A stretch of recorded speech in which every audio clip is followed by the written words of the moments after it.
Welcome to our channel. We hope you enjoy our narrated stories.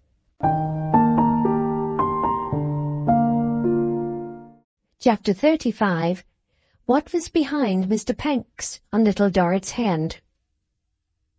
It was at this time that Mr. Panks, in discharge of his compact with Clennam, revealed to him the whole of his gypsy story and told him little Dorrit's fortune. Her father was heir at law to a great estate that had long lain unknown of, unclaimed, and accumulating. His right was now clear, nothing interposed in his way. The Marshalsea gates stood open, the Marshalsea walls were down, a few flourishes of his pen, and he was extremely rich. In his tracking out of the claim to its complete establishment, Mr. Panks had shown a sagacity that nothing could baffle, and a patience and secrecy that nothing could tire.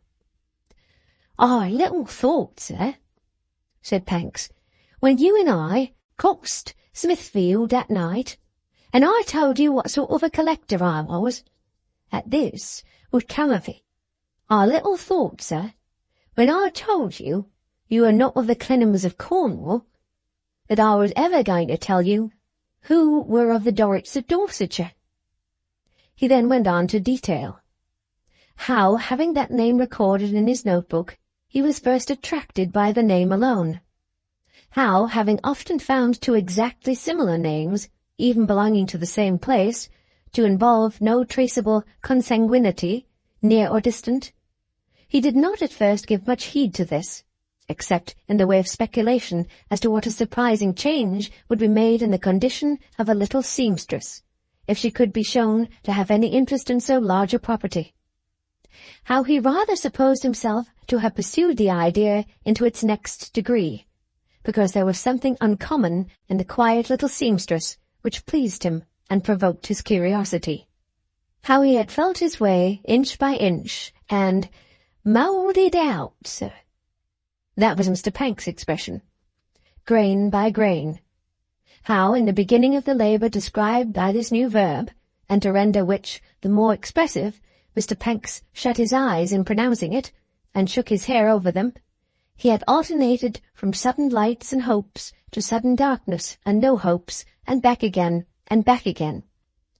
How he had made acquaintances in the prison, expressly that he might come and go there, as all other comers and goers did, and how his first ray of light was unconsciously given him by Mr. Dorrit himself, and by his son, to both of whom he easily became known, with both of whom he talked much casually, but always mouldin', you'll observe, said Mr. Panks, and from whom he derived, without being at all suspected, 2 or 3 little points of family history, which, as he began to hold clues of his own, suggested others. How it had at length become plain to Mr. Panks that he had made a real discovery of the heir at law to a great fortune, and that his discovery had but to be ripened to legal fullness and perfection. How he had thereupon sworn his landlord, Mr. Rugg, to secrecy in a solemn manner, and taken him into the Moling partnership. How they had employed John Chivery as their sole clerk and agent, seeing to whom he was devoted, and how, until the present hour, when authorities mighty in the bank and learned in the law declared their successful labours ended, they had confided in no other human being. "So, if the whole thing had broken down, sir," concluded Panks, "at the very last, say the day before the other day, when I showed you our papers in the prison yard, or say that very day, nobody but ourselves would have been cruelly disappointed, or a penny the worse." Clennam, who had been almost incessantly shaking hands with him throughout the narrative, was reminded by this to say, in an amazement which even the preparation he had had for the main disclosure smoothed down, "My dear Mr. Panks, this must have cost you a great sum of money." "Pretty well, sir," said the triumphant Panks. "No trifle, though we did it as cheap as it could be done. And the outlay was a difficulty, let me tell you."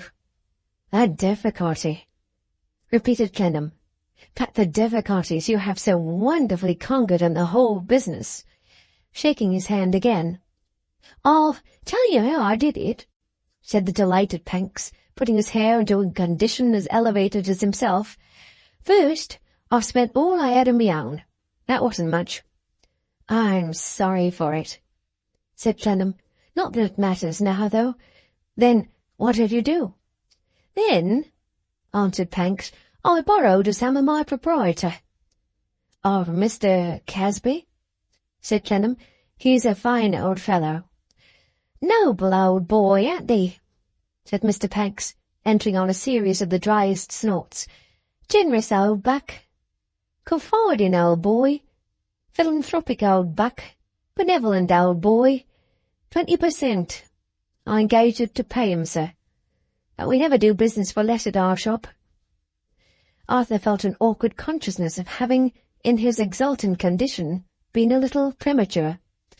"I said to that boiling-over old Christian," Mr. Pancks pursued, appearing greatly to relish this descriptive epithet, "that I'd got a little project on hand, a hopeful one. I told him a hopeful one, which wanted a certain small capital.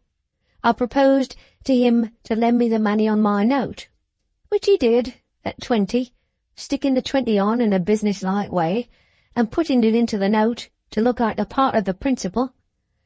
If I'd broken down after that, I should have been his grubber for the next 7 years at half wages and double grind. But he's a perfect patriarch, and it would do a man good to serve him on such terms, on any terms." Arthur for his life could not have said with confidence whether Pancks really thought so or not. "When that was gone, sir," resumed Pancks, "and it did go, though I dribbled it out like so much blood, I had taken Mr. Rugg into the secret. I proposed to borrow of Mr. Rugg, or of Miss Rugg, it's the same thing. She made a little money by a speculation in the Common Pleas once. He lent it at 10, and thought that pretty high. But Mr. Rugg's a red-haired man, sir, and gets his hair cut. And as to the crown of his hat, it's high, and as to the brim of his hat, it's narrow, and there's no more benevolence bubbling out of him than out of a nine-pin." "Your own recompense for all this, Mr. Pancks," said Clennam, "ought to be a large one." "I don't mistrust getting it, sir," said Pancks. "I've made no bargain. I owed you one on that score. Now I've paid it. Money out of pocket made good. Time fairly allowed for, and Mr. Rugg's bill settled. £1,000 will be a fortune to me. That matter I'll place in your hands. I authorise you now to break all this to the family in any way you think best. Miss Amy Dorrit will be with Mrs. Finchin this morning. The sooner done the better. Can't be done too soon." This conversation took place in Clennam's bedroom while he was yet in bed, for Mr. Pancks had knocked up the house and made his way in, very early in the morning, and without once sitting down or standing still, had delivered himself of the whole of his details, illustrated with a variety of documents, at the bedside. He now said he would "go and look up Mr. Rugg," from whom his excited state of mind appeared to require another back, and bundling up his papers and exchanging one more hearty shake of the hand with Clennam, he went at full speed downstairs and steamed off. Clennam, of course, resolved to go direct to Mr. Casby's. He dressed and got out so quickly that he found himself at the corner of the patriarchal street nearly an hour before her time. But he was not sorry to have the opportunity of calming himself with a leisurely walk. When he returned to the street and knocked at the bright brass knocker, he was informed that she had come, and was shown upstairs to Flora's breakfast-room. Little Dorrit was not there herself, but Flora was, and testified the greatest amazement at seeing him. "Good gracious, Arthur, Joyce and Clennam!" cried that lady. "Who would have ever thought of seeing such a sort as this? And pray excuse the wrapper, for upon my word I really never, and a faded cheque too, which is worse, but our little friend is making me. Not that I need mind mention it to you, for you must know that there are such things as skirt, and having arranged that a trying on should take place after breakfast is a reason, though I wish not so badly starched." "I ought to make an apology," said Arthur, "for so early and abrupt a visit, but you will excuse it when I tell you the cause." "If time's for ever fled, Arthur," returned Mrs. Finching. "Pray excuse me if Joyce and Clennam, infinitely more correct, and though unquestionably distant, still distance lends enchantment to the view. At least I don't mean that, and if I did, I suppose it would depend considerably on the nature of the view, but I'm running on again, and you put it all out of my head." She glanced at him tenderly, and resumed. "In times forever fled, I was going to say, it would have sounded strange indeed for Arthur Clennam. Joyce and Clennam, naturally quite different, to make apologies for coming here at any time, but that is past. What is past can never be recalled except in his own case, as poor Mr. F. said when he was in spirits, cucumber, and therefore never ate it." She was making the tea when Arthur came in, and now hastily finished that operation. "Papa," she said, all mystery and whisper, as she shut down the teapot lid, "is sitting prosingly, breaking his new-laid egg in the back parlour over the City article, exactly like the woodpecker tapping, and he'd never know that you are here, and our little friend, you are well aware, may be fully trusted when she comes down from cutting out at the large table overhead." Arthur then told her, in the fewest words, that it was their little friend he came to see, and what he had to announce to their little friend. At which astounding intelligence, Flora clasped her hands, fell into a tremble, and shed tears of sympathy and pleasure like the good-natured creature she really was. "Oh, for goodness sake, let me get out of the way first," said Flora, putting her hands to her ears and moving towards the door, "or I know I shall go off dead and screaming and make everybody worse, and the dear little thing only this morning looking so nice and neat and good, and yet so poor and now a fortune, she really deserves it too. And might I mention it to Mr. F.'s aunt, Arthur, not Joyce and Clennam, for this once are of objectionable lot on any account." Arthur nodded his free permission. Since Flora shut out all verbal communication, Flora nodded in return to thank him, and hurried out of the room. Little Dorrit's step was already on the stairs, and in another moment she was at the door. Do what he could to compose his face, he could not convey so much of an ordinary expression into it, but at the moment she saw it, she dropped her work and cried, "Mr. Clennam, what's the matter?" "Nothing. That is, no misfortune has happened.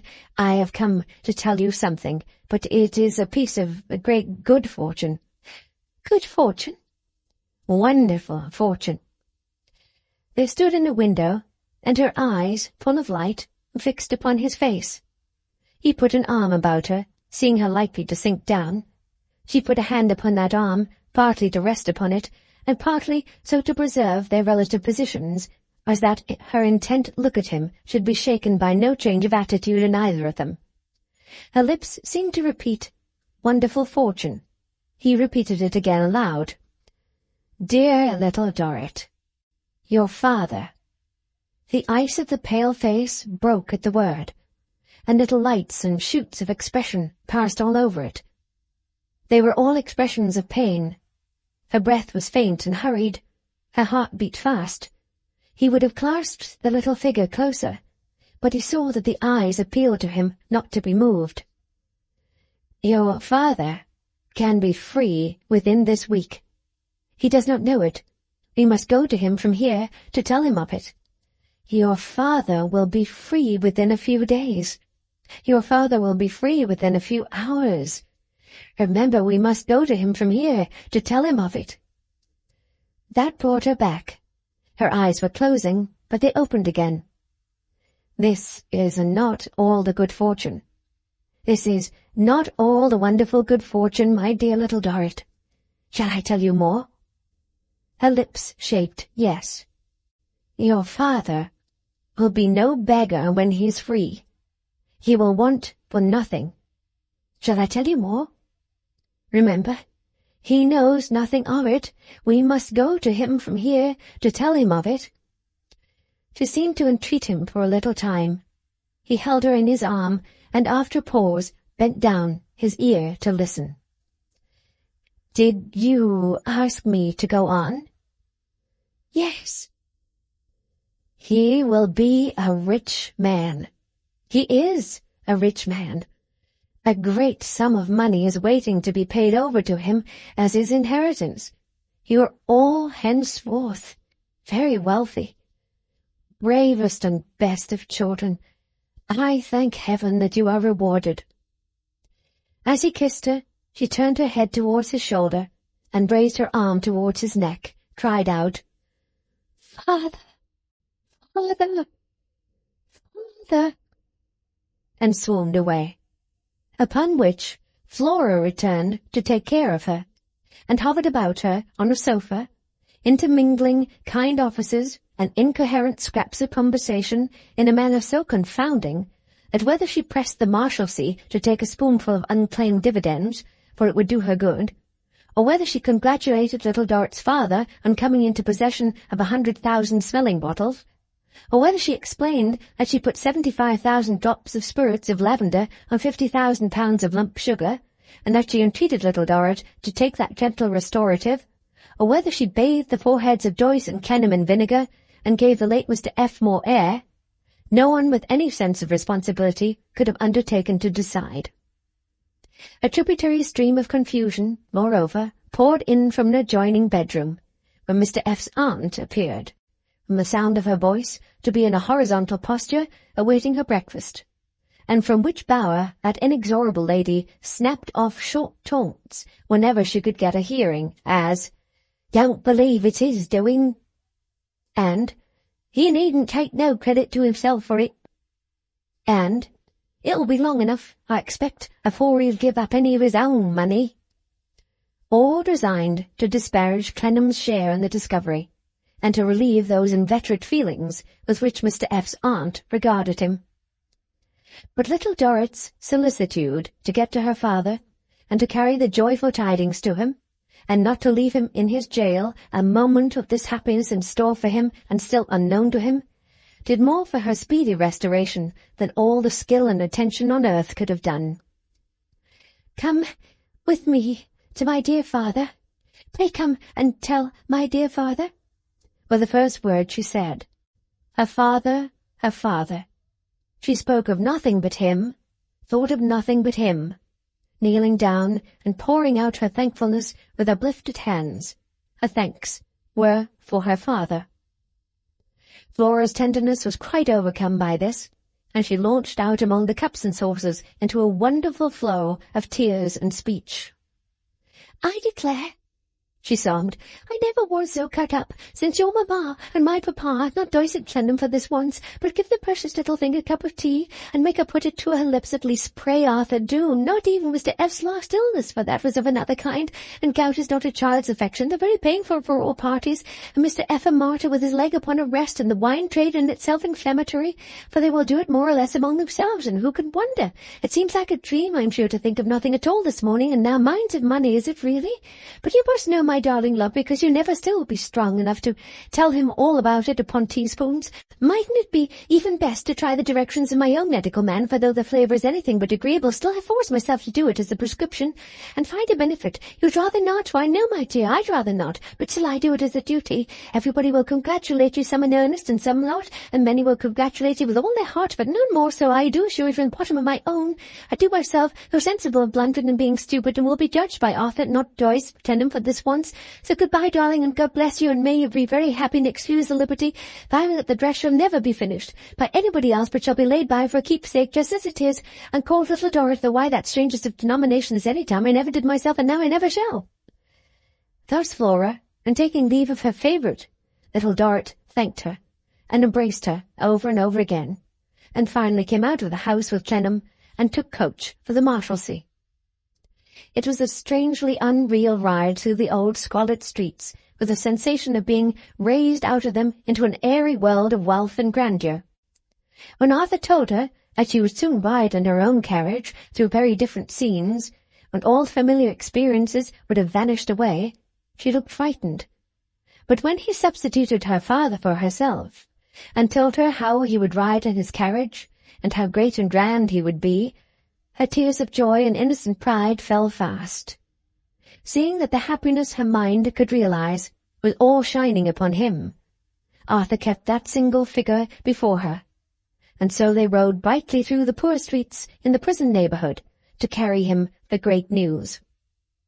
When Mr. Chivery, who was on duty, admitted them into the lodge, he saw something in their faces which filled him with astonishment.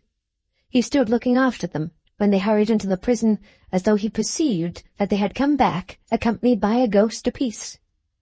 2 or 3 collegians whom they passed looked after them too, and presently, joining Mr. Chivery, formed a little group on the lodge steps, in the midst of which there spontaneously originated a whisper that the father was going to get his discharge. Within a few minutes it was heard in the remotest room in the college. Little Dorrit opened the door from without, and they both entered. He was sitting in his old grey gown, his old black cap, in the sunlight by the window, reading his newspaper. His glasses were in his hand, and he had just looked round, surprised at first, no doubt, by her step upon the stairs, not expecting her until night, surprised again by seeing Arthur Clennam in her company. As they came in, the same unwonted look in both of them, which had already caught attention in the yard below, struck him. He did not rise or speak, but laid down his glasses and his newspaper on the table beside him, and looked at them with his mouth a little open and his lips trembling. When Arthur put out his hand, he touched it, but not with his usual state, and then he turned to his daughter, who had sat down close beside him with her hands upon his shoulder, and looked attentively in her face. "Father, I have been made so happy this morning." "You have been made so happy, my dear?" "By Mr. Clennam, father. He brought me such joyful and wonderful intelligence about you. If he had not, with his great kindness and gentleness, prepared me for it, father, I think I could not have borne it." Her agitation was exceedingly great, and the tears rolled down her face. He put his hand suddenly to his heart, and looked at Clennam. "Compose yourself, sir," said Clennam, "and take a little time to think. To think of the brightest and most fortunate accidents of life. We have all heard of great surprises of joy. They are not at an end, sir. They are rare, but not at an end. Mr. Clennam, not at an end. Not at an end for—" He touched himself upon the breast instead of saying me. "No," returned Clennam. "What surprise?" he asked, keeping his left hand over his heart, and there stopping in his speech, while with his right hand he put his glasses exactly level on the table. "What such surprise can be in store for me?" "Let me answer with another question. Tell me, Mr. Dorrit, what surprise would be the most unlooked for and the most acceptable to you? Do not be afraid to imagine it, or to say what it would be." He looked steadfastly at Clennam, and, so looking at him, seemed to change into a very old, haggard man. The sun was bright upon the wall beyond the window, and on the spikes at top. He slowly stretched out the hand that had been upon his heart, and pointed at the wall. "It is down," said Clennam. "Gone." He remained in the same attitude, looking steadfastly at him. "And in its place," said Clennam, slowly and distinctly, "are the means to possess and enjoy the utmost that they have so long shut out. Mr. Dorrit, there is not the smallest doubt that within a few days you will be free and highly prosperous. I congratulate you with all my soul on this change of fortune, and on the happy future into which you are soon to carry the treasure you have been blessed with here. The best of all the riches you can have elsewhere, the treasure at your side." With those words, he pressed his hand and released it, and his daughter, laying her face against his, encircled him in the hour of his prosperity with her arms, as she had in the long years of his adversity encircled him with her love and toil and truth, and poured out her full heart in gratitude, hope, joy, blissful ecstasy, and all for him. "I shall see him as I never saw him yet. I shall see my dear love with the dark cloud cleared away. I shall see him as my poor mother saw him long ago. Oh, my dear, oh, father, "Oh, thank God! Thank God!" He yielded himself to her kisses and caresses, but did not return them, except that he put an arm about her. Neither did he say one word. His steadfast look was now divided between her and Clennam, and he began to shake, as if he were very cold. Explaining to little Dorrit that he would run to the coffee-house for a bottle of wine, Arthur fetched it with all the haste he could. While it was being brought from the cellar to the bar, a number of excited people asked him what had happened, when he hurriedly informed them that Mr. Dorrit had succeeded to a fortune. On coming back with the wine in his hand, he found that she had placed her father in his easy chair, and had loosened his shirt and neckcloth. They filled a tumbler with wine, and held it to his lips. When he had swallowed a little, he took the glass himself, and emptied it. Soon after that, he leaned back in his chair, and cried, with his handkerchief before his face. After this had lasted a while, Clennam thought it a good season for diverting his attention from the main surprise, by relating its details. Slowly, therefore, and in a quiet tone of voice, he explained them as best he could, and enlarged on the nature of Pank's service. He shall be handsomely recompensed, sir," said the father, starting up and moving hurriedly about the room. "Assure yourself, Mr. Clennam, that everybody concerned shall be nobly rewarded. No one, my dear sir, shall say that he has an unsatisfied claim against me. I shall repay the advances I have had from you, sir, with peculiar pleasure. I beg to be informed at your earliest convenience what advances you have made my son." He had no purpose in going about the room, but he was not still a moment. "Everybody," he said, "shall be remembered. I will not go away from here in anybody's debt. All the people who have been well behaved towards myself and my family shall be rewarded. Chivalry shall be rewarded. Young John shall be rewarded. I particularly wish and intend to act munificently, Mr. Clennam." "Will you allow me," said Arthur, laying his purse on the table, "to supply any present contingencies, Mr. Dorrit? I thought it best to bring a sum of money for the purpose." "Thank you, sir, thank you. I accept with readiness at the present moment what I could not an hour ago have conscientiously taken. I am obliged to you for the temporary accommodation. Exceedingly temporary, but well-timed, well-timed." His hand had closed upon the money, and he carried it about with him.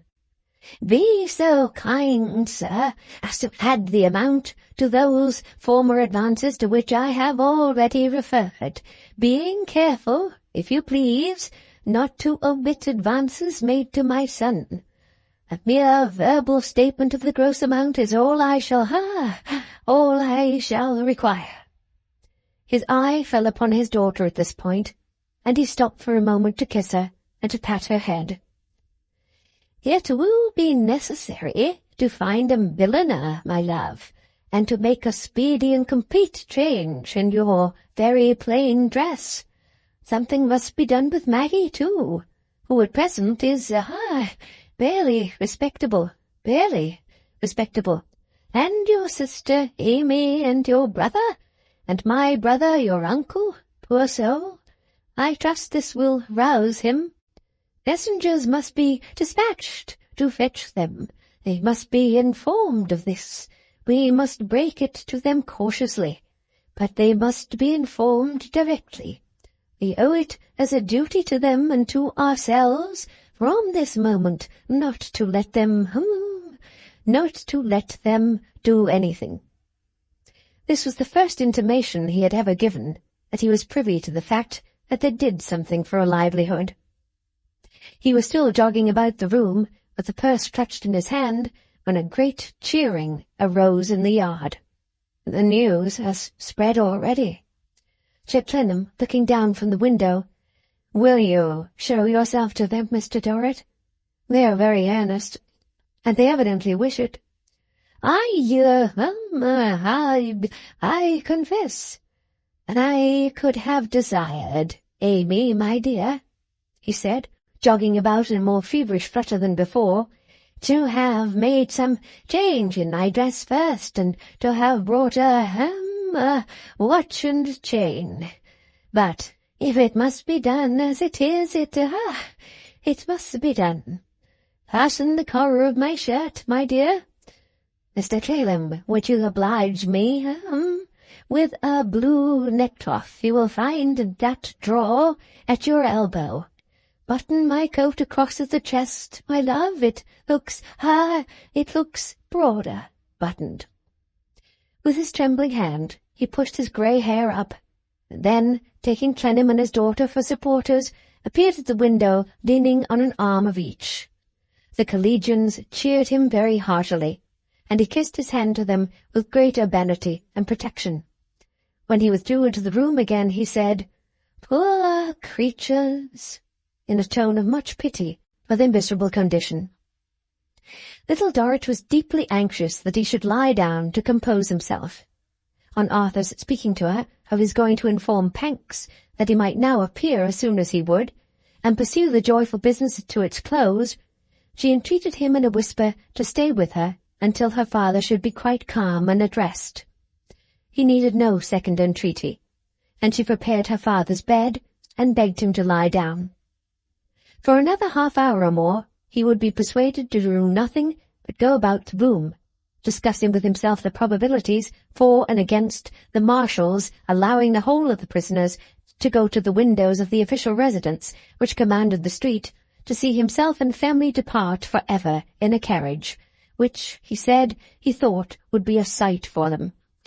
But gradually he began to droop and tire, and at last stretched himself upon the bed.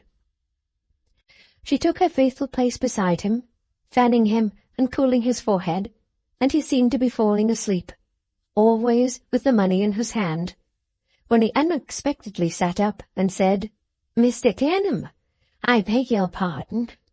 Am I to understand, my dear sir, that I could pass through the lodge at this moment and, take a walk?" "I think not, Mr. Dorrit," was the unwilling reply. "There are certain forms to be completed, and although your detention here is now in itself a form, I fear it is one that for a little longer has to be observed too." At this he shed tears again. "It is but a few hours, sir," Clennam cheerfully urged upon him. "A few hours, sir," he returned in a sudden passion. "You talk very easily of hours, sir. How long do you suppose, sir, that an hour is to a man who is choking for want of air?" It was his last demonstration for that time, as, after shedding some more tears, and querulously complaining that he couldn't breathe, he slowly fell into a slumber. Clennam had abundant occupation for his thoughts, as he sat in the quiet room, watching the father on his bed, and the daughter fanning his face. Little Dorrit had been thinking too. After softly putting his grey hair aside, and touching his forehead with her lips, she looked towards Arthur, who came nearer to her, and pursued in a low whisper the subject of her thoughts. "Mr. Clennam, will he pay all his debts before he leaves here?" "No doubt. All." "All the debts for which he had been imprisoned here, all my life and longer?" "No doubt." There was something of uncertainty and remonstrance in her look, something that was not all satisfaction. He wondered to detect it, and said, "You are glad that he should do so?" "Are you?" asked Little Dorrit wistfully. "Am I? Most heartily glad." "Then I know I ought to be." "And are you not?" "It seems to me hard," said Little Dorrit, "that he should have lost so many years and suffered so much, and at last pay all the debts as well. It seems to me hard that he should pay in life and money both." "My dear child," Clennam was beginning. "Yes, I know I'm wrong," she pleaded timidly. "Don't think any worse of me. It has grown up with me here." The prison, which could spoil so many things, had tainted little Dorrit's mind no more than this. Engendered as the confusion was in compassion for the poor prisoner, her father, it was the first speck Clennam had ever seen. It was the last speck Clennam ever saw of the prison atmosphere upon her. He thought this and forbore to say another word. With the thought, her purity and goodness came before him in their brightest light. The little spot made them the more beautiful. Worn out with her own emotions, and yielding to the silence of the room, her hand slowly slackened and failed in its fanning movement, and her head dropped down on the pillow at her father's side. Clennam rose softly, opened and closed the door without a sound, and passed from the prison, carrying the quiet with him into the turbulent streets. Chapter 36. The Marshalsea becomes an orphan.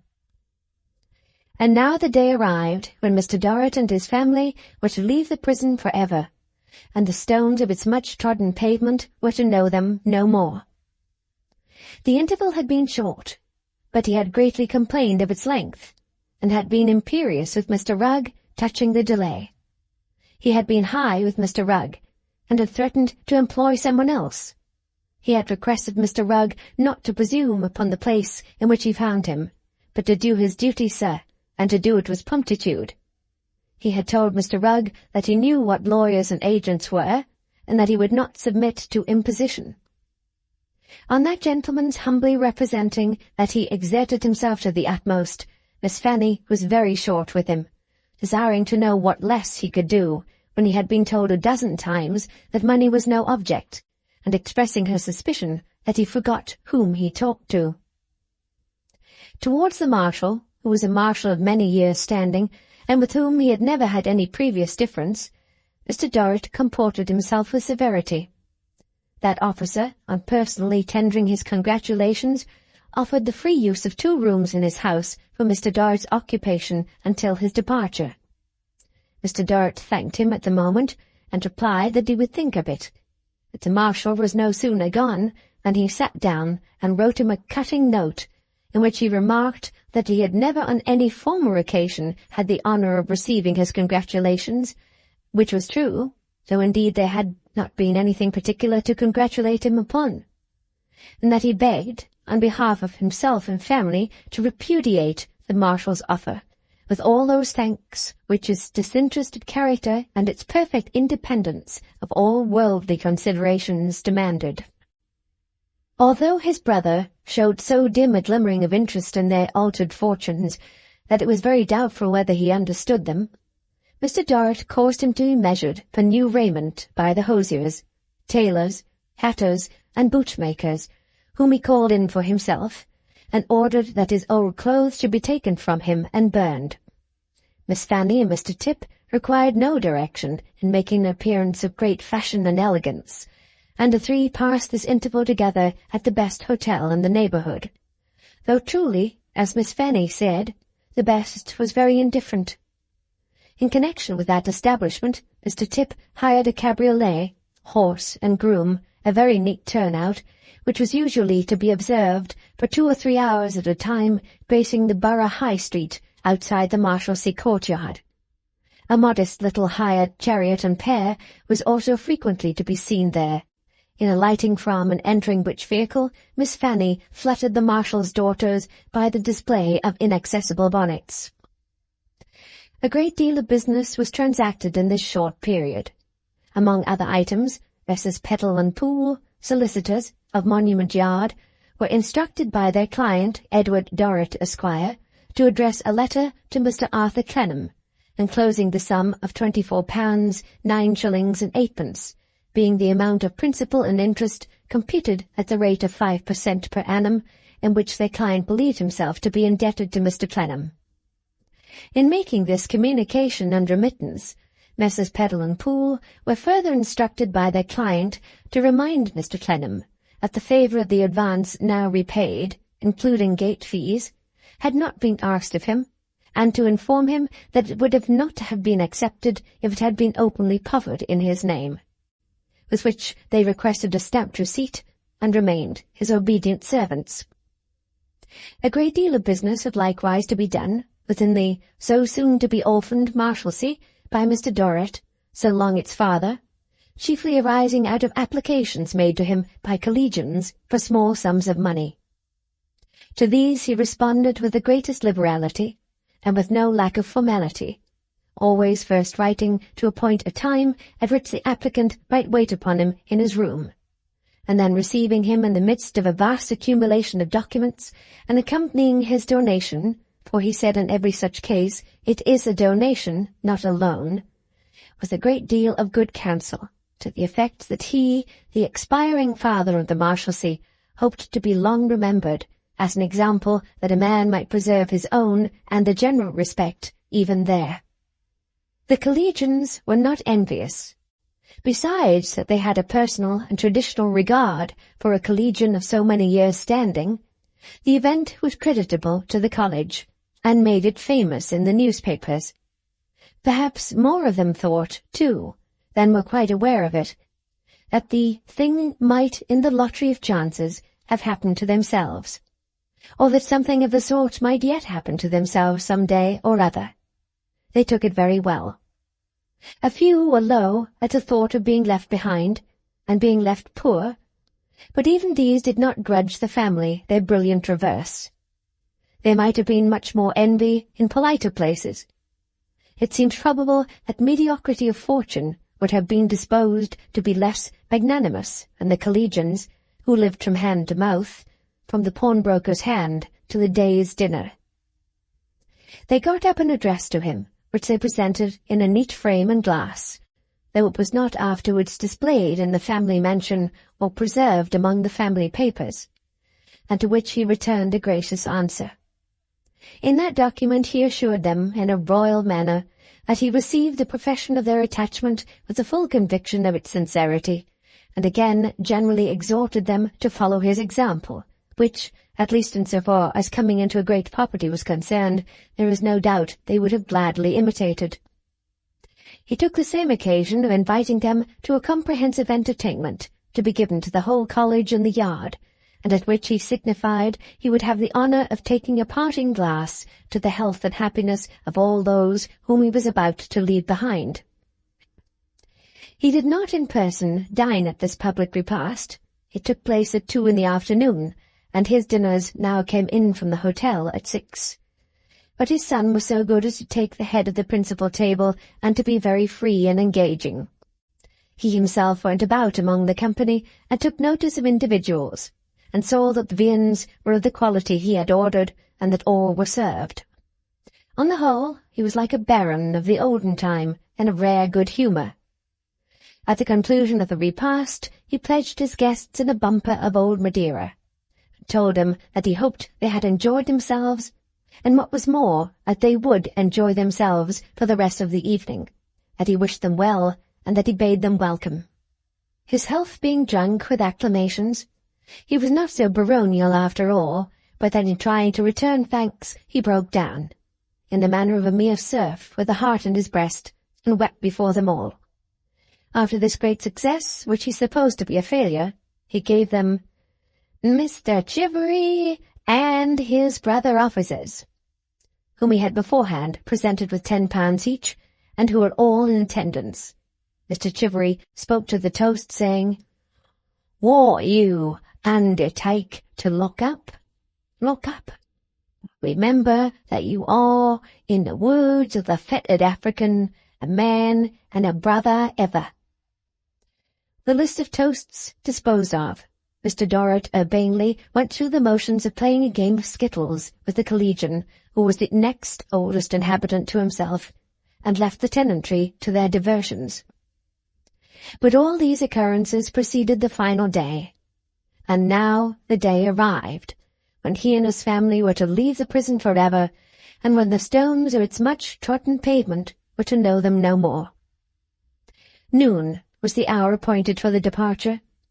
As it approached, there was not a collegian within doors, nor a turnkey absent.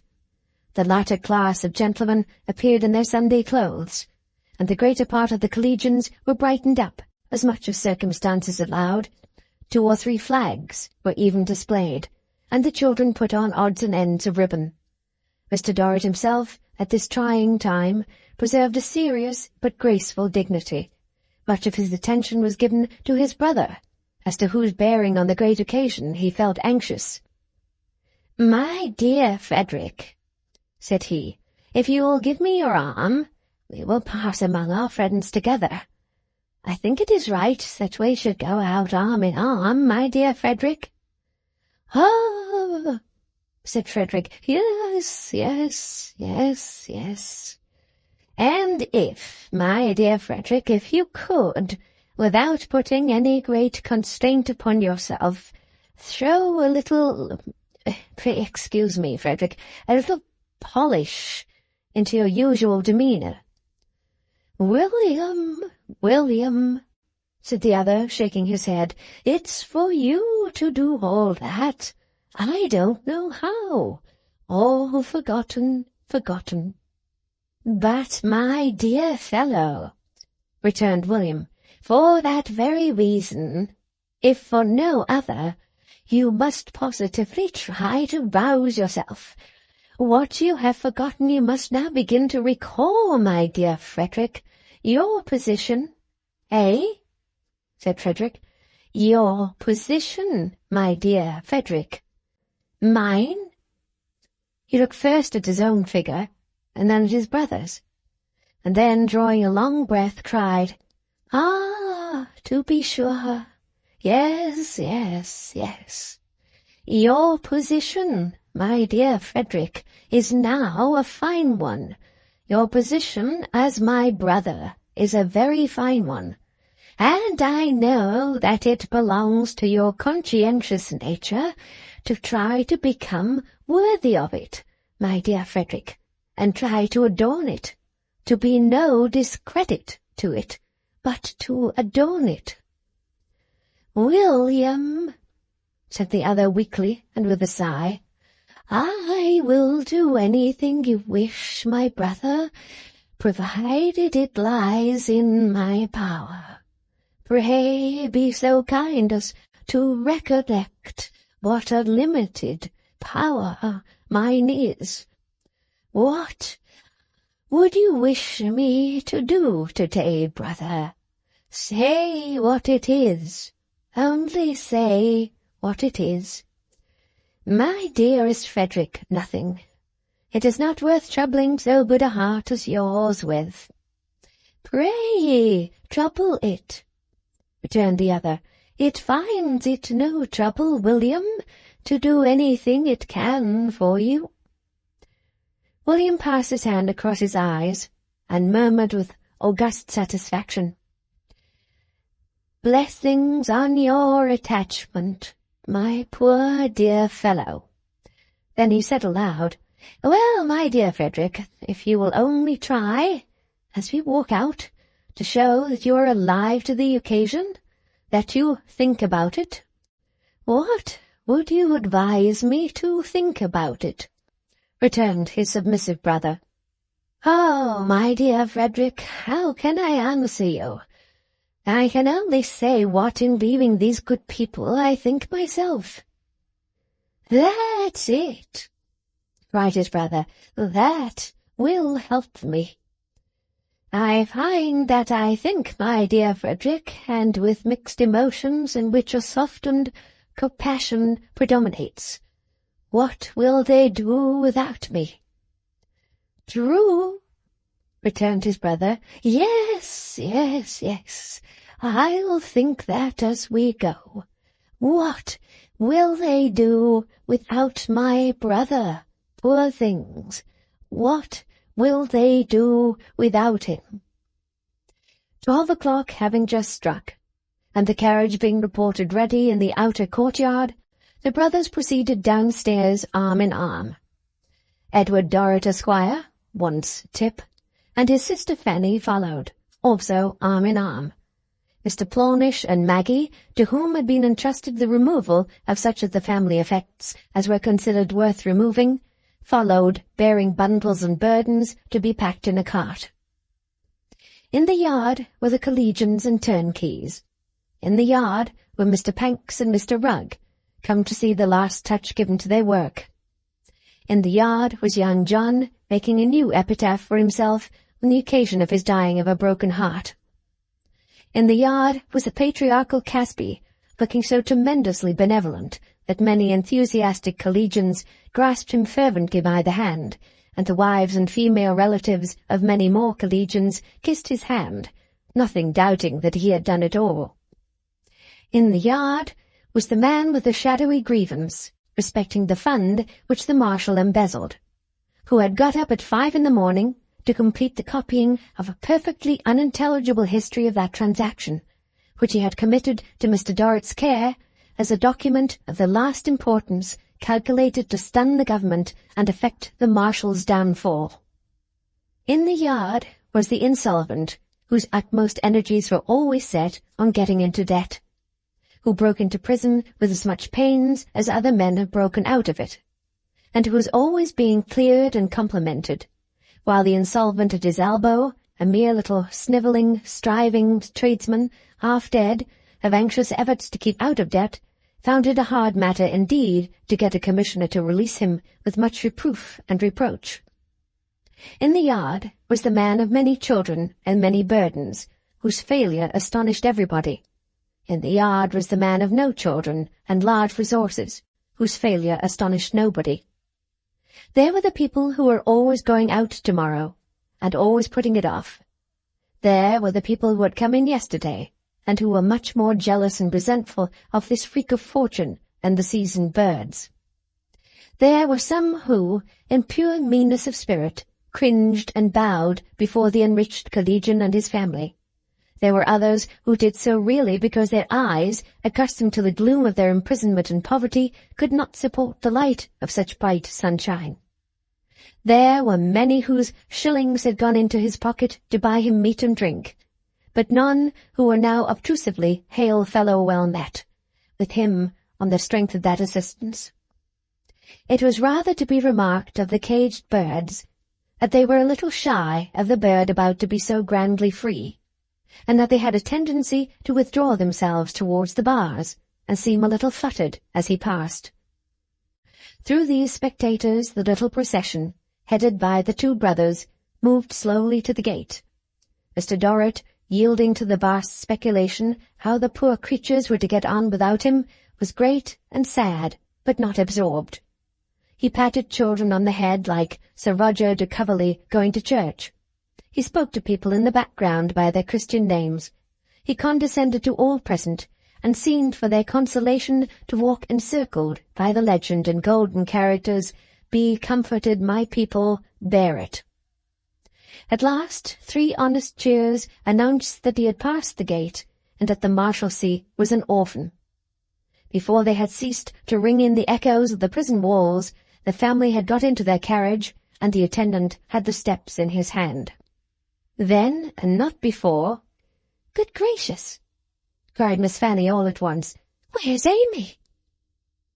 Her father had thought she was with her sister. Her sister had thought she was somewhere or other. They had all trusted to finding her, as they had always done, quietly in the right place at the right moment. This going away was perhaps the first action of their joint lives that they had got through without her.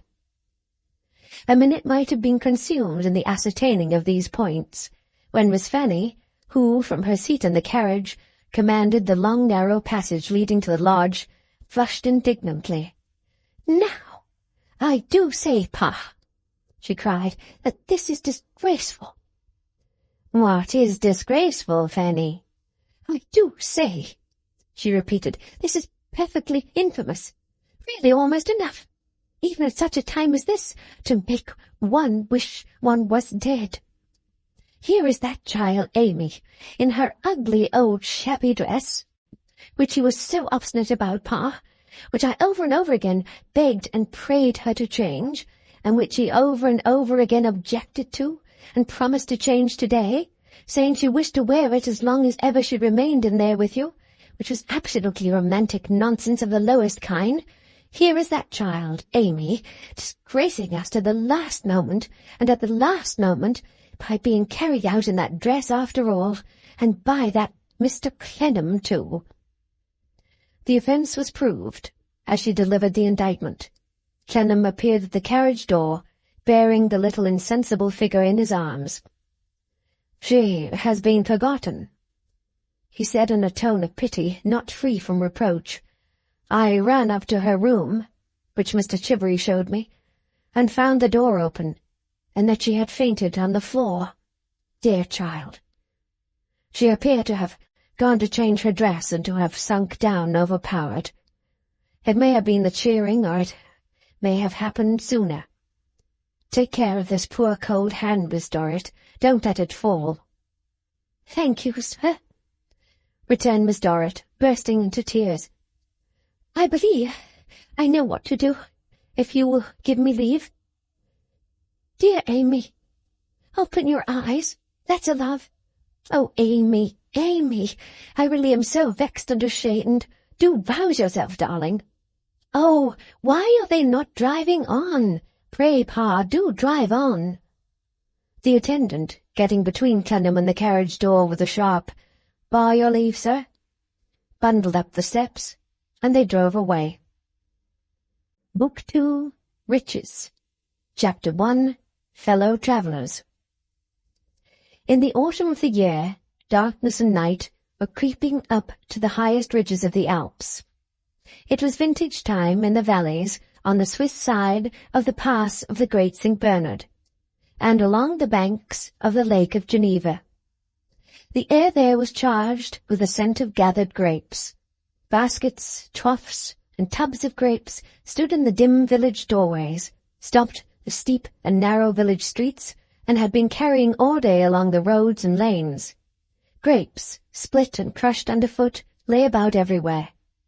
The child, carried in a sling by the laden peasant woman toiling home, was quieted with picked-up grapes. The idiot, sunning his big goiter under the leaves of the wooden chalet by the way to the waterfall, sat munching grapes. The breath of the cows and goats was redolent of leaves and stalks of grapes. The company in every little cabaret were eating, drinking, talking grapes. A pity that no ripe touch of this generous abundance could be given to the thin, hard, stony wine, which after all was made from the grapes. The air had been warm and transparent through the whole of the bright day. Shining metal spires and church roofs, distant and rarely seen, had sparkled in the view, and the snowy mountain tops had been so clear that unaccustomed eyes, cancelling the intervening country and slighting their rugged heights for something fabulous, would have measured them as within a few hours' easy reach. Mountain peaks of great celebrity in the valleys, whence no trace of their existence was visible, sometimes for months together, had been since morning plain and near in the blue sky. And now, when it was dark below, though they seemed solemnly to recede, like spectres who were going to vanish, as the red dye of the sunset faded out of them and left them coldly white, they were yet distinctly defined in their loneliness above the mists and shadows. Seen from these solitudes and from the pass of the Great St. Bernard, which was one of them, the ascending night came up the mountain like a rising water.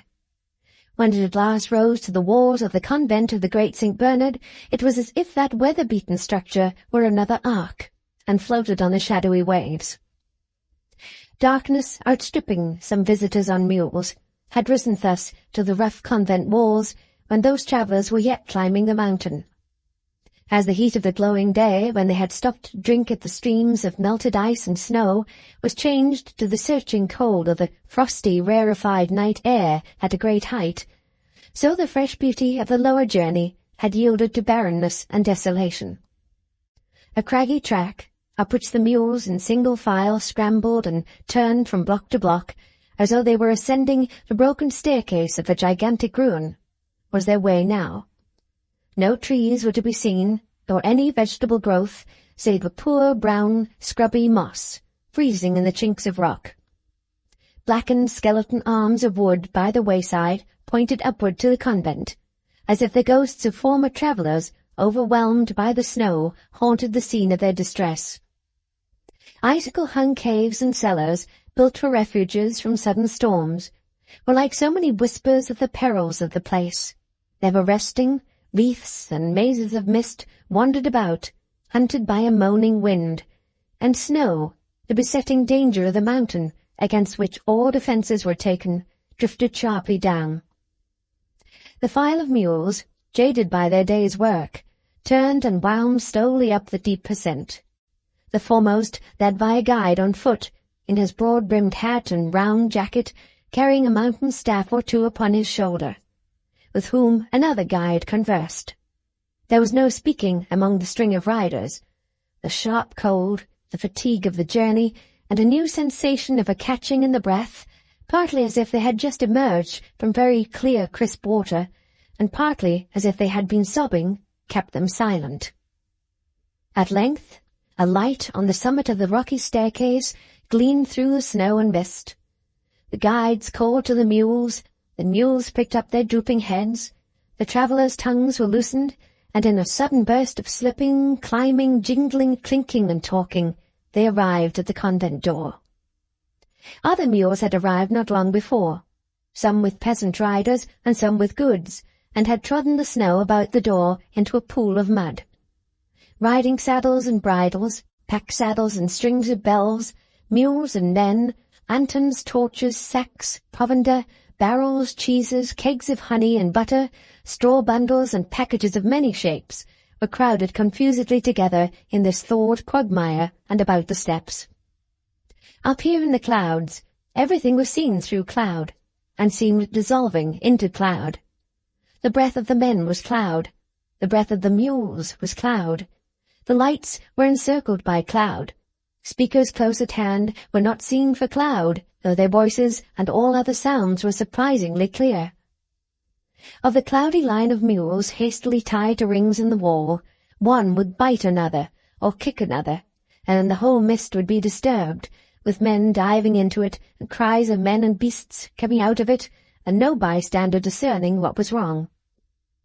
In the midst of this, the great stable of the convent, occupying the basement story, and entered by the basement door, outside which all the disorder was, poured forth its contribution of cloud, as if the whole rugged edifice were filled with nothing else, and would collapse as soon as it had emptied itself, leaving the snow to fall upon the bare mountain summit. While all this noise and hurry were rife among the living travellers, there, too, silently assembled in a grated house half a dozen paces removed, with the same cloud enfolding them, and the same snowflakes drifting in upon them, were the dead travellers found upon the mountain. The mother, storm-belated many winters ago, still standing in the corner, with her baby at her breast. The man who had frozen with his arms raised to his mouth in fear or hunger, still pressing it with his dry lips, after years and years. An awful company, mysteriously come together. A wild destiny for that mother to have foreseen. Surrounded by so many and such companions, upon whom I never looked, and never shall look, I and my child will dwell together inseparable on the great St. Bernard, outlasting generations who will come to see us, and will never know our name, or one word of our story, but the end. The living travellers thought little or nothing of the dead just then. They thought much more of alighting at the convent door, and warming themselves at the convent fire. Disengaged from the turmoil which was already calming down, as the crowd of mules began to be bestowed in the stable, they hurried, shivering up the steps and into the building. There was a smell within, coming up from the floor, of tethered beasts, like the smell of a menagerie of wild animals. There were strong arched galleries within, huge stone piers, great staircases, and thick walls pierced with small sunken windows, fortifications against the mountain storms, as if they had been human enemies. There were gloomy vaulted sleeping rooms within, intensely cold, but clean and hospitably prepared for guests. Finally, there was a parlour for guests to sit in and sup in, where a table was already laid, and where a blazing fire shone red and high. In this room, after having had their quarters for the night allotted to them by two young fathers, the travellers presently drew round the hearth. They were in 3 parties, of whom the first, as the most numerous and important, was the slowest, and had been overtaken by one of the others on the way up. It consisted of an elderly lady, 2 grey-haired gentlemen, 2 young ladies, and their brother. These were attended, not to mention 4 guides, by a courier, 2 footmen, and 2 waiting-maids, which strong body of inconvenience was accommodated elsewhere under the same roof. The party that had overtaken them, and followed in their train, consisted of only 3 members, 1 lady and 2 gentlemen. The third party, which had descended from the valley on the Italian side of the pass, and had arrived first, were 4 in number. A plethoric, hungry, and silent German tutor, in spectacles, on a tour with 3 young men, his pupils, all plethoric, hungry, and silent, and all in spectacles. These 3 groups sat around the fire, eyeing each other dryly, and waiting for supper. Only one among them, one of the gentlemen belonging to the party of 3, made advances towards conversation. Throwing out his lines for the chief of the important tribe, while addressing himself to his own companions, he remarked, in a tone of voice which included all the company, if they chose to be included, that it had been a long day, and that he felt for the ladies. That he feared one of the young ladies was not a strong or accustomed traveller, and had been over-fatigued 2 or 3 hours ago.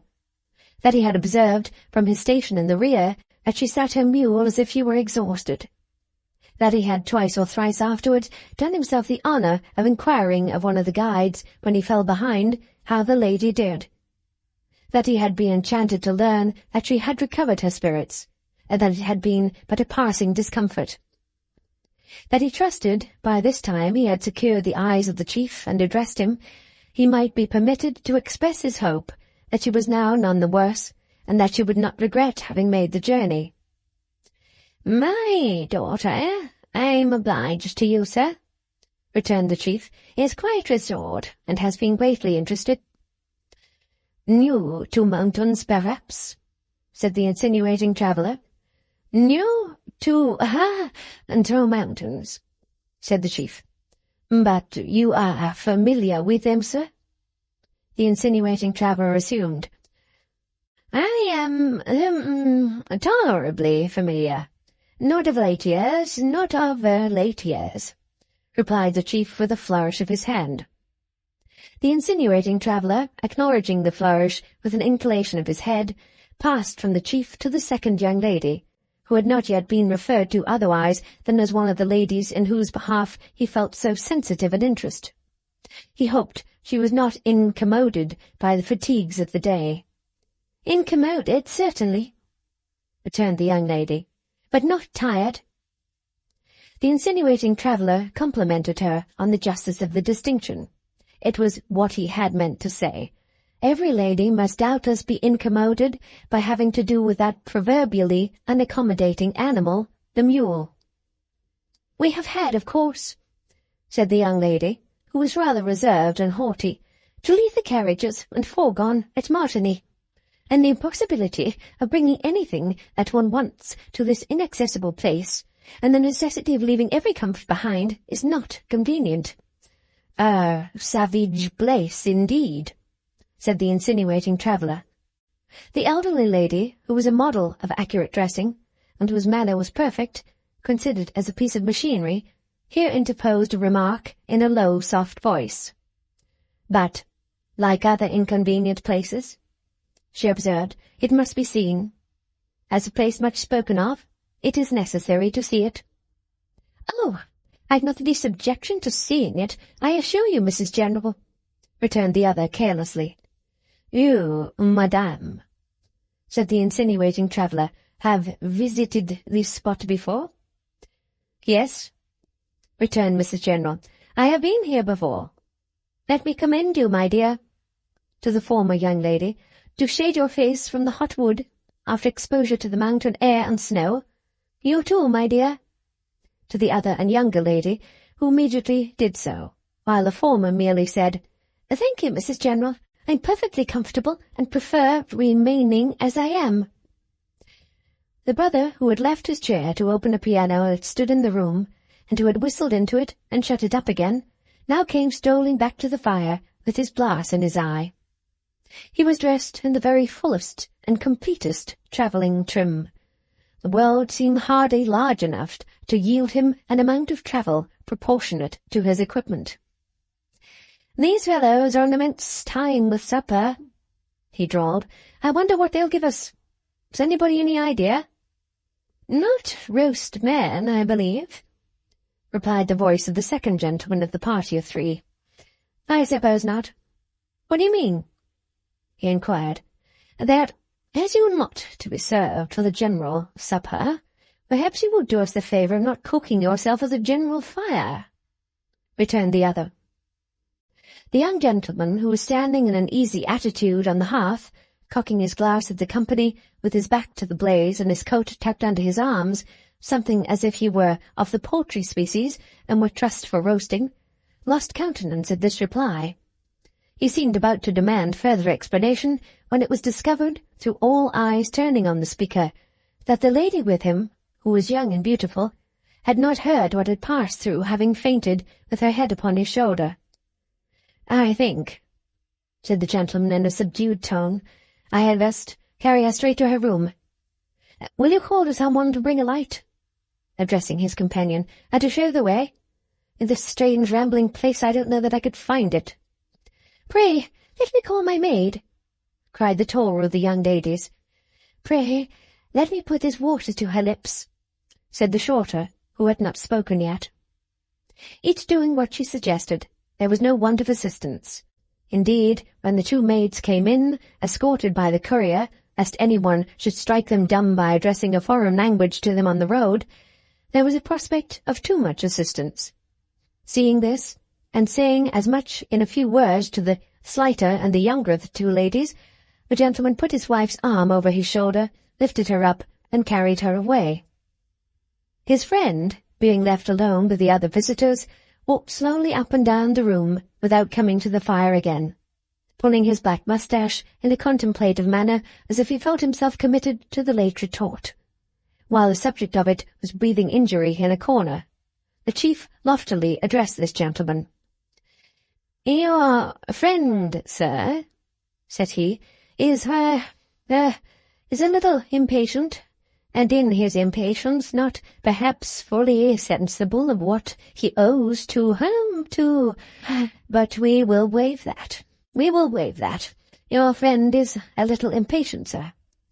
"It may be so, sir," returned the other, "but having had the honour of making that gentleman's acquaintance at the hotel at Geneva, where we and much good company met some time ago, and having had the honour of exchanging company and conversation with that gentleman on several subsequent excursions, I can hear nothing, no, not even from one of your appearance and station, sir, detrimental to that gentleman." "You are in no danger, sir, of hearing any such thing from me. In remarking that your friend has shown impatience, I say no such thing. I make that remark because it is not to be doubted that my son, being by birth and by education a gentleman, would have readily adapted himself to any obligingly expressed wish on the subject of the fire being equally accessible to the whole of the present circle, which, in principle, for all are equal on these occasions, I consider right." "Good," was the reply, "and there it ends. I am your son's obedient servant. I beg your son to receive the assurance of my profound consideration. And now, sir, I may freely admit, that my friend is sometimes of a sarcastic temper." "The lady is your friend's wife, sir?" "The lady is my friend's wife, sir." "She is very handsome." "Sir, she is peerless. They are still in the first year of their marriage. They are still partly on a marriage and partly on an artistic tour." "Your friend is an artist, sir?" The gentleman replied by kissing the fingers of his right hand, and wafting the kiss the length of his arm towards heaven, as who should say, I devote him to the celestial powers as an immortal artist. But he is a man of family, he added. His connections are of the best. He is more than an artist. He is highly connected. He may, in effect, have repudiated his connections, proudly, impatiently, sarcastically. I make the concession of both words, but he has them. Sparks that have been struck out during our intercourse have shown me this. Well, I hope, said the lofty gentleman, with the air of finally disposing of the subject, that the lady's indisposition may be only temporary. Sir, I hope so. Mere fatigue, I dare say. Not altogether mere fatigue, sir, for her mule stumbled today, and she fell from the saddle. She fell lightly and was up again without assistance, and rode from us laughing. But she complained towards evening of a slight bruise in the side. She spoke of it more than once, as we followed your party up the mountain. The head of the large retinue, who was gracious but not familiar, appeared by this time to think that he had condescended more than enough. He said no more, and there was silence for some quarter of an hour, until supper appeared. With the supper came one of the young fathers. There seemed to be no old fathers, to take the head of the table. It was like the supper of an ordinary Swiss hotel, and good red wine grown by the convent in more genial air was not wanting. The artist-traveller calmly came and took his place at table when the rest sat down, with no apparent sense upon him of his late skirmish with the completely dressed traveller. "Pray," he inquired of the host over his soup, "has your convent many of its famous dogs now?" "Monsieur, it has 3. "I saw 3 in the gallery below. Doubtless the 3 in question." The host, a slender, bright-eyed, dark young man of polite manners, whose garment was a black gown with strips of white crossed over it like braces, and who no more resembled the conventional breed of St. Bernard monks than he resembled the conventional breed of St. Bernard dogs, replied, doubtless those were the 3 in question. "And I think," said the artist-traveller, "I have seen one of them before." It was possible. He was a dog sufficiently well known. Monsieur might have easily seen him in the valley or somewhere on the lake when he, the dog, had gone down with one of the order to solicit aid for the convent. "Which is done in its regular season of the year, I think." Monsieur was right. And never without a dog. A dog is very important. Again, Monsieur was right. The dog was very important. People were justly interested in the dog. As one of the dogs celebrated everywhere, Mademoiselle would observe. Mademoiselle was a little slow to observe it, as though she were not yet well accustomed to the French tongue. Mrs. General, however, observed it for her. "Ask him if he has saved many lives," said in his native English the young man who had been put out of countenance. The host needed no translation of the question. He promptly replied in French, "No, not this one." "Why not?" the same gentleman asked. "Pardon?" returned the host composedly. "Give him the opportunity, and he will do it without doubt. For example, I'm well convinced," smiling sedately as he cut up the dish of veal to be handed round on the young man who had been put out of countenance, "that if you, monsieur, would give him the opportunity, he would hasten with great ardour to fulfil his duty." The artist-traveller laughed. The insinuating traveller, who evinced a provident anxiety to get his full share of the supper, wiping some drops of wine from his moustache with a piece of bread, joined the conversation. "It is becoming late in the year, my father," said he, "for tourist travellers, is it not?" "Yes, it is late. Yet 2 or 3 weeks at most, and we shall be left to the winter snows."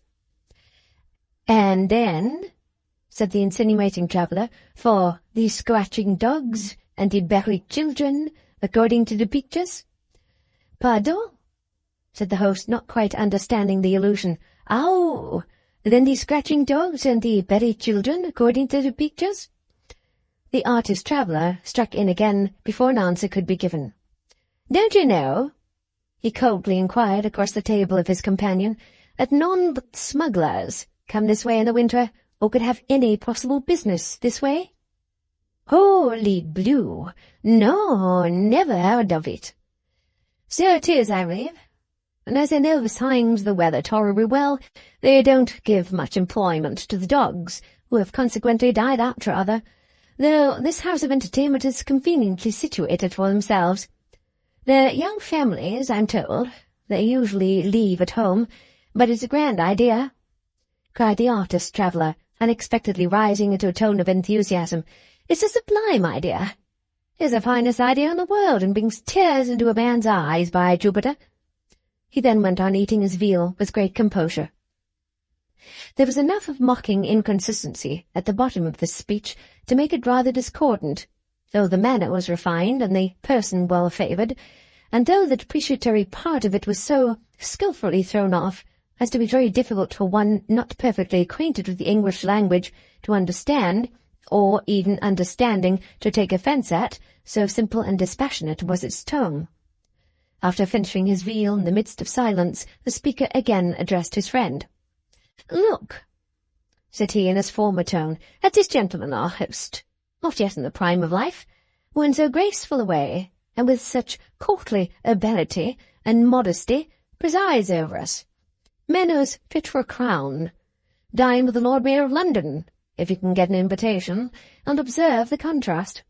This dear fellow, with the finest cut face I ever saw, a face in perfect drawing, leaves some laborious life and comes up here, I don't know how many feet above the level of the sea, for no other purpose on earth, except enjoying himself, I hope, in a capital refectory, and to keep an hotel for idle poor devils like you and me, and leave the bill to our consciences. Why, isn't it a beautiful sacrifice? What do we want more to touch us? Because rescued people of interesting appearance are not, for 8 or 9 months out of every 12, holding on here round the necks of the most sagacious of dogs, carrying wooden bottles. Shall we disparage the place? No! Bless the place! It's a great place, a glorious place." The chest of the grey-haired gentleman, who was the chief of the important party, had swelled as if for the protest against his being numbered among poor devils. No sooner had the artist-traveller ceased speaking, and he himself spoke with great dignity, as having it incumbent on him to take the lead in most places, and having deserted that duty for a little while. He weightily communicated his opinion to their host that his life must be a very dreary life here in the winter. The host allowed to Monsieur that it was a little monotonous. The air was difficult to breathe for a length of time consecutively. The cold was very severe. One needed youth and strength to bear it. However, having them and the blessing of heaven— Yes, that was very good. But their confinement, said the grey-haired gentleman. There were many days, even in bad weather, when it was possible to walk about outside. It was the custom to beat a little track and take exercise there. But the space, urged the grey-haired gentleman, so small, so very limited.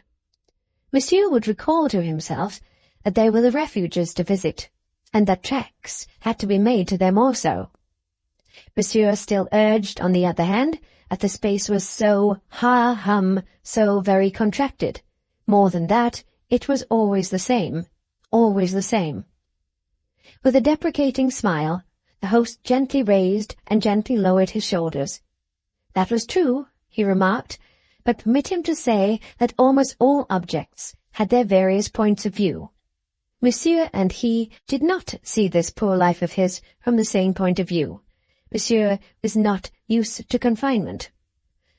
Yes, very true, said the grey-haired gentleman. He seemed to receive quite a shock from the force of the argument.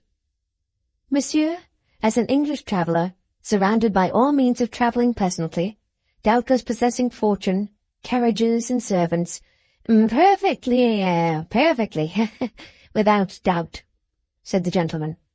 Monsieur could not easily place himself in the position of a person who had not the power to choose. I will go here tomorrow, or there next day. I will pass these barriers. I will enlarge those bounds. Monsieur could not realize, perhaps, how the mind accommodated itself in such things to the force of necessity. "It is true," said Monsieur.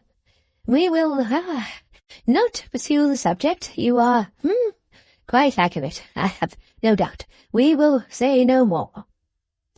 The supper having come to a close, he drew his chair away as he spoke, and moved back to his former place by the fire. As it was very cold at the greater part of the table, the other guests also resumed their former seats by the fire, designing to toast themselves well before going to bed. The host, when they rose from the table, bowed to all present, wished them good night, and withdrew.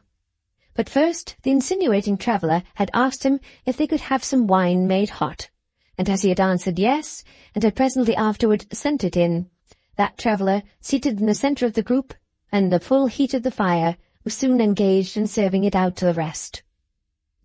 At this time, the younger of the two young ladies, who had been silently attentive in her dark corner, the firelight was the chief light in the sombre room, the lamp being smoky and dull, to what had been said of the absent lady, glided out. She was at a loss which way to turn when she had softly closed the door, but, after a little hesitation among the sounding passages and the many ways, came to a room in a corner of the main gallery, where the servants were at their supper. From these she obtained a lamp and a direction to the lady's room. It was up the great staircase on the story above. Here and there the bare white walls were broken by an iron grate, and she thought as she went along that the place was something like a prison. The arched door of the lady's room, or cell, was not quite shut. After knocking at it 2 or 3 times without receiving an answer, she pushed it gently open and looked in. The lady lay with closed eyes on the outside of the bed, protected from the cold by the blankets and wrappers with which she had been covered when she revived from her fainting fit. A dull light placed in the deep recess of the window made little impression on the arched room. The visitor timidly stepped to the bed and said in a soft whisper, "Are you better?" The lady had fallen into a slumber, and the whisper was too low to awake her. Her visitor, standing quite still, looked at her attentively. "She's very pretty," she said to herself. "I never saw so beautiful a face. Oh, how unlike me!" It was a curious thing to say, but it had some hidden meaning, for it filled her eyes with tears. I know I must be right. I know he spoke of her that evening. I could very easily be wrong on any other subject, but not on this. Not on this. With a quiet and tender hand, she put aside a straying fold of the sleeper's hair, and then touched the hand that lay outside the covering. "I like to look at her," she breathed to herself. "I like to see what has affected him so much." She had not withdrawn her hand, when the sleeper opened her eyes and started. "Oh, pray, don't be alarmed. I'm only one of the travellers from downstairs. I came to ask if you were better, and if I could do anything for you." "I think you have already been so kind as to send your servants to my assistance." "No, not I. That was my sister. Are you better?" "Much better. It is only a slight bruise, and it has been well looked to, and is almost easy now. It made me giddy and faint in a moment. It had hurt me before, but at last it overpowered me all at once. May I stay with you until someone comes? Would you like it?" "I should like it, for it is lonely here. But I'm afraid you will feel the cold too much." "I don't mind cold. I'm not delicate if I look so." She quickly moved one of the 2 rough chairs to the bedside and sat down. The other as quickly moved a part of some travelling wrapper from herself, and drew it over her, so that her arm, in keeping it about her, rested on her shoulder.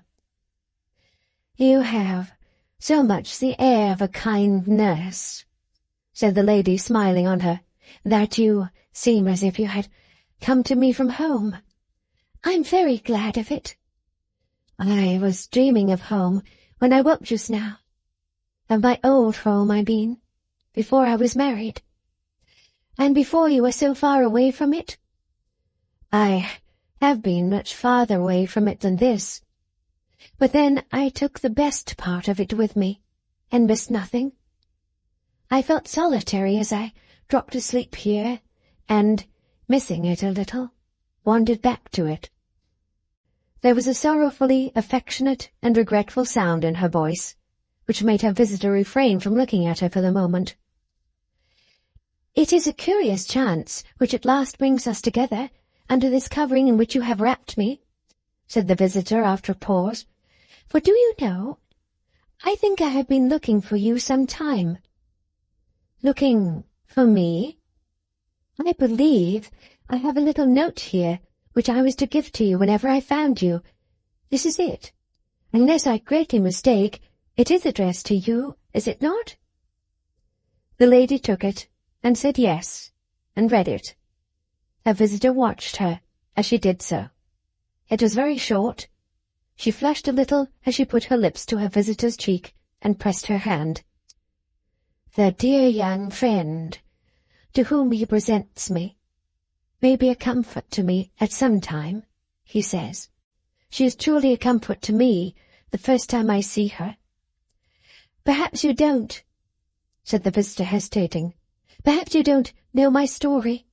Perhaps he never told you my story." "No." "Oh, no. Why should he?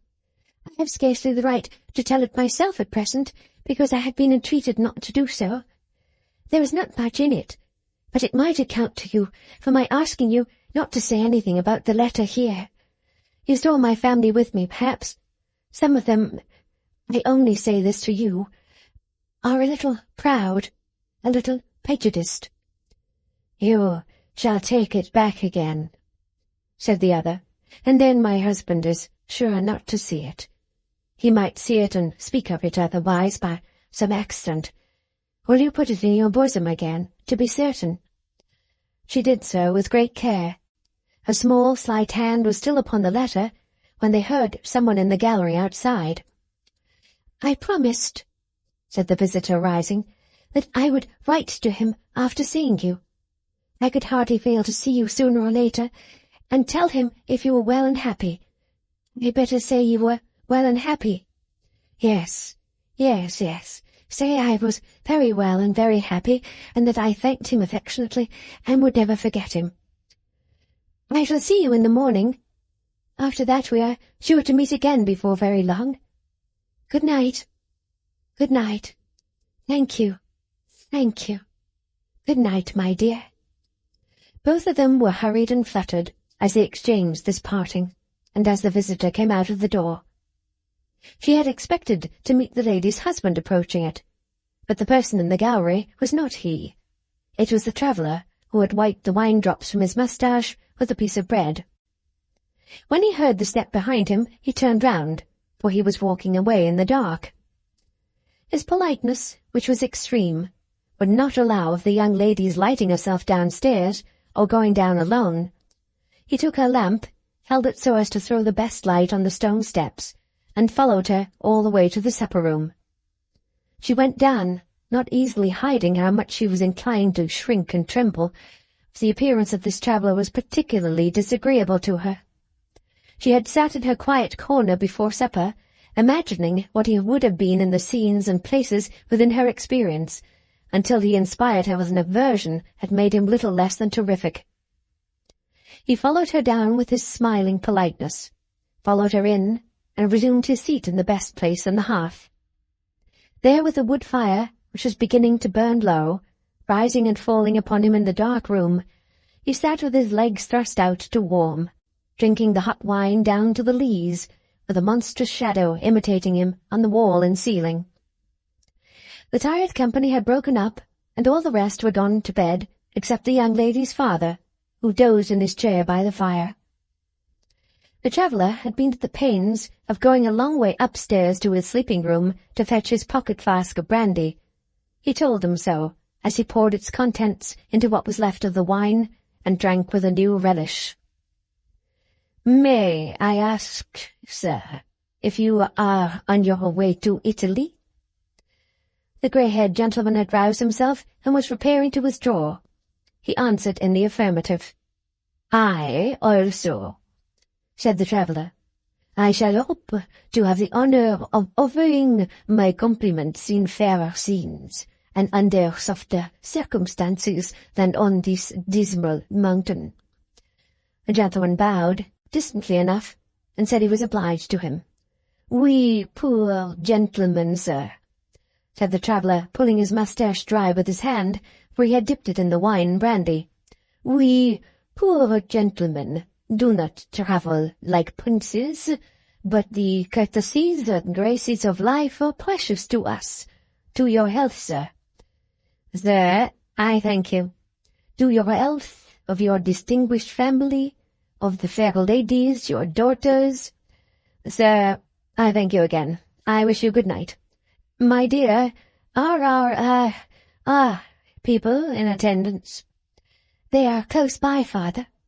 "Permit me," said the traveller, rising and holding the door open as the gentleman crossed the room towards it with his arm drawn through his daughter's. "Good repose. To the pleasure of seeing you once more. Tomorrow." As he kissed his hand with his best manner and his daintiest smile, the young lady drew a little nearer to her father, and passed him with a dread of touching him. "Humph," said the insinuating traveller, whose manner shrunk and whose voice dropped when he was left alone. "If they all go to bed, why, I must go. They are in a devil of a hurry. One would think the night would be long enough in this freezing silence and solitude if one went to bed 2 hours hence." Throwing back his head and emptying his glass, he cast his eyes upon the traveller's book, which lay on the piano, open, with pens and ink beside it, as if the knights' names had been registered when he was absent. Taking it in his hand, he read these entries: William Dorrit, Esquire; Frederick Dorrit, Esquire; Edward Dorrit, Esquire; Miss Dorrit, Miss Amy Dorrit, Mrs. General and Suite, from France to Italy. Mr. and Mrs. Henry Gowan, from France to Italy. To which he added, in a small, complicated hand, ending with a long, lean flourish, not unlike a lasso thrown at all the rest of the names, Blandois, Paris, from France to Italy. And then, with his nose coming down over his moustache, and his moustache going up and under his nose, repaired to his allotted cell. Chapter 2. Mrs. General. It is indispensable to present the accomplished lady, who was of sufficient importance in the suite of the Dorrit family, to have a line to herself in the traveller's book. Mrs. General was the daughter of a clerical dignitary in a cathedral town, where she had led the fashion until she was near 45 as a single lady can be. A stiff commissariat officer of 60, famous as a martinet, had then become enamoured of the gravity with which she drove the proprieties, four in hand, through the cathedral town society, and had solicited to be taken beside her on the box of the cool coach of ceremony to which that team was harnessed. His proposal of marriage being accepted by the lady, the commissary took his seat behind the proprieties with great decorum, and Mrs. General drove until the commissary died. In the course of the united journey, they ran over several people, who came in the way of the proprieties, but always in a high style and with composure. The commissary having been buried with all the decorations suitable to the service, the whole team of proprieties were harnessed to his hearse, and they all had feathers and black velvet housings with his coat of arms in the corner. Mrs. General began to inquire what quantity of dust and ashes was deposited at the banker's. It then transpired that the commissary had so far stolen a march on Mrs. General as to have bought himself an annuity some years before his marriage, and to have reserved that circumstance in mentioning, at the period of his proposal, that his income was derived from the interest of his money. Mrs. General consequently found her means so much diminished that but for the perfect regulation of her mind, she might have felt disposed to question the accuracy of that portion of the late service which had declared that the commissary could take nothing away with him. In this state of affairs, it occurred to Mrs. General that she might form the mind and eke the manners of some young lady of distinction, or that she might harness the proprieties to the carriage of some rich young heiress or widow, and become at once the driver and guard of such vehicle through the social mazes. Mrs. General's communication of this idea to her clerical and commissariat connection was so warmly applauded that, but for the lady's undoubted merit, it might have appeared as though they wanted to get rid of her. Testimonials representing Mrs. General as a prodigy of piety, learning, virtue, and gentility were lavishly contributed from influential quarters, and one venerable archdeacon even shed tears in recording his testimony to her perfections, described to him by persons on whom he could rely, though he had never had the honour and moral gratification of setting eyes on Mrs. General in all his life. Thus delegated on her mission, as it were, by Church and State, Mrs. General, who had always occupied high ground, felt in a condition to keep it, and began by putting herself up at a very high figure.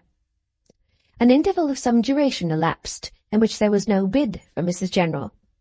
At length a county widower, with a daughter of 14, opened negotiations with the lady, and as it was a part either of the native dignity or of the artificial policy of Mrs. General, but certainly one or the other, to comport herself as if she were much more sought than seeking, the widower pursued Mrs. General until he prevailed upon her to form his daughter's mind and manners.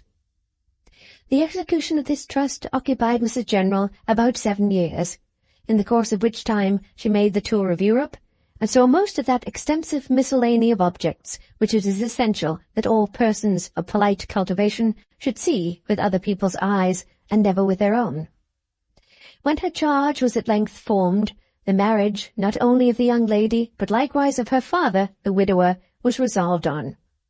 The widower then, finding Mrs. General both inconvenient and expensive, became of a sudden almost as much affected by her merits as the Archdeacon had been, and circulated such praises of her surpassing worth in all quarters where he thought an opportunity might arise of transferring the blessing to somebody else, that Mrs. General was a name more honourable than ever. The Phoenix was to let on this elevated perch, when Mr. Dorrit, who had lately succeeded to his property, mentioned to his bankers that he wished to discover a lady, well-bred, accomplished, well-connected, well accustomed to good society, who was qualified at once to complete the education of his daughters and to be their matron or chaperone. Mr. Dorrit's bankers, as bankers of the county widower, instantly said, Mrs. General. Pursuing the light so fortunately hit upon, and finding the concurrent testimony of the whole of Mrs. General's acquaintance to be of the pathetic nature already recorded, Mr. Dorrit took the trouble of going down to the county of the county widower to see Mrs. General, in whom he found a lady of a quality superior to his highest expectations.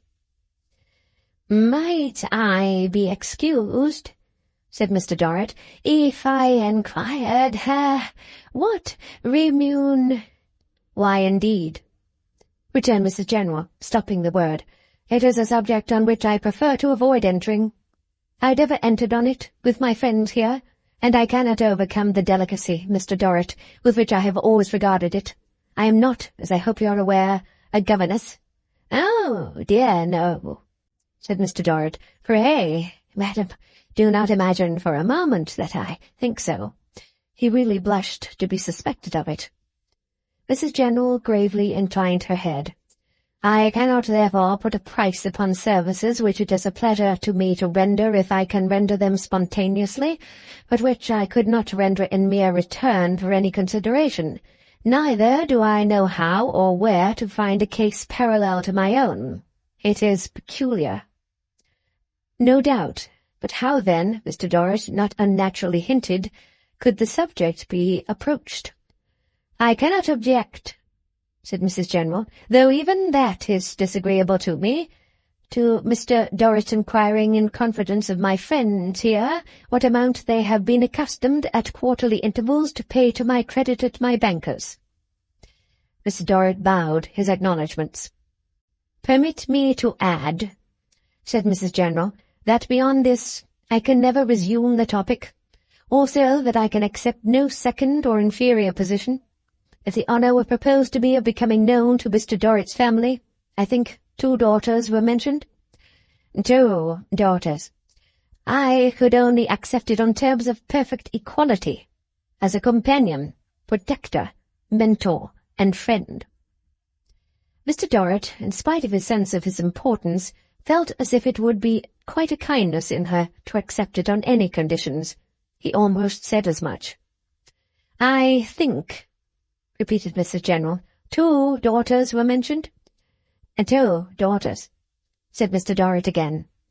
It would, therefore, said Mrs. General, be necessary to add a 3rd more to the payment, whatever its amount may prove to be, which my friends here have been accustomed to make to my bankers.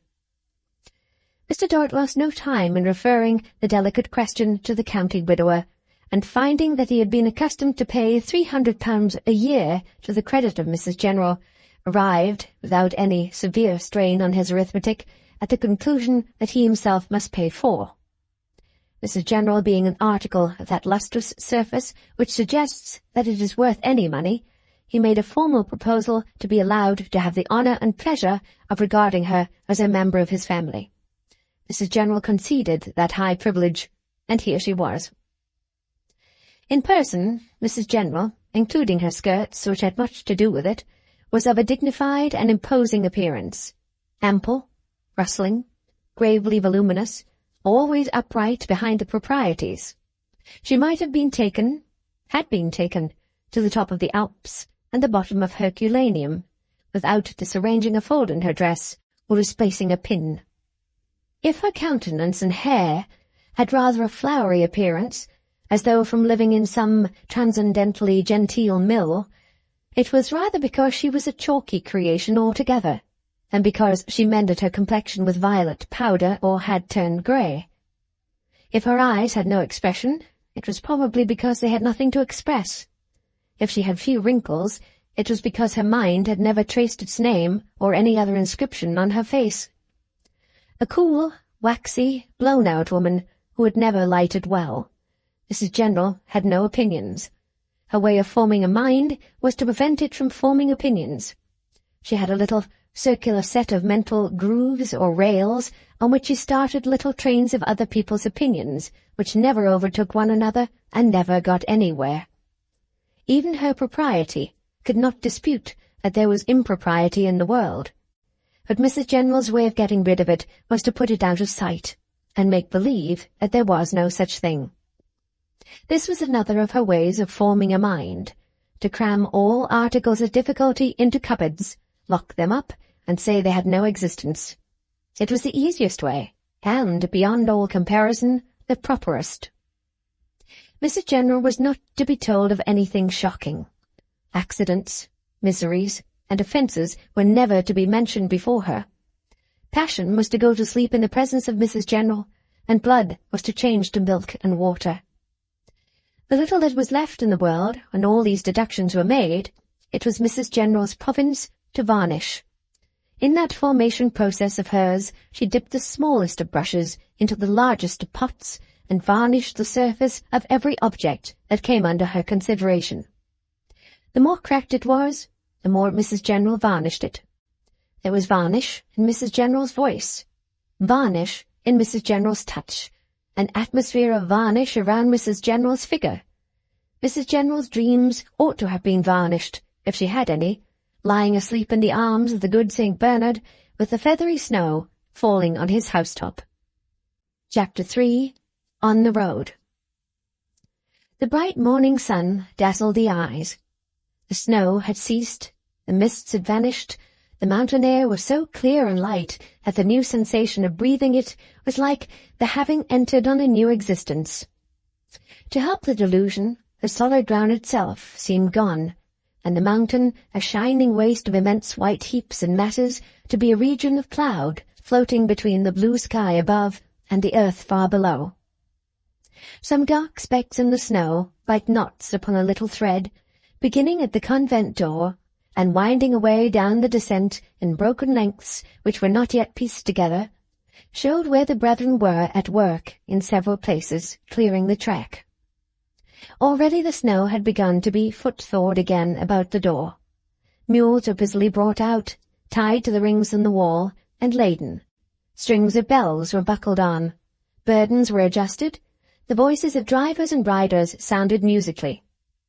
Some of the earliest had even already resumed their journey, and, both on the level summit by the dark water near the convent, and on the downward way of yesterday's ascent, little moving figures of men and mules, reduced to miniatures by the immensity around, went with a clear tinkling of bells and a pleasant harmony of tongues. In the supper-room of last night, a new fire, piled upon the feathery ashes of the old one, shone upon a homely breakfast of loaves, butter, and milk. It also shone on the courier of the Dorrit family, making tea for his party from a supply he had brought up with him, together with several other small stores which were chiefly laid in for the use of the strong body of inconvenience. Mr. Gowan and Blandois of Paris had already breakfasted, and were walking up and down by the lake, smoking their cigars. "Gowan, eh?" muttered Tip, otherwise Edward Dorrit, Esquire, turning over the leaves of the book when the courier had left them to breakfast. "Then Gowan is the name of a puppy, that's all I have got to say. If it was worth my while, I'd pull his nose. But it isn't worth my while, fortunately for him. How's his wife, Amy? I suppose you know. You generally know things of that sort." "She is better, Edward, but they're not going today." "Oh, they're not going today? Fortunately for that fellow, too," said Tip, "or he and I might have come into collision." "It is thought better here that she should lie quiet today, and not be fatigued and shaken by the ride down until tomorrow." "With all my heart. But you talk as if you had been nursing her. You haven't been relapsing into— Mrs. General is not here, into old habits, have you, Amy?" He asked the question with a sly glance of observation at Miss Fanny and at his father, too. "I have only been in to ask her if I could do anything for her, Tip," said Little Dorrit. "You needn't call me Tip, Amy, child," returned that young gentleman with a frown, "because that's an old habit, and one you may as well lay aside." "I didn't mean to say so, Edward, dear. I forgot. It was so natural once that it seemed at the moment the right word." "Oh, yes," Miss Fanny struck in. "Natural, and right word, and once, and all the rest of it. Nonsense, you little thing. I know perfectly well why you have been taking such an interest in Mrs. Gowan. You can't blind me." "I will not try to, Fanny. Don't be angry." "Oh, angry," returned that young lady with a flounce. "I have no patience." Which, indeed, was the truth. "Pray, Fanny," said Mr. Dorrit, raising his eyebrows, "what do you mean? Explain yourself." "No, never mind, Pa," replied Miss Fanny. "It's no great matter. Amy will understand me. She knew, or knew of, this Mrs. Gowan before yesterday, and she may as well admit that she did." "My child," said Mr. Dorrit, turning to his younger daughter, "has your sister any authority for this curious statement?" "However meek we are," Miss Fanny struck in before she could answer, "we don't go creeping into people's rooms on the tops of cold mountains and sitting perishing in the frost with people unless we know something about them beforehand. It's not very hard to divine whose friend Mrs. Gowan is." "Whose friend?" inquired her father. "Pa, I'm sorry to say," returned Miss Fanny, who had by this time succeeded in goading herself into a state of much ill-usage and grievance, which she was often at great pains to do, "that I believe her to be a friend of that very objectionable and unpleasant person who, with a total absence of all delicacy, which our experience might have led us to expect from him, insulted us and outraged our feelings in so public and wilful a manner on an occasion to which it is understood among us that we will not more pointedly allude." "Amy, my child," said Mr. Dorrit, tempering a bland severity with a dignified affection. "Is this the case?" Little Dorrit mildly answered, yes, it was. "Yes, it is," cried Miss Fanny. "Of course, I said so. And now, Pa, I do declare once for all—" This young lady was in the habit of declaring the same thing once for all every day of her life, and even several times in a day, "that this is shameful. I do declare once for all that it ought to be put a stop to. Is it not enough that we have gone through what is only known to ourselves, but are we to have it thrown in our faces perseveringly and systematically by the very person who should spare our feelings most? Are we to be exposed to this unnatural conduct every moment of our lives? Are we never to be permitted to forget? I say again, it is absolutely infamous." "Well, Amy," observed her brother, shaking his head, "you know I stand by you whenever I can, and on most occasions, but I must say that, upon my soul, I do consider it rather an unaccountable mode of showing your sisterly affection, that you should back up a man who treated me in the most ungentlemanly way in which one man can treat another, and who," he added convincingly, "must be a low-minded thief, you know, or he never could have conducted himself as he did." "And see," said Miss Fanny, "see what is involved in this. Can we ever hope to be respected by our servants? Never. Here are our 2 women, and Pa's valet, and a footman, and a courier, and all sorts of dependents, and yet in the midst of these we are to have one of ourselves rushing about with tumblers of cold water like a menial. Why, a policeman," said Miss Fanny, "if a beggar had a fit in the street, could but go plunging about with tumblers, as this very Amy did in this very room before our very eyes last night." "I don't so much mind that, once in a way," remarked Mr. Edward, "but your Clennam, as he thinks proper to call himself, is another thing." "He is part of the same thing," returned Miss Fanny, "and of a piece with all the rest. He obtruded himself upon us in the first instance. We never wanted him. I always showed him, for one, that I could have dispensed with his company with the greatest pleasure. He then commits that gross outrage upon our feelings, which he never could or would have committed, but for the delight he took in exposing us, and then we are to be demeaned for the service of his friends. Why, I don't wonder at this Mr. Gowon's conduct towards you. What else was to be expected when he was enjoying our past misfortunes, gloating over them at the moment?" "Father, Edward, no, indeed," pleaded Little Dorrit. "Neither Mr. nor Mrs. Gowon had ever heard our name. They were, and they are, quite ignorant of our history." "So much the worse," retorted Fanny, determined not to admit anything in extenuation, "for then you have no excuse. If they had known about us, you might have felt yourself called upon to conciliate them. That would have been a weak and ridiculous mistake, but I can respect a mistake, whereas I can't respect a wilful and deliberate abasing of those who should be nearest and dearest to us. No, I can't respect that. I can do nothing but denounce that." "I never offend you wilfully, Fanny," said Little Dorrit, "though you are so hard with me." "Then you should be more careful, Amy," returned her sister. "If you do such things by accident, you should be more careful.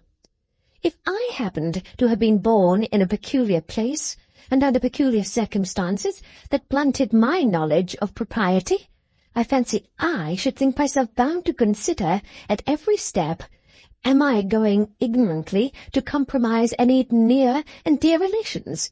That is what I fancy I should do if it was my case." Mr. Dorrit now interposed, at once to stop these painful subjects by his authority, and to point their moral by his wisdom.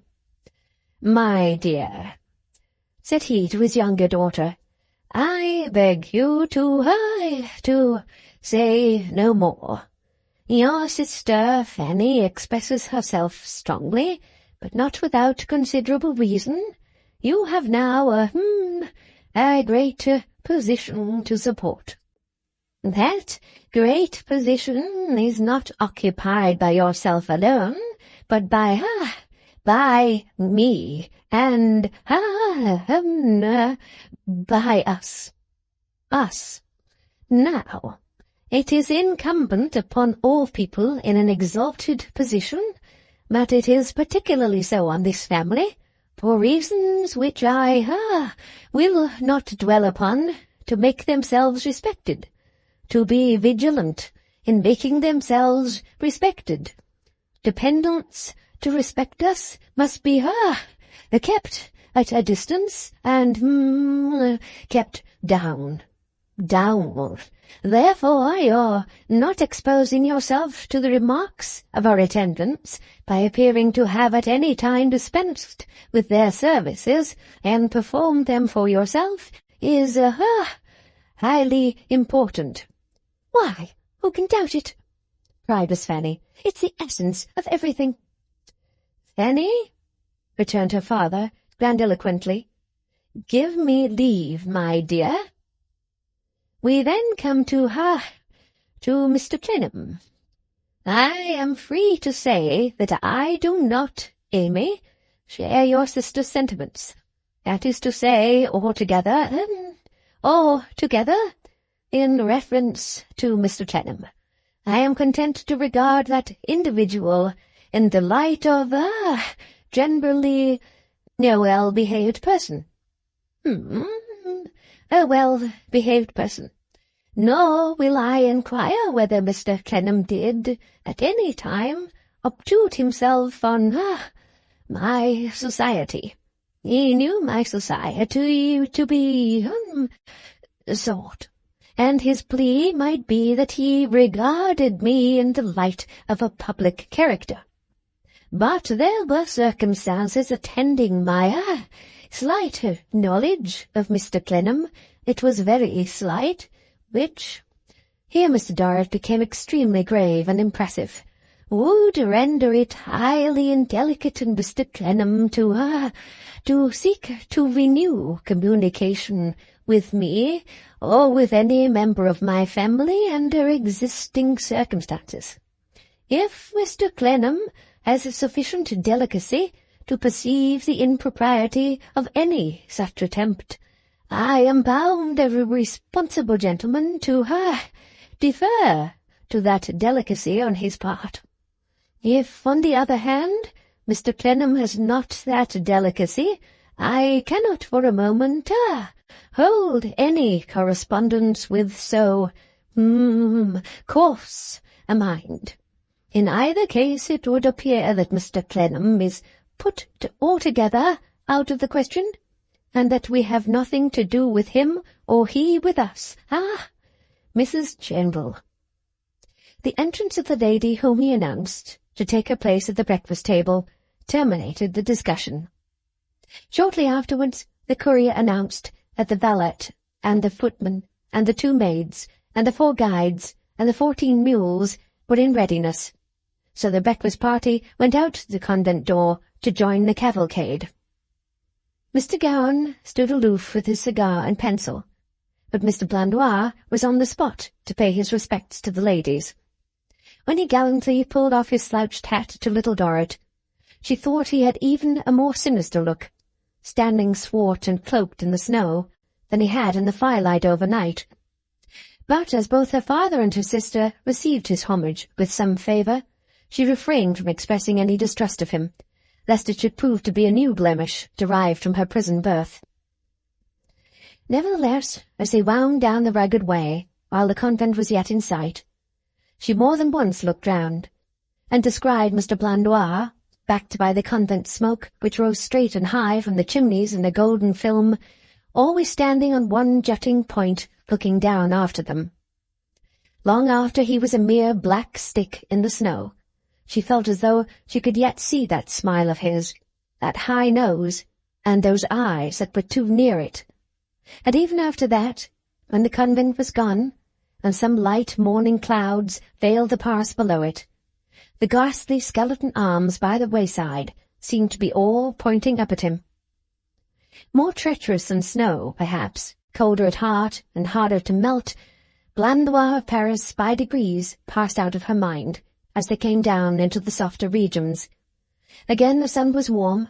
Again the streams descending from glaciers and snowy caverns were refreshing to drink at. Again they came among the pine trees, the rocky rivulets, the verdant heights and dales, the wooden chalets and rough zigzag fences of Swiss country.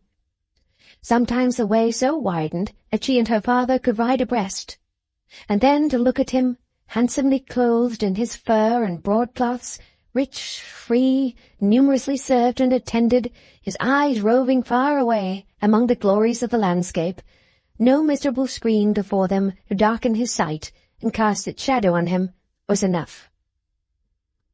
Her uncle was so far rescued from that shadow of old that he wore the clothes they gave him, and performed some ablutions as a sacrifice to the family credit, and went where he was taken, with a certain patient animal enjoyment, which seemed to express that the air and change did him good.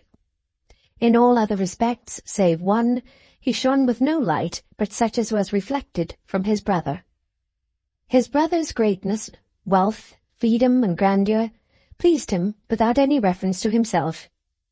Silent and retiring, he had no use for speech when he could hear his brother speak, no desire to be waited on, so that the servants devoted themselves to his brother. The only noticeable change he originated in himself was an alteration in his manner to his younger niece. Every day it refined more and more into a marked respect, very rarely shown by age to youth, and still more rarely susceptible, one would have said, of the fitness with which he invested it. On those occasions when Miss Fanny did declare once for all he would take the next opportunity of bearing his grey head before his younger niece, and of helping her to alight, or handing her to the carriage, or showing her any other attention with the profoundest deference. Yet it never appeared misplaced or forced, being always heartily simple, spontaneous, and genuine. Neither would he ever consent, even at his brother's request, to be helped to any place before her, or to take precedence of her in anything. So jealous was he of her being respected, that, on this very journey down from the Great St. Bernard, he took sudden and violent umbrage at the footman's being remiss to hold her stirrup, though standing near when she dismounted, and unspeakably astonished the whole retinue by charging at him on a hard-headed mule, riding him into a corner, and threatening to trample him to death. They were a goodly company, and the innkeepers all but worshipped them. Wherever they went, their importance preceded them in the person of the courier riding before to see that the rooms of state were ready. He was the herald of the family procession. The great travelling carriage came next, containing inside Mr. Dorrit, Miss Dorrit, Miss Amy Dorrit, and Mrs. General. Outside, some of the retainers, and, in fine weather, Edward Dorrit, Esquire, for whom the box was reserved. Then came the chariot, containing Frederick Dorrit, Esquire, and an empty place occupied by Edward Dorrit, Esquire, in wet weather. Then came the fourgon, with the rest of the retainers, the heavy baggage, and as much as it could carry of the mud and dust which the other vehicles left behind. These equipages adorned the yard of the hotel at Martigny on the return of the family from their mountain excursion. Other vehicles were there, much company being on the road, from the patched Italian vettura, like the body of a swing from an English fair, put upon a wooden tray on wheels, and having another wooden tray, without wheels, put atop of it, to the trim English carriage. But there was another adornment of the hotel, which Mr. Dorrit had not bargained for. 2 strange travellers embellished one of his rooms. The innkeeper, hat in hand in the yard, swore to the courier that he was blighted, that he was desolated, that he was profoundly afflicted, that he was the most miserable and unfortunate of beasts, that he had the head of a wooden pig. He ought never to have made the concession, he said, but the very genteel lady had so passionately prayed him for the accommodation of that room to dine in only for a little half-hour that he had been vanquished. The little half-hour was expired. The lady and gentleman were taking their little dessert and half-cup of coffee. The note was paid, the horses were ordered, they would depart immediately. But, owing to an unhappy destiny and a curse of heaven, they were not yet gone. Nothing could exceed Mr. Dorrit's indignation as he turned at the foot of the staircase on hearing these apologies. He felt that the family dignity was struck at by an assassin's hand. He had a sense of his dignity, which was of the most exquisite nature. He could detect a design upon it when nobody else had any perception of the fact. His life was made an agony by the number of fine scalpels that he felt to be incessantly engaged in dissecting his dignity. "Is it possible, sir," said Mr. Dorrit, reddening excessively, "that you have had the audacity to place one of my rooms at the disposition of any other person?" Thousands of pardons. It was the host's profound misfortune to have been overcome by that too genteel lady. He besought Monseigneur not to enrage himself. He threw himself on Monseigneur for clemency. If Monseigneur would have the distinguished goodness to occupy the other salon, especially reserved for him, for but 5 minutes, all would go well. "No, sir," said Mr. Dorrit, "I will not occupy any salon. I will leave your house without eating or drinking or setting foot in it. How do you dare to act like this? Who am I that you separate me from other gentlemen?" Alas, the host called all the universe to witness that Monseigneur was the most amiable of the whole body of nobility, the most important, the most estimable, the most honoured. If he separated Monseigneur from others, it was only because he was more distinguished, more cherished, more generous, more renowned. "Don't tell me so, sir," returned Mr. Dorrit in a mighty heat. "You have affronted me. You have heaped insults upon me. How dare you? Explain yourself." Just heaven! Then how could the host explain himself when he had nothing more to explain? When he had only to apologize and confide himself to the so well-known magnanimity of Monseigneur. "I tell you, sir," said Mr. Dorrit, panting with anger, "that you separate me from other gentlemen, that you make distinctions between me, other gentlemen of fortune and station. I demand of you why. I wish to know on what authority, on whose authority. Reply, sir. Explain. Answer why."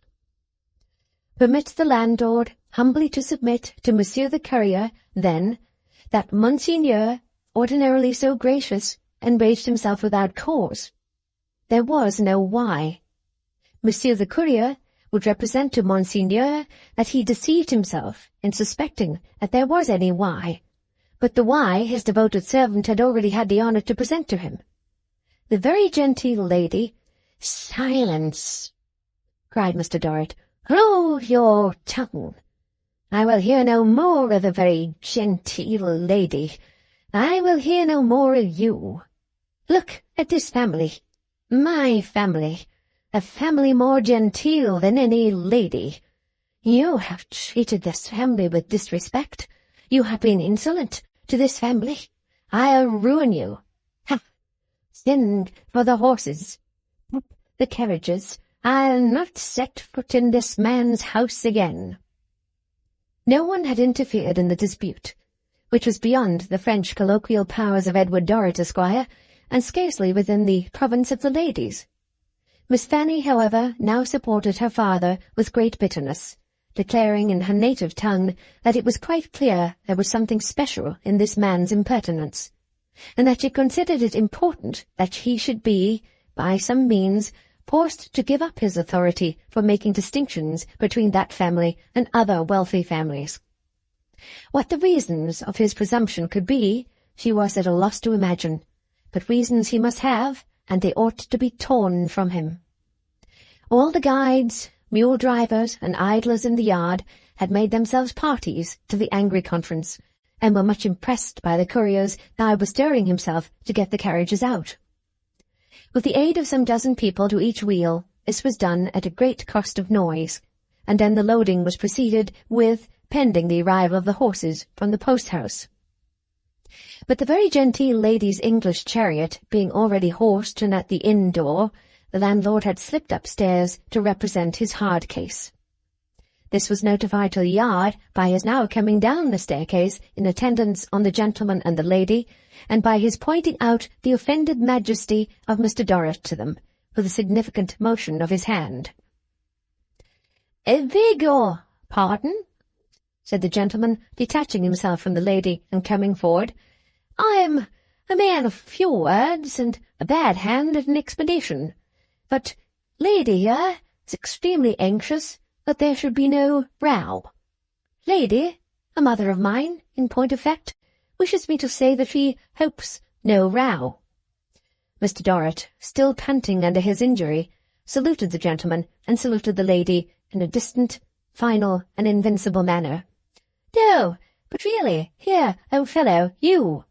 This was the gentleman's way of appealing to Edward Dorrit, Esquire, on whom he pounced as a great and providential relief. "Let you and I try to make this all right. Lady so very much wishes no row." Edward Dorrit, Esquire, led a little apart by the button, assumed a diplomatic expression of countenance in replying, "Why, you must confess that when you bespeak a lot of rooms beforehand and they belong to you, it's not pleasant to find other people in 'em." "No," said the other, "I know it isn't. I admit it. Still, let you and I try to make it all right and avoid row. The fault is not this chap's at all, but my mother's. Being a remarkably fine woman with no bigod nonsense about her, well-educated too, she was too many for this chap. Regularly pocketed him." "If that's the case," Edward Dorrit, Esquire, began, "assure you, upon my soul, 'tis the case. Consequently," said the other gentleman, retiring on his main position, "why, row." "Edmund," said the lady from the doorway, "I hope you have explained, or are explaining, to the satisfaction of this gentleman, his family, that the civil landlord is not to blame." "Assure you, ma'am," returned Edward, perfectly paralysing myself with trying it on. He then looked steadfastly at Edward Dorrit, Esquire, for some seconds, and suddenly added in a burst of confidence, "Old fella, is it all right?" "I don't know, after all," said the lady, gracefully advancing a step or two towards Mr. Dorrit, "but that I better say myself at once, that I assure this good man I took all the consequences on myself of occupying one of a stranger's suite of rooms during his absence for just as much, or as little, time as I could dine in. I had no idea the rightful owner would come back so soon, nor had I any idea that he had come back, or I should have hastened to make restoration of my ill-gotten chamber, and to have offered my explanation and apology. I trust, in saying this—" For a moment, the lady, with the glass at her eye, stood transfixed and speechless before the two Miss Dorrits. At the same moment, Miss Fanny, in the foreground of a grand pictorial composition formed by the family equipages, and the family servants, held her sister tight under one arm to detain her on the spot, and with the other arm fanned herself with a distinguished air, and negligently surveyed the lady from head to foot.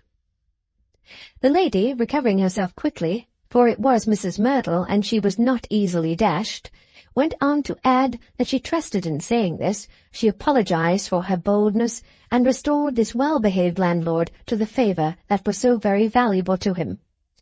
Mr. Dorrit, on the altar of whose dignity all this was incense, made a gracious reply, and said that his people should, countermand his horse, and he would, overlook what he had at first supposed to be an affront, but now regarded as an honour. Upon this, the bosom bent to him, and its owner, with a wonderful command of feature, addressed a winning smile of adieu to the two sisters, as young ladies of fortune in whose favour she was much prepossessed, and whom she had never had the gratification of seeing before. Not so, however, Mr. Sparkler. This gentleman, becoming transfixed at the same moment as his lady mother, could not by any means unfix himself again, but stood stiffly staring at the whole composition with Miss Fanny in the foreground. on his mother saying, "Nedmund, you're quite ready, eh? Will you give me your arm?" He seemed, by the motion of his lips, to reply with some remark comprehending the form of words in which his shining talents found the most frequent utterance, but he relaxed no muscle. So fixed was his figure that it would have been matter of some difficulty to bend him sufficiently to get him in the carriage door, if he had not received the timely assistance of a maternal pull from within. He was no sooner within than the pad of the little window in the back of the chariot disappeared, and his eye usurped its place. There it remained as long as so small an object was discernible, and probably much longer, staring, as though something inexpressibly surprising should happen to a codfish, like an ill-executed eye in a large locket. This encounter was so highly agreeable to Miss Fanny, and gave her so much to think of with triumph afterwards, that it softened her asperities exceedingly. When the procession was again in motion next day, she occupied her place in it with a new gaiety, and showed such a flow of spirits indeed that Mrs. General looked rather surprised.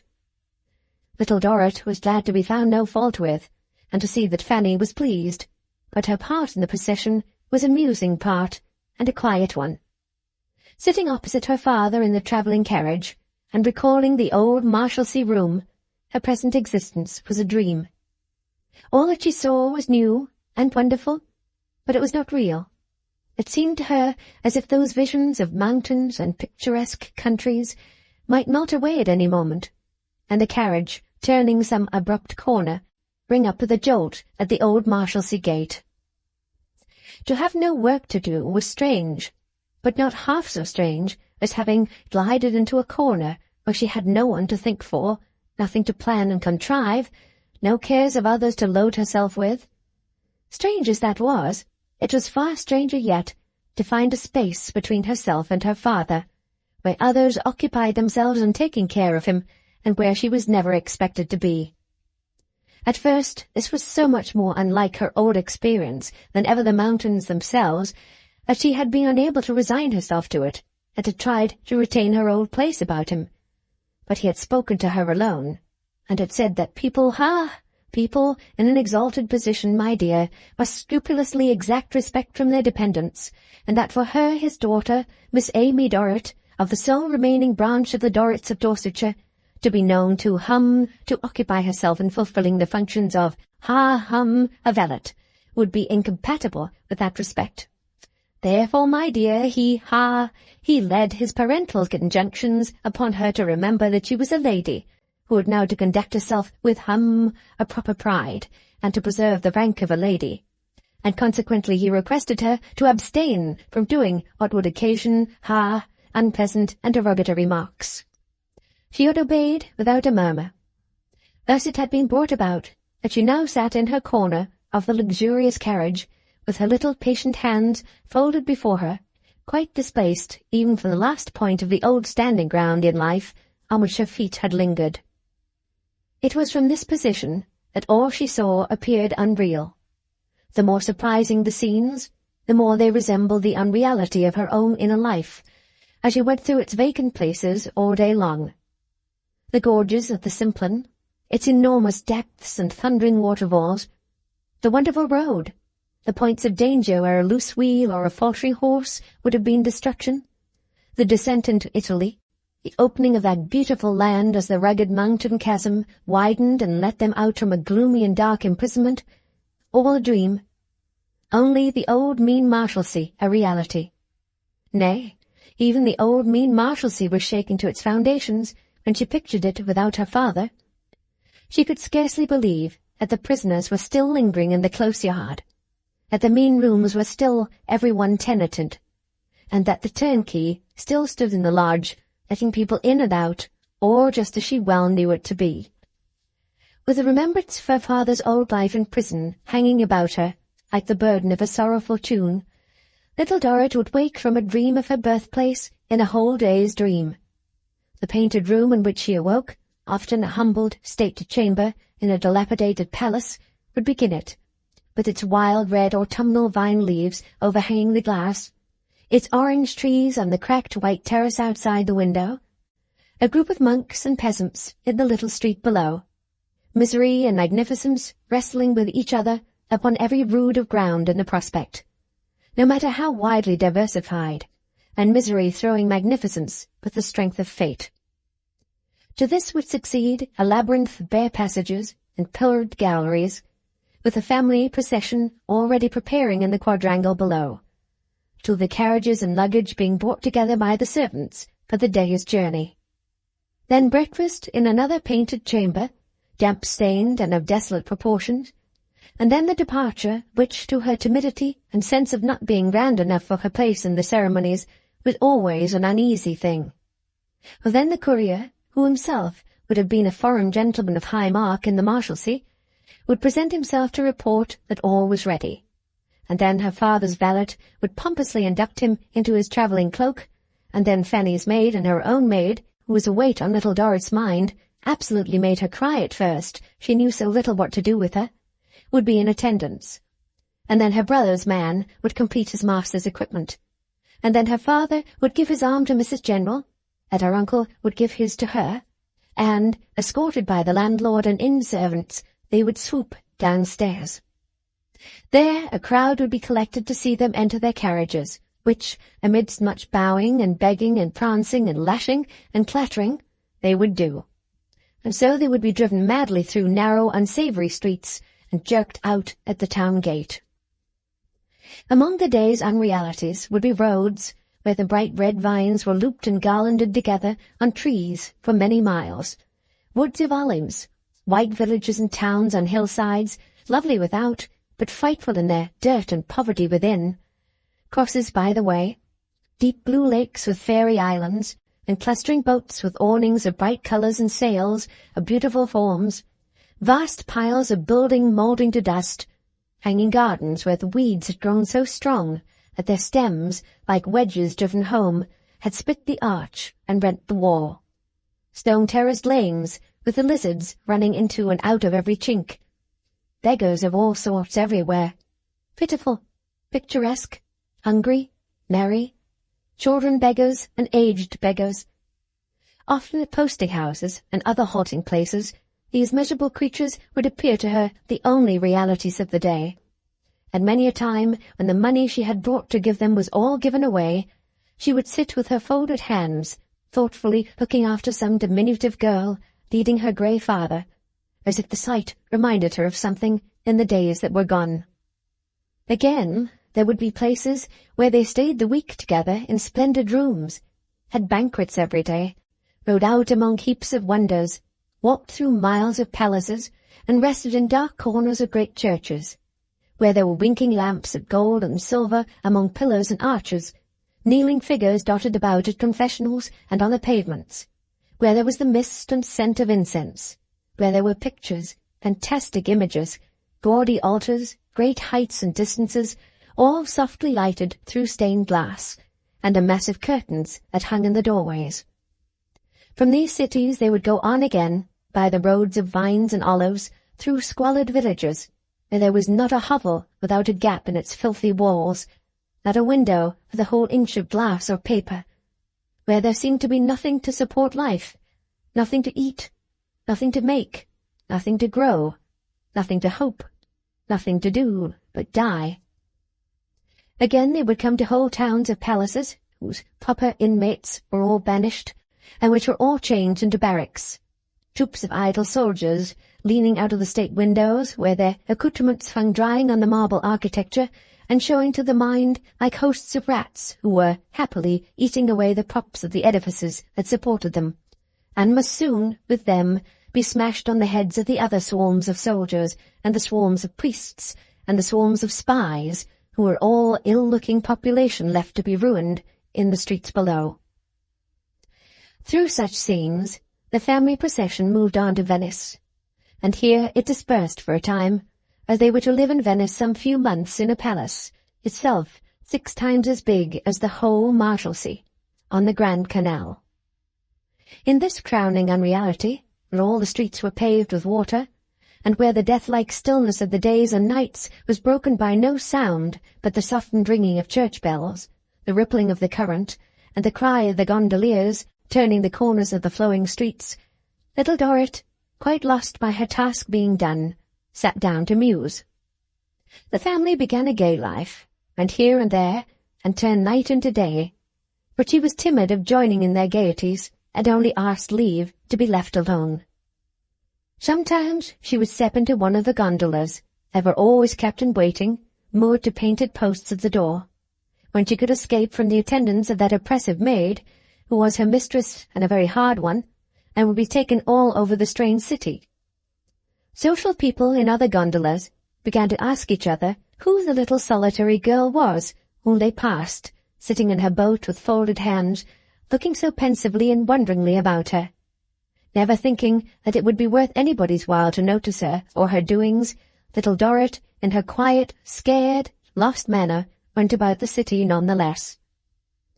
But her favourite station was the balcony of her own room, overhanging the canal, with other balconies below and none above. It was of massive stone darkened by ages, built in a wild fancy which came from the east to that collection of wild fancies, and little Dorrit was little indeed, leaning on the broad-cushioned ledge and looking over. As she liked no place of an evening half so well, she soon began to be watched for, and many eyes in passing gondolas were raised, and many people said, there was the little figure of the English girl who was always alone. Such people were not realities to the little figure of the English girl. Such people were all unknown to her. She would watch the sunset in its low, long lines of purple and red, and its burning flush high up into the sky, so glowing on the buildings, and so lightening their structure, that it made them look as if their strong walls were transparent, and they shone from within. She would watch those glories expire, and then, after looking at the black gondolas underneath, taking guests to music and dancing, would raise her eyes to the shining stars. Was there no party of her own, in other times, on which the stars had shone? To think of that old gate now. She would think of that old gate, and of herself sitting at it in the dead of the night, pillowing Maggie's head, and of other places and of other scenes associated with those different times. And then she would lean upon her balcony and look over at the water as though they all lay underneath it. When she got to that, she would musingly watch its running, as if in the general vision it might run dry, and show her the prison again, and herself, and the old room, and the old inmates, and the old visitors, all lasting realities that had never changed. Chapter 4. A Letter from Little Dorrit. Dear Mr. Clennam, I write to you from my own room at Venice, thinking you will be glad to hear from me. But I know you cannot be so glad to hear from me as I am to write to you, for everything about you is as you have been accustomed to see it, and you miss nothing, unless it should be me, which can only be for a little while together and very seldom, while everything in my life is so strange, and I miss so much. When we were in Switzerland, which appears to have been years ago, though it was only weeks, I met young Mrs. Gowan, who was on a mountain excursion like ourselves. She told me she was very well and very happy. She sent you the message by me that she thanked you affectionately and would never forget you. She was quite confiding with me, and I loved her almost as soon as I spoke to her. But there is nothing singular in that. Who could help loving so beautiful and winning a creature? I could not wonder at anyone loving her. No, indeed.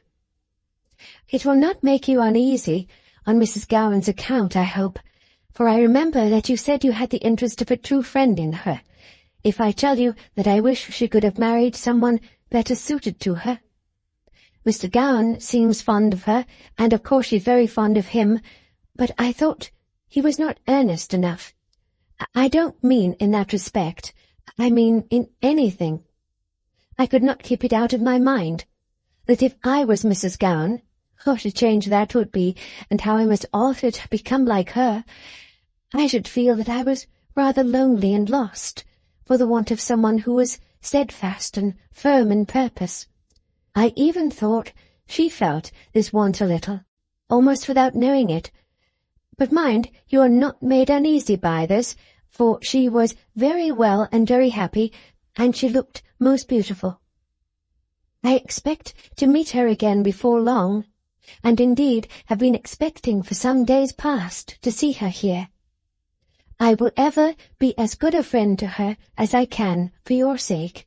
Dear Mr. Clennam, I dare say you think little of having been a friend to me when I had no other. Not that I have any other now, for I have made no new friends. But I think much of it, and I never can forget it. I wish I knew, but it is best for no one to write to me, how Mr. and Mrs. Plornish prosper in the business which my dear father bought for them, and that old Mr. Nandy lives happily with them and his 2 grandchildren, and sings all his songs over and over again. I cannot quite keep back the tears from my eyes when I think of my poor Maggie, and of the blank she must have felt at first, however kind they all are to her, without her little mother. Will you go and tell her, as a strict secret, with my love, that she never can have regretted our separation more than I have regretted it? And will you tell them all that I have thought of them every day, and that my heart is faithful to them everywhere? Oh, if you could know how faithful, you would almost pity me for being so far away, and being so grand.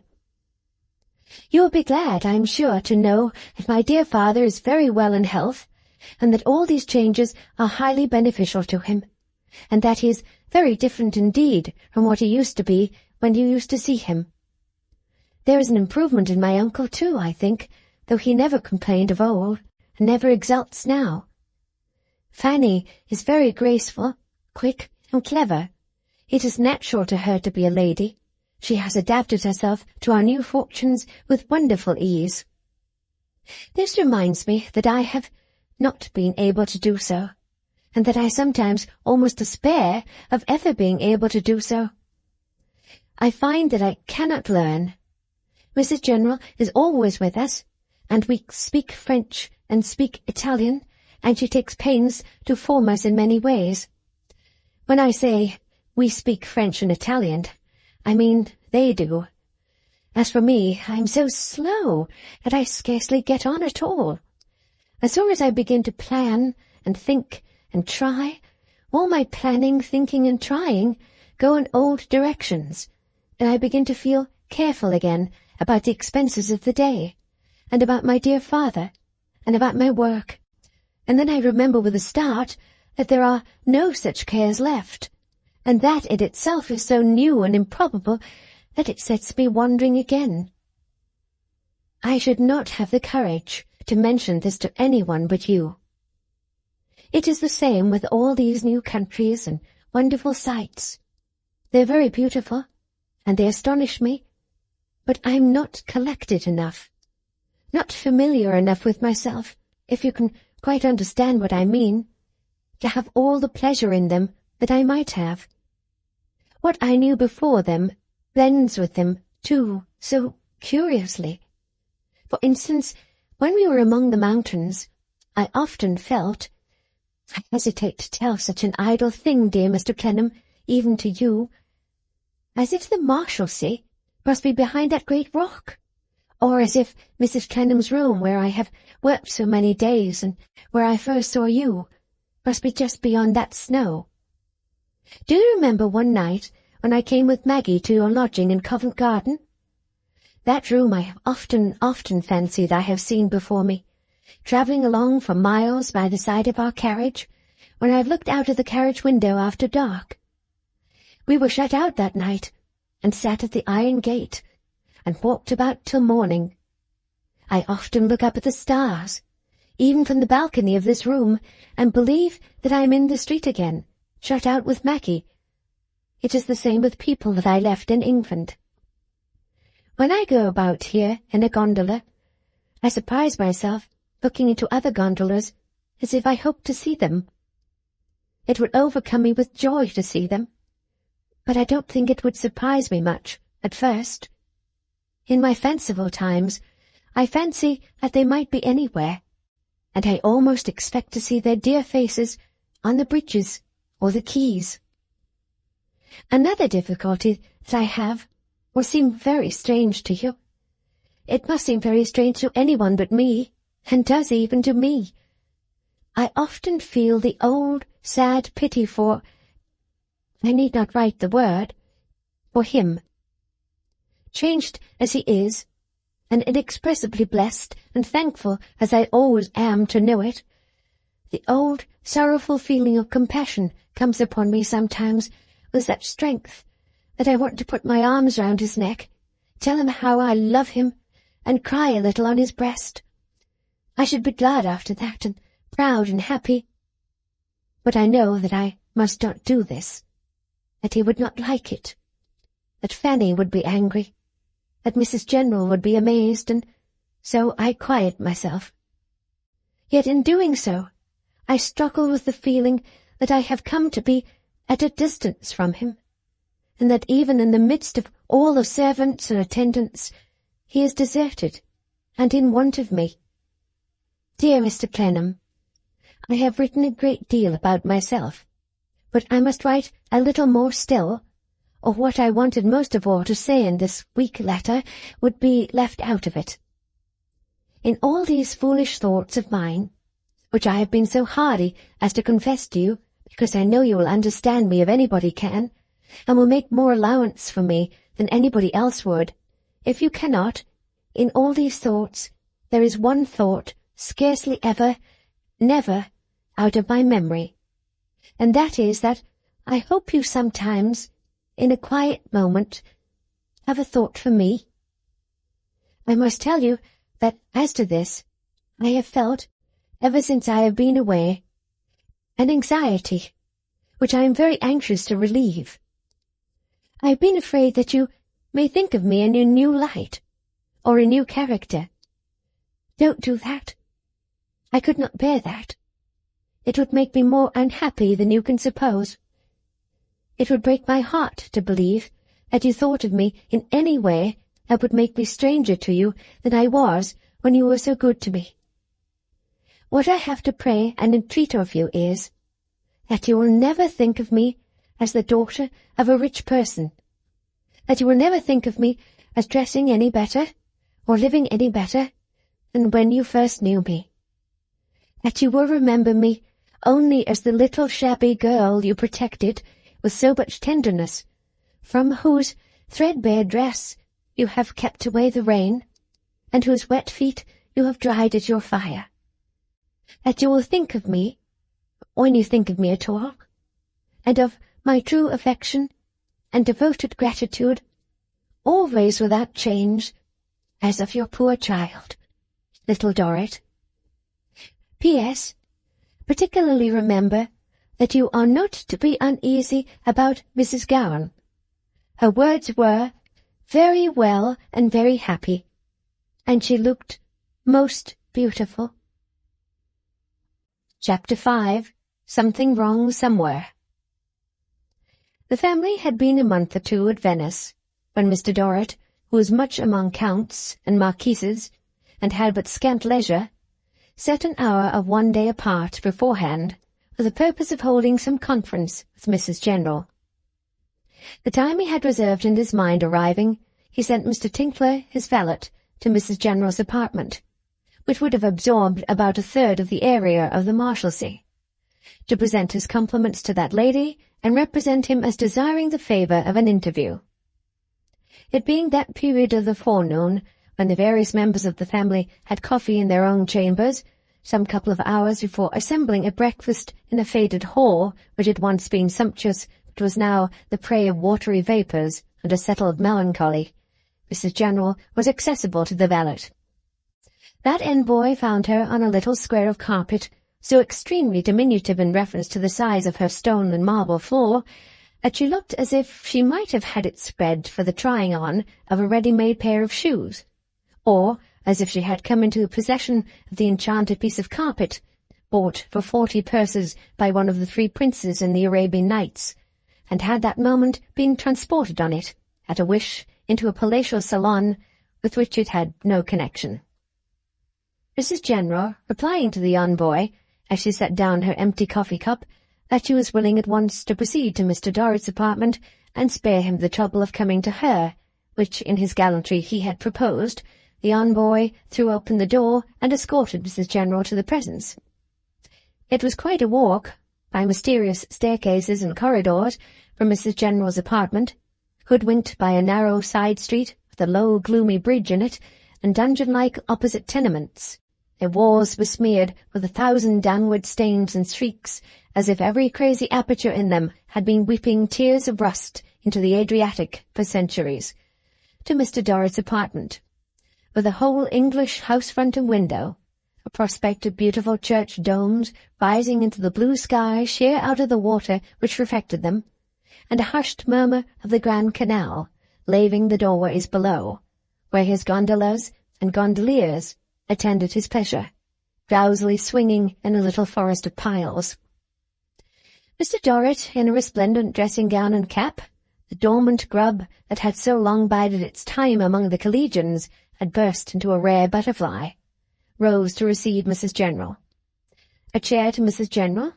An easier chair, sir. What are you doing? What are you about? What do you mean? Now leave us. Mrs. General, said Mr. Dorrit, I took the liberty. By no means, Mrs. General interposed. I was quite at your disposition. I had had my coffee. I took the liberty, said Mr. Dorrit again, with the magnificent placidity of one who was above correction, to solicit the favour of a little private conversation with you, because I feel rather worried respecting my younger daughter. You will have observed the great difference of temperament, madam, between my two daughters, said Mrs. General in response, crossing her gloved hands. She was never without gloves, and they never creased, and always fitted. There is a great difference. May I ask to be favoured with your view of it? Said Mr. Dorrit, with a deference not incompatible with majestic serenity. Fanny, returned Mrs. General, has force of character and self-reliance. Amy, none. None? Oh, Mrs. General, ask the Marshalsea stones and bars. Oh, Mrs. General, ask the milliner who taught her to work, and the dancing-master who taught her sister to dance. Oh, Mrs. General, ask me, her father, what I owe her, and hear my testimony touching the life of this slighted little creature from her childhood up. No such adjuration entered Mr. Dorrit's head. He looked at Mrs. General, seated in her usual erect attitude on her coach-box behind the proprieties, and he said in a thoughtful manner, True, madam. I would not, said Mrs. General, be understood to say, observe, that there is nothing to improve in Fanny, but there is material there, perhaps indeed a little too much. Will you be kind enough, madam, said Mr. Dorrit, to be, more explicit. I do not quite understand my elder daughter's having, too much material. What material? Fanny, returned Mrs. General, at present forms too many opinions. Perfect breeding forms none, and is never demonstrative. Lest he himself should be found deficient in perfect breeding, Mr. Dorrit hastened to reply, Unquestionably, madam, you are right. Mrs. General returned in her emotionless and expressionless manner, I believe so. But you are aware, my dear madam, said Mr. Dorrit, that my daughters had the misfortune to lose their lamented mother when they were very young, and that, in consequence of my not having been until lately the recognized heir to my property, they have lived with me as a comparatively poor, though always proud, gentleman in retirement. I do not, said Mrs. General, lose sight of the circumstance. Madam, pursued Mr. Dorrit, of my daughter Fanny, under her present guidance, and with such an example constantly before her, Mrs. General shut her eyes. "I have no misgivings. There is adaptability of character in Fanny. But my younger daughter, Mrs. General, rather worries and vexes my thoughts. I must inform you that she has always been my favourite." "There is no accounting," said Mrs. General, "for these partialities." "Ah, no," assented Mr. Dorrit. "No. Now, madam, I'm troubled by noticing that Amy is not, so to speak, one of ourselves. She does not care to go about with us. She is lost in the society we have here.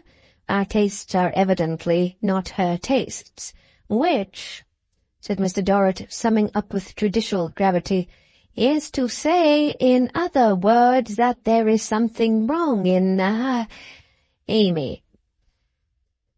"May we incline to the supposition," said Mrs. General, with a little touch of varnish, "that something is referable to the novelty of the position?" "Excuse me, madam," observed Mr. Dorrit rather quickly. "The daughter of a gentleman, though, himself at one time comparatively far from affluent, comparatively, and herself reared in, retirement, need not of necessity find this position so very novel." "True," said Mrs. General, "true." "Therefore, madam," said Mr. Dorrit, "I took the liberty—" He laid an emphasis on the phrase, and repeated it, as though he stipulated with urbane firmness that he must not be contradicted again. "I took the liberty of requesting this interview in order that I might mention the topic to you, and inquire how you would advise me." "Mr. Dorrit," returned Mrs. General, "I have conversed with Amy several times since we have been residing here on the general subject of the formation of a demeanour. She has expressed herself to me as wondering exceedingly at Venice. I have mentioned to her that it is better not to wonder. I pointed out to her that the celebrated Mr. Eustace, the classical tourist, did not think much of it, and that he compared the Rialto, greatly to its disadvantage, with Westminster and Blackfriars Bridges. I need not add, after what you have said, that I have not yet found my argument successful. You do me the honour to ask me what to advise. It always appears to me, if this should prove to be a baseless assumption, I shall be pardoned, that Mr. Dorrit has been accustomed to exercise influence over the minds of others." "Madam," said Mr. Dorrit, "I have been at the head of a considerable community. You are right in supposing that I am not unaccustomed to an influential position." "I am happy," returned Mrs. General, "to be so corroborated. I would therefore the more confidently recommend that Mr. Dorrit should speak to Amy himself, and make his observations and wishes known to her. Being his favourite besides, and no doubt attached to him, she is all the more likely to yield to his influence." "I had anticipated your suggestion, madam," said Mr. Dorrit, "but I was not sure that I might, not encroach on—" "On my province, Mr. Dorrit," said Mrs. General graciously. "Do not mention it." "Then, with your leave, madam," resumed Mr. Dorrit, ringing his little bell to summon his valet, "I will send for her at once." "Does Mr. Dorrit wish me to remain?" "Perhaps, if you have no other engagement, you would not object for a minute or two?" "Not at all." So Tinkler the valet was instructed to find Miss Amy's maid, and to request that subordinate to inform Miss Amy that Mr. Dorrit wished to see her in his room. In delivering this charge to Tinkler, Mr. Dorrit looked severely at him, and also kept a jealous eye upon him until he went out at the door, mistrusting that he might have something in his mind prejudicial to the family dignity, that he might have even got wind of some collegiate joke before he came into the service, and might be derisively reviving its remembrance at the present moment. If Tinkler had happened to smile, however faintly and innocently, nothing would have persuaded Mr. Dorrit to the hour of his death but that this was the case. As Tinkler happened, however, very fortunately for himself, to be of a serious and composed countenance, he escaped the secret danger that threatened him. And on his return, when Mr. Dorrit eyed him again, he announced Miss Amy as if she had come to a funeral. He left a vague impression on Mr. Dorrit's mind that he was a well-conducted young fellow who had been brought up in the study of his catechism by a widowed mother. "Amy," said Mr. Dorrit, "you have just now been the subject of some conversation between myself and Mrs. General. We agree that you scarcely see but home here. How is this?" A pause. "I think, father, I require a little time." "Papa is a preferable mode of address," observed Mrs. General. "Father is rather vulgar, my dear. The word papa, besides, gives a pretty form to the lips. Papa, potatoes, poultry, prunes, and prism are all very good words for the lips, especially prunes and prism. You will find it serviceable in the formation of a demeanour if you sometimes say to yourself in company, on entering a room, for instance, Papa, potatoes, poultry, prunes, and prism. Prunes and prism." "Pray, my child," said Mr. Dorrit, "attend to the, precepts of Mrs. General." Poor little Dorrit, with a rather forlorn glance at that eminent varnisher, promised to try. "You say, Amy," pursued Mr. Dorrit, "that you think you require time. Time for what?" Another pause.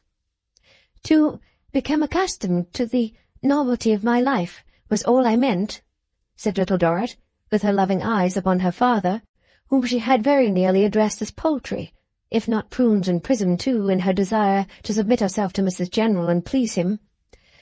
Mr. Dorrit frowned, and looked anything but pleased. "Amy," he returned, "it appears to me, I must say, that you have had abundance of time for that. You surprise me. You disappoint me. Fanny has conquered any such little difficulties, and, why not you?"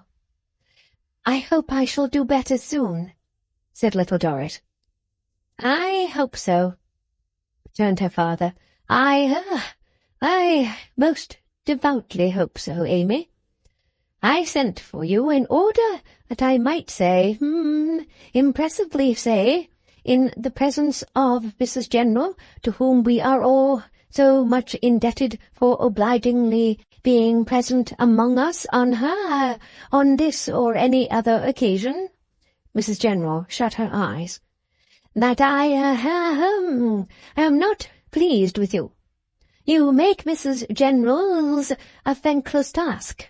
You embarrass me very much. You have always, as I have informed Mrs. General, been my favourite child. I have always made you a friend and companion. In return, I do beg that you accommodate yourself better to circumstances and dutifully do what becomes of your station." Mr. Dorrit was even a little more fragmentary than usual, being excited on the subject and anxious to make himself particularly emphatic.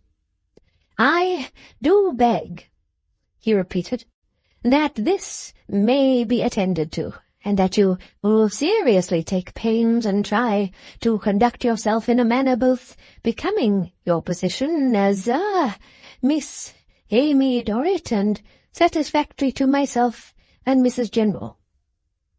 That lady shut her eyes again, on being again referred to. Then, slowly opening them and rising, added these words: "If Miss Amy Dorrit will direct her own attention to and will accept of my poor assistance in the formation of a surface, Mr. Dorrit will have no further cause of anxiety. May I take this opportunity of remarking as an instance in point that it is scarcely delicate to look at vagrants with the attention which I have seen bestowed upon them by a very dear young friend of mine? They should not be looked at. Nothing disagreeable should ever be looked at, Apart from such a habit standing in the way of that graceful equanimity of surface which is so expressive of good breeding, it hardly seems compatible with refinement of mind. A truly refined mind will seem to be ignorant of the existence of anything that is not perfectly proper, placid, and pleasant. Having delivered this exalted sentiment, Mrs. General made a sweeping obeisance, and retired with an expression of mouth indicative of prunes and prism. Little Dorrit, whether speaking or silent, had preserved her quiet earnestness and her loving look. It had not been clouded except for a passing moment until now. But now that she was left alone with him, the fingers of her lightly folded hands were agitated, and there was repressed emotion in her face. Not for herself. She might feel a little wounded, but her care was not for herself. Her thoughts still turned, as they always had turned, to him. A faint misgiving, which had hung about her since their accession to fortune, that even now she could never see him as he used to be before the prison days, had gradually begun to assume form in her mind. She felt that in what he had just now said to her, and in his whole bearing towards her, there was a well-known shadow of the Marshalsea wall. It took a new shape, but it was the old, sad shadow. She began, with sorrowful unwillingness, to acknowledge to herself that she was not strong enough to keep off the fear that no space in the life of man could overcome that quarter of a century behind the prison bars. She had no blame to bestow upon him, therefore nothing to reproach him with, no emotions in her faithful heart, but great compassion and unbounded tenderness. This is why it was that, even as he sat before her on his sofa, in the brilliant light of a bright Italian day, the wonderful city without and the splendours of an old palace within, she saw him at the moment in the long familiar gloom of his Marshalsea lodging, and wished to take her seat beside him, and comfort him, and be again full of confidence with him, and of usefulness to him. If he divined what was in her thoughts, his own were not in tune with it. After some uneasy moving in his seat, he got up and walked about, looking very much dissatisfied. "Is there anything else you wish to say to me, dear father?" No, nothing else. "I'm sorry you have not been pleased with me, dear. I hope you will not think of me with displeasure now. I'm going to try, more than ever, to adapt myself as you wish to what surrounds me, for indeed I have tried all along, though I have failed, I know." "Amy," he returned, turning short upon her, "you habitually hurt me." "Hurt you, father? I? There is a topic," said Mr. Dorrit, looking all about the ceiling of the room, and never at the attentive, uncomplainingly shocked face. "A painful topic, a series of events which I wish altogether to obliterate. This is understood by your sister, who has already remonstrated with you in my presence. It is understood by your brother. It is understood by by every one of delicacy and sensitiveness, except yourself. I am sorry to say, except yourself. You, Amy, you alone and only you, constantly revive the topic, though not in words." She laid her hand on his arm. She did nothing more. She gently touched him. The trembling hand may have said, with some expression, "Think of me. Think how I have worked. Think of my many cares." But she said not a syllable herself. There was a reproach in the touch so addressed to him as she had not foreseen, or she would have withheld her hand. He began to justify himself in a heated, stumbling, angry manner, which made nothing of it. "I was there all those years. I was universally acknowledged as the head of the place. I caused you to be respected there, Amy. I gave my family a position there. I deserve a return.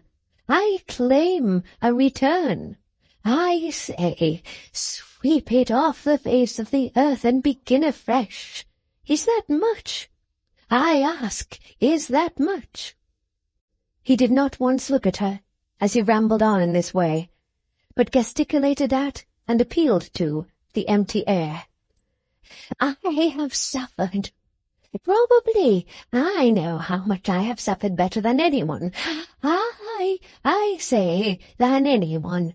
If I can put that aside, if I can eradicate the marks of what I have endured, and can emerge before the world, gentlemen, unspoiled, unspotted, is it a great deal to expect, I say again, is it a great deal to expect that my children should, do the same, and sweep that accursed experience off the face of the earth?"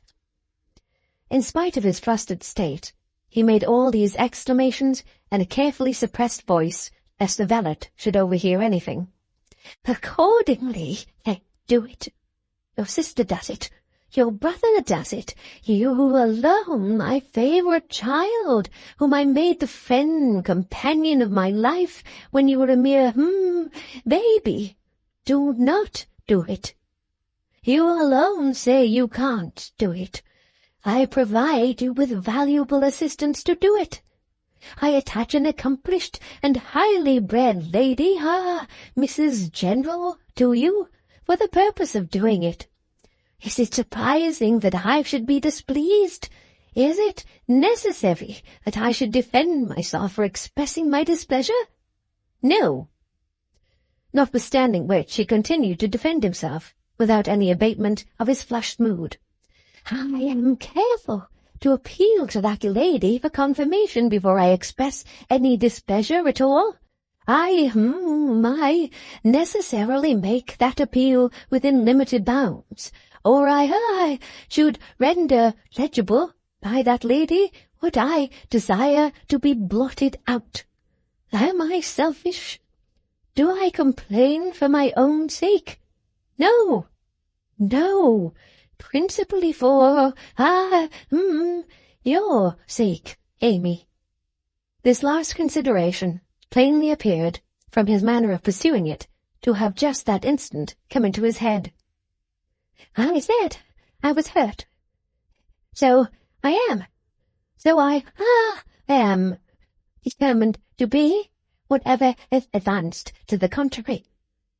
I am hurt that my daughter, seated in the lap of fortune, should mope and retire and proclaim herself unequal to her destiny. I am hurt that she should, systematically reproduce what the rest of us blot out, and seem, I had almost said, positively anxious to announce to wealthy and distinguished society that she was born and bred in, a place that I myself decline to name.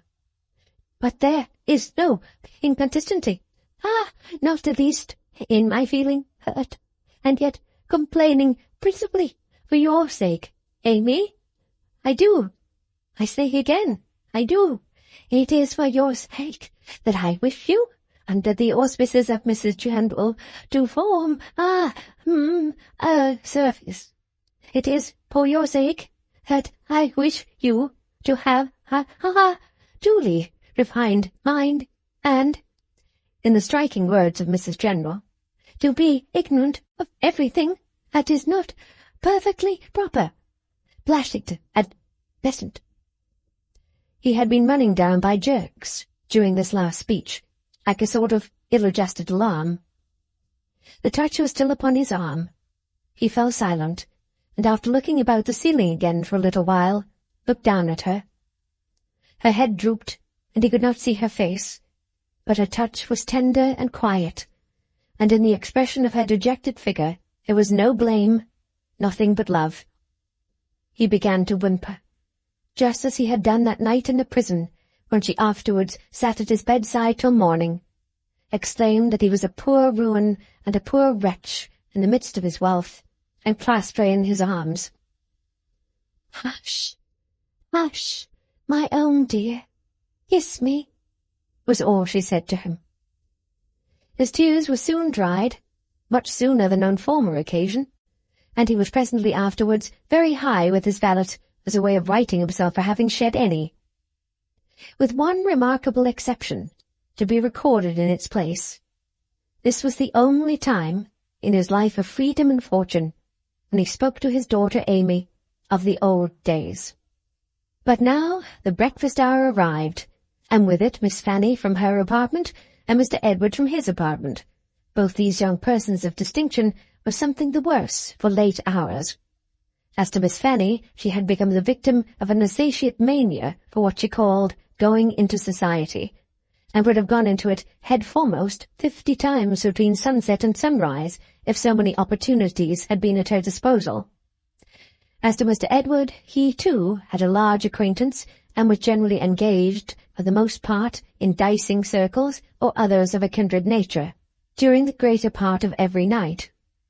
For this gentleman, when his fortunes changed, had stood at the great advantage of being already prepared for the highest associates, and having little to learn. So much was he indebted to the happy accidents which had made him acquainted with horse-dealing and billiard-marking. At breakfast, Mr. Frederick Dorrit likewise appeared.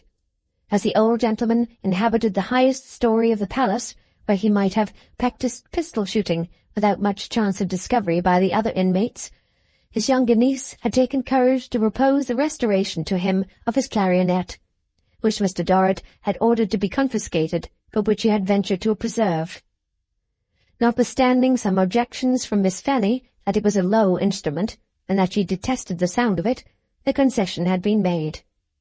But it was then discovered that he had had enough of it, and never played it, now that it was no longer his means of getting bread. He had insensibly acquired a new habit of shuffling into the picture galleries, always with his twisted paper of snuff in his hand, much to the indignation of Miss Fanny, who had proposed the purchase of a gold box for him, that the family might not be discredited, which he had absolutely refused to carry when it was bought, and of passing hours and hours before the portraits of renowned Venetians.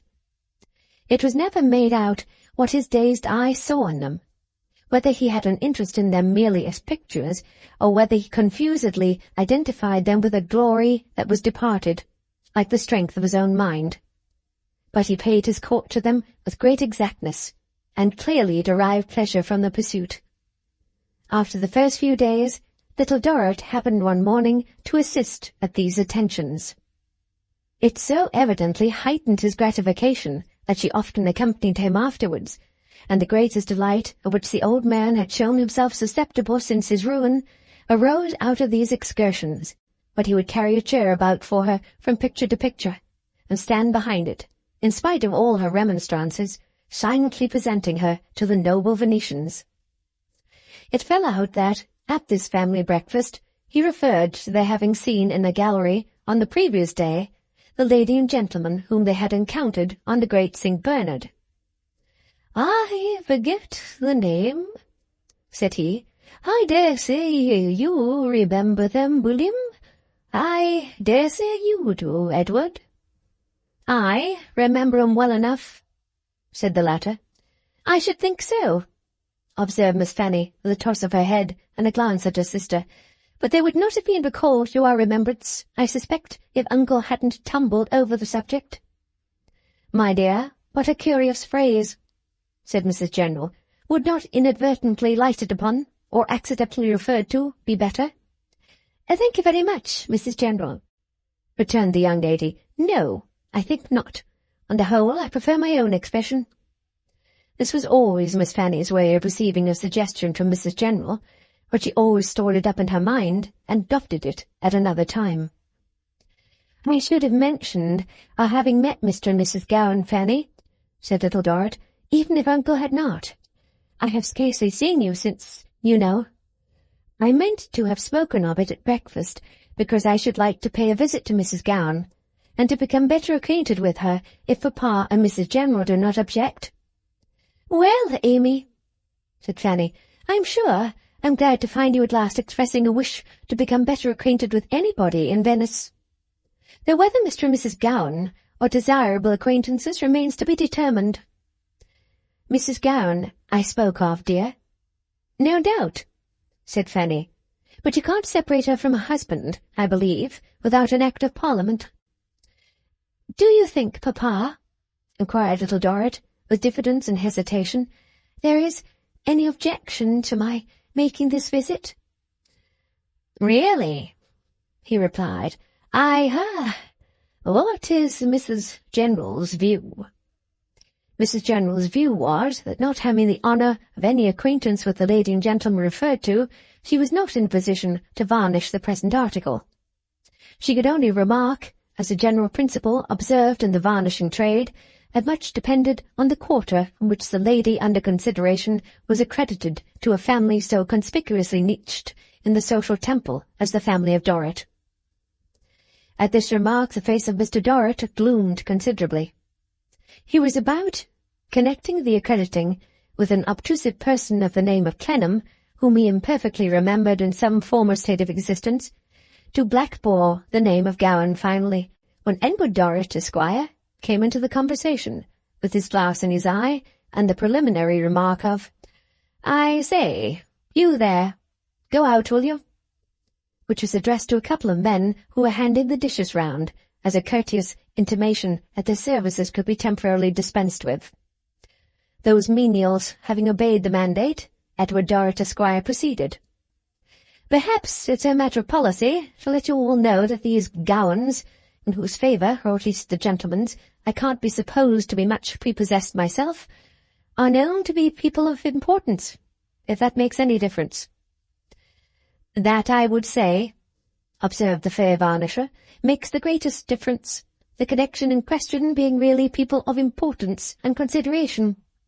"As to that," said Edwin Dorrit, Esquire, "I'll give you the means of judging for yourself. You are acquainted, perhaps, with the famous name of Merdle?" "The great Merdle?" exclaimed Mrs. General. "The Merdle," said Edward Dorrit, Esquire. "They're known to him. Mrs. Gowan, I mean the Dowager, my polite friend's mother, is intimate with Mrs. Merdle, and I know these two to be on their visiting list." "If so, a more undeniable guarantee could not be given," said Mrs. General to Mr. Dorrit, raising her gloves and bowing her head as if she were doing homage to some visible graven image. "I beg to ask my son, from motives of, curiosity," Mr. Dorrit observed, with a decided change in his manner, "how he becomes possessed of this, timely information?"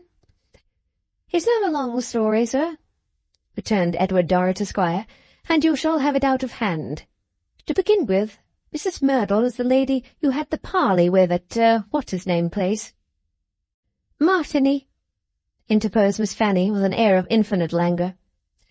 "Martigny," assented her brother, with a slight nod and a slight wink, in acknowledgment of which Miss Fanny looked surprised, and laughed and reddened. "How can that be, Edward?"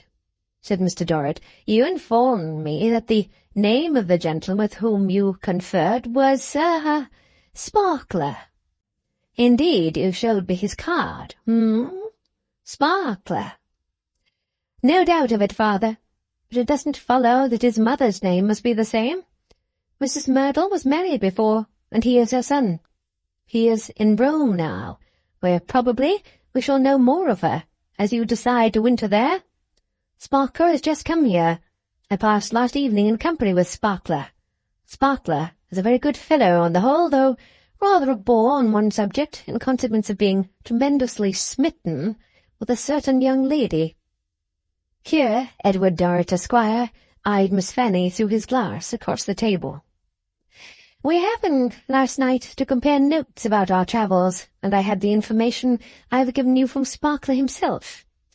Here he ceased, continuing to eye Miss Fanny through his glass, with a face much twisted, and not ornamentally so, in part by the action of keeping his glass in his eye, and in part by the great subtlety of his smile. "Under these circumstances," said Mr. Dorrit, "I believe I express the sentiments of, Mrs. General, no less than my own, when I say that there is no objection, but, quite the contrary, to your gratifying your desire, Amy. I trust I may, hail this desire," said Mr. Dorrit in an encouraging and forgiving manner, "as an auspicious omen. It is quite right to know these people. It is a very proper thing.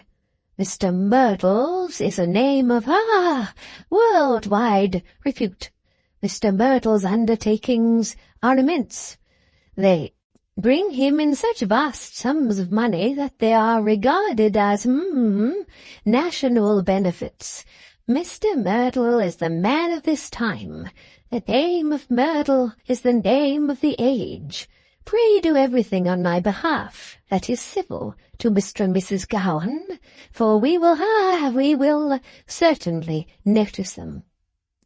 This magnificent accordance of Mr. Dorrit's recognition settled the matter. It was not observed that Uncle had pushed away his plate and forgotten his breakfast, but he was not much observed at any time, except by Little Dorrit. The servants were recalled, and the meal proceeded to its conclusion. Mrs. General rose and left the table. Little Dorrit rose and left the table. When Edward and Fanny remained whispering together across it, and when Mr. Dorrit remained eating figs and reading a French newspaper, Uncle suddenly fixed the attention of all three by rising out of his chair, striking his hand upon the table, and saying, "Brother, I protest against it." If he had made a proclamation in an unknown tongue, and given up the ghost immediately afterwards, he could not have astounded his audience more. The paper fell from Mr. Dorrit's hand, and he sat petrified, with a fig half-way to his mouth. "Brother," said the old man, conveying a surprising energy into his trembling voice, "I protest against it. I love you. You know I love you dearly. In these many years I have never been untrue to you in a single thought. Weak as I am, I would at any time have struck any man who spoke ill of you. But brother, I protest against it." It was extraordinary to see of what a burst of earnestness such a decrepit man was capable. His eyes became bright, his grey hair rose on his head, markings of purpose on his brown face, which had faded from them for 25 years, started out again, and there was an energy in his hand that made its action nervous once more. "My dear Frederick," exclaimed Mr. Dorrit faintly, "what is wrong? What is the matter?" "How dare you?" said the old man, turning round on Fanny. "How dare you do it? Have you no memory?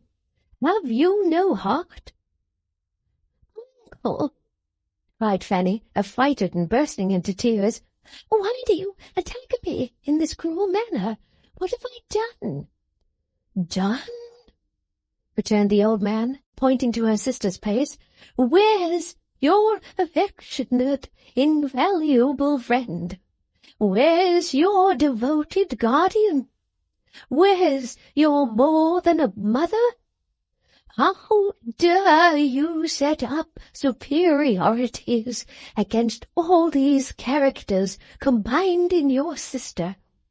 For shame, you false girl, for shame!" "I love Amy," cried Miss Fanny, sobbing and weeping, "as well as I love my life. Better than I love my life. I don't deserve to be so treated. I am as grateful to Amy and as fond of Amy as it is possible for any human being to be. I wish I was dead. I never was so wickedly wronged, and only because I'm anxious for the family credit.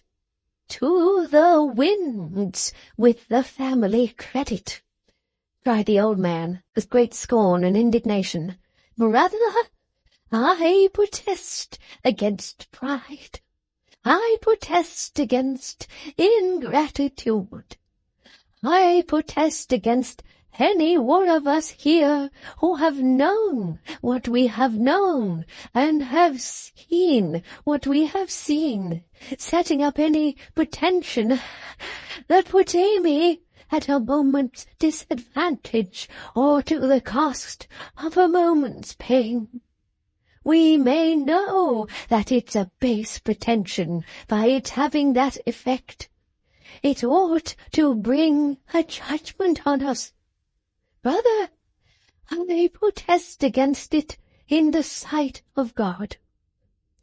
As his hand went up above his head and came down on the table, it might have been a blacksmith's. After a moment's silence, it had relaxed into its usual weak condition.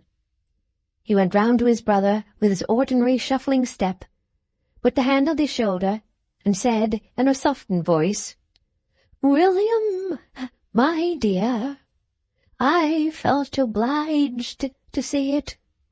Forgive me, for I felt obliged to say it."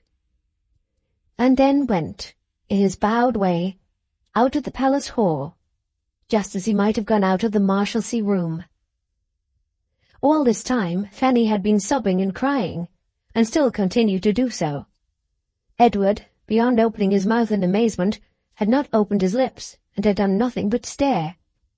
Mr. Dorrit also had been utterly discomfited, and quite unable to assert himself in any way. Fanny now the first to speak.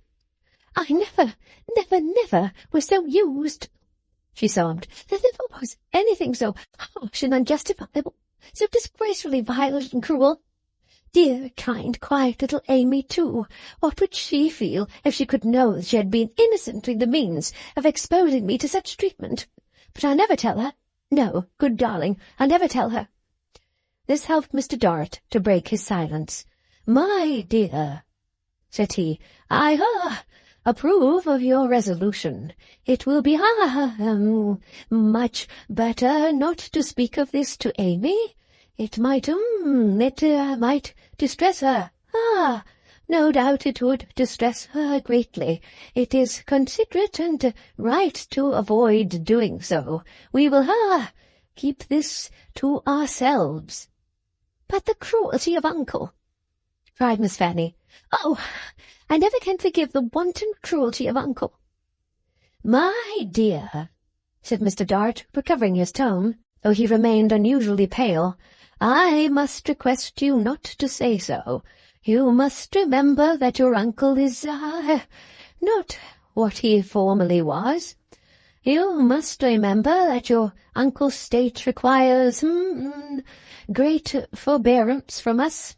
Great forbearance." "I am sure," cried Fanny piteously, "it is only charitable to suppose that there must be something wrong in him somewhere, or he never could have so attacked me, of all the people in the world."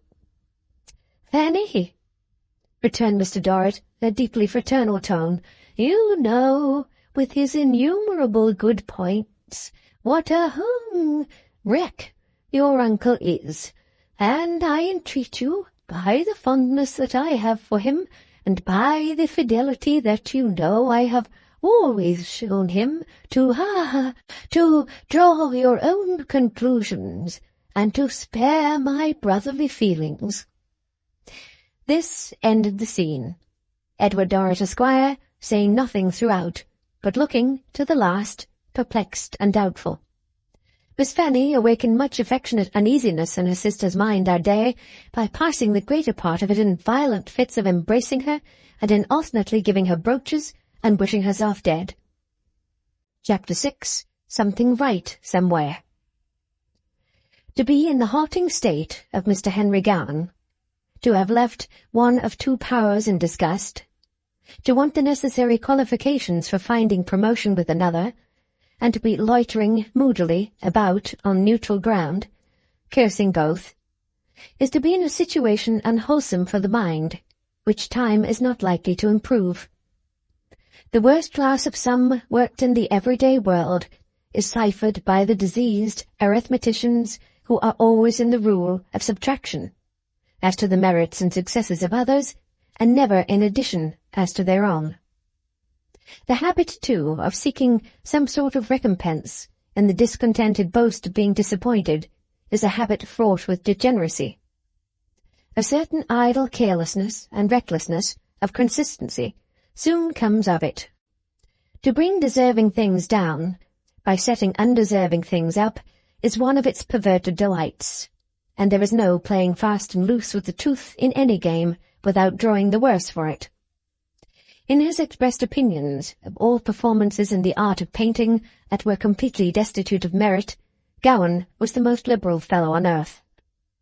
He would declare such a man to have more power in his little finger, provided he had none, than such another had, provided he had much, in his whole mind and body. If the objection were taken that the thing commended was trash, he would reply, on behalf of his art, "My good fellow, what do we all turn out but trash? I turn out nothing else, and I make you a present of the confession." To make a vaunt of being poor was another of the incidents of his splenetic state, though this may have had the design in it of showing that he ought to be rich, just as he would publicly laud and decry the Barnacles, lest it should be forgotten that he belonged to the family. Howbeit, these two subjects were very often on his lips, and he managed them so well that he might have praised himself by the month together, and not have made himself out half so important a man as he did by his light disparagement of his claims on anybody's consideration. Out of this same airy talk of his, it always soon came to be understood, wherever he and his wife went, that he had married against the wishes of his exalted relations, and had had much ado to prevail on them to countenance her. He never made the representation, on the contrary, seemed to laugh the idea to scorn, but it did happen that, with all his pains to depreciate himself, he was always in the superior position. From the days of their honeymoon, Minnie Gowan felt sensible of being usually regarded as the wife of a man who had made a descent in marrying her, but whose chivalrous love for her had cancelled that inequality. To Venice they had been accompanied by Monsieur Blandois of Paris, and at Venice Monsieur Blandois of Paris was very much in the society of Gowan. When they had first met this gallant gentleman at Geneva, Gowan had been undecided whether to kick him or encourage him, and had remained for about 24 hours, so troubled to settle the point to his satisfaction that he had thought of tossing up a 5-franc piece on the terms tails, kick, heads, and carriage, and abiding by the voice of the article. It chanced, however, that his wife expressed a dislike to the engaging Blandois, and that the balance of feeling in the hotel was against him. Upon it, Gowan resolved to encourage him. Why this perversity, if it were not in a generous fit, which it was not? Why should Gowan, very much the superior of Blandois of Paris, and very well able to pull that prepossessing gentleman to pieces and find out the stuff he was made of, take up with such a man? In the first place, he opposed the first separate wish he observed in his wife, because her father had paid his debts, and it was desirable to take an early opportunity of asserting his independence. In the second place, he opposed the prevalent feeling, because, with many capacities of being otherwise, he was an ill-conditioned man. He found a pleasure in declaring that a courtier with the refined manners of Blandois ought to rise to the greatest distinction in any polished country. He found a pleasure in setting up Blandois as the type of elegance, and making him a satire upon others who piqued themselves on personal graces. He seriously protested that the bow of Blandois was perfect, that the address of Blandois was irresistible, and that the picturesque ease of Blandois would be cheaply purchased, if it were not a gift and unpurchasable, for 100,000 francs. That exaggeration in the manner of the man, which has been noticed as appertaining to him and to every such man, whatever his original breeding, as certainly as the sun belongs to this system, was acceptable to Gowan as a caricature, which he found it a humorous resource to have at hand for the ridiculing of numbers of people who necessarily did more or less of what Blandois overdid. Thus he had taken up with him, and thus, negligently strengthening these inclinations with habit, and idly deriving some amusement from his talk, he had glided into a way of having him for a companion. This, though he supposed him to live by his wits at play-tables and the like, though he suspected him to be a coward, while he himself was daring and courageous, though he thoroughly knew him to be disliked by Minnie, and though he cared so little for him, after all, that if he had given her any tangible personal cause to regard him with aversion, he would have had no compunction whatever in flinging him out at the highest window in Venice into the deepest water of the city.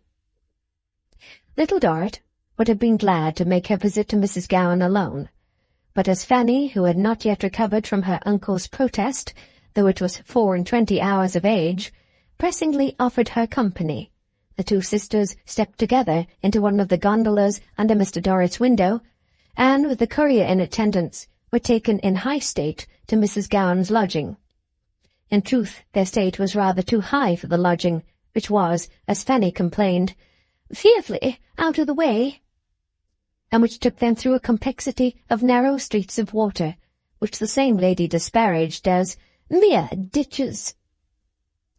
The house, on a little desert island, looked as if it had broken away from somewhere else, and had floated by chance into its present anchorage, in company with a vine, almost as much in want of training as the poor wretches who were lying under its leaves. The features of the surrounding picture were a church with hoarding and scaffolding about it, which had been under supposititious repair so long that the means of repair looked 100 years old, and had themselves fallen into decay, a quantity of washed linen spread to dry in the sun, a number of houses at odds with one another and grotesquely out of the perpendicular, like rotten pre-Adamite cheese cut into fantastic shapes and full of mites, and a feverish bewilderment of windows, with their lattice blinds all hanging askew, and something draggled and dirty dangling out of most of them.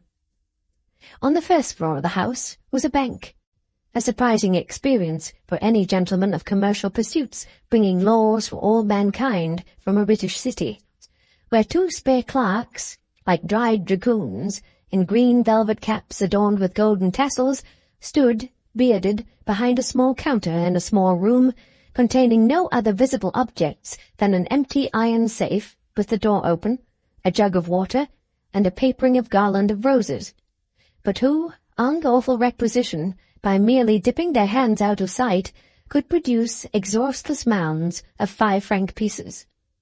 Below the bank was a suite of 3 or 4 rooms, with barred windows, which had the appearance of a jail for criminal rats. Above the bank was Mrs. Gowan's residence. Notwithstanding that its walls were blotched, as if missionary maps were bursting out of them to impart geographical knowledge, notwithstanding that its weird furniture was forlornly faded and musty, and that the prevailing Venetian odour of bilge water and an ebb tide on a weedy shore was very strong, the place was better within than it promised. The door was opened by a smiling man, like a reformed assassin, a temporary servant, who ushered them into the room where Mrs. Gowan sat, with the announcement that 2 beautiful English ladies were come to see the mistress. Mrs. Gowan, who was engaged in needlework, put her work aside on a covered basket and rose a little hurriedly. Miss Fanny was excessively courteous to her, and said the usual nothings with the skill of a veteran. "Papa was extremely sorry," proceeded Fanny, "to be engaged today. He is so much engaged here, our acquaintance being so wretchedly large, and particularly requested me to bring his card from Mr. Gowan, that I may be sure to acquit myself of a commission which he impressed upon me at least a dozen times. Allow me to relieve my conscience by placing it on the table at once." Which she did, with veteran ease. "We have been," said Fanny, "charmed to understand that you know the Myrtles. We hope it may be another means of bringing us together."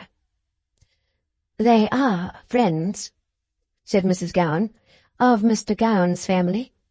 I have not yet had the pleasure of a personal introduction to Mrs. Myrtle, but I suppose I shall be presented to her at Rome." "Indeed," returned Fanny, with an appearance of amiably quenching her own superiority, "I think you'll like her." "You know her very well?" "Why, you see," said Fanny, with a frank action of her pretty shoulders, "in London one knows everyone. We met her on our way here, and, to say the truth, Papa was at first rather cross with her for taking one of the rooms that our people had ordered for us. However, of course, that soon blew over, and we were all good friends again." Although the visit had as yet given little Dorrit no opportunity of conversing with Mrs. Gowan, there was a silent understanding between them, which did as well. She looked at Mrs. Gowan with keen and unabated interest. The sound of her voice was thrilling to her. Nothing that was near her, or about her, or at all concerned her, escaped little Dorrit. She was quicker to perceive the slightest matter here than in any other case but one. "You have been quite well," she now said, "since that night?" "Quite, my dear. And you?" "Oh, I'm always well," said little Dorrit timidly. Yes, thank you." There was no reason for her faltering and breaking off, other than that Mrs. Gowan had touched her hand in speaking to her, and their looks had met. Something thoughtfully apprehensive in the large soft eyes had checked little Dorrit in an instant. "You don't know that you are a favourite of my husband's, and that I am almost bound to be jealous of you," said Mrs. Gowan. Little Dorrit, blushing, shook her head. "He will tell you, if he tells you what he tells me, that you are quieter and quicker of resource than anyone he ever saw."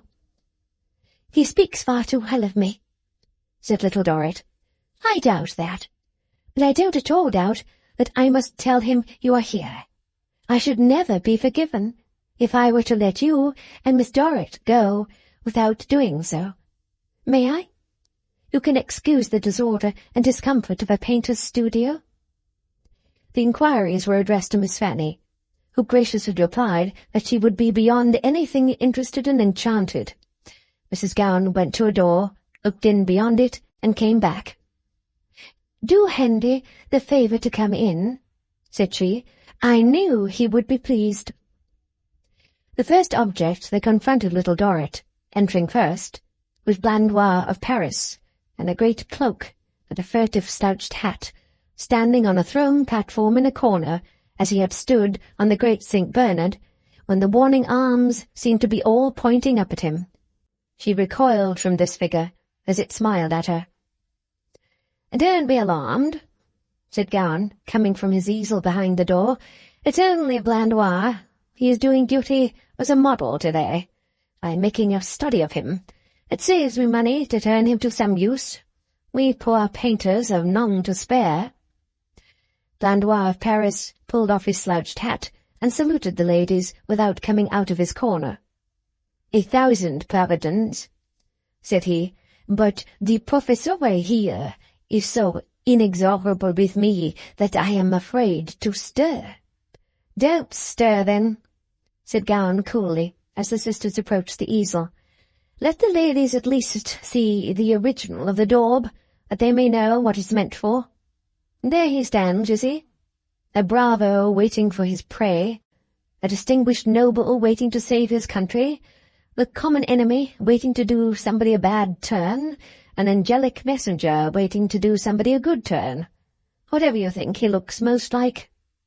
"Say, Professore mio, a poor gentleman waiting to do homage to elegance and beauty," remarked Blandois.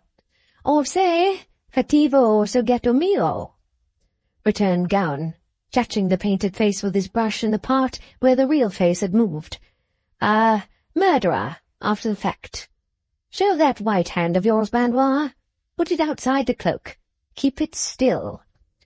Blandois' hand was unsteady, but he laughed, and that would naturally shake it.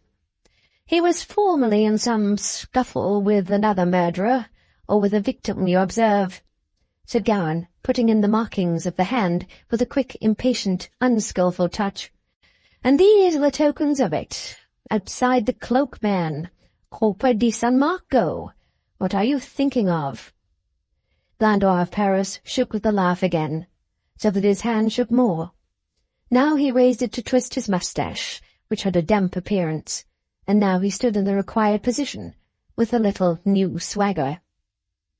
His face was so directed in reference to the spot where little Dorrit stood by the easel, that throughout he looked at her. Once attracted by his peculiar eyes, she could not remove her own, and they had looked at each other all the time. She trembled now. Gowan, feeling it, and supposing her to be alarmed by the large dog beside him, whose head she caressed in her hand, and who had just uttered a low growl, glanced at her to say, "He won't hurt you, Miss Dorrit." "I'm not afraid of him," she returned in the same breath, "but will you look at him?" In a moment Gowan had thrown down his brush and seized the dog with both hands by the collar. "Blandois, how can you be such a fool as to provoke him? By heaven, and the other place too, he'll tear you to bits. Lie down, lion. Do you hear my voice, you rebel?" The great dog, regardless of being half choked by his collar, was obdurately pulling with his dead weight against his master, resolved to get across the room. He had been crouching for a spring at the moment when his master caught him. "Lion! Lion!" He was up on his hind legs, and it was a wrestle between master and dog. "Get back! Down, lion! Get out of his sight, Blandois! What devil have you conjured into the dog?" "I have done nothing to him. Get out of his sight, or I can't hold the wild beast. Get out of the room, by my soul, he'll kill you." The dog, with a ferocious bark, made one other struggle as Blandois vanished. Then, in the moment of the dog's submission, the master, little less angry than the dog, felled him with a blow on the head, and standing over him, struck him many times severely with the heel of his boot, so that his mouth was presently bloody. "Now, get you into that corner and lie down," said Gowan, "or I'll take you out and shoot you." Lion did as he was ordered, and lay down licking his mouth and chest. Lion's master stopped for a moment to take breath, and then, recovering his usual coolness of manner, turned to speak to his frightened wife and her visitors. Probably the whole occurrence had not occupied 2 minutes. "Come, come, Minnie. You know he is always good-humoured and tractable. Blandois must have irritated him, made faces at him. A dog has his likings and dislikings, and Blandois is no great favourite of his. But I am sure you will give him a character, Minnie, for never having been like this before." Minnie was too much disturbed to say anything connected in reply. Little Dorrit was already occupied in soothing her. Fanny, who had cried out twice or thrice, held Gowan's arm for protection. Lion, deeply ashamed of having caused them this alarm, came trailing himself along the ground to the feet of his mistress. "You furious brute," said Gowan, striking him with his foot again. "You shall do penance for this." And he struck him again, and yet again. "Oh, pray, don't punish him any more," cried Little Dorrit. "Don't hurt him. See how gentle he is." At her entreaty, Gowan spared him, and he deserved her intercession, for truly he was as submissive and as sorry and as wretched as a dog could be. It was not easy to recover this shock and make the visit unrestrained, even though Fanny had not been, under the best of circumstances, the least trifle in the way. In such further communication as passed among them before the sisters took their departure, Little Dorrit fancied it was revealed to her that Mr. Gowan treated his wife, even in his very fondness, too much like a beautiful child.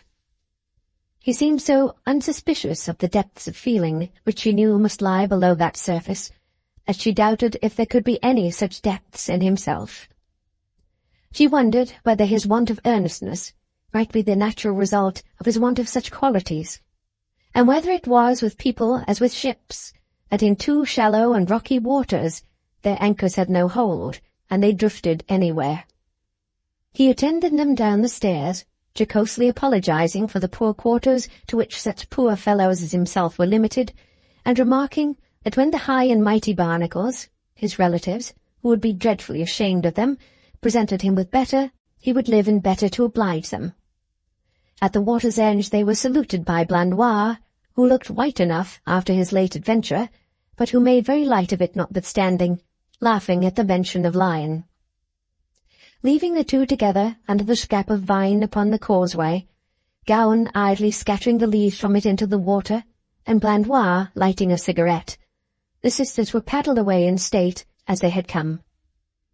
They had not glided on for many minutes, when Little Dorrit became aware that Fanny was more showy in manner than the occasion appeared to require, and looking about for the cause through the window and through the open door, saw another gondola, evidently in waiting on them. As this gondola attended their progress in various artful ways, sometimes shooting on ahead and stopping to let them pass, sometimes, when the way was broad enough, skimming along side by side with them, and sometimes following close astern. And as Fanny gradually made no disguise that she was playing off graces upon somebody within it, of whom she had at the same time feigned to be unconscious, little Dorrit at length asked who it was. To which Fanny made the short answer, "That Gaby." "Who?" said little Dorrit. "My dear child," returned Fanny, in a tone suggesting that before her uncle's protest she might have said, "You little fool," instead. "How slow you are, young sparkler." She lowered the window on her side, and, leaning back and resting her elbow on it negligently, fanned herself with a rich Spanish fan of black and gold. The attendant gondola, having skimmed forward again with some swift trace of an eye in the window, Fanny laughed coquettishly and said, "Did you ever see such a fool, my love?" "Do you think he means to follow you all the way?" asked little Dorrit.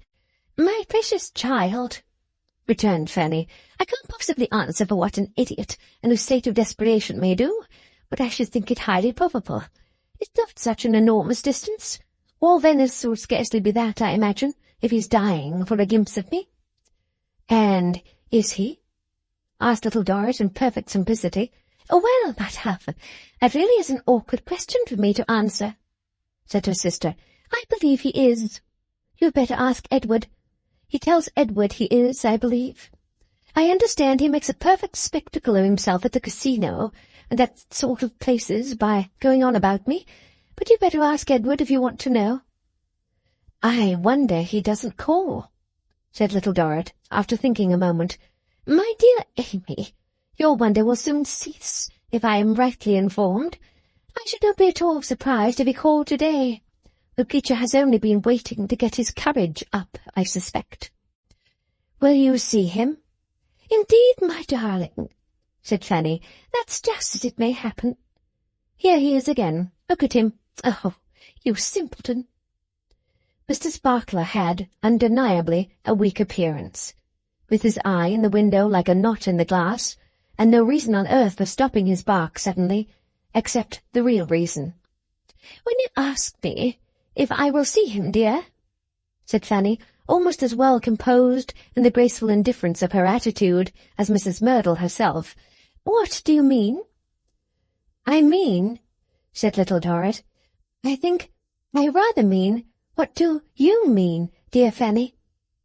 Fanny laughed again, in a manner at once condescending, arch, and affable, and said, putting her arm round her sister in a playfully affectionate way, "Now tell me, my little pet, when we saw that woman at Martigny, how did you think she carried it off?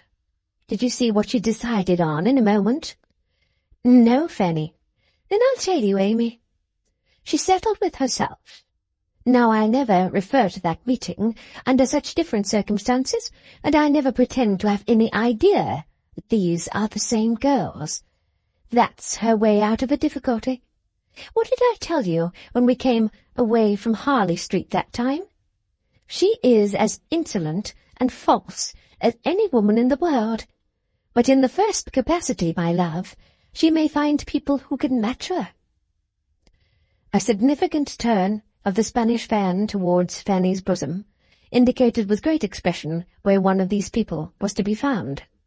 "Not only that," pursued Fanny, "but she gives the same charge to young Sparkler, and doesn't let him come after me until she has got it thoroughly into his most ridiculous of all ridiculous noddles, for one really can't call it a head, that he is to pretend to have been first struck with me in that inn yard." "Why?" asked little Dorrit.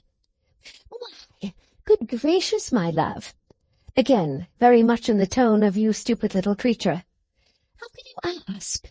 Don't you see that I may have become a rather desirable match for a noddle? And don't you see that she puts the deception upon us, and makes a pretence, while she shifts it from her own shoulders, very good shoulders they are too, I must say, observed Miss Fanny, glancing complacently at herself, "of considering our feelings." "But we can always go back to the plain truth." "Yes, but if you please, we won't," retorted Fanny. "No, I'm not going to have that done, Amy. The pretext is none of mine, it's hers, and she shall have enough of it." In the triumphant exaltation of her feelings, Miss Fanny, using her Spanish fan with one hand, squeezed her sister's waist with the other, as if you were crushing Mrs. Myrtle. "No," repeated Fanny, "she shall find me go her way. She took it, and I'll follow it, and, with the blessing of fate and fortune, I'll go on improving that woman's acquaintance until I have given her maid, before her eyes, things from my dressmaker's 10 times as handsome and expensive as she once gave me from hers." Little Dorrit was silent, sensible that she was not to be heard on any question affecting the family dignity, and unwilling to lose to no purpose her sister's newly and unexpectedly restored favour. She could not concur, but she was silent. Fanny well knew what she was thinking of, so well that she soon asked her. Her reply was, "Do you mean to encourage Mr. Sparkler, Fanny?" "Encourage him, my dear?" said her sister, smiling contemptuously. "That depends upon what you call encourage. No, I don't mean to encourage him, but I'll make a slave of him." Little Dorrit glanced seriously and doubtfully in her face, but Fanny was not to be so brought to a check. She furled her fan of black and gold, and used it to tap her sister's nose, with the air of a proud beauty and a great spirit, who toyed with and playfully instructed a homely companion. "I shall make him fetch and carry, my dear, and I shall make him subject to me. And if I don't make his mother subject to me too, it shall not be my fault. Do you think, dear Fanny, don't be offended, we're so comfortable together now, that you can quite see the end of that course?" "I can't say I have so much as looked for it yet, my dear," answered Fanny with supreme indifference. "All in good time. Such are my intentions, and really they have taken me so long to develop, that here we are at home, and young Sparkler at the door, inquiring who is within, by the merest accident, of course." In effect, the swain was standing up in this gondola, card-case in hand, affecting to put the question to a servant. This conjunction of circumstances led to his immediately afterwards presenting himself before the young ladies in a posture which in ancient times would not have been considered one of favourable augury for his suit, since the gondoliers of the young ladies, having been put to some inconvenience by the chase, so neatly brought their own boat in the gentlest collision with the bark of Mr. Sparkler as to tip that gentleman over like a larger species of ninepin, and cause him to exhibit the soles of his shoes to the object of his dearest wishes, while the nobler portions of his anatomy struggled at the bottom of his boat in the arms of one of his men. However, as Miss Fanny called out with much concern, "Was the gentleman hurt?" Mr. Sparkler rose, more restored than might have been expected, and stammered for himself with blushes, "No, not at all, so." Miss Fanny had no recollection of having ever seen him before, and was passing on, with a distant inclination of her head, when he announced himself by name. Even then she was in a difficulty from being unable to call it to mind, until he explained that he had had the honour of seeing her at Martigny. Then she remembered him, and hoped his lady mother was well. "Thank you," stammered Mr. Sparkler. "She is uncommonly well, at least poorly." "In Venice?" said Miss Fanny. "In Rome," Mr. Sparkler answered. "I am here by myself. I came to call upon Mr. Edward Dorrit, myself. Indeed, upon Mr. Dorrit likewise, in fact, upon the whole family." Turning graciously to the attendants, Miss Fanny inquired whether her papa or brother was within. The reply being that they were both within, Mr. Sparkler humbly offered his arm. Miss Fanny, accepting it, was squired up the great staircase by Mr. Sparkler, who, if he still believed, which there is not any reason to doubt, that she had no nonsense about her, rather deceived himself. Arrived in the mouldering reception-room, where the faded hangings of a sad sea-green had worn and withered until they looked as if they might have claimed kindred with the waifs of seaweed drifting under the windows, or clinging to the walls and weeping for their imprisoned relations. Miss Fanny dispatched emissaries for her father and brother, pending whose appearance she showed to great advantage on a sofa, completing Mr. Sparkler's conquest with some remarks about Dante, known to that gentleman as an eccentric man in the nature of an old file, who used to put leaves round his head and sit upon a stool for some unaccountable purpose outside the cathedral at Florence. Mr. Dorrit welcomed the visitor with the highest urbanity and most courtly manners. He inquired particularly after Mrs. Merdle. He inquired particularly after Mr. Merdle. Mr. Sparkler said, or rather twitched out of himself in small pieces by the shirt-collar, that Mrs. Merdle, having completely used up her place in the country, and also her house at Byton, and being, of course, unable, don't you see, to remain in London where there wasn't a soul there, and not feeling herself of this year quite up to visiting about at people's places, had resolved to have a touch at Rome, where a woman like herself, with a proverbial fine appearance, and with no nonsense about her, couldn't fail to be a great acquisition. As to Mr. Merdle, he was so much wanted by the men in the city, and the rest of those places, and was such a deuced extraordinary phenomenon in buying and banking, and that Mr. Sparkler doubted if the monetary system of the country would be able to spare him, though that his work was occasionally one too many for him, and that he would be all the better for a temporary shy at an entirely new scene and climate, Mr. Sparkler did not conceal. As to himself, Mr. Sparkler conveyed to the Dorrit family that he was going, on rather particular business, wherever they were going. This immense conversational achievement required time, but was effected.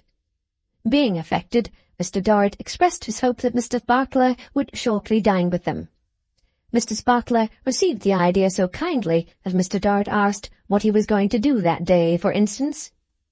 As he was going to do nothing that day, his usual occupation, and one for which he was particularly qualified, he was secured without postponement, being further bound over to accompany the ladies to the opera in the evening. At dinner-time, Mr. Sparkler rose out of the sea, like Venus's son taking after his mother, and made a splendid appearance ascending the great staircase. If Fanny had been charming in the morning, she was now thrice charming, very becomingly dressed in her most suitable colours, and with an air of negligence about her that doubled Mr. Sparkler's fetters and riveted them. "I hear you are acquainted, Mr. Sparkler," said his host at dinner, "with, Mr. Gowan, Mr. Henry Gowan." "Perfectly, sir," returned Mr. Sparkler. "His mother and my mother are cronies, in fact."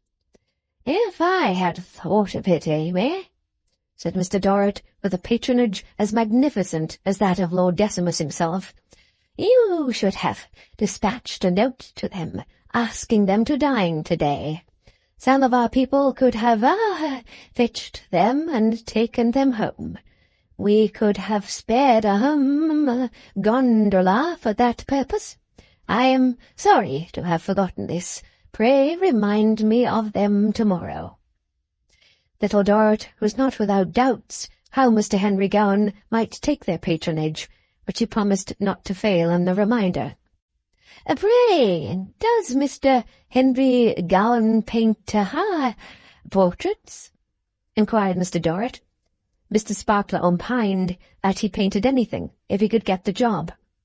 "He has no particular walk?" said Mr. Dorrit. Mr. Sparkler, stimulated by love to brilliancy, replied that for a particular walk a man ought to have a particular pair of shoes, as, for example, shooting shoes, cricket shoes, whereas he believed that Henry Gowan had no particular pair of shoes. "No, speciality, said Mr. Dorrit.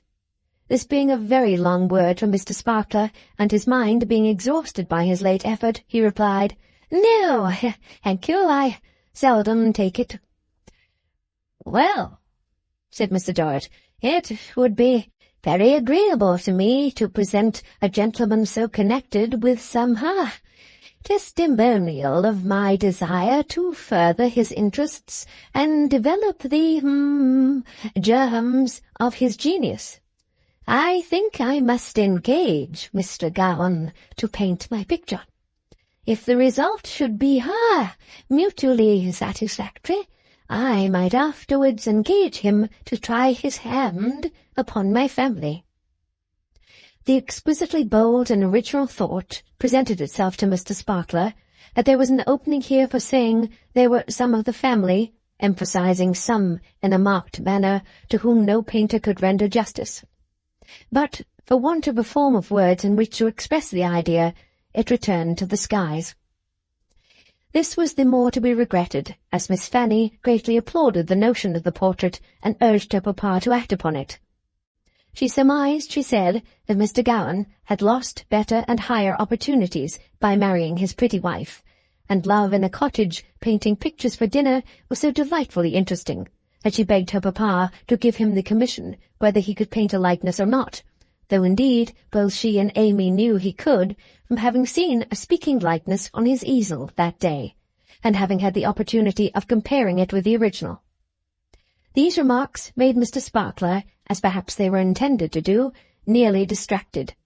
For while on the one hand they expressed Miss Fanny's susceptibility of the tender passion, she herself showed such an innocent unconsciousness of his admiration that his eyes goggled in his head with jealousy of an unknown rival. Descending into the sea again after dinner, and ascending out of it at the opera staircase, preceded by one of their gondoliers, like an attendant merman with a great linen lantern, they entered their box, and Mr. Sparkler entered on an evening of agony. The theatre being dark, and the box light, several visitors lounged in during the representation, in whom Fanny was so interested, and in conversation with whom she fell into such charming attitudes, as she had little confidences with them, and little disputes concerning the identity of people in distant boxes, that the wretched Sparkler hated all mankind. But he had two consolations at the close of the performance. She gave him her fan to hold, while she adjusted her cloak, and it was his blessed privilege to give her his arm downstairs again. These crumbs of encouragement, Mr. Sparkler thought, would just keep him going, and it is not impossible that Miss Dorrit thought so too. The merman with his light was ready at the box door, and other mermen with other lights were ready at many of the doors. The Dorrit merman held his lantern low to show the steps, and Mr. Sparkler put on another heavy set of fetters over his former set, as he watched her radiant feet twinkling down the stairs beside him. Among the loiterers here was Blandois of Paris. He spoke, and moved forward beside Fanny. Little Dorrit was in front with her brother and Mrs. General. Mr. Dorrit had remained at home. But on the brink of the quay they all came together. She started again to find Blandois close to her, handing Fanny into the boat. "Gowan has had a loss," he said, "since he was made happy today by a visit from fair ladies." "A loss?" repeated Fanny, relinquished by the bereaved Sparkler, and taking her seat. "A loss," said Blandois. "His dog, Lion." Little Dorrit's hand was in his as he spoke. "He is dead," said Blandois. "Dead?" echoed Little Dorrit. "That noble dog?"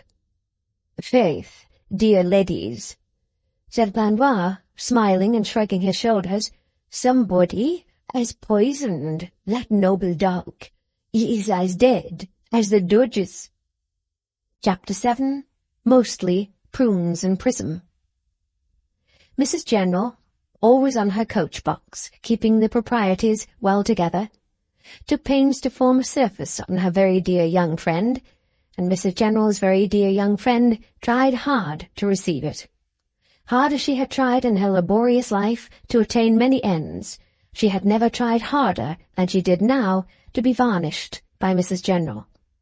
It made her anxious and ill at ease to be operated upon by that smoothing hand, it is true, but she submitted herself to the family want in its greatness, as she had submitted herself to the family want in its littleness, and yielded to her own inclinations in this thing no more than she had yielded to her hunger itself in the days when she had saved her dinner that her father might have his supper. One comfort that she had under the ordeal by General was more sustaining to her, and made her more grateful than to a less devoted and affectionate spirit. Not habituated to her struggles and sacrifices, might appear quite reasonable, and indeed it may often be observed in life that spirits, like little Dorrit, do not appear to reason half as carefully as the folks who get the better of them. The continued kindness of her sister was this comfort to little Dorrit. It was nothing to her that the kindness took the form of tolerant patronage. She was used to that. It was nothing to her that it kept her in a tributary position, and showed her in attendance on the flaming car, in which Miss Fanny sat on an elevated seat, exacting homage. She sought no better place. Always admiring Fanny's beauty and grace and readiness, and not now asking herself how much of her disposition to be strongly attached to Fanny was due to her own heart, and how much to Fanny's, she gave her all the sisterly fondness her great heart contained. The wholesale amount of prunes and prism, which Mrs. General infused into the family life, combined with the perpetual plunges made by Fanny into society, left but a very small residue of any natural deposit at the bottom of the mixture. This rendered confidences with Fanny doubly precious to little Dorrit, and heightened the relief they afforded her. "Amy," said Fanny to her one night, when they were alone, after a day so tiring that little Dorrit was quite worn out, though Fanny would have taken another dip into society with the greatest pleasure in life. "I am going to put something into your little head. You won't guess what it is, I suspect." "I don't think that's likely, dear," said little Dorrit. "Come, I'll give you a clue, child," said Fanny. "Mrs. General." Prunes and prism, in 1,000 combinations, having been wearily in the ascendant all day, everything having been surface and varnish and show without substance, little Dorrit looked as if she had hoped that Mrs. General was safely tucked up in bed for some hours. "Now, can you guess, Amy?" said Fanny. "No, dear, unless I have done anything," said little Dorrit, rather alarmed, and meaning anything calculated to crack varnish and ruffle surface. Fanny was so very much amused by the misgiving that she took up her favourite fan, being then seated at her dressing-table with her armoury of cruel instruments about her, most of them reeking from the heart of Sparkler, and tapped her sister frequently on the nose with it, laughing all the time. "Oh, our Amy, said Fanny. "What a timid little goose our Amy is! But this is nothing to laugh at. On the contrary, I'm very cross, my dear." "As it is not with me, Fanny, I don't mind," returned her sister, smiling.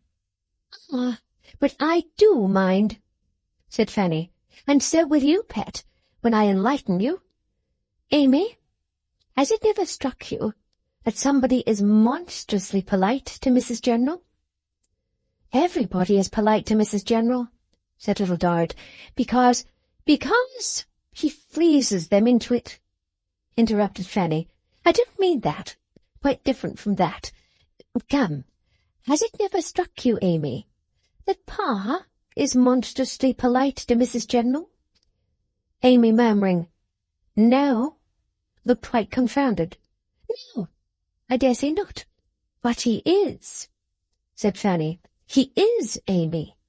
And remember my words, Mrs. General has designs on Pa."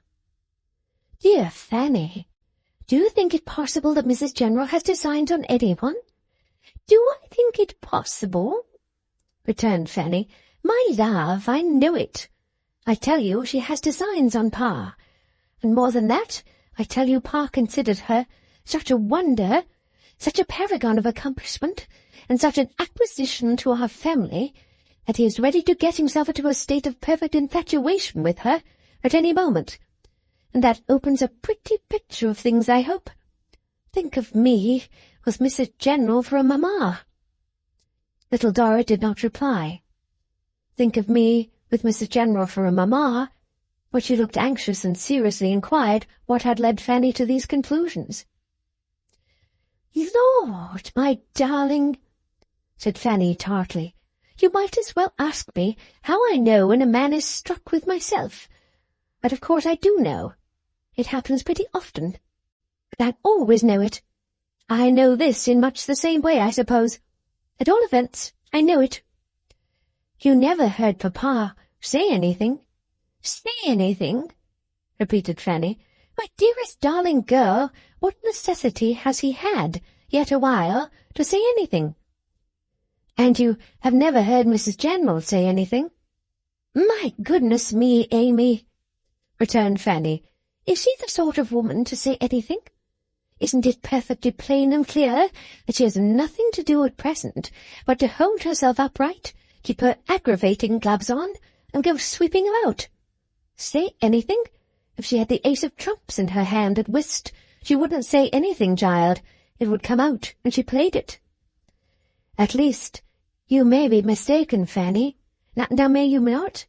"Oh, yes, I may be," said Fanny, "but I'm not. However, I'm glad you can contemplate such an escape, my dear, and I'm glad that you can take this for the present with sufficient coolness to think of such a chance. It makes me hope that you may be able to bear the connection. I should not be able to bear it, and I should not try. I'd marry young Sparkler first." "Oh, you would never marry him, Fanny, under any circumstances." "Upon my word, my dear," rejoined that young lady with exceeding indifference, "I wouldn't positively answer even for that. There's no knowing what might happen, especially as I should have many opportunities afterwards of treating that woman, his mother, in her own style, which I most decidedly should not be slow to avail myself of, Amy." No more passed between the sisters then, but what had passed gave the two subjects of Mrs. General and Mr. Sparkler great prominence in Little Dorrit's mind, and thenceforth she thought very much of both. Mrs. General, having long ago formed her own surface to such perfection that it hid whatever was below it, if anything, no observation was to be made in that quarter. Mr. Dorrit was undeniably very polite to her, and had a high opinion of her. But Fanny, impetuous at most times, might easily be wrong for all that. Whereas the Sparkler question was on the different footing than any one could see what was going on there, and Little Dorrit saw it and pondered on it with many doubts and wonderings. The devotion of Mr. Sparkler was only to be equalled by the caprice and cruelty of his enslaver. Sometimes she would prefer him to such distinction of notice that he would chuckle aloud with joy. Next day or next hour she would overlook him so completely, and drop him into such an abyss of obscurity that he would groan under a weak pretence of coughing. The constancy of his attendance never touched Fanny, though he was so inseparable from Edward that, when that gentleman wished for a change of society, he was under the irksome necessity of gliding out like a conspirator in disguised boats and by secret doors and backways, though he was so solicitous to know how Mr. Dorrit was, that he called every other day to inquire, as if Mr. Dorrit were the prey of an intermittent fever, though he was so constantly being paddled up and down before the principal windows that he might have been supposed to have made a wager for a large stake to be paddled 1,000 miles in 1,000 hours, though whenever the gondola of his mistress left the gate, the gondola of Mr. Sparkler shot out from some watery ambush and gave chase, as if he were a fair smuggler, and he a custom-house officer. It was probably owing to this fortification of the natural strength of his constitution, with so much exposure to the air and the salt sea, that Mr. Sparkler did not pine outwardly. But whatever the cause, he was so far from having any prospect of moving his mistress by a languishing state of health, that he grew bluffer every day, and that peculiarity in his appearance of seeing rather a swelled boy than a young man became developed to an extraordinary degree of ruddy puffiness. Blandois calling to pay his respects, Mr. Dorrit received him with affability as the friend of Mr. Gowan, and mentioned to him his idea of commissioning Mr. Gowan to transmit him to posterity. Blandois highly extolling it, it occurred to Mr. Dorrit that it might be agreeable to Blandois to communicate to his friend the great opportunity reserved for him. Blandois accepted the commission with his own free elegance of manner, and swore he would discharge it before he was an hour older. On his imparting the news to Gowan, that master gave Mr. Dorrit to the devil, with great liberality, some round dozen of times, for he resented patronage almost as much as he resented the want of it, and was inclined to quarrel with his friend for bringing him the message. "It may be a defect in my mental vision, Blandois," said he, "but I may die if I see what you have to do with this." "Death of my life," replied Blandois. "Nor I neither, except that I thought I was serving my friend." "By putting an upstart hire in his pocket," said Gowan, frowning. "Do you mean that? Tell your other friend to get his head painted for the sign of some public house, and to get it done by a sign-painter. Who am I, and who is he?" "Professore," returned the ambassador, "and who is Blandois?" Without appearing at all interested in the latter question, Gowan angrily whistled Mr. Dorrit away.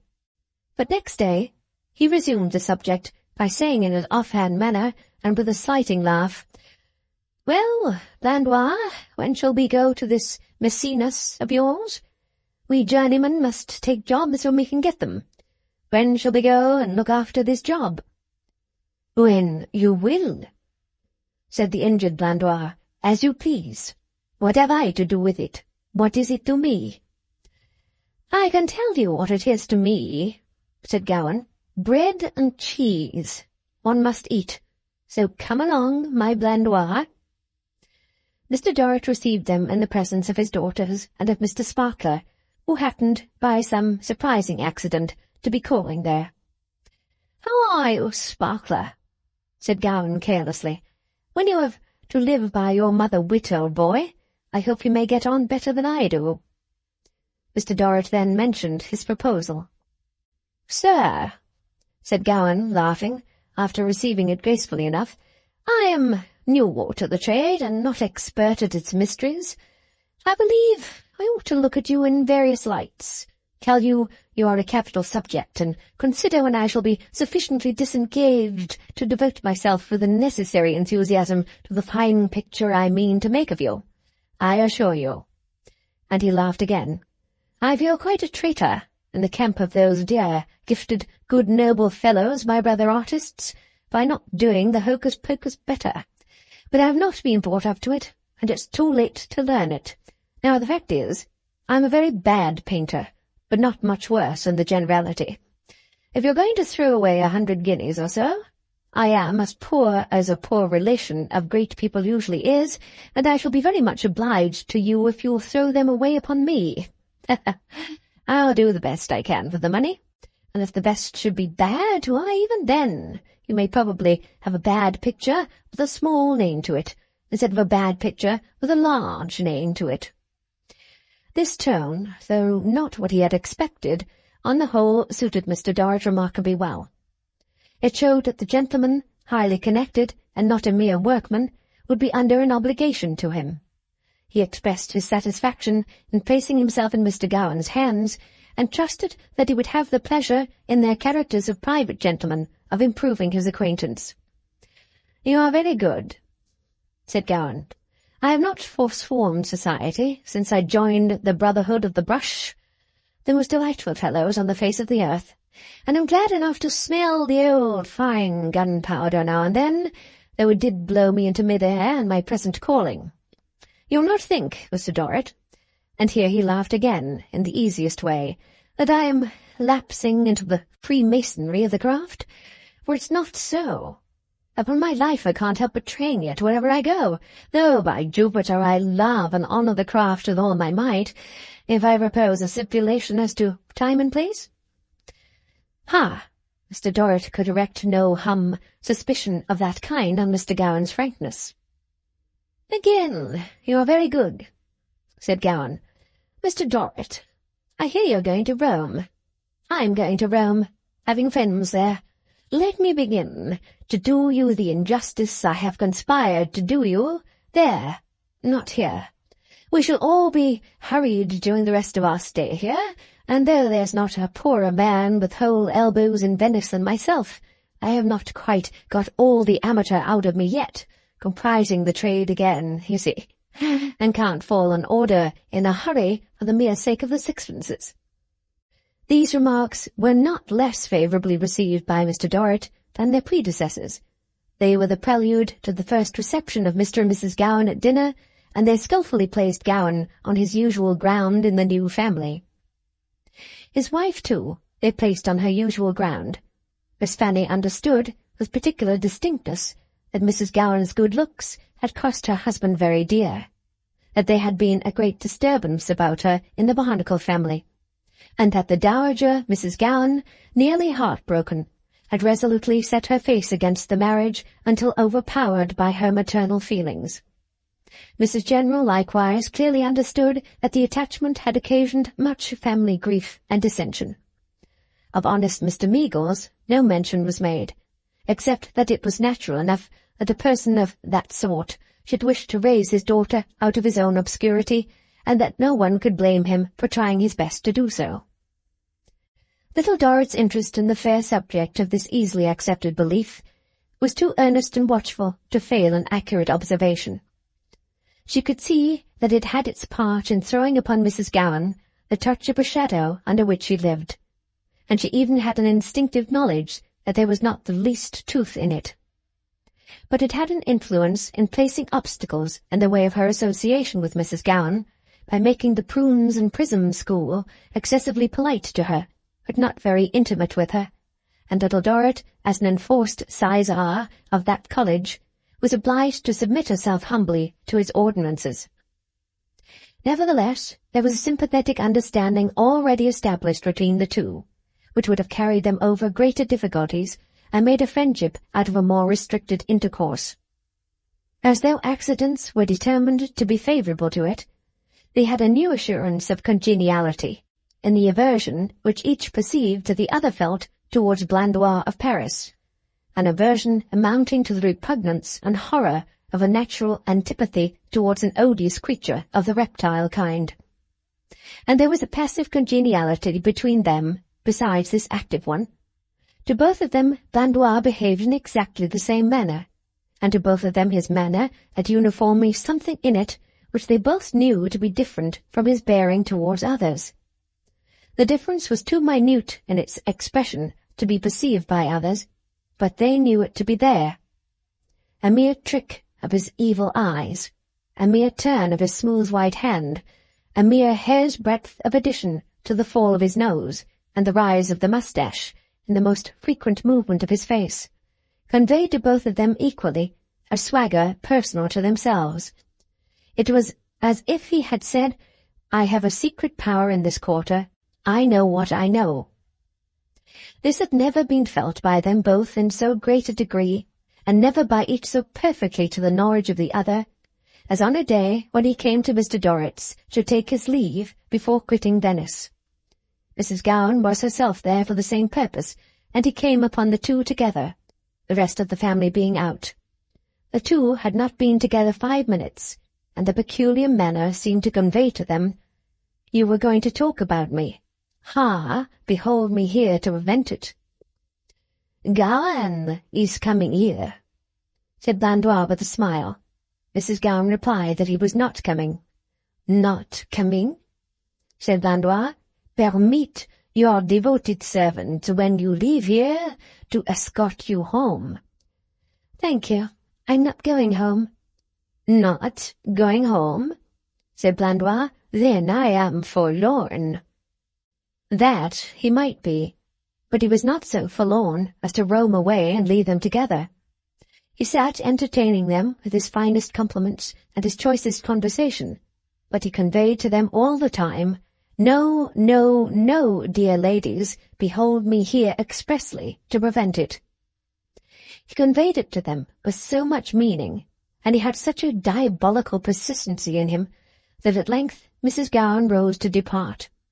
On his offering his hand to Mrs. Gowan to lead her down the staircase, she retained Little Dorrit's hand in hers with a cautious pressure, and said, "No, thank you. But if you will please to see if my boatman is there, I should be obliged to you." It left him no choice but to go down before them. As he did so, hat in hand, Mrs. Gowan whispered, "He killed the dog." "Does Mr. Gowan know it?" Little Dorrit whispered. "No one knows it. Don't look towards me. Look towards him. He will turn his face in a moment. No one knows it, but I'm sure he did. You are?" I think so," Little Dorrit answered. "Henry likes him, and he will not think ill of him. He is so generous and open himself, but you and I feel sure that we think of him as he deserves. He argued with Henry that the dog had been already poisoned when he changed so, and sprang at him. Henry believes it, but we do not. I see he is listening, but can't hear. Goodbye, my love. Goodbye." The last words were spoken aloud, as the vigilant Blandois stopped, turned his head, and looked at them from the bottom of the staircase. Assuredly he did look then, though he looked his politest, as if any real philanthropist could have desired no better employment than to lash a great stone to his neck and drop him into the water flowing beyond the dark arched gateway in which he stood. No such benefactor to mankind being on the spot, he handed Mrs. Gowan to her boat, and stood there until it had shot out of the narrow view, when he handed himself into his own boat and followed. Little Dorrit had sometimes thought, and now thought again as she retraced her steps up the staircase, that he had made his way too easily into her father's house. But so many and such varieties of people did the same, through Mr. Dorrit's participation in his elder daughter's society mania, that it was hardly an exceptional case. A perfect fury for making acquaintances on whom to impress their riches and importance had seized the house of Dorrit. It appeared on the whole to Little Dorrit herself that this same society in which they lived greatly resembled a superior sort of Marshalsea. Numbers of people seemed to come abroad pretty much as people had come into the prison, through debt, through idleness, relationship, curiosity, and general unfitness for getting on at home. They were brought into these foreign towns in the custody of couriers and local followers, just as the debtors had been brought into the prison. They prowled about the churches and picture galleries, much in the old, dreary prison-yard manner. They were usually going away again tomorrow or next week, and rarely knew their own minds, and seldom did what they said they would do, or went where they said they would go, in all this again, very like the prison debtors. They paid high for poor accommodation, and disparaged a place while they pretended to like it, which was exactly the Marshalsea custom. They were envied when they went away by people left behind, feigning not to want to go, and that again was the Marshalsea habit invariably. A certain set of words and phrases, as much belonging to tourists as the college and the snuggery belonged to the jail, was always in their mouths. They had precisely the same incapacity for settling down to anything as the prisoners used to have. They rather deteriorated one another, as the prisoners used to do, and they wore untidy dresses, and fell into a slouching way of life, still always like the people in the Marshalsea. The period of the family's stay at Venice came, in its course, to an end, and they moved, with their retinue, to Rome. Through a repetition of the former Italian scenes, growing more dirty and more haggard as they went on, and bringing them at length to where the very air was diseased, they passed to their destination. A fine residence had been taken for them on the Corso, and there they took up their abode, in a city where everything seemed to be trying to stand still for ever on the ruins of something else, except the water, which, following eternal laws, tumbled and rolled from its glorious multitude of fountains. Here it seemed to Little Dorrit that a change came over the Marshalsea spirit of their society, and that prunes and prism got the upper hand. Everybody was walking about St. Peter's and the Vatican, on somebody else's cork legs, and straining every visible object through somebody else's sieve. Nobody said what anything was, but everybody said what the Mrs. Generals, Mr. Eustace, or somebody else said it was. The whole body of travellers seemed to be a collection of voluntary human sacrifices, bound hand and foot, and delivered over to Mr. Eustace and his attendants, to have the entrails of their intellects arranged according to the taste of that sacred priesthood. Through the rugged remains of temples and tombs and palaces and senate halls and theatres and amphitheatres of ancient days, hosts of tongue-tied and blindfolded moderns were carefully feeling their way, incessantly repeating prunes and prism in the endeavour to set their lips according to the received form. Mrs. General was in her pure element. Nobody had an opinion. There was a formation of surface going on around her on an amazing scale, and it had not a flaw of courage or honest free speech in it. Another modification of prunes and prism insinuated itself on little Dorrit's notice very shortly after their arrival. They received an early visit from Mrs. Merdle, who led that extensive department of life in the Eternal City that winter, and the skilful manner in which she and Fanny fenced with one another on the occasion almost made her quiet sister wink, like the glittering of small swords. "So delighted," said Mrs. Merdle, "to resume an acquaintance so inauspiciously begun at Martigny." "At Martigny, of course," said Fanny. "Charmed, I'm sure."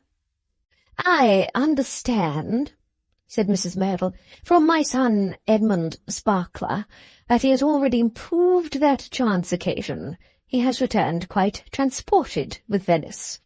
"Indeed," returned the careless Fanny. "Was he there long?" "I might refer that question to Mr. Dorrit," said Mrs. Merdle, turning the bosom towards that gentleman. "Edmund, having been so much indebted to him for rendering his stay agreeable." "Oh, pray don't speak of it," returned Fanny. "I believe Papa had the pleasure of inviting Mr. Sparkler twice or thrice, but it was nothing. We had so many people about us, and kept such open house, that if he had that pleasure, it was less than nothing." "Except, my dear," said Mr. Dorrit, "except, as it afforded me unusual gratification to, show by any means, however slight and worthless, the, high estimation in which, in, common with the rest of the world, I hold so distinguished and princely a character as Mr. Merdle's." The bosom received this tribute in its most engaging manner. "Mr. Merdle," observed Fanny, as a means of dismissing Mr. Sparkler into the background, "is quite a theme of Papa's, you must know, Mrs. Merdle." "I have been, disappointed, madam," said Mr. Dorrit, "to understand from Mr. Sparkler that there is no great, probability of Mr. Merdle's coming abroad." "Why, indeed," said Mrs. Merdle, "he is so much engaged and in such request that I fear not. He has not been able to get abroad for years. You, Miss Dorrit, I believe, have been almost continually abroad for a long time." "Oh dear, yes," drawled Fanny with the greatest hardihood, "an immense number of years." "So I should have inferred," said Mrs. Merdle. "Exactly," said Fanny. "I trust, however," resumed Mr. Dorrit, "that if I have not the, great advantage of becoming known to Mr. Merdle on this side of the Alps or Mediterranean, I shall have that honour on returning to England. It is an honour I particularly desire and shall particularly esteem." "Mr. Merdle," said Mrs. Merdle, who had been looking admiringly at Fanny through her eyeglass, "will esteem it, I am sure, no less." Little Dorrit, still habitually thoughtful and solitary, though no longer alone, at first supposed this to be mere prunes and prism. But as her father, when they had been to a brilliant reception at Mrs. Merdle's, hopped at their own family breakfast on his wish to know Mr. Merdle, with a contingent view of benefiting by the advice of that wonderful man in the disposal of his fortune, she began to think it had a real meaning, and to entertain a curiosity on her own part to see the shining light of the time. Chapter 8. The Dowager Mrs. Gowan is reminded that it never does. While the waters of Venice and the ruins of Rome were sunning themselves for the pleasure of the Dorrit family, and were daily being sketched out of all earthly proportion, lineament, and likeness by travelling pencils innumerable, the firm of Doyce and Clennam hammered away in Bleeding Heart Yard, and the vigorous clink of iron upon iron was heard there through the working hours. The young partner had by this time brought the business into sound trim, and the elder, left free to follow his own ingenious devices, had done much to enhance the character of the factory. As an ingenious man, he had necessarily to encounter every discouragement that the ruling powers for a length of time had been able by any means to put in the way of this class of culprits. But that was only reasonable self-defence in the powers, since how to do it must obviously be regarded as the natural and mortal enemy of how not to do it. In this was to be found the basis of the wise system, by tooth and nail upheld by the Circumlocution Office, of warning every ingenious British subject to be ingenious at his peril, of harassing him, obstructing him, inviting robbers by making his remedy uncertain and expensive, to plunder him, and at the best of confiscating his property after a short term of enjoyment, as though invention were on a par with felony.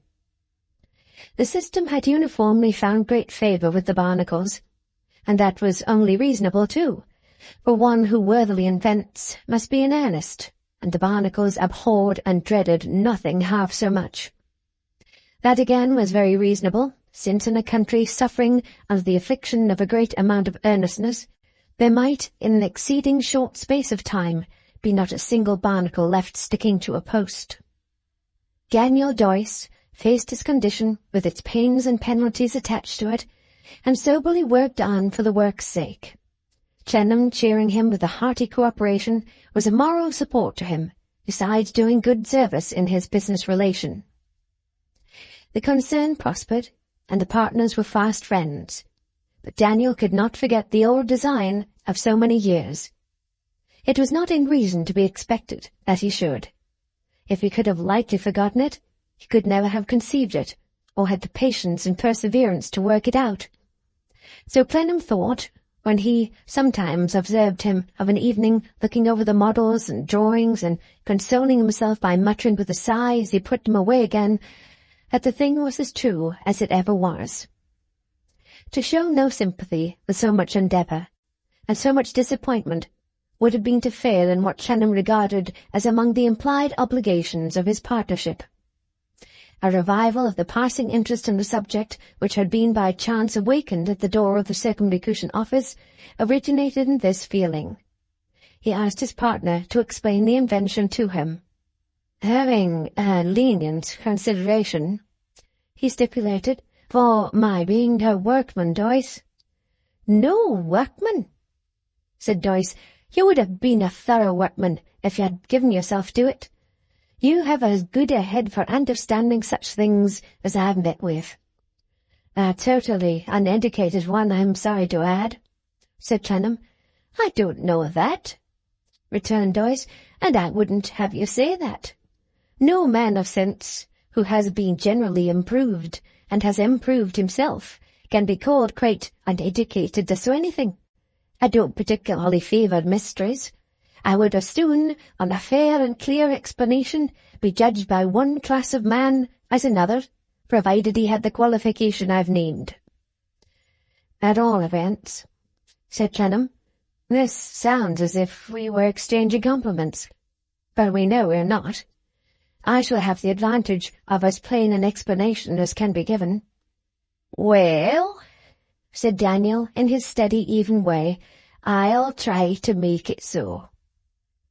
He had the power, often to be found in union with such a character, of explaining what he himself perceived and meant, with the direct force and distinctness with which it struck his own mind. His manner of demonstration was so orderly and neat and simple that it was not easy to mistake him. There was something almost ludicrous in the complete irreconcilability of a vague, conventional notion that he must be a visionary man, with the precise, sagacious travelling of his eye and thumb over the plans, their patient stoppages at particular points, their careful returns to other points whence little channels of explanation had to be traced up, and his steady manner of making everything good and everything sound at each important stage, before taking his hearer on a line's breadth further. His dismissal of himself from his description was hardly less remarkable. He never said, "I discovered this adaptation or invented that combination," but showed the whole thing as if the divine artificer had made it, and he had happened to find it. So modest he was about it, such a pleasant touch of respect was mingled with his quiet admiration of it, and so calmly convinced he was that it was established on irrefragable laws. Not only that evening, but for several succeeding evenings, Clennam was quite charmed by this investigation. The more he pursued it, and the oftener he glanced at the grey head bending over it, and the shrewd eye kindling with pleasure in it and love of it, instrument for probing his heart, though it had been made for 12 long years, the less he could reconcile it to his younger energy to let it go without one effort more. At length he said, "Doris, it came to this at last, that the business was to be sunk with heaven knows how many more wrecks, or begun all over again." "Yes," returned Doris, "that's what the nobleman and gentleman made of it after a dozen years." "And pretty fellows, too," said Clennam bitterly. "The usual thing," observed Doris. "I must not make a martyr of myself when I'm one of so large a company." "Relinquish it or begin it all over again," mused Clennam. "That was exactly the long and short of it," said Doris. "Then, my friend," cried Clennam, starting up and taking his work-roughened hand, "it shall be begun all over again." Doris looked alarmed, and replied in a hurry, for him, "No, no, better put it by, far better put it by. It will be heard of one day. I can put it by. My good Clennam, I have put it by. It's all at an end." "Yes, Doris," returned Clennam, "at an end as far as your efforts and rebuffs are concerned, I admit, but not as far as mine are. I am younger than you. I have only once set foot in that precious office, and I am fresh game for them. Come, I'll try them. You shall do exactly as you have been doing since we have been together. I will add, as I easily can, to what I have been doing, the attempt to get public justice done to you, and unless I have some success to report, you shall hear no more of it."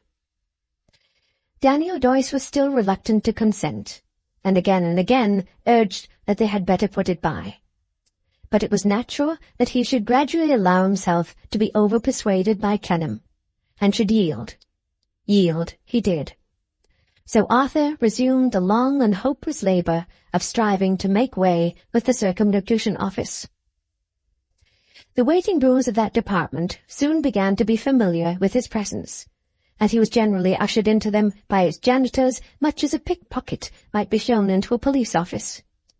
The principal difference being that the object of the latter class of public business is to keep the pickpocket, while the Circumlocution object was to get rid of Clennam. However, he was resolved to stick to the great department, and so the work of form-filling, corresponding, minuting, memorandum-making, signing, countersigning, counter-countersigning, referring backwards and forwards, and referring sideways, crosswise, and zigzag, recommenced.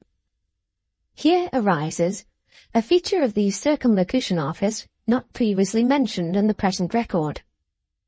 When that admirable department got into trouble, and was by some infuriated members of Parliament, whom the smaller barnacles almost suspected of labouring under diabolic possession, attacked on the merits of no individual case, but as an institution wholly abominable and bedlamite, then the noble or right honourable Barnacle, who represented it in the House, would smite that member and cleave him asunder, with a statement of the quantity of business, for the prevention of business, done by the Circumlocution Office.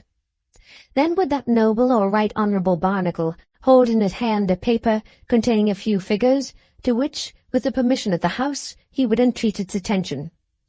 Then would the inferior Barnacles exclaim, obeying orders, "Hear, hear, hear," and "Read." Then would the noble or right honourable Barnacle perceive, "Sir, from this little document, which he thought might carry conviction even to the perversest mind," derisive laughter and cheering from the Barnacle fry, that within the short compass of the last financial half-year this much maligned department, cheers, had written and received 15,000 letters, loud cheers, had written 24,000 minutes, louder cheers, and 32,517 memoranda, vehement cheering. Nay, an ingenious gentleman connected with the department, and himself a valuable public servant, had done him the favour to make a curious calculation of the amount of stationery consumed in it during the same period. It formed a part of this same short document, and he derived from it the remarkable fact that the sheets of foolscap paper it had devoted to the public service would pave the footway on both sides of Oxford Street from end to end, and leave nearly a quarter of a mile to spare for the park. Immense cheering and laughter. While of tape, red tape, it had used enough to stretch in graceful festoons from Hyde Park Corner to the General Post Office. Then, amidst a burst of official exultation, would the noble or right honourable Barnacle sit down, leaving the mutilated fragments of the member on the field. No one, after that exemplary demolition of him, would have the hardihood to hint that the more the Circumlocution Office did, the less was done, and that the greatest blessing it could confer on an unhappy public would be to do nothing. With sufficient occupation on his hands, now that he had this additional task, such a task had many and many a serviceable man died of before his day, Arthur Clennam led a life of slight variety. Regular visits to his mother's dull sick-room, and visits scarcely less regular to Mr. Meagles at Twickenham, were his only changes during many months. He sadly and sorely missed little Dorrit. He had been prepared to miss her very much, but not so much. He knew to the full extent only through experience what a large place in his life was left blank when her familiar little figure went out of it. He felt, too, that he must relinquish the hope of its return, understanding the family character sufficiently well to be assured that he and she were divided by a broad ground of separation. The old interest he had had in her, and her old trusting reliance on him, were tinged with melancholy in his mind. So soon had change stolen over them, and so soon had they glided into the past with other secret tendernesses. When he received her letter, he was greatly moved, but did not the less sensibly feel that she was far divided from him by more than distance. It helped him to a clearer and keener perception of the place assigned him by the family. He saw that he was cherished in her grateful remembrance secretly, and that they resented him with the jail and the rest of its belongings. Through all these meditations, which every day of his life crowded about her, he thought of her otherwise in the old way. She was his innocent friend, his delicate child, his dear little Dorrit. This very change of circumstances fitted curiously in with the habit, begun on the night when the roses floated away, of considering himself as a much older man than his years really made him.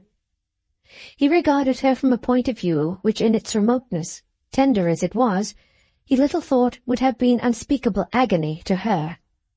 He speculated about her future destiny, and about the husband she might have, with an affection for her which would have drained her heart of its dearest drop of hope, and broken it. Everything about him tended to confirm him in the custom of looking on himself as an elderly man, from whom such aspirations as he had combated in the case of Minnie Gowan, though that was not so long ago either, reckoning by months and seasons, were finally departed. His relations with her father and mother were like those on which a widower son-in-law might have stood. If the twin sister who was dead had lived to pass away in the bloom of womanhood, and he had been her husband, the nature of his intercourse with Mr. and Mrs. Meagles would probably have been just what it was. This imperceptibly helped to render habitual the impression within him that he had done with and dismissed that part of life.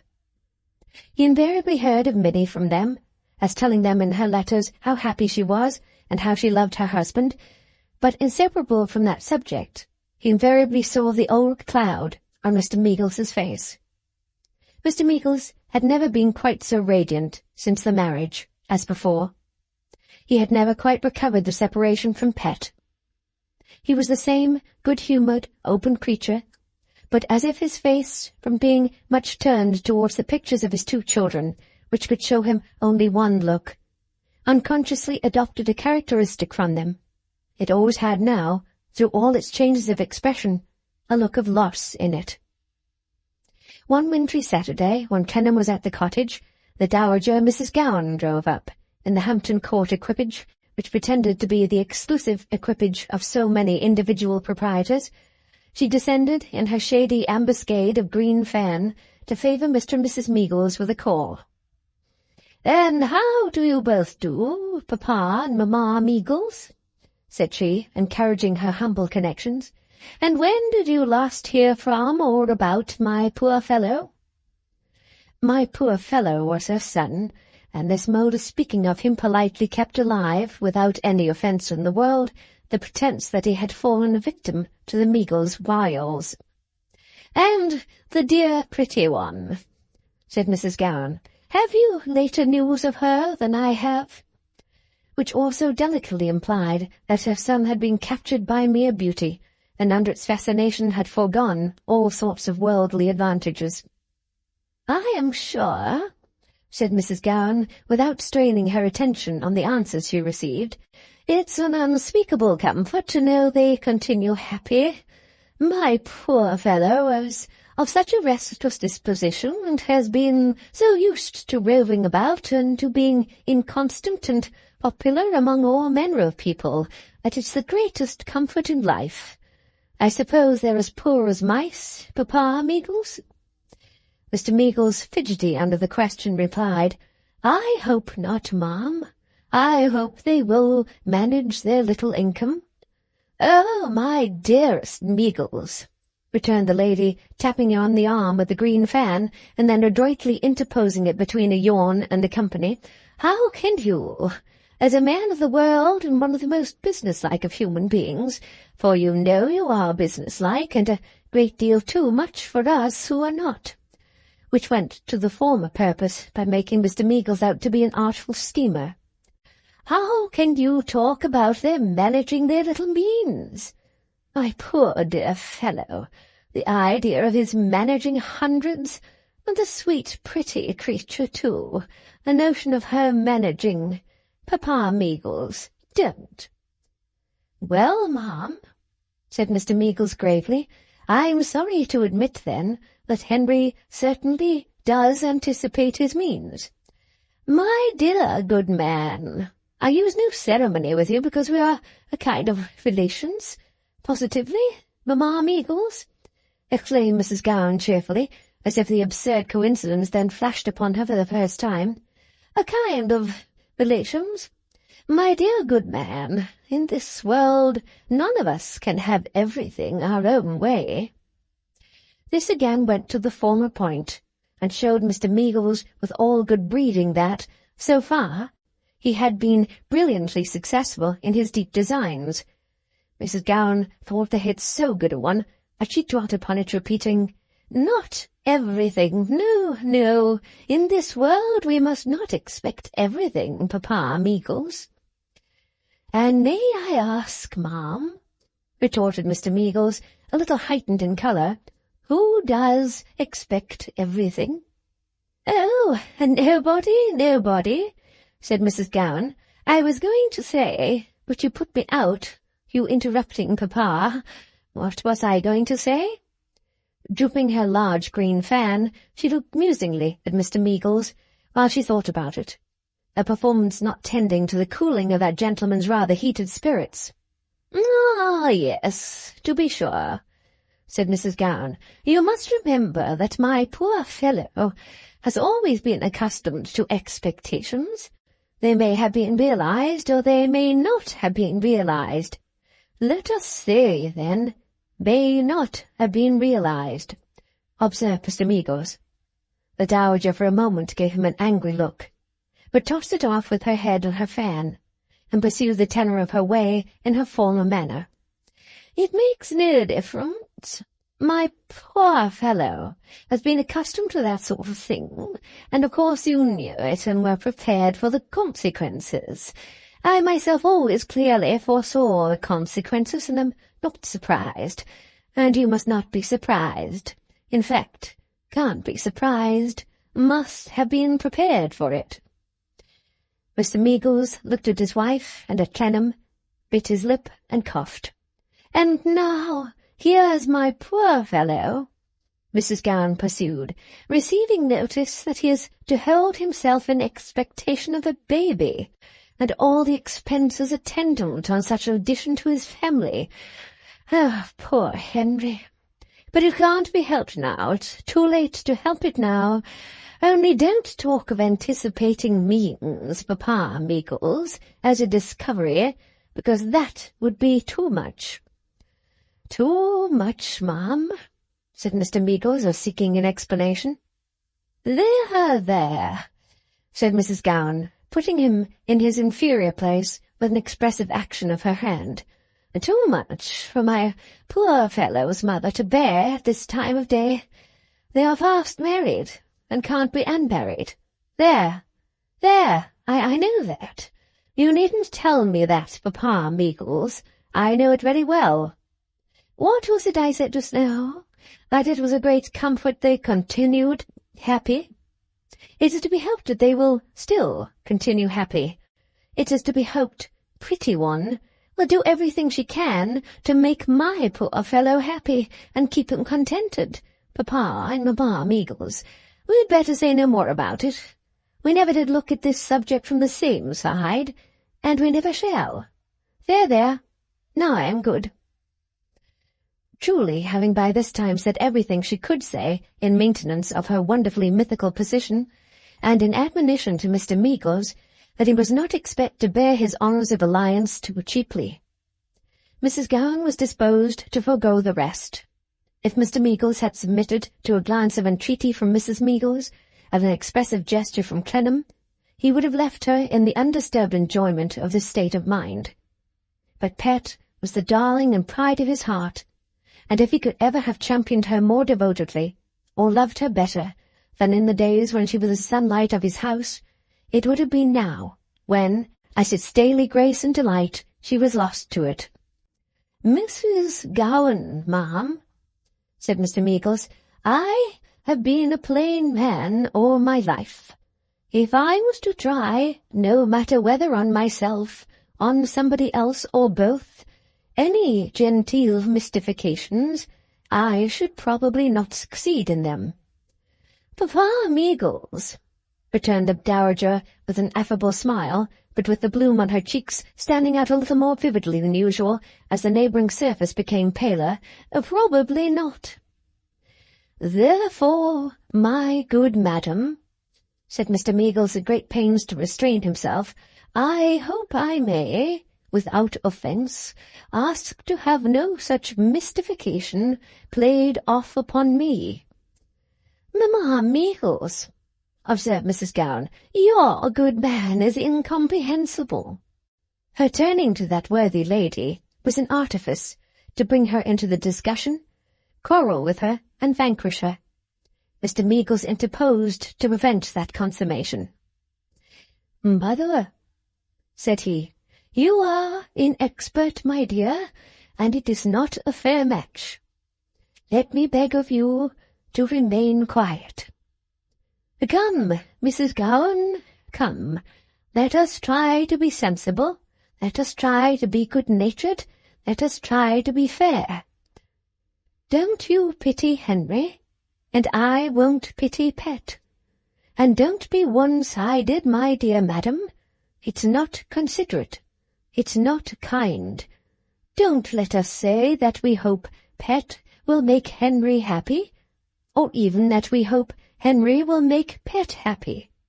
Mr. Meagles himself did not look happy as he spoke the words, but let us hope they will make each other happy. Yes, sure, and there leave it, father, said Mrs. Meagles, the kind-hearted and comfortable. Why, mother, no, returned Mr. Meagles, not exactly there. I can't quite leave it there. I must say just half a dozen words more. Mrs. Gowan, I hope I am not over-sensitive. I believe I don't look it. Indeed you do not, said Mrs. Gowan, shaking her head and the great green fan together for emphasis. Thank you, ma'am. That's well. Notwithstanding which, I feel a little, I don't want to use a strong word. Now, shall I say hurt?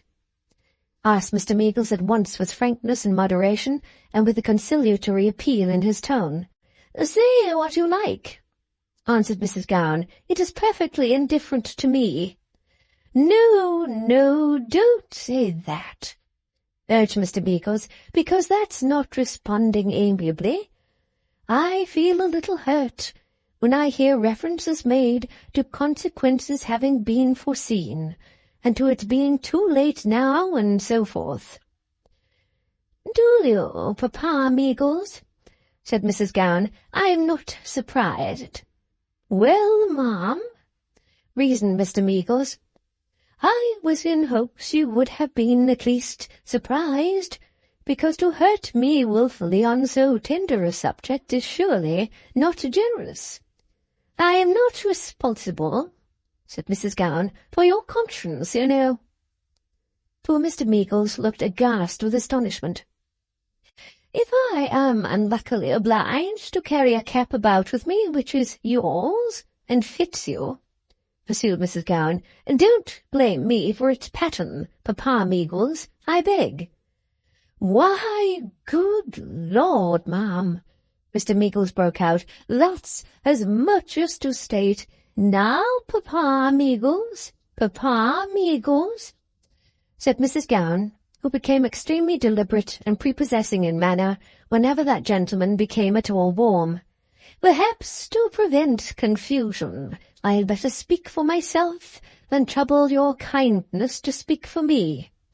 It's as much as to state you begin. If you please, I will finish the sentence.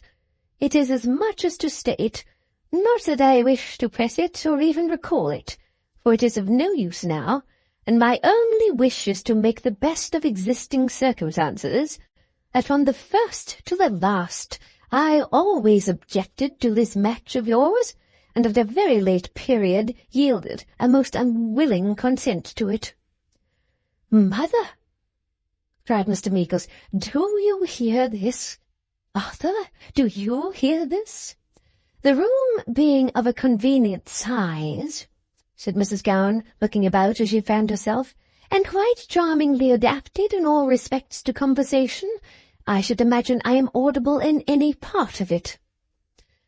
Some moments passed in silence, before Mr. Meagles could hold himself in his chair with sufficient security to prevent his breaking out of it at the next word he spoke. At last he said, Ma'am, I am very unwilling to revive them, but I must remind you what my opinions and my course were all along on that unfortunate subject.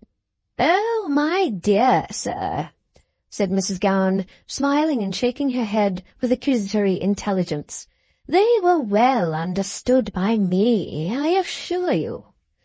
I never, ma'am, said Mr. Meagles, knew unhappiness before that time. I never knew anxiety before that time.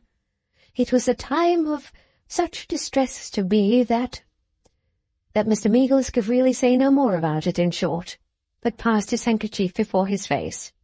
I understood the whole affair, said Mrs. Gowan, composedly looking over her fan, As you have appealed to Mr. Clennam, I may appeal to Mr. Clennam too. He knows whether I did or not." "I am very unwilling," said Clennam, looked to by all parties, "to take any share in this discussion, more especially because I wish to preserve the best understanding and the clearest relations with Mr. Henry Gowan. I have very strong reasons indeed for entertaining that wish. Mrs. Gowan attributed certain views of furthering the marriage to my friend here in conversation with me before it took place, and I endeavoured to undeceive her. I represented that I knew him, as I did and do, to be strenuously opposed to it, both in opinion and action. "You see," said Mrs. Gowan, turning the palms of her hands towards Mr. Meagles as if she were justice herself, representing to him that he had better confess, for he had not a leg to stand on. "You see? Very good. Now, Papa and Mamma Meagles both," here she rose, "allow me to take the liberty of putting an end to this rather formidable controversy. I will not say another word upon its merits. I will only say that it is an additional proof of what one knows from all experience, that this kind of thing never answers. As my poor fellow himself would say, that it never pays. In one word, that it never does." Mr. Meagles asked, "What kind of thing?" "It is in vain," said Mrs. Gowan, "for people to attempt to get on together who have such extremely different antecedents, who are jumbled against each other in this accidental, matrimonial sort of way, and who cannot look at the untoward circumstance which has shaken them together in the same light. It never does." Mr. Meagles was beginning. "Permit me to say, ma'am—" "No, don't," returned Mrs. Gowan. "Why should you? It is an ascertained fact. It never does. I will therefore, if you please, go my way, leaving you to yours. I shall at all times be happy to receive my poor fellow's pretty wife, and I shall always make a point of being on the most affectionate terms with her. But as to these terms, semi-family and semi-stranger, semi-goring and semi-boring, they form a state of things quite amusing in its impracticability. I assure you, it never does." The Dowager here made a smiling obeisance, rather to the room than to anyone in it, and therewith took a final farewell of Papa and Mamma Meagles. Clennam stepped forward to hand her to the pill-box, which was at the service of all the pills in Hampton Court Palace, and she got into that vehicle with distinguished serenity and was driven away. Thenceforth the Dowager, with a light and careless humour, often recounted to her particular acquaintances how, after hard trial, she had found it impossible to know those people who belonged to Henry's wife, and who had made that desperate set to catch him. Whether she had come to the conclusion beforehand that to get rid of them would give her favourite pretence of better air, might save her some occasional inconvenience, and could risk no loss. The pretty creature being fast married, and her father devoted to her, was best known to herself.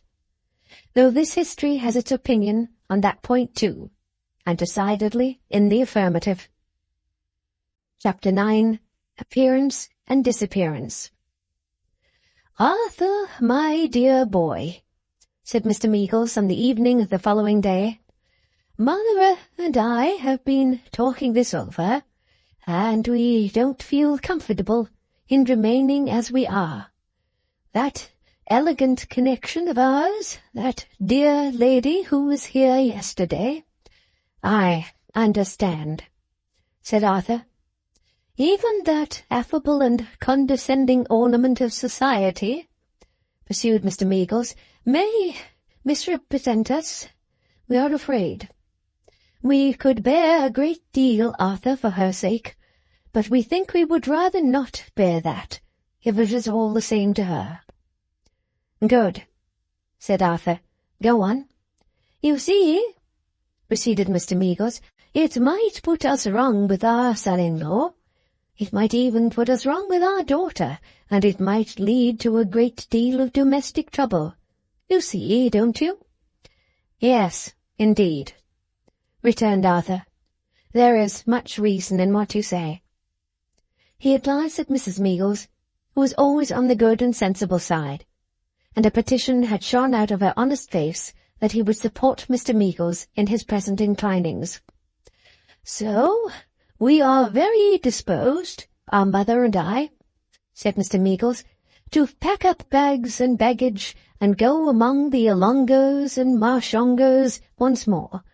I mean, we are very much disposed to be off, strike right through France into Italy, and see our pet." "And I don't think," replied Arthur, touched by the motherly anticipation in the bright face of Mrs. Meagles, "she must have been very like her daughter once, that you could do better. And if you ask me for my advice, it is that you set off tomorrow." "Is it really, though?" said Mr. Meagles. "Mother, this is being backed in an idea." Mother, with a look which thanked Clennam in a manner very agreeable to him, answered that it was indeed. "The fact is, besides, Arthur," said Mr. Meagles, the old cloud coming over his face, "that my son-in-law is already in debt again, and that I suppose I must clear him again. It may be as well, even on this account, that I should step over there and look him up in a friendly way. Then again, here's Mother foolishly anxious, and yet naturally too, about Pet's state of health, and that she should not be left to feel lonesome at the present time. It's undeniably a long way off, Arthur, and a strange place for the poor love, under all the circumstances. Let her be as well cared for as any lady in that land. Still, it is a long way off. Just as home is home, though it's never so homely. Why, you see," said Mr. Meagles, adding a new version to the proverb, "Rome is Rome, though it's never so romely." "All perfectly true," observed Arthur, "and all sufficient reasons for going." "I am glad you think so. It decides me. Mother, my dear, you may get ready. We have lost our pleasant interpreter. She spoke 3 foreign languages beautifully, Arthur. You've heard her many a time. And you must pull me through it, Mother, as well as you can." "I require a deal of pulling through, Arthur," said Mr. Meagles, shaking his head. "A deal of pulling through. I stick at everything beyond a noun substantive, and I stick at him if he's at all a tight one." "Now I think of it," returned Clennam, "there's Cavaletto. He shall go with you if you like. I could not afford to lose him, but you will bring him safe back." "Well, I am much obliged to you, my boy," said Mr. Meagles, turning it over, "but I think not. No, I think I'll be pulled through by Mother. Cavalluro, I stick at his very name to start with, and it sounds like the chorus to a comic song, is so necessary to you that I don't like the thought of taking him away. More than that, there's no saying when we may come home again, and it would never do to take him away for an indefinite time. The cottage is not what it was. It only holds 2 little people less than it ever did, Pet and her poor unfortunate maid Tattycoram, but it seems empty now. Once out of it, there's no knowing when we may come back to it. No, Arthur, I'll be pulled through by Mother." They would do best by themselves, perhaps, after all, Clennam thought. Therefore he did not press his proposal. "If you would come down and stay here for a change, when it wouldn't trouble you," Mr. Meagles resumed, "I should be glad to think, and so would Mother too, I know, that you were brightening up the old place with a bit of life it was used to when it was full, and that the babies on the wall there had a kind eye upon them sometimes. You so belong to the spot, and to them, Arthur, and we should every one of us have been so happy if it had fallen out. But let us see. How's the weather for travelling now?" Mr. Meagles broke off, cleared his throat, and got up to look out of the window. They agreed that the weather was of high promise, and Clennam kept the talk in that safe direction until it had become easy again, when he gently diverted it to Henry Gowan and his quick sense and agreeable qualities when he was delicately dealt with. He likewise dwelt on the indisputable affection he entertained for his wife. Clennam did not fail of his effect upon good Mr. Meagles, whom these commendations greatly cheered, and who took mother to witness that the single and cordial desire of his heart in reference to their daughter's husband was harmoniously to exchange friendship for friendship and confidence for confidence. Within a few hours the cottage furniture began to be wrapped up for preservation in the family absence, or, as Mr. Meagles expressed it, the house began to put its hair in papers. And within a few days father and mother were gone. Mrs. Tickett and Dr. Buchan were posted, as of yore, behind the parlour blind, and Arthur's solitary feet were rustling among the dry fawn leaves in the garden walks. As he had a liking for the spot, he seldom let a week pass without paying a visit. Sometimes he went down alone from Saturday to Monday, sometimes his partner accompanied him. Sometimes he merely strolled for an hour or two about the house and garden, saw that all was right, and returned to London again. At all times, and under all circumstances, Mrs. Tickett, with her dark row of curls, and Dr. Buchan, sat in the parlour window, looking out for the family return. On one of his visits, Mrs. Tickett received him with the words, "I have something to tell you, Mr. Clennam, that will surprise you." So surprising was the something in question that it actually brought Mrs. Tickett out of the parlour window and produced her in the garden walk, when Clennam went in at the gate on its being opened for him. "What is it, Mrs. Tickett?" said he. "Sir," returned that faithful housekeeper, having taken him into the parlour and closed the door, "if ever I saw the led-away and deluded child in my life, I saw her identically in the dusk of yesterday evening."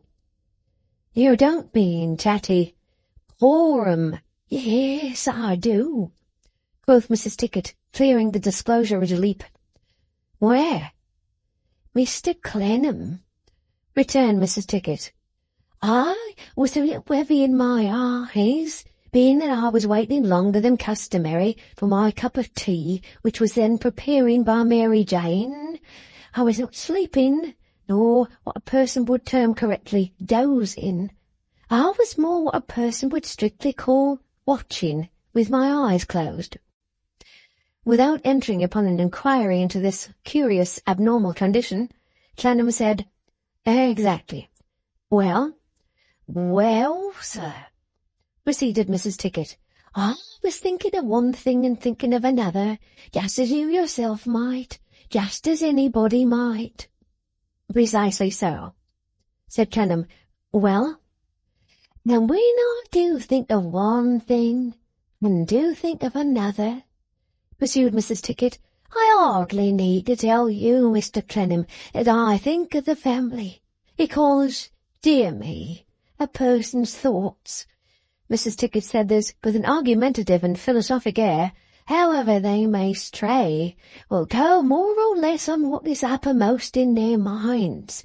They will do it, sir, and a person can't prevent them." Arthur subscribed to this discovery with a nod. "You find it so yourself, sir, I'll be bold to say," said Mrs. Tickett, "and we all find it so.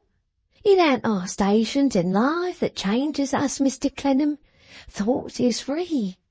As I was saying, I was thinking of one thing and thinking of another, and thinking very much of the family, not of the family in the present times only, but in the past times too. For when a person does begin thinking of one thing and thinking of another in that manner, as it's getting dark, what I say is that all times seem to be present, and a person must get out of that state and consider before they can say which is which." He nodded again, afraid to utter a word lest it should present any new opening to Mrs. Tickett's conversational powers. "In consequence of which," said Mrs. Tickett, "when I quivered me eyes, and saw her actual form and figure looking in at the gate, I let 'em close again, without so much as starting, for that actual form and figure came so pat to the time when it belonged to the house, as much as mine or your own, that I never thought, at the moment, of its having gone away. But, sir, when I quivered my eyes again, and saw that it wasn't there, then it all flooded upon me with affright, and I jumped up. You ran out directly? Said Clennam. I ran out, assented Mrs. Tickett, as fast as ever my feet would carry me, and if you'll credit it, Mr. Clennam, there wasn't in the whole shining heavens, no, not so much as a finger of that young woman. Passing over the absence from the firmament of this novel constellation, Arthur inquired of Mrs. Tickett if she herself went beyond the gate. Went to and fro and high and low, said Mrs. Tickett, and saw no sign of her. He then asked Mrs. Tickett how long a space of time she supposed there might have been between the two sets of ocular quiverings she had experienced. Mrs. Tickett, though minutely circumstantial in her reply, had no settled opinion between 5 seconds and 10 minutes. She was so plainly at sea on this part of the case, and had so clearly been startled out of slumber, that Clennam was much disposed to regard the appearance as a dream. Without hurting Mrs. Tickett's feelings with that infidel solution of her mystery, he took it away from the cottage with him, and probably would have retained it ever afterwards if a circumstance had not soon happened to change his opinion. He was passing at nightfall along the Strand, and the lamplighter was going on before him, under whose hand the street lamps, blurred by the foggy air, burst out, one after another, like so many blazing sunflowers coming into full blow all at once, when a stoppage on the pavement, caused by a train of coal wagons toiling up from the wharves at the riverside, brought him to a standstill. He had been walking quickly, and going with some current of thought, and the sudden check given to both operations caused him to look freshly about him, as people under such circumstances usually do. Immediately he saw in advance a few people intervening, but still so near to him that he could have touched them by stretching out his arm. Tattycoram, and a strange man of a remarkable appearance, a swaggering man, with a high nose and a black moustache, as false in its colour as his eyes were false in their expression, who wore his heavy cloak with the air of a foreigner. His dress and general appearance were those of a man on travel, and he seemed to have very recently joined the girl. In bending down, being much taller than she was, listening to whatever she said to him, he looked over his shoulder with the suspicious glance of one who was not unused to be mistrustful that his footsteps might be dogged. It was then that Clennam saw his face, as his eyes lowered on the people behind him in the aggregate, without particularly resting upon Clennam's face or any other. He had scarcely turned his head about again, and it was still bent down, listening to the girl, when the stoppage ceased and the obstructed stream of people flowed on. Still bending his head and listening to the girl, he went on at her side, and Clennam followed them, resolved to play this unexpected play out and see where they went. He had hardly made the determination, though he was not long about it, when he was again as suddenly brought up as he had been by the stoppage. They turned short into the Adelphi, the girl evidently leading, and went straight on, as if they were going to the terrace which overhangs the river. There is always to this day a sudden pause in that place to the roar of the great thoroughfare. The many sounds become so deadened that the change is like putting cotton in the ears, or having the head thickly muffled. At that time the contrast was far greater, there being no small steamboats on the river, no landing places but slippery wooden stairs and foot causeways, no railroad on the opposite bank, no hanging bridge or fish market near at hand, no traffic on the nearest bridge of stone, nothing moving on the stream but watermen's wherries and coal-lighters. Long and broad black tiers of the latter, moored fast in the mud as if they were never to move again, made the shore funereal and silent after dark, and kept what little water movement there was far out towards midstream. At any hour later than sunset, and not least that hour when most of the people who have anything to eat at home are going home to eat it, and when most of those who have nothing have hardly yet sunk out to beg or steal, it was a deserted place, and looked on a deserted scene. Such was the hour when Clennam stopped at the corner, observing the girl and the strange man as they went down the street. The man's footsteps were so noisy on the echoing stones that he was unwilling to add the sound of his own. But when they had passed the turning and were in the darkness of the dark corner leading to the terrace, he made after them with such indifferent appearance of being a casual passenger on his way as he could assume. When he rounded the dark corner, they were walking along the terrace towards a figure which was coming towards them. If he had seen it by itself, under such conditions of gas-lamp mist and distance, he might not have known it at first sight, but with the figure of the girl to prompt him, he at once recognized Miss Wade. He stopped at the corner, seeming to look back expectantly up the street, as if he had made an appointment with someone to meet him there, but he kept a careful eye on the three. When they came together, the man took off his hat and made Miss Wade a bow. The girl appeared to say a few words, as though she presented him, or accounted for his being late, or early, or what not, and then fell back a pace or so behind, by herself. Miss Wade and the man then began to walk up and down, the man having the appearance of being extremely courteous and complimentary in manner, Miss Wade having the appearance of being extremely haughty. When they came down to the corner and turned, she was saying, "If I pinch myself for it, sir, that is my business. Confine yourself to yours and ask me no question." "By heaven, ma'am," he replied, making her another bow, "it was my profound respect for the strength of your character and my admiration of your beauty." "I want neither the one nor the other from anyone," said she, "and certainly not from you of all creatures. Go on with your report." "Am I pardoned?" he asked with an air of half-abashed gallantry. "You are paid," she said, "and that is all you want." Whether the girl hung behind because she was not to hear the business, or as already knowing enough about it, Clennam could not determine. They turned, and she turned. She looked away at the river. She walked with her hands folded before her, and that was all he could make of her without showing his face. There happened, by good fortune, to be a lounger really waiting for someone, and he sometimes looked over the railing at the water, and sometimes came to the dark corner and looked up the street, rendering Arthur less conspicuous. When Miss Wade and the man came back again, she was saying, "You must wait until tomorrow." "1,000 pardons?" he returned. "My faith! Then it's not convenient tonight?" "No. I tell you I must get it before I can give it to you." She stopped in the roadway, as if to put an end to the conference. He, of course, stopped too, and the girl stopped. "It's a little inconvenient," said the man. "A little, but holy blue, that's nothing in such a service. I am without money tonight by chance. I have a good banker in this city, but I would not wish to draw upon the house until the time when I shall draw for a round sum."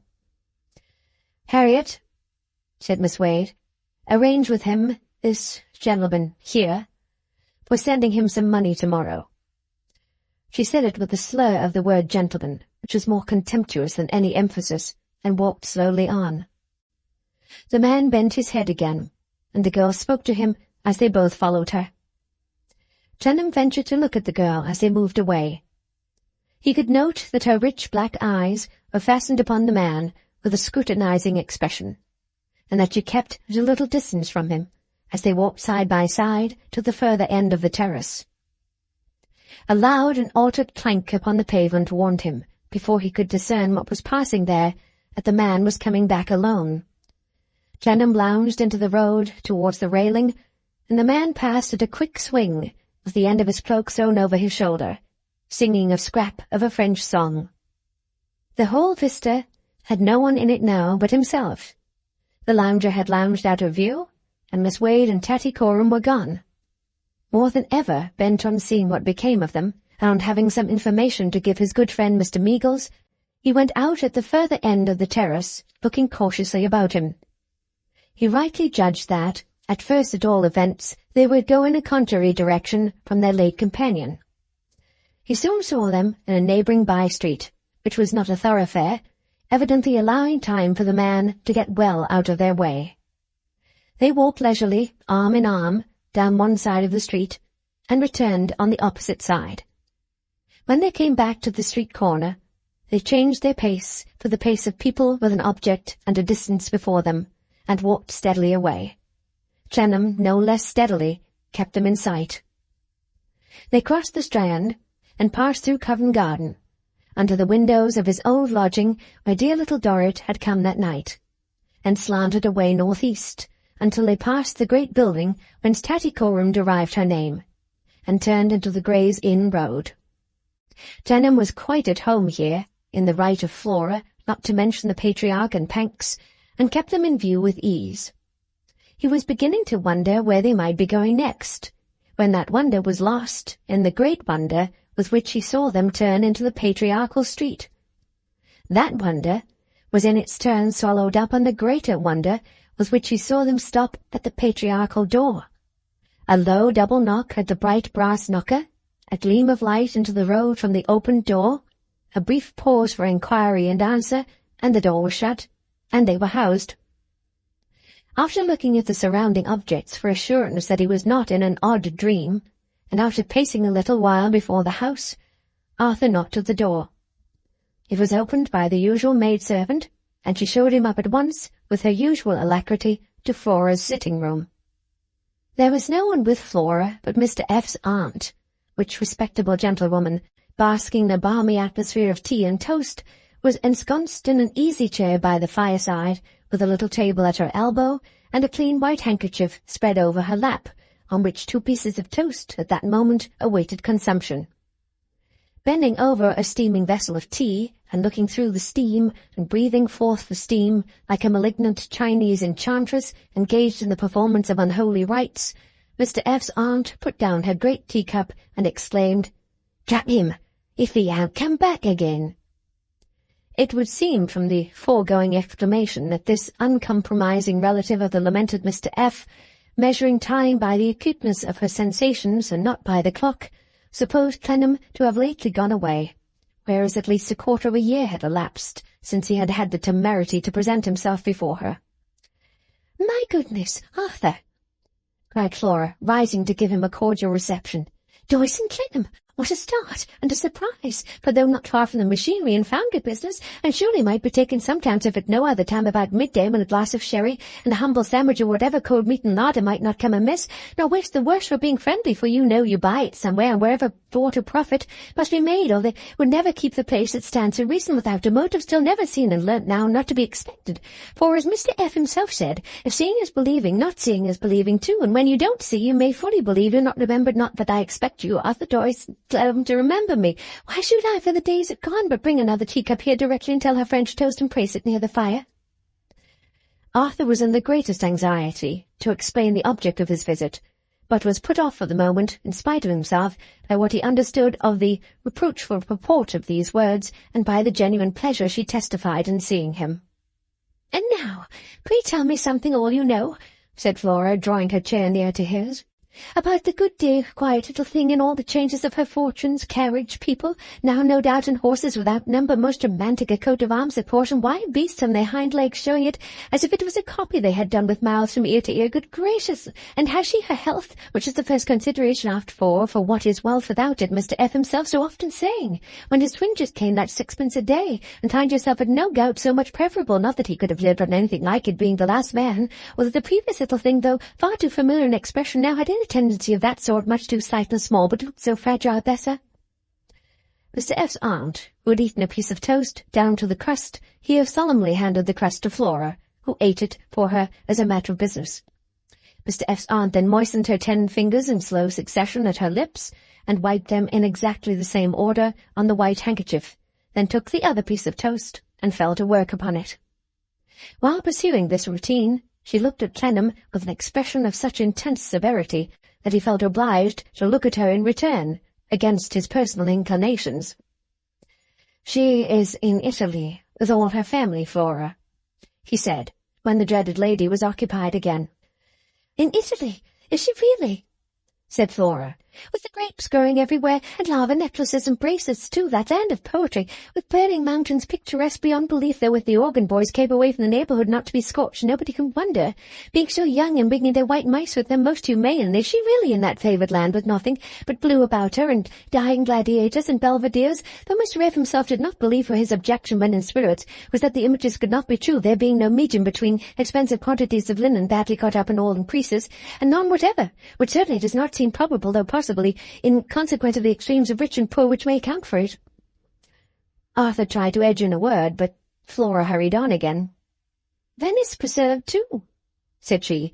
"I think you have been there. Is it well or ill preserved? For people differ so, and macaroni, if they really eat it like the conjurers, why not cut it shorter? You're acquainted, Arthur. Oh dear, Doyce and Clennam at least not dear, and most assuredly not Doyce, for I am not the pleasure, but pray excuse me. Acquainted, I believe, with Mantua. What has it got to do with Mantua? Making for I never have been able to conceive it."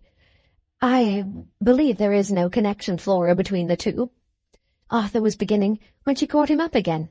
"Upon your word, no, isn't there? I never did, but that's like me. I've run away for an idea, and having none to spare, I keep it. Alas, there was a time, dear Arthur, that is to say decidedly not dear, no Arthur neither, but you understand me, when one bright idea gilded that what's-his-name horizon of etc., but it's darkly clouded now, and all is over."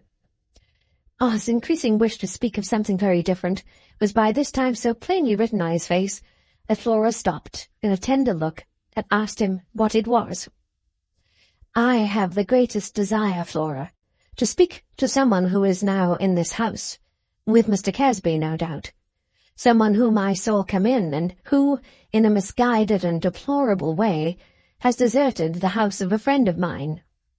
"Papa, see so many and such odd people," said Flora, rising, "that I shouldn't venture to go down for anyone but you, Arthur. But for you, I would willingly go down in a diving bell, much more a dining room, and will come back directly if you mind, and at the same time not mind Mr. F.'s aunt while I'm gone." With these words and a parting glance, Flora bustled out, leaving Clennam under dreadful apprehension of this terrible charge. The first variation which manifested itself in Mr. F.'s aunt's demeanour when she had finished a piece of toast was a loud and prolonged sniff. Finding it impossible to avoid construing this demonstration into a defiance of himself, its gloomy significance being unmistakable, Clennam looked plaintively at the excellent though prejudiced lady from whom it emanated, in the hope that she might be disarmed by a meek submission. "None of your eyes at me," said Mr. F.'s aunt, shivering with hostility. "Take that." That was the crust of the piece of toast. Clennam accepted the boon with a look of gratitude, and held it in his hand under the pressure of a little embarrassment, which was not relieved when Mr. F.'s aunt, elevating her voice into a cry of considerable power, exclaimed, "He has a proud stomach, this chap. He's too proud a chap to eat it," and coming out of her chair, shook her venerable fist so very close to his nose as to tickle the surface. But for the timely return of Flora, to find him in this difficult situation, further consequences might have ensued. Flora, without the least discomposure or surprise, but congratulating the old lady in an approving manner on being "very lively tonight," handed her back to her chair. "He has a proud stomach, this chap," said Mr. F.'s relation, on being reseated. "Give him a meal of chaff." "Oh, I don't think he would like that, aunt," returned Flora. "Give him a meal of chaff, I tell you," said Mr. F.'s aunt, glaring round Flora on her enemy. "It's the only thing for a proud stomach. Let him eat up every morsel. Drat him, give him a meal of chaff." Under a general pretence of helping him to this refreshment, Flora got him out on the staircase, Mr. F.'s aunt even then constantly reiterating with inexpressible bitterness that he was a chap, and had a proud stomach, and over again insisting on that equine provision being made for him which she had already so strongly prescribed. "Such an inconvenient staircase, and so many corner stairs, Arthur," whispered Flora. "Would you object to putting your arm round me under my pelerine?" With a sense of going downstairs in a highly ridiculous manner, Clennam descended in the required attitude, and only released his fair burden at the dining-room door. Indeed, even there she was rather difficult to be got rid of, remaining in his embrace to murmur, Arthur, mercy's sake, don't breathe it to Papa." She accompanied Arthur into the room, where the patriarch sat alone, with his list shoes on the fender, twirling his thumbs as if he had never left off. The youthful patriarch, aged 10, looked out of his picture frame above him with no calmer air than he. Both smooth heads were alike, beaming, blundering, and bumpy. "Mr. Clennam, I'm glad to see you. I hope you are well, sir. I hope you are well. Please to sit down, please to sit down." "I had hoped, sir," said Clennam, doing so and looking round with a face of blank disappointment, "not to find you alone." "Ah, indeed," said the patriarch sweetly. "Ah, indeed." "I told you so, you know, Papa," cried Flora. "Ah, to be sure," returned the patriarch. "Yes, just so. Ah, to be sure." "Pray, sir," demanded Clennam anxiously, "is Miss Wade gone?" "Miss— Oh, you call her Wade," returned Mr. Casby. "Highly proper." Arthur quickly returned, "What do you call her?"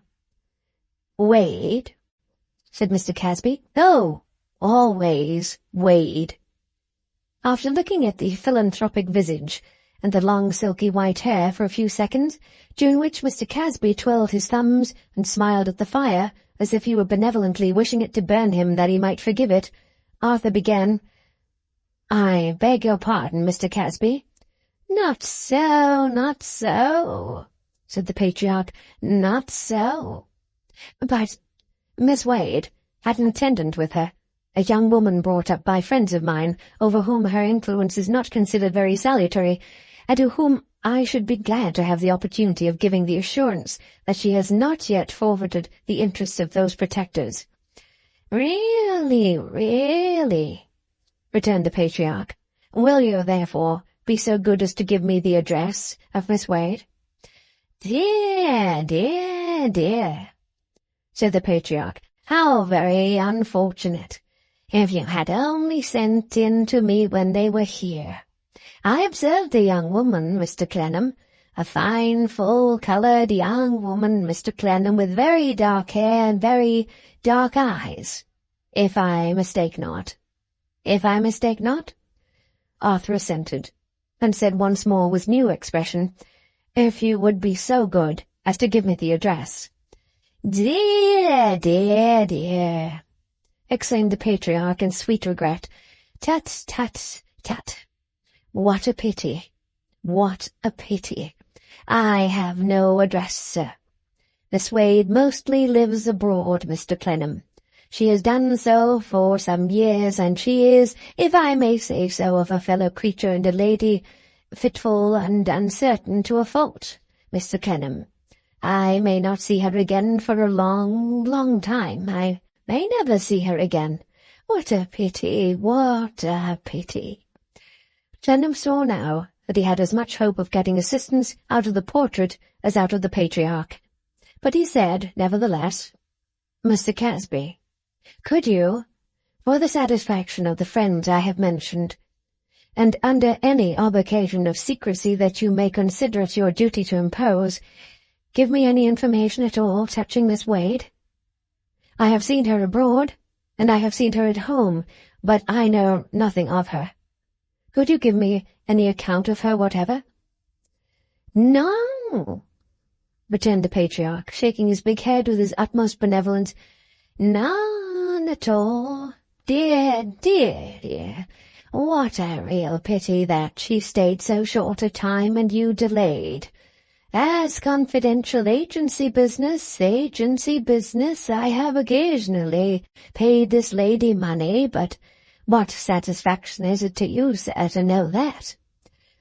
"Truly, none at all," said Clennam. "Truly," assented the patriarch, with a shining face, as he philanthropically smiled at the fire. "None at all, sir. You hit the wise answer, Mr. Clennam. Truly, none at all, sir." His turning of his smooth thumbs over one another as he sat there was so typical to Clennam of the way in which he would make the subject revolve if it were pursued, never showing any new part of it, nor allowing it to make the smallest advance, that it did much to help to convince him of his labour having been in vain. He might have taken any time to think about it, for Mr. Casby, while accustomed to get on anywhere by leaving everything to his bumps and his white hair, knew his strength to lie in science. So there Casby sat, twirling and making his polished head and forehead look largely benevolent in every knob. With this spectacle before him, Arthur had risen to go, and from the inner dock, where the good ship Panks was hove down when out in no cruising ground, the noise was heard of that steamer labouring towards him. It struck Arthur that the noise began demonstratively far off, as though Mr. Panks sought to impress on anyone who might happen to think about it that he was working on from out of hearing. Mr. Panks and he shook hands, and the former brought his employer a letter or two to sign. Mr. Panks, in shaking hands, merely scratched his eyebrow with his left forefinger and snorted once, but Clennam, who understood him better now than of old, comprehended that he had almost done for the evening and wished to say a word to him outside. Therefore, when he had taken his leave of Mr. Casby, and, which was a more difficult process, of Flora, he sauntered into the neighbourhood on Mr. Panks's line of road. He had waited but a short time when Mr. Panks appeared. Mr. Panks, shaking hands again, with another expressive snort, and taking off his hat to put his hair up, Arthur thought he received his cue to speak to him, as one who knew pretty well what had just now passed. Therefore he said, without any preface, "I suppose they were really gone, Panks?" "Yes," replied Panks, "they were really gone." "Does he know where to find that lady?" "Can't say. I should think so." Mr. Panks did not? No, Mr. Panks did not. Did Mr. Panks know anything about her? "I expect," rejoined that worthy, "I know as much about her as she knows about herself. She is somebody's child. Anybody's, nobody's. Put her in a room in London here, with any 6 people old enough to be her parents, and her parents may be there, for anything she knows. They may be in any house she sees. They may be in any churchyard she passes. She may run up against 'em in any street. She may make chance acquaintance of 'em at any time, and never know it. She knows nothing about 'em. She knows nothing about any relative whatever. Never did. Never will." "Mr. Casby could enlighten her, perhaps?" "Maybe," said Panks. "I expect so, but don't know. He has long had money, not overmuch as I make out, in trust to dole out to her when she can't do without it. Sometimes she's proud and won't touch it for a length of time. Sometimes she's so poor that she must have it. She writhes under her life. A woman more angry, passionate, reckless, and revengeful never lived. She came for money tonight, said she had peculiar occasion for it." "I think," observed Clennam, musing, "I, by chance, know what occasion. I mean into whose pocket the money is to go." "Indeed," said Panks. "If it's a compact, I'll recommend that party to be exact in it. I wouldn't trust myself to that woman, young and handsome as she is, if I had wronged her. No, not for twice my proprietor's money, unless," Panks added as a saving clause, "I had a lingering illness on me and wanted to get it over." Arthur, hurriedly reviewing his own observation of her, found it to tally pretty nearly with Mr. Panks's view. "The wonder is to me," pursued Panks, "that she has never done for my proprietor, as the only person connected with her story she can lay hold of. Mentioning that, I may tell you, between ourselves, that I'm sometimes tempted to do for him myself." Arthur started and said, "Dear Mr. Panks, don't say that." "Understand me," said Panks, extending 5 cropped coaly fingernails at Arthur's arm. "I don't mean cut his throat, but by all that's precious, if he goes too far, I'll cut his hair." Having exhibited himself in the new light of enunciating this tremendous threat, Mr. Panks, with a countenance of grave import, snorted several times and steamed away. Chapter 10. The dreams of Mrs. Flintwinch thicken. The shady waiting rooms of the Circumlocution Office, where he passed a good deal of time in company with various troublesome convicts who were under sentence to be broken alive on that wheel, had afforded Arthur Clennam ample leisure, in 3 or 4 successive days, to exhaust the subject of his late glimpse of Miss Wade and Tattycoram. He had been able to make no more of it and no less of it, and in this unsatisfactory condition he was fain to leave it. During this space he had not been to his mother's dismal old house. One of his customary evenings for repairing thither now coming round, he left his dwelling and his partner at nearly 9 o'clock, and slowly walked in the direction of that grim home of his youth. It always affected his imagination, as wrathful, mysterious, and sad, and his imagination was sufficiently impressible to see the whole neighbourhood under some tinge of its dark shadow. As he went along upon a dreary night, the dim streets by which he went seemed all depositories of oppressive secrets. The deserted counting-houses, with their secrets of books and papers locked up in chests and safes, the banking-houses, with their secrets of strong-rooms and wells, the keys of which were in a very few secret pockets and a very few secret breasts, the secrets of all the dispersed grinders in the vast mill, among whom there were doubtless plunderers, forgers, and trust-betrayers of many sorts, whom the light of any day that dawned might reveal. He could have fancied that these things, in hiding, imparted a heaviness to the air. The shadow, thickening and thickening, as he approached its source, he thought of the secrets of the lonely church vaults, where the people who had hoarded and secreted in iron coffers were in their turn similarly hoarded, not yet at rest from doing harm, and then of the secrets of the river, as it rolled its turbid tide between 2 frowning wildernesses of secrets, extending thick and dense for many miles, and warding off the free air and the free country swept by winds and wings of birds. The shadow still darkening as he drew near the house, melancholy room which his father had once occupied, haunted by the appealing face he had himself seen fade away with him, when there was no other watcher by the bed, arose before his mind. Its close air was secret. The gloom and must and dust of the whole tenement were secret. At the heart of it his mother presided, inflexible of face, indomitable of will, firmly holding all the secrets of her own and his father's life, and austerely opposing herself, front to the great final secret of all life. He had turned into the narrow and steep street from which the court of enclosure wherein the house stood opened, when another footstep turned into it behind him, and so close upon his own that he was jostled to the wall. As his mind was teeming with these thoughts, the encounter took him altogether unprepared, so that the other passenger had had time to say boisterously, "Pardon, not my fault," and to pass on before the instant had elapsed which was requisite to his recovery of the realities about him. When that moment had flashed away, he saw that the man striding on before him was the man who had been so much in his mind during the last few days. It was no casual resemblance, helped out by the force of the impression the man made upon him. It was the man he had followed in company with the girl, and whom he had overheard talking to Miss Wade.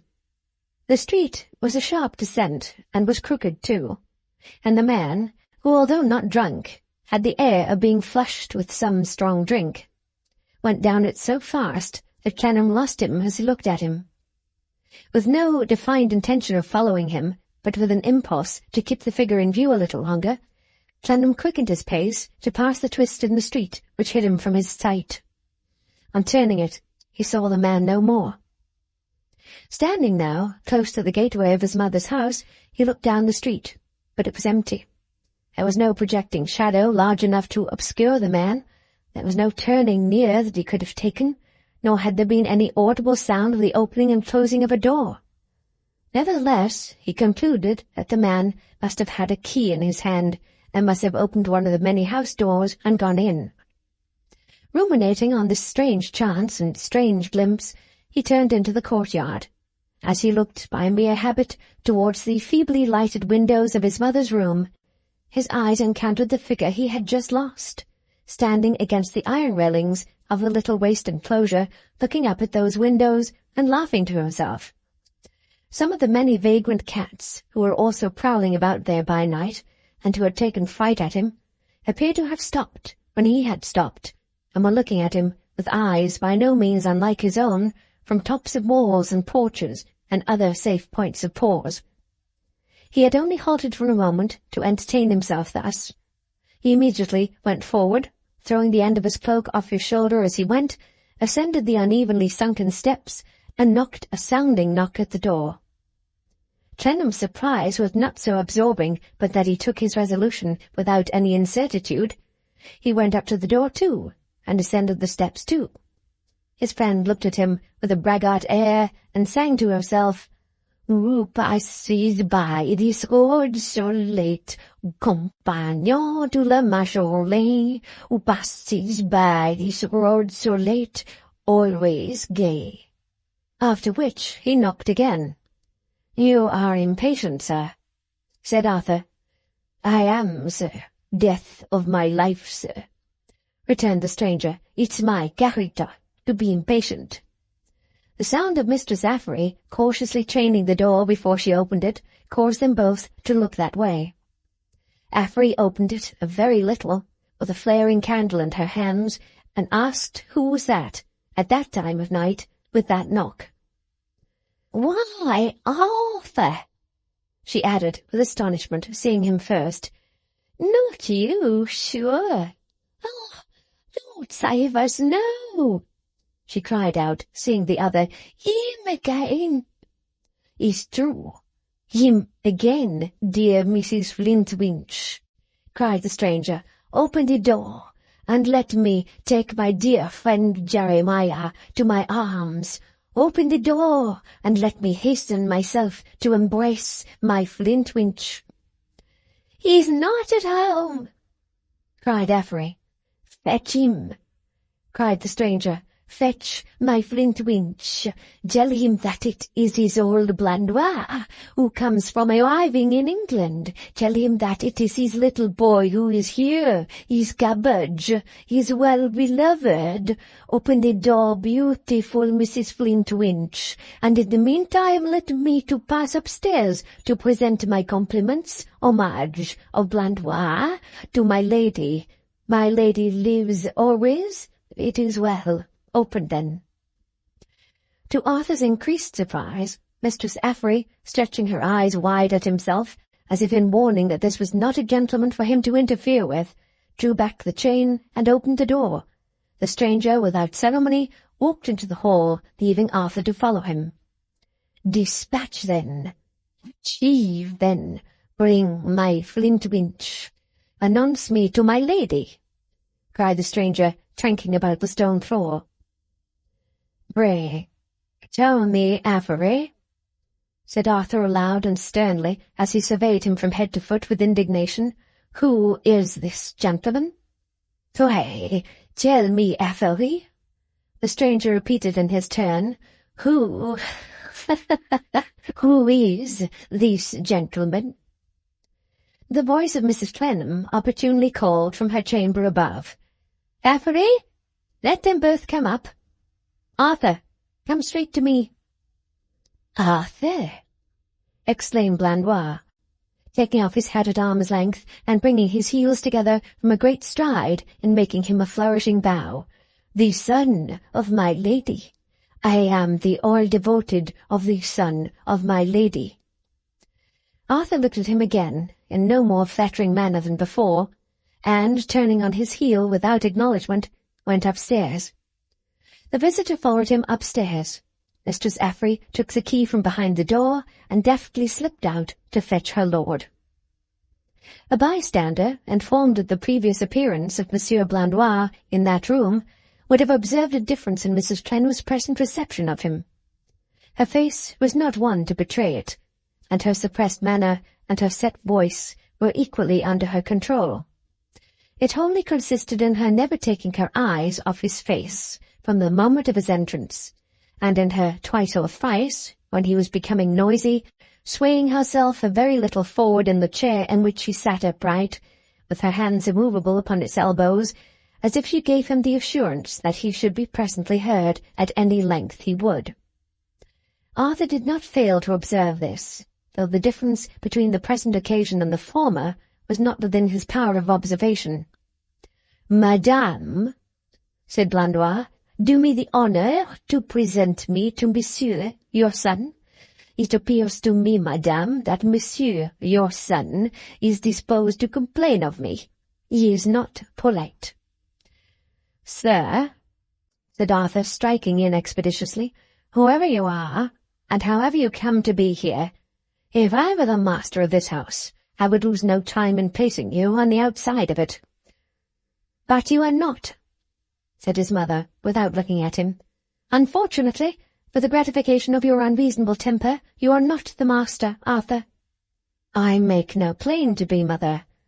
If I object to this person's manner of conducting himself here, and object to it so much that if I had any authority here, I certainly would not suffer him to remain a minute, I object on your account." "In the case of objection being necessary," she returned, "I could object for myself, and of course I should." The subject of the dispute, who had seated himself, laughed aloud, and rapped his legs with his hand. "You have no right," said Mrs. Clennam, always intent on Blandois, however directly she addressed her son, "to speak to the prejudice of any gentleman, least of all a gentleman from another country, because he does not conform to your standard, or square his behaviour by your rules. It is possible that the gentleman may, on similar grounds, object to you." "I hope so," returned Arthur. "The gentleman," pursued Mrs. Clennam, "on a former occasion, brought a letter of recommendation to us from highly esteemed and responsible correspondents. I am perfectly unacquainted with the gentleman's object in coming here at present. I am entirely ignorant of it, and cannot be supposed likely to be able to form the remotest guess at its nature." Her habitual frown became stronger, as she very slowly and weightily emphasized those words. "But when the gentleman proceeds to explain his object, as I shall beg him to have the goodness to do to myself and Flintwinch when Flintwinch returns, it will prove, no doubt, to be one more or less of the usual way of our business, which it will be both our pleasure and our business to advance. It can be nothing else." "We shall see, madame," said the man of business. "We shall see," she assented. "The gentleman is acquainted with Flintwinch, and when the gentleman was in London last, I remember to have heard that he and Flintwinch had some entertainment or good fellowship together. I am not in the way of knowing much that passes outside this room, and the jingle of little worldly things beyond it does not much interest me, but I remember to have heard that." "Right, madame, it is true." He laughed again, and whistled the burden of the tune he had sung at the door. "Therefore, Arthur," said his mother, "the gentleman comes here as an acquaintance and no stranger, and it is much to be regretted that your unreasonable temper should have found offence in him. I regret it. I say so to the gentleman. You will not say so, I know. Therefore I say it for myself and Flintwinch, since with us two the gentleman's business lies." The key of the door below was now heard in the lock, and the door was heard to open and close. In due sequence Mr. Flintwinch appeared, on whose entrance the visitor rose from his chair, laughing loud, and folded him in a close embrace. "How goes it, my cherished friend?" said he. "How goes the world, my Flintwinch? Rose-coloured? So much the better, so much the better. Ah, but you look charming. Ah, but you look young and fresh as the flowers of spring. Ah, good little boy, brave child, brave child." While heaping these compliments on Mr. Flintwinch, he rolled him about with a hand on each of his shoulders, until the staggerings of that gentleman, who under the circumstances was drier and more twisted than ever, were like those of a teetotum nearly spent.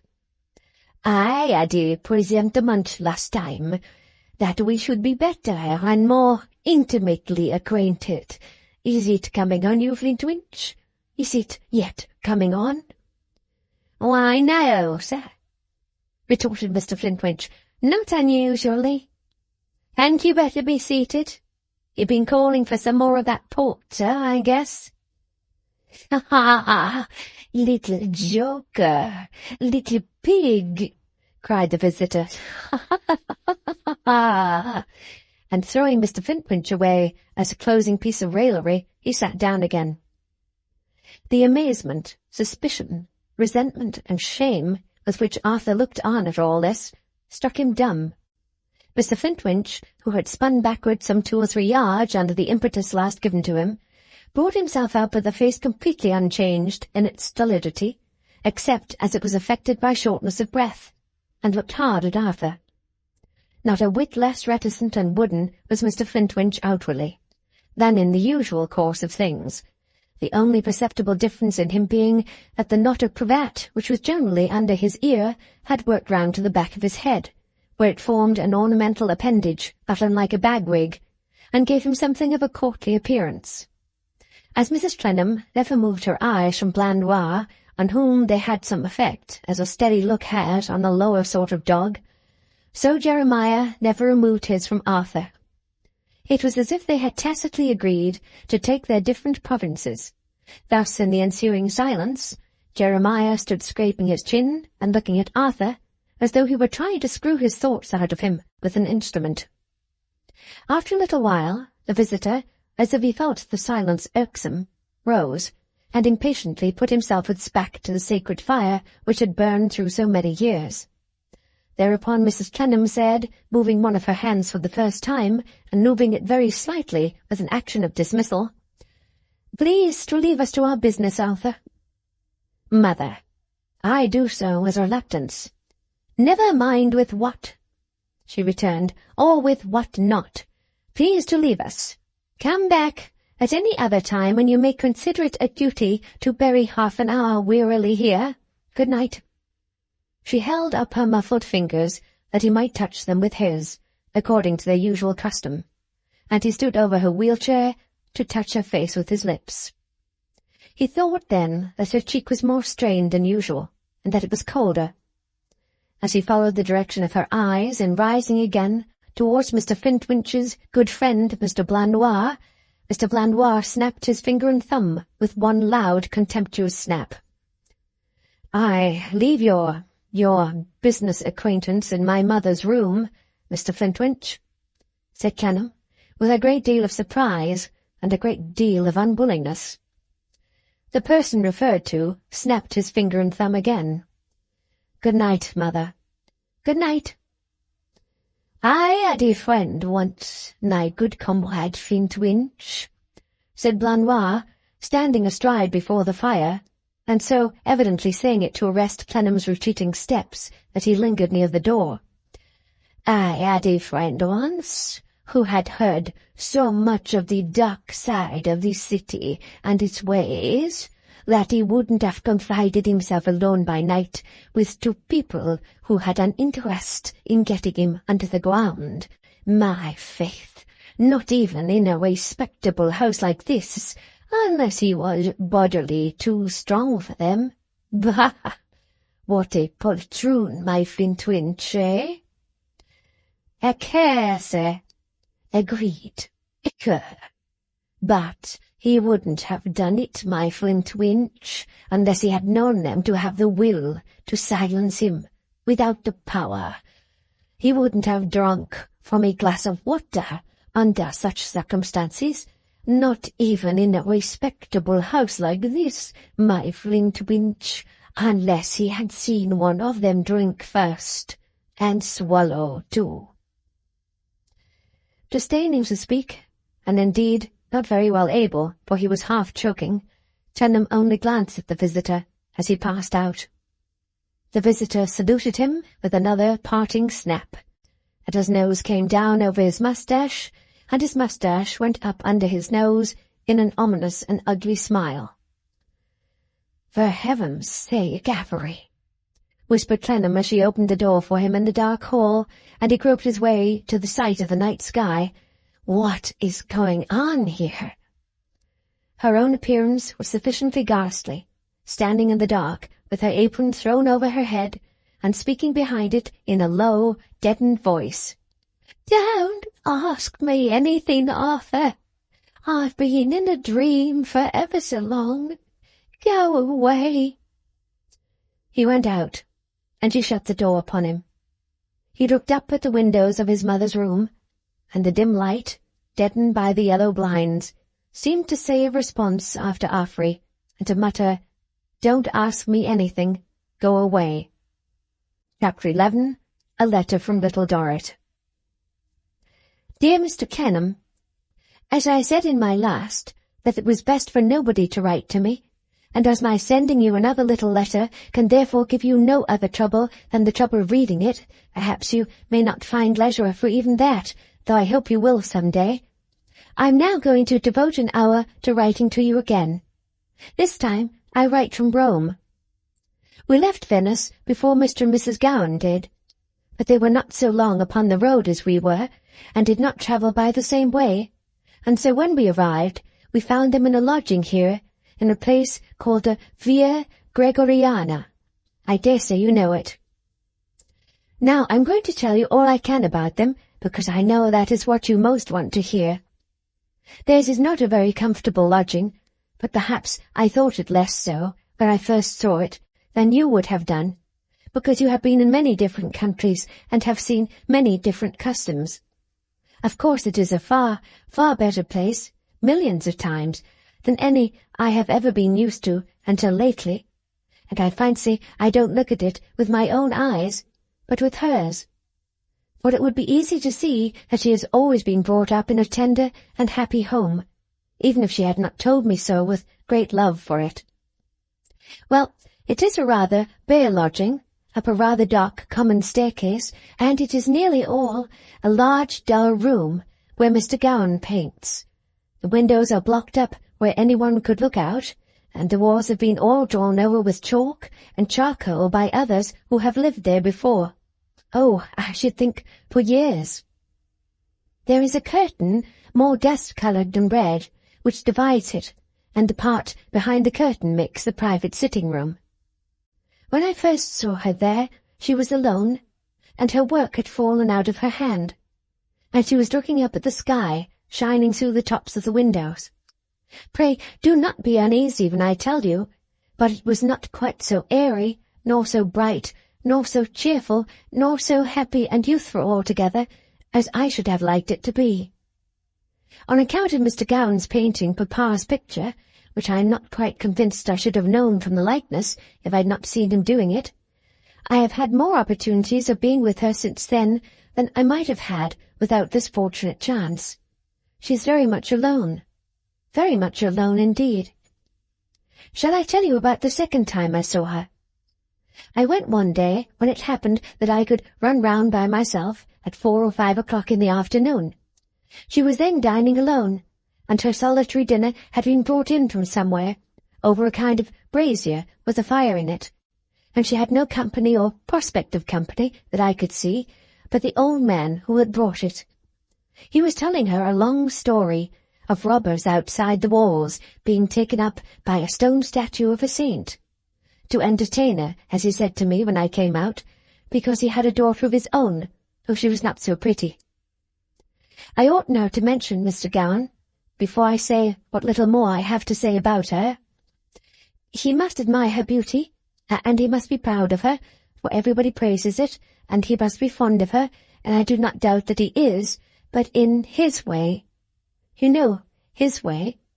And if it appears as careless and discontented in your eyes as it does in mine, I am not wrong in thinking that it might be better suited to her.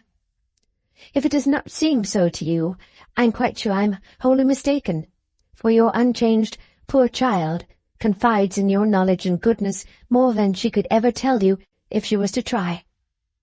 But don't be frightened, I am not going to try. Owing, as I think, if you think so too, to Mr. Gowan's unsettled and dissatisfied way, he applies himself to his profession very little. He does nothing steadily or patiently, but equally takes things up and throws them down, and does them or leaves them undone, without caring about them. When I have heard him talking to Papa during the sittings for the picture, I have sat wondering whether it could be that he has no belief in anybody else, because he has no belief in himself. Is it so? I wonder what you will say when you come to this. I know how you will look, and I can always hear the voice in which you would tell me on the iron bridge. Mr. Gowan goes out a good deal among what is considered the best company here, though he does not look as if he enjoyed it or liked it when he is with it, and she sometimes accompanies him, but lately she has gone out very little. I think I have noticed that you have an inconsistent way of speaking about her, as if she had made some great self-interested success in marrying Mr. Gowan, though at the same time the very same people would not have dreamed of taking him for themselves or their daughters. Then he goes into the country besides to think about making sketches, and in all places where there are visitors he has a large acquaintance and is very well known.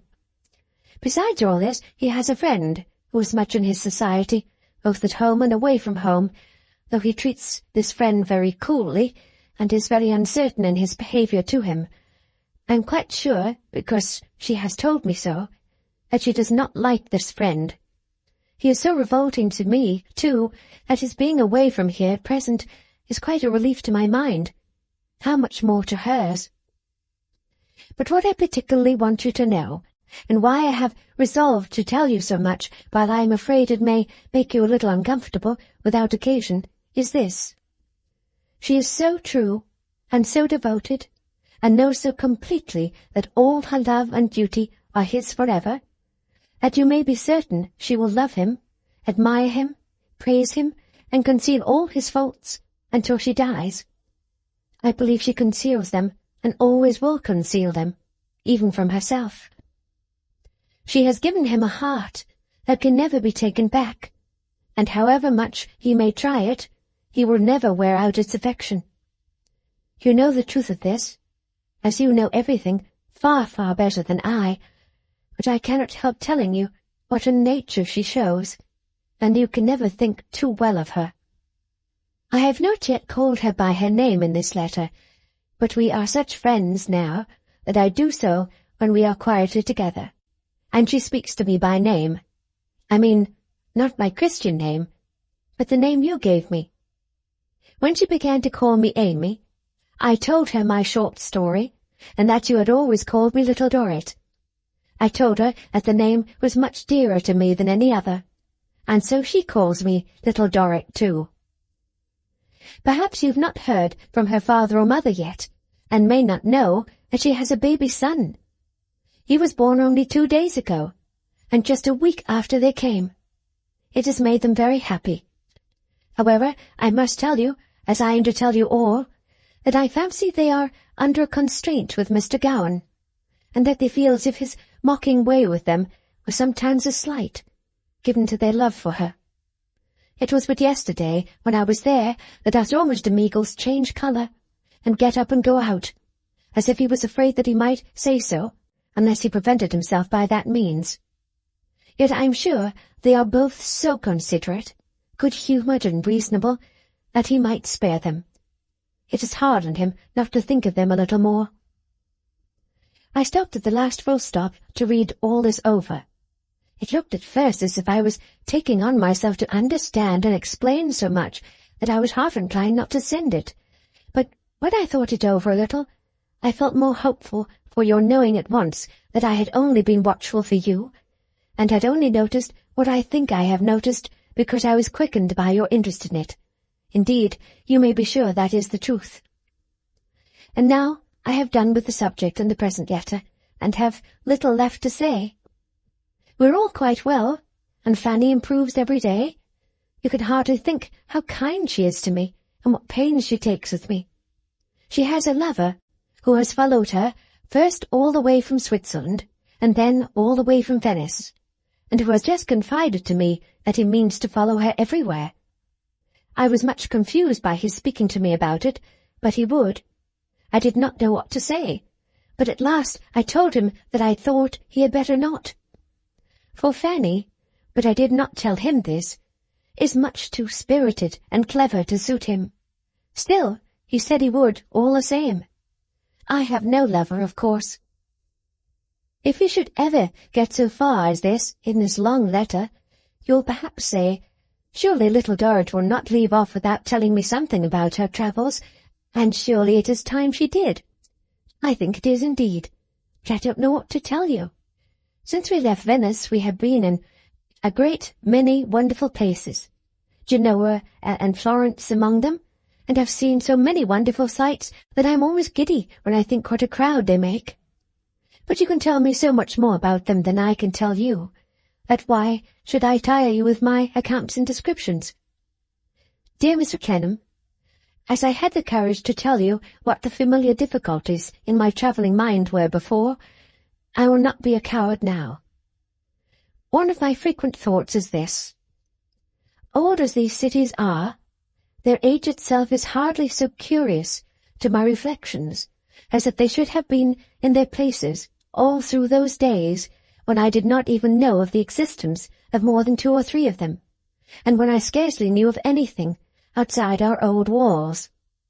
There is something melancholy in it. I don't know why. When we went to see the famous Leaning Tower at Pisa, it was a bright sunny day, and it and the buildings near it looked so old, and the earth and the sky looked so young, and its shadow on the ground was so soft and retired. I could not at first think how beautiful it was, or how curious it was, but I thought, oh, how many times, when the shadow of the wall was falling on our room, and when that weary tread of feet was going up and down the yard, oh, how many times this place was just as quiet and lovely as it is today. It quite overpowered me. My heart was so full that tears burst out of my eyes, though I did what I could to restrain them, and I have the same feeling often. Do you know that since the change in our fortunes, though I appear to myself to have dreamed more than before, I've always dreamed of myself as very young indeed. I'm not very old, you may say. No, but that is not what I mean. I've always dreamed of myself as a child, learning to do needlework. I've often dreamed of myself as back there, seeing faces in the yard little known, and which I should have thought I had quite forgotten. But as often as not, I have been abroad here, in Switzerland, or France, or Italy, somewhere where we have been, yet always as that little child. I have dreamed of going down to Mrs. General with the patches on my clothes in which I can first remember myself. I have over and over again dreamed of taking my place at dinner at Venice, when we have had a large company in the morning for my poor mother, which I wore when I was 8 years old, and wore long after it was threadbare, and would mend no more. It has been a great distress to me to think how irreconcilable the company would consider it with my father's wealth, and how I should displease and disgrace him and Fanny and Edward by so plainly disclosing what they wish to keep secret. But I have not grown out of the little child in thinking of it, and at the self-same moment I have dreamed that I have sat with the heartache at table, calculating the expenses of the dinner, and quite distracting myself with thinking how they were ever to be made good. I have never dreamed of the change in our fortunes itself. I have never dreamed of your coming back with me that memorable morning to break it. I have never even dreamed of you. Dear Mr. Clennam, it is possible that I have thought of you, and others, so much by day, that I have no thoughts left to wander round you by night, for I must now confess to you that I suffer from homesickness, that I long so ardently and earnestly for home, as sometimes, when no one sees me, to pine for it. I cannot bear to turn my face further away from it. My heart is a little lightened when we turn towards it, even for a few miles, and with the knowledge that we are soon to turn away again. So dearly do I love the scene of my poverty and your kindness. Oh, so dearly. Oh, so dearly. Heaven knows when your poor child will see England again. We're all fond of the life here, except me, and there are no plans for our return. My dear father talks of a visit to London late in this next spring, on some affairs connected with the property, but I have no hope that he will bring me with him. I have tried to get on a little better under Mrs. General's instruction, I hope I am not quite so dull as I used to be. I have begun to speak and understand, almost easily, the hard languages I told you about. I did not remember at the moment when I wrote last that you knew them both, but I remembered it afterwards, and it helped me on. God bless you, dear Mr. Clennam. Do not forget your ever grateful and affectionate little Dorrit. P.S. Particularly remember that Minnie Gowan deserves the best remembrance in which you can hold her. You can't think too generously or too highly of her.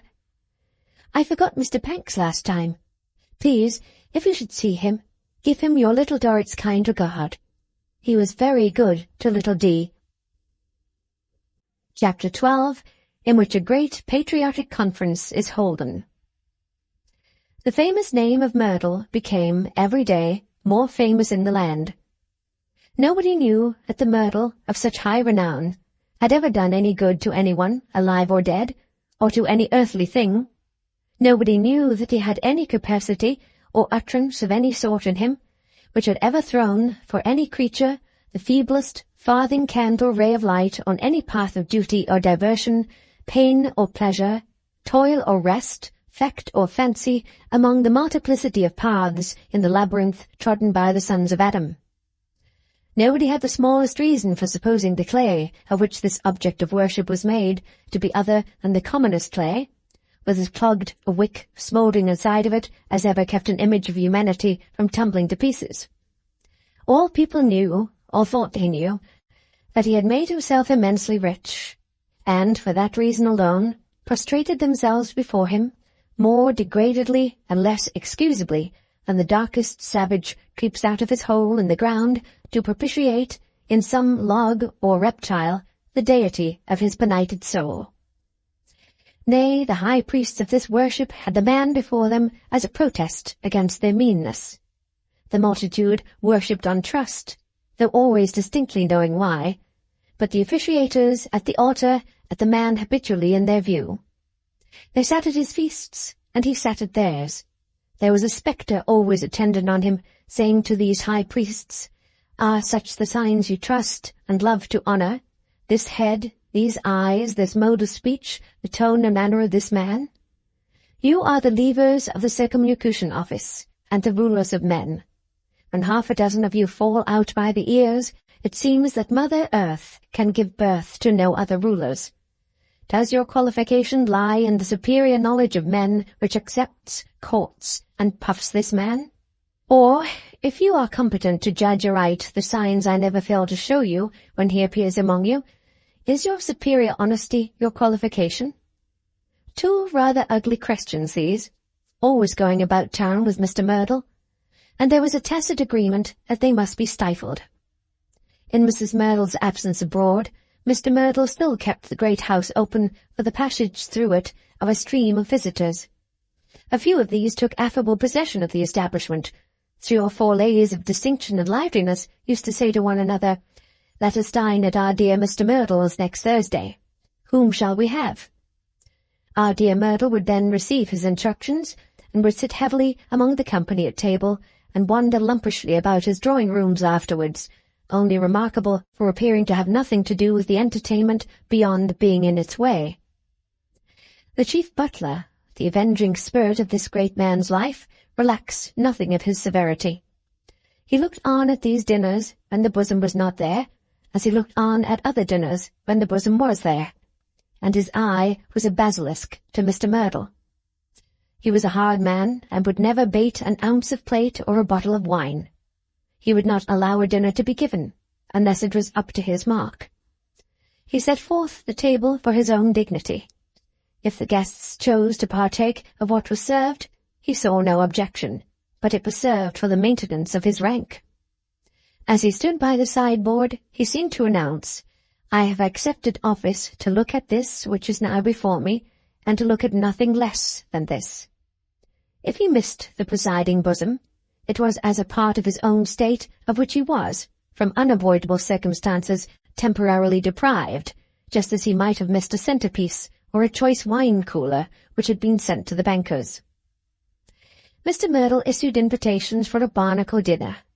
Lord Decimus was to be there, Mr. Tight Barnacle was to be there, the pleasant young Barnacle was to be there, and the chorus of parliamentary barnacles, who went about the provinces when the house was up, warbling the praises of their chief, were to be represented there. It was understood to be a great occasion.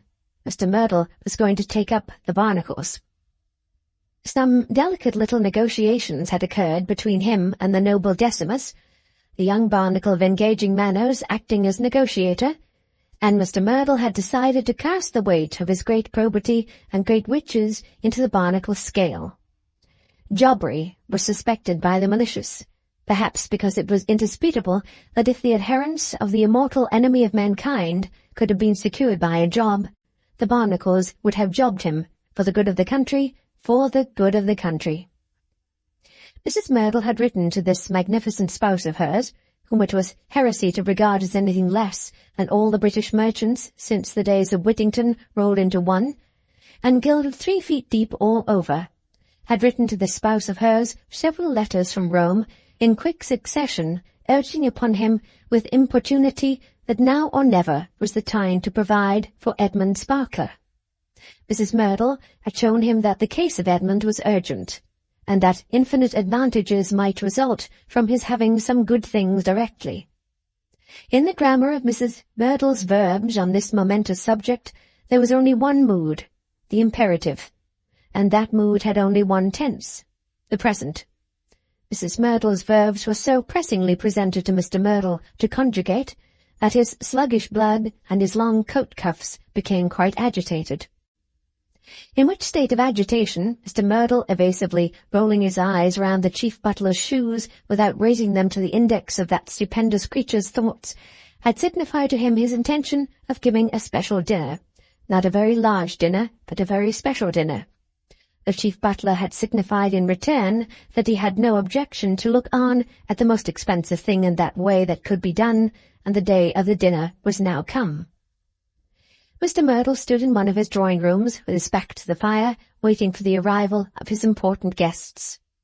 He seldom or never took the liberty of standing with his back to the fire, unless he was quite alone. In the presence of the chief butler he could not have done such a deed. He would have clasped himself by the wrists in that constabulary manner of his, and have paced up and down the hearthrug, or gone creeping about among the rich objects of furniture, if his oppressive retainer had appeared in the room at that very moment. The sly shadows which seemed to dart out of hiding when the fire rose, and to dart back into when the fire fell, were sufficient witnesses of his making himself so easy. They were even more than sufficient, if his uncomfortable glances at them might be taken to mean anything. Mr. Merdle's right hand was filled with the evening paper, and the evening paper was full of Mr. Merdle. His wonderful enterprise, his wonderful wealth, his wonderful bank, were the fattening food of the evening paper that night. The wonderful bank, of which he was the chief projector, establisher, and manager, was the latest of the many Merdle wonders. So modest was Mr. Merdle withal, in the midst of these splendid achievements, that he looked far more like a man in possession of his house under a distraint than a commercial colossus bestriding his own hearthrug while the little ships were sailing into dinner.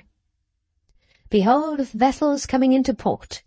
The engaging young Barnacle was the first arrival, but Bar overtook him on the staircase. Bar, strengthened as usual with his double eyeglass and his little jury droop, was overjoyed to see the engaging young Barnacle, and opined that we were going to sit in banco, as we lawyers called it, to take a special argument. "Indeed," said the sprightly young Barnacle, whose name was Ferdinand. "How so?" "Nay," smiled Bar, "if you don't know, how can I know? You are in the innermost sanctuary of the temple. I am one of the admiring concourse on the plain without." Bar could be light in hand, or heavy in hand, according to the customer he had to deal with. With Ferdinand Barnacle he was gossamer. Bar was likewise always modest and self-depreciatory in his way. Bar was a man of great variety, but one leading thread ran through the woof of all his patterns. Every man with whom he had to do was in his eyes a juryman, and he must get that juryman over if he could. "Ah, illustrious host and friend," said Bar, "our shining mercantile star, going into politics?" "Going? He's been in Parliament some time, you know," returned the engaging young Barnacle. "True," said Bar, with his light comedy laugh for special jurymen, which was a very different thing from his low comedy laugh for comic tradesmen on common juries.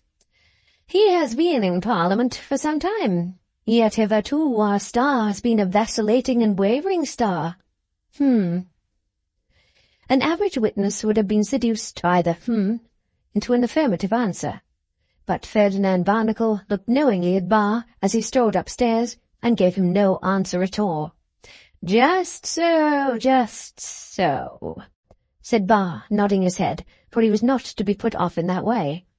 "And therefore I spoke of our sitting in Banco to take a special argument, meaning this to be a high and solemn occasion when, as Captain Macheath says, the judges are met, a terrible show. We lawyers are sufficiently liberal, you see, to quote the captain, though the captain is severe upon us. Nevertheless, I think I could put in evidence an admission of the captain's," said Bar with a little jocose roll of his head, for in his legal current of speech he always assumed the air of rallying himself with the best grace in the world. "An admission of the captain's that law, in the gross, is at least intended to be impartial. For what says the captain, if I quote him correctly, and if not?" with a light comedy touch of his double eyeglass on his companion's shoulder, "my learned friend will set me right. Since laws were made for every degree, to curb vice in others as well as in me, I wonder we ha'n't better company upon Tyburn Tree." These words brought them to the drawing-room, where Mr. Merdle stood before the fire. So immensely astounded was Mr. Merdle by the entrance of Bar with such a reference in his mouth, that Bar explained himself to have been quoting Gay. "Assuredly not one of our Westminster Hall authorities," said he, "but still no despicable one to a man possessing the largely practical Mr. Merdle's knowledge of the world." Mr. Merdle looked as if he thought he would say something, but subsequently looked as if he thought he wouldn't. The interval afforded time for Bishop to be announced. Bishop came in with meekness, and yet with a strong and rapid step, as if he wanted to get his 7-league dress shoes on and go round the world to see that everybody was in a satisfactory state. Bishop had no idea that there was anything significant in the occasion. That was the most remarkable trait in his demeanour. He was crisp, fresh, cheerful, affable, bland, but so surprisingly innocent. Bar sidled up to prefer his politest inquiries in reference to the health of Mrs. Bishop. Mrs. Bishop had been a little unfortunate in the article of taking cold at a confirmation, but otherwise was well. Young Mr. Bishop was also well. He was down with his young wife and little family at his cure of souls. The representative of the Barnacle chorus dropped in next, and Mr. Merdle's physician dropped in next. Bar, who had a bit of one eye and a bit of his double eyeglass for everyone who came in at the door, no matter with whom he was conversing or what he was talking about, got among them all by some skilful means without being seen to get at them, and touched each individual gentleman of the jury on his own individual favourite spot. With some of the chorus, he laughed about the sleepy member who had gone out into the lobby the other night and voted the wrong way. With others he deplored that innovating spirit in the time which could not even be prevented from taking an unnatural interest in the public service and the public money. With the physician he had a word to say about the general health. He had also a little information to ask him for concerning a professional man of unquestioned erudition and polished manners. But those credentials in their highest development, he believed, were the possession of other professors of the healing art, jury droop, whom he had happened to have in the witness box the day before yesterday, and from whom he had elicited, in cross-examination, that he claimed to be one of the exponents of this new mode of treatment, which appeared to Bar to, Well, Bar thought so. Bar had thought and hoped physician would tell him so. Without presuming to decide where doctors disagreed, it did appear to Bar, viewing it as a question of common sense and not of so-called legal penetration, that this new system might be, in the presence of so great an authority, say, humbug, Ah! Fortified by such encouragement, he could venture to say humbug. And now Bar's mind was relieved. Mr. Tite Barnacle, who, like Dr. Johnson's celebrated acquaintance, had only one idea in his head, and that was a wrong one, had appeared by this time. This eminent gentleman and Mr. Merdle, seated diverse ways and with ruminating aspects on a yellow ottoman in the light of the fire, holding no verbal communication with each other, bore a strong general resemblance to the two cows in the Cuyp picture over against them. But now Lord Decimus arrived. The chief butler, who up to this time had limited himself to a branch of his usual function by looking at the company as they entered, and that with more defiance than favour, put himself so far out of his way as to come upstairs with him and announce him. Lord Decimus, being an overpowering peer, a bashful young member of the lower house, who was the last fish but one caught by the Barnacles, and who had been invited on this occasion to commemorate his capture, shut his eyes when his lordship came in. Lord Decimus, nevertheless, was glad to see the member. He was also glad to see Mr. Merdle, glad to see Bishop, glad to see Bar, glad to see Physician, glad to see Tite Barnacle, glad to see Chorus, glad to see Ferdinand, his private secretary. Lord Decimus, though one of the greatest of the earth, was not remarkable for ingratiatory manners, and Ferdinand had coached him up to the point of noticing all the fellows he might find there, and saying he was glad to see them. When he had achieved this rush of vivacity and condescension, his lordship composed himself into the picture after Cuyp, and made a third cow in the group. Bar, who felt that he had got all the rest of the jury and must now lay hold of the foreman, soon came sidling up, double eyeglass in hand. Bar tendered the weather, as a subject neatly aloof from official reserve for the foreman's consideration. Bar said that he was told, as everybody always is told, though who tells them and why will ever remain a mystery, that there was to be no wall fruit this year. Lord Decimus had not heard anything amiss of his peaches, but rather believed, if his people were correct, he was to have no apples. No apples? Bar was lost in astonishment and concern. It would have been all one to him, in reality, if there had not been a pippin on the surface of the earth, but his show of interest in this apple question was positively painful. Now, to what, Lord Decimus, for we troublesome lawyers loved to gather information, and could never tell how useful it might prove to us, to what, Lord Decimus, was this to be attributed? Lord Decimus could not undertake to propound any theory about it. This might have stopped another man, but Bar, sticking to him fresh as ever, said, "As to pears, now." Long after Bar got made Attorney General, this was told of him as a masterstroke. Lord Decimus had a reminiscence about a pear tree formerly growing in a garden near the back of his dame's house at Eton, upon which pear tree the only joke of his life perennially bloomed. It was a joke of a compact and portable nature, turning on the difference between Eton pears and parliamentary pears. But it was a joke, a refined relish of which would seem to have appeared to Lord Decimus impossible to be had without a thorough and intimate acquaintance with the tree. Therefore the story had first had no idea of such a tree, sir, then gradually found it in winter, carried it through the changing season, saw it bud, saw it blossom, saw it bear fruit, saw all the fruit ripen, in short, cultivated the tree in that diligent and minute manner before it got out of the bedroom window to steal the fruit, that many thanks have been offered up by belated listeners for the trees having been planted and grafted prior to Lord Decimus's time. Bar's interest in apples was so overtopped by the rapt suspense in which he pursued the changes of these pears, from the moment when Lord Decimus solemnly opened with, "Your mentioning pears recalls to my remembrance a pear tree," down to the rich conclusion, "and so we pass through the various changes of life, from Eton pears to parliamentary pears," that he had to go downstairs with Lord Decimus, and even then to be seated next to him at table in order that he might hear the anecdote out. By that time Bar felt that he had secured the foreman, and might go to dinner with a good appetite. It was a dinner to provoke an appetite, though he had not had one.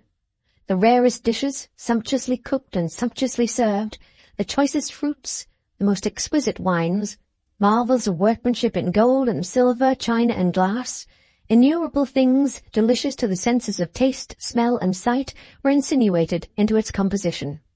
Oh, what a wonderful man this Merdle! What a great man! What a master man! How blessedly and enviably endowed! In one word, what a rich man! He took his usual poor 18 penn'orth of food in his usual indigestive way, and had as little to say for himself as ever a wonderful man had. Fortunately, Lord Decimus was one of those sublimities who have no occasion to be talked to, for they can be at any time sufficiently occupied with the contemplation of their own greatness. This enabled the bashful young member to keep his eyes open long enough at a time to see his dinner, but whenever Lord Decimus spoke, he shut them again. The agreeable young Barnacle and Bar were the talkers of the party. Bishop would have been exceedingly agreeable also, but that his innocence stood in his way.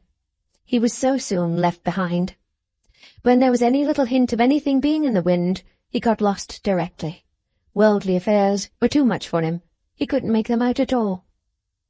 This was observable when Bar said, incidentally, that he was happy to have heard that we were soon to have the advantage of enlisting on the good side the sound and plain sagacity, not demonstrative or ostentatious, but thoroughly sound and practical, of our friend Mr. Sparkler. Ferdinand Barnacle laughed and said, oh yes, he believed so. A vote was a vote, and always acceptable. Bar was sorry to miss our good friend Mr. Sparkler today, Mr. Merdle. He is away with Mrs. Merdle, returned that gentleman, slowly coming out of a long abstraction, in the course of which he had been fitting a tablespoon up his sleeve. It is not indispensable for him to be on the spot. The magic name of Merdle, said Bar, with a jury droop, no doubt will suffice for all. Why, yes, I believe so, assented Mr. Merdle, putting the spoon aside and clumsily hiding each of his hands in the coat cuff of the other hand. I believe the people in my interest down there will not make any difficulty. What all people? Said Bar. I am glad you approve of them, said Mr. Merdle. And of the people of those other two places now, pursued Bar, with a bright twinkle in his keen eye, as it slightly turned in the direction of his magnificent neighbour. We lawyers are always curious, always inquisitive, always picking up odds and ends for our patchwork minds, since there is no knowing when and where they may fit into some corner. The people of those other two places now, do they yield so laudably to the vast and cumulative influence of such enterprise and such renown? Do those little rills become absorbed so quietly and easily, and as it were by the influence of natural law so beautifully in the swoop of the majestic stream as it flows upon its wondrous way, enriching the surrounding lands, that their course is perfectly to be calculated and distinctly to be predicated? Mr. Merdle, a little troubled by Bar's eloquence, looked fitfully about the nearest salt-cellar for some moments, and then said hesitatingly, They are perfectly aware, sir, of their duty to society. They will return anybody I send to them for that purpose. Cheering to know, said Bar, cheering to know.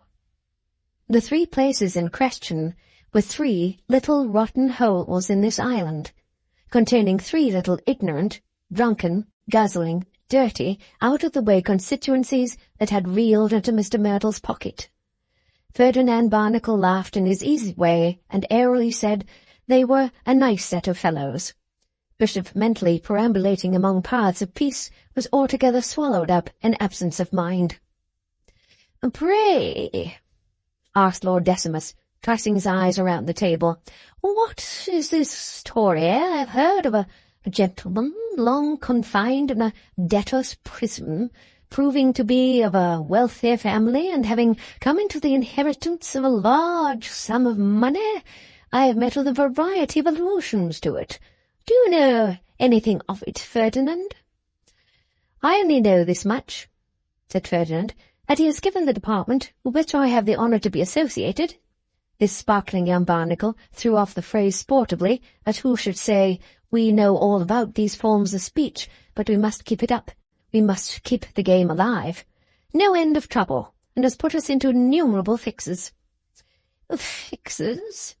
repeated Lord Decimus, with a majestic pausing and pondering on the word that made the bashful member shut his eyes quite tight. Fixes? A very perplexing business indeed, observed Mr. Tite-Barnacle, with an air of grave resentment. What, said Lord Decimus, was the character of his business? What was the nature of these, fixes, Ferdinand? Oh, it's a good story, is a story, returned that gentleman, as good a thing of its kind as need be. This Mr. Dorrit, his name is Dorrit, had incurred a responsibility to us, ages before the fairy came out of the bank and gave him his fortune, under a bond he had signed for the performance of a contract, which was not at all performed. He was a partner in a house in some large way, spirits or buttons or wine, or blacking or oatmeal or woolen or pork or hooks and eyes or iron or treacle or shoes or something or other that was wanted for troops or seamen or somebody, and the house burst, and we, being among the creditors, detainees were lodged on the part of the Crown in a scientific manner, and all the rest of it. When the fairy had appeared and he wanted to pay us off, egad, we got into such an exemplary state of checking and counter-checking, signing and counter-signing, that it was 6 months before we knew how to take the money, or how to give a receipt for it. It was a triumph of public business, said this handsome young Barnacle, laughing heartily. You never saw such a lot of forms in your life. Why, the attorney said to me one day, if I wanted this office to give me 2,000 or 3,000 pounds instead of take it, I couldn't have more trouble about it. You're right, old fellow, I told him, and in future you'll know that we have something to do here. The pleasant young Barnacle finished by once more laughing heartily. He was a very easy, pleasant fellow indeed, and his manners were exceedingly winning. Mr. Tite-Barnacle's view of the business was of a less airy character. He took it ill that Mr. Dorrit had troubled the department by wanting to pay the money, and considered it a grossly informal thing to do after so many years. But Mr. Tite-Barnacle was a buttoned-up man, and consequently a weighty one. All buttoned-up men are weighty. All buttoned-up men are believed in. Whether or no the reserved and never exercised power of unbuttoning fascinates mankind, whether or no wisdom is supposed to condense and augment when buttoned up, and to evaporate when unbuttoned, it is certain that the man to whom importance is accorded is the buttoned-up man. Mr. Tite-Barnacle never would have passed for half his current value unless his coat had been always buttoned up to his white cravat. "May I ask," said Lord Decimus, "if Mr. or Dorrit has any family?" Nobody else replying, the host said, "He has 2 daughters, my lord." "Oh, you're acquainted with him?" asked Lord Decimus. "Mrs. Merdle is. Mr. Sparkler is, too, in fact," said Mr. Merdle. "I rather believe that one of the young ladies has made an impression on Edmund Sparkler. He is susceptible, and I think the conquest—" Here Mr. Merdle stopped and looked at the tablecloth, as he usually did when he found himself observed or listened to. Bar was uncommonly pleased to find that the Merdle family and this family had already been brought into contact. He submitted in a low voice across the table to Bishop that it was a kind of analogical illustration of those physical laws in virtue of which like flies to like.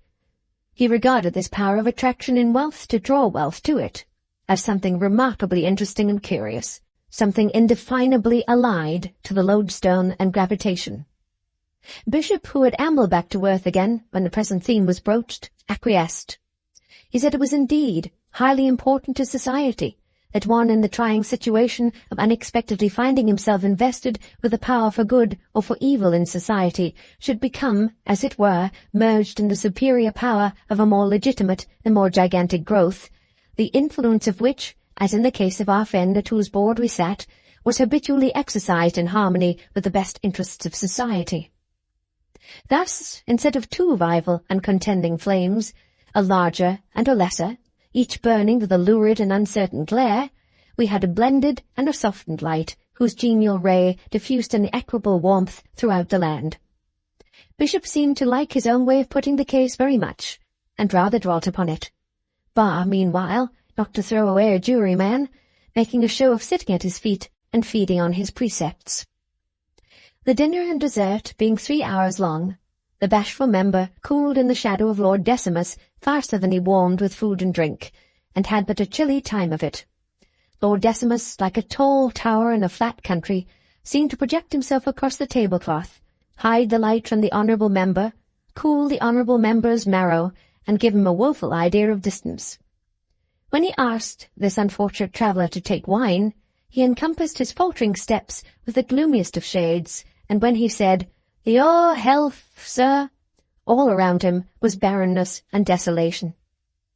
At length Lord Decimus, with a coffee-cup in his hand, began to hover about among the pictures, and to cause an interesting speculation to arise in all minds as to the probabilities of his ceasing to hover, and enabling the smaller birds to flutter upstairs, which could not be done until he had urged his noble pinions in that direction. After some delay and several stretches of his wings which came to nothing, he soared to the drawing-rooms. And here a difficulty arose, which always does arise when two people are specially brought together at a dinner to confer with one another. Everybody, except Bishop, who had no suspicion of it, knew perfectly well that this dinner had been eaten and drunk, specifically to the end that Lord Decimus and Mr. Merdle should have 5 minutes' conversation together. The opportunity so elaborately prepared was now arrived, and it seemed from that moment that no mere human ingenuity could so much as get the two chieftains into the same room. Mr. Merdle and his noble guest persisted in prowling about at opposite ends of the perspective. It was in vain for the engaging Ferdinand to bring Lord Decimus to look at the bronze horses near Mr. Merdle. Then Mr. Merdle evaded and wandered away.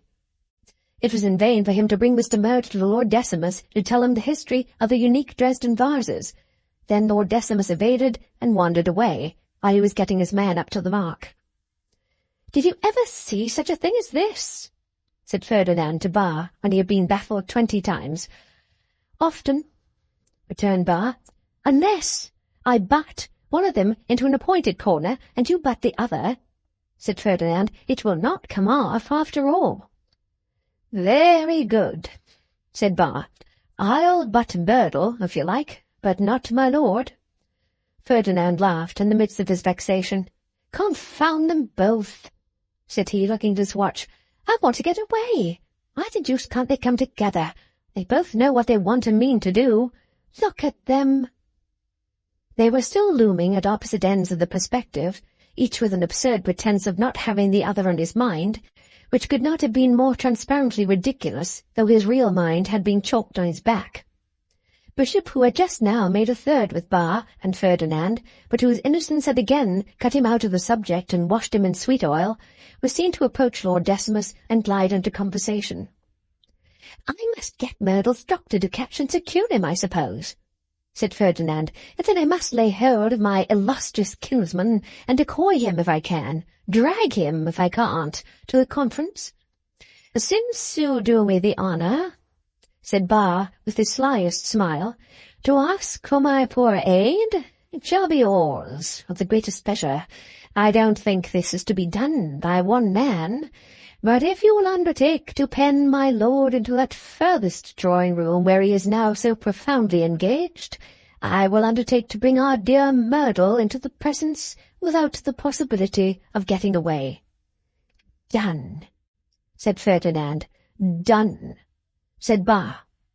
Bar was a sight wondrous to behold, and full of matter, when, jauntily waving his double eyeglass by its ribbon, and jauntily drooping to an universe of jurymen, he, in the most accidental manner ever seen, found himself at Mr. Merdle's shoulder, and embraced that opportunity of mentioning a little point to him, on which he particularly wished to be guided by the light of his practical knowledge. Here he took Mr. Merdle's arm and walked him gently away. A banker, whom we would call A.B., advanced a considerable sum of money, which we would call £15,000, to a client or customer of his, whom we would call P.Q. Here, as they were getting towards Lord Decimus, he held Mr. Merdle tight. As a security for the repayment of this advance to P.Q., whom we would call a widow lady, they were placed in A.B.'s hands the title deeds of a freehold estate, which we would call Blinketer Doddles. Now, the point was this. a limited right of felling and lopping in the woods of Blinketer-Dobbles lay in the son of PQ, then past his majority, and whom we would call XY. But really, this was too bad. In the presence of Lord Decimus, to detain the host with chopping our dry chaff of law was really too bad. Another time, Bar was truly repentant, and would not say another syllable. Would Bishop favour him with half a dozen words? He had now set Mr. Merdle down on the couch side by side with Lord Decimus, and to it they must go, now or never. And now the rest of the company, highly excited and interested, always excepting Bishop, who had not the slightest idea that anything was going on, formed in one group round the fire in the next drawing-room, and pretended to be chatting easily on the infinite variety of small topics, while everybody's thoughts and eyes were secretly straying towards the secluded pair. The chorus were excessively nervous, perhaps as labouring under the dreadful apprehension that some good thing was going to be diverted from them. Bishop alone talked steadily and evenly. He conversed with the great physician on that relaxation of the throat which young curates were too frequently afflicted, and on the means of lessening the great prevalence of that disorder in the church. Physician, as a general rule, was of opinion that the best way to avoid it was to know how to read before you made a profession of reading. Bishop said dubiously, did he really think so? And physician said, decidedly, yes, he did. Ferdinand, meanwhile, was the only one of the party who skirmished on the outside of the circle. He kept about midway between it and the two, as if some sort of surgical operation were being performed by Lord Decimus on Mr. Merdle, or by Mr. Merdle on Lord Decimus, and his services might at any moment be required as dresser. In fact, within a quarter of an hour Lord Decimus called to him, "Ferdinand," and he went and took his place in the conference for some 5 minutes more. Then a half-suppressed gasp broke out among the chorus, for Lord Decimus rose to take his leave. Again coached up by Ferdinand to the point of making himself popular, he shook hands in the most brilliant manner with the whole company, and even said to Bar, "I hope you are not bored by my pears?" To which Bar retorted, "Eton, my lord, or parliamentary," neatly showing that he had mastered the joke, and delicately insinuating that he could never forget it while his life remained. All the grave importance that was buttoned up in Mr. Tight-Barnacle took itself away next, and Ferdinand took himself away next to the opera.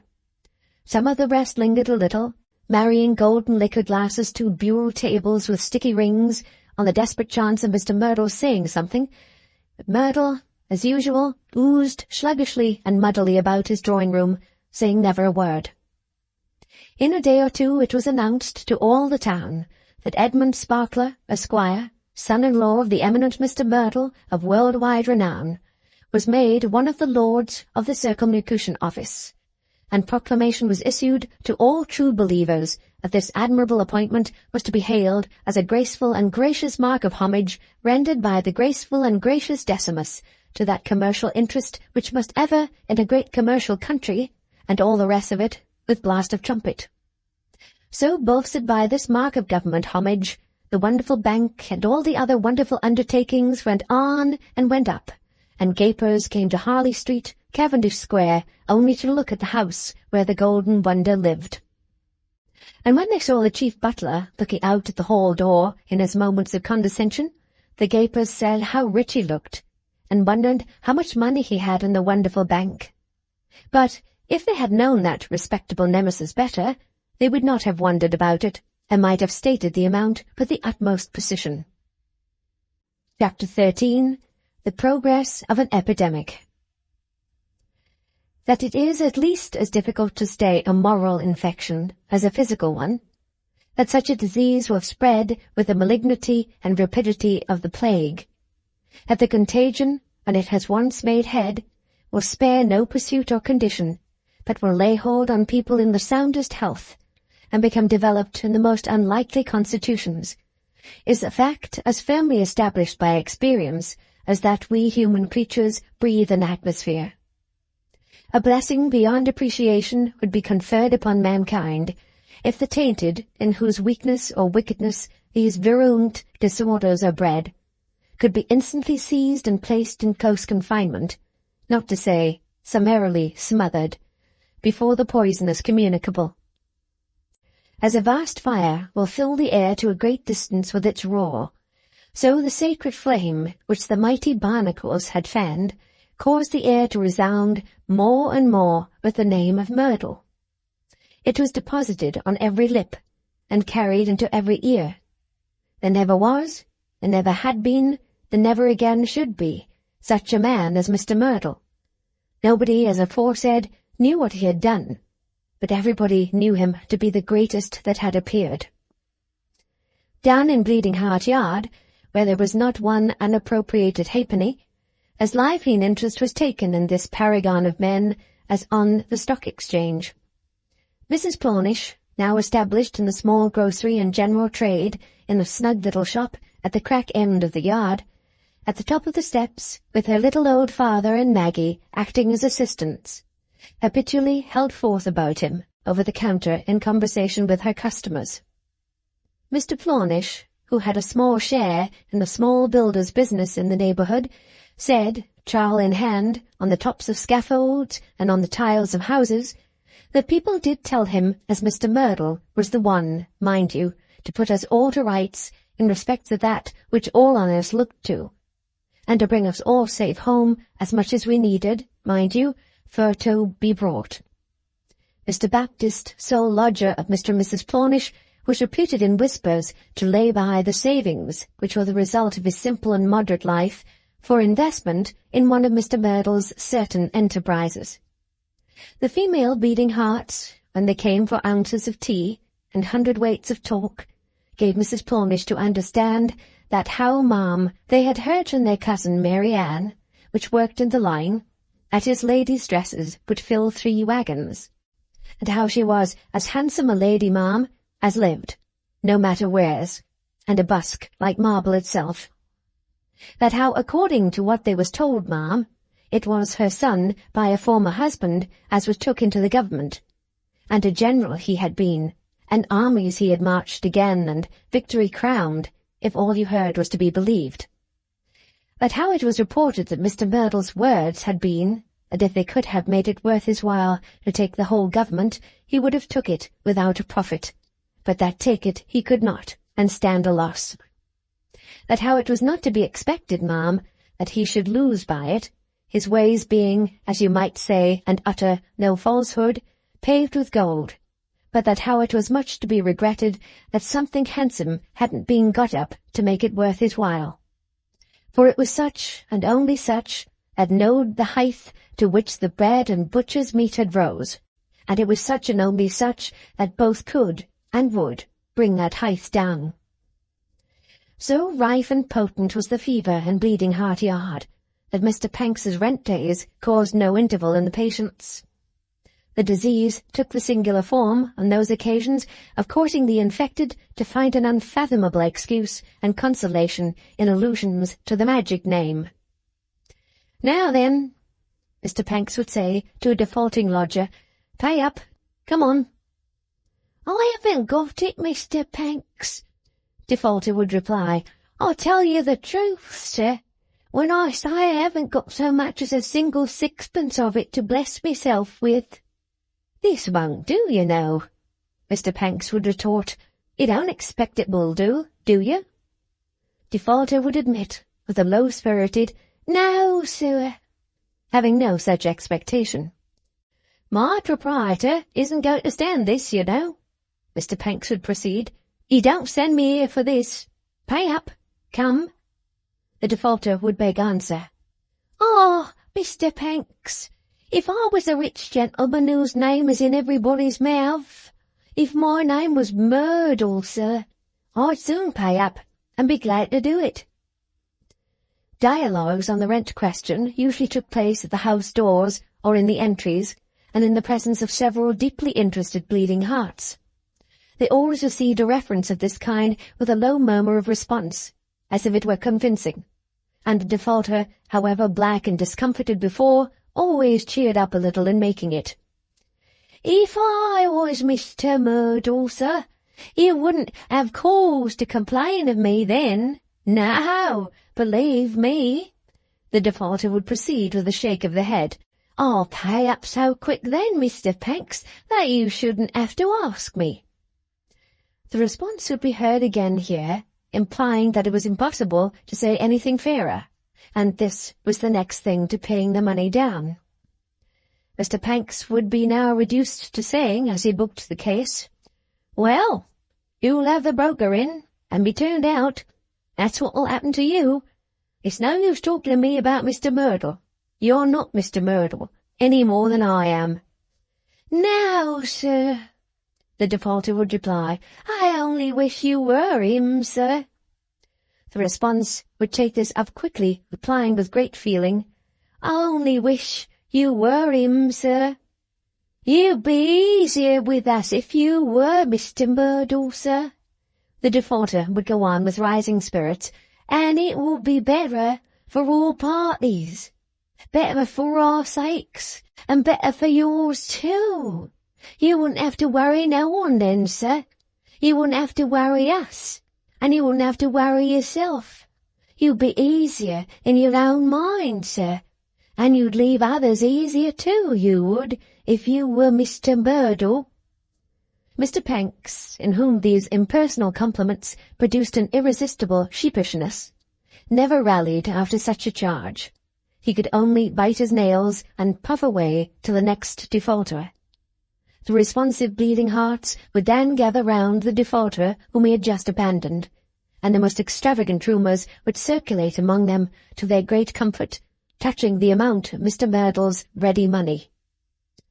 From one of the many such defeats, of one of many rent days, Mr. Panks, having finished his day's collection, repaired with his notebook under his arm to Mrs. Plornish's corner. Mr. Panks's object was not professional, but social. He had had a trying day, and wanted a little brightening.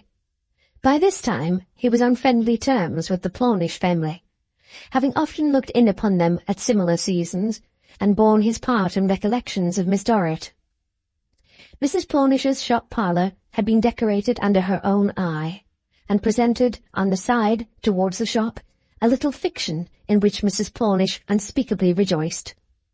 This poetical heightening of the parlour consisted in the wall being painted to represent the exterior of a thatched cottage, the artist having introduced, in as effective a manner as he found compatible with their highly disproportionate dimensions, the real door and window. The modest sunflower and hollyhock were depicted as flourishing with great luxuriance on this rustic dwelling, while a quantity of dense smoke issuing from the chimney indicated good cheer within, and also perhaps that it had not been lately swept.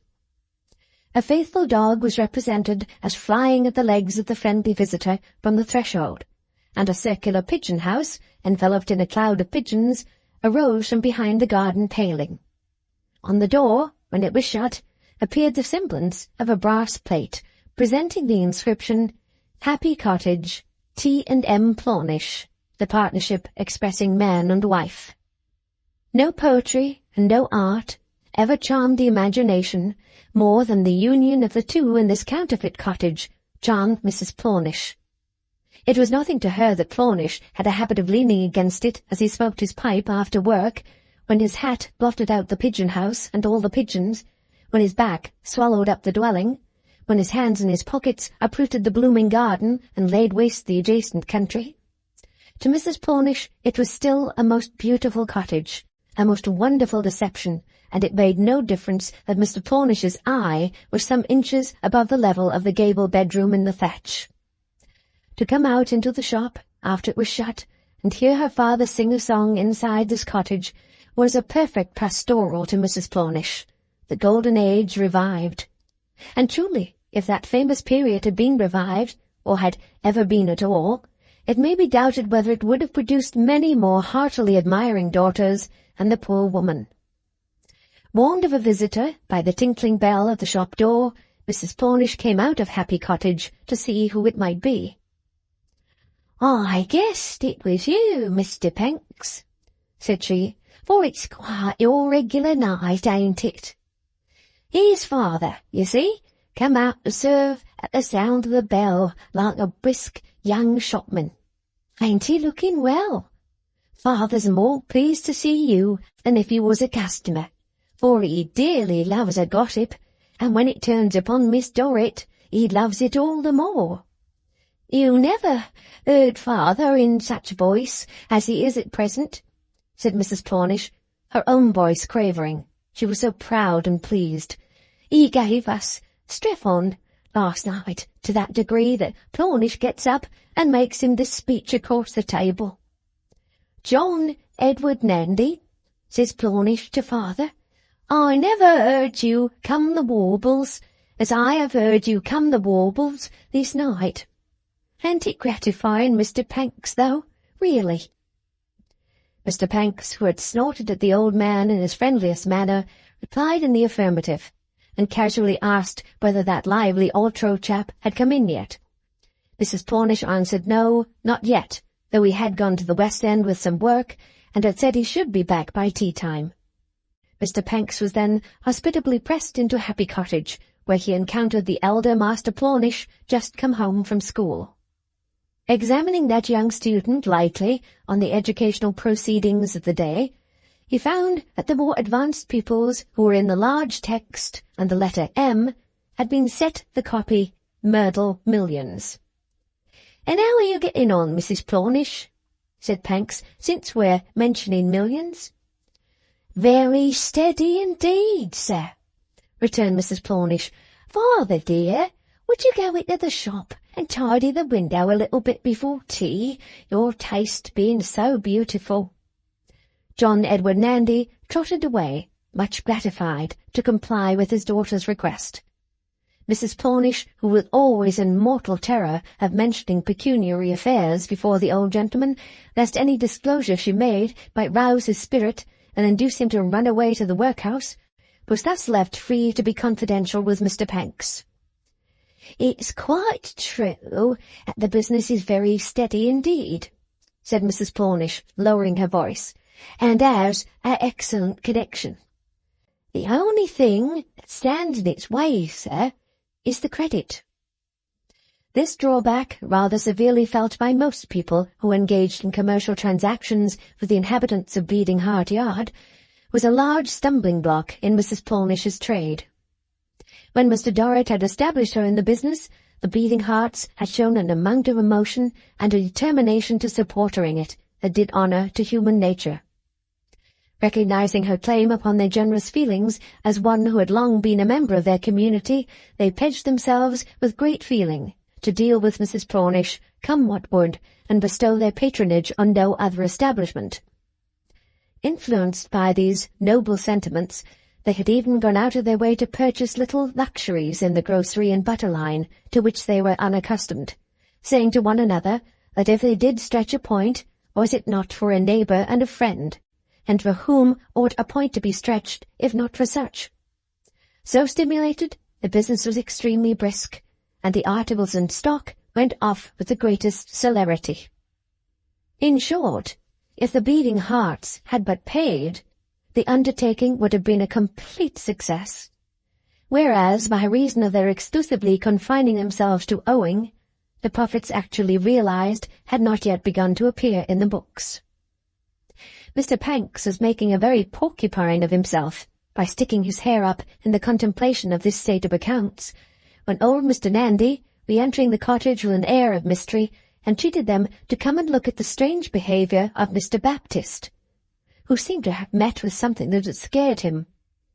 All three going into the shop and watching through the window, then saw Mr. Baptist, pale and agitated, go through the following extraordinary performances. First, he was observed hiding at the top of the steps leading down into the yard, and peeping up and down the street with his head cautiously thrust out close to the side of the shop door. After very anxious scrutiny, he came out of his retreat and went briskly down the street as if he were going away altogether, then suddenly turned about and went at the same pace and with the same feint up the street.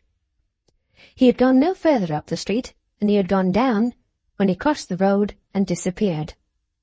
The object of this last manoeuvre was only apparent when his entering the shop with a sudden twist from the steps again explained that he had made a wide and obscure circuit round to the other, or Doyce and Clennam end of the yard, and had come through the yard and bolted in.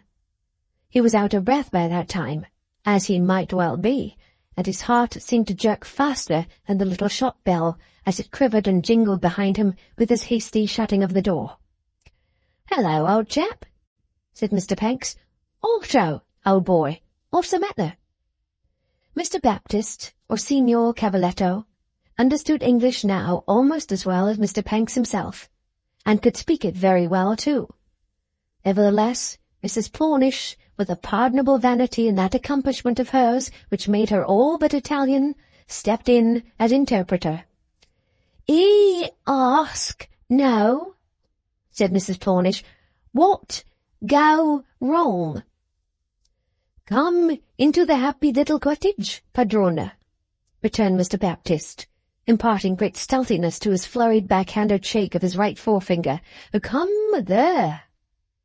Mrs. Plornish was proud of the title padrona, which she regarded as signifying not so much mistress of the house as mistress of the Italian tongue. She immediately complied with Mr. Baptist's request, and they all went into the cottage. "'E 'ope you no fright," said Mrs. Plornish then, interpreting Mr. Panks in a new way with her usual fertility of resource. "What happen? Pica padrona?" "I have seen someone," returned Baptist. "I have rincontrato him." "Him? Who him?" asked Mrs. Plornish. "A bad man. A baddest man. I have hoped that I should never see him again." "How you know him bad?" asked Mrs. Plornish. "It does not matter, padrona. I know it too well." "He see you?"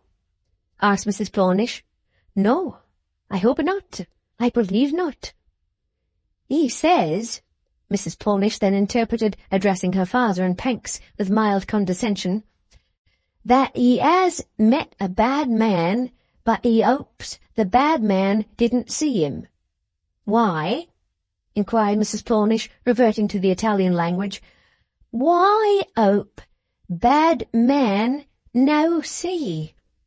"Padrona, dearest," returned the little foreigner, whom she so considerately protected, "do not ask, I pray.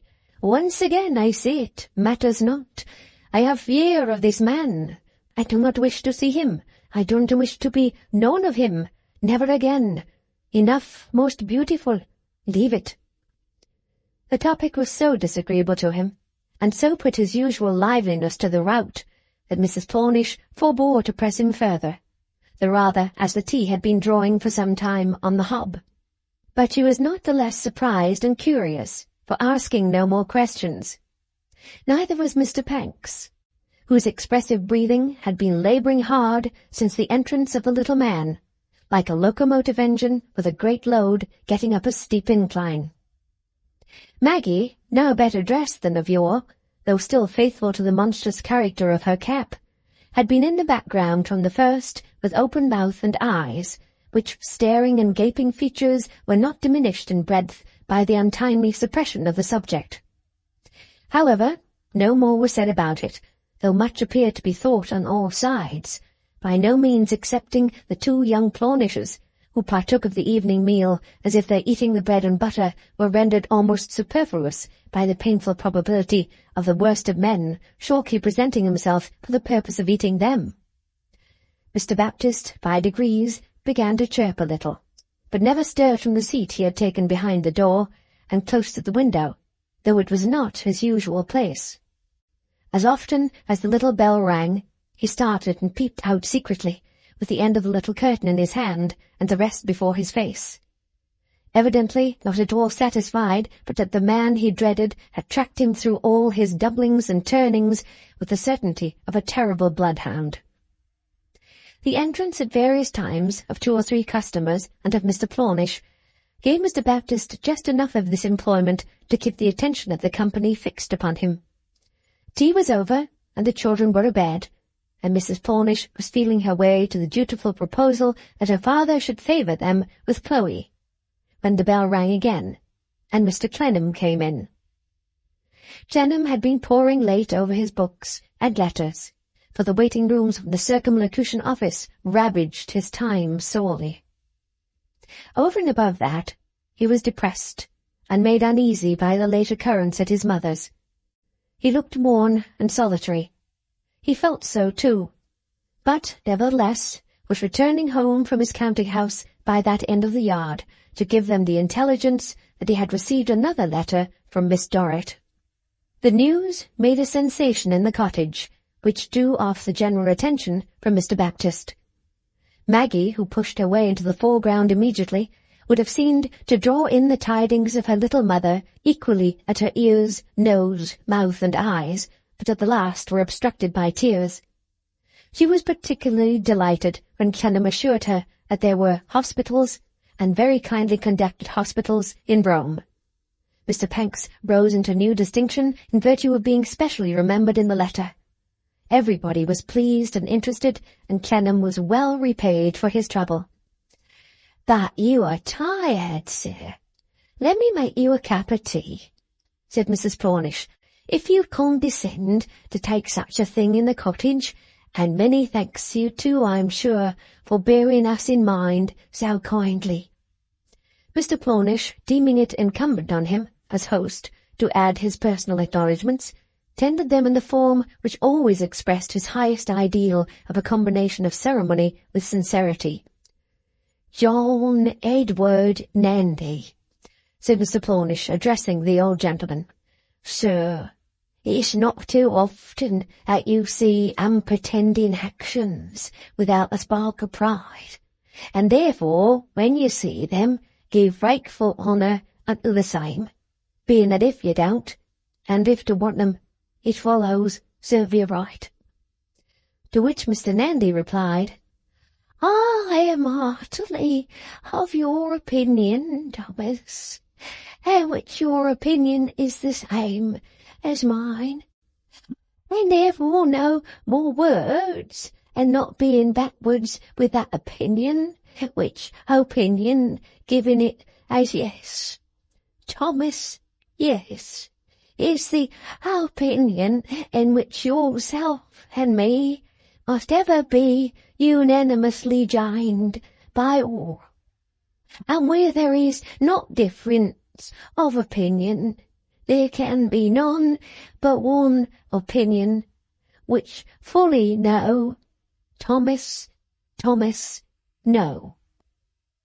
Arthur, with less formality, expressed himself gratified by their high appreciation of so very slight an attention on his part, and explained as to the tea that he had not yet dined, and was going straight home to refresh after a long day's labour, or he would have readily accepted the hospitable offer. As Mr. Panks was somewhat noisily getting his steam up for departure, he concluded by asking that gentleman if he would walk with him. Mr. Panks said he desired no better engagement, and the two took leave of Happy Cottage. "If you will come home with me, Panks," said Arthur when they got into the street, "and will share what dinner or supper there is, it will be next door to an act of charity, for I am weary and out of sorts tonight." "Ask me to do a greater thing than that," said Panks, "when you want it done, and I'll do it." Between this eccentric personage and Clennam, a tacit understanding and accord had been always improving since Mr. Panks flew over Mr. Rugg's back in the Marshalsea yard. When the carriage drove away on the memorable day of the family's departure, these two had looked after it together, and had walked slowly away together. When the first letter came from little Dorrit, nobody was more interested in hearing of her than Mr. Panks. The second letter, at that moment in Clennam's breast pocket, particularly remembered him by name. Though he had never before made any profession or protestation to Clennam, and though what he had just said was little enough as to the words in which it was expressed, Clennam had long had a growing belief that Mr. Panks, in his own odd way, was becoming attached to him. All these strings intertwining made Panks a very cable of anchorage that night. "I am quite alone," Arthur explained as they walked on. "My partner is away, busily engaged at a distance on his branch of our business, and you shall do just as you like. "Thank you. You didn't take particular notice of little Altro just now, did you?" said Pancks. "No. Why?" "He's a bright fellow, and I like him," said Pancks. "Something has gone amiss with him today. Have you any idea of any cause that can have overset him?" "You surprise me." "None whatever." Mr. Pancks gave his reasons for the inquiry. Arthur was quite unprepared for them, and quite unable to suggest an explanation of them. "Perhaps you'll ask him," said Pancks, "as he's a stranger." "Ask him what?" returned Clennam. "What he has on his mind." "I ought first to see for myself that he has something on his mind, I think," said Clennam. "I have found him in every way so diligent, so grateful for little enough, and so trustworthy that it might look like suspecting him, and that would be very unjust."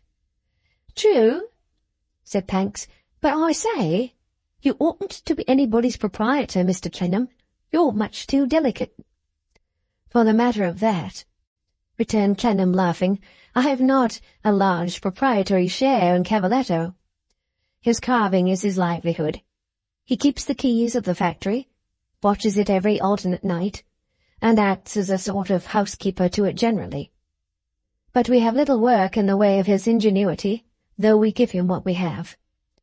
No, I am rather his adviser than his proprietor. To call me his standing counsel and his banker would be nearer the fact.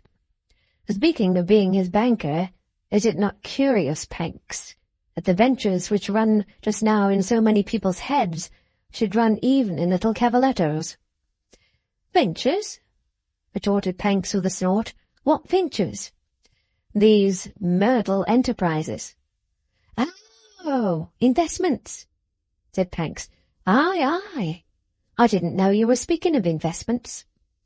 His quick way of replying caused Clennam to look at him with a doubt whether he meant more than he said. As it was accompanied, however, with a quickening of his pace and a corresponding increase in the labouring of his machinery, Arthur did not pursue the matter, and they soon arrived at his house. A dinner of soup and a pigeon pie, served on a little round table before the fire, and flavoured with a bottle of good wine, oiled Mr. Panks's works in a highly effective manner, so that when Clennam produced his Eastern pipe and handed Mr. Panks another Eastern pipe, the latter gentleman was perfectly comfortable. They puffed for a while in silence, Mr. Panks like a steam vessel with wind, tide, calm water, and all other sea-going conditions in her favour. He was the first to speak, and he spoke thus. "Yes, investments is the word." Clennam, with his former look, said, "Ah." "I'm going back to it, you see," said Panks. "Yes, I see you are going back to it," returned Clennam, wondering why. "Wasn't it a curious thing that they should run in little Altro's head, eh?" said Panks as he smoked. "Wasn't that how you put it?" "That was what I said." "Aye, but think of the whole yard having got it. Think of their all meeting with it on my collecting days, here and there and everywhere, whether they pay or whether they don't pay. Myrtle, myrtle, myrtle. Always myrtle." "Very strange how these runs on infatuation prevail," said Arthur. "An't it?" returned Panks. After smoking for a minute or so, more dryly than comported with his recent oiling, he added, "Because, you see, these people don't understand the subject." "Not a bit," assented Clennam. "Not a bit," cried Panks. "Know nothing of figures, know nothing of money questions, never made a calculation, never worked it, sir. If they had—" Clennam was going on to say, when Mr. Panks, without change of countenance, produced the sound so far surpassing all his usual efforts, nasal or bronchial, that he stopped. "If they had," repeated Panks in an inquiring tone. "I thought you spoke," said Arthur, hesitating what name to give the interruption. "Not at all," said Panks. "Not yet. I may in a minute. If they had, observed Clennam, who was a little at a loss how to take his friend, why, I suppose they would have known better. how so, Mr. Clennam? Pancks asked quickly, and with an odd effect of having been, from the commencement of the conversation, loaded with the heavy charge he now fired off. They're right, you know. They don't mean to be, but they're right. Right in sharing Cavaletto's inclination to speculate with Mr. Merdle? Perfectly, sir, said Pancks. I've gone into it. I've made the calculations. I've worked it. They're safe and genuine. Relieved by having got to this, Mr. Pancks took as long a pull as his lungs would permit at his Eastern pipe, and looked sagaciously and steadily at Clennam, while inhaling and exhaling too. In those moments Mr. Pancks began to give out the dangerous infection with which he was laden. It is the manner of communicating these diseases. It is the subtle way in which they go about. Do you mean, my good Pancks, said Clennam emphatically, that you would put that £1,000 of yours, let us say, for instance, out at this kind of interest? Certainly, said Pancks. Already done it, sir.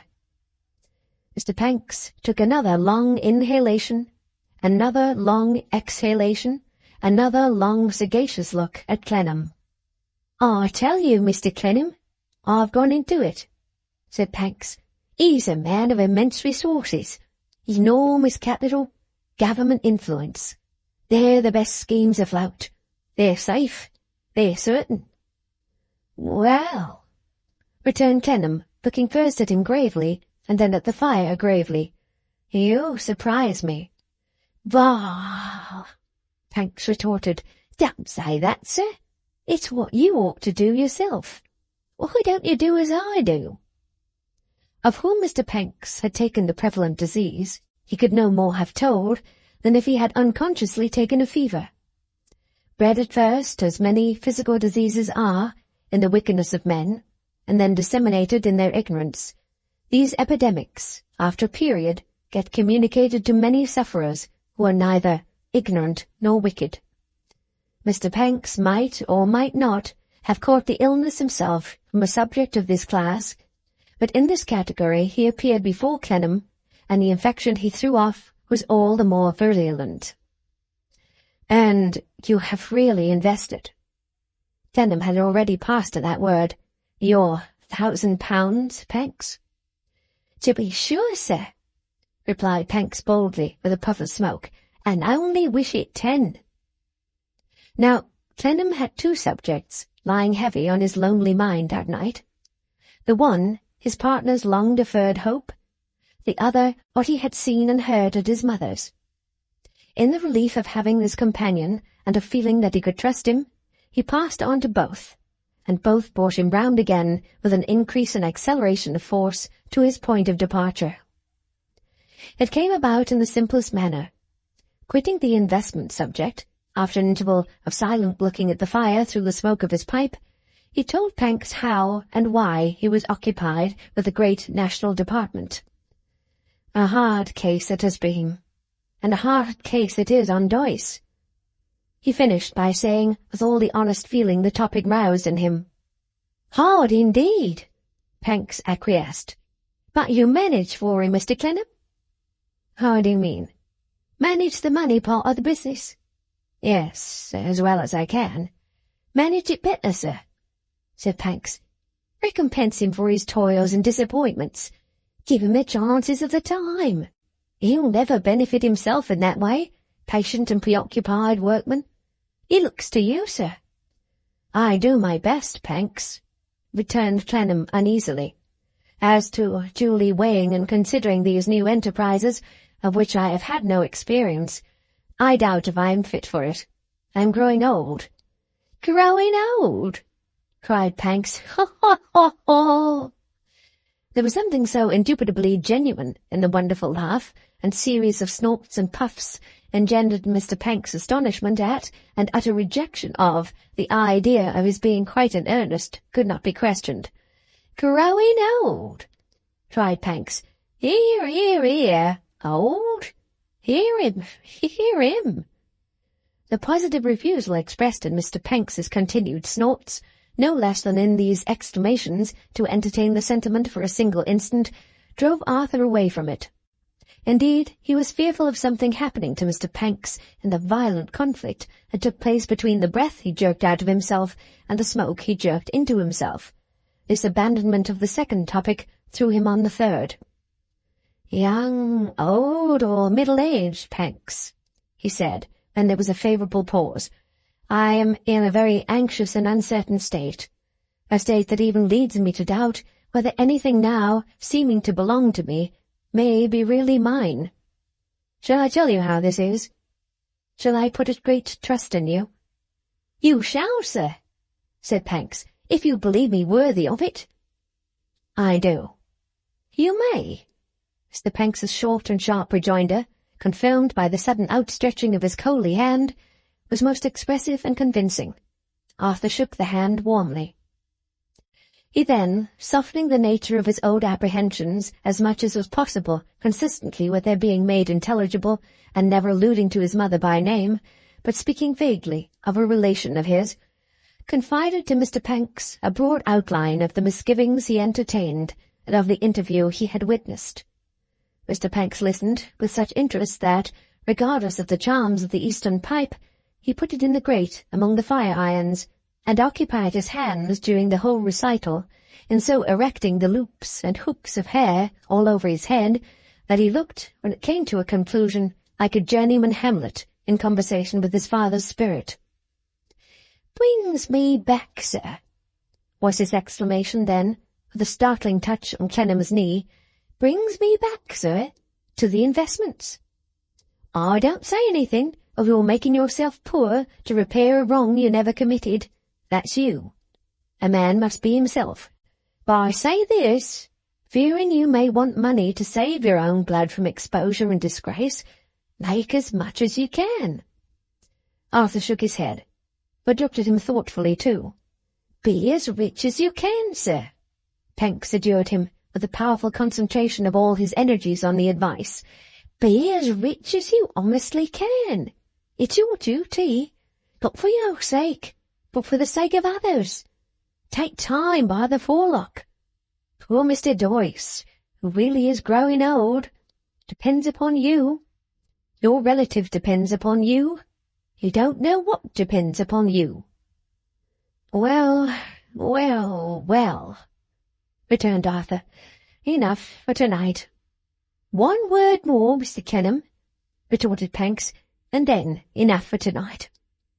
Why should you leave all the gains to the gluttons, knaves, and impostors? Why should you leave all the gains that are to be got to my proprietor and the like of him? Yet you're always doing it. When I say you, I mean such men as you. You know you are. Why, I see it every day of my life. I see nothing else. It's my business to see it. Therefore I say," urged Panks, "go in and win." "But what of go in and lose?" said Arthur. "Can't be done, sir," returned Panks. "I've looked into it. Name up everywhere. Immense resources, enormous capital, great position, high connection, government influence. Can't be done." Gradually, after this closing exposition, Mr. Panks subsided, allowed his hair to droop as much as it ever would droop on the utmost persuasion, reclaimed the pipe from the fire-irons, filled it anew, and smoked it out. They said little more, but were company to one another in silently pursuing the same subjects, and did not part until midnight. On taking his leave, Mr. Panks, when he had shaken hands with Clennam, worked completely round him before he steamed out of the door. This Arthur received as an assurance that he might implicitly rely on Panks if he ever should come to need assistance, either in any of the matters of which they had spoken that night, or any other subject that could in any way affect himself. At intervals all next day, and even while his attention was fixed on other things, he thought of Mr. Panks's investment of his £1,000, and of his having looked into it. He thought of Mr. Panks's being so sanguine in this matter, and of his not being usually of a sanguine character. He thought of the great national department, and of the delight it would be to him to see Doyce better off. He thought of the darkly threatening place that went by the name of home in his remembrance, and of the gathering shadows which made it yet more darkly threatening than of old. He observed and knew that wherever he went, he saw, or heard, or touched the celebrated name of Merdle. He found it difficult even to remain at his desk a couple of hours without having it presented to one of his bodily senses through some agency or other. He began to think it was curious, too, that it should be everywhere, and that nobody but he should seem to have any mistrust of it. Though indeed he began to remember, when he got to this, even he did not mistrust it. He had only happened to keep aloof from it. Such symptoms, when a disease of the kind is rife, are usually the signs of sickening. Chapter 14. Taking Advice. When it became known to the Britons on the shore of the Yellow Tiber that their intelligent compatriot, Mr. Sparkler, was made one of the lords of their circumlocution office, they took it as a piece of news with which they had no nearer concern than with any other piece of news, any other accident or offence, in the English papers. Some laughed, some said, by way of complete excuse, that the post was virtually a sinecure, and any fool who could spell his name was good enough for it. Some, and these the more solemn political oracles, said that Decimus did wisely to strengthen himself, and that the sole constitutional purpose of all places within the gift of Decimus was that Decimus should strengthen himself.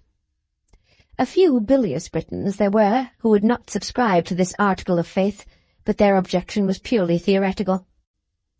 In a practical point of view, they listlessly abandoned the matter as being the business of some other Britons unknown, somewhere or nowhere. In like manner, at home, great numbers of Britons maintained for as long as 24 consecutive hours that those invisible and anonymous Britons ought to take it up, and that if they quietly acquiesced in it, they deserved it. But of what class the remiss Britons were composed, and where the unlucky creatures hid themselves, and why they hid themselves, and how it constantly happened that they neglected their interests, when so many other Britons were quite at a loss to account for their not looking after those interests, was not either upon the shore of the Yellow Tiber or the shore of the Black Thames made apparent to men. Mrs. Merdle circulated the news, as she received congratulations on it, with a careless grace that displayed it to advantage as the setting displays the jewel. Yes, she said, Edmund had taken the place. Mr. Merdle wished him to take it, and he had taken it.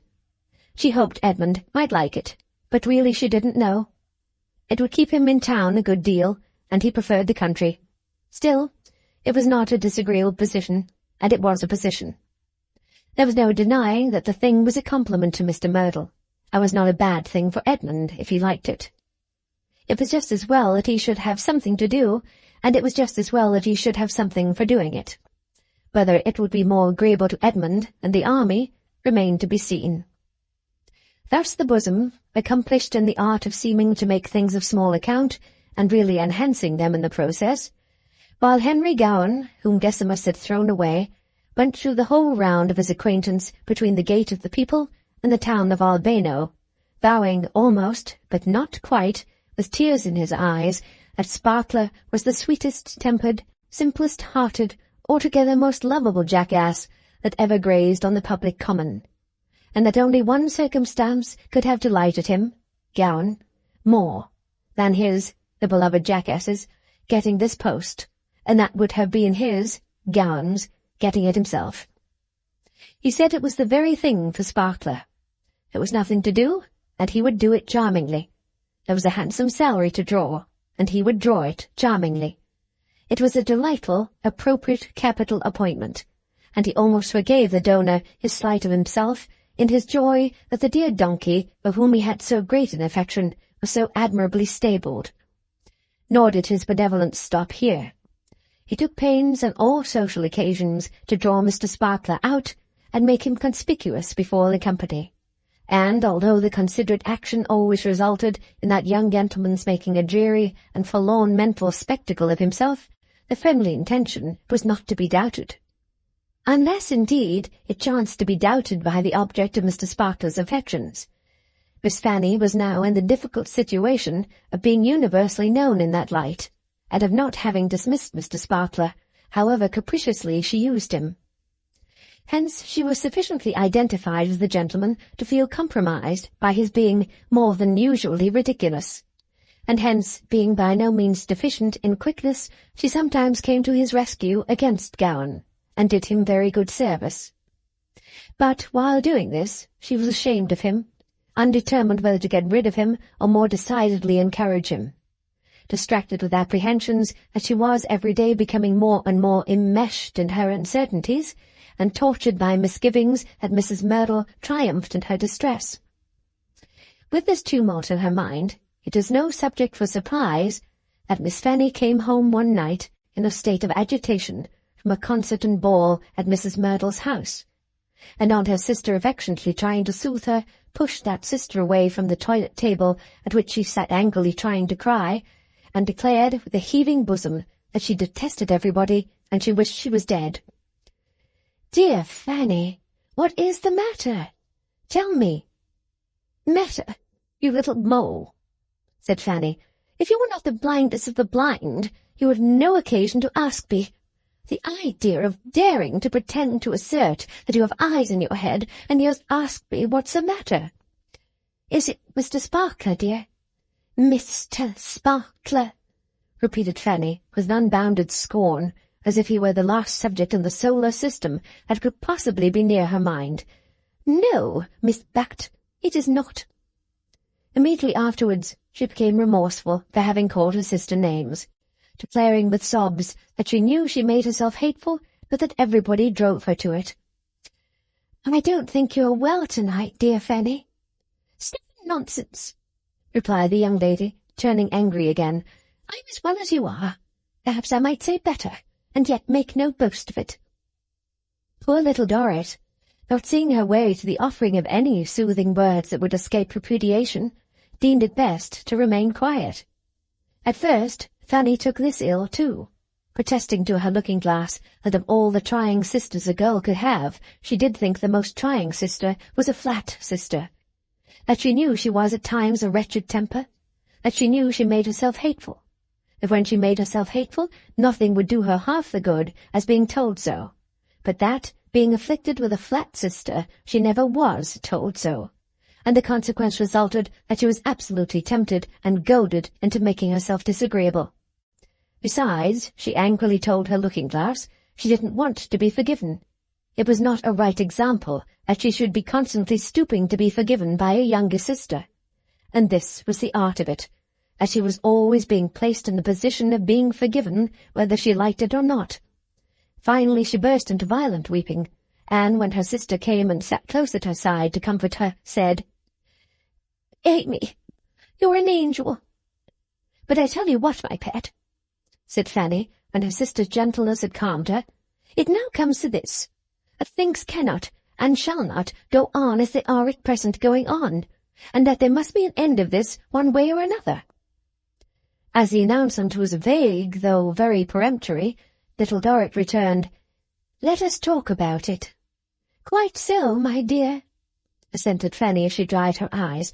"Let us talk about it. I am rational again now, and you shall advise me.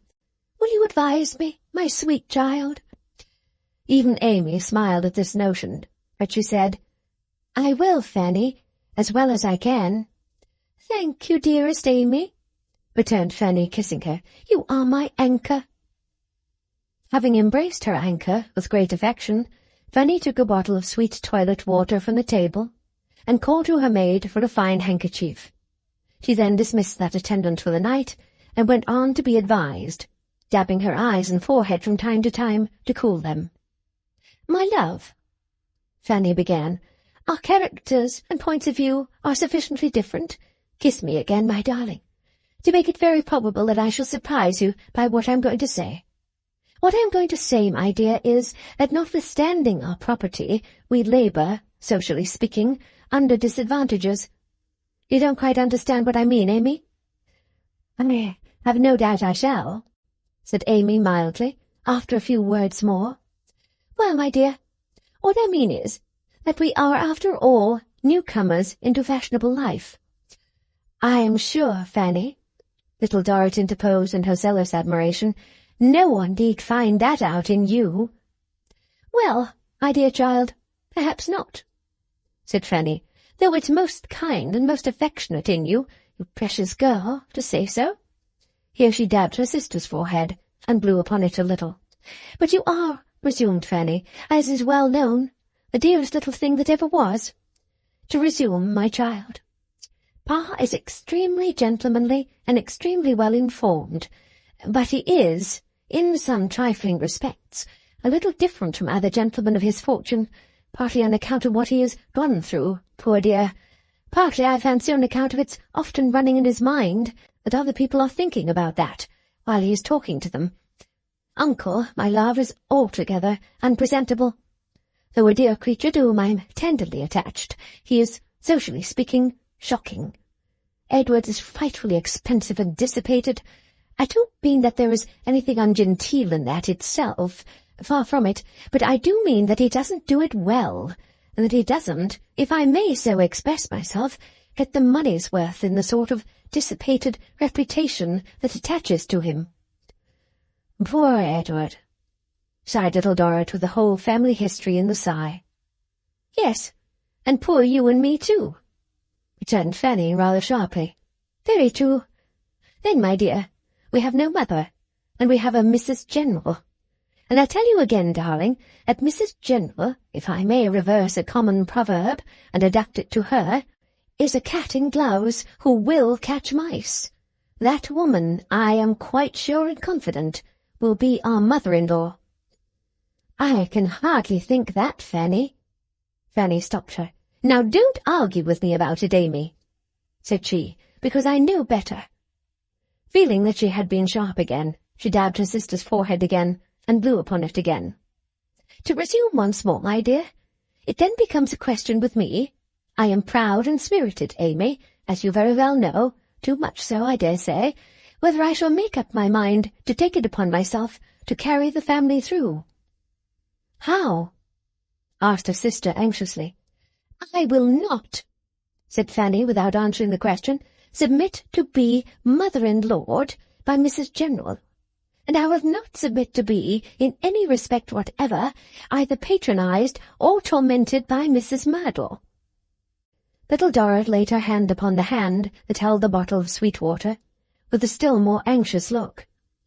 Fanny, quite punishing her own forehead with the vehement dabs she now began to give it, fitfully went on.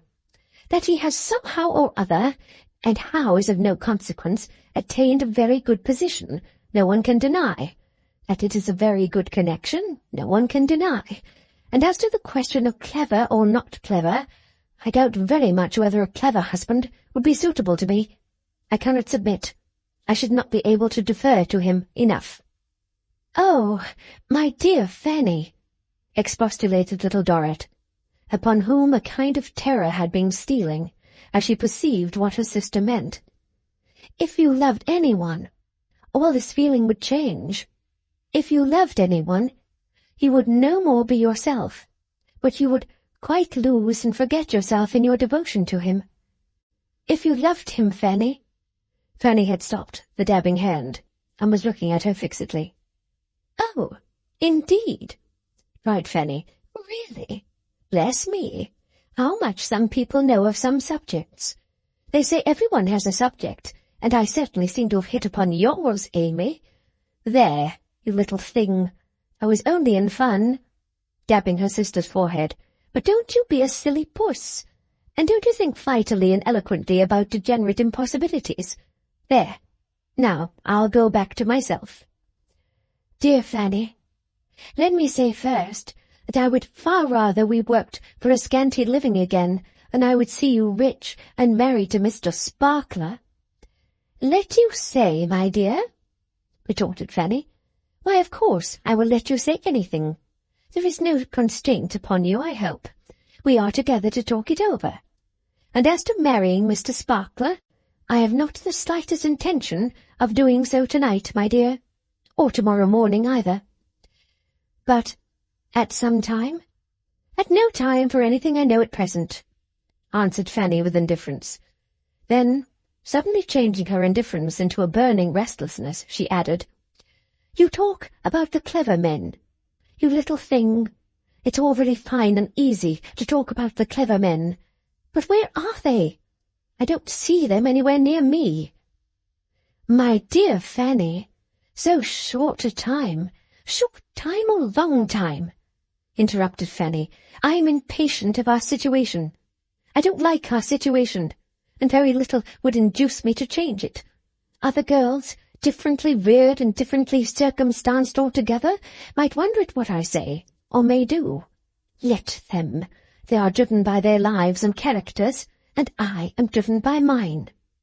Fanny, my dear Fanny, you know that you have qualities to make you the wife of one very superior to Mr. Sparkler.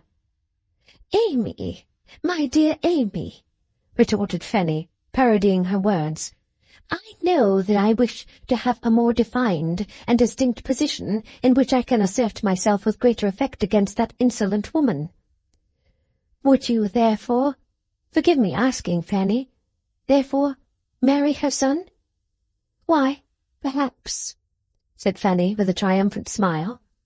There may be many less promising ways of arriving at an end than that, my dear.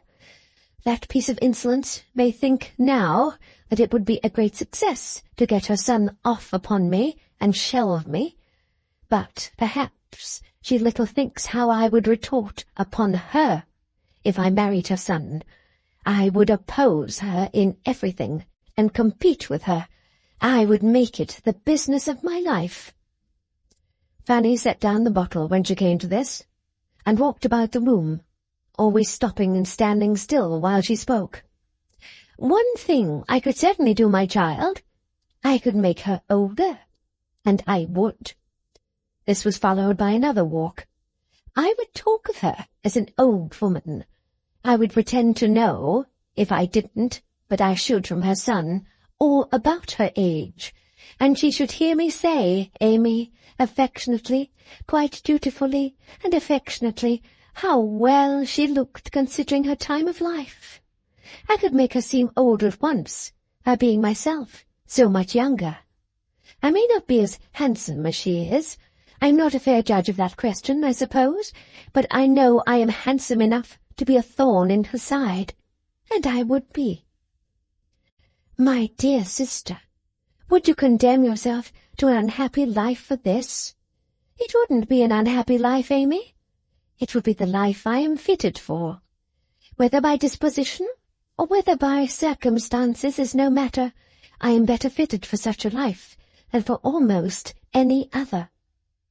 There was something of a desolate tone in those words, but, with a short, proud laugh, she took another walk, and after passing a great looking-glass, came to another stop. Figure, Amy. Well, the woman has a good figure. I will give her her due and not deny it. But is it so far beyond all others that it is altogether unapproachable? Upon my word, I'm not so sure of it. Give some much younger woman the latitude as to dress that she has, being married, and we would see about that, my dear. Something in the thought that was agreeable and flattering brought her back to her seat in a gayer temper. She took her sister's hands in hers and clapped all 4 hands above her head as she looked in her sister's face, laughing. And the dancer, Amy, that she has quite forgotten. The dancer who bore no sort of resemblance to me, and of whom I never remind her. Oh, dear, no. She danced through her life, and danced in her way, to such a tune as would disturb her insolent placidity a little. Just a little, my dear Amy, just a little. Meeting an earnest and imploring look in Amy's face, she brought the 4 hands down and laid only one on Amy's lips. Now, don't argue with me, child. she said in a sterner way, "because it is of no use. I understand these subjects much better than you do. I have not nearly made up my mind, but it may be. Now we have talked this over comfortably, I may go to bed. You best and dearest little mouse, good night." With those words, Fanny weighed her anchor, and, having taken so much advice, left off being advised for that occasion. Thenceforward, Amy observed Mr. Sparkler's treatment by his enslaver, with new reasons for attaching importance to all that passed between them. There were times when Fanny appeared quite unable to endure his mental feebleness, and when she became so sharply impatient of it that she would all but dismiss him for good. There were other times when she got on much better with him, when he amused her, and when her sense of superiority seemed to counterbalance that opposite side of the scale. If Mr. Sparkler had been other than the faithfulest and most submissive of swains, he was sufficiently hard-pressed to have fled from the scene of his trials, and have set at least the whole distance from Rome to London between himself and his enchantress. But he had no greater will of his own than a boat has, and it is towed by a steamship, and he followed his cruel mistress through rough and smooth on equally strong compulsion. Mrs. Merdle, during these passages, said little to Fanny, but said more about her. She was, as it were, forced to look at her through her eyeglass, and in general conversation to allow commendations of her beauty to be wrung from her by his irresistible demands. The defiant character it assumed, when Fanny heard these extollings, as it generally happened that she did, was not expressive of concessions to the impartial bosom, but the utmost revenge the bosom took was to say audibly, "A spoilt beauty, but with that face and shape, who could wonder?" It might have been about a month or 6 weeks after the night of the new advice, when little Dorrit began to think she detected some new understanding between Mr. Sparkler and Fanny. Mr. Sparkler, as if in attendance to some compact, scarcely ever spoke without first looking towards Fanny for leave. That young lady was too discreet ever to look back again, but if Mr. Sparkler had permission to speak, she remained silent. If he had not, she herself spoke. Moreover, it became plain whenever Henry Gowan attempted to perform the friendly office of drawing him out, that he was not to be drawn. And not only that, but Fanny would presently, without any pointed application in the world, chance to say something with such a sting in it that Gowan would draw back, as if he had put his hand into a beehive. There was yet another circumstance, which went a long way to confirm little Dorrit in her fears, though it was not a great circumstance in itself. Mr. Sparkler's demeanour towards herself changed. It became fraternal. Sometimes, when she was in the outer circle of assemblies, at their own residence, at Mrs. Merdle's or elsewhere, she would find herself stealthily supported round the waist by Mr. Sparkler's arm. Mr. Sparkler never offered the slightest explanation of this attention, but merely smiled with an air of blundering, contented, good-natured proprietorship, which, in so heavy a gentleman, was ominously expressive. Little Dorrit was at home one day, thinking about Fanny with a heavy heart. They had a room at one end of their drawing-room suite, nearly all a regular bay window, projecting over the street, and commanding all the picturesque life and variety of the Corso, both up and down. At 3 or 4 o'clock in the afternoon, English time, the view from this window was very bright and peculiar, and little Dorrit used to sit and muse here, much as he had been used to while away the time in her balcony at Venice. Seated thus one day, she was softly touched on the shoulder, and Fanny said, "Well, Amy dear," and took her seat at her side. Their seat was a part of the window. When there was anything in the way of a procession going on, they used to have bright draperies hung out of the window, and used to kneel or sit on this seat, and look out at it, leaning on the brilliant colour. But there was no procession that day, and little Dorrit was rather surprised by Fanny's being at home at that hour, as she was generally out on horseback then. "Well, Amy," said Fanny, "what are you thinking of, little one?"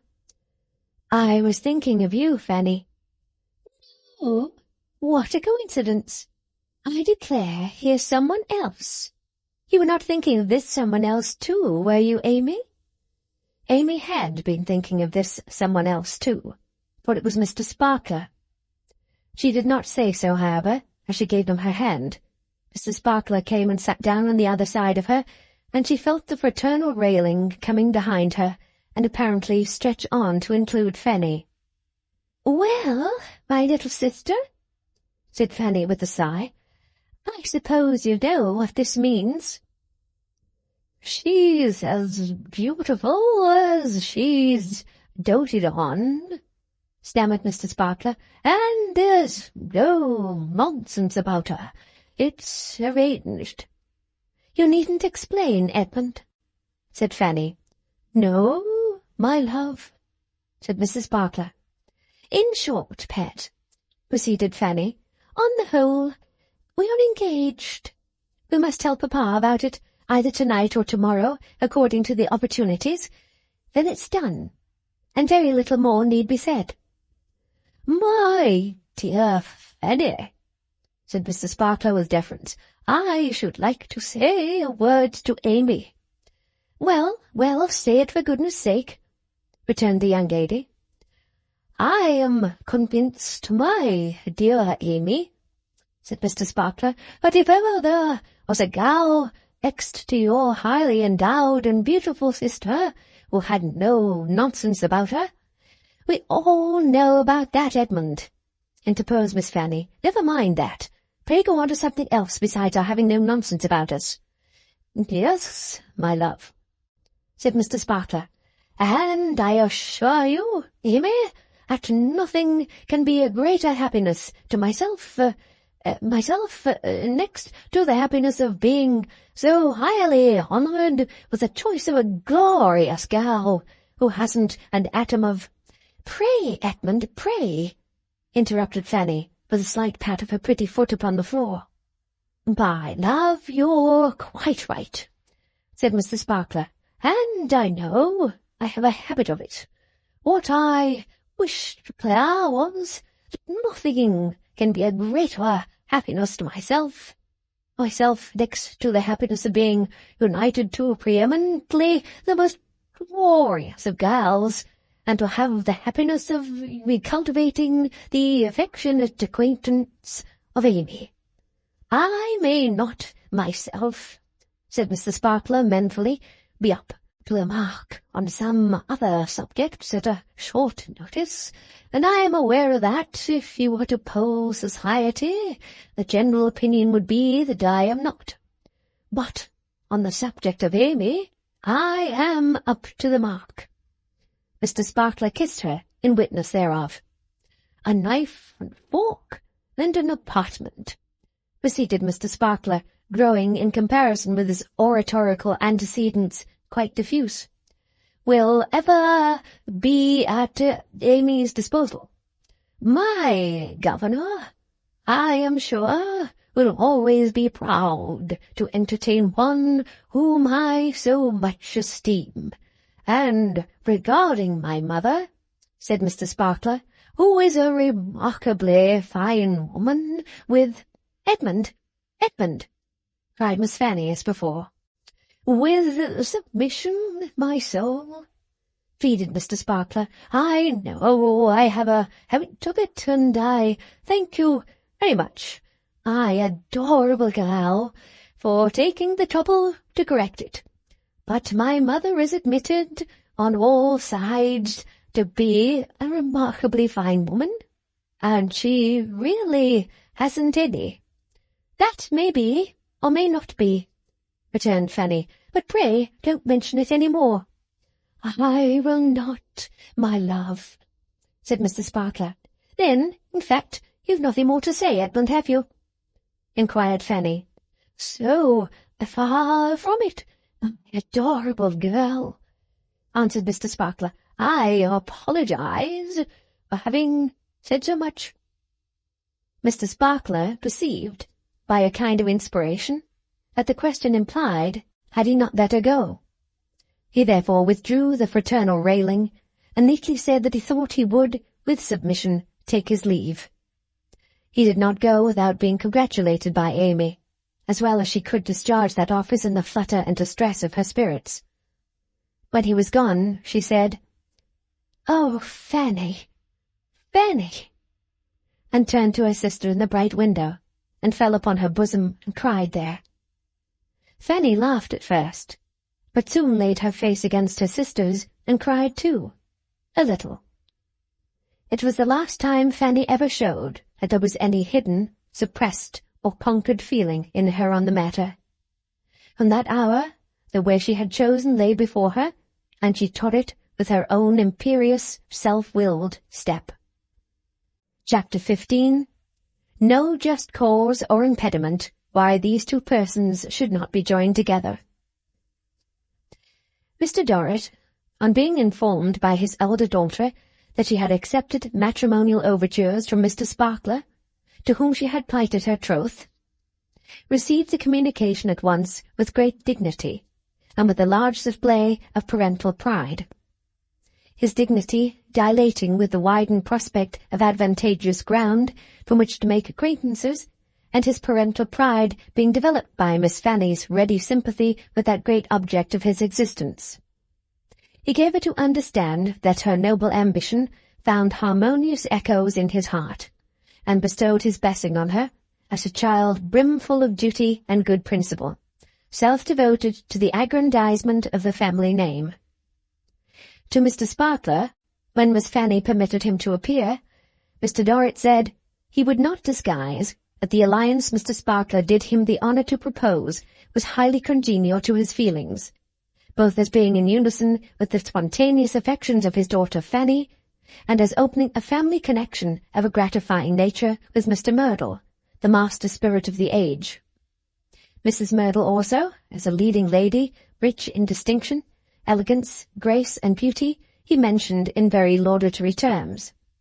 He felt it his duty to remark, he was sure a gentleman of Mr. Sparkler's fine sense would interpret him with all delicacy, that he could not consider this proposal definitely determined on, until he should have had the privilege of holding some correspondence with Mr. Merdle, and of ascertaining it to be so far accordant with the views of that eminent gentleman, as that his, Mr. Dorrit's, daughter would be received on that footing which her station in life, and her dowry, and expectations warranted him in requiring that she should maintain in what he trusted he might be allowed, without the appearance of being mercenary, to call the eye of the great world.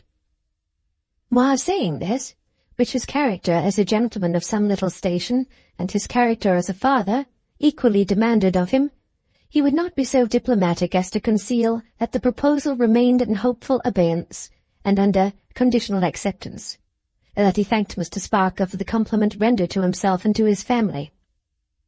He concluded with some further and more general observations on the character of an independent gentleman, and the character of a possibly too partial and admiring parent. To sum the whole up shortly, he received Mr. Sparkler's offer very much as he would have received 3 or 4 half-crowns from him in the days that were gone.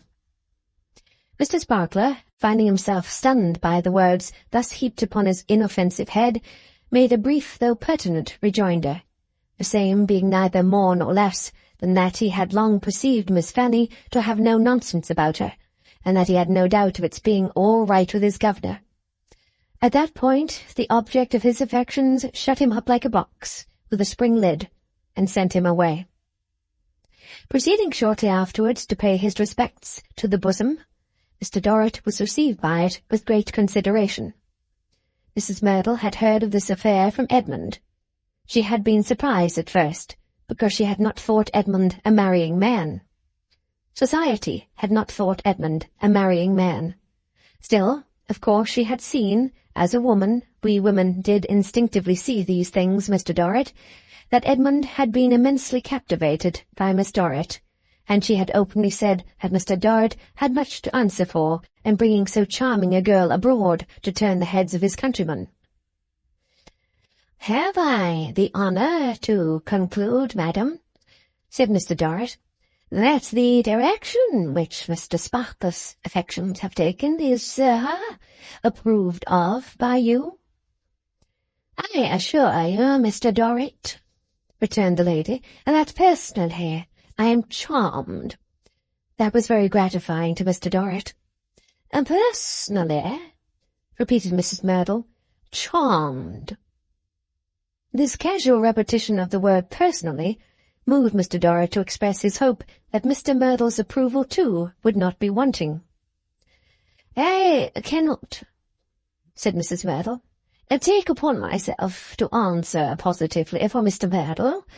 Gentlemen, especially gentlemen who are what society calls capitalists, having their own ideas of these matters. But I should think, merely giving an opinion, Mr. Dorrit, I should think Mr. Merdle would be upon the whole—" Here she held a review of herself before adding at her leisure, "quite charmed." At the mention of gentlemen whom society called capitalists, Mr. Dorrit had coughed, as if some internal demur were breaking out of him. Mrs. Merdle had observed it, and went on to take up the cue. "Though, indeed, Mr. Dorrit, it is scarcely necessary for me to make that remark, except in the mere openness of saying what is uppermost to one whom I so highly regard, and with whom I hope I may have the pleasure of being brought into still more agreeable relations. For one cannot but see the great probability of your considering such things from Mr. Merdle's own point of view, except indeed that circumstances have made it Mr. Merdle's accidental fortune, or misfortune, to be engaged in business transactions, and that they, however vast, may a little cramp his horizons. I am a very child as to having any notion of business," said Mrs. Merdle, "but I am afraid, Mr. Dorrit, it may have that tendency." This skilful seesaw of Mr. Dorrit and Mrs. Merdle, so that each of them sent the other up, and each of them sent the other down, and neither had the advantage, acted as a sedative on Mr. Dorrit's cough. He remarked, with his utmost politeness, that he must beg to protest against its being supposed, even by Mrs. Merdle, the accomplished and graceful, to which compliment she bent herself, that such enterprises as Mr. Merdle's, apart as they were from the puny undertakings of the rest of men, had any lower tendency than to enlarge and expand the genius in which they were conceived. "You are generosity itself," said Mrs. Merdle in return, smiling her best smile. "Let us hope so. But I confess I am almost superstitious in my ideas about business." Mr. Dorrit threw in another compliment here, to the effect that business, like the time which was precious in it, was made for slaves, and that it was not for Mrs. Merdle, who ruled all hearts at her supreme pleasure, to have anything to do with it. Mrs. Merdle laughed, and conveyed to Mr. Dorrit an idea that the bosom flushed, which was one of her best effects. "I say so much," she then explained, "merely because Mr. Merdle has always taken the greatest interest in Edmund, and has always expressed the strongest desire to advance his prospects. Edmund's public position, I think you know. His private position rests solely with Mr. Merdle. In my foolish incapacity for business, I assure you I know no more." Mr. Dorrit again expressed, in his own way, the sentiment that business was below the ken of enslavers and enchantresses. He then mentioned his intention, as a gentleman and a parent, of writing to Mr. Merdle. Mrs. Merdle concurred with all her heart, or with all her art, which was exactly the same thing, and herself dispatched a preparatory letter by the next post to the 8th wonder of the world. In his epistolary communication, as in his dialogues and discourses on the great question to which it related, Mr. Dorrit surrounded the subject with flourishes, as writing masters embellish copy-books and ciphering books, where the titles of the elementary rules of arithmetic diverge into swans, eagles, griffins, and other calligraphic recreations, and where the capital letters go out of their minds and bodies into ecstasies of pen and ink. Nevertheless, he did render the purport of his letter sufficiently clear to enable Mr. Merdle to make a decent pretence of having learnt it from that source. Mr. Merdle replied to it accordingly. Mr. Dorrit replied to Mr. Merdle. Mr. Merdle replied to Mr. Dorrit, and it was soon announced that the corresponding powers had come to a satisfactory understanding. Now, and not before, Miss Fanny burst upon the scene, completely arrayed for her new part. Now, and not before, she wholly absorbed Mr. Sparkler in her light, and shone for both and 20 more. No longer feeling that want of a defined place and character which had caused her so much trouble, this fair ship began to steer steadily on a shaped course, and to swim with a weight and balance that developed her sailing qualities. The preliminaries being so satisfactorily arranged, I think I will now, my dear, said Mr. Dorrit, announce formally to Mrs. General. Papa, returned Fanny, taking him up short upon that name, I don't see what Mrs. General has got to do with it. My dear, said Mr. Dorrit, it will be an act of courtesy to, lady, well-bred and refined. Oh, I am sick of Mrs. General's good breeding and refinement, Papa, said Fanny. I am tired of Mrs. General. Tired? Repeated Mr. Dorrit in reproachful astonishment. Of her, Mrs. General? Quite disgusted with her, Papa, said Fanny. I really don't see what she has to do with my marriage. Let her keep to her own matrimonial projects, if he has any. Fanny, returned Mr. Dorrit, with a grave and weighty slowness upon him, contrasting strongly with his daughter's levity, I beg the favour of your explaining what it is you mean. I mean, Papa, said Fanny, that if Mrs. General should happen to have any matrimonial projects of her own, I dare say they are quite enough to occupy her spare time, and that if she has not, so much the better. But still, I don't wish to have the honour of making announcements to her. Permit me to ask you, Fanny, said Mr. Dorrit, why not? Because she can find my engagement out for herself, Papa, retorted Fanny. She is watchful enough, I dare say. I think I have seen her so. Let her find it out for herself. If she should not find it out for herself, she will know it when I am married, and I hope you will not consider me wanting in affection for you, Papa. If I say it strikes me, that will be quite enough for Mrs. General. Fanny, returned Mr. Dorrit, I am amazed. I am displeased by this capricious and unintelligible display of animosity towards Mrs. General. Do not, if you please, Papa, urged Fanny, call it animosity, because I assure you I do not consider Mrs. General worth my animosity.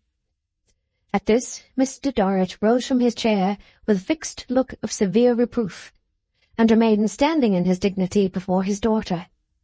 His daughter turned the bracelet on her arm, and now looking at him, and now looking from him, said, Very well, Papa. I'm truly sorry if you don't like it, but I can't help it.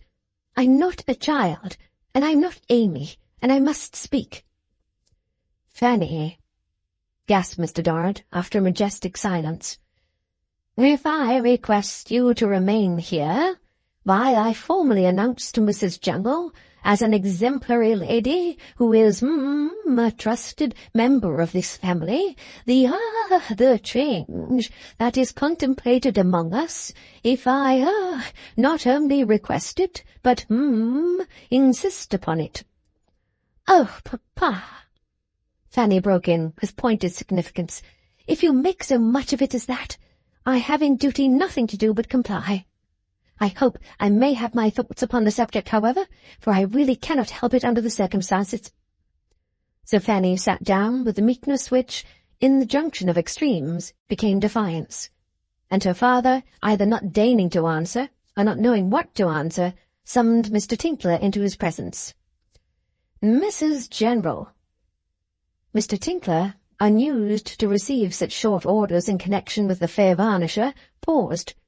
Mr. Dorrit, seeing the whole Marshalsea and all its testimonials in the pause, instantly flew at him with, How dare you, sir? What do you mean?" "I beg your pardon, sir," pleaded Mr. Tinkler. "I was wishful to know." "You wish to know nothing, sir," cried Mr. Dorrit, highly flushed. "Don't tell me you did." "Ha! You didn't. You are guilty of mockery, sir." I assure you, sir," Mr. Tinkler began. "Don't assure me," said Mr. Dorrit. "I will not be assured by a domestic. You are guilty of mockery. You shall leave me, The whole establishment shall leave me. What are you waiting for?" "Only for my orders, sir." "It's false," said Mr. Dorrit. "You have your orders. Ha! My compliments to Mrs. General, and I beg the favour of her coming to me, if quite convenient, for a few minutes. Those are your orders." In his execution of this mission, Mr. Tinkler perhaps expressed that Mr. Dorrit was in a raging fume. However that was, Mrs. General's skirts were very speedily heard outside, coming along, one might almost have said bouncing along, with unusual expedition. Albeit they settled down at the door and swept into the room with their customary coolness. "Mrs. General," said Mr. Dorrit, "take a chair." Mrs. General, with a graceful curve of acknowledgment, descended into the chair which Mr. Dorrit offered. "Madam," pursued that gentleman, "as you have had the kindness to undertake the formation of my daughters, and as I am persuaded that nothing nearly affecting them can be indifferent to you—" "Wholly impossible," said Mrs. General in the calmest of ways. "I therefore wish to announce to you, madam, that my daughter now present—" Mrs. General made a slight inclination of her head to Fanny, who made a very low inclination of her head to Mrs. General, and came loftily upright again. "That my daughter Fanny is, contracted to be married to Mr. Sparkler, with whom you are acquainted. Hence, madam, you will be relieved of half your difficult charge. Difficult charge." Mr. Dorrit repeated it with his angry eye on Fanny. "But not, I hope, to the diminution of any other portion, direct or indirect, of the footing you have at present the kindness to occupy in my family." "Mr. Dorrit," returned Mrs. General, with her gloved hands resting on one another in exemplary repose, "is ever considerate, and ever but too appreciative of my friendly services." Miss Fanny coughed, as much as to say, "You're right." "Miss Dorrit has no doubt exercised the soundest discretion, of which the circumstances admitted, and I trust will allow me to offer her my sincere congratulations. When free from the trammels of passion—" Mrs. General closed her eyes at the word, as if she could not utter it and see anybody. "When occurring with the approbation of near relatives, and when cementing the proud structure of a family edifice, these are usually auspicious events.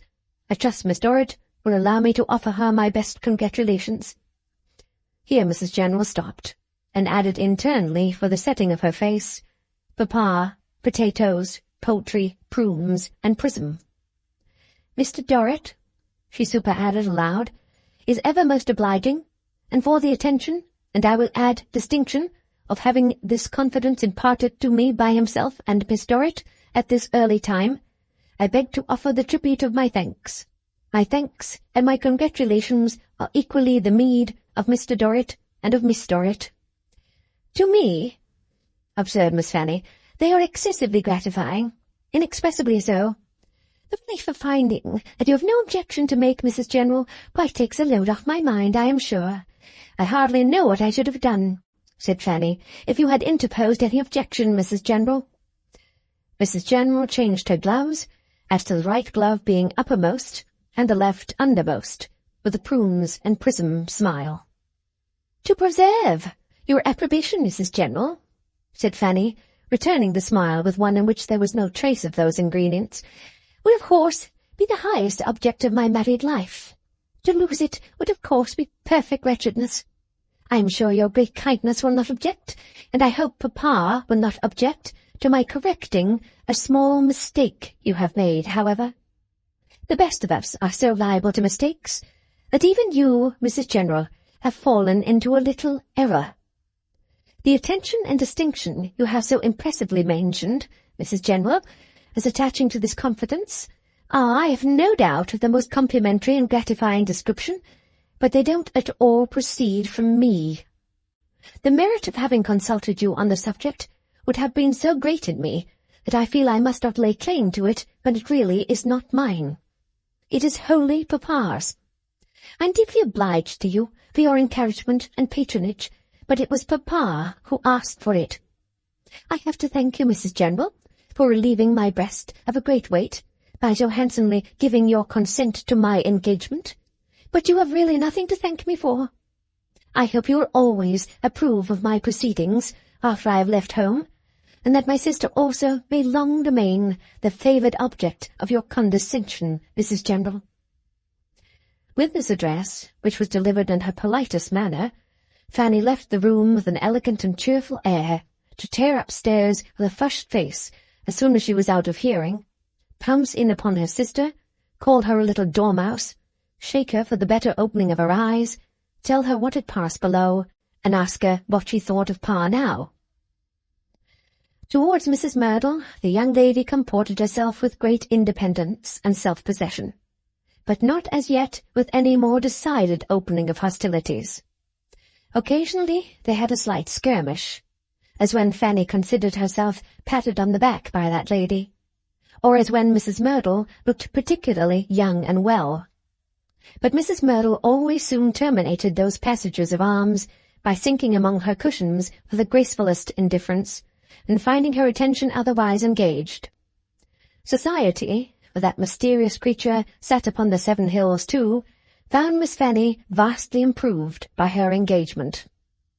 She was much more accessible, much more free and engaging, much less exacting, insomuch that she now entertained a host of followers and admirers, to the bitter indignation of ladies with daughters to marry, who were to be regarded as having revolted from society on the Miss Dorrit grievance, and erected a rebellious standard, enjoying the flutter she caused. Miss Dorrit not only haughtily moved through it in her own proper person, but haughtily, even ostentatiously, led Mr. Sparkler through it too, seeming to say to them all, "If I think proper to march among you, in triumphal procession, attended by this weak captive in bonds, rather than a stronger one, that is my business. Enough that I choose to do it." Mr. Sparkler, for his part, questioned nothing, but went wherever he was taken, did whatever he was told, felt that for his bride-elect to be distinguished was for him to be distinguished on the easiest terms, and was truly grateful for being so openly acknowledged. The winter passing on towards the spring, while this condition of affairs prevailed, it became necessary for Mr. Sparkler to repair to England, and take his appointed part in the expression and direction of its genius, learning, commerce, spirit, and sense. The land of Shakespeare, Milton, Bacon, Newton, Watt, the land of a host of past and present abstract philosophers, natural philosophers, and subduers of nature and art in their myriad forms, called to Mr. Sparkler to come and take care of it, lest it should perish. Mr. Sparkler, unable to resist the agonized cry from the depths of his country's soul, declared that he must go. It followed that the question was rendered pressing when, where, and how Mr. Sparkler should be married to the foremost girl in all this world with no nonsense about her. Its solution, after some little mystery and secrecy, Miss Fanny herself announced to her sister. "Now, my child," said she, seeking her out one day, "I'm going to tell you something. It is only this moment broached, and naturally I hurry to you the moment it is broached." "Your marriage, Fanny?" "My precious child," said Fanny, "don't anticipate me. Let me impart my confidence to you, you flurried little thing, in my own way. As to your guess, if I answered it literally, I should answer no. But really it is not my marriage that is in question, half as much as it is Edmund's. Little Dorrit looked, and perhaps not altogether without cause, somewhat at a loss to understand this fine distinction. "I'm in no difficulty," exclaimed Fanny, "and in no hurry. I am not wanted at any public office, or to give any vote anywhere else. But Edmund is. And Edmund is deeply dejected at the idea of going away by himself, and indeed I don't like that he should be trusted by himself. For, if it's possible, and it generally is, to do a foolish thing, he is sure to do it." As she concluded this impartial summary of the reliance that might be safely placed upon her future husband, she took off, with an air of business, the bonnet she wore, and dangled it by its strings upon the ground. "It is far more Edmund's question, therefore, than mine. However, we need say no more about that. That is self-evident on the face of it. Well, my dearest Amy, the point arising, is he to go by himself, or is he not to go by himself? This other point arises, are we to be married here and shortly, or are we to be married at home months hence?" "I see I am going to lose you, Fanny." "What a little thing you are!" cried Fanny, half tolerant and half impatient, for anticipating one. "Pray, my darling, hear me out. That woman," she spoke of Mrs. Merdle, of course, "remains here until after Easter. So, in the case of my being married here and going to London with Edmund, I should have the start of her. That is something. Further, Amy, that woman being out of the way, I don't know that I greatly object to Mr. Merdle's proposal to Pa that Edmund and I should take up our abode in that house, you know, where you once went with a dancer, my dear, until our own house can be chosen and fitted up. Further still, Amy, Papa having always intended to go to town himself in the spring, you see, if Edmund and I were married here, we might go off to Florence, where Papa might join us, and we might all three travel home together. Mr. Merdle has entreated Pa to stay with him in that same mansion I have mentioned, and I suppose he will. But he is master of his own actions, and upon that point, which is not at all material, I can't speak positively." The difference between Papa's being master of his own actions and Mr. Sparker's being nothing of the sort was forcibly expressed by Fanny in her manner of stating the case. Not that her sister noticed it, for she was divided between regret at the coming separation and a lingering wish that she had been included in the plans of visiting England. "And these are the arrangements, Fanny, dear?" "Arrangements?" repeated Fanny. "Now really, child, you are a little trying. You know I particularly guarded myself against laying my words open to any such construction. What I said was, that certain questions present themselves, and these are the questions." Little Dorrit's thoughtful eyes met hers, tenderly and quietly. "Now, my own sweet girl," said Fanny, weighing her bonnet by the strings with considerable impatience, "it's no use staring. A little owl could stare. I look to you for advice, Amy. What do you advise me to do?"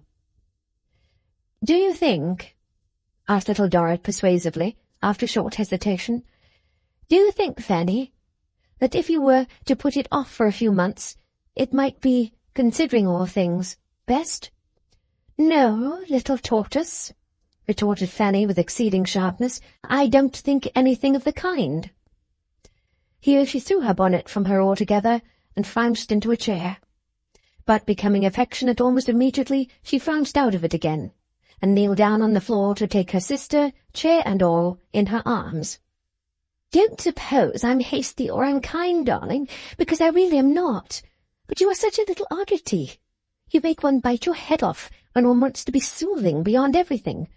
Didn't I tell you, you dearest baby, that Edmund can't be trusted by himself? And don't you know that he can't?" Yes, Fanny, you said so, I know." "And you know it, I know," retorted Fanny. "Well, my precious child, if he is not to be trusted by himself, it follows, I suppose, that I should go with him." "It seems so, love," said Little Dorrit. "Therefore, having heard the arrangements that are feasible to carry out that object, am I to understand, dearest Amy, that on the whole you advise me to make them?" "It seems so, love," said Little Dorrit again. "Very well," cried Fanny with an air of resignation. "Then I suppose it must be done. I came to you, my sweet, the moment I saw the doubt and the necessity of deciding. I've now decided, so let it be." After yielding herself up, in this patterned manner, to sisterly advice and the force of circumstances, Fanny became quite benignant, as one who had laid her own inclinations at the feet of her dearest friend, and felt a glow of conscience in having made the sacrifice. "After all, my Amy," she said to her sister, "you are the best of small creatures, and full of good sense, and I don't know what I shall ever do without you." With which words she folded her in a closer embrace, and a really fond one. "Not that I contemplate doing without you, Amy, by any means, for I hope we shall ever be next to inseparable. And now, my pet, I'm going to give you a word of advice. When you are left alone here with Mrs. General—" "I am to be left alone here with Mrs. General?" said Little Dorrit, quietly.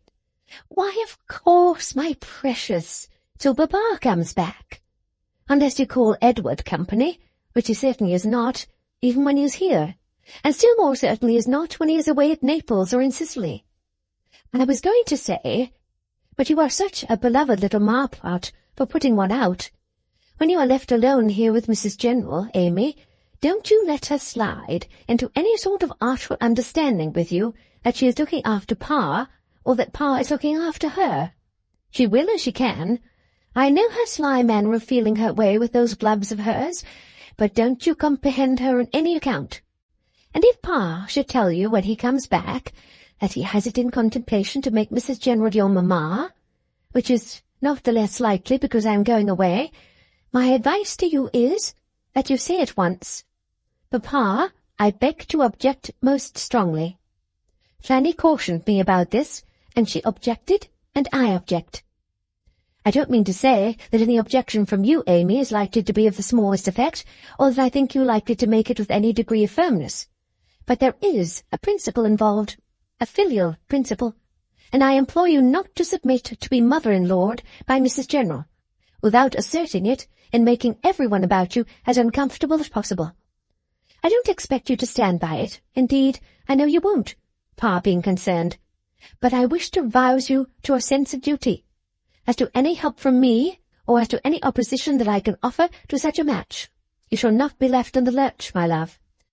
Whatever weight I may derive from my position as a married girl, not wholly devoid of attractions, used, as that position always shall be, to oppose that woman, I will bring to bear, you may depend upon it, on the head and false hair, for I am confident it is not all real, ugly as it is, and unlikely as it appears, that anyone in their senses would go to the expense of buying it, of Mrs. General." Little Dorrit received this counsel without venturing to oppose it, but without giving Fanny any reason to believe that she intended to act upon it. Having now, as it were, formally wound up her single life, and arranged her worldly affairs, Fanny proceeded with characteristic ardour to prepare for the serious change in her condition. The preparation consisted in the dispatch of her maid to Paris, under the protection of the courier, for the purchase of that outfit for a bride on which it would be extremely low, in the present narrative, to bestow an English name, but to which, on a vulgar principle it observes of adhering to the language in which it professes to be written, it declines to give a French one.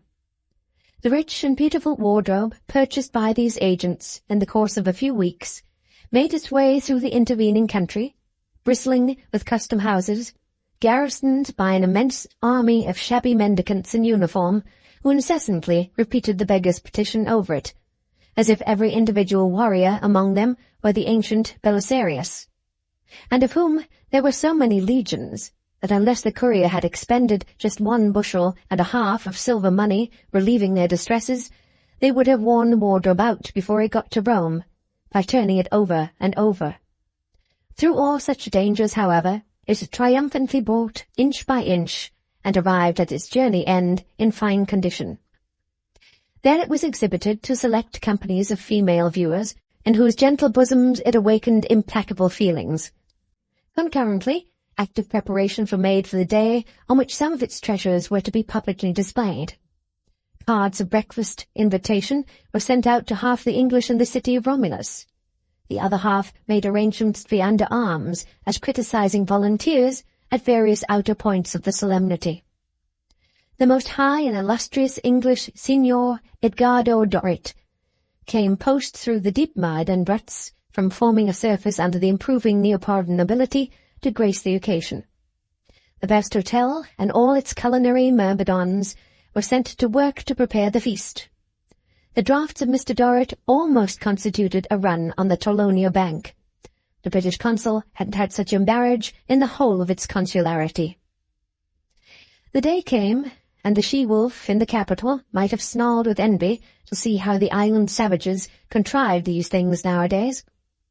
The murderous-headed statues of the wicked emperors of the soldiery, whom sculptors had not been able to flatter out of their villainous hideousness, might have come off their pedestals to run away with the bride.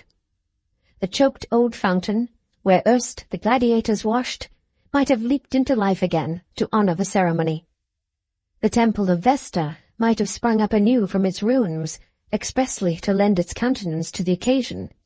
Might have done, but did not. Like sentient things, even like the lords and ladies of creation sometimes, might have done much, but did nothing. The celebration went off with admirable pomp. Monks in black robes, white robes, and russet robes stopped to look after the carriages. Wandering peasants and fleeces of sheep begged and piped under the house windows. The English volunteers defiled. The day wore on to the hour of vespers. The festival wore away. The 1,000 churches rang their bells without any reference to it, and St. Peter denied they had anything to do with it. But by that time, the bride was near the end of the first day's journey towards Florence. It was the peculiarity of the nuptials that they were all bride. Nobody noticed the bridegroom. Nobody noticed the first bridesmaid. Few could have seen little Dorrit, who held that post, for the glare, even supposing many to have sought her. So the bride had mounted into a handsome chariot, incidentally accompanied by the bridegroom, and after rolling for a few minutes smoothly over a fair pavement, had begun to jolt through a slough of despond, and through a long, long avenue of wrack and ruin. Other nuptial carriages are said to have gone the same road, before and since. If little Dorrit found herself left a little lonely and a little low that night, nothing would have done so much against her feeling of depression as the being able to sit at work by her father, as in the old time, and help him to his supper and his rest. But that was not to be thought of now, when they sat on the state equipage with Mrs. General on the coach-box.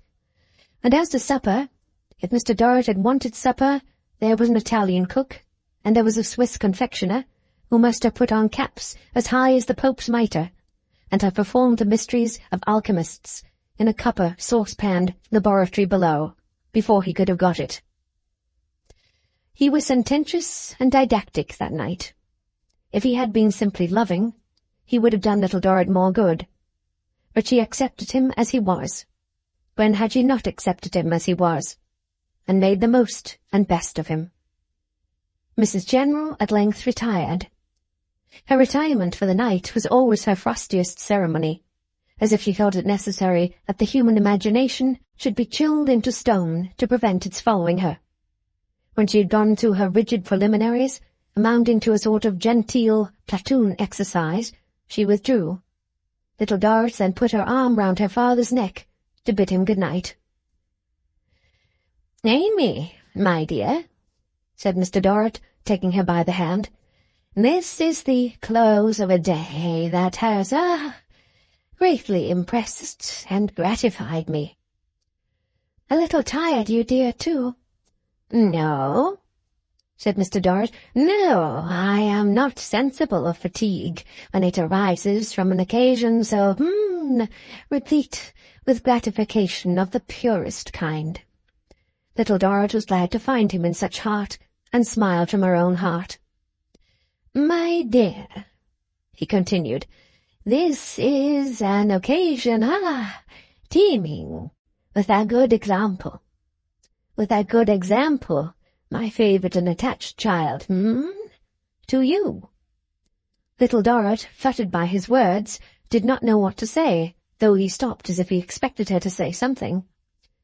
"Amy," he resumed, "your dear sister, our Fanny, has contracted a marriage eminently calculated to extend the basis of our connection, and to consolidate our social relations. My love, I trust that the time is not far distant when some eligible partner may be found for you." "Oh, no. Let me stay with you. I beg and pray that I may stay with you. I want nothing but to stay and take care of you." She said it like one in sudden alarm. "Nay, Amy, said Mr. Dorrit, "this is weak and foolish. You have a responsibility imposed upon you by your position. It is to develop that position and be worthy of that position. As to taking care of me, I can take care of myself. Or," he added after a moment, "if I should need to be taken care of, I can, with the blessings of Providence, be taken care of. I cannot, my dear child, think of engrossing and as it were, sacrificing you." Oh, what a time of day at which to begin that profession of self-denial, at which to make it with an air of taking credit for it, at which to believe it, if such a thing could be. "Don't speak, Amy. I positively say I cannot do it. I must not do it. My conscience would not allow it. I, therefore, my love, take the opportunity afforded by this gratifying and impressive occasion of solemnly remarking that it is now a cherished wish and purpose of mine to see you eligibly, I repeat, eligibly, married." "Oh, no, dear, pray." "Amy," said Mr. Dorrit, "I am well persuaded that if the topic were referred to any person of superior social knowledge, of superior delicacy and sense, let us say, for instance, to Mrs. General, that there would not be two opinions as to the affectionate character and propriety of my sentiments. But as I know your loving and dutiful nature from experience, I am quite satisfied that it is necessary to say no more. I have no husband to propose at present, my dear. I have not even one in view. I merely wish that we should understand each other. Good night, my dear and sole remaining daughter. Good night. God bless you." If the thought ever entered little Dorrit's head that night, that he could give her up lightly now in his prosperity, and when he had it in his mind to replace her with a second wife, she drove it away. Faithful to him still, as in the worst times through which she had borne him single-handed, she drove the thought away, and entertained no harder reflection in her tearful unrest than that he now saw everything through their wealth, and through the care he always had upon him that they should continue rich and grow richer. They sat in their equipage of state with Mrs. General on the box for 3 weeks longer, and then he started for Florence to join Fanny. Little Dorrit would have been glad to bear him company so far, only for the sake of her own love, and then to have turned back alone, thinking of dear England. But though the courier had gone on with the bride, the valet was next in the line, and the succession would not have to come to her as long as anyone could be got for money. Mrs. General took life easily, as easily, that is, as she could take anything when the Roman establishment remained in their sole occupation, and little Dorrit would often ride out in the hired carriage that was left them, and alight alone and wander among the ruins of old Rome. The ruins of the vast old amphitheatre, of the temples, of the old commemorative arches, of the old trodden highways, of the old tombs, besides being what they were, To her were ruins of the old Marshalsea, ruins of her own old life, ruins of the faces and forms that of old peopled it, ruins of its loves, hopes, cares and joys. Two ruined spheres of action and suffering were before the solitary girl, often sitting on some broken fragment, and in the lonely places under the blue sky she saw them both together. Up then would come Mrs. General, taking all the colour out of everything, as nature and art had taken it out of herself, writing prunes and prism in Mr. Eustace's text, whatever she could lay a hand, looking everywhere for Mr. Eustace and company, and seeing nothing else, scratching up the driest little bones of antiquity, and bolting them whole without any human visitings, like a ghoul in gloves. Chapter 16. Getting On. The newly married pair, on their arrival in Harley Street, Cavendish Square, London, were received by the chief butler. That great man was not interested in them, but on the whole endured them. People must continue to be married and given in marriage, or chief butlers would not be wanted. As nations are made to be taxed, so families are made to be butlered. The chief butler, no doubt, reflected that the course of nature required the wealthy population to be kept up on his account. He therefore condescended to look at the carriage from the hall door without frowning at it, and said in a very handsome way to one of his men, "Thomas, help with the luggage." He even escorted the bride upstairs into Mr. Merdle's presence, but this must be considered as an act of homage to the sex, of which he was an admirer, being notoriously captivated by the charms of a certain duchess, and not as a committal of himself with the family. Mr. Merdle was slinking about the hearthrug, waiting to welcome Mrs. Sparkler. His hand seemed to retreat up his sleeve as he advanced to do so, and it gave her such a superfluity of coat cuff that it was like being received by the popular conception of Guy Fawkes. When he put his lips to hers, besides, he took himself into custody by the wrists, and backed himself among the ottomans and chairs and tables, as if he were his own police officer saying to himself, "Now, none of that. Come, I've got you, you know, and you go quietly along with me."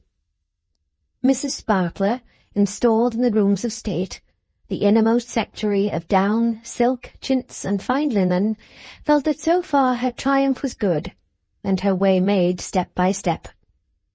On the day before her marriage, she had bestowed upon Mrs. Merdle's maid, with an air of gracious indifference, in Mrs. Merdle's presence, a trifling little keepsake, bracelet, bonnet, and 2 dresses, all new, about 4 times as valuable as the present formerly made by Mrs. Merdle to her. She was now established in Mrs. Merdle's own rooms, to which some extra touches had been given to render them more worthy of her occupation. In her mind's eye, as she lounged there, surrounded by every luxurious accessory that wealth could obtain or invention devise, she saw the fair bosom that beat in unison with the exaltation of her thoughts, competing with the bosom that had been famous so long, outshining it and deposing it. Happy? Fanny must have been happy, no more wishing oneself dead now. The courier had not approved of Mr. Dorrit's staying in the house of a friend, and had preferred to take him to an hotel in Brook Street, Grosvenor Square. Mr. Merdle ordered his carriage to be ready early in the morning, that he might wait upon Mr. Dorrit immediately after breakfast. Bright the carriage looked, sleek the horses looked, gleaming the harness looked, luscious and lasting the liveries looked, a rich, responsible turnout, an equipage for the Merdle. Early people looked after it as it rattled along the streets and said, with awe in their breath, "There he goes." There he went, until Brook Street stopped him. Then forth from its magnificent case came the jewel, not lustrous in itself, but quite the contrary. Commotion in the office of the hotel. Merdle. The landlord, though a gentleman of a haughty spirit who had just driven a pair of thoroughbred horses into town, turned out to show him upstairs. The clerks and servants cut him off by back passages, and were found accidentally hovering in doorways and angles that they might look upon him, Merdle. O ye sun, moon, and stars, the great man! The rich man who had, in a manner, revised the New Testament, and already entered into the kingdom of heaven, the man who could have anyone he chose to dine with him, and who had made the money. As he went up the stairs, people were already posted on the lower stairs that his shadow might fall upon them when he came down. So were the sick brought out and laid in the track of the apostle, who had not got into the good society and had not made the money. Mr. Dorrit, dressing-gowned and newspapered, was at his breakfast. The courier, with agitation in his voice, announced, "Miss Mairdale." Mr. Dorrit's overwrought heart bounded as he leapt up. "Mr. Merdle, this is, indeed an honour. Permit me to express the high sense I entertain of this, highly gratifying act of attention. I am well aware, sir, of the many demands upon your time, and its enormous value." Mr. Dorrit could not say enormous roundly enough for his own satisfaction. "That you should, at this early hour, bestow any of your priceless time upon me is, a compliment that I acknowledge with the greatest esteem." Mr. Dorrit positively trembled in addressing the great man. Mr. Merdle uttered in his subdued, inward, hesitating voice a few sounds that were to no purpose whatever, and finally said, "I am glad to see you, sir." "You are very kind," said Mr. Dorrit, "truly kind." By this time the visitor was seated, and was passing his great hand over his exhausted forehead. "You are well, I hope, Mr. Merdle?" "I am as well as I am as well as I usually am," said Mr. Merdle. "Your occupations must be immense." "Horribly so, but, oh dear, no, there's not much the matter with me," said Mr. Merdle, looking round the room. "A little dyspeptic?" Mr. Dorrit hinted. "Oh, well, very likely, but I am well enough," said Mr. Merdle. There were black traces on his lips where they met, as if a little train of gunpowder had been fired there, and he looked like a man who, if his natural temperament had been quicker, would have been very feverish that morning. This, and his heavy way of passing his hand over his forehead, had prompted Mr. Dorrit's solicitous inquiries. "Mrs. Merdle," Mr. Dorrit insinuatingly pursued, "I left, as you will be prepared to hear, the, observed of all observers, the, admired of all admirers, the leading fascination and charm of society in Rome. She was looking wonderfully well when I quitted it." "Mrs. Merdle," said Mr. Merdle, "is generally considered a very attractive woman, and she is, no doubt, I am sensible of her being so." "Who can be otherwise?" responded Mr. Dorrit. Mr. Merdle turned his tongue in his closed mouth. It seemed rather a stiff and unmanageable tongue, moistened his lips, passed his hand over his forehead again, and looked all round the room again, principally under the chairs. "But," he said, looking Mr. Dorrit in the face for the first time, and immediately afterwards dropping his eyes to the buttons of Mr. Dorrit's waistcoat, "if we speak of attractions, your daughter ought to be the subject of our conversation. She's extremely beautiful, both in face and figure. She's quite uncommon. When the young people arrived last night, I was really surprised to see such charms." Mr. Dorrit's gratification was such that he said, he could not refrain from telling Mr. Merdle verbally, as he had already done by letter, what honour and happiness he felt in this union of their families, and he offered his hand.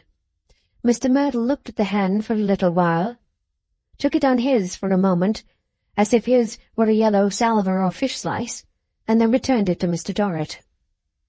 "I thought I would drive around the first thing," said Mr. Merdle, "to offer my services, in case I can do anything for you, and to say that I hope you will, at least, do me the honour of dining with me today, and every day when you are not better engaged during your stay in town." Mr. Dorrit was enraptured by these attentions. "Do you stay long, sir?"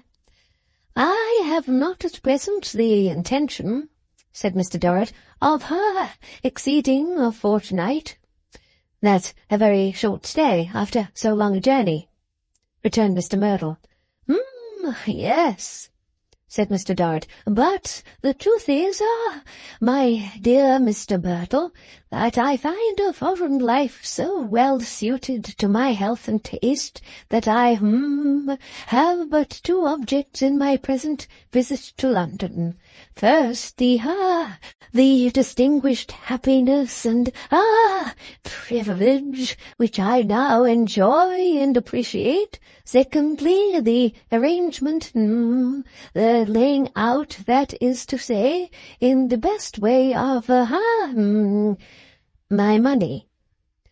"Well, sir," said Mr. Merdle, after turning his tongue again, "if I can be of any use to you in that respect, you may command me." Mr. Dorrit's speech had had more hesitation in it than usual as he approached the ticklish topic, for he was not perfectly clear how so exalted a potentate might take it.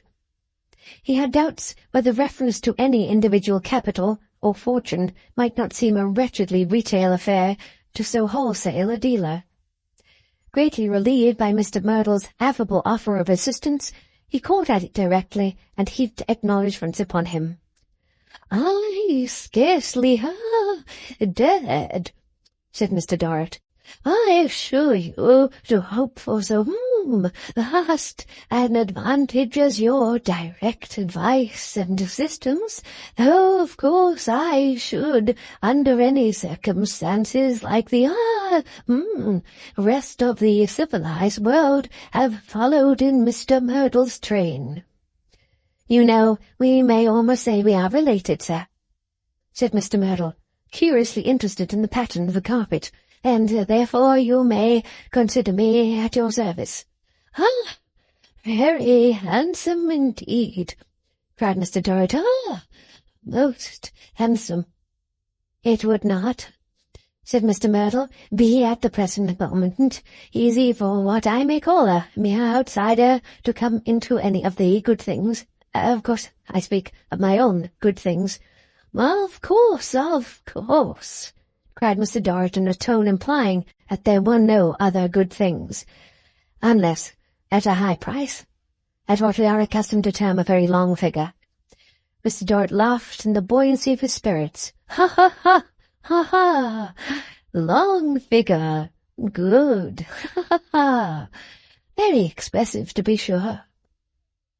"However," said Mr. Merdle, "I do generally retain in my own hands the power of exercising some preference. People in general would be pleased to call it favour, as a sort of compliment for my care and trouble." "And public spirit and genius," Mr. Dorrit suggested.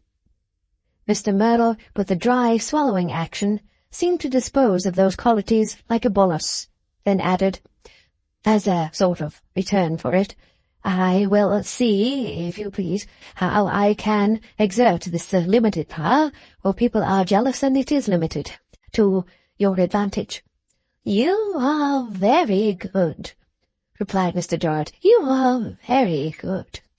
"Of course," said Mr. Merdle, "there must be the strictest integrity and uprightness in these transactions. There must be the purest faith between man and man. There must be unimpeached and unimpeachable competence, or business could not be carried on." Mr. Dorrit hailed these generous sentiments with fervour.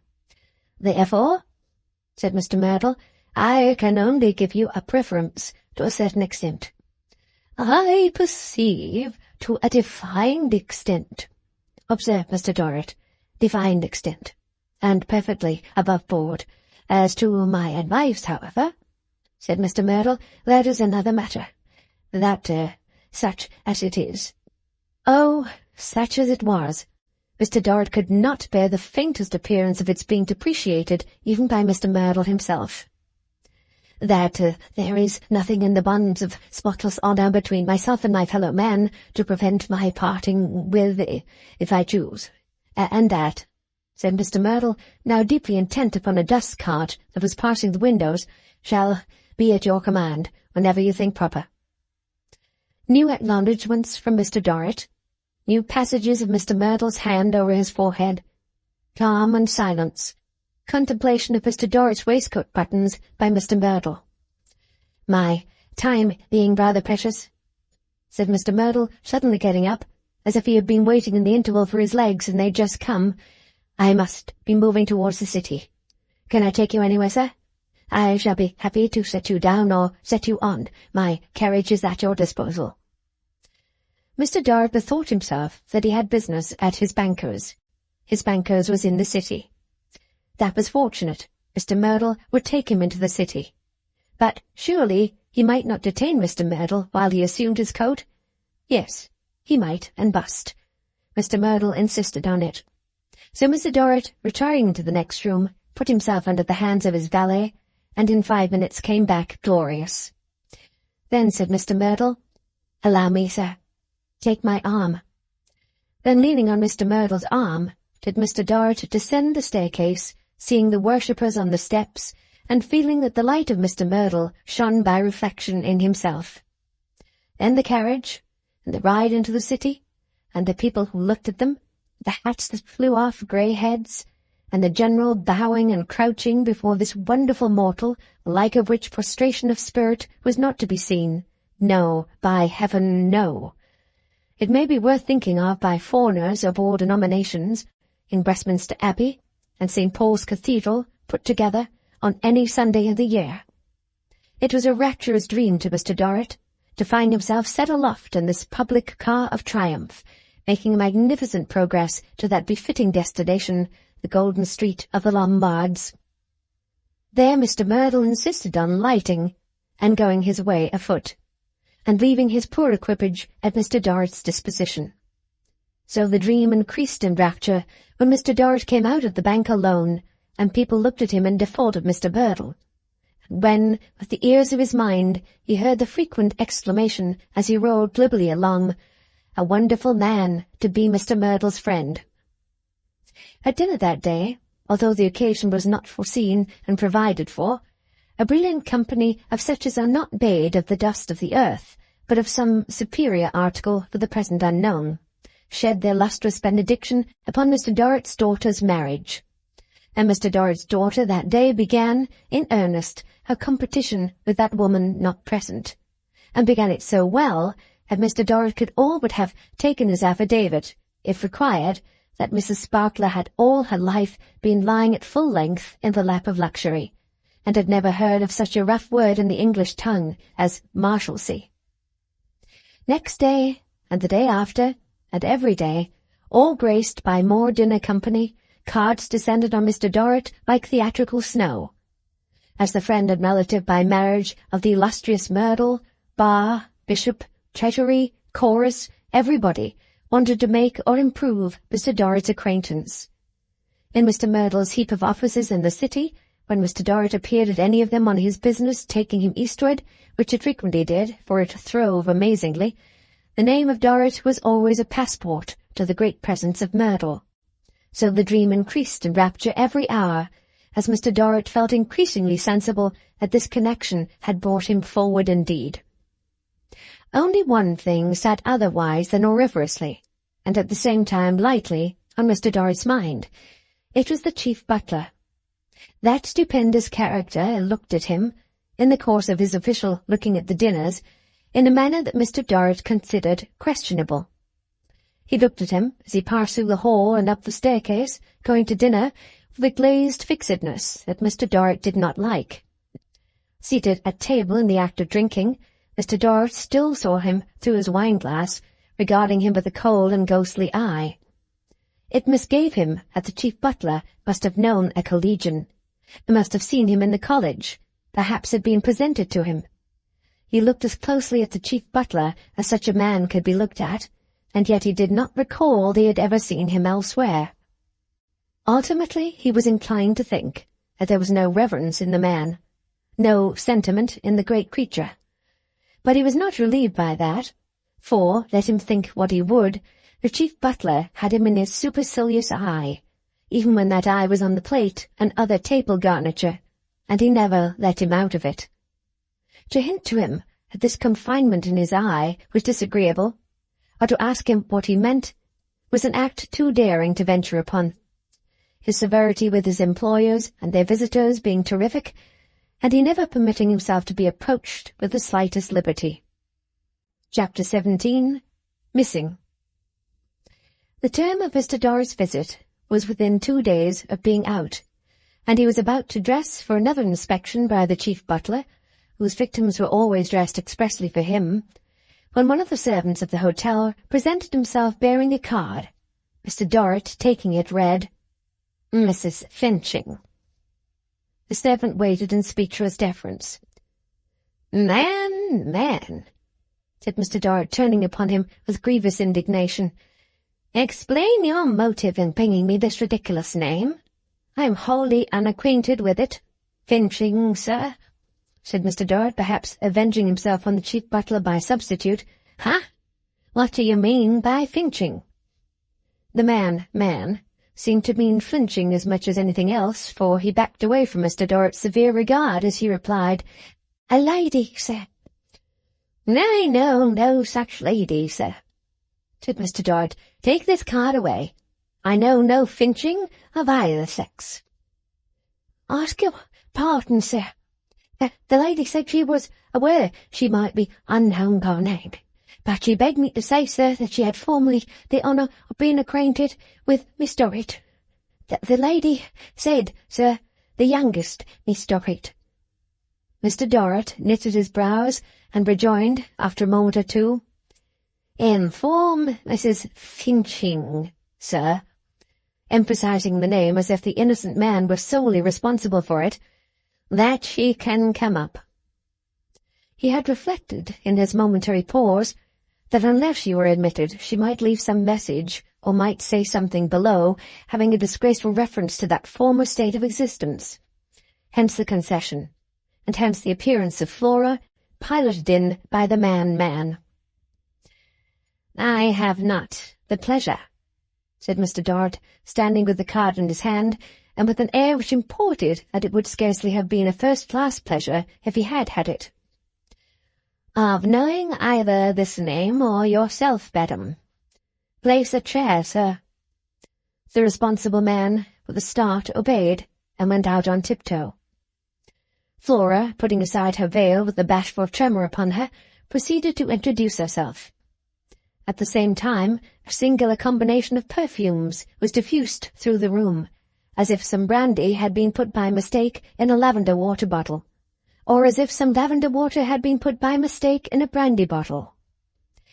"I beg, Mr. Dorrit, to offer 1,000 apologies. Indeed, there will be far too few for such an obtrusion, which I know must appear extremely bold and ladying alone, too. But I thought it best upon the whole, however difficult and even apparently improper, though Mr. F.'s aunt would have willingly accompanied me, and as a character of great force and spirit would probably have struck one possessed of such a knowledge of life as no doubt but so many changes must have been acquired, for Mr. F. himself said frequently that although well educated in the neighbourhood of Blackheath, at as high as 80 guineas, which is a good deal for parents, and kept going back to and going away, but that is more a meanness than its value, and he had learnt more in his first years as a commercial chap of the large commission on the sale of an article that nobody would hear of, much less buy, which proceeded the wine trade a long time with that, in the whole 6 years in that academy, conducted by a college bachelor.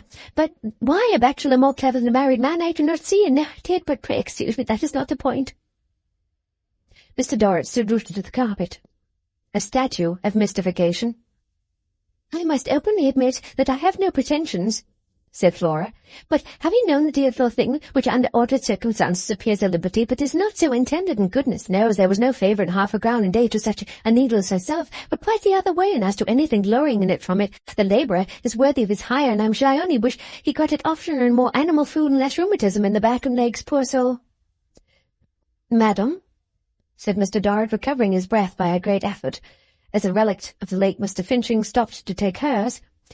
"Madam," said Mr. Dorrit, very red in the face, "if I understand you to refer to anything in the antecedents of a daughter of mine involving daily compensation, madam, I beg to observe that the fact, assuming it to be fact, never was within my knowledge.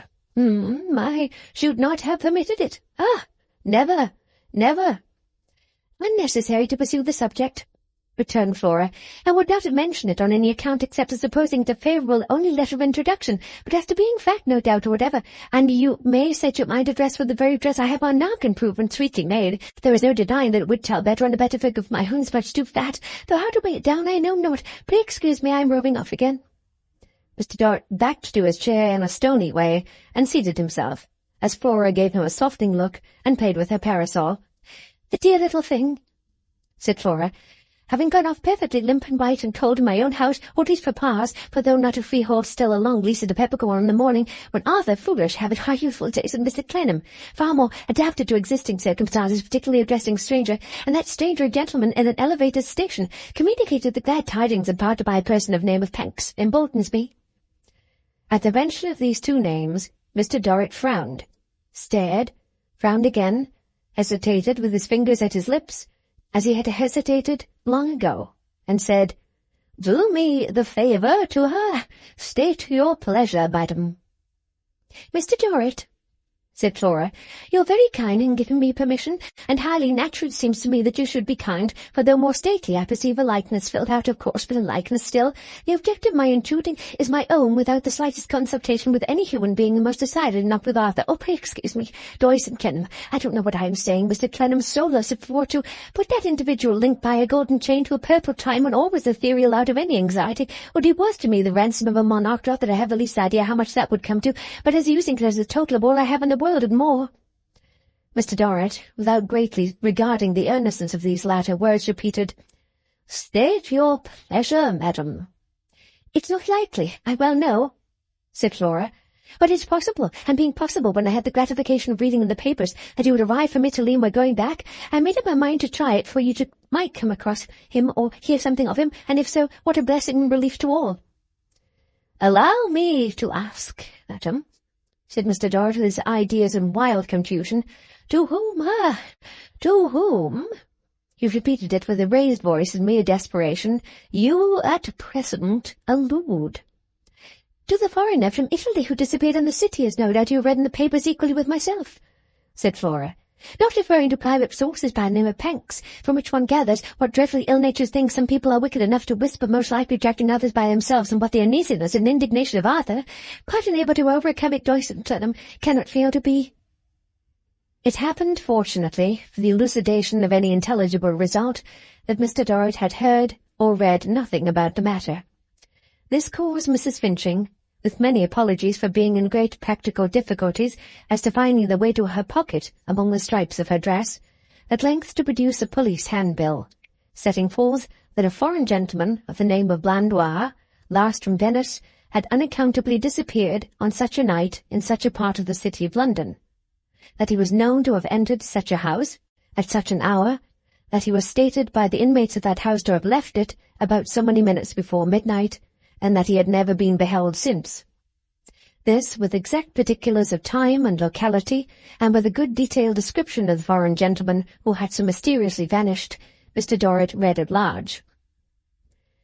"Blandois," said Mr. Dorrit, "Venice. And this description? I know this gentleman. He has been in my house. He is intimately acquainted with the gentleman of good family, but in indifferent circumstances, of whom I am a patron." "Then my humble and pressing entreaty is the more," said Flora, "that in travelling back you will have the kindness to look for this foreign gentleman along all the roads and up and down all the turnings, and to make inquiries for him at all the hotels and orange streets and vineyards and volcanoes and places, for he must be somewhere, and why doesn't he come forward and say he's there and clear all parties up?" "Pray, madam," said Mr. Dorrit, referring to the handbill again, "who is Clennam and Co.? I see the name mentioned here in connection with the occupation of the house which Monsieur Blandois was seen to enter. Who is Clennam and Co.?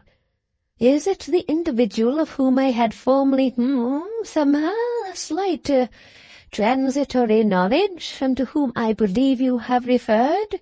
Is it, that person?" "It's a very different person indeed," replied Flora, "with no limbs and wheels instead, and the grimmest of women, though his mother." "Clennam and Co. A mother?" exclaimed Mr. Dorrit. "And an old man besides," said Flora. Mr. Dorrit looked as if he must immediately be driven out of his mind by this account. Neither was it rendered more favourable to sanity by Flora's dashing into a rapid analysis of Mr. Flintwinch's cravat, and describing him, without the lightest boundary line of separation between his identity and Mrs. Clennam's, as a rusty screw in gaiters, which compound of man and woman, no limbs, wheels, rusty screw, grimness, and gaiters, so completely stupefied Mr. Dorrit that he was a spectacle to be pitied. "But I will not detain you one moment longer," said Flora, upon whom his condition wrought its effect, though she was quite unconscious of having produced it. "If you would have the goodness to give your promise as a gentleman that both in going back to Italy and in Italy too, you would look for this Mr. Blandwart high and low, and if you found or heard of him, make him come forward for the clearing of all parties." By that time Mr. Dorrit had so far recovered from his bewilderment as to be able to say in a tolerably connected manner that he should consider that his duty. Flora was delighted with her success, and rose to take her leave. "With a million thanks," said she, "and my address upon my card in case of anything to be communicated presently. I have not said my love to the dear little thing, for it might not be acceptable, and indeed there is no dear little thing left in the transformations who I do it, but myself and Mr. F.'s aunt ever wish her well and lay no claim to any favour on our side. You may be sure of that, but quite the other way, for what she undertook to do she did, and that is more than a great many of us do, not to say anything of her doing it as well. Well, as it could be done, and I myself am one of them, for I have said ever since I began to recover the blow of Mr. F.'s death that I would learn the organ, of which I am extremely fond, but of which I am ashamed to say I do not yet know a note. Good evening." When Mr. Dorrit, who attended her to the room door, had had a little time to collect his senses, he found that the interview had summoned back discarded reminiscences which jarred with the Myrtle dinner table. He wrote and sent off a brief note excusing himself for that day, and ordered dinner presently in his own rooms at the hotel. He had another reason for this. His time in London was very nearly out, and was anticipated by engagements. His plans were made for returning, and he thought it behoved his importance to pursue some direct inquiry into the Blandois disappearance, and be in a condition to carry back to Mr. Henry Gowan the result of his own personal investigation. He therefore resolved that he would take advantage of that evening's freedom to go down to Clennam & Co.'s, easily to be found by the directions set forth in the handbill, and see the place, and ask a question or two there himself. Having dined as plainly as the establishment and the courier would let him, and having taken a short sleep by the fire for his better recovery from Mrs. Finching, he set out in a hackney cabriolet alone. The deep bell of St. Paul's was striking 9 as he passed under the shadow of Temple Bar, headless and forlorn in these degenerate days. As he approached his destination through the by-streets and waterside ways, that part of London seemed to him an uglier spot at such an hour than he had ever supposed it to be. Many long years had passed since he had seen it. He had never known much of it, and it wore a mysterious and dismal aspect in his eyes. So powerfully was his imagination impressed by it, that when his driver stopped, after having asked the way more than once, and said to the best of his belief this was the gateway they wanted, Mr. Dorrit stood hesitating, with the coach door in his hand, half afraid at the dark look of the place. Truly, it looked as gloomy that night as even it had ever looked. 2 of the handbills were posted on the entrance wall, one on each side, and as the lamp flickered in the night air, shadows passed over them, not unlike the shadows of fingers following the lines. A watch was evidently kept upon the place. As Mr. Dorrit paused, a man passed in from over the way, and another man passed out from some dark corner within, and both looked at him in passing, and both remained standing about. As there was only one house in the enclosure, there was no room for uncertainty, so he went up the steps of that house and knocked. There was a dim light and 2 windows on the first floor. The door gave back a dreary, vacant sound, as though the house were empty, but it was not, for a light was visible, and a step was audible almost directly. They both came to the door, and a chain grated, and a woman with her apron thrown over her face and head stood in the aperture. "Who is it?" said the woman. Mr. Dorrit, much amazed by this appearance, replied that he was from Italy, and that he wished to ask a question relative to the missing person whom he knew. "Hi!"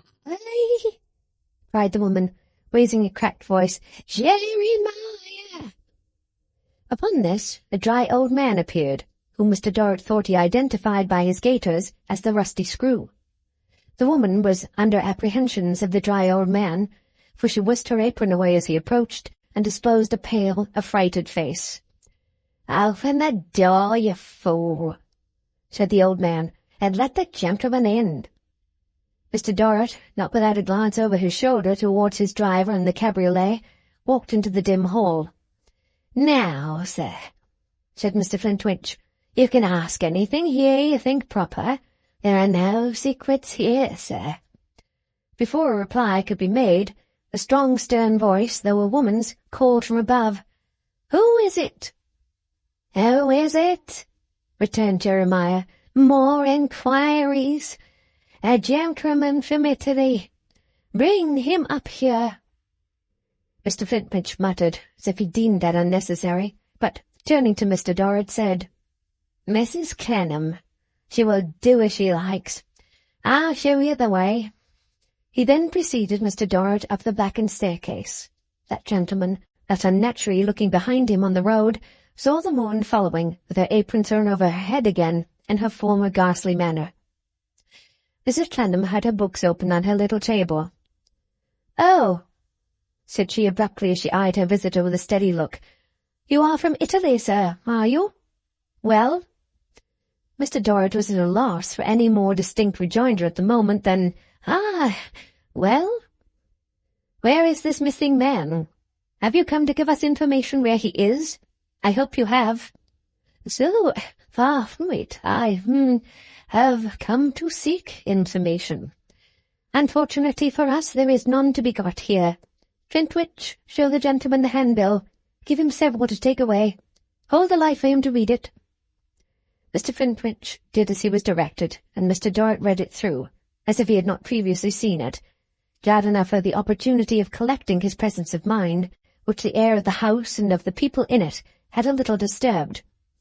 While his eyes were on the paper, he felt that the eyes of Mr. Flintwinch and of Mrs. Clennam were on him.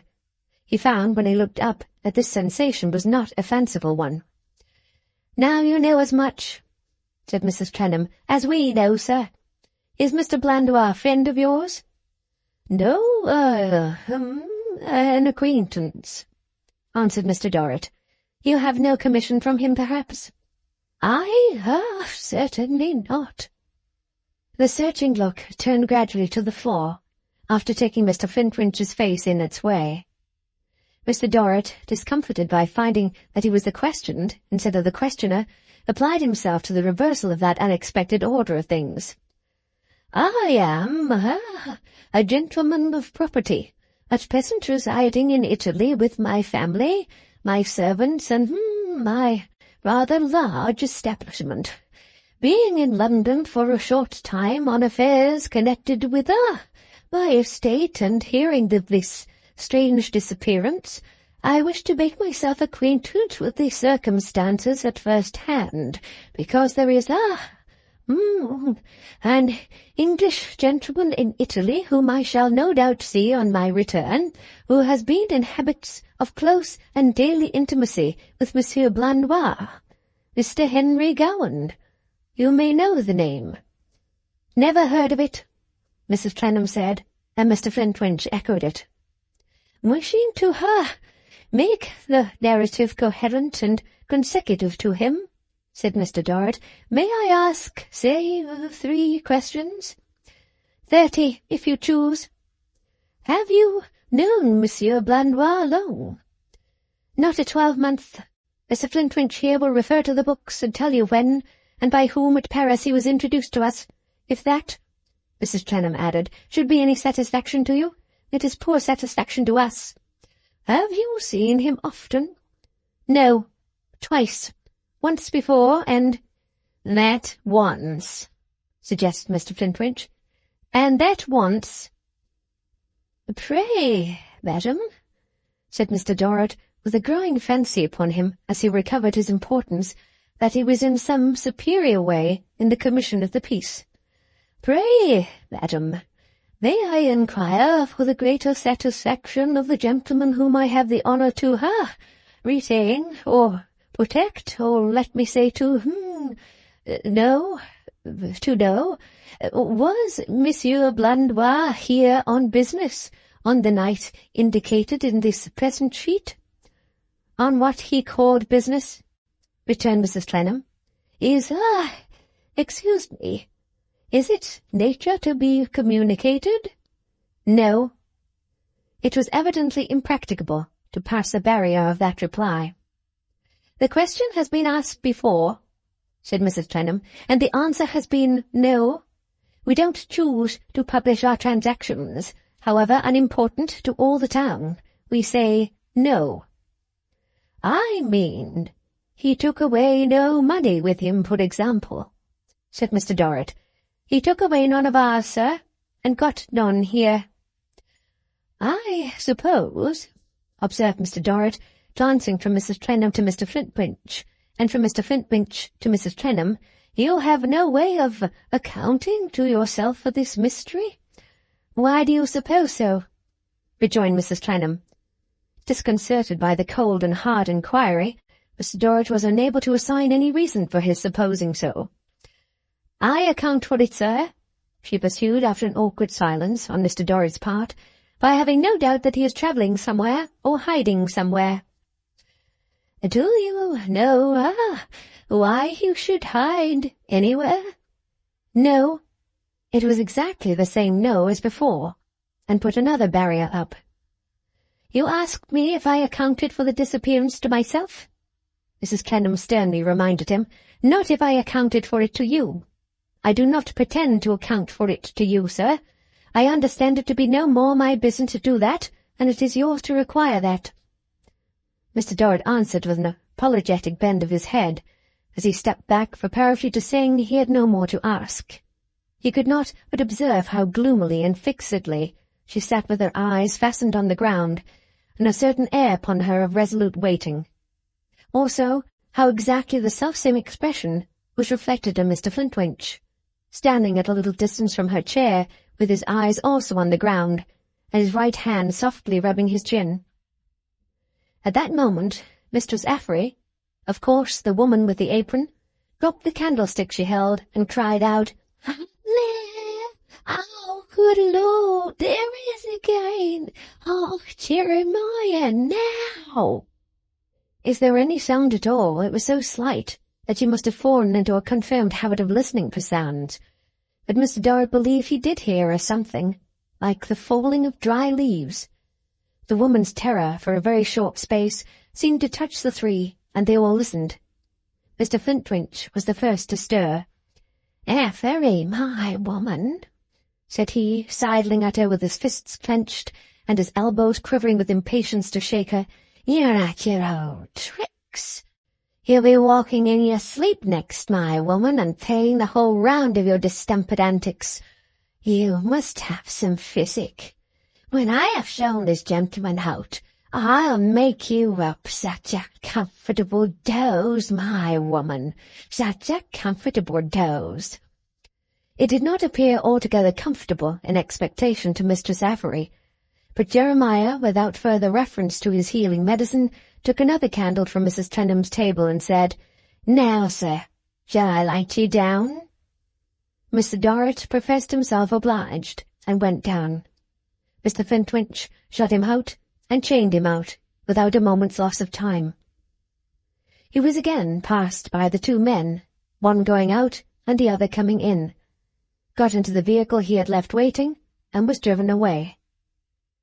Before he had gone far, the driver stopped to let him know that he had given his name, number, and address to the two men on their joint requisition, and also the address at which he had taken Mr. Dorrit up, the hour at which he had been called from his stand, and the way by which he had come.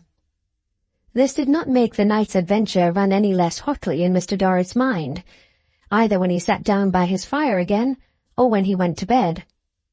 All night he haunted the dismal house, saw the two people resolutely waiting, heard the woman with her apron over her face cry out about the noise, and found the body of the missing Blandois, now buried in the cellar, and now bricked up in a wall.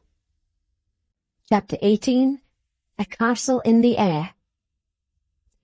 Manifold are the cares of wealth and state. Mr. Dorrit's satisfaction in remembering that it had not been necessary for him to announce himself to Clennam & Co., or to make an allusion to his having had any knowledge of the intrusive person of that name, had been damped overnight, while it was still fresh, by a debate that arose within him whether or no he should take the Marshalsea in his way back and look at the old gate. He had decided not to do so, and had astonished the coachman by being very fierce with him for proposing to go over London Bridge and recross the river by Waterloo Bridge, a course which would have taken him almost within sight of his old quarters. Still, for all that, the question had raised a conflict in his breast, and for some odd reason, or no reason, he was vaguely dissatisfied.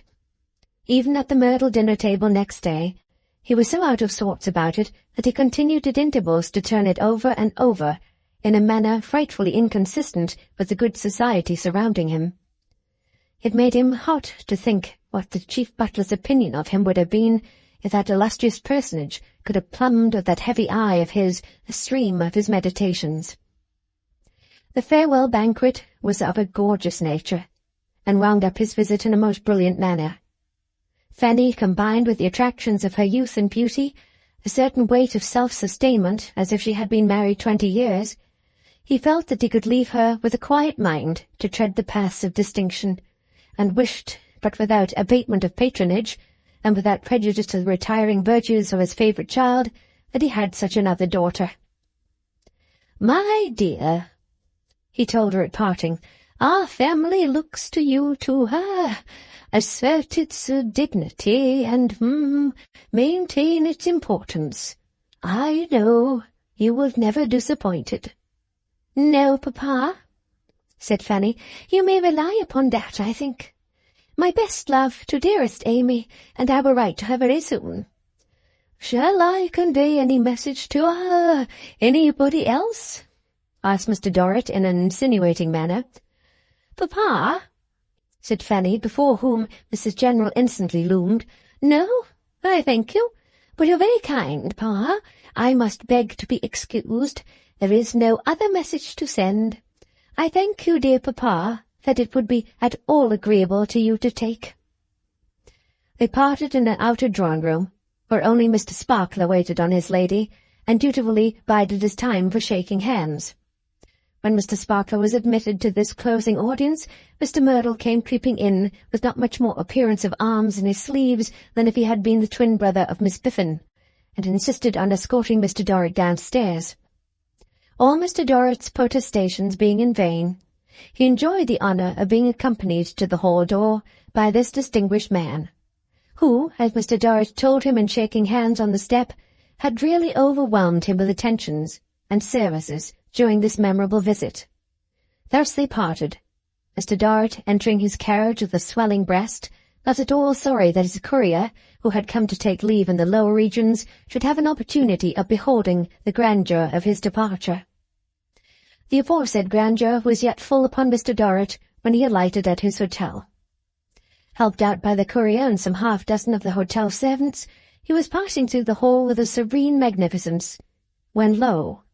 A sight presented itself that struck him dumb and motionless. John Chivery, in his best clothes, with his tall hat under his arm, his ivory-handled cane genteelly embarrassing his deportment, and a bundle of cigars in his hand. "Now, young man," said the porter, "this is the gentleman. This young man has persisted in waiting, sir, saying you would be glad to see him." Mr. Dorrit glared at the young man, choked, and said in the mildest of tones, "Ah, young John. It is young John, I think, is it not?" "Yes," returned young John.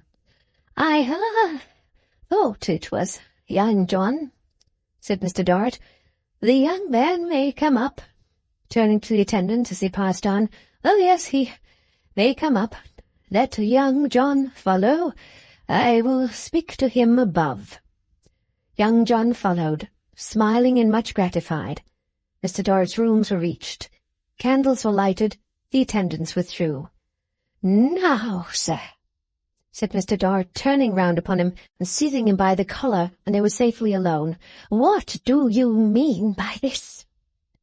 The amazement and horror depicted in the unfortunate John's face, for he had rather expected to be embraced next, were of that powerfully expressive nature that Mr. Dorrit withdrew his hand and merely glared at him. "How dare you do this?" said Mr. Dorrit. "How do you presume to come here? How dare you insult me?" "I insult you, sir?" cried young John. "How?" "Yes, sir," returned Mr. Dorrit. "Insult me.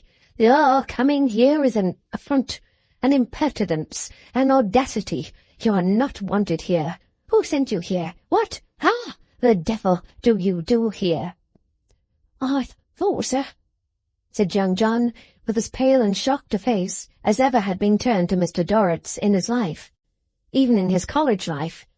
"I thought, sir, you mightn't object to have the goodness to accept a bundle." "Damn your bundle, sir," cried Mr. Dorrit in irrepressible rage. "I don't smoke." "I humbly beg your pardon, sir. You used to." "Tell me again," cried Mr. Dorrit, quite beside himself, "and I'll take the poker to you." John Chivery backed to the door. "Stop, sir," cried Mr. Dorrit. "Stop. Sit down. Confound you, sit down." John Chivery dropped into the chair nearest the door, and Mr. Dorrit walked up and down the room, rapidly at first, then more slowly. Once he went to the window and stood there with his forehead against the glass. All of a sudden he turned and said, "What else did you come for, sir?" "Nothing else in the world, sir. Oh, dear me. Only to say, sir, that I hope you was well, and only to ask if Miss Amy was well." "What's that to you, sir?" retorted Mr. Dorrit. "It's nothing to me, sir, by rights. I never thought of lessening the distance betwixt us, I'm sure. I know it's a liberty, sir, but I never thought you'd have taken it ill, upon my word and honour, sir," said young John with emotion. "In my poor way, I'm too proud to have come, I assure you, if I'd thought so." Mr. Dorrit was ashamed. He went back to the window and leaned his forehead against the glass for some time. When he turned, he had his handkerchief in his hand, and he had been wiping his eyes with it, and he looked tired and ill. "Young John, I'm very sorry to have been hasty with you, but, some remembrances are not happy remembrances, and you shouldn't have come." "I feel that now, sir," returned John Chivery, "but I didn't before, and heaven knows I meant no harm, sir." No, said Mr. Dorrit. "I'm sure of that. Give me your hand, young John. Give me your hand." Young John gave it, but Mr. Dorrit had driven his heart out of it, and nothing could change his face now from its white, shocked look. "There," said Mr. Dorrit, slowly shaking hands with him. "Sit down again, young John." "Thank you, sir, but I'd rather stand." Mr. Dorrit sat down instead. After painfully holding his head a little while, he turned it to his visitor and said, with an effort to be easy, "And how is your father, young John? How are they all, young John?" "Thank you, sir. They're all pretty well, sir. They're not anyways complaining." You are in your old business, I see, John," said Mr. Dorrit, with a glance at the offending bundle he had anathematized. "Partly, sir. I'm in my—" John hesitated a little. "Father's business likewise." "Oh, indeed," said Mr. Dorrit. "Do you, go upon the, lock, sir?" "Yes, sir." "Much to do, John?" "Yes, sir. We're pretty heavy at present. I don't know how it is, but we generally are pretty heavy." "At this time of the year, young John?" Mostly at all times of the year, sir. I don't know the time that makes much difference to us. I wish you good night, sir. Stay a moment, John. Stay a moment. Leave me the cigars, John. I beg. Certainly, sir. John put them, with a trembling hand, on the table. Stay a moment, young John. Stay another moment. It would be a gratification to me to send a little testimonial by such a trusty messenger, to be divided among them according to their wants. Would you object to take it, John? Not in any way, sir. As many of them, I'm sure, that would be the better for it. Thank you, John. I'll write it, John. His hand shook so that he was a long time writing it, and wrote it in a tremulous scrawl at last. It was a cheque for £100. He folded it up, put it in young John's hand, and pressed the hand in his.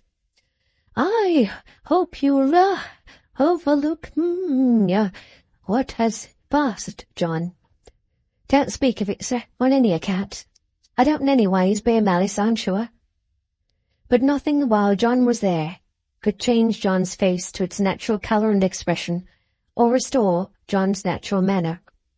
And, John, said Mr. Dorrit, giving his hand a final pressure and releasing it, I hope we agree that we have spoken together in confidence, and that you will abstain in going out from saying anything to anyone that might suggest that once I assure you, sir, returned John Chivery, in my poor humble way, sir, I'm too proud and honourable to do it, sir.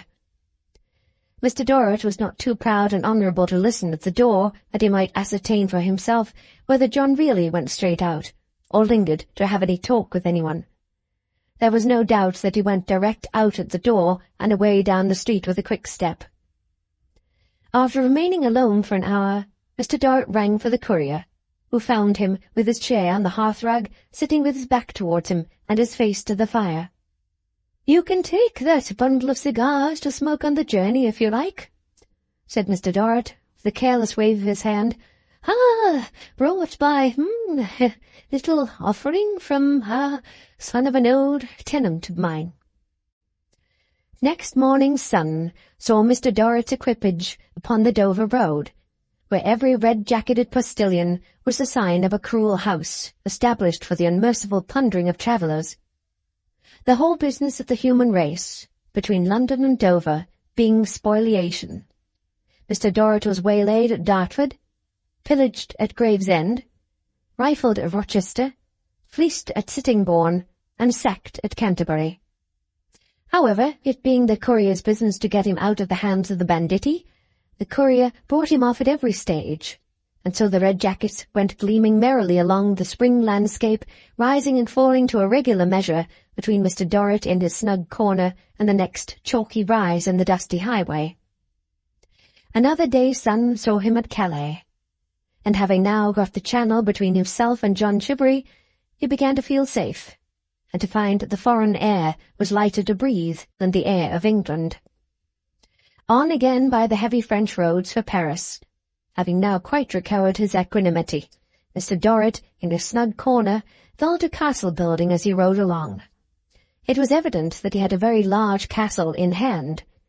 All day long he was running towers up, taking towers down, adding a wing here, putting on a battlement there, looking to the walls, strengthening the defences, giving ornamental touches to the interior, making in all respects a superb castle of it.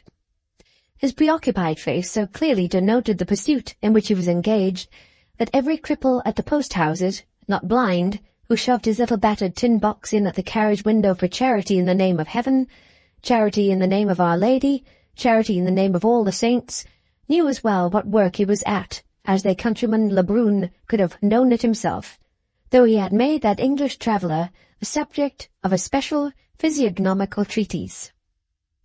Arrived at Paris, and resting there 3 days, Mr. Dorrit strolled much about the streets alone, looking in at the shop windows, and particularly the jewellers' windows. Ultimately, he went into the most famous jewellers and said he wanted to buy a little gift for a lady.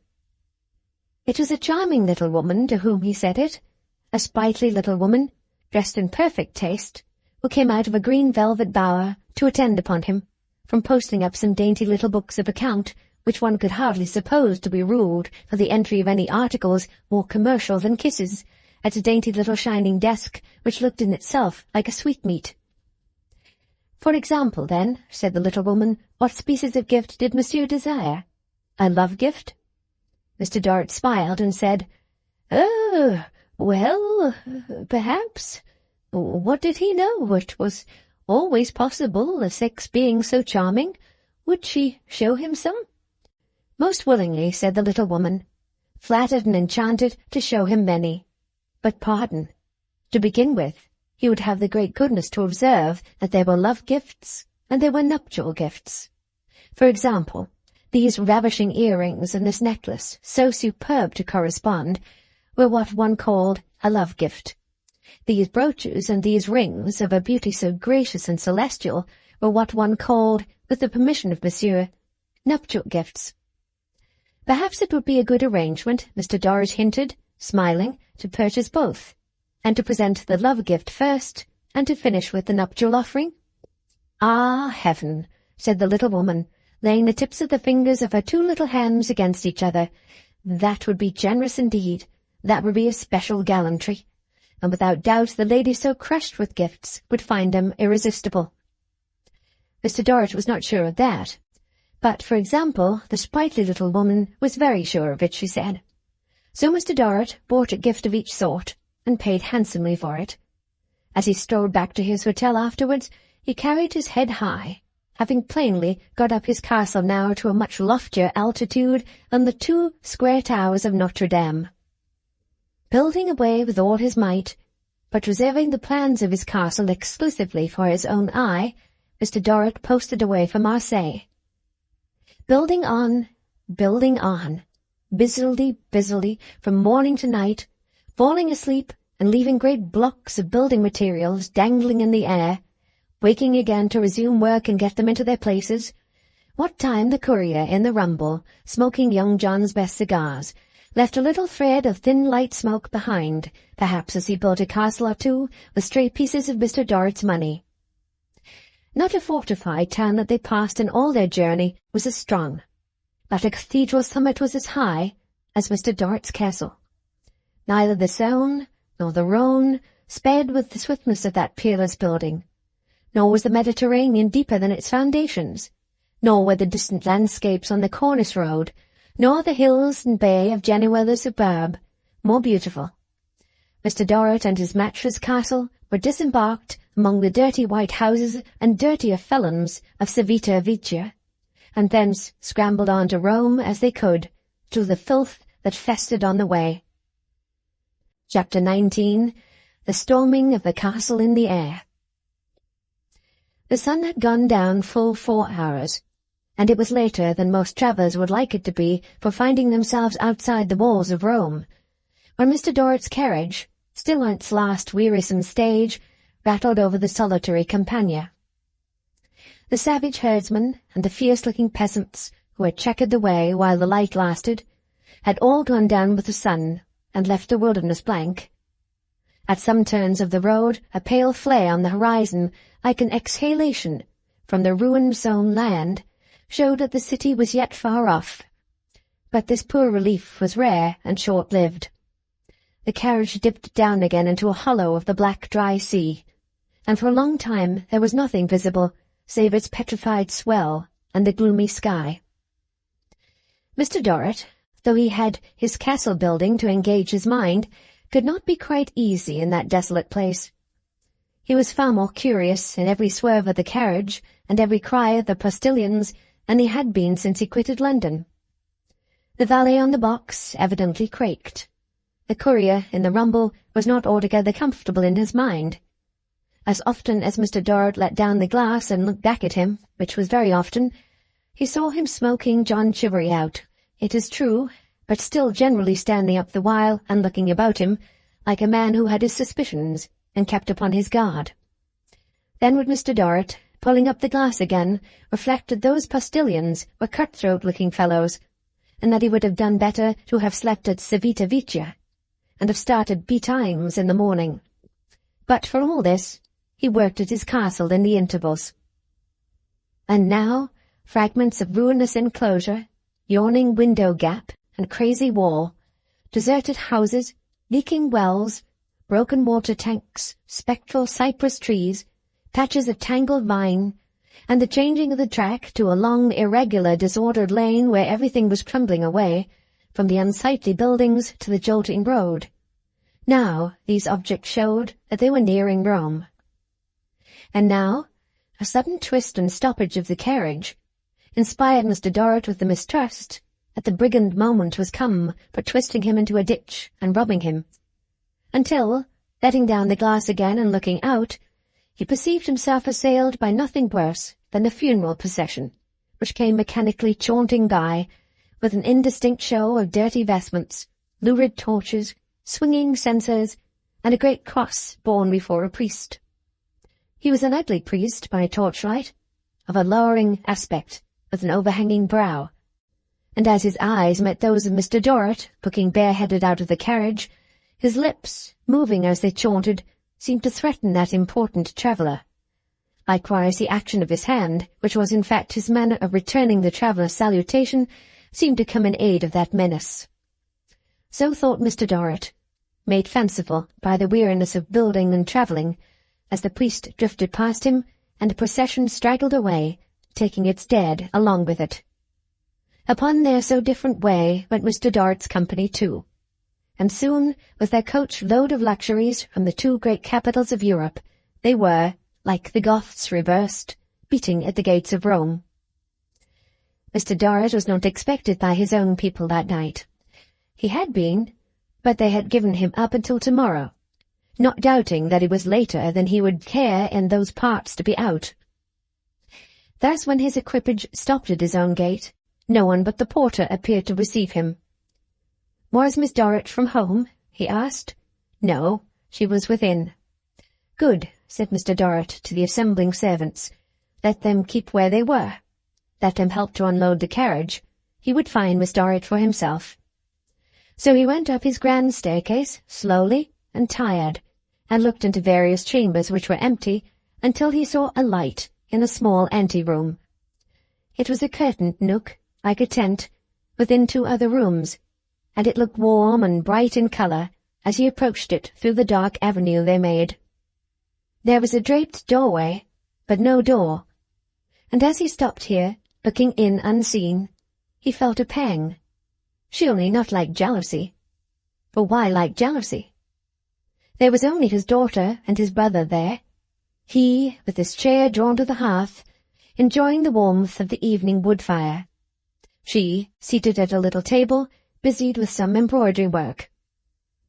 Allowing for the great difference in the still life of the picture, the figures were much the same as of old, his brother being sufficiently like himself to represent himself, for a moment, in the composition. So had he sat many a night, over a coal fire far away. So had she sat, devoted to him. Yet surely there was nothing to be jealous of in the old miserable poverty. Whence, then, the pang in his heart? "Do you know, uncle, I think you're growing young again." Her uncle shook his head and said, "Since when, my dear, since when?" "I think," returned Little Dorrit, plying her needle, "that you have been growing younger for weeks past.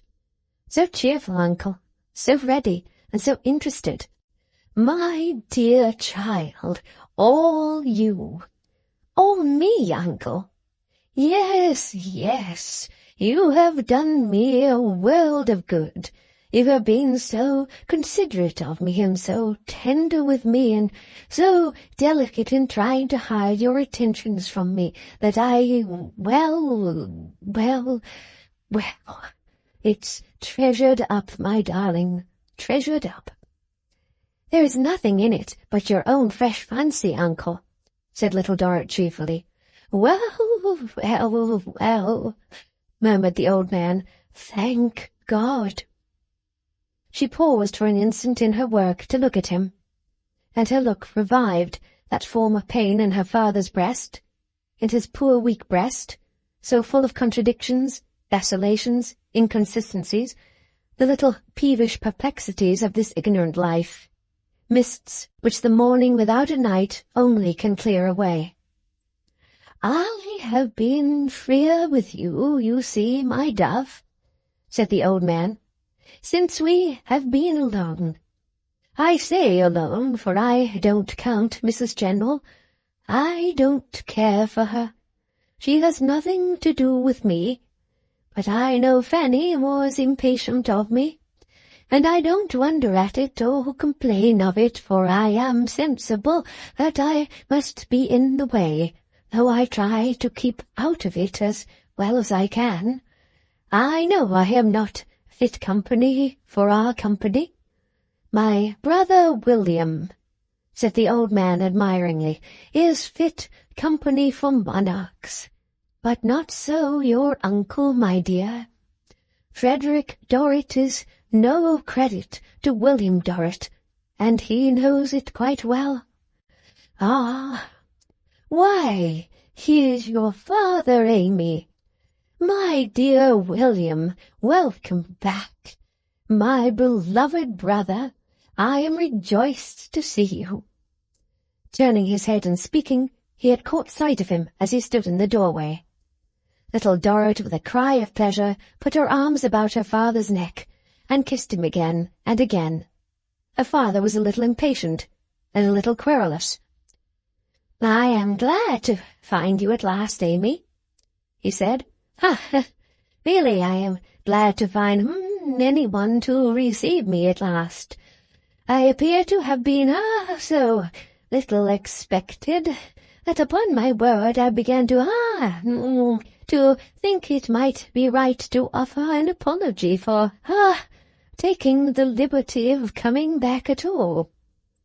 It was so late, my dear William, said his brother, that we had given you up for the night. I am stronger than you, dear Frederick, returned his brother, with an elaboration of fraternity in which there was severity, and I hope I can travel without detriment at any hour I choose. Surely, returned the other, with a misgiving that he had given offence. Surely, William. Thank you, Amy, pursued Mr. Dorrit, as she helped him to put off his wrappers. I can do it without assistance. I need not trouble you, Amy. Could I have a morsel of bread and a glass of wine, or would it cause too much inconvenience? Dear father, you shall have supper in a very few minutes. Thank you, my love, said Mr. Dorrit, with a reproachful frost upon him. I am afraid I am causing inconvenience. Mrs. General pretty well?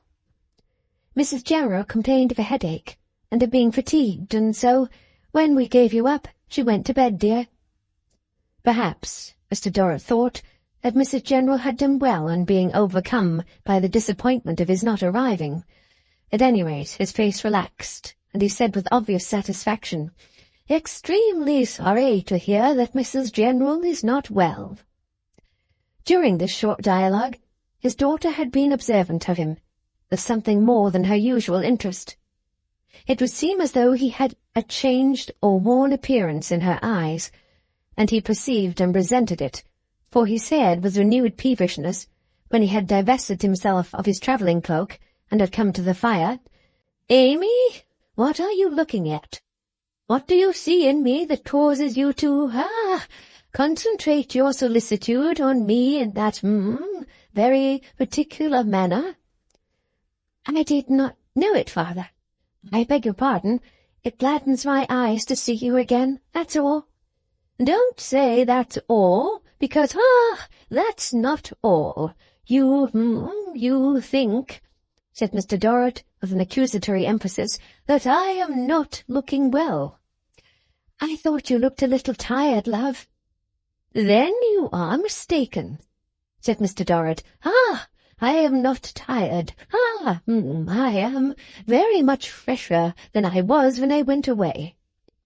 He was so inclined to be angry that she said nothing more in her justification, but remained quietly beside him, embracing his arm. As he stood thus, with his brother on the other side, he fell into a heavy doze, of not a minute's duration, and awoke with a start. "Frederick," he said, turning to his brother, "I recommend you to go to bed immediately." "No, William, I'll wait and see you sup." "Frederick," he retorted, "I beg you to go to bed. I make it a personal request that you go to bed. You ought to have been in bed long ago. You're very feeble." "Ha!" said the old man, who had no wish but to please him. Well, I dare say I am." "My dear Frederick," returned Mr. Dorrit, with an astonishing superiority to his brother's failing powers, "there can be no doubt of it. It is painful to me to see you so weak. It distresses me. I don't find you looking at all well. You're not fit for this sort of thing. You should be more careful. You should be very careful." "Shall I go to bed?" asked Frederick.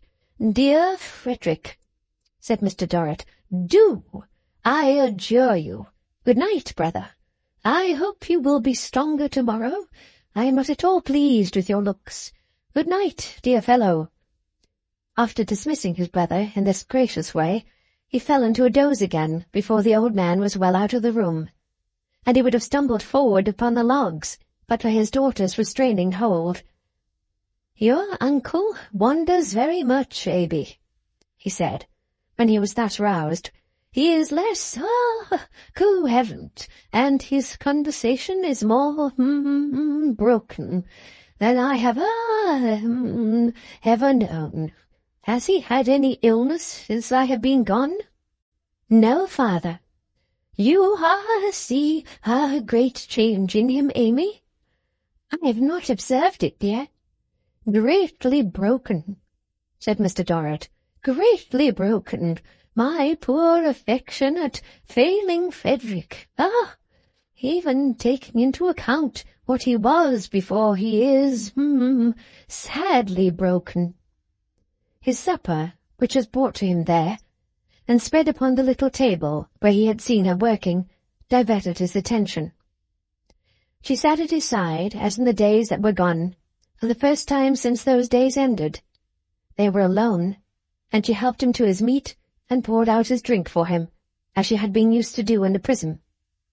All this happened now for the first time since their accession to wealth.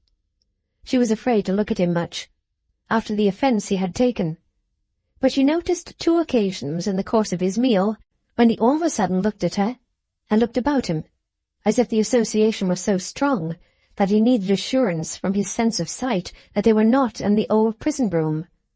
Both times he put his hand to his head, as if he missed his old black cap, though it had been ignominiously given away in the Marshalsea, and had never got free to that hour, but still hovered about the yards on the head of his successor. He took very little supper, but was a long time over it, and often reverted to his brother's declining state. Though he expressed the greatest pity for him, he was almost bitter upon him. He said that poor Frederick, drivelled. There was no other word to express it. Drivelled. Poor fellow. It was melancholy to reflect what Amy must have undergone from the excessive tediousness of his society. Wandering and babbling on, poor dear estimable creature, wandering and babbling on, if it had not been for the relief she had had in Mrs. General. Extremely sorry, he then repeated with his former satisfaction that superior woman was poorly. Little Dorrit, in her watchful love, would have remembered the lightest thing he said or did that night, though she had had no subsequent reason to recall that night. She always remembered that, when he looked about him under the strong influence of the old association, he tried to keep it out of her mind, and perhaps out of his own too, by immediately expatiating on the great riches and great company that had encompassed him in his absence, and on the lofty position he and his family had to sustain. Nor did she fail to recall that there were two undercurrents, side by side, pervading all his discourse and all his manner, one showing her how well he had got on without her, and how independent he was of her, the other, in a fitful and unintelligible way, almost complaining of her, as if it had been possible that she had neglected him while he was away. His telling her of the glorious state that Mr. Merdle kept, and of the court that bowed before him, naturally brought him to Mrs. Merdle. So naturally, indeed, that although there was an unusual want of sequence in the greater part of his remarks, he passed to her at once and asked how she was. "She's very well. She's going away next week." "Home?" asked Mr. Dorrit. "After a few weeks' stay upon the road." "She will be a vast loss here," said Mr. Dorrit, "a vast acquisition at home. To Fanny and to the rest of the great world." Little Dorrit thought of the competition that was to be entered upon, and assented very softly. "Mrs. Merdle is going to have a great farewell assembly, dear, and a dinner before it. She has been expressing her anxiety that you should return in time. She has invited both you and me to her dinner." "She is, very kind. When is the day?"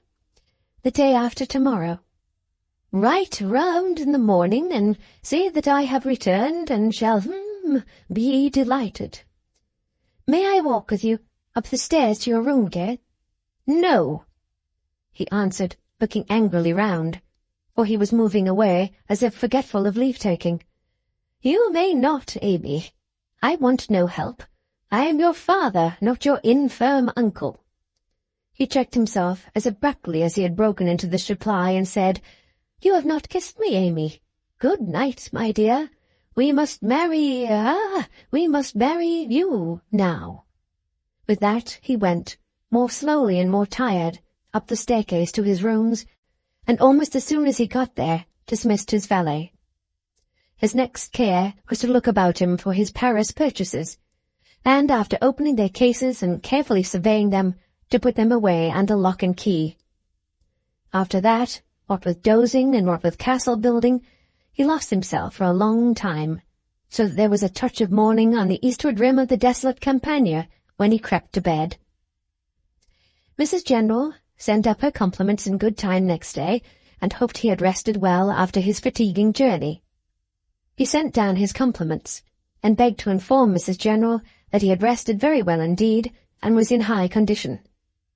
Nevertheless, he did not come forth from his own rooms until late in the afternoon, and although he then caused himself to be magnificently arrayed for a drive with Mrs. General and his daughter, his appearance was scarcely up to his description of himself.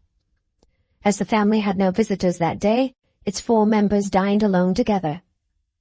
He conducted Mrs. General to the seat at his right hand with an immense ceremony, and Little Dorrit could not but notice, as she followed with her uncle, both that he was again elaborately dressed, and that his manner towards Mrs. General was very particular. The perfect formation of that accomplished lady's surface rendered it difficult to displace an atom of its genteel glaze, but Little Dorrit thought she descried a slight thaw of triumph in a corner of her frosty eye. Notwithstanding what may be called in these pages the pruny and prismatic nature of the family banquet, Mr. Dorrit several times fell asleep while it was in progress. His fits of dozing were as sudden as they had been overnight, and were as short and profound. When the first of these slumberings seized him, Mrs. General looked almost amazed, but on each recurrence of the symptoms, she told her polite beads, papa, potatoes, poultry, prunes, and prism, and, by dint of going through that infallible performance very slowly, appeared to finish her rosary at about the same time as Mr. Dorrit started from his sleep. He was again painfully aware of somnolent tendency in Frederick, which had no existence out of his own imagination, and after dinner, when Frederick had withdrawn, privately apologized to Mrs. General for the poor man. "The most estimable and affectionate of brothers," he said, but broken up altogether, unhappily declining fast. Mr. Frederick, sir, quoth Mrs. General, is habitually absent and drooping, but let us hope it is not so bad as that. Mr. Dorrit, however, was determined not to let him off. Fast declining, madam, a wreck, a ruin, mouldering away before our eyes. Good Frederick. You left Mrs. Sparkler quite well and happy, I trust, said Mrs. General, after heaving a cool sigh for Frederick. Surrounded, replied Mr. Dorrit, by all that can charm the taste and elevate the mind. Happy, my dear madam, in a husband. Mrs. General was a little fluttered, seeming delicately to put the word away with her gloves, as if there were no knowing what it might lead to. Fanny, Mr. Dorrit continued, Fanny, Mrs. General, has high qualities. Ambition, purpose, consciousness of position, determination to support that position, grace, beauty, and native nobility. No doubt, said Mrs. General, with a little extra stiffness. Combined with these qualities, madam, said Mr. Dorrit, Fanny has manifested one blemish, which has made me uneasy, and I must add, angry, but which I trust may now be considered at an end, even as to herself, and which is undoubtedly at an end as to others. To what, Mr. Dorrit? Returned Mrs. General, with her gloves again somewhat excited. Can you allude? I am at a loss to— Do not say that, my dear madam, interrupted Mr. Dorrit. Mrs. General's voice, as it died away, pronounced the words, at a loss to imagine. After which Mr. Dorrit was seized with a doze for about a minute, out of which he sprang with spasmodic nimbleness. I refer, Mrs. General, to that, strong spirit of opposition, or, I might say, jealousy, in Fanny, which has occasionally risen against the, sense I entertain of, the claims of, the lady with whom I have now the honour of communing. Mr. Dorrit, returned Mrs. General, is ever but too obliging, ever but too appreciative. If there have been moments when I have imagined that Miss Dorrit has indeed resented the favourable opinion Mr. Dorrit has formed of my services, I have found in that only too high opinion my consolation and recompense. Opinion of your services, madam? Said Mr. Dorrit. Of, Mrs. General repeated, in an elegantly impressive manner, my services. Of your services alone, dear madam? Said Mr. Dorrit. I presume, retorted Mrs. General, in her former impressive manner, of my services alone. For to what else, said Mrs. General, with a slightly interrogative action of her gloves, could I impute? To, yourself, Mrs. General. To yourself and your merits, was Mr. Dorrit's rejoinder. Mr. Dorrit will pardon me, said Mrs. General, if I remark that this is not a time or place for the pursuit of the present conversation. Mr. Dorrit will excuse me if I remind him that Miss Dorrit is in the adjoining room, and is visible to myself while I utter her name. Mr. Dorrit will forgive me if I observe that I am agitated, and that I find there are moments when weaknesses I suppose myself to have subdued return with redoubled power. Mr. Dorrit will allow me to withdraw. Perhaps we may resume this, interesting conversation, said Mr. Dorrit, at another time, unless it should be, what I hope it is, not, in any way disagreeable to Mrs. General. Mr. Dorrit, said Mrs. General, casting down her eyes as she rose of the bend, must ever claim my homage and obedience. Mrs. General then took herself off in a stately way. and not with that amount of trepidation upon her which might have been expected in a less remarkable woman. Mr. Dorrit, who had conducted his part of the dialogue with a certain majestic and admiring condescension, much as some people may be seen to conduct themselves in church, and to perform their part in the service, appeared on the whole very well satisfied with himself, and with Mrs. General too. On the return of that lady to tea, she had touched herself up with a little powder and pomatum, and was not without moral enchantment likewise, the latter showing itself in much sweet patronage of manner towards Miss Dorrit, and in an air of as tender interest in Mr. Dorrit as were consistent with rigid propriety. At the close of the evening, when she rose to retire, Mr. Dorrit took her by the hand, as if he were going to lead her out into the piazza of the people to walk a minuet by moonlight, and with great solemnity conducted her to the room door, where he raised her knuckles to his lips. Having parted from her with what may be conjectured to have been a rather bony kiss of a cosmetic flavour, he gave his daughter his blessings graciously, and having thus hinted that there was something remarkable in the wind, he again went to bed. He remained in the seclusion of his own chamber next morning, but early in the afternoon sent down his best compliments to Mrs. General by Mr. Tinkler, and begged she would accompany Miss Dorrit on an airing without him. His daughter was dressed for Mrs. Merdle's dinner before he appeared. He then presented himself in a refulgent condition as to his attire, but looking indefinably shrunken and old. However, as he was plainly determined to be angry with her if she so much as asked him how he was, she only ventured to kiss his cheek before accompanying him to Mrs. Merdle's with an anxious heart. The distance that they had to go was very short, but he was at his building work again before the carriage had half traversed it. Mrs. Merdle received him with great distinction. The bosom was in admirable preservation, and on the best terms with itself. The dinner was very choice, and the company was very select. It was principally English, saving that it comprised the usual French count and the usual Italian marquise, decorative social milestones, always to be found in certain places, and varying very little in appearance.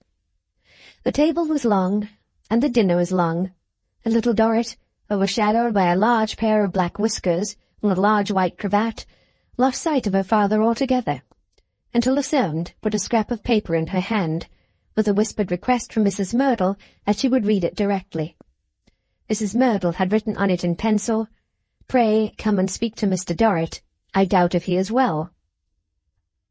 She was hurrying to him, unobserved, when he got up out of his chair, and leaning over the table called to her, supposing her to be still in her place. "Amy, Amy, my child." The action was so unusual, to say nothing of his strange eager appearance and strange eager voice, that it instantaneously caused a profound silence. "Amy, my dear," he repeated, "will you go and see if Bob is on the lock?" She was at his side, and touching him, but he still perversely supposed her to be in her seat, and called out, still leaning over the table, "Amy, Amy, I don't feel quite myself. I don't know what's the matter with me.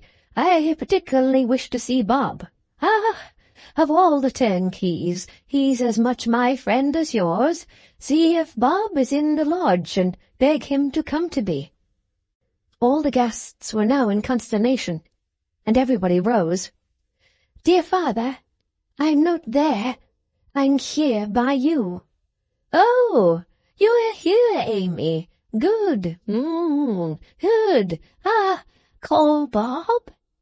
If he has been relieved and is not on the lock, tell Mrs. Bangham to go and fetch him." She was gently trying to get him away, but he resisted and would not go. "I tell you, child," he said petulantly, "I can't be got up the narrow stairs without Bob.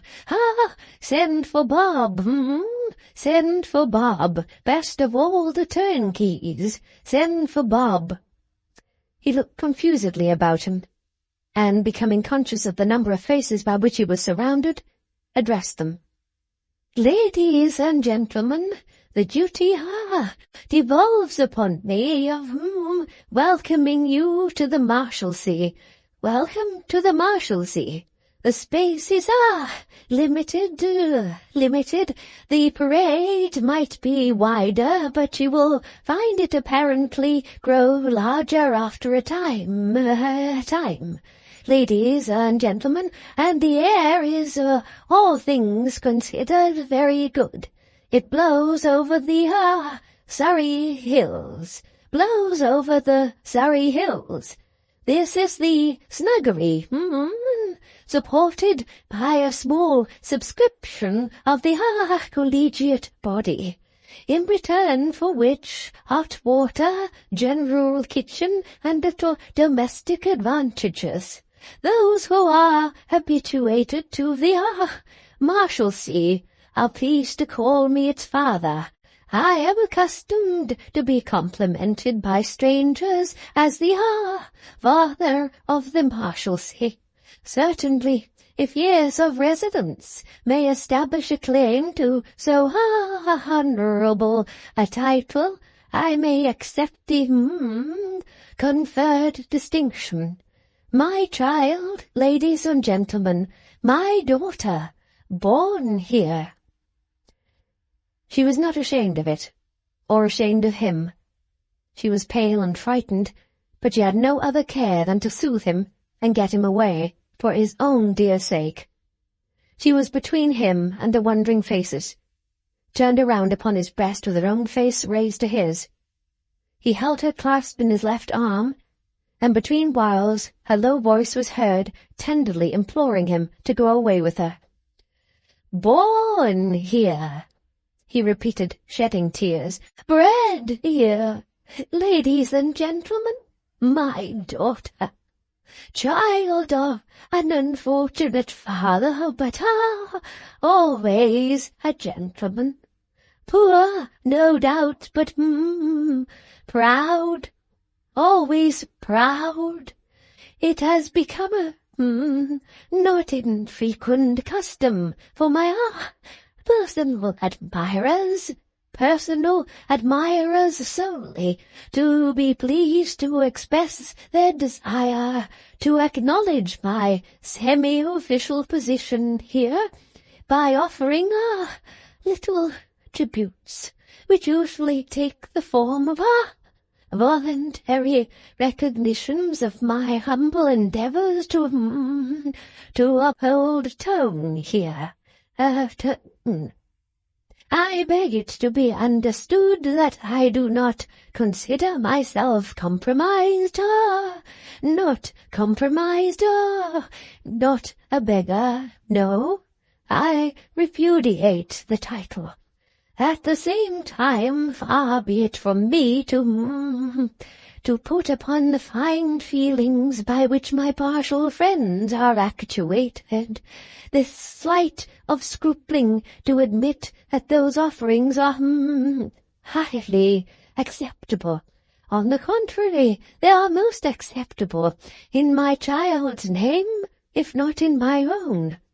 I make the admission in the fullest manner, at the same time preserving, shall I say, my personal dignity.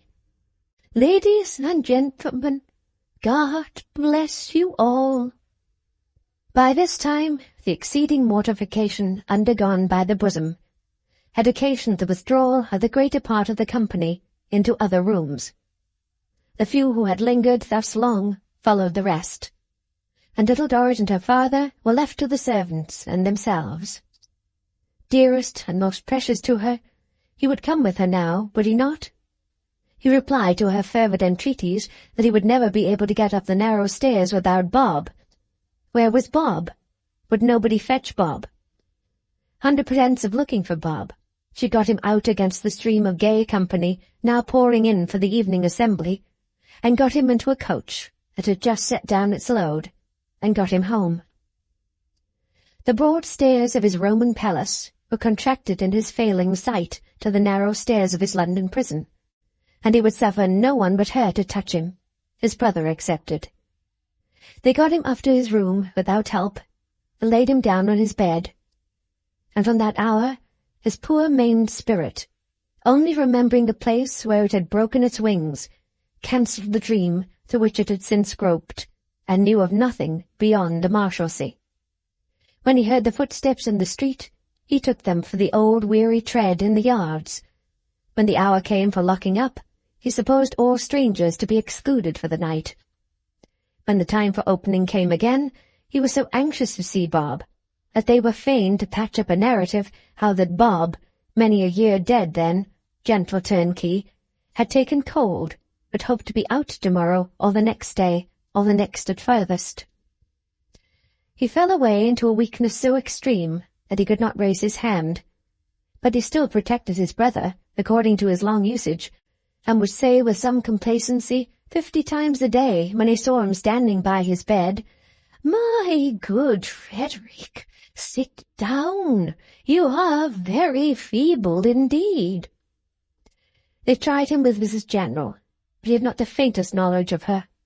Some injurious suspicion lodged itself in his brain as she wanted to supplant Mrs. Bangham, and that she was given to drinking. He charged her with it in no measured terms, and was so urgent with his daughter to go round to the Marshal and entreat him to turn her out, that she was never reproduced after the first failure, saving that he once asked if Tip had gone outside. The remembrance of his 2 children, not present, seemed to have departed from him. But the child who had done so much for him, and had been so poorly repaid, was never out of his mind. Not that he spared her, or was fearful of her being spent by watching and fatigue. He was not more troubled on that score than he had usually been. No, he loved her in his old way. They were in the jail again, and she tended him, and he had constant need of her, and could not turn without her, and he even told her sometimes that he was content to have undergone a great deal for her sake. As to her, she bent over his bed with her quiet face against his, and would have laid down her own life to restore him.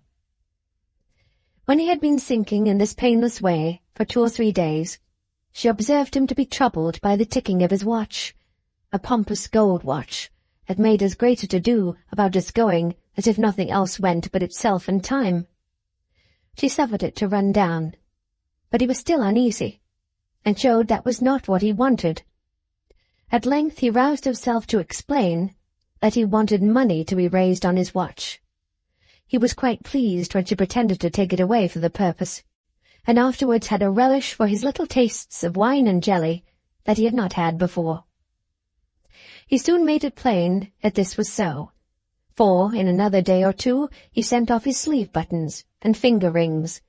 He had an amazing satisfaction in entrusting her with these errands, and appeared to consider it equivalent to making the most methodical and provident arrangements. After his trinkets, or such of them as he had been able to see about him, were gone, his clothes engaged his attention, and it is as likely as not that he was kept alive for some days by the satisfaction of sending them piece by piece to an imaginary pawnbroker's. Thus for 10 days little Dorrit bent over his pillow, laying her cheek against his. Sometimes she was so worn out that for a few minutes they would slumber together. Then she would awake, to recollect with fast-flowing silent tears what it was that touched her face, and to see, stealing over the cherished face upon the pillow, a deeper shadow than the shadow of the Marshalsea wall. Quietly, quietly, all the lines of the plan of the great castle melted one after another. Quietly, quietly, the ruled and cross-ruled countenance on which they were traced became fair and blank. Quietly, quietly, the reflected marks of the prison bars and of the zigzag iron on the wall-top faded away. Quietly, quietly, the face subsided into a far younger likeness of her own than she had ever seen under the grey hair, and sank to rest. At first her uncle was stark distracted. "Oh, my brother! Oh, William, William! You to go before me! You to go alone! You to go and I to remain! You so far superior, so distinguished, so noble! I, poor useless creature, fit for nothing, and whom no one would have missed. It did her, for the time, the good of having him to think of and to succour. Uncle, dear uncle, spare yourself. Spare me. The old man was not deaf to the last words. When he did begin to restrain himself, it was that he might spare her. He had no care for himself, but with all the remaining power of the honest heart, stunned so long, and now awaking to be broken, he honoured and blessed her. "Oh, God!" he cried, before they left the room, with his wrinkled hands clasped over her. "Thou seest this daughter of my dear dead brother. All that I have looked upon with my half-blind and sinful eyes, thou hast discerned clearly, brightly. Not a hair of her head shall be harmed before thee. Thou wilt uphold her here to her last hour, and I know thou wilt reward her hereafter."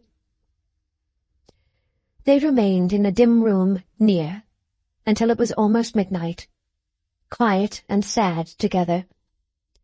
At times his grief would seek relief in a burst like that in which it had found its earliest expression. But besides that, his little strength would soon have been unequal to such strains. He never failed to recall her words, and to reproach himself, and calm himself. The only utterance with which he indulged his sorrow was the frequent exclamation that his brother was gone alone, that they had been together in the outset of their lives, that they had fallen into misfortune together, that they had kept together through their many years of poverty, that they had remained together to that day, and that his brother was gone alone. Alone. They parted, heavy and sorrowful. She would not consent to leave him anywhere but in his own room, and she saw him lie down in his clothes upon his bed, and covered him with her own hands. And she sank upon her own bed, and fell into a deep sleep, the sleep of exhaustion and rest, though not of complete release from a pervading consciousness of affliction. Sleep, good little Dorrit, sleep through the night. It was a moonlight night, but the moon rose late, being long past the 4. When it was high in the peaceful firmament, it shone through half-closed lattice blinds into the solemn room where the stumblings and wanderings of a life had so lately ended. 2 quiet figures were within the room, 2 figures equally still and impassive, equally removed by an untraversable distance from the teeming earth, and all that it contains, though soon to lie in it.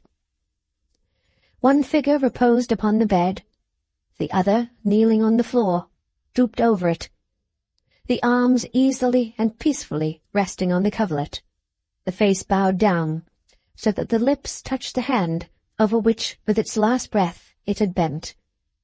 The 2 brothers were before their father, far beyond the twilight judgment of this world, high above its mists and obscurities.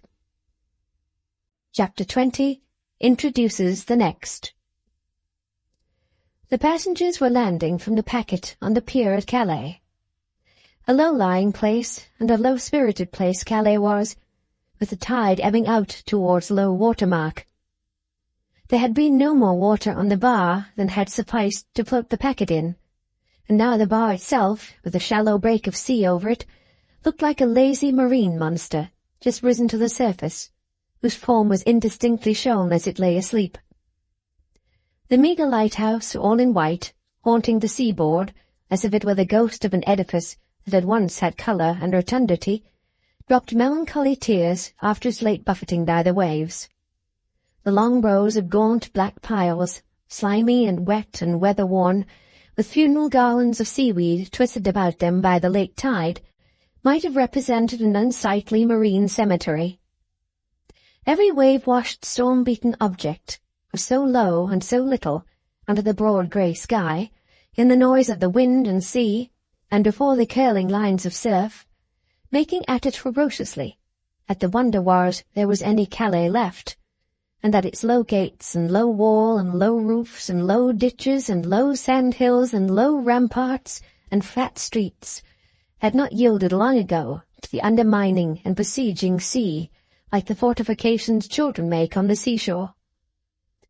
After slipping among oozy piles and planks, stumbling up wet steps, and encountering many salt difficulties, the passengers entered on their comfortless peregrination along the pier, where all the French vagabonds and English outlaws in the town, half the population, attended to prevent their recovery from bewilderment. After being minutely inspected by all the English, and claimed and reclaimed and counterclaimed as prizes by all the French in a hand-to-hand scuffle 3/4 of a mile long, they were at last free to enter the streets, and to make off in their various directions, hotly pursued. Clennam, harassed by more anxieties than one, was among this devoted band. Having rescued the most defenceless of his compatriots from situations of great extremity, he now went his way alone, or as nearly alone as he could be, with a native gentleman of suit of grease and a cap of the same material, giving chase at a distance of some 50 yards, and continually calling after him, "Hi! I say, you! See here! I say, nice hotel!" Even this hospitable person, however, was left behind at last, and Clennam pursued his way unmolested. There was a tranquil air in the town after the turbulence of the channel and the beach, and its dullness in that comparison was agreeable. He met new groups of his countrymen, who had all a straggling air of having at one time overblown themselves, like certain uncomfortable kinds of flowers, and of being now mere weeds. They had all an air, too, of lounging out a limited round, day after day, which strongly reminded him of the Marshalsea. But, taking no further note of them than was sufficient to give birth to the reflection, he sought out a certain street and number which he kept in his mind. "So, Panks said," he murmured to himself as he stopped before a dull house answering to the address. "I suppose his information to be correct, and his discovery among Mr. Casby's loose papers indisputable, but without it I should hardly have supposed this to be a likely place. A dead sort of house, with a dead wall over the way, and a dead gateway at the side, where a pendant bell-handle produced 2 dead tinkles, and a knocker produced a dead, flat, surface tapping, that seemed not to have depth enough in it to penetrate even the cracked door. However, the door jarred open on a dead sort of spring, and he closed it behind him as he entered a dull yard, soon brought to a close by another dead wall, where an attempt had been made to train some creeping shrubs, which were dead, and to make a little fountain in a grotto, which was dry, and to decorate that with a little statue, which was gone. The entry to the house was on the left, and it was garnished, as the outer gateway was, with 2 printed bills in French and English, announcing furnished apartments to let, with immediate possession. A strong, cheerful peasant woman, oar-stocking, petticoat, white cap, and earring, stood here in a dark doorway, and said with a pleasant show of teeth, "I say, Thea? You?" Clennam, replying in French, said the English lady. He wished to see the English lady. "Enter, then, and ascend, if you please," returned the peasant woman in French likewise. He did both, and followed her up a dark, bare staircase to a back room on the first floor. Hence there was a gloomy view of the yard that was dull, and of the shrubs that were dead, and of the fountain that was dry, and of the pedestal of the statue that was gone. "Monsieur Blandois," said Clennam. "With pleasure, monsieur." Thereupon the woman withdrew, and left him to look at the room. It was the pattern of room always to be found in such a house, cool, dull, and dark, black straw, very slippery, a room not large enough to skate in, nor adapted to the easy pursuit of any other occupation. Red and white curtained windows, little straw mat, little round table with a tumultuous assemblage of legs underneath, clumsy rush-bottomed chairs, 2 great red velvet armchairs, affording plenty of space to be uncomfortable in, bureau, chimney-glass and several pieces pretending to be in one piece, pair of gaudy vases of very artificial flowers, between them a Greek warrior, with his helmet off, sacrificing a clock to the genius of France. After some pause, a door of communication with another room was opened, and a lady entered. She manifested great surprise on seeing Clennam, and her glance went round the room in search of someone else. "Pardon me, Miss Wade. I am alone." "It was not your name that was brought to me." "No, I know that. Excuse me. I have already had experience that my name does not predispose you to an interview, and I ventured to mention the name of one I am in search of." "Pray," she returned, motioning him to a chair so coldly that he remained standing, "what name was it that you gave?" "I mentioned the name of Blandois." "Blandois?" "A name you are acquainted with." "It is strange," she said, frowning, "that you should still press an undesired interest in me and my acquaintances, in me and my affairs. Mr. Clennam, I don't know what you mean." "Pardon me. You know the name?" "What can you have to do with the name? What can I have to do with the name? What can you have to do with my knowing or not knowing any name? I know many names, and I have forgotten many more. This may be in the one class, or it may be in the other, or I may never have heard it. I am acquainted with no reason for examining myself or for being examined about it." "If you will allow me," said Clennam, "I will tell you my reason for pressing the subject. I admit that I do press it, and I must beg you to forgive me if I do so, very earnestly. The reason is all mine. I do not insinuate that it is in any way yours." "Well, sir," she returned, repeating a little less haughtily than before a former invitation to him to be seated, to which he now deferred, as she seated herself. "I am glad at least to know that this is not another bondswoman of some friend of yours who is bereft of free choice, and whom I have spirited away. I will hear your reason, if you please." "First, to identify the person of whom we speak," said Clennam, "let me observe that it is the person you met in London some time back. You will remember meeting him near the river, in the Adelphi." "You mix yourself most unaccountably with my business," she replied, looking full at him with stern displeasure. "How do you know that?" "I entreat you not to take it ill. By mere accident." "What accident?" "Solely the accident of coming upon you in the street and seeing the meeting." "Do you speak of yourself or of someone else?" "Of myself. I saw it." "To be sure, it was in the open street," she observed after a few moments of less and less angry reflection. 50 people might have seen it.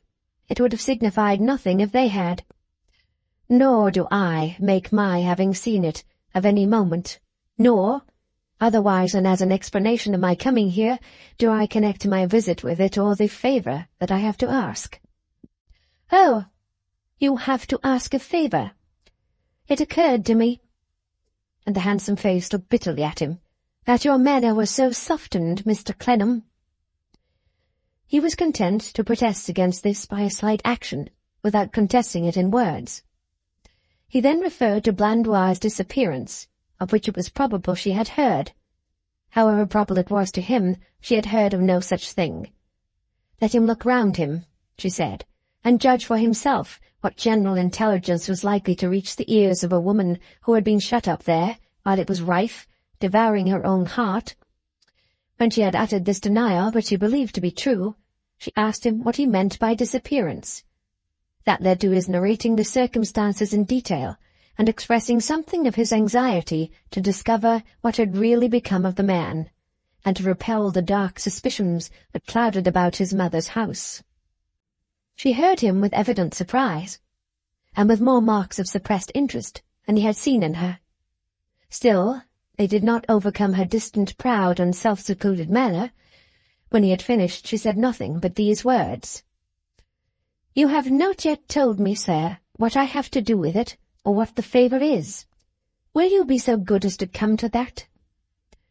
"I assume," said Arthur, persevering, in his endeavour to soften her scornful demeanour, "that being in communication, may I say, confidential communication with this person?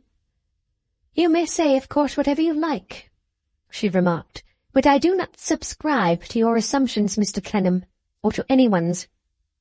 That being, at least in personal communication with him, said Clennam, changing the form of his position in the hope of making it unobjectionable, you can tell me something of his antecedents, pursuits, habits, usual place of residence, can give me some little clue by which to seek him out in the likeliest manner, and either produce him or establish what has become of him. This is the favour I ask, and I ask it in a distress of mind, for which I hope you will feel some consideration.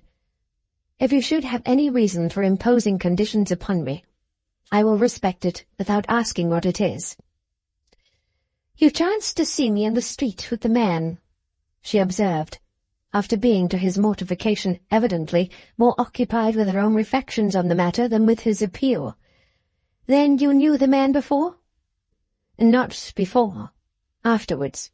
I never saw him before, but I saw him again on this very night of his disappearance. In my mother's room, in fact. I left him there. You will read in this paper all that is known of him. He handed her one of the printed bills, which she read with a steady and attentive face. This is more than I knew of him, she said, giving it back. Clennam's looks expressed his heavy disappointment, perhaps his incredulity, for she added in the same unsympathetic tone, You don't believe it. Still, it is so. As to personal communication, it seems that there was personal communication between him and your mother, and yet you say you believe her declaration that she knows no more of him. A sufficiently expressive hint of suspicion was conveyed in these words, and in the smile by which they were accompanied, to bring the blood into Clennam's cheeks. Come, sir, she said, with a cruel pleasure in repeating the stab, I will be as open with you as you can desire. I will confess that if I cared for my credit, which I do not, or had a good name to preserve, which I have not, for I am utterly indifferent to its being considered good or bad, I should regard myself as heavily compromised by having had anything to do with this fellow. Yet he never passed in at my door, never sat in colloquy with me until midnight. She took her revenge for her old grudge in thus turning his subject against him.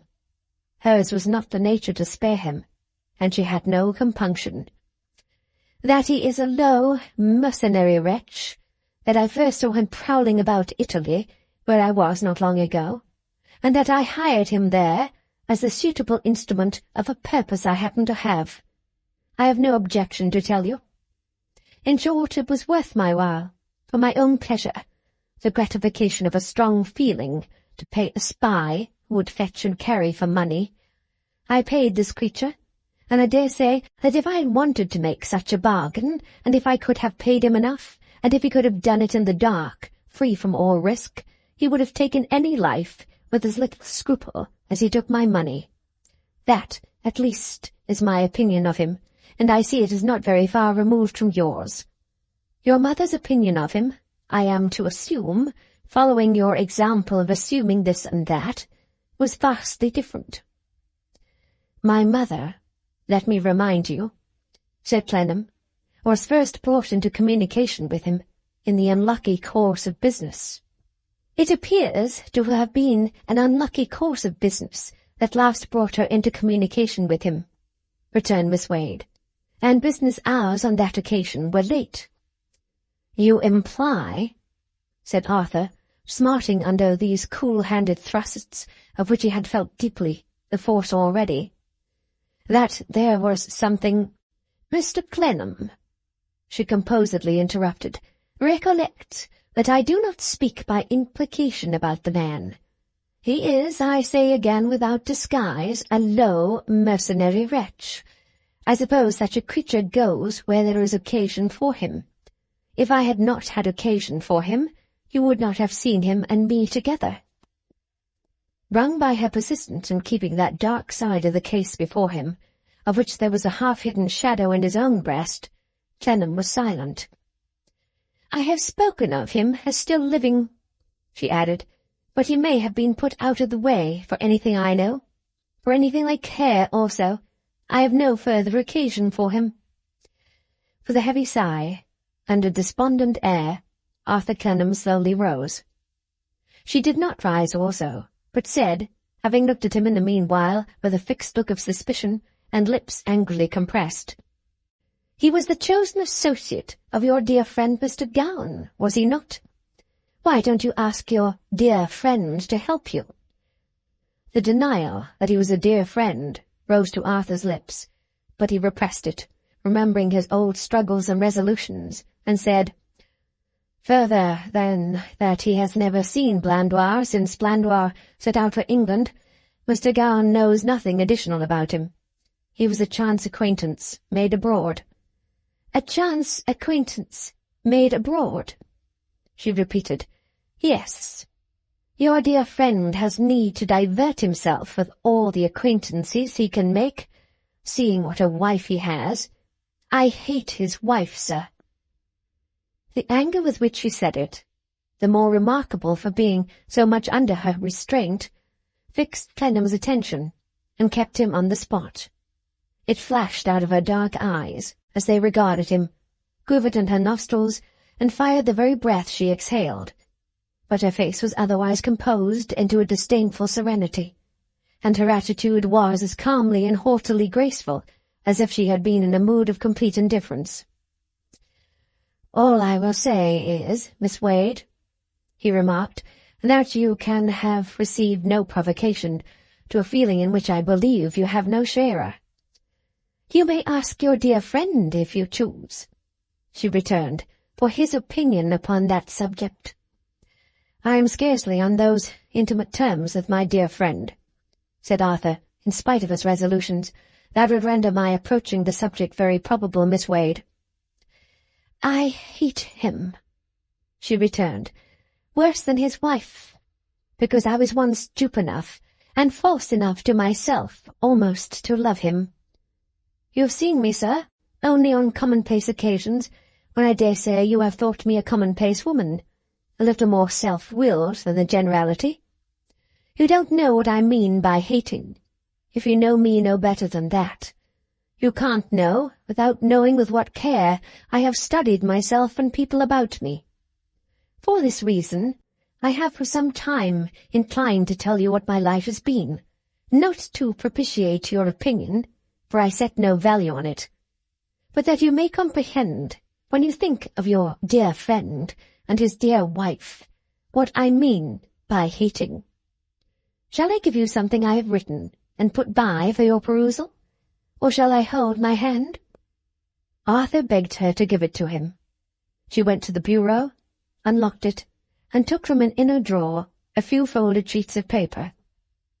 Without any conciliation of him, scarcely addressing him, rather speaking as if she were speaking to her own looking-glass for the justification of her own stubbornness, she said, as she gave them to him, "Now you may know what I mean by hating. No more of that. Sir, whether you find me temporarily and cheaply lodging in an empty London house or in a Calais apartment, you find Harriet with me. You may like to see her before you leave. Harriet, come in." She called Harriet again. The second call produced Harriet, once Tattycoram. "Here is Mr. Clennam," said Miss Wade. "Not come for you. He has given you up. I suppose you have by this time?" "Having no authority or influence, yes," assented Clennam. "Not come in search of you, you see, but still seeking someone. He wants that Blandois man." "With whom I saw you in the Strand in London," hinted Arthur. "If you knew anything of him, Harriet, except that he came from Venice, which we all know, tell it to Mr. Clennam freely." "I know nothing more about him," said the girl. "Are you satisfied?" Miss Wade inquired of Arthur. He had no reason to disbelieve them, the girl's manner being so natural as to be almost convincing, if he had had any previous doubts. He replied, "I must seek for intelligence elsewhere." He was not going in the same breath, but he had risen before the girl entered, and she evidently thought he was. She looked quickly at him and said, "Are they well, sir?" "Oh." She stopped herself in saying what would have been all of them, glanced at Miss Wade and said, "Mr. and Mrs. Meagles." "They were, when I last heard of them. They're not at home. By the way, let me ask you, is it true that you were seen there?" Where does anyone say I was seen?" returned the girl, sullenly casting down her eyes, looking in at the garden gate of the cottage. "No," said Miss Wade. "She has never been near it." "You're wrong, then," said the girl. "I went down there the last time we were in London. I went one afternoon when you left me alone, and I did look in." "You poor-spirited girl," returned Miss Wade with infinite contempt. "Does all our companionship, do all our conversations, do all your old complainings, tell for so little as that?" "There was no harm in looking in at the gate for an instant," said the girl. "I saw by the windows that the family were not there." "Why should you go near the place?" "Because I wanted to see. Because I felt that I should like to look at it again." As each of the two handsome faces looked at the other, Clennam felt how each of the two natures must be constantly tearing the other to pieces. "Oh," said Miss Wade, coldly subduing and removing her glance, "if you had any desire to see the place where you led the life from which I rescued you, because you had found out what it was, that is another thing. But is that your truth to me? Is that your fidelity to me? Is that the common cause I make with you? You are not worth the confidence I have placed in you. You are not worth the favour I have shown you. You are no higher than a spaniel, and had better go back to the people who did worse than whip you." "If you speak so of them, with anyone else by to hear, you provoke me to take their part," said the girl. "Go back to them," Miss Wade retorted. "Go back to them." "You know very well," retorted Harriet in her turn, "that I won't go back to them. You know very well that I have thrown them off. I never can, never shall, never will go back to them. Let them alone then, Miss Wade." "You prefer their plenty to your less fat living here," she rejoined. "You exhaust them, and slight me. What else should I have expected? I ought to have known it." "It's not so," said the girl, flushing high. "and you don't say what you mean. I know what you mean. You're reproaching me, underhanded, with having nobody but you to look to. And because I have nobody but you to look to, you think you ought to make me do, or not do, everything you please, and ought to put any affront upon me. You were as bad as they were, every bit. But I will not be quite tamed, and made submissive. I will say again that I went to look at the house because I had often thought that I should like to see it once more. I will ask again how they are, because I once liked them, and at times thought they were kind to me." Hereupon Clennam said that he was sure they would still receive her kindly, if she should ever desire to return. "Never," said the girl passionately. "I shall never do that. Nobody knows that better than Miss Wade, though she taunts me because she has made me her dependent. And I know I am so. I know she is overjoyed when she can bring it to my mind." "A good pretence," said Miss Wade, with no less anger, haughtiness, and bitterness, "but too threadbare to cover what I plainly see in this. My poverty will not bear competition with their money. Better go back at once. Better go back at once and have done with it." Arthur Clennam looked at them, standing a little distance asunder in the dull confined room, each proudly cherishing her own anger, each with a fixed determination, torturing her own breast and torturing the other's. He said a word or two of leave-taking, but Miss Wade barely inclined her head, and Harriet, with the assumed humiliation of an abject dependent and serf, but not without defiance for all that, made as if she were too low to notice, or to be noticed. He came down the dark winding stairs into the yard, with an increased sense upon him of the gloom of the wall that was dead, and of the shrubs that were dead, and of the fountain that was dry, and of the statue that was gone. Pondering much on what he had seen and heard in that house, as well as on the failure of all his efforts to trace the suspicious character who was lost, he returned to London and to England by the packet that had taken him over. On the way, he unfolded the sheets of paper, and read in them what is reproduced in the next chapter. Chapter 21. The History of a Self-Tormentor. I had the misfortune of not being a fool. From a very early age, I have detected what those about me thought they hid from me. If I could have been habitually imposed upon, instead of habitually discerning the truth, I might have lived as smoothly as most fools do. My childhood was passed with a grandmother, that is to say, with the lady who represented that relative to me, and who took that title on herself. She had no claim to it, but I, being to that extent a little fool, had no suspicion of her. She had some children of her own family in her house, and some children of other people. All girls, 10 in number, including me. We all lived together and were educated together. I must have been about 12 years old when I began to see how determinedly these girls patronized me. I was told I was an orphan. There was no other orphan among us, and I perceived, here was the first disadvantage of not being a fool, that they conciliated me in an insolent pity, and in a sense of superiority. I did not set this down as a discovery rashly. I tried them often. I could hardly make them quarrel with me. When I succeeded with any of them, they were sure to come after an hour or two and begin a reconciliation. I tried them over and over again. I never knew them wait for me to begin. They were always forgiving me in their vanity and condescension, little images of grown people. One of them was my chosen friend. I loved that stupid mite in a passionate way that she could no more deserve than I can remember without feeling ashamed of, though I was but a child. She had what they called an amiable temper, an affectionate temper.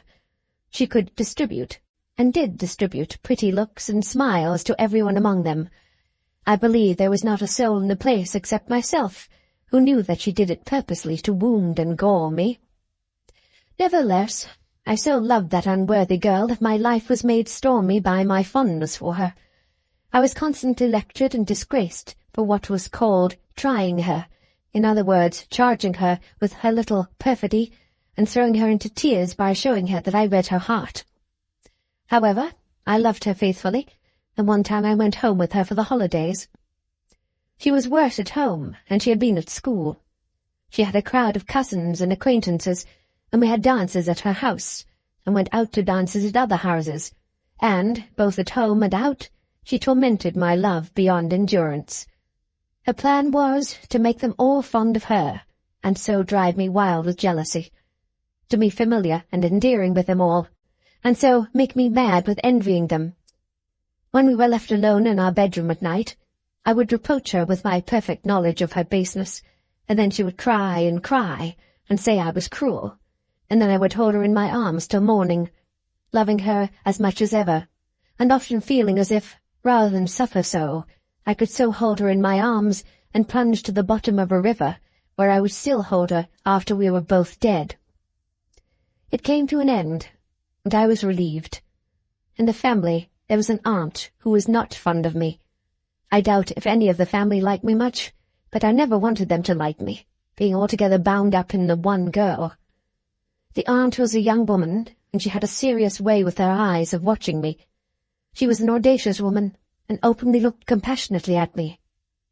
After one of the nights that I have spoken of, I came down into a greenhouse before breakfast. Charlotte, the name of my false young friend, had gone down before me, and I heard this aunt speaking to her about me as I entered. I stopped where I was among the leaves and listened. The aunt said, "Charlotte, Miss Wade is wearing you to death, and this must not continue." I repeat the very words I heard. Now, what did she answer? Did she say, "It is I who am wearing her to death?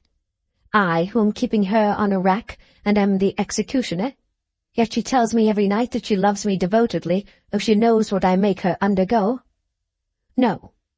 My first memorable experience was true to what I knew her to be, and to all my experience.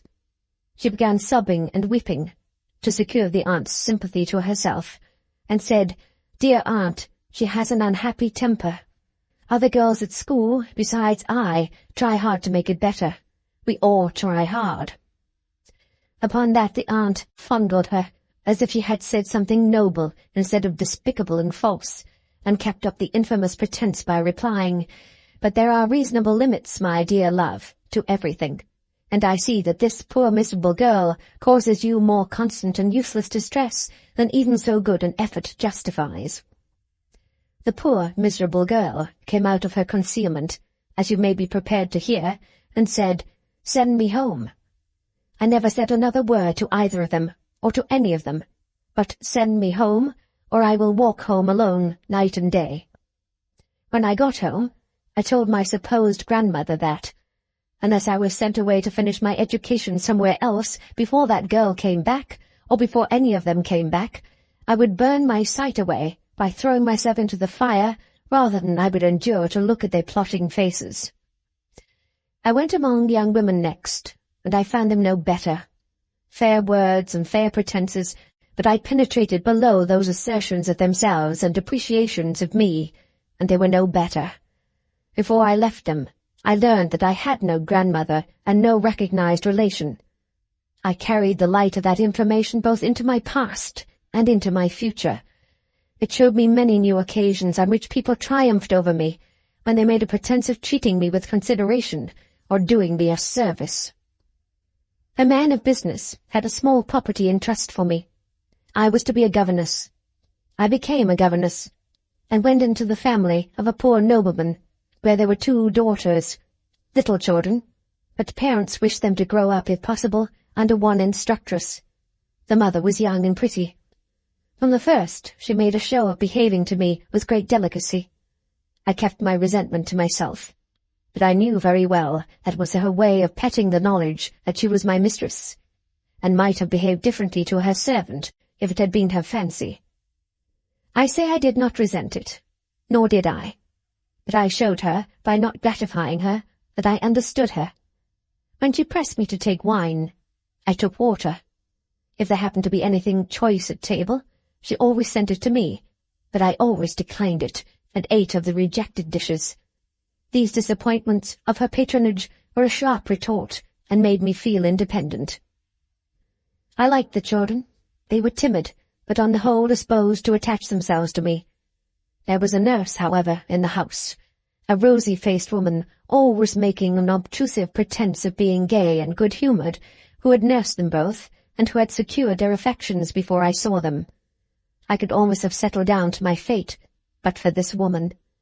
Her artful devices for keeping herself before the children in constant competition with me might have blinded many in my place, but I saw through them from the first. On the pretext of arranging my rooms, and waiting on me, and taking care of my wardrobe, all of which she did busily, she was never absent. The most crafty of her many subtleties was her feint of seeking to make the children fonder of me.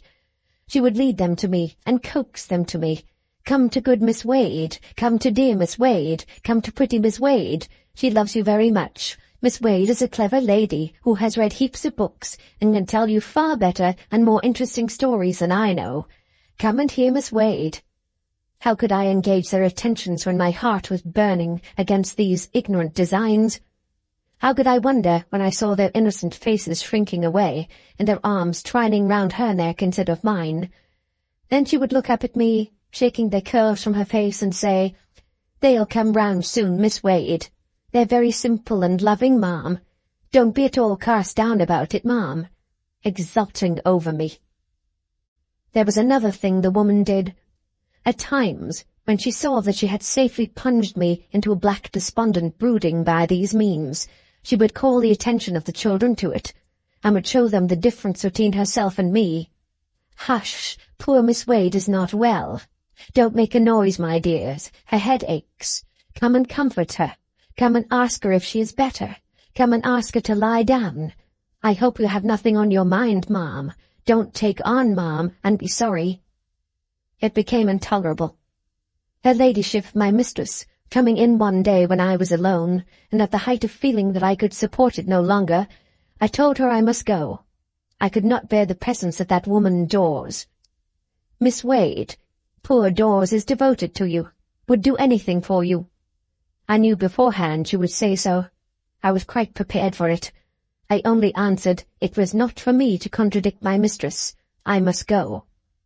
"I hope, Miss Wade," she returned, instantly assuming the tone of superiority she had always so thinly concealed, "that nothing I have ever said or done since we have been together has justified your use of that disagreeable word, mistress. It must have been wholly inadvertent on my part. Pray tell me what it is." I replied that I had no complaint to make, either of my mistress or to my mistress, but I must go. She hesitated a moment, and then sat down beside me and laid her hand on mine, as if that honour would obliterate any remembrance. "Miss Wade, I fear you are unhappy through causes over which I have no influence." I smiled, thinking of the experience the word awakened, and said, "I have an unhappy temper, I suppose." I did not say that. "It is an easy way of accounting for anything," said I. "It may be, but I did not say so. What I wish to approach is something very different. My husband and I have exchanged some remarks upon the subject, when we have observed with pain that you have not been easy with us." "Easy? Oh, you are such great people, my lady," said I. "I am unfortunate in using a word which may convey a meaning, and evidently does, quite opposite to my intention." She had not expected my reply, and it shamed her. "I only mean not happy with us. It is a difficult topic to enter on, but from one young woman to another, perhaps, in short, we have been apprehensive that you may allow some family circumstances, of which no one can be more innocent than yourself, to prey upon your spirits. If so, let us entreat you not to make them a cause of grief. My husband himself, as is well known, formerly had a very dear sister, who was not in law his sister, but who was universally beloved and respected. I saw directly that they had taken me in for the sake of the dead woman, whoever she was, and to have that boast of me, an advantage of me. I saw in the nurse's knowledge of it an encouragement to goad me as she had done, and I saw in the children shrinking away a vague impression that I was not like other people. I left that house that night. After one or two short and very similar experiences, which are not to the present purpose, I entered another family, where I had but one pupil, a girl of 15, who was the only daughter. The parents here were elderly people of station and rich. A nephew whom they had brought up was a frequent visitor at the house, among many other visitors, and he began to pay me attention. I was resolute in repulsing him, for I had determined, when I went there, that no one should pity me or condescend to me. But he wrote me a letter. It led to our being engaged to be married. He was a year younger than I, and young-looking even when that allowance was made. He was on absence from India, where he had a post that was soon to grow into a very good one. In 6 months we were to be married, and were to go to India, and I was to stay in the house, and was to be married from the house. Nobody objected to any part of the plan. I cannot avoid saying he admired me, but, if I could, I would. Vanity has nothing to do with the declaration, for his admiration worried me. He took no pains to hide it, and caused me to feel among the rich people as if he had bought me for my looks, and made a show of his purchase to justify himself. They appraised me in their own minds, I saw, and were curious to ascertain what my full value was. I resolved that they should not know. I was immovable and silent before them, and would have suffered any one of them to kill me sooner than I would have laid myself out to bespeak their approval. He told me I did not do myself justice. I told him I did, and it was because I did, and meant to do so till the last, that I would not stoop to propitiate any of them. He was concerned, and even shocked, when I added that I wished he would not parade his attachment before them, but he said he would sacrifice even the honest impulses of his affection to my peace. Under that pretence, he began to retort upon me. By the hour together, he would keep at a distance from me, talking to anyone rather than to me. I have sat alone and unnoticed half an evening while he conversed with his young cousin, my pupil. I have seen all the while in people's eyes that they thought the two looked nearer on an equality than he and I. I have sat divining their thoughts until I have felt that his young appearance made me ridiculous, and have raged against myself for ever loving him.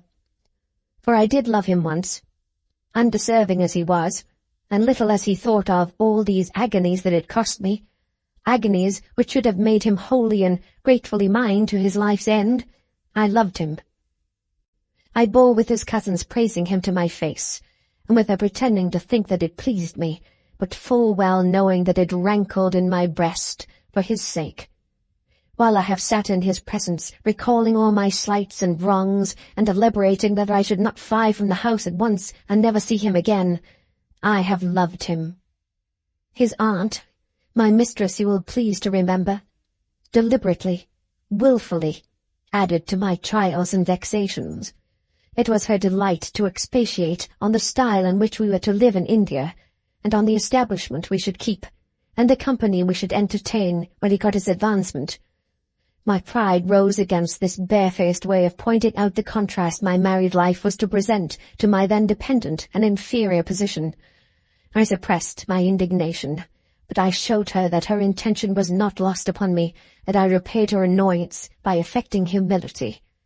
What she described would surely be a great deal too much honour for me, I would tell her. I was afraid I might not be able to support so great a change. Think of a mere governess, a daughter's governess, coming to that high distinction. It made her uneasy, and made them all uneasy, and I answered in this way. They knew that I fully understood her. It was at the time when my troubles were at their highest, and when I was most incensed against my lover for his ingratitude in caring as little as he did for the innumerable distresses and mortifications I underwent on his account, that your dear friend Mr. Gowan appeared at the house. He had been intimate there for a long time, but had been abroad. He understood the state of things at a glance, and he understood me. He was the first person I had ever seen in my life who had understood me. He was not in the house 3 times before I knew that he accompanied every movement of my mind. In his coldly, easy way with all of them, and with me, and with the whole subject, I saw it clearly. In his light protestations of admiration of my future husband, in his enthusiasm regarding our engagement and our prospects, in his hopeful congratulations on our future wealth, and his despondent references to his own poverty, all equally hollow and jesting and full of mockery, I saw it clearly. He made me feel more and more resentful, and more contemptible, by always presenting to me everything that surrounded me with some new hateful light upon it, while he pretended to exhibit in its best aspect for my admiration and his own. He was like the dressed-up Death in the Dutch series. Whatever figure he took upon his arm, whether it was youth or age, beauty or ugliness, whether he danced with it, sang with it, played with it, or prayed with it, he made it ghastly. You will understand, then, that when your dear friend complimented me, he really condoled with me. That when he soothed me under my vexations, he laid bare every smarting wound I had. And when he declared my faithful swain to be the most loving young fellow in the world, with the tenderest heart that ever beat, he touched my old misgivings that I was made ridiculous. These were not great services, you may say. They were acceptable to me, because they echoed my own mind and confirmed my own knowledge. I soon began to like the society of your dear friend better than any other. When I perceived, which I did almost as soon, that jealousy was growing out of this, I liked the society still better. Had I not been subject to jealousy, and were the endurances to be all mine? No, let him know what it was. I was delighted that he should know it. I was delighted that he should feel keenly, and I hoped he did. More than that, he was tame in comparison with Mr. Gowan, who knew how to address me on equal terms, and how to anatomize the wretched people around us. This went on until the aunt, my mistress, took it upon herself to speak to me. It was scarcely worth alluding to. She knew I meant nothing, but she suggested from herself, knowing it was only necessary to suggest, that it might be better if I were a little less companionable with Mr. Gowan. I asked her how she could answer for what I meant. She could always answer, she replied, for meaning nothing wrong. I thanked her, but said I would prefer to answer for myself and to myself. Her other servants would probably be grateful for good characters, but I wanted none. Other conversation followed, and induced me to ask her how she knew that it was only necessary for her to make a suggestion to me to have it obeyed. Did she presume on my birth, or on my hire? I was not bought, body and soul. She seemed to think that her distinguished nephew had gone into a slave market and purchased a wife.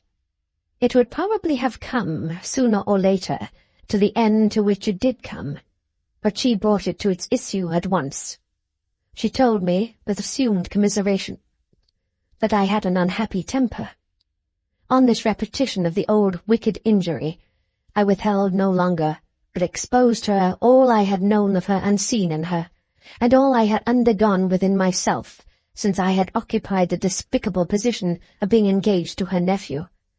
I told her that Mr. Gowan was the only relief I had had in my degradation, that I had borne it too long, and that I shook it off too late, but I would see none of them more. And I never did.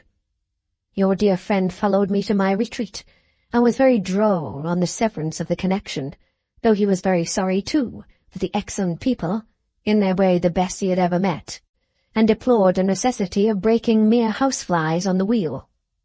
He protested before long, and far more truly than I then supposed, that he was not worth acceptance by a woman of such endowments, and such power of character, but, well,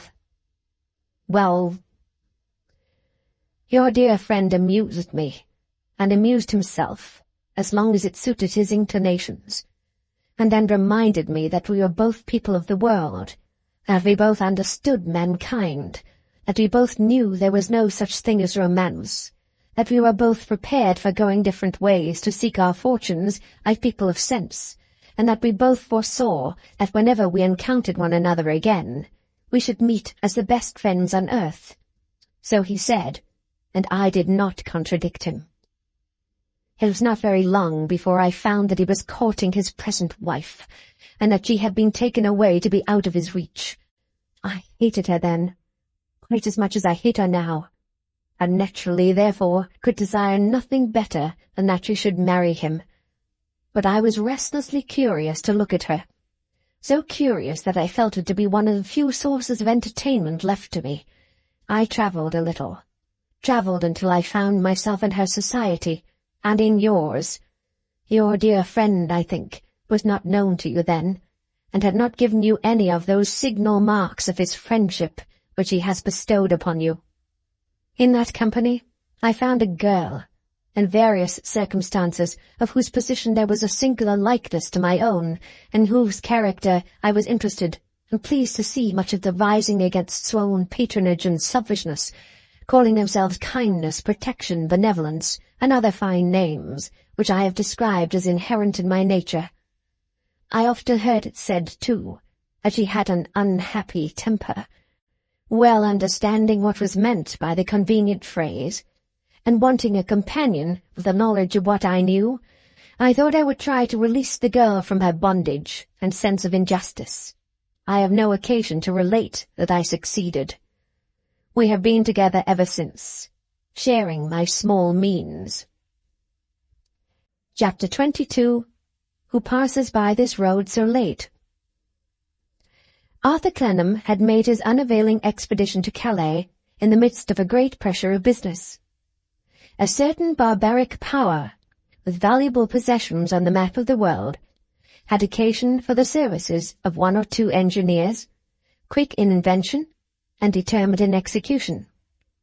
Practical men, who could make the men and means their ingenuity perceived to be wanted out of the best materials they could find at hand, and who were as bold and fertile in the adaptation of such materials to their purpose as in the conception of their purpose itself.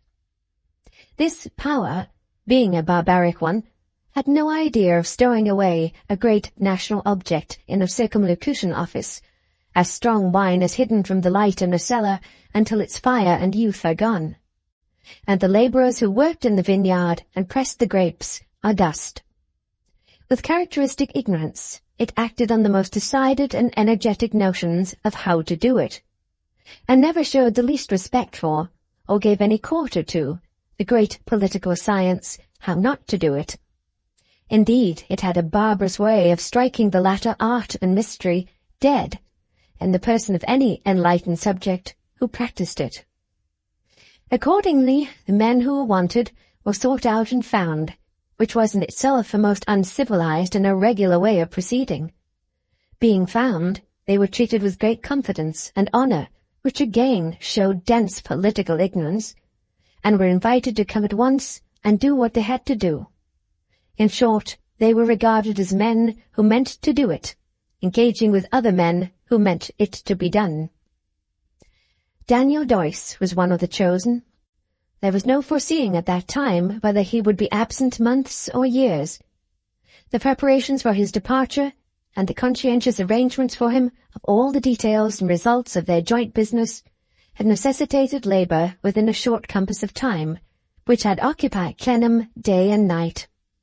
He had slipped across the water in his first leisure, and had slipped as quickly back again for his farewell interview with Doyce. Him Arthur now showed, with pains and care, the state of their gains and losses, responsibilities and prospects. Daniel went through it all in his patient manner, and admired it all exceedingly. He audited the accounts, as if they were a far more ingenious piece of mechanism than he had ever constructed, and afterwards stood looking at them, weighing his hat over his head by the brims, as if he were absorbed in the contemplation of some wonderful engine. "It's all beautiful, Clennam, in its regularity and order. Nothing can be plainer, nothing can be better." "I am glad you approve, Doyce.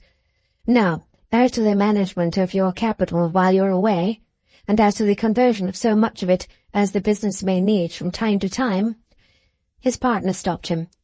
"As to that, and as to everything else of that kind, all rests with you. You will continue in all such matters to act for both of us, as you have done hitherto, and to lighten my mind of a load it is much relieved from.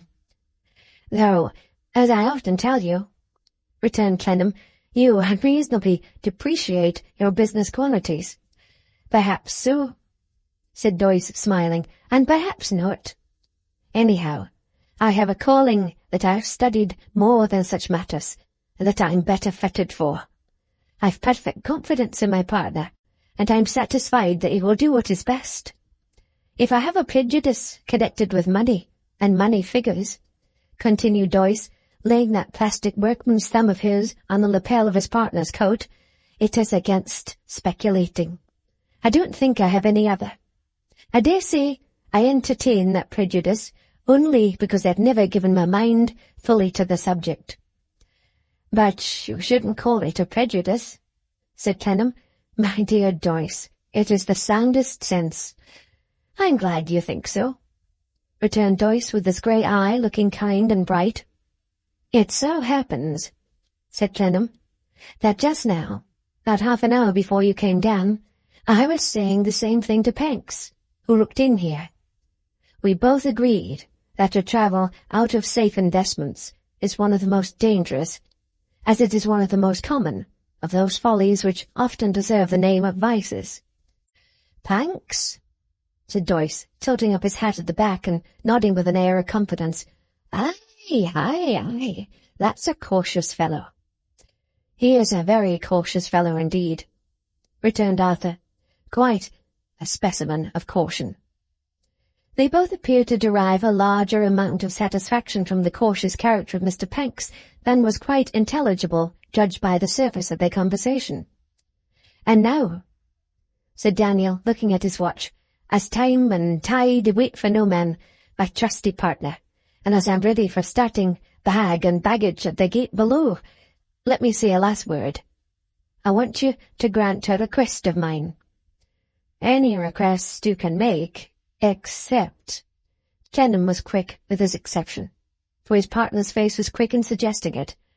"Except that I will abandon your invention." "That's the request, and you know it is," said Doyce. "I say no, then. I say positively no. Now that I have begun, I will have some definite reason, some responsible statement, something in the nature of a real answer from those people."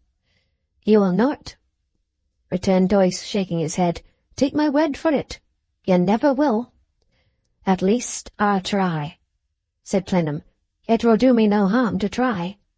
"I am not certain of that," rejoined Doyce, laying his hand persuasively on his shoulder. "It has done me harm, my friend. It has aged me, tired me, vexed me, disappointed me. It does no man any good to have his patience worn out, and to think himself ill-used. I fancy, even already, that unavailing attendance on delays and evasions has made you something less elastic than you used to be." "Private anxieties may have done that for the moment," said Clennam, "but not official harrying. Not yet. I am not hurt yet." "Then you won't grant my request?" "Decidedly no," said Clennam. "I should be ashamed if I submitted to be soon driven out of the field where a much older and a much more sensitively interested man contended with fortitude so long." As there was no moving him, Daniel Doyce returned the grasp of his hand, and, casting a farewell look round the counting-house, went downstairs with him. Doyce was to go to Southampton to join the small staff of his fellow travellers, and a coach was at the gate, well furnished and packed, and ready to take him there. The workmen were at the gate to see him off, and were mightily proud of him. "Good luck to you, Mr. Doyce," said one of the number. "Wherever you go, they'll find as they got a man among 'em, a man as knows his tools, and as his tools knows, a man as is willing, and a man as is able, and if that's not a man, where is a man?" This oration from a gruff volunteer in the background, not previously suspected of any powers in that way, was received with 3 loud cheers, and the speaker became a distinguished character for ever afterwards. In the midst of the 3 loud cheers, Daniel gave them all a hearty "Goodbye, men," and the coach disappeared from sight, as if the concussion of the air had blown it out of Bleeding Heart Yard. Mr. Baptist, as a grateful little fellow, in a position of trust, was among the workmen, and had done as much towards the cheering as a mere foreigner could. In truth, no men on earth can cheer like Englishmen, who do so rally one another's blood and spirit when they cheer in earnest that the stir is like the rush of their whole history, with all its standards waving at once, from Saxon Alfred's downwards. Mr. Baptist had been in a manner whirled away before the onset, and was taking his breath in quite a scared condition, when Clennam beckoned him to follow upstairs, and return the books and papers to their places. In the lull consequent on the departure, in that first vacuity which ensues on every separation, foreshadowing the great separation that is always overhanging all mankind, Arthur stood at his desk, looking dreamily out at a gleam of sun. But his liberated attention soon reverted to the theme that was foremost in his thoughts, and began, for the 100th time, to dwell upon every circumstance that had impressed itself upon his mind on the mysterious night when he had seen the man at his mother's. Again the man jostled him in the crooked street. Again he followed the man and lost him. Again he came upon the man in the courtyard looking at the house. Again he followed the man and stood beside him on the doorsteps. "Who passes by this road so late, compagnon de la Marshalsea, who passes by this road so late, always gay." It was not the first time by many that he had recalled a song of the child's game, of which the fellow had hummed a verse while they stood side by side. But he was so unconscious of having repeated it audibly that he started to hear the next verse. "Of all the king's knights 'tis the flower, compagnon de la Marshalsea, of all the king's knights 'tis the flower, always gay." Cavaletto had deferentially suggested the words and tune, supposing him to have stopped short for want of more. "Ah, you know the song, Cavaletto?" "My Bacchus, yes, sir. They all know it in France. I've heard it many times, sung by the little children. The last time when I have heard," said Mr. Baptist, formerly Cavaletto, who usually went back to his native construction of sentences when his memory went near home, "is from a sweet little voice, very pretty, very innocent, all through." "The last time I heard it," returned Arthur, "was in a voice quite the reverse of pretty, and quite the reverse of innocent." He said it more to himself than to his companion, and added to himself, repeating the man's next words, "Death of my life, sir, it's my character to be impatient." "Eh?" cried Cavaletto, astounded, and with all his colour gone in a moment. "What is the matter?" "Sir, you know where I have heard that song the last time." With his rapid native action, his hands made the outline of a high hook nose, pushed his eyes near together, dishevelled his hair, puffed out his upper lip to represent a thick moustache, and threw the heavy end of an ideal cloak over his shoulder. By doing this, with a swiftness incredible to one who has not watched an Italian peasant, he indicated a very remarkable and sinister smile. The whole change passed over him like a flash of light, and he stood in the same instant, pale and astonished, before his patron. "In the name of fate and wonder," said Clennam, "what do you mean?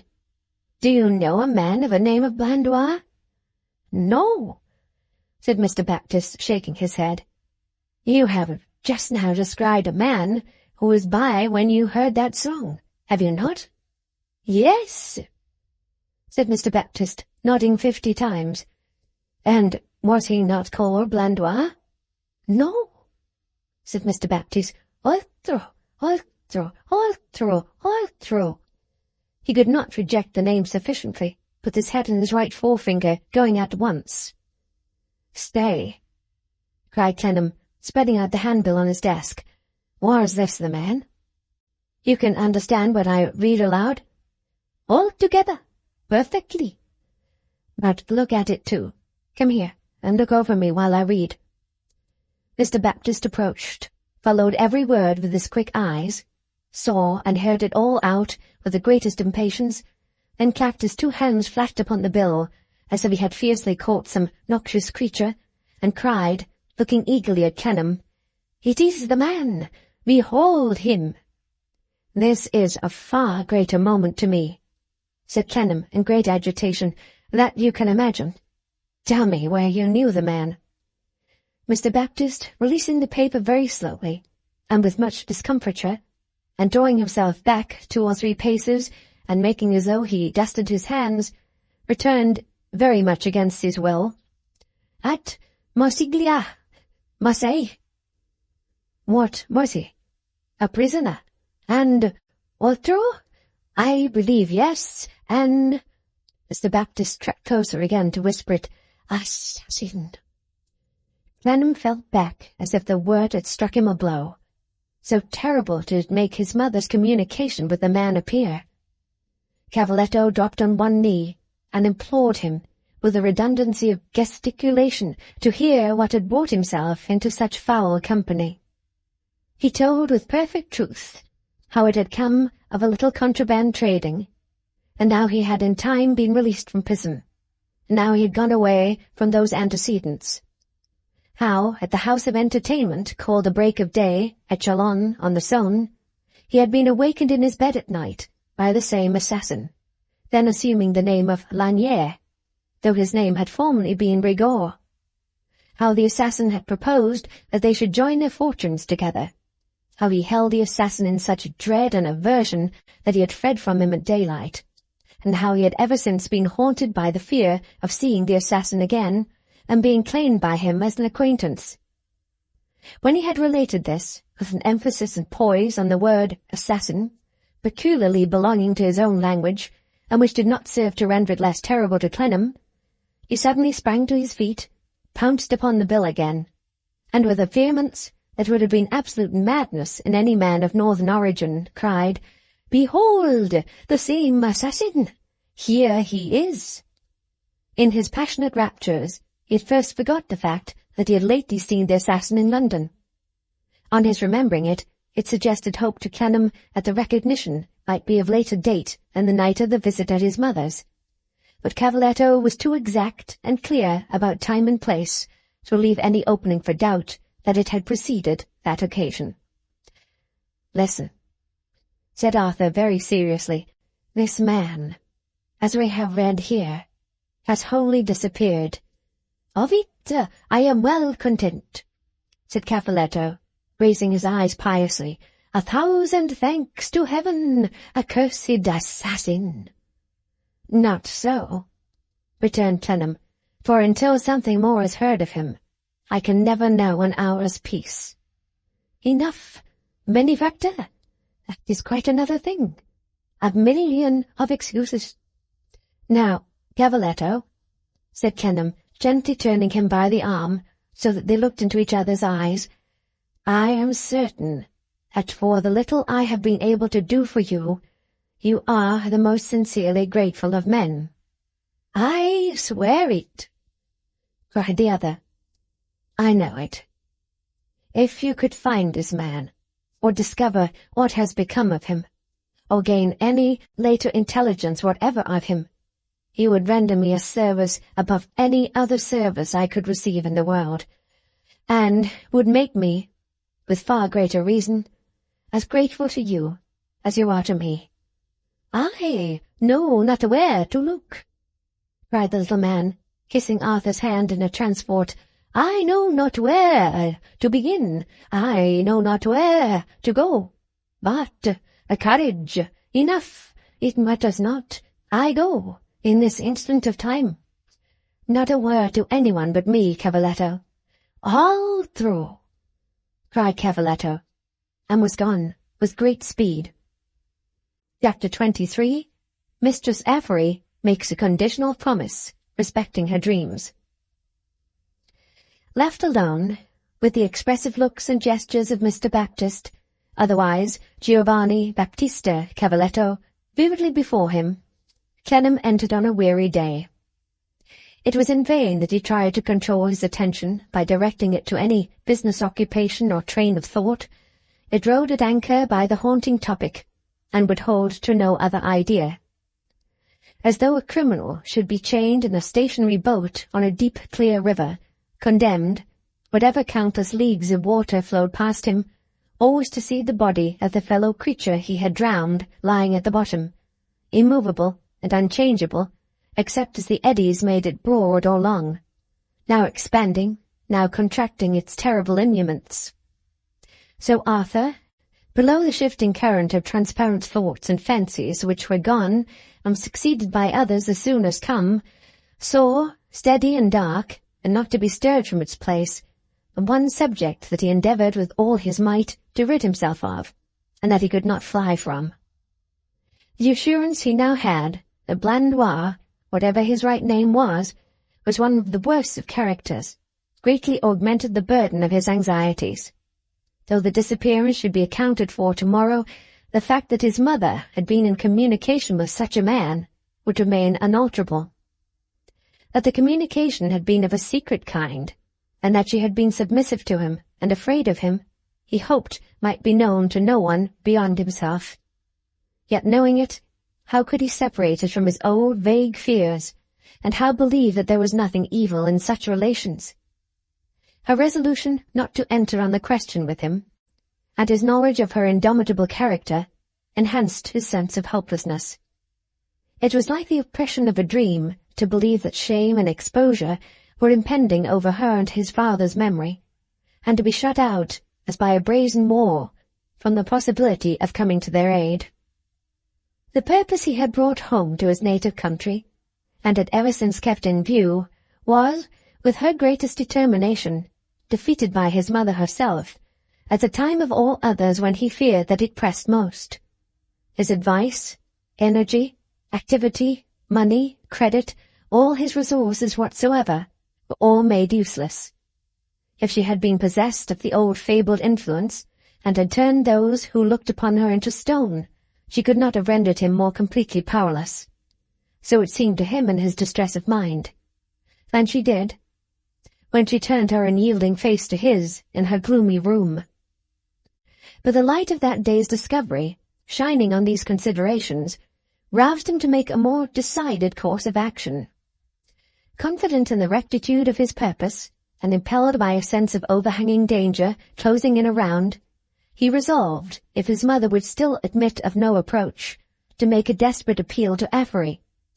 If she could be brought to become communicative, and to do what lay in her to break the spell of secrecy that enshrouded the house, he might shake off the paralysis of which every hour that passed over his head made him more acutely sensible. This was the result of his day's anxiety, and this was the decision he put in practice when the day closed in. His first disappointment, on arriving at the house, was to find the door open and Mr. Flintwinch smoking a pipe on the steps. If circumstances had been commonly favourable, Mistress Affery would have opened the door to his knock. Circumstances being uncommonly unfavourable, the door stood open and Mr. Flintwinch was smoking his pipe on the steps. "Good evening," said Arthur. "Good evening," said Mr. Flintwinch. The smoke came crookedly out of Mr. Flintwinch's mouth, as if it circulated through the whole of his wry figure and came back by his wry throat, before coming forth to mingle with the smoke from the crooked chimneys and the mists from the crooked river. "Have you any news?" said Arthur. "We have no news," said Jeremiah. "I mean of the foreign man," Arthur explained. "I mean of the foreign man," said Jeremiah. He looked so grim as he stood askew, with the knot of his cravat under his ear, that the thought passed into Clennam's mind, and not for the first time by many, could Flintwinch, for a purpose of his own, have got rid of Blandois? Could it have been his secret and his safety that were at issue? He was small and bent, and perhaps not actively strong, yet he was as tough as an old yew tree, and as crusty as an old jackdaw. Such a man coming behind a much younger and more vigorous man, and having the will to put an end to him, and no relenting, might do it pretty surely in that solitary place at a late hour. While in the morbid condition of his thoughts, these thoughts drifted over the main one that was always in Clennam's mind, Mr. Flintwinch, regarding the opposite house over the gateway with his neck twisted and one eye shut up, stood smoking with a vicious expression upon him, more as if he were trying to bite off the stem of his pipe than as if he were enjoying it. Yet he was enjoying it in his own way. "You'll be able to take my likeness the next time you call, Arthur, I should think," said Mr. Flintwinch dryly, as he stooped to knock the ashes out. Rather conscious and confused, Arthur asked his pardon if he had stared at him unpolitely. "But my mind runs so much upon this matter," he said, "that I lose myself." "Ha! Yes, I don't see," returned Mr. Flintwinch, quite at his leisure, "why it should trouble you, Arthur." "No, no," said Mr. Flintwinch, very shortly and decidedly, much as if he were of the canine race, and snapped at Arthur's hand. "Is it nothing to see those placards about? Is it nothing to me to see my mother's name and residence hawked up and down in such an association?" "I don't see," returned Mr. Flintwinch, scraping his horny cheek, "that it need signify much to you. But I'll tell you what I do see, Arthur," glancing up at the windows. "I see the light of fire and candle in your mother's room." "And what has that to do with it?" "Why, sir, I read by it," said Mr. Flintwinch, screwing himself at him, "that if it's advisable, as the proverb says it is, to let sleeping dogs lie, it's just as advisable, perhaps, to let missing dogs lie. Let 'em be. They generally turn up soon enough." Mr. Flintwinch turned short around when he had made this remark, and went into the dark hall. Clennam stood there, following him with his eyes, as he dipped for a light in the phosphorus box in the little room at the side, got one after 3 or 4 dips, and lighted the dim lamp against the wall. All the while, Clennam was pursuing the probabilities, rather as if they were being shown to him by an invisible hand, than as if he himself were conjuring them up. of Mr. Flintwinch's ways and means of doing that darker deed, and removing its traces by any of the black avenues of shadow that lay around him. "Now, sir," said the testy Jeremiah, "will it be agreeable to walk upstairs?" "My mother is alone, I suppose?" "Not alone," said Mr. Flintwinch. "Mr. Casby and his daughter are with her. They came in while I was smoking, and I stayed behind to have my smoke out." This was the second disappointment. Arthur made no remark upon it, and repaired to his mother's room, where Mr. Casby and Flora had been taking tea, anchovy paste, and hot buttered toast. The relics of those delicacies were not yet removed, either from the table or from the scorched countenance of Affery, who, with the kitchen toasting fork still in her hand, looked like a sort of allegorical personage, except that she had a considerable advantage over the general run of such personages in point of significant emblematical purpose. Flora had spread her bonnet and shawl upon the bed, with a care indicative of an intention to stay some time. Mr. Casby, too, was beaming near the hob, with his benevolent knobs shining as if the warm butter of the toast were exuding through the patriarchal skull, and with his face as ruddy as if the colouring matter of the anchovy paste were mantling in the patriarchal visage. Seeing this, as he exchanged the usual salutations, Clennam decided to speak to his mother without postponement. It had long been customary, as she never changed her room, for those who had anything to say to her apart, to wheel her to her desk, where she sat, usually with the back of her chair turned towards the rest of the room, and the person who talked with her seated in a corner on a stool, which was always set in that place for that purpose. Except that it was long since the mother and son had spoken together without the intervention of a third person. It was an ordinary matter, of course, within the experience of visitors, for Mrs. Clennam to be asked, with a word of apology for the interruption, if she could be spoken with on a matter of business, and on her replying in the affirmative, to be wheeled into the position described. Therefore, when Arthur now made such an apology, and such a request, and moved her to her desk, and seated himself on the stool, Mrs. Finching merely began to talk louder and faster, as a delicate hint that she could overhear nothing, and Mr. Casby stroked his long white locks with sleepy calmness. "Mother, I have heard something today which I feel persuaded you don't know, and which I think you should know, of the antecedents of that man I saw here." "I know nothing of the antecedents of the man you saw here, Arthur." She spoke aloud. He had lowered his own voice, but she rejected that advance towards confidence, as she rejected every other, and spoke in her usual key and in her usual stern voice.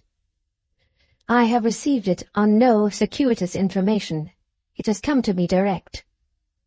She asked him exactly as before, if he were there to tell her what it was. "I thought it right that you should know it." "And what is it?"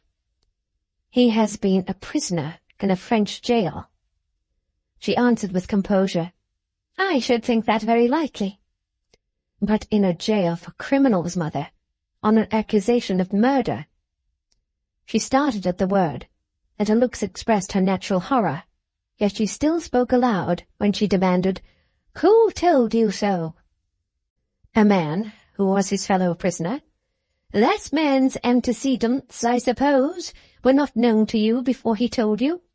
"No." "Though the man himself was?" "Yes." "My case and Flintwinch's, in respect of this other man, I dare say the resemblance is not so exact, though, as that your informant became known to you through a letter from a correspondent with whom we had deposited money. How does that part of the parallel stand?" Arthur had no choice but to say, as his informant had not become known to him through the agency of any such credentials, or indeed of any credentials at all. Mrs. Clennam's attentive frown expanded by degrees into a severe look of triumph, and she retorted with emphasis, "Take care how you judge others, then, I say to you, Arthur, for your good. Take care how you judge." Her emphasis had been derived from her eyes, quite as much as from the stress she laid upon her words. She continued to look at him, and if, when he entered the house, he had had any latent hope of prevailing in the least with her, she now looked it out of his heart. "Mother, shall I do nothing to assist you? Nothing? Will you entrust me with no confidence, no charge, no explanation? Will you take no counsel with me? Will you not let me come near you?" "How can you ask me? You separated yourself from my affairs. It was not my act, it was yours. How can you consistently ask me such a question?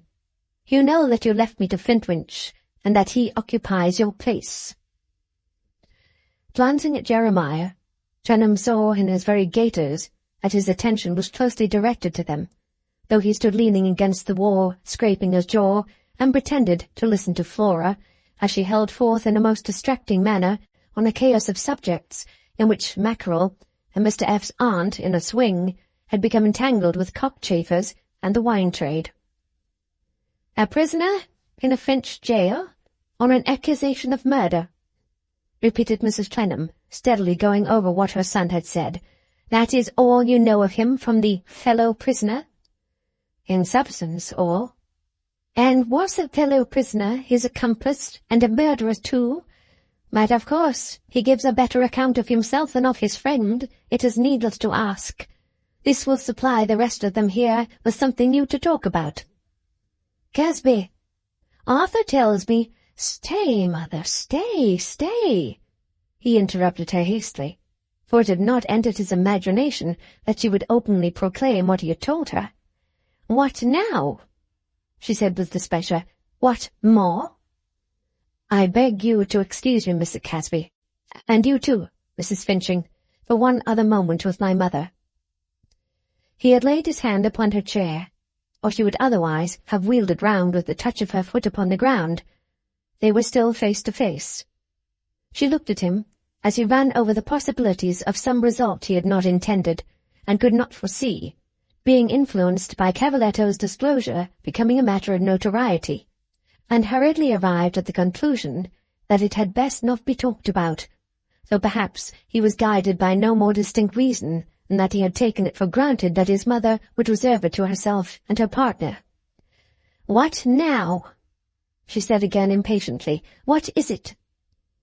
"I did not mean, mother, that you should repeat what I have communicated. I think you had better not repeat it." "Do you make that a condition with me?" "Well, yes." "Observe, then. It is you who make this a secret," said she, holding up her hand, "and not I.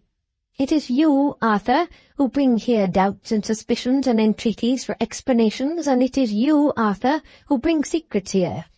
What is it to me, do you think, where the man has been, or what he has been? What can it be to me? The whole world may know it, if they care to know it. It is nothing to me. Now let me go." He yielded to her imperious but elated look, and turned her chair back to the place from which he had wheeled it. In doing so, he saw elation in the face of Mr. Flintwinch, which most assuredly was not inspired by Flora. This turning of his intelligence, and of his whole attempt and design against himself, did even more than his mother's fixedness and firmness to convince him that his efforts with her were idle. Nothing remained but the appeal to his old friend Avery. But even to get the very doubtful and preliminary stage of making the appeal seemed one of the least promising of human undertakings. She was so completely under the thrall of the two clever ones, was so systematically kept in sight by one or other of them, and was so afraid to go about the house besides, that every opportunity of speaking to her alone appeared to be forestalled. Over and above that, Mistress Avery, by some means, it was not very difficult to guess, through the sharp arguments of her liege lord, had acquired such a lively conviction of the hazards of saying anything under any circumstances that she had remained all this time in a corner, guarding herself from approach with that symbolical instrument of hers, so that when a word or two had been addressed to her by Flora, or even by the bottle-green patriarch himself, she had warded off conversation with the toasting fork, like a dumb woman. After several abortive attempts to get Affery to look at him while she cleared the table and washed the tea-service, Arthur thought of an expedient which Flora might originate, to whom he therefore whispered, "Could you say you would like to go through the house." Now, poor Flora, being always in infatuating expectation of the time when Clennam would renew his boyhood and be madly in love with her again, received the whisper with the utmost delight, not only as rendered precious by its mysterious character, but as preparing the way for a tender interview in which he would declare the state of his affections. She immediately began to work out the hint. "Ah, dear me, the poor old room," said Flora, glancing round. "Looks just as ever, Mrs. Clennam, I am touched to see, except for being smokier, which was to be expected with time, and which we must all expect and reconcile ourselves to, being whether we like it or not, as I am sure I have had to do myself, if not exactly smokier, dreadfully stouter, which is the same or worse. To think of the days when Papa used to bring me here, the least of girls, a perfect mass of chilblains, to be stuck upon a chair with my feet on the rails and stare at Arthur, pray excuse me, Mr. Clennam, the least of boys, and the frightfulest of frills and jackets, yet Mr. Peth, appeared a misty shadow on the horizon, paying attentions like the well-known spectre of some place in Germany, beginning with a B, as a moral lesson inculcating that all the paths in life are similar to the paths down in the north of England, where they get the coals and make the iron and things gavelled with ashes."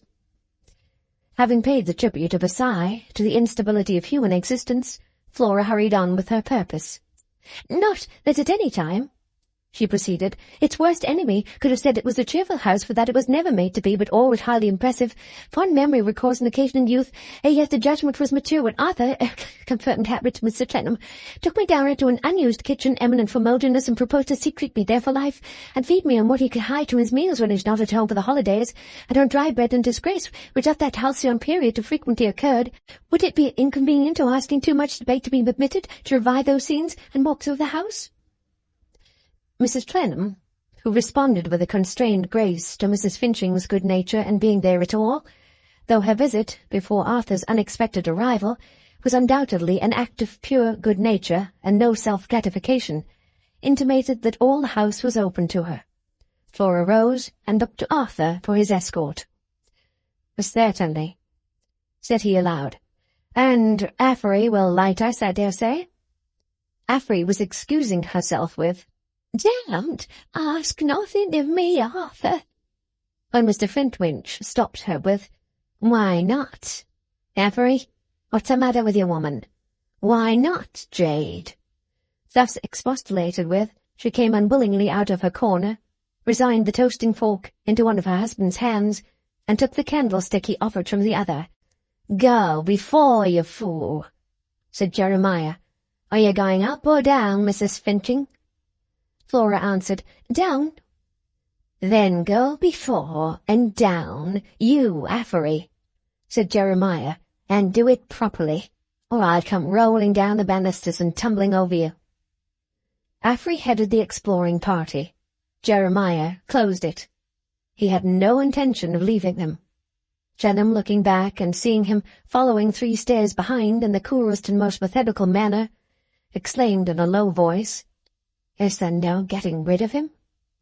Flora reassured his mind by replying promptly, "Why, though not exactly proper, Arthur, and a thing I couldn't think of before, a younger man or a stranger, still I don't mind him if you so particularly wish it, and provided you have the goodness not to take me too tight." Wanting the heart to explain this was not at all what he meant, Arthur extended his supporting arm round Flora's figure. "Oh, my goodness me," said she, "you are very obedient indeed, really.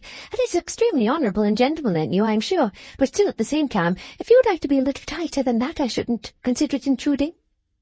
In this preposterous attitude, unspeakably at variance with his anxious mind, Clennam descended to the basement of the house, finding that wherever it became darker than elsewhere, Flora became heavier, and that when the house was lightest, she was too. Returning from the dismal kitchen regions, which were as dreary as they could be, Mistress Affery passed with the light into his father's old room, and then into the old dining-room, always passing on before like a phantom that was not to be overtaken, and neither turning nor answering when he whispered, "Affery, I want to speak to you." In the dining-room, a sentimental desire came over Flora to look into the dragon-closet which had so often swallowed Arthur in the days of his boyhood, not improbably because, as a very dark closet, it was a likely place to be heavy in. Arthur, fast subsiding into despair, had opened it, when a knock was heard at the outer door. Mistress Affery, with a suppressed cry, threw her apron over her head. "What? You want another dose?" said Mr. Flintwinch. "You shall have it, my woman. You shall have a good one. Oh, you shall have a sneezer. You shall have a teaser. In the meantime, is anybody going to the door?" said Arthur. "In the meantime, I am going to the door, sir," returned the old man so savagely as to render it clear that in a choice of difficulties he felt he must go, though he would have preferred not to go. "Stay here the while all. Effery, my woman, move an inch, or speak a word in your foolishness, and I'll treble your dose." The moment he was gone, Arthur released Mrs. Finching, with some difficulty, by reason of that lady misunderstanding his intentions and making arrangements with a view to tightening instead of slackening. "Effery, speak to me now." "Don't touch me, Arthur," she cried, shrinking from him. "Don't come near me. He'll see you, Jeremiah will. Don't." "He can't see me," returned Arthur, suiting the action to the word, "if I blow the candle out." "He'll hear you," cried Effery. "He can't hear me," returned Arthur, suiting the action to the words again, "if I draw you back into this closet and speak here." "Why do you hide your face?" "Because I'm afraid of seeing something." "You can't be afraid of seeing anything in this darkness, Effery." "Yes, I am. Much more than if it was light." "Why are you afraid?" "Because the house is full of mysteries and secrets. Because it's full of whisperings and counsellings. Because it's full of noises. There ever was such a house for noises. I shall die of 'em if Jeremiah don't strangle me first, as I expect he will." "I have never heard any noises here worth speaking of." "Ah, but you would know, if you lived in the house, and was obliged to go about it as I am," said Effery, "and you'd feel that they were so well worth speaking of, that you'll feel you was nigh bursting through not being allowed to speak of him. Here's Jeremiah, you'll get me killed." "My good Effery, I solemnly declare to you that I can see the light of the open door on the pavement of the hall, and so could you if you would uncover your face and look." "I dursn't do it," said Effery. "I dursn't never, Arthur. I'm always blindfolded when Jeremiah ain't a-looking, and sometimes even when he is." "He cannot shut the door without my seeing him," said Arthur. "You are as safe with me as if he was 50 miles away." "I wish he was," cried Effery. "Effery, I want to know what is amiss here. I want some light thrown on the secrets of this house." "I tell you, Arthur," she interrupted, "noises isn't secrets, rustlings and stealings about, tremblings, treads overhead and treads underneath." "But those are not all secrets." "I don't know," said Effery. "Don't ask me no more. Your old sweetheart ain't far off, and she's a blabber." His old sweetheart being in fact so near at hand that she was then reclining against him in a flutter, a very substantial angle of 45 degrees, he interposed to assure Mistress Effery, with greater earnestness than directness of asseveration, that what she heard should go no further, but should be kept inviolate. If on no other account, on Arthur's, sensible of intruding and being too familiar to his Clennam's. "I make an imploring appeal to you, Effery, to you, one of the few agreeable, early remembrances I have, for my mother's sake, for your husband's sake, for my own, for all our sakes. I am sure you can tell me something connected with the coming here of this man, if you will." "Why, then, I'll tell you, Arthur," returned Effery. "Jeremiah's coming—" "No, indeed he is not. The door is open, and he is standing outside talking." "I'll tell you, then," said Effery after listening, "that the first time he ever come, he heard the noises his own self. "What's that?" he said to me. "I don't know what it is," I says to him, catching hold of him, "but I've heard it over and over again." While I says it, he stands a-looking at me, all of a shake he do. "Has he been here often?"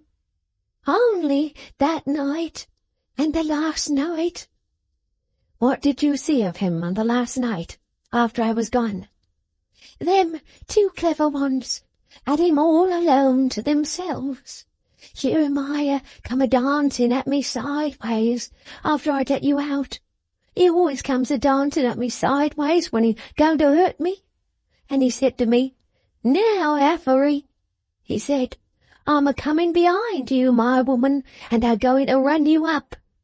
So he took and squeezed the back of my neck in his hand till it made me open my mouth. And then he pushed me before him to bed, squeezing all the way. That's what he calls running me up, he do. Oh, he's a wicked one." "And did you hear or see no more, Affery?" "Don't I tell you I was in the bed, Arthur? Here he is." "I assure you he is still at the door. And those whisperings and counsellings, Affery, that you have spoken of, what are they?" "How should I know? Don't ask me nothing about them, Arthur. Get away." "But, my dear Affery, unless I can gain some insight into these hidden things, in spite of your husband and in spite of my mother, ruin will come of it." "Don't ask me nothing," repeated Affery. "I've been in a dream for ever so long. Go away, go away." "You said that before," returned Arthur. "You used the same expression that night at the door, when I asked you what was going on here. What do you mean by being in a dream?" "I am going to tell you.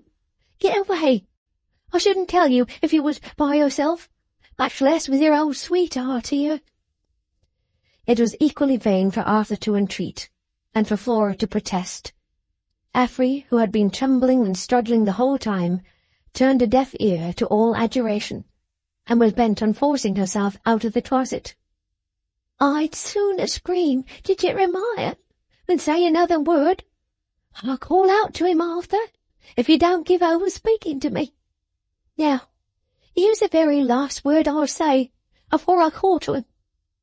If ever you begin to get the better of them two clever ones, your own self, you ought to it, as I told you when you first come home, for you haven't been a-living here long years to made afeard of your life as I have.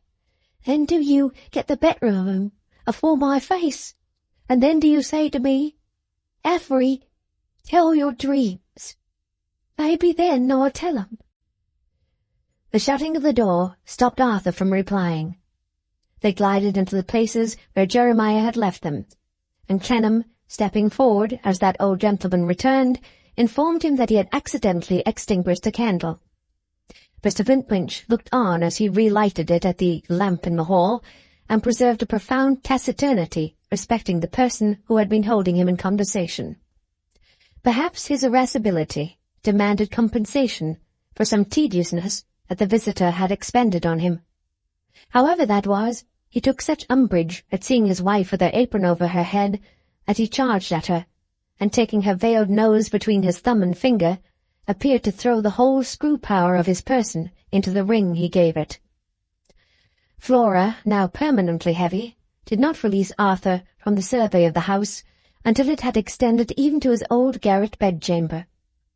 His thoughts were otherwise occupied than with a tour of inspection, yet he took particular notice at the time, as he afterwards had occasion to remember, of the airlessness and closeness of the house, that they left the track of their footsteps in the dust on the upper floors, and that there was a resistance to the opening of one room door, which occasioned Affery to cry out that somebody was hiding inside, and to continue to believe so, though somebody was sought and not discovered.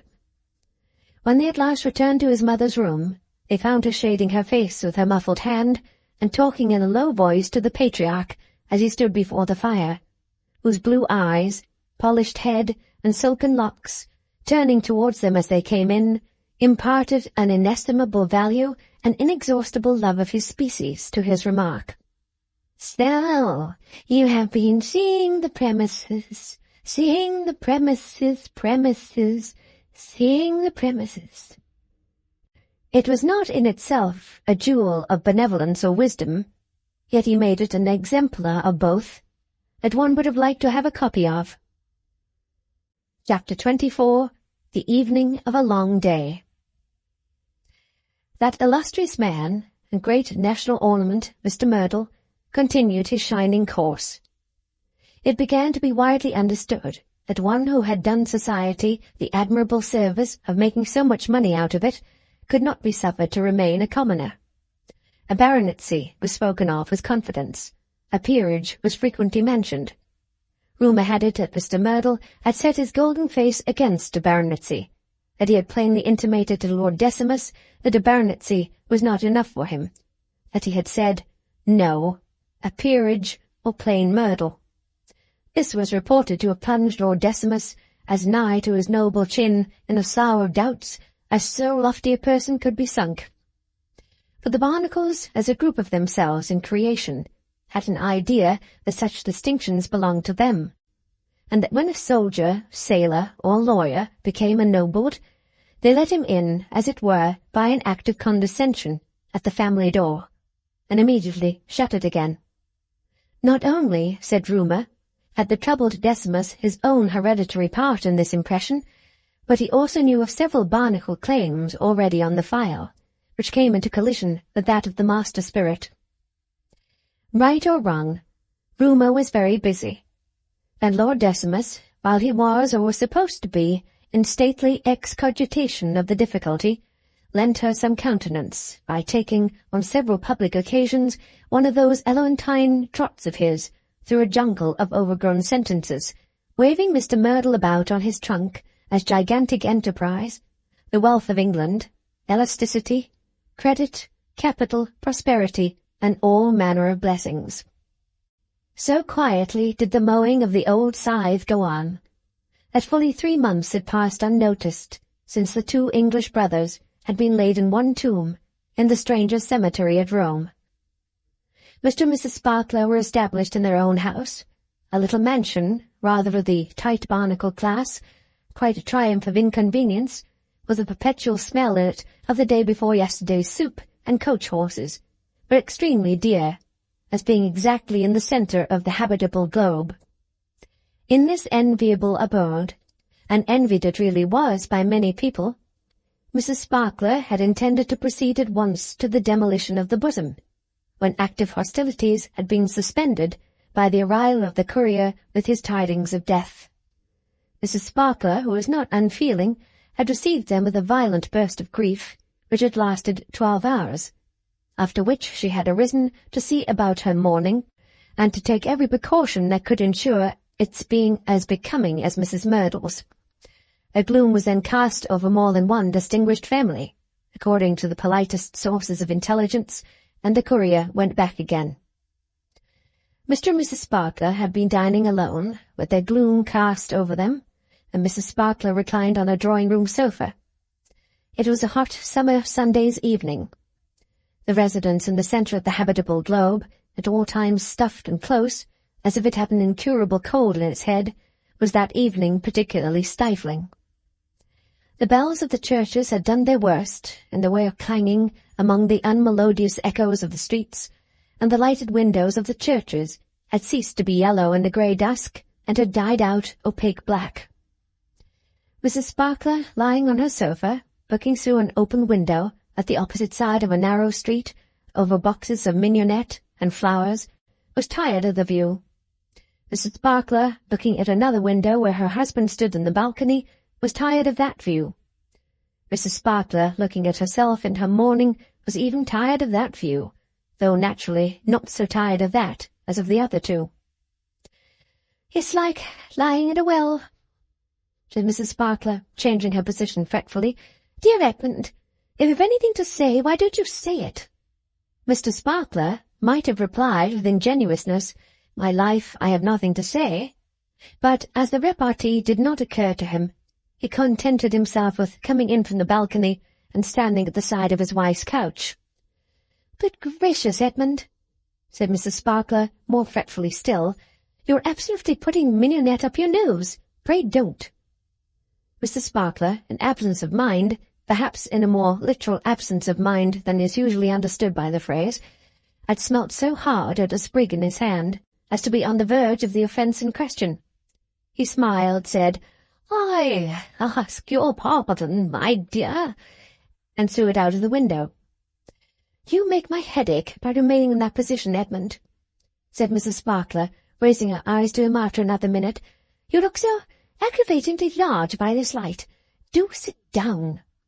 "Certainly, my dear," said Mr. Sparkler, and took a chair on the same spot. "If I didn't know that the longest day was past," said Fanny, yawning in a dreary manner, "I should have felt certain this was the longest day. I never did experience such a day." "Is that your fan, my love?" asked Mr. Sparkler, picking up one and presenting it. "Edmund," returned his wife, more wearily yet, "don't ask quick questions. I entreat you not. Whose can it be but mine?" "Yes, I thought it was yours," said Mr. Sparkler. "Then you shouldn't ask," retorted Fanny. After a little while she turned on her sofa and exclaimed, "Dear me, dear me, it never was such a long day as this." After another little while she got up slowly, walked about, and came back again. "My dear," said Mr. Sparkler, flashing with an original conception, "I think you must have got the fidgets." "Oh, fidgets?" repeated Mrs. Sparkler. "Don't." "My adorable girl," urged Mr. Sparkler, "try your aromatic vinegar. I've often seen my mother try it, and it seemingly refreshed her, and she is, as I believe you are aware, a remarkably fine woman, with no Good gracious!" exclaimed Fanny, starting up again. "It's beyond all patience. This is the most wearisome day that ever did dawn upon the world, I'm certain." Mr. Sparkler looked meekly after her as she lounged about the room, and he appeared to be a little frightened. When she had tossed a few trifles about, and had looked down into the darkening street out of all the 3 windows, she returned to her sofa and threw herself among its pillows. "Now, Edmund, come here. Come a little nearer, because I want to be able to touch you with my fan, that I may impress you very much with what I am going to say. That'll do. Quite close enough. Oh, you do look so big." Mr. Sparkler apologized for the circumstance, pleaded that he couldn't help it, and said that our fellows, without more particularly indicating whose fellows, used to call him by the name of Quinbus Flastron, Jr., or the Young Man Mountain. "You ought to have told me so before," Fanny complained. "My dear," returned Mr. Sparkler, rather gratified, "I didn't know it would interest you, or I would have made a point of telling you." "There, for goodness sake don't talk," said Fanny. "I want to talk myself, Edmund. We must not be alone any more.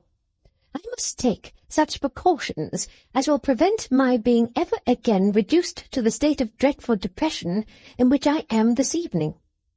"My dear," answered Mr. Sparkler, "being, as you are well known, to be a remarkably fine woman with no—" "Oh, good gracious!" cried Fanny. Mr. Sparkler was so discomposed by the energy of this exclamation, accompanied with a flouncing up from the sofa and a flouncing down again, that a minute or two elapsed before he felt himself equal to saying in explanation, "I mean, my dear, that everybody knows you are calculated to shine in society." "Calculated to shine in society?" retorted Fanny with great irritability. "Yes, indeed. And then what happens? I no sooner recover, in a visiting point of view, the shock of poor dear papa's death and my poor uncle's, though I do not disguise from myself that the last was a happy release, for if you are not presentable you had much better die." "You are not referring to me, my love, I hope?" Mr. Sparkler humbly interrupted. Edmund, you would wear out a saint. Am I not expressly speaking of my poor uncle?" You looked with so much expression at myself, my dear girl, said Mr. Sparkler, that I felt a little uncomfortable. Thank you, my love. Now, you have put me out, observed Fanny, with a resigned toss of her fan, and I'd better go to bed. Don't do that, my love, urged Mr. Sparkler. Take time. Fanny took a good deal of time, lying back with her eyes shut and her eyebrows raised with a hopeless expression, as if she had utterly given up all terrestrial affairs. At length, without the slightest notice, she opened her eyes again, and recommenced in a short, sharp manner. What happens then, I ask? What happens? Why, I find myself at the very period when I might shine most in society, and should most like, for very momentous reasons, to shine in society. I find myself in a situation which to a certain extent disqualifies me for going into society. It's too bad, really. My dear, said Mr. Sparkler, I don't think it need keep you at home. Edmund, you ridiculous creature, returned Fanny, with great indignation. Do you suppose that a woman in the bloom of youth, and not wholly devoid of personal attractions, can put herself at such a time in competition as to figure with a woman in every other way her inferior? If you do suppose such a thing, your folly is boundless. Mr. Sparkler submitted that he had thought it might be got over. Got over? Repeated Fanny with immeasurable scorn. For a time? Mr. Sparkler submitted. Honouring the last feeble suggestion with no notice, Mrs. Sparkler declared with bitterness that it really was too bad, and that positively it was enough to make one wish one was dead. However, she said, when she had in some measure recovered from her sense of personal ill-usage, provoking as it is, and cruel as it seems, I suppose it must be submitted to, especially as it was to be expected, said Mr. Sparkler. Edmund, returned his wife, if you have nothing more becoming to do than to attempt to insult the woman who has honoured you with her hand when she finds herself in adversity, I think you had better go to bed. Mr. Sparkler was much afflicted by the charge, and offered a most tender and earnest apology. His apology was accepted, but Mrs. Sparkler requested him to go round to the other side of the sofa and sit in the window curtain to tone himself down. Now, Edmund, she said, stretching out her fan and touching him with it at arm's length, what I was going to say to you, when you began, as usual, to prose and worry, is that I shall guard against our being alone any more, and that when circumstances prevent my going out to my own satisfaction, I must arrange to have some people, or other, always here, for I really cannot, and will not, have another such day as this has been. Mr. Sparkler's sentiments as to the plan were, in brief, that it had no nonsense about it, he added. And, besides, you know, it's likely that you'll soon have your sister. Dearest Amy, yes, cried Mrs. Sparkler with a sigh of affection. Darling little thing. Not, however, that Amy would do here alone. Mr. Sparkler was going to say no, interrogatively, but he saw his danger, and said it assentingly. No, oh dear no, she wouldn't do here alone. No, Edmund, for not only are the virtues of the precious child of that still character that they require a contrast, require life and movement around them to bring them out in their right colours, and make one love them of all things, but she will require to be roused on more accounts than one. That's it, said Mr. Sparkler, roused. Pray don't, Edmund. Your habit of interrupting without having the least thing in the world to say distracts me. You must be broken of it. Speaking of Amy, my poor little pet was devotedly attached to poor papa, and no doubt will have lamented his loss exceedingly, and grieved very much. I've done so myself.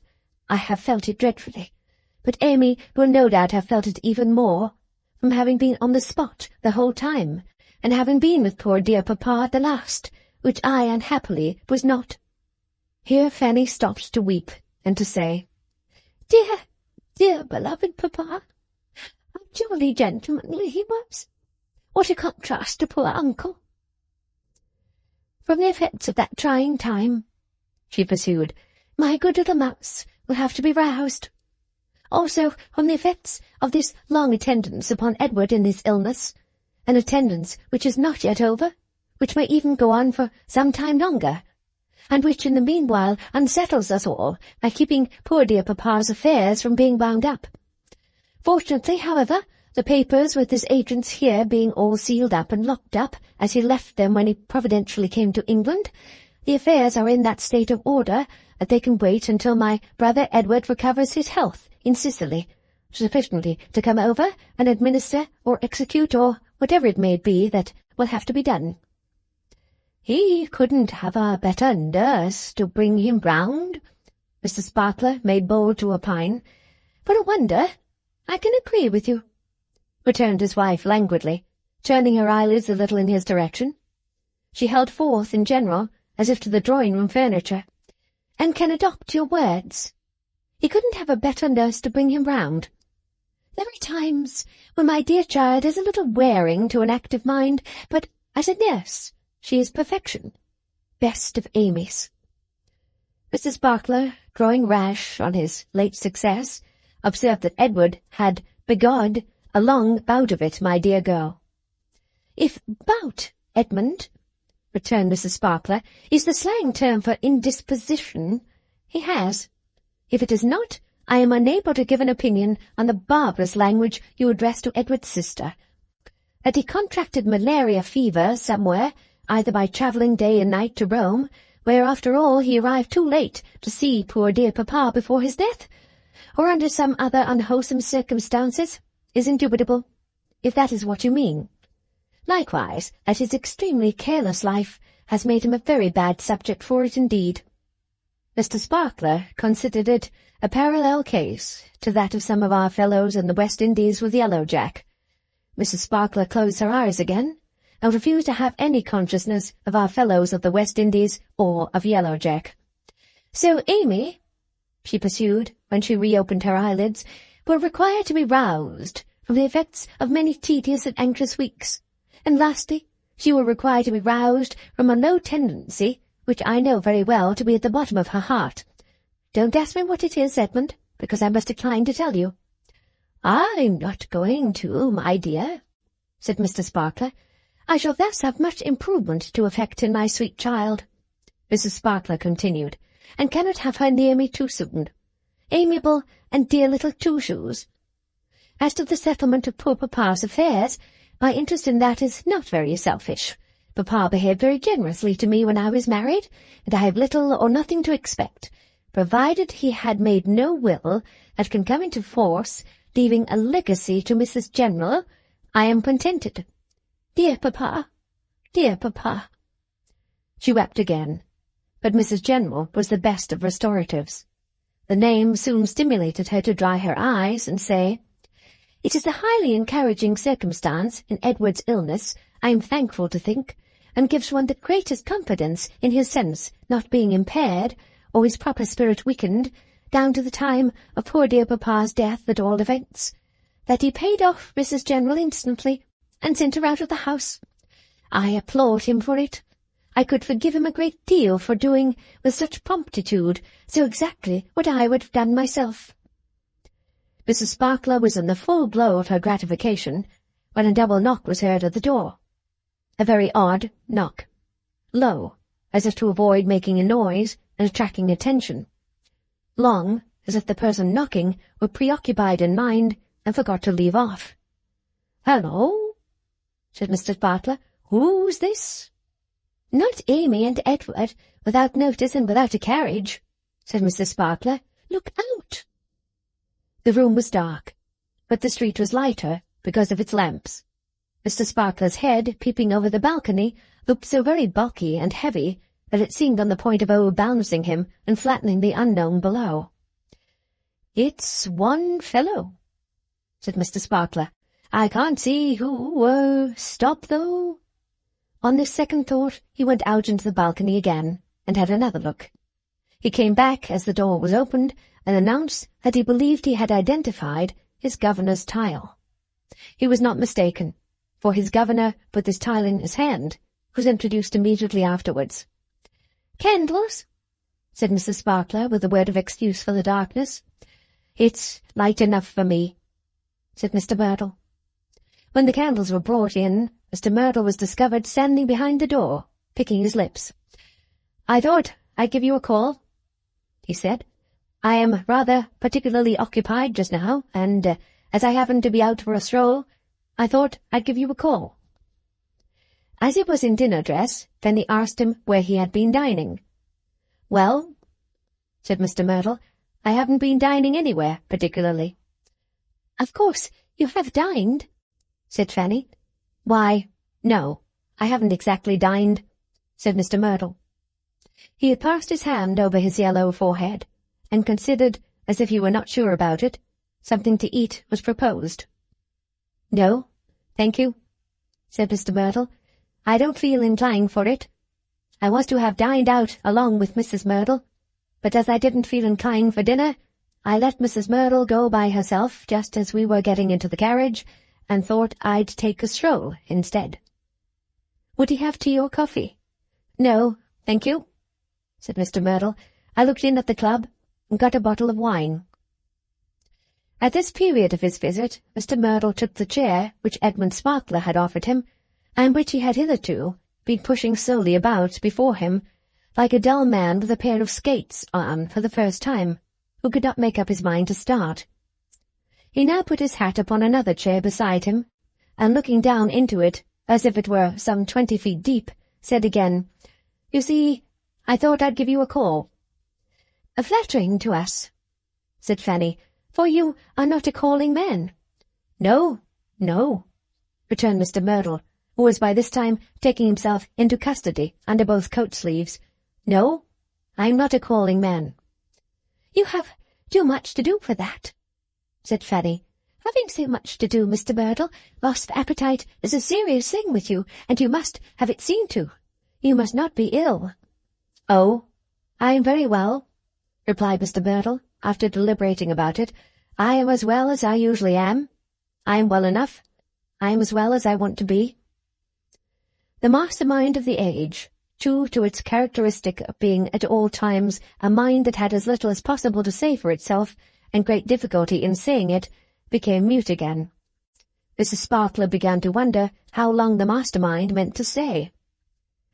"I was speaking of poor papa when you came in, sir." "Aye, quite a coincidence," said Mr. Merdle.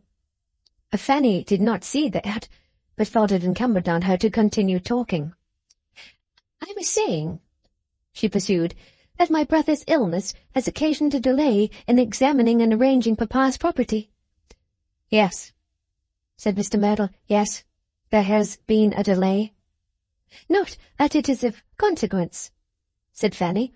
"Not," assented Mr. Merdle, after having examined the cornice of all that part of the room which was within his range, "not that it is of any consequence." "My only anxiety is," said Fanny, "that Mrs. General should not get anything." "She won't get anything," said Mr. Merdle. Fanny was delighted to hear him express the opinion. Mr. Merdle, after taking another gaze into the depths of his hat, as if he thought he saw something at the bottom, rubbed his hair and slowly appended to his last remark the confirmatory words, "Oh dear, no. No, not she, not likely." As the topic seemed exhausted, and Mr. Merdle too, Fanny inquired if he were going to take up Mrs. Merdle and the carriage in his way home. "No," he answered, "I shall go by the shortest way, and leave Mrs. Merdle to—" Here he looked all over the palms of both of his hands, as if he were telling his own fortune. "To take care of herself? I dare say she'll manage to do it." "Probably," said Fanny. There was then a long silence, during which Mrs. Sparkler, lying back on her sofa again, shut her eyes and raised her eyebrows in her former retirement from mundane affairs. "But, however," said Mr. Merdle, "I am equally detaining you and myself. I thought I'd give you a call, you know." "Charmed, I'm sure," said Fanny. "So, I am off," added Mr. Merdle, getting up. Could you lend me a penknife?" It was an odd thing, Fanny smilingly observed, for her who could seldom prevail upon herself even to write a letter, to lend to a man of such vast business as Mr. Merdle. "Isn't it?" Mr. Merdle acquiesced. "But I want one. And I know you have got several little wedding keepsakes about, with scissors and tweezers and such things in them. You shall have it back tomorrow." "Edmund," said Mrs. Spartler, "open. Now very carefully, I beg and beseech, for you are so very awkward. The mother-of-pearl box on my little table there, and give Mr. Merdle the mother-of-pearl penknife." "Thank you," said Mr. Merdle, "but if you have got one with a darker handle, I think I should prefer one with a darker handle." "A tortoise-shell?" "Thank you," said Mr. Merdle. "Yes, I think I should prefer tortoise-shell." Edmund accordingly received instructions to open the tortoise-shell box and give Mr. Merdle the tortoise-shell knife.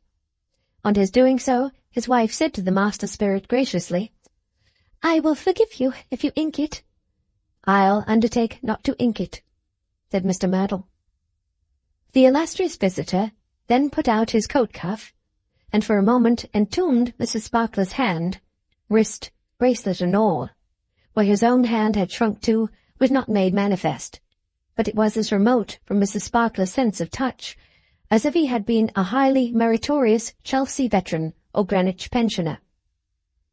Thoroughly convinced, as he went out of the room, that it was the longest day that ever did come to an end at last, and that there never was a woman, not wholly devoid of personal attractions, so worn out by idiotic and lumpish people, Fanny passed into the balcony for a breath of air. Waters of vexation filled her eyes, and they had the effect of making the famous Mr. Merdle, in going down the street, appear to leap, and waltz, and gyrate, as if he were possessed of several devils. Chapter 25. The Chief Butler resigns the seals of office. The dinner party was at the great physician's. Bar was there, and in full force. Ferdinand Barnacle was there, and in his most engaging state. Few ways of life were hidden from physician, and he was oftener in its darkest places than even bishop. There were brilliant ladies about London who perfectly doted on him, my dear, as the most charming creature and the most delightful person, who would have been shocked to find themselves so close to him if they could have known on what sights those thoughtful eyes of his had rested within an hour or two, and near to whose beds and under what roofs his composed figure had stood. But physician was a composed man, who performed neither on his own trumpet nor on the trumpets of other people. Many wonderful things did he see and hear, and much irreconcilable moral contradiction did he pass his life among. Yet his equality of compassion was no more disturbed than the divine master's of all healing was.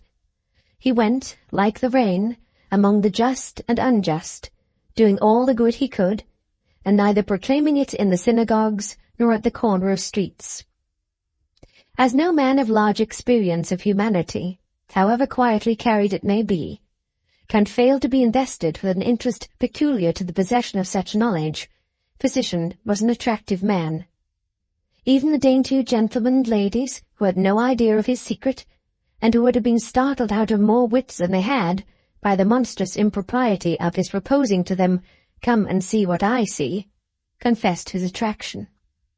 Where he was, something real was, and half a grain of reality, like the smallest portion of some other scarce natural productions, will flavour an enormous quantity of diluent. It came to pass, therefore, that physicians' little dinners always presented people in their least conventional lights. The guests said to themselves, whether they were conscious of it or no, "Here is a man who really has an acquaintance with us as we are, who is admitted to some of us every day with our wigs and paint off, who hears the wanderings of our minds, and sees the undisguised expression of our faces when both are past our control. We may as well make an approach to reality with him, for the man has got the better of us, and is too strong for us." Therefore physician's guests came out so surprisingly at his round table that they were almost natural. Bar's knowledge of that agglomeration of jurymen which is called humanity was as sharp as a razor. Yet a razor is not a generally convenient instrument, and Physician's plain bright scalpel, though far less keen, was adaptable to far wider purposes. Bar knew all about the gullibility and knavery of people, but Physician could have given him a better insight into their tendernesses and affections in 1 week of his rounds than Westminster Hall and all the circuits put together in 80 years and 10. Bar always had a suspicion of this, and perhaps was there to encourage it, for if the world were really a great law court, one would think that the last day of term could not too soon arrive. And so he liked and respected Physician quite as much as any other kind of man did.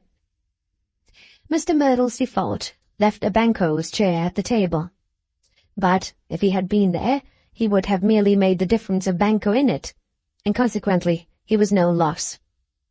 Bar, who picked up all sorts of odds and ends about Westminster Hall, much as the Raven would have done if he had passed as much of his time there, had been picking up a great many straws lately, and tossing them about, to try which way the Merdle wind blew. He now had a little talk on the subject with Mrs. Merdle herself, sidling up to that lady, of course, with his double eyeglass and his jury droop. "A certain bird," said Bar, and he looked as if it could have been no other bird than a magpie, "has been whispering among us lawyers lately that there is to be an addition to the titled personages of this realm." "Really?" said Mrs. Merdle. "Yes," said Bar. "Has not the bird been whispering in very different ears from ours? In lovely ears?" He looked expressively at Mrs. Merdle's nearest earring. "Do you mean mine?" asked Mrs. Merdle. "When I say lovely," said Bar, "I always mean you." "You never mean anything, I think," returned Mrs. Merdle, not displeased. "Oh, cruelly unjust," said Bar.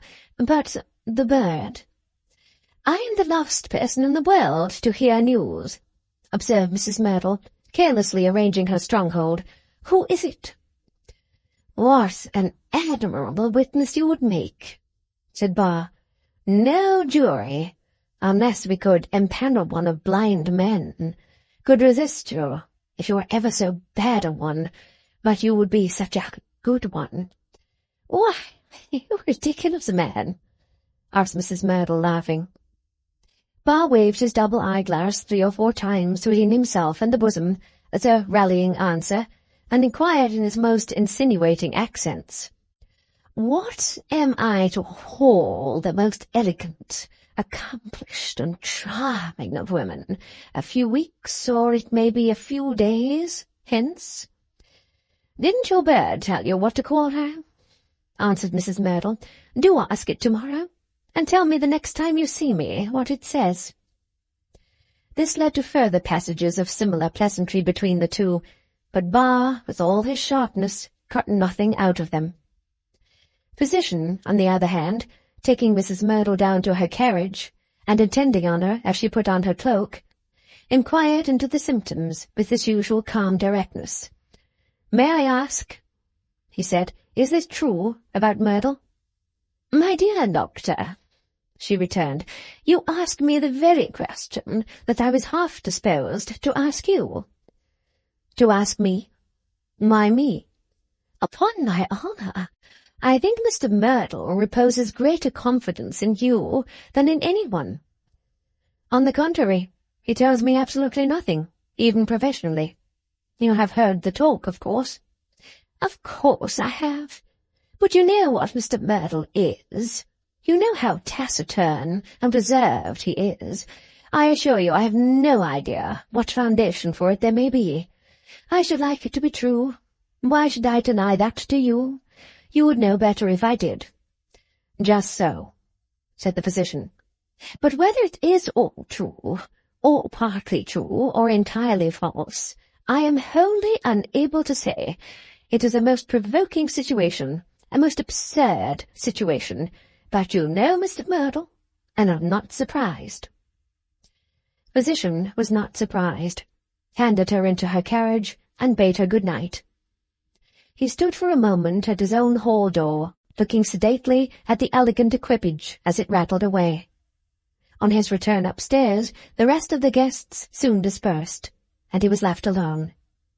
Being a great reader of all kinds of literature, and never at all apologetic for that weakness, he sat down comfortably to read.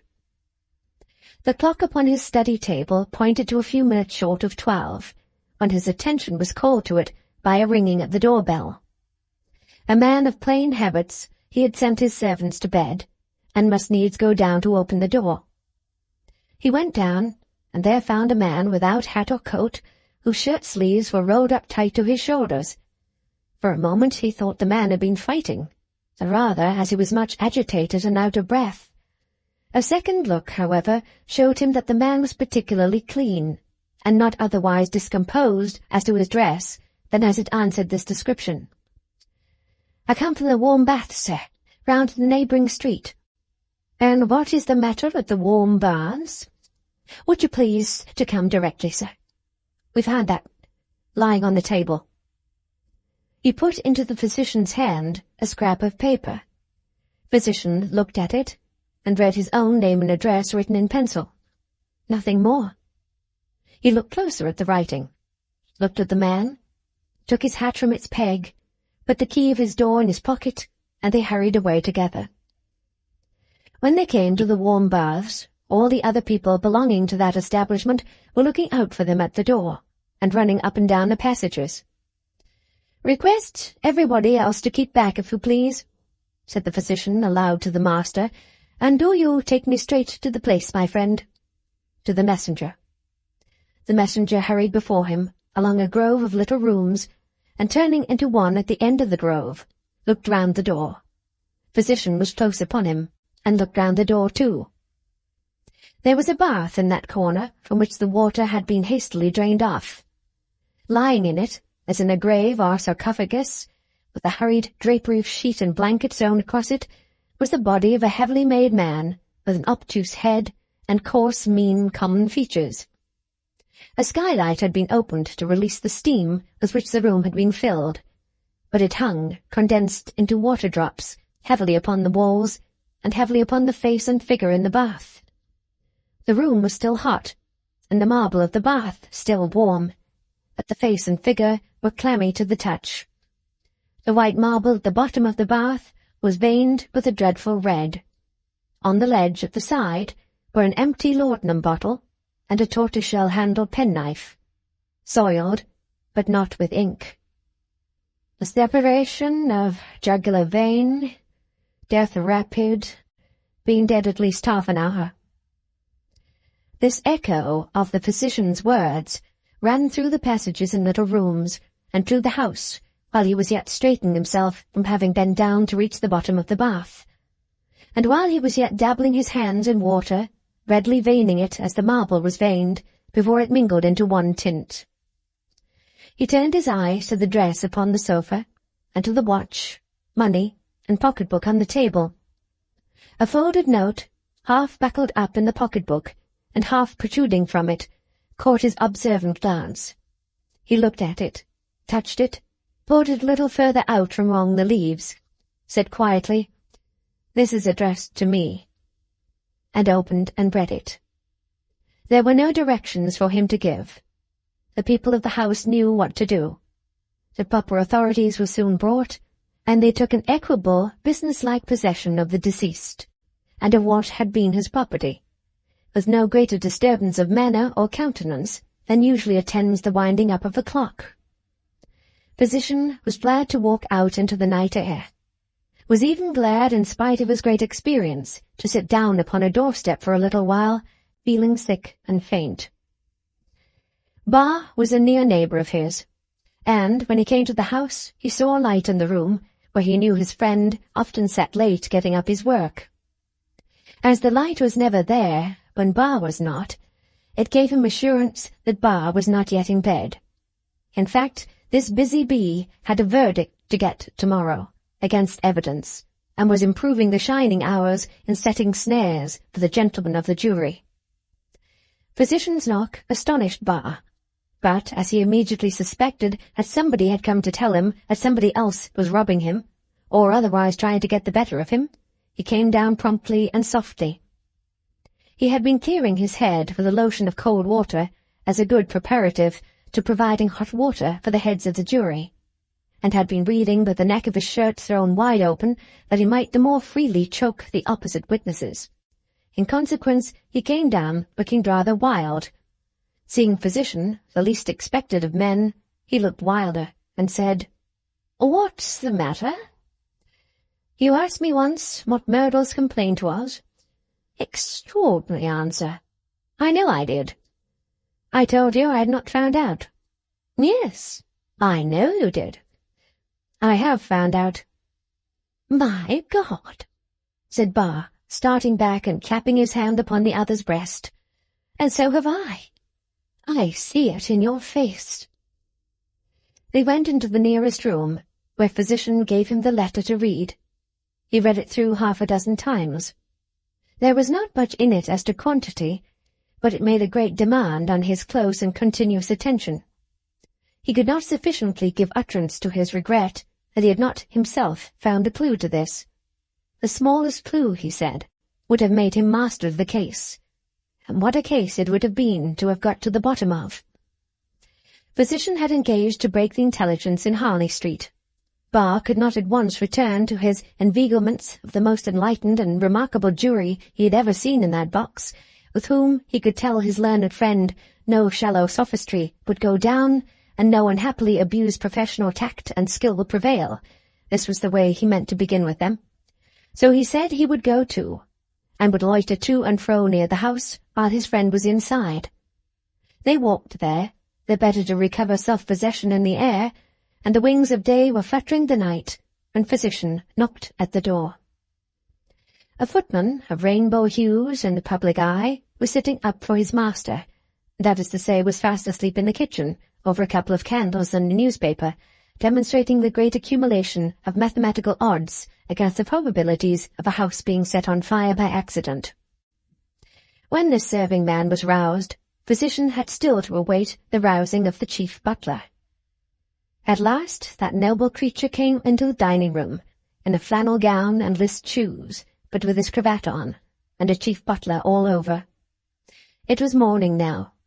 Physician had opened the shutters of one window while waiting, that he might see the light. "Mrs. Merdle's maid must be called, and told to get Mrs. Merdle up, and prepare her as gently as she can to see me. I have dreadful news to break to her." Thus Physician to the chief butler. The latter, who had a candle in his hand, called his man to take it away. Then he approached the window with dignity, looking on Physician's news exactly as he had looked on at the dinners in that very room. "Mr. Merdle is dead." "I should wish," said the chief butler, "to give a month's notice." "Mr. Merdle has destroyed himself." "Sir," said the chief butler, "that is very unpleasant to the feelings of one in my position, as calculated to awake prejudice, and I should wish to leave immediately." "If you are not shocked, are you not surprised, man?" demanded the physician warmly. The chief butler, erect and calm, replied in these memorable words: "Sir, Mr. Merdle never was the gentleman, and no ungentlemanly act on Mr. Merdle's part would surprise me. Is there anybody else I can send to you, or any other directions I can give before I leave, respecting what you would wish to be done?" When Physician, after discharging himself of his trust upstairs, rejoined Barr in the street, he said no more of his interview with Mrs. Merdle than that he had not yet told her all, but that what he had told her she had borne pretty well. Barr had devoted his leisure in the street to the construction of a most ingenious man-trap for catching the whole of his jury at a blow. Having got that matter settled in his mind, it was lucid on the late catastrophe, and they walked home slowly, discussing it in every bearing. Before parting at the physician's door, they both looked up at the sunny morning sky, into which the smoke of a few early fires and the breath and voices of a few early stirrers were peacefully rising, and then looked round upon the immense city, and said, if all those hundreds and thousands of beggared people who were yet asleep could only know, as they two spoke, the ruin that impended over them, what a fearful cry against one miserable soul would go up to heaven. The report that the great man was dead got about with astonishing rapidity. At first, he was dead of all the diseases that ever were known, and of several brand-new maladies invented with the speed of light to meet the demand of the occasion. He had concealed dropsy from infancy, he had inherited a large estate of water on the chest from his grandfather, he had had an operation performed upon him every morning of his life for 18 years. He had been subject to the explosion of important things in his body after the manner of fireworks. He had had something the matter with his lungs. He had had something the matter with his heart. He had had something the matter with his brain. 500 people who sat down to breakfast entirely uninformed on the whole subject believed, before they had done breakfast, that they privately and personally knew physician to have said to Mr. Merdle, "You must expect to go out some day like the snuff of a candle," and that they knew Mr. Merdle to have said to physician, "A man can die but once." By about 11 o'clock in the forenoon, something the matter with the brain became the favourite theory against the field, and by 12 the something had been distinctly ascertained to be pressure. Pressure was so entirely satisfactory to the public mind, and seemed to make everybody so comfortable that it might have lasted all day, but for Bars having taken the real state of the case into court at 9:30. This led to its beginning to be currently whispered all over London by about 1 that Mr. Merdle had killed himself.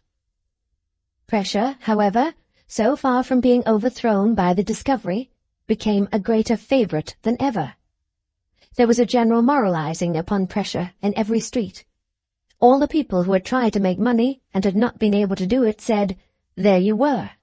You no sooner began to devote yourself to the pursuit of wealth than you got pressure." The idle people improved the occasion in a similar manner. "See," said they, "what you brought yourself to by work, work, work. You persisted in working, you overdid it. Pressure came on, and you were done for." This consideration was very potent in many quarters, but nowhere more so than among the young clerks and partners who had never been in the slightest danger of overdoing it. These, one and all, declared, quite piously, that they hoped they would never forget the warning as long as they lived, and that their conduct might be so regulated as to keep off pressure and preserve them a comfort to their friends for many years. But at about the time of high change, pressure began to wane, and appalling whispers to circulate, east, west, north, and south.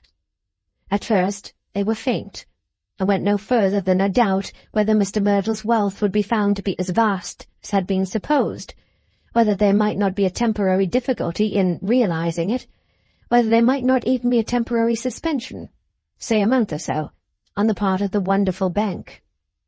As the whispers became louder, which they did from that time every minute, they became more threatening. He had sprung from nothing, by no natural growth or process that anyone could account for. He had been, after all, a low, ignorant fellow. He had been a down-looking man, and no one had ever been able to catch his eye. He had been taken up by all sorts of people in quite an unaccountable manner. He had never had any money of his own. His ventures had been utterly reckless, and his expenditure had been most enormous. In steady progression, as the day declined, the talk rose in sound and purpose. He had left a letter at the baths, addressed to his physician, and his physician had got the letter, and the letter would be produced at the inquest on the morrow, and it would fall like a thunderbolt upon the multitude he had deluded. Numbers of men in every profession and trade would be blighted by his insolvency. Old people who had been in easy circumstances all their lives would have no place of repentance for their trust in him but the workhouse. Legions of women and children would have their whole future desolated by the hand of this mighty scoundrel. Every partaker of his magnificent feasts would be seen to have been a sharer in the plunder of innumerable homes. Every servile worshipper of riches who had helped to set him on his pedestal would have done better to worship the devil point blank. So the talk, lashed louder and higher by confirmation on confirmation, and by edition after edition of the evening papers, swelled into such a roar when night came as might have brought one to believe that a solitary watcher on the gallery above the domes and poles would have perceived the night air to be laden with a heavy muttering of the name of Merdle, coupled with every form of execration. For by that time it was known that the late Mr. Merdle's complaint had been simply forgery and robbery. He, the uncouth object of such widespread adulation, the sitter at great men's feasts, the roc's egg of great ladies' assemblies, the subduer of exclusiveness, the leveller of pride, the patron of patrons, the bargain-driver with the minister for lordships of the Circumlocution Office, the recipient of more acknowledgment within some 10 or 15 years at most than had been bestowed in England upon all peaceful public benefactors and upon all the leaders of all the arts and sciences, with all their works to testify for them, during 2 centuries at least. He, the shining wonder, a new constellation to be followed by the wise men bringing gifts, until it stopped over a certain carrion at the bottom of a bath and disappeared, was simply the greatest forger and the greatest thief that ever cheated the gallows. Chapter 26. Reaping the Whirlwind. With a precursory sound of hurried breath and hurried feet, Mr. Panks rushed into Arthur Clennam's counting-house. The inquest was over. The letter was public. The bank was broken. The other model structures of straw had taken fire and were turned to smoke. The admired piratical ship had blown up, in the midst of a vast fleet of ships of all rates, and boats of all sizes, and on the deep was nothing but ruin, nothing but burning hulls, bursting magazines, great guns self-exploded, tearing friends and neighbours to pieces, drowning men clinging to unseaworthy spars, and going down every minute, spent swimmers floating dead, and sharks. The usual diligence and order of the counting-house at the works were overthrown. Unopened letters and unsorted papers lay strewn about the desk. In the midst of these tokens of prostrated energy and dismissed hope, the master of the counting-house stood idle in his usual place, with his arms crossed on the desk and his head bowed down upon them.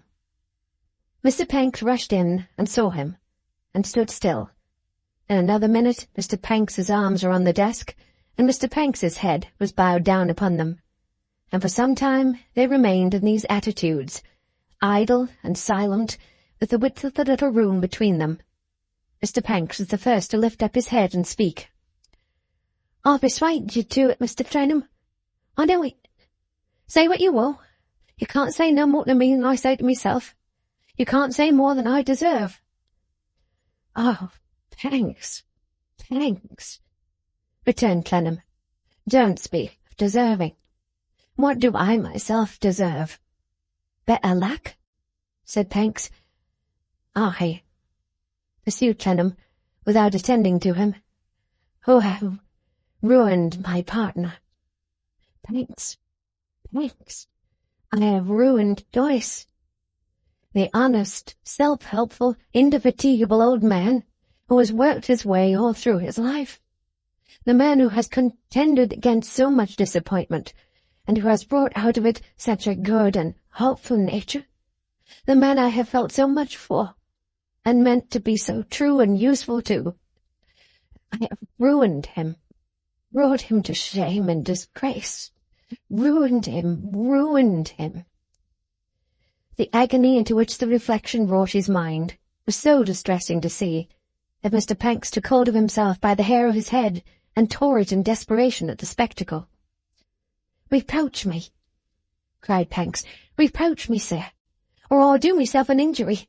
Say, you fool, you villain, say, ass, how did you do it? Beast, what do you mean by it? Catch hold of me somewhere. Say something abusive to me." All the time Mr. Panks was tearing at his tough hair in the most pitiless and cruel manner. "If you had never yielded to this fatal mania, Panks," said Clennam, more in commiseration than retaliation, "it would have been how much better for you, and how much better for me." "At me again, sir," cried Panks, grinding his teeth in remorse. "At me again." "If you had never gone into those accursed calculations, and brought out your results with such abominable clearness," groaned Clennam, "it would have been How much better for you, Panks, and how much better for me. Hit me again, sir, exclaimed Panks, loosening his hold of his hair. Hit me again, and again. Clennam, however, finding him already beginning to be pacified, had said all he wanted to say, and more. He wrung his hand, only adding, "Blind leaders of the blind, Panks. Blind leaders of the blind. But Joyce, my injured partner." That brought his head down on the desk once more. Their former attitudes and their former silence were once more first encroached upon by Panks. "Not been to bed, sir, since it began to get about. Been high and low, on the chance of finding some hope of saving any cinders from the fire. All in vain, all gone, all vanished." "I know it," returned Clennam, "too well." Mr. Panks filled up a pause with a groan that came out of the very depths of his soul. "Only yesterday, Panks," said Arthur, "only yesterday, Monday, I had the fixed intention of selling, realizing, and making an end of it."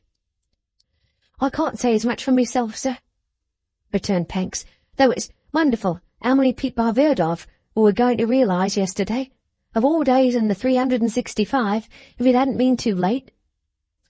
His steam-like breathings, usually droll in their effect, were more tragic than so many groans, while from head to foot he was in that begrimed, besmeared, neglected state that he might have been an authentic portrait of misfortune, which could scarcely be discerned through its want of cleaning.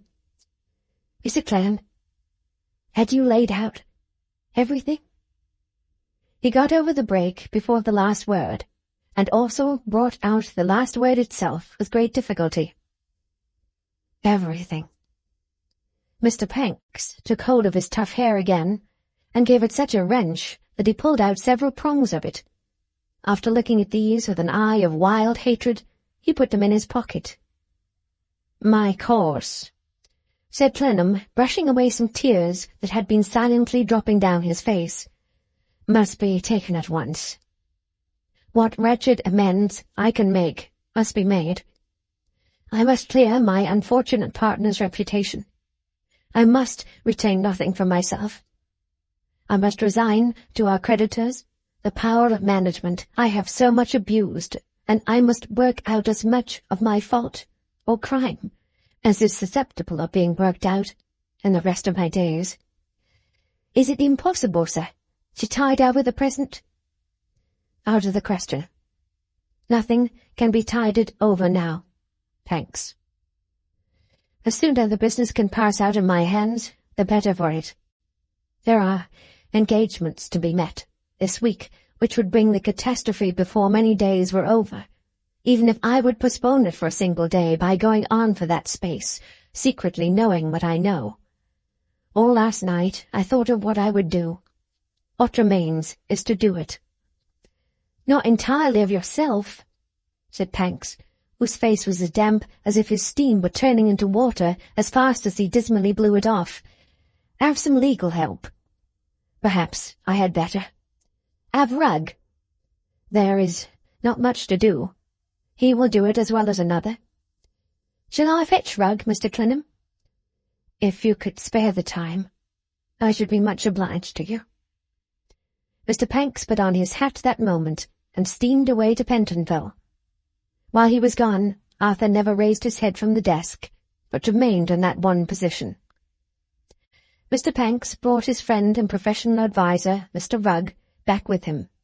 Mr. Rugg had had such ample experience on the road of Mr. Panks's being at that present in an irrational state of mind, that he opened his professional mediation by requesting that gentleman to take himself out of the way. Mr. Panks, crushed and submissive, obeyed. "He's not unlike what my daughter was, sir, when we began the breach of promise action of Rugg and Borkins, in which she was plaintiff," said Mr. Rugg. "He takes too strong and direct an interest in the case. His feelings are worked upon. There is no getting on in our profession with feelings worked upon, sir." As he pulled off his gloves and put them in his hat, he saw, in a side glance or two, that a great change had come over his client.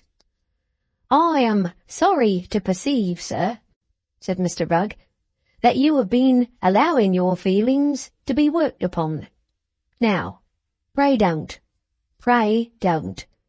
These losses are much to be deplored, sir, but we must look 'em in the face."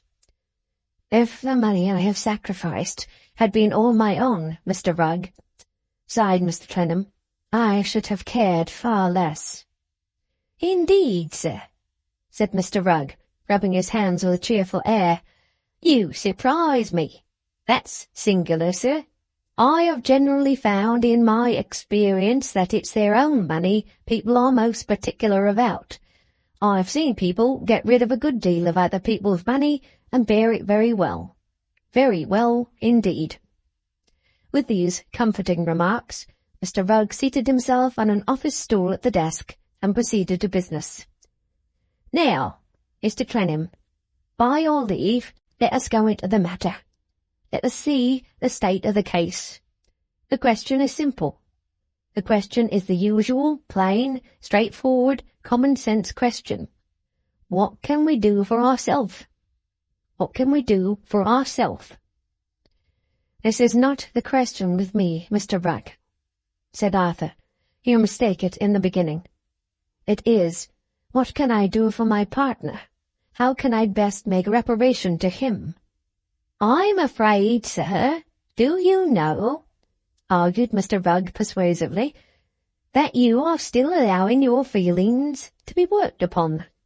I don't like the term reparation, sir, except as a lever in the hands of counsel.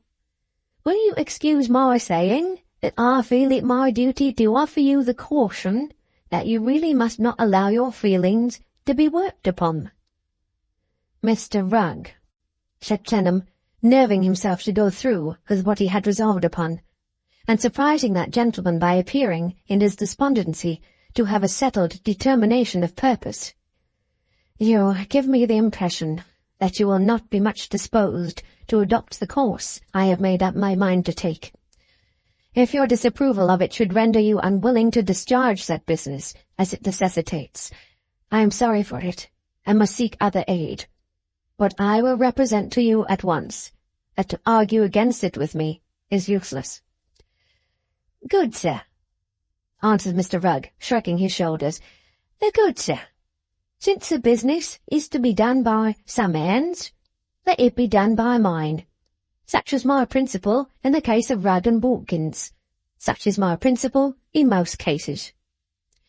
Clennam then proceeded to state to Mr. Rugg his fixed resolution.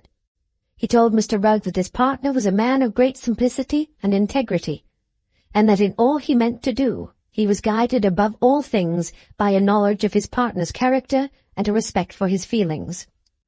He explained that his partner was then absent on an enterprise of importance, and that it particularly behoved himself publicly to accept the blame of what he had rashly done, and publicly to exonerate his partner from all participation in the responsibility of it, lest the successful conduct of that enterprise should be endangered by the slightest suspicion wrongly attaching to his partner's honour and credit in another country.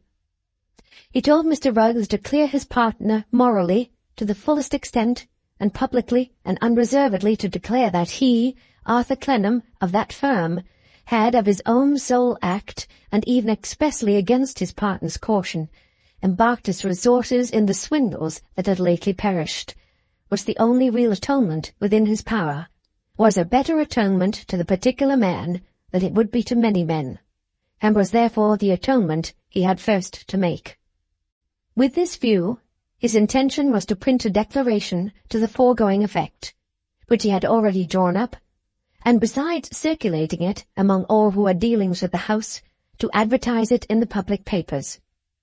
Concurrently with this measure, the description of which cost Mr. Rugg innumerable wry faces and great uneasiness in his limbs, he would address a letter to all the creditors, exonerating his partner in a solemn manner, informing them of the stoppage of the house until their pleasure could be known, and his partner communicated with, and humbly submitting himself to their direction. If through their consideration for his partner's innocence, the affairs could ever be got into such train as that business could be profitably resumed, and its present downfall overcome, then his own share in it should revert to his partner, as the only reparation he could make to him in money value for the distress and loss he had unhappily brought upon him. And he himself, at as small a salary as he could live upon, would ask to be allowed to serve the business as a faithful clerk. Though Mr. Rugg saw plainly there was no preventing this from being done, still the wryness of his face and the uneasiness of his limbs so sorely required the propitiation of a protest that he made one. "I offer no objection, sir," said he. "I argue no point with you.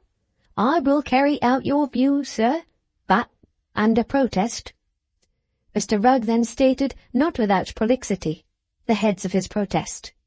These were, in effect, because the whole town, or we might say the whole country, was in the first madness of the late discovery, and the resentment against the victims would be very strong, those who had not been deluded being certain to wax exceedingly wroth with them for not having been as wise as they were, and those who had been deluded being certain to find excuses and reasons for themselves of which they were equally certain to see that other sufferers were wholly devoid, not to mention the great probability of every individual sufferer persuading himself, to his violent indignation, that but for the example of all the other sufferers he never would have put himself in the way of suffering. Because such a declaration as Clennam's, made at such a time, would certainly draw down upon him a storm of animosity, rendering it impossible to calculate on forbearance in the creditors or on unanimity among them, and exposing him a solitary target to a straggling crossfire which might bring him down from 6 quarters at once.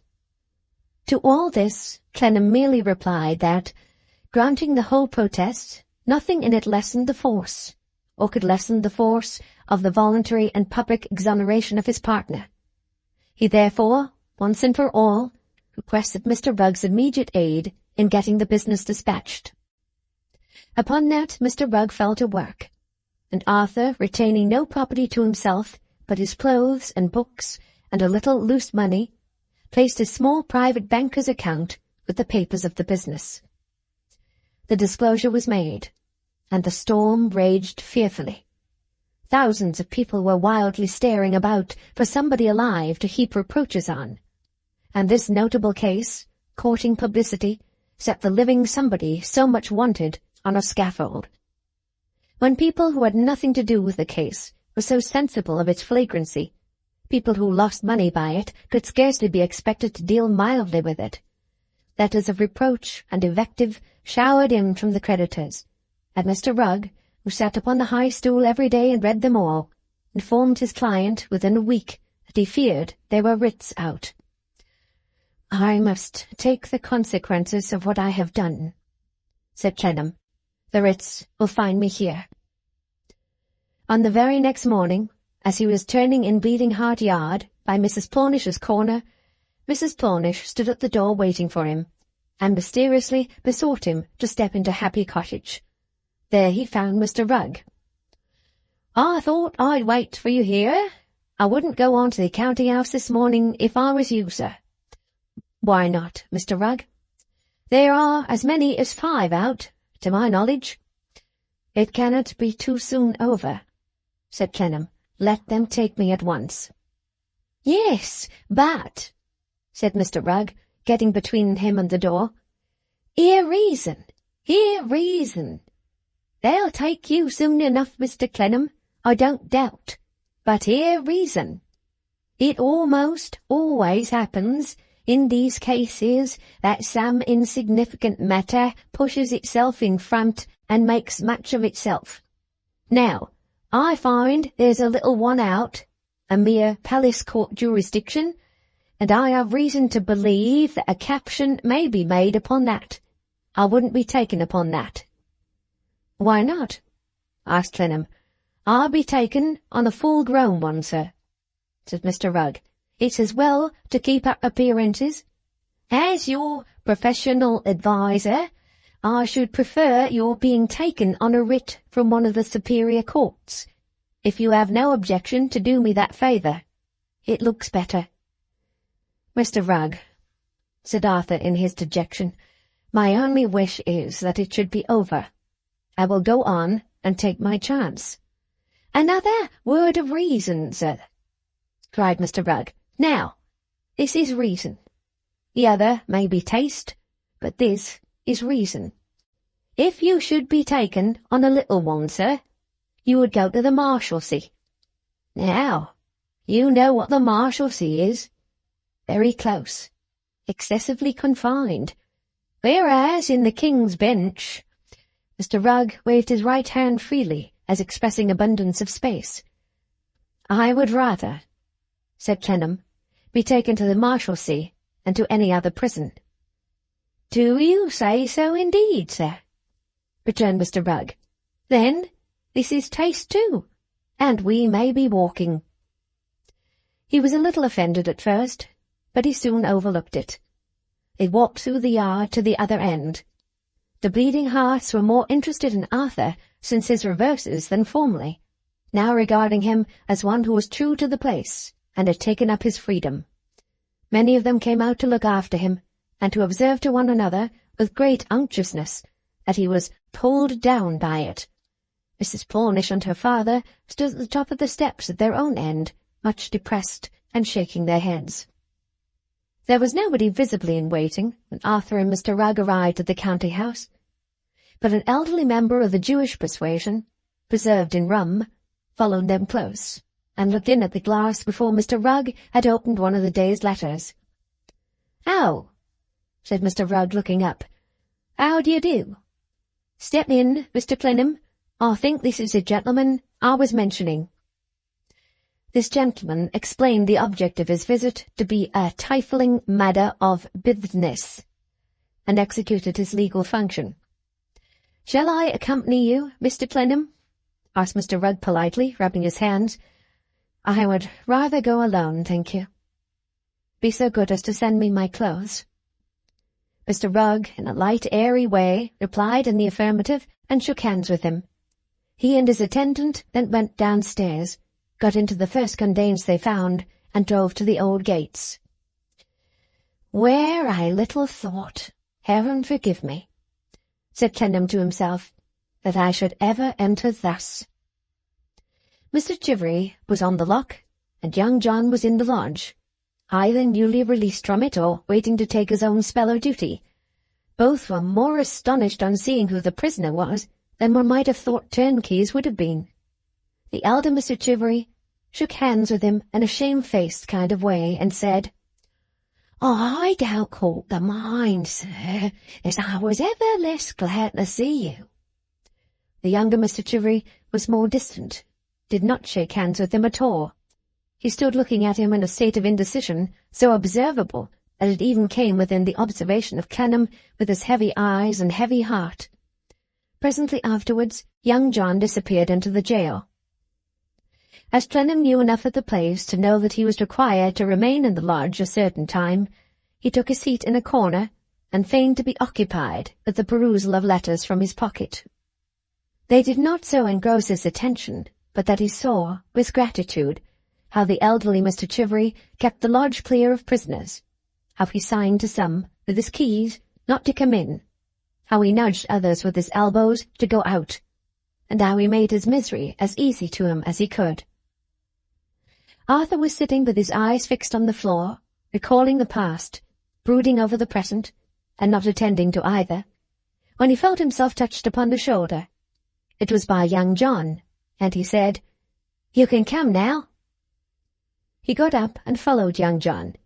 When they had gone a step or two within the inner iron gate, young John turned and said to him, "You want a room? I've got you one." "I thank you heartily."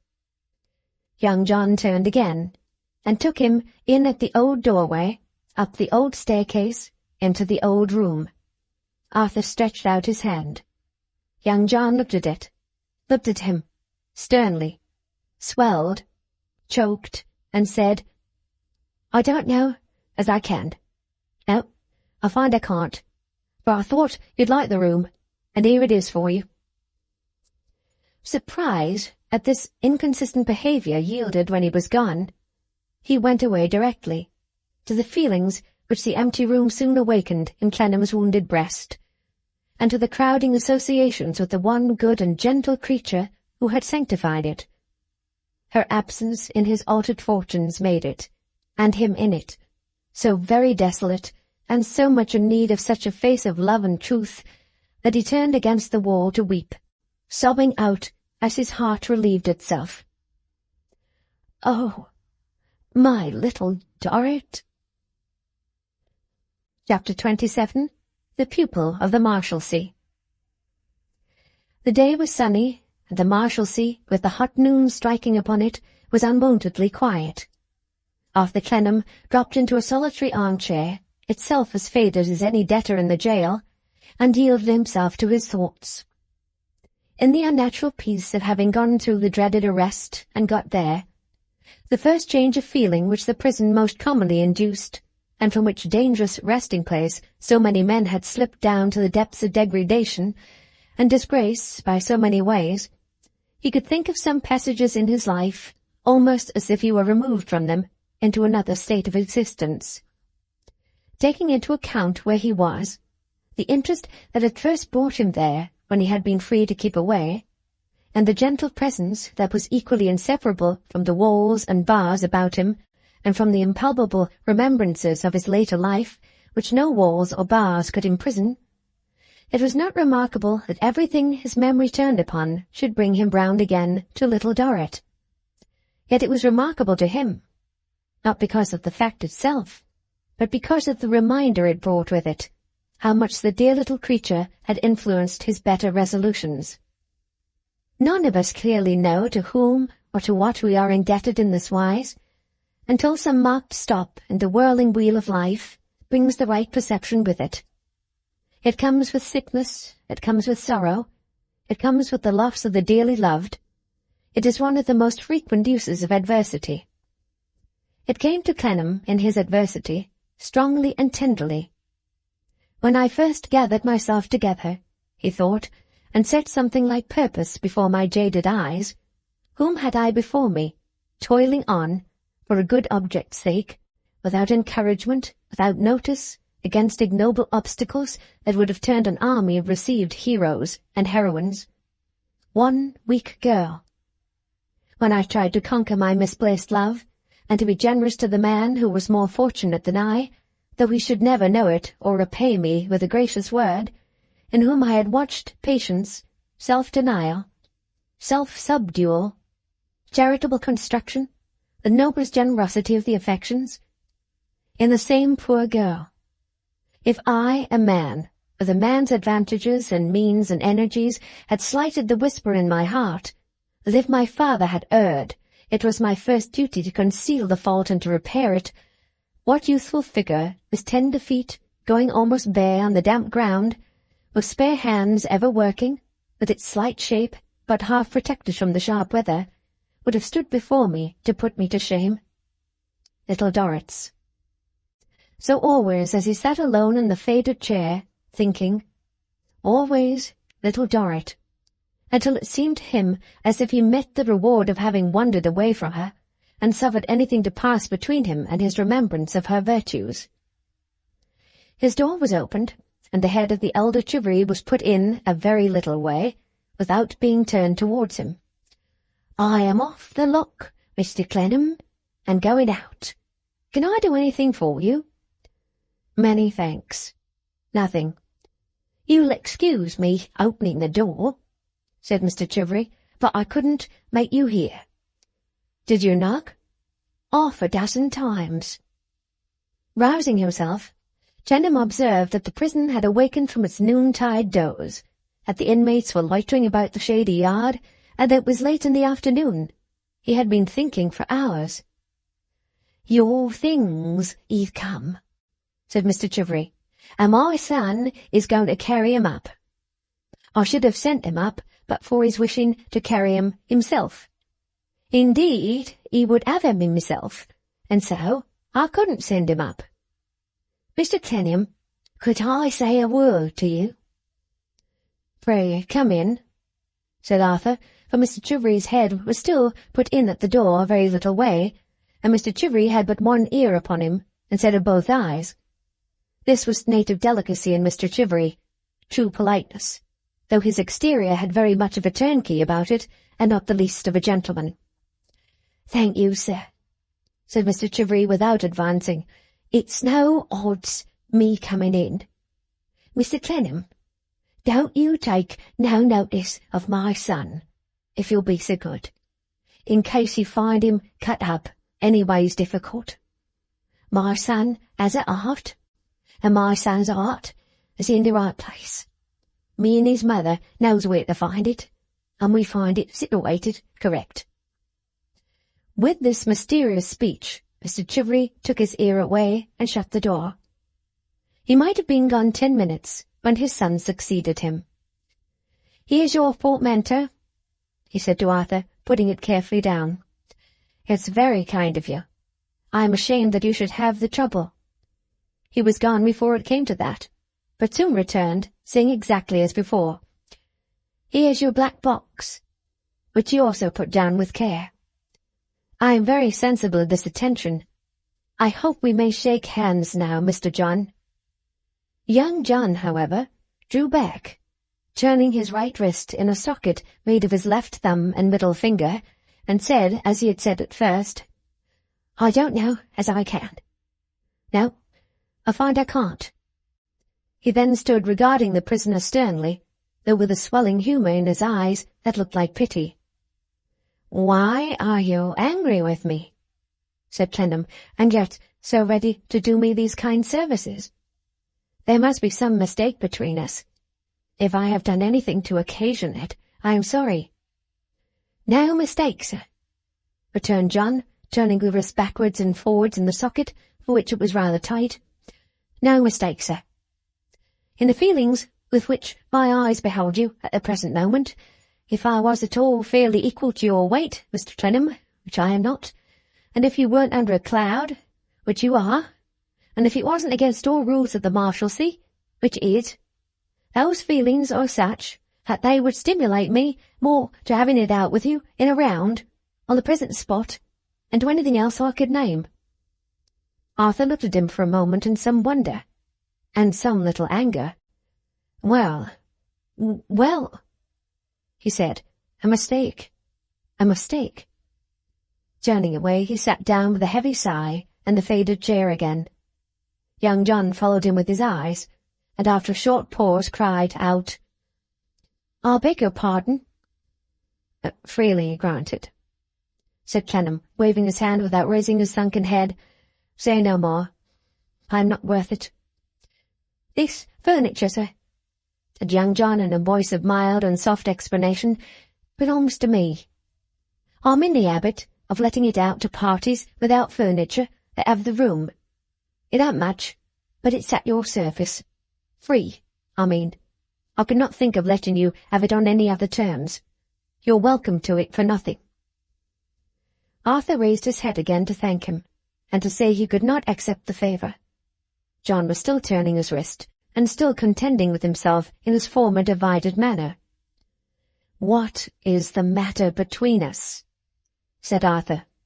"I decline to name it, sir," returned young John, suddenly turning loud and sharp. "Nothing's the matter." Arthur looked at him again in vain for an explanation of his behaviour. After a while, Arthur turned away his head again. Young John said presently afterwards with the utmost mildness, "The little round table, sir, as nigh your elbow was, you know whose. I needn't mention it. He died a great gentleman. I bought it of an individual that he gave it to, and that lived here after him. But the individual wasn't anyways equal to him. Most individuals would find it hard to get to his level." Arthur drew the little table nearer, rested his arm upon it, and kept it there. "Perhaps you may not be aware, sir," said young John, "that I intruded upon him when he was over here in London.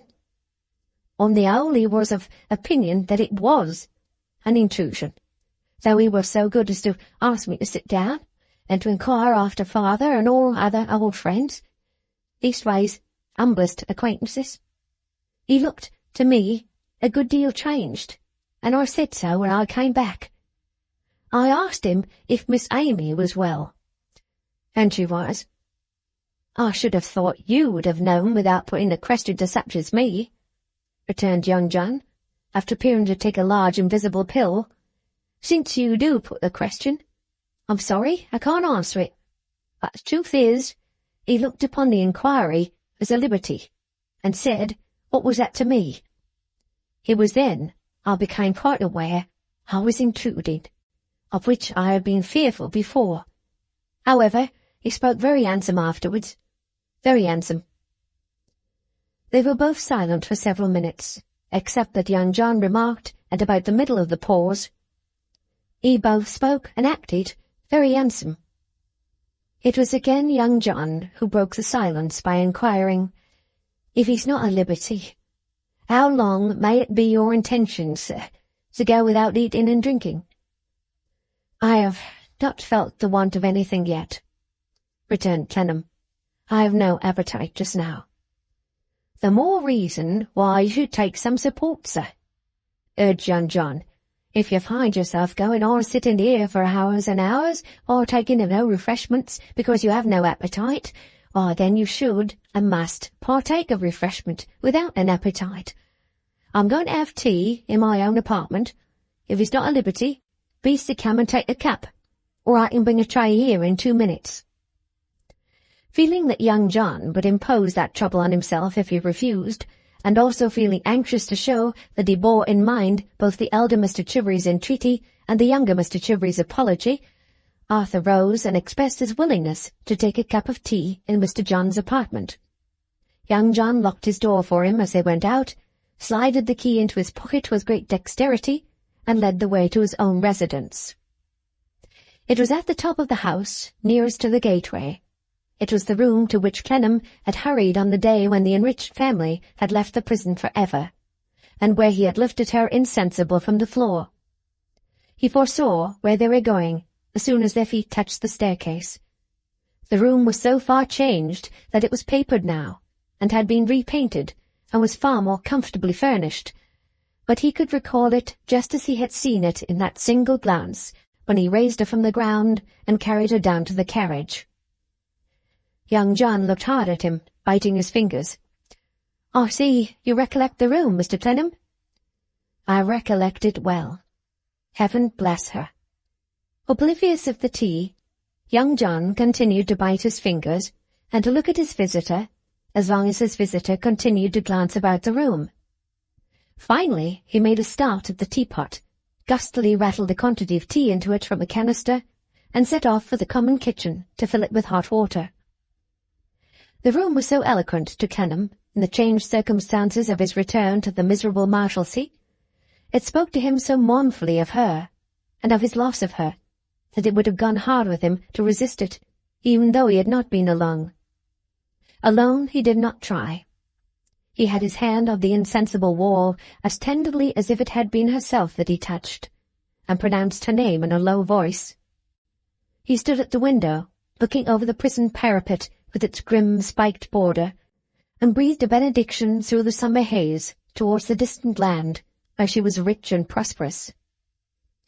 Young John was some time absent, and, when he came back, showed that he had been outside by bringing with him fresh butter in a cabbage leaf, some thin slices of boiled ham in another cabbage leaf, and a little basket of watercresses and salad herbs. When these were arranged upon the table to his satisfaction, he sat down to tea. Clennam tried to do honour to the meal, but unavailingly. The ham sickened him, the bread seemed to turn to sand in his mouth. He could force nothing upon himself but a cup of tea. "Try a little something green," said young John, handing him the basket. He took a sprig or so of watercress and tried again, but the bread turned to a heavier sand than before, and the ham, though it was good enough of itself, seemed to blow a faint simoom of ham through the whole Marshalsea. "Try a little more something green, sir," said young John, and again handed the basket. It was so like handing green meat into the cage of a dull imprisoned bird, and John had so evidently brought the little basket as a handful of fresh relief from the stale, hot paving stones and bricks of the jail, that Clennam said, with a smile, "It was very kind of you to think of putting this between the wires, but I cannot even get this down today." As if the difficulty were contagious, young John soon pushed away his own plate, and fell to folding the cabbage leaf that had contained the ham. When he had folded it into a number of layers, one over another, so that it was small in the palm of his hand, he began to flatten it between both his hands, and to eye Clennam attentively. "I wonder," he at length said, compressing his green packet with some force, "that, if it's not worth your while to take care of yourself for your own sake, it's not worth doing for someone else's." "Truly," returned Arthur with a sigh and a smile, "I don't know for whose." "Mr. Clennam," said John warmly, "I'm surprised that a gentleman who is capable of the straightforwardness that you are capable of should be capable of the mean action of making me such an answer. Mr. Clennam, I'm surprised a gentleman who is capable of having an art of his own should be capable of the artlessness of treating mine in that way. I'm astonished at it, sir. Really and truly, I'm astonished." Having got upon his feet to emphasize his concluding words, young John sat down again, and fell to rolling his green packet on his right leg, never taking his eyes off Clennam, but surveying him with a fixed look of indignant reproach. "I had got over it, sir," said John. "I had conquered it, knowing that it must be conquered, and had come to the resolution to think no more about it. I shouldn't have given my mind to it again, I hope, if to this prison you had not been brought, and in an hour unfortunate for me this day." In his agitation, young John adopted his mother's powerful construction of sentences. "When you first came upon me, sir, in the lodge this day, more as if an upas tree had been made a capture of and a private defendant, such mingled streams of feelings broke loose again within me, that everything was for the first few minutes swept away before them, and I was going round and round in a vortex. I got out of it. I struggled, and got out of it. If it was the last word I had to speak, against that vortex with my utmost powers I strove, and out of it I came. I argued that if I had been rude, apologies was due, and those apologies, without a question of demeaning, I did make. And now, when I've been so wishful to show that one thought is next to being a holy one with me, and goes before all others, now, after all, you dodge me when I ever so gently hint at it, and throw me back upon myself. For do you not, sir?" said young John. "Do not be so base as to deny that dodge you do, and throw me back upon myself you have." All amazement, Arthur gazed at him like one lost, only saying, "What is it? What do you mean, John?" But John, being in that state of mind in which nothing could seem to be more impossible to a certain class of people than the giving of an answer, went ahead blindly. "I hadn't," John declared. "No, I hadn't, and I never had the audaciousness to think, I am sure, that all was anything but lost. I hadn't, no, why should I say I hadn't if I ever had, any hope that it was possible to be so blessed? Not after the words that passed, not even if barriers unsurmountable had not been raised. But is that a reason why I am to have no memory, why I am to have no thoughts, why I am to have no sacred spots, nor anything?" "What can you mean?" cried Arthur. "It's all very well to trample on it, sir," John went on, scouring a very prairie of wild words. "If a person can make up his mind to be guilty of the action, it's all very well to trample on it, but it's there. It may be that it couldn't be trampled upon if it wasn't there. But that doesn't make it gentlemanly. That doesn't make it honourable. That doesn't justify throwing a person back upon himself after he's struggled and strive out of himself like a butterfly. The world may sneer at a turnkey, but he's a man, when he isn't a woman, which among female criminals is expected to be." Ridiculous as the incoherence of his talk was, there was yet a truthfulness in young John's simple, sentimental character, and a sense of being wounded in some very tender respect, expressed in his burning face and in the agitation of his voice and manner, which Arthur must have been cruel to disregard. He turned his thoughts back to the starting point of this unknown injury, and in the meantime young John, having rolled his green packet pretty round, cut it carefully into 3 pieces, and laid it on the plate, as if it were some particular delicacy. "It seems to me just possible," said Arthur, when he had retraced the conversation to the watercresses and back again, "that you have made some reference to Miss Dorrit." "It is just possible, sir," returned John Chivery. "I don't understand it. I hope I may not be so unlucky as to make you think I mean to offend you again, for I never have meant to offend you yet, when I say I don't understand it." "Sir," said young John, "will you have the perfidy to deny that you know and long have known that I felt towards Miss Dorrit, call it not the presumption of love, but adoration and sacrifice?" "Indeed, John, I will not have any perfidy if I know it. Why you should suspect me of it, I am at a loss to think. Did you ever hear from Mrs. Chivery, your mother, that I went to see her once?" "No, sir," returned John shortly. "Never heard of such a thing." "But I did. Can you imagine why?" "No, sir," returned John shortly. "I can't imagine why." "I will tell you. I was solicitous to promote Miss Dorrit's happiness, and if I could have supposed that Miss Dorrit returned your affection—" Poor John Chivery turned crimson to the tips of his ears. "Miss Dorrit never did, sir. Always to be honourable and true, so far as in my humble way I can, and I would scorn to pretend for a moment that she ever did, or that she ever led me to believe she did. No, nor even that it was ever to be expected in any cool reason that she would or could. She was far above me in all respects, at all times. As likewise," added John, "similarly was her genteel family." His chivalrous feeling towards all that belonged to her made him so very respectable, in spite of his small stature and his rather weak legs, and his very weak hair, and his poetical temperament, that a Goliath might have sat in his place, demanding less consideration at Arthur's hands. "You speak, John," he said with cordial admiration, "like a man." "Well, sir," returned John, brushing his hand across his eyes, "then I wish you'd do the same." He was quick with this unexpected retort, and it again made Arthur regard him with a wondering expression of face.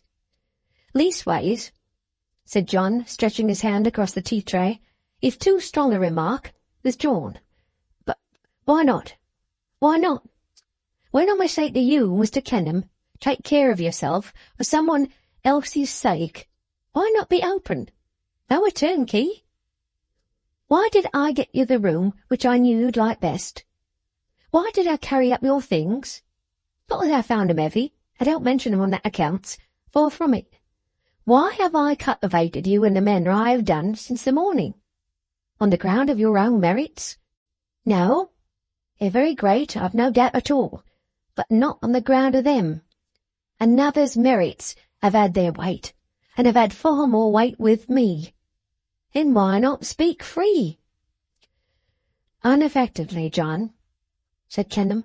"You are so good a fellow, and I have so true a respect for your character, that if I have appeared to be less sensible than I really am of the fact that the kind services you have rendered me today are attributable to my having been trusted by Miss Dorrit as a friend, I confess it to be a fault, and I ask your forgiveness." "No, why not?" John repeated with returning scorn. "Why not speak free?" "I declare to you," returned Arthur, "that I do not understand you. Look at me. Consider the trouble I have been in. Is it likely that I would wilfully add to my other self-reproaches that of being ungrateful or treacherous to you? I do not understand you." John's incredulous face slowly softened into a face of doubt. He rose, backed into the garret window of the room, beckoned Arthur to come there, and stood looking at him thoughtfully. "Mr. Clennam, do you make this say that you don't know?" "What, John?" "Lord," said young John, appealing with a gasp to the spikes on the wall. "he says what?" Clennam looked at the spikes, and looked at John, and looked at the spikes, and looked at John. "He says what?" "And what is more," exclaimed young John, surveying him in a doleful maze, "he appears to mean it. Do you see this window, sir?" "Of course I see this window." "See this room?" "Why, of course I see this room." "That wall opposite, and that yard down below. They have all been witnesses of it, from day to day, from night to night, from week to week, from month to month. For how often have I seen Miss Dorrit here when she's not seen me?" "Witnesses of what?" said Clennam. "Of Miss Dorrit's love." "For whom?" "You," said John, and touched him with the back of his hand upon the breast, and backed to his chair, and sat down on it with a pale face, holding the arms and shaking his head at him. If he had dealt Clennam a heavy blow, instead of laying that light touch upon him, its effect could not have been to shake him more. He stood amazed, his eyes looking at John, his lips parted, and seeming now and then to form the word "me," without uttering it. His hands dropped at his sides, his whole appearance that of a man who has been awakened from sleep, and stupefied by intelligence beyond his full comprehension. "Me?" he at length said aloud. "Ah," groaned young John. "You." He did what he could to muster a smile, and returned, "Your fancy. You are completely mistaken." "I mistaken, sir?" said young John. "I completely mistaken on that subject? Now, Mr. Clennam, Don't tell me so. On any other, if you like, for I don't set up to be a penetrating character, and am well aware of my own deficiencies. But I mistaken on a point that caused me more smart in my breast than a flight of savage arrows could have done. I mistaken on a point that almost sent me into my grave, as I sometimes wished it would, if the grave could only have been made compatible with the tobacco business and father and mother's feelings. I mistaken on a point that, even at the present moment, makes me take out me pocket-handkercher, like a great girl, as people say, though I'm sure I don't know my great girl should be a term of reproach, for every rightly constituted male mind loves 'em great and small. Don't tell me so. Don't tell me so. Still highly respectable at bottom, though absurd enough upon the surface, young John took out his pocket-handkerchief with a genuine absence both of display and concealment, which is only to be seen in a man with a great deal of good in him, when he takes out his pocket-handkerchief for the purpose of wiping his eyes. Having dried them and indulged in the harmless luxury of a sob and a sniff, he put it up again. The touch was still in its influence so like a blow that Arthur could not get many words together to close the subject with. He assured John Chivery, when he had returned his handkerchief to his pocket, that he did all honour to his disinterestedness and to the fidelity of his remembrance of Miss Dorrit. As to the impression on his mind, of which he had just relieved it, here John interposed and said, "Now impression. Certainty." As to that, they might perhaps speak of it at another time, but would say no more now. Feeling low-spirited and weary, he would go back to his room, with John's leave, and come out no more that night.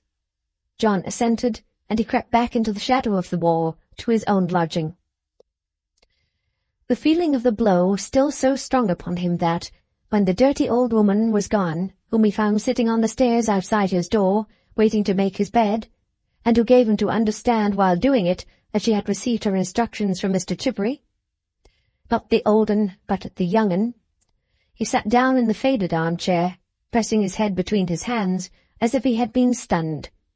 Little Dorrit love him. More bewildering to him than his misery, far. Consider the improbability.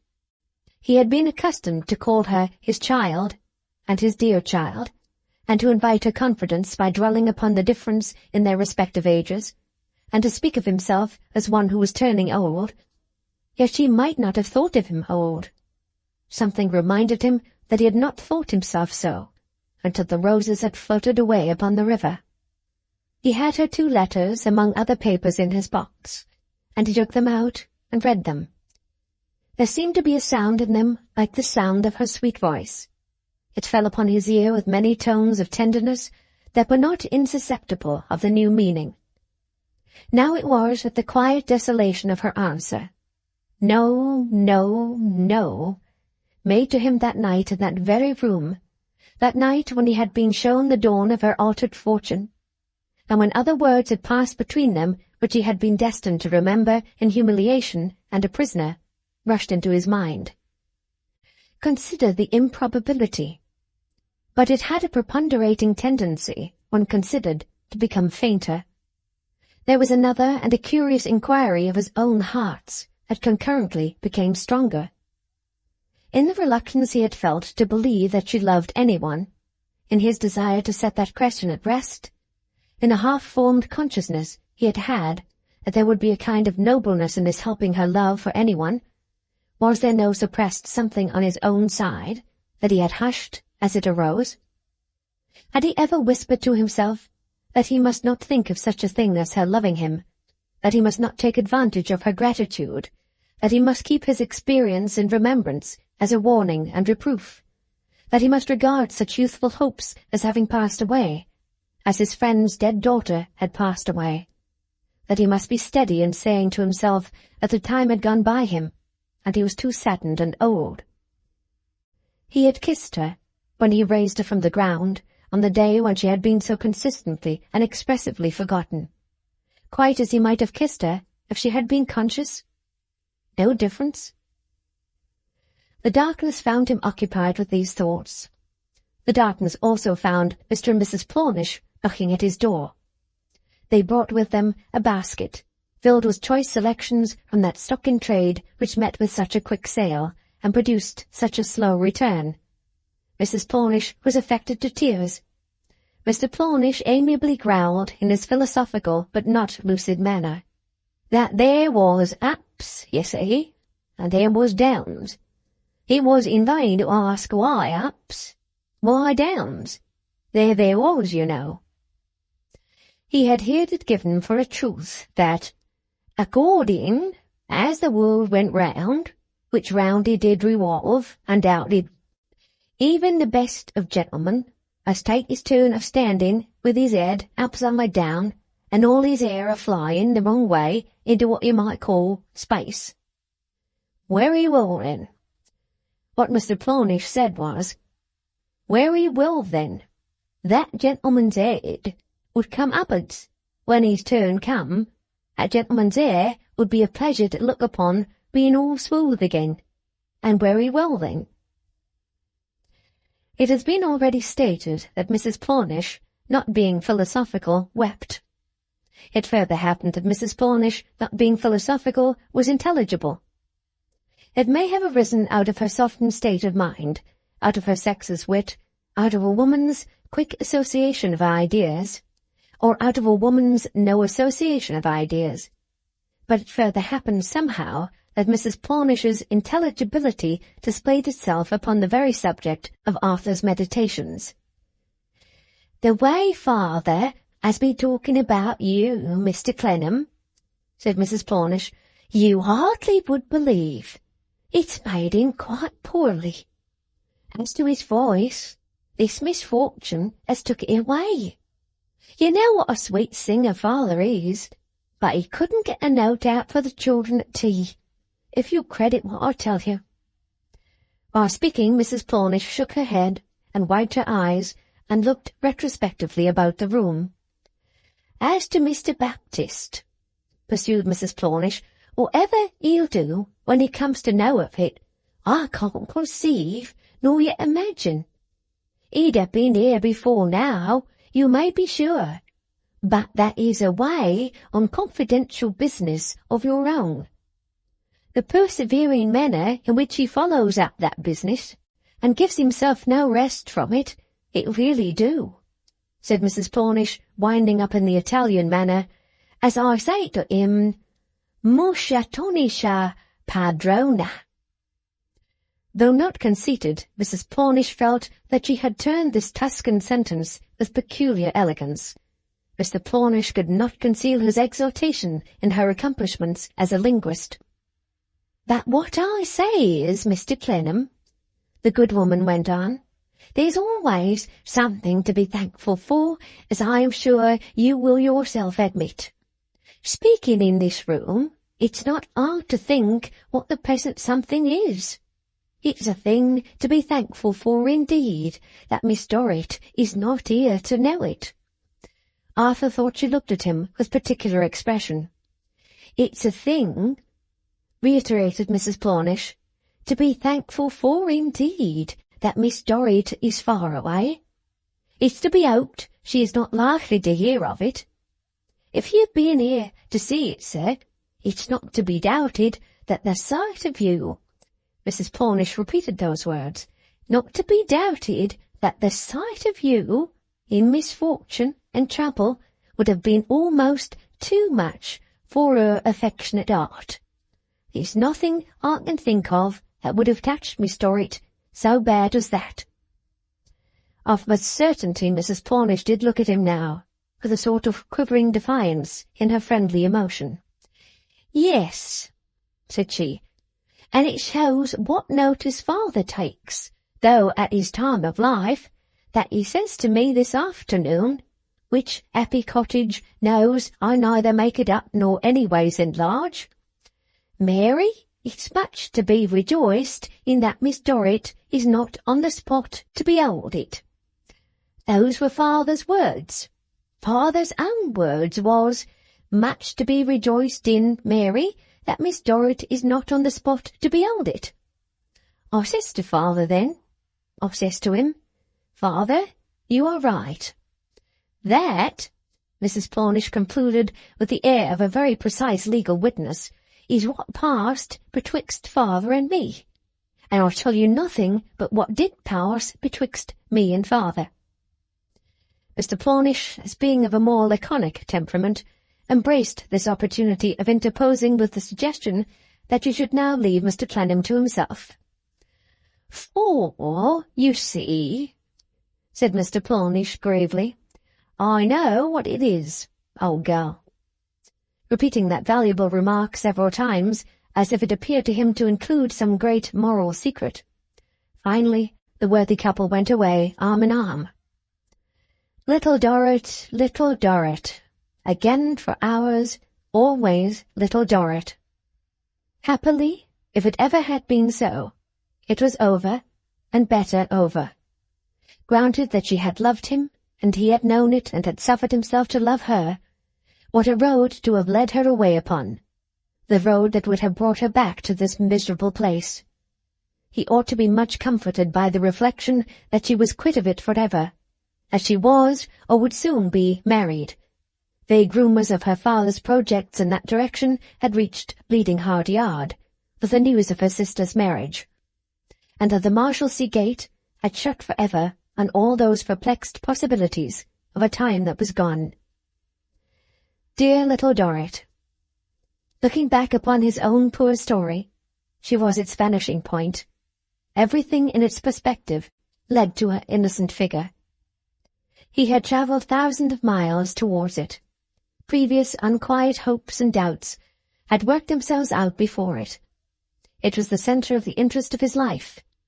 It was the termination of everything that was good and pleasant in it. Beyond, there was nothing but mere waste and darkened sky. As ill at ease as on the first night of his lying down to sleep within those dreary walls, he wore the night out with such thoughts. What time young John lay wrapped in peaceful slumber, after composing and arranging the following monumental inscription on his pillow. Stranger, respect the tomb of John Chivery, Jr., who died at an advanced age not necessary to mention. He encountered his rival in a distressed state, and felt inclined to have a round with him, but for the sake of the loved one, conquered those feelings of bitterness and became magnanimous. Chapter 28. An Appearance in the Marshalsea. The opinion of the community outside the prison gates bore hard on Clennam as time went on, and he made no friends among the community within. Too depressed to associate with the herd in the yard, who got together to forget their cares, too retiring and too unhappy to join in the poor socialities of the tavern, he kept his own room and was held in distrust. Some said he was proud, some objected that he was sullen and reserved, some were contemptuous of him, for that he was a poor-spirited dog who pined under his debts. The whole population were shy of him on these various counts of indictment, but especially the last, which involved a species of domestic treason, and he soon became so confirmed in his seclusion that his only time for walking up and down was when the evening club were assembled at their songs and toasts and sentiments, and when the yard was nearly left to the women and children. Imprisonment began to tell upon him. He knew that he idled and moped. After what he had known of the influences of imprisonment within the four small walls of the very room he occupied, this consciousness made him afraid of himself, shrinking from the observation of other men, and shrinking from his own. He began to change very sensibly. Anybody might see that the shadow of the wall was dark upon him. One day, when he might have been some 10 or 12 weeks in jail, and when he had been trying to read, and had not been able to release even the imaginary people of the book from the Marshalsea, a footstep stopped at his door, and a hand tapped at it. He arose and opened it, and an agreeable voice accosted him with, "How do you do, Mr. Clennam? I hope I'm not unwelcome in calling to see you." It was the sprightly young barnacle Ferdinand. He looked very good-natured and prepossessing, though overpoweringly gay and free, in contrast with the squalid prison.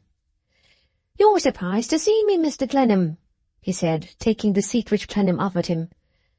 "I must confess to being much surprised." "Not disagreeably, I hope?" "By no means." "Thank you. Frankly," said the engaging young barnacle, "I've been excessively sorry to hear that you are under the necessity of temporary retirement here, and I hope, of course as between two private gentlemen, that our place has had nothing to do with it." "Your office?" "Our circumlocution place. I cannot charge any part of my reverses upon that remarkable establishment." "Upon my life," said the vivacious young barnacle, "I am heartily glad to know it. It is quite a relief to me to hear you say it.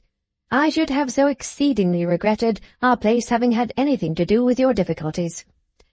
Clennam again assured him that he absolved it of the responsibility. "That's right," said Ferdinand. "I'm very happy to hear it. I was rather afraid in my own mind that we might have helped to floor you, because there is no doubt that it is our misfortune to do that kind of thing now and then. We don't want to do it, but if men will be gravelled, why, we can't help it." "Without giving an unqualified assent to what you say," returned Arthur gloomily, "I'm much obliged to you for your interest in me." "No, but really, our place is," said the easy young barnacle, "the most inoffensive place possible. You'll say we are a humbug. I won't say we are not. But all that sort of thing is intended to be, and must be, don't you see?" "I do not," said Clennam. "You don't regard it from the right point of view. It is the point of view that it is the essential thing. Regard our place from the point of view that we only ask you to leave us alone, and we are as capital a department as you'll find anywhere." "Is your place there to be left alone?" asked Clennam. "You exactly hit it," returned Ferdinand. "It is there with the express intention that everything shall be left alone. That is what it means. That is what it's for. No doubt there's a certain form to be kept up, that it's for something else, but it's only a form. Why, good heaven, we are nothing but forms.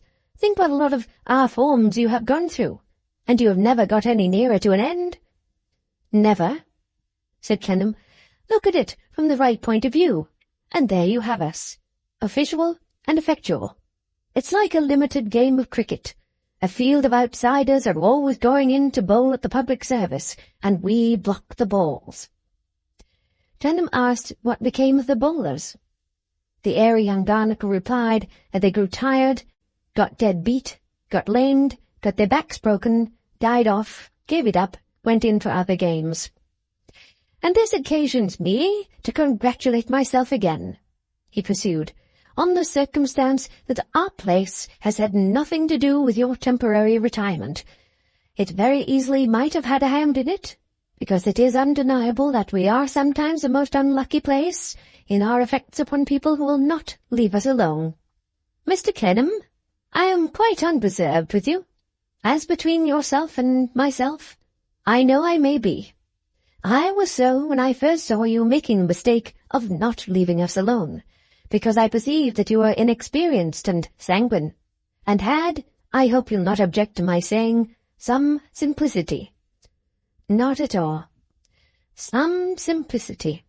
Therefore I felt what a pity it was, and I went out of my way to hint to you, which really was not official, but I never am official when I can help it, something to the effect that, if I were you, I wouldn't bother myself.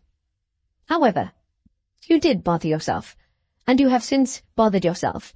Now, don't do it any more. I am not likely to have the opportunity, said Clennam. Oh, yes, you are. You leave here. Everybody leaves here.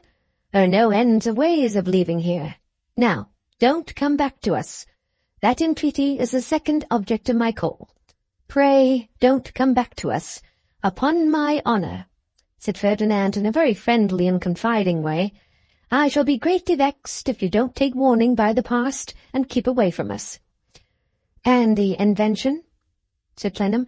My good fellow, returned Ferdinand, if you'd excuse the freedom of that form of address. Nobody wants to know of the invention, and nobody cares twopence halfpenny about it. Nobody in the office, that is to say. Nor out of it. Everybody is ready to dislike and ridicule any invention.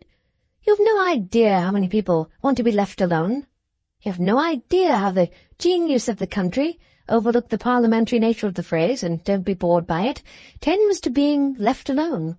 Believe me, Mr. Clennam, said the sprightly young barnacle in his pleasantest manner, our place is not a wicked giant to be charged at full tilt, but only a windmill showing you, as it grinds immense quantities of chaff, which way the country wind blows. If I could believe that, said Clennam, it would be a dismal prospect for all of us. Oh, don't say so, returned Ferdinand. It's all right. We must have humbug. We all like humbug. We couldn't get on without humbug. A little humbug and a groove, and everything goes on admirably if you leave it alone.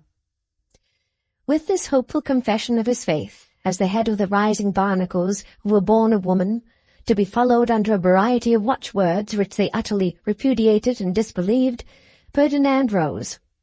Nothing could be more agreeable than his frank and courteous bearing, or adapted with a more gentlemanly instinct to the circumstances of his visit. "Is it fair to ask," he said, as Clennam gave him his hand with a real feeling of thankfulness for his candour and good humour, "whether it is true that our late lamented Myrtle is the cause of this passing inconvenience?" "I am one of the many he has ruined, yes. He must have been an exceedingly clever fellow," said Ferdinand Barnacle. Arthur, not being in the mood to extol the memory of the deceased, was silent. "A consummate rascal, of course," said Ferdinand, "but remarkably clever. One cannot help admiring the fellow. Must have been such a master of humbug. Knew people so well, got over them so completely, did so much with them." In his easy way, he was really moved to genuine admiration. "I hope," said Arthur, "that he and his dupes may be a warning to people not to have so much done with them again." "My dear Mr. Clennam," returned Ferdinand, laughing, "have you really such a verdant hope? The next man who has as large a capacity and as genuine a taste for swindling will succeed as well. Pardon me, but I think you really have no idea how the human bees will swarm to the beating of any old tin kettle. In that fact lies the complete manual of governing them.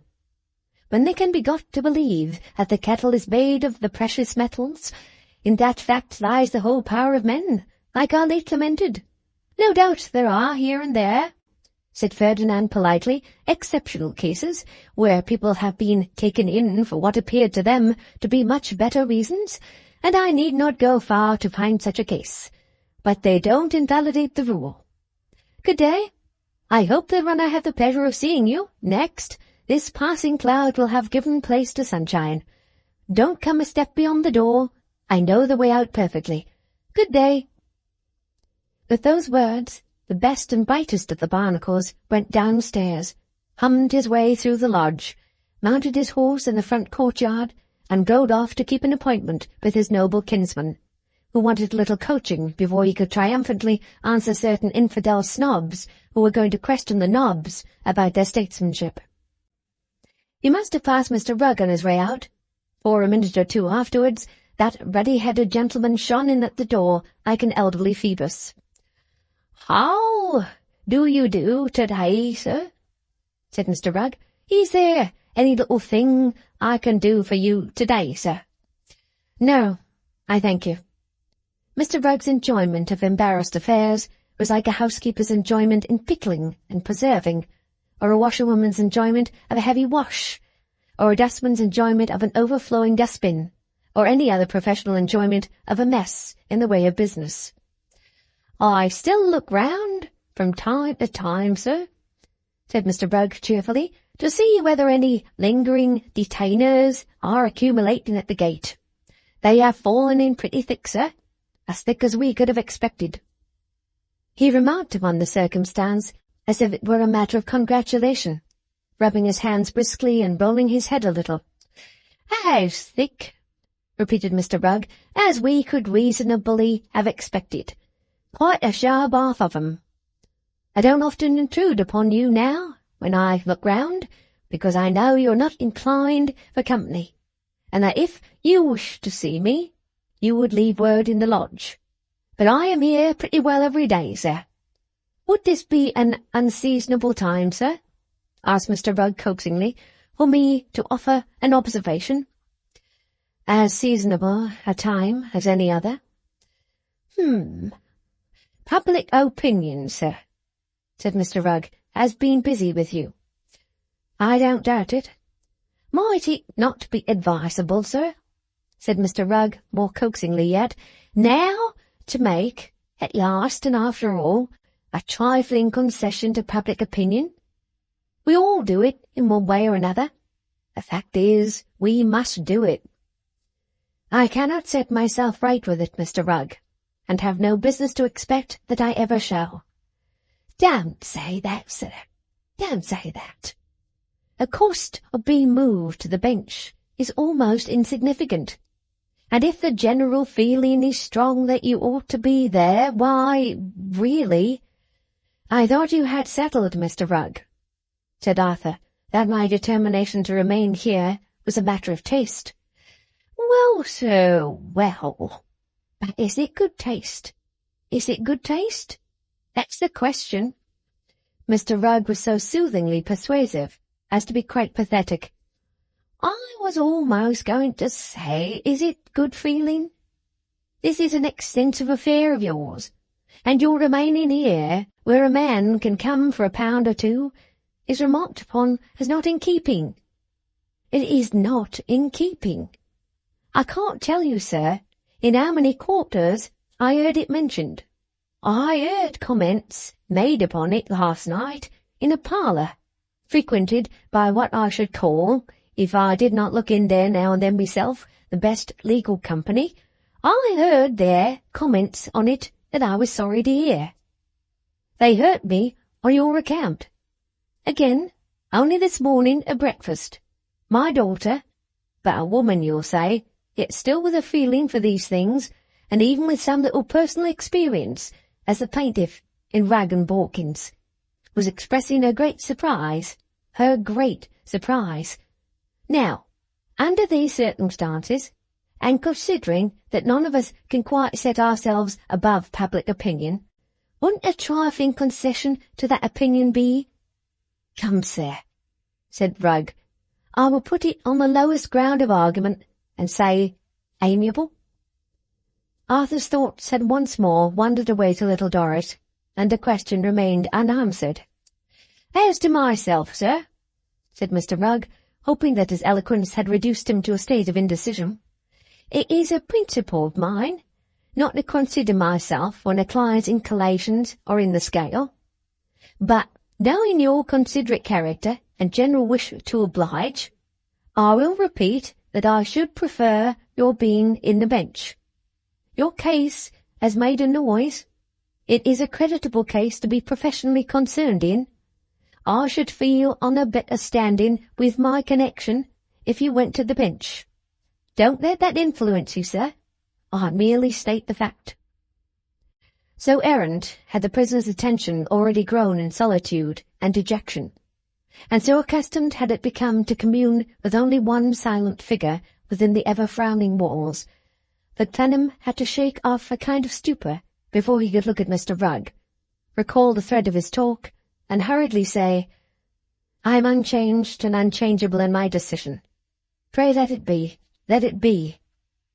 Mr. Rugg, without concealing that he was nettled and mortified, replied, "Oh, beyond a doubt, sir. I've travelled out of the record, sir, I'm aware, in putting the point to you. But really, when I heard it remarked in several companies, and in very good company, that however worthy of a foreigner, he is not worthy of the spirit of an Englishman to remain in the Marshalsea, when the glorious liberties of his island home admit of his removal to the bench, I thought I would depart from the narrow professional line marked out to me and mention it. Personally," said Mr. Rugg, "I have no opinion on the topic." "That's well," returned Arthur. "Oh, none at all, sir," said Mr. Rugg. "If I had, I should have been unwilling, some minutes ago, to see a client of mine visited in this place by a gentleman of a high family riding a saddle-horse. But it was not my business. If I had, I might have wished to be now empowered to mention to another gentleman, a gentleman of military exterior, at present waiting in the lodge, that my client had never intended to remain here, and was on the eve of removal to a superior abode. But my course, as a professional machine, is clear. I have nothing to do with it. Is it your good pleasure to see the gentleman, sir?" "Who is waiting to see me, did you say?" "I did take that unprofessional liberty, sir, hearing that I was your professional adviser. He declined to interpose before my very limited function was performed. Happily," said Mr. Rugg with sarcasm, "I did not so far travel out of the record as to ask the gentleman for his name." "I suppose I have no resource but to see him," sighed Clennam wearily. "Then it is your good pleasure, sir," retorted Rugg. "Am I honoured by your instructions to mention as much to the gentleman as I pass out?" "I am. Thank you, sir. I take my leave." His leave he took accordingly in dudgeon. The gentleman of military exterior had so imperfectly awakened Clennam's curiosity, in the existing state of his mind, that the half-forgetfulness of such a visitor's having been referred to was already creeping over it as a part of the sombre veil which almost always dimmed it now, when a heavy footstep on the stairs aroused him. It appeared to ascend them, not very promptly or spontaneously, yet with a display of stride and clatter meant to be insulting. As it paused for a moment on the landing outside his door, he could not recall his association with the peculiarity of its sound, though he thought he had one. Only a moment was given him for consideration. His door was immediately swung open by a thump, and in the doorway stood the missing Blandois, the cause of many anxieties. "Salve, fellow Gilbert," said he. "You want me, it seems. Here I am." Before Arthur could speak to him in his indignant wonder, Cavaletto followed him into the room. Mr. Panks followed Cavaletto. Neither of the two had been there since its present occupant had had possession of it. Mr. Panks, breathing hard, sidled near the window, put his hat on the ground, stirred his hair up with both hands, and folded his arms, like a man who had come to a pause in a hard day's work. Mr. Baptist, never taking his eyes from his dreaded chum of old, softly sat down on the floor with his back against the door, and one of his ankles in each hand, resuming the attitude, except that it was now expressive of unwinking watchfulness, in which he had sat before the same man in the deeper shade of another prison one hot morning at Marseilles. "I have on the witnessing of these two madmen," said Monsieur Blandois, otherwise Lanier, otherwise Rigaud, "that you want me, brother Bird. Here I am." Glancing round contemptuously at the bedstead, which was turned up by day, he leaned his back against it as a resting-place, without removing his hat from his head, and stood defiantly lounging with his hands in his pockets. "You villain of ill omen," said Arthur, "you have purposely cast a dreadful suspicion upon thy mother's house. Why have you done it? What prompted you to the devilish invention?" Monsieur Rigaud, after frowning at him for a moment, laughed. "Here is noble gentleman. Listen, all the world, to this creature of virtue. But take care, take care. It is possible, my friend, that your ardor is a little compromising. Holy blue, it is possible." "Signore," interposed Cavaletto, also addressing Arthur, "for to commence, hear me. I received your instructions to find him. We go, is it not?" "It is the truth." "I go, consequentially. It would have given Mrs. Plornish great concern if she could have been persuaded that his occasional lengthening of an adverb in this way was the chief fault of his English. First, among my countrymen, I ask them what news in Londres of foreigners arrived.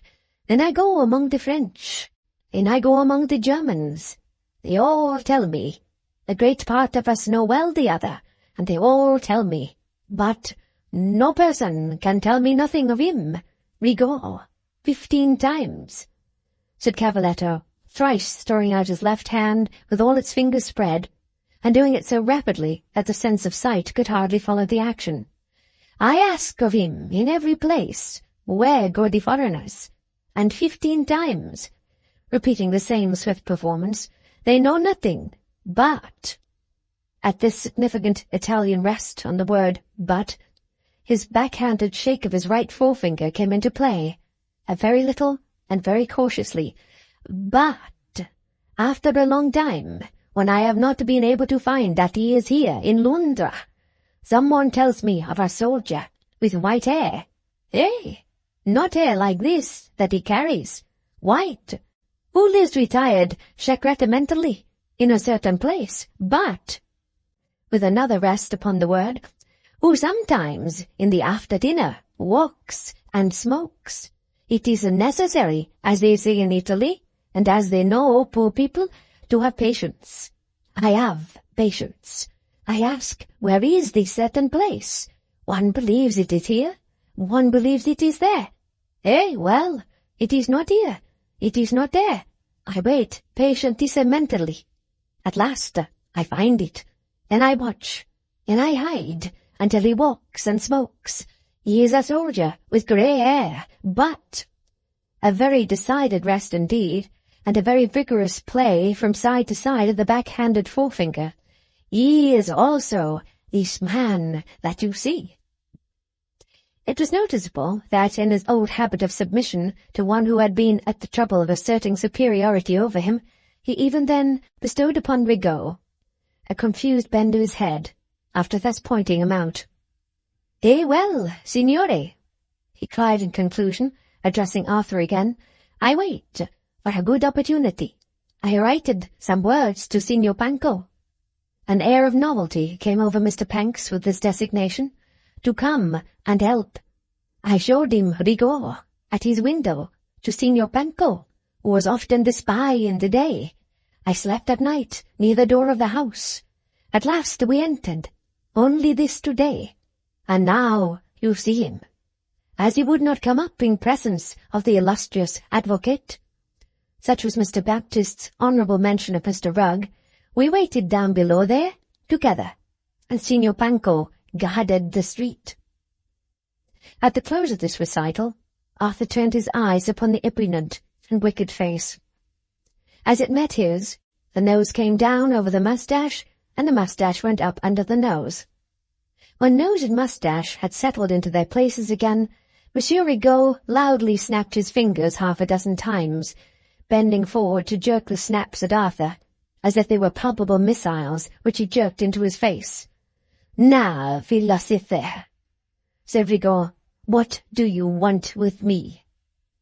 "I want to know," returned Arthur, without disguising his abhorrence, "how you dare direct a suspicion of murder against my mother's house." "Dare!" cried Rigaud. "Ho, ho, ho, ho, hear him! Dare! Is it dare? By heaven, my small boy, but you are a little imprudent." "I want that suspicion to be cleared away," said Arthur. "You shall be taken there, and be publicly seen. I want to know, moreover, what business you had there, when I had a burning desire to fling you downstairs. Don't frown at me, man. I've seen enough of you to know that you are a bully and a coward. I need no revival of my spirits from the effects of this wretched place to tell you so plain a fact, and one that you know so well." White to the lips, Rigaud stroked his moustache, muttering, "By heaven, my small boy, but you are a little compromising of my lady, your respectable mother," and seemed for a minute undecided how to act. His indecision was soon gone. He sat himself down with a threatening swagger and said, "Give me a bottle of wine. You can buy wine here. Send one of your madmen to get me a bottle of wine. I won't talk to you without wine. Come, yes or no?" "Fetch him what he wants, Cavaletto," said Arthur scornfully, producing the money. "Contraband beast," added Rigaud. "Bring port wine. I will drink nothing but porto. The contraband beast, however, assuring all present with a significant finger that he peremptorily declined to leave his post at the door, Signor Panko offered his services. He soon returned with a bottle of wine, which, according to the custom of the place, originating in a scarcity of corkscrews among the collegians, in common with a scarcity of much else, was already open for use. "Madman! A large glass," said Rigaud. Signor Panko put a tumbler before him, not without a visible conflict of feeling on the question of throwing it at his head. "Ha, ha, ha!" boasted Rigaud. "Once a gentleman, and always a gentleman from the beginning, and a gentleman to the end. What the devil! A gentleman must be waited on, I hope. It's a part of my character to be waited on." He half-filled a tumbler as he said it, and drank off the contents, when he had done saying it. Smacking his lips. "Not a very old prisoner, that. I judge by your looks, brave sir, that imprisonment will subdue your blood much sooner than it softens this hot wine. You are mellowing, losing body and colour already. I salute you." He tossed off another glass, holding it up both before and afterwards, so as to display his small white hand. "To business," he then continued, "to conversation. You have shown yourself more free of speech than body, sir. I have used the freedom of telling you what you know yourself to be. You know yourself, as we all know you, to be far worse than that. Add, always a gentleman, and it's no matter. Except in that regard we are all alike. For example, you couldn't for your life be a gentleman. I couldn't for my life be otherwise. How great the difference! Let us go on. Words, sir, never influence the course of the cards or the course of the dice. Do you know that? You do? I also play a game, and words are without power over it." Now that he was confronted with Cavaletto, and knew that his story was known, whatever thin disguise he had worn, he dropped, and faced it out, with a bare face, as the infamous wretch he was. "No, my son," he resumed with a snap of his fingers, "I play my game to the end in spite of words. and death of my body, and death of my soul. I'll win it. You want to know why I play this little trick that you have interrupted. Know then that I had, and that I have, do you understand me? Have a commodity to sell to my lady, your respectable mother. I described my precious commodity, and fixed my price. Touching the bargain, your admirable mother was a little too calm, too stolid, too immovable and statue-like.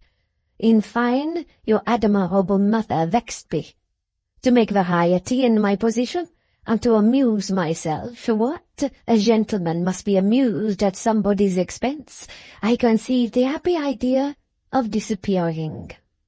An idea, see you, that your characteristic mother and my faint winch would have been well enough pleased to execute.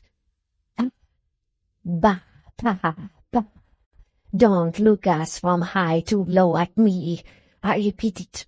Well enough pleased, excessively enchanted, and with all their hearts ravished.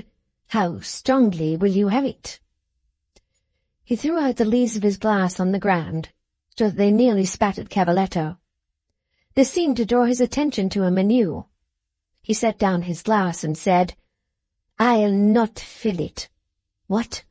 I am born to be served. Come then, you Cavaletto, and fill. The little man looked at Clennam, whose eyes were occupied with Rigor, and, seeing no prohibition, got up from the ground and poured out from the bottle into the glass. The blending, as he did so, of his old submission with a sense of something humorous, the striving of that with a certain smouldering ferocity which might have flashed fire in an instant, as the born gentleman seemed to think, for he had a wary eye upon him, and the easy yielding of all to a good-natured, careless, predominant propensity to sit down on the ground again, formed a very remarkable combination of character. This happy idea, brave sir, Rigor resumed after drinking, was a happy idea for several reasons.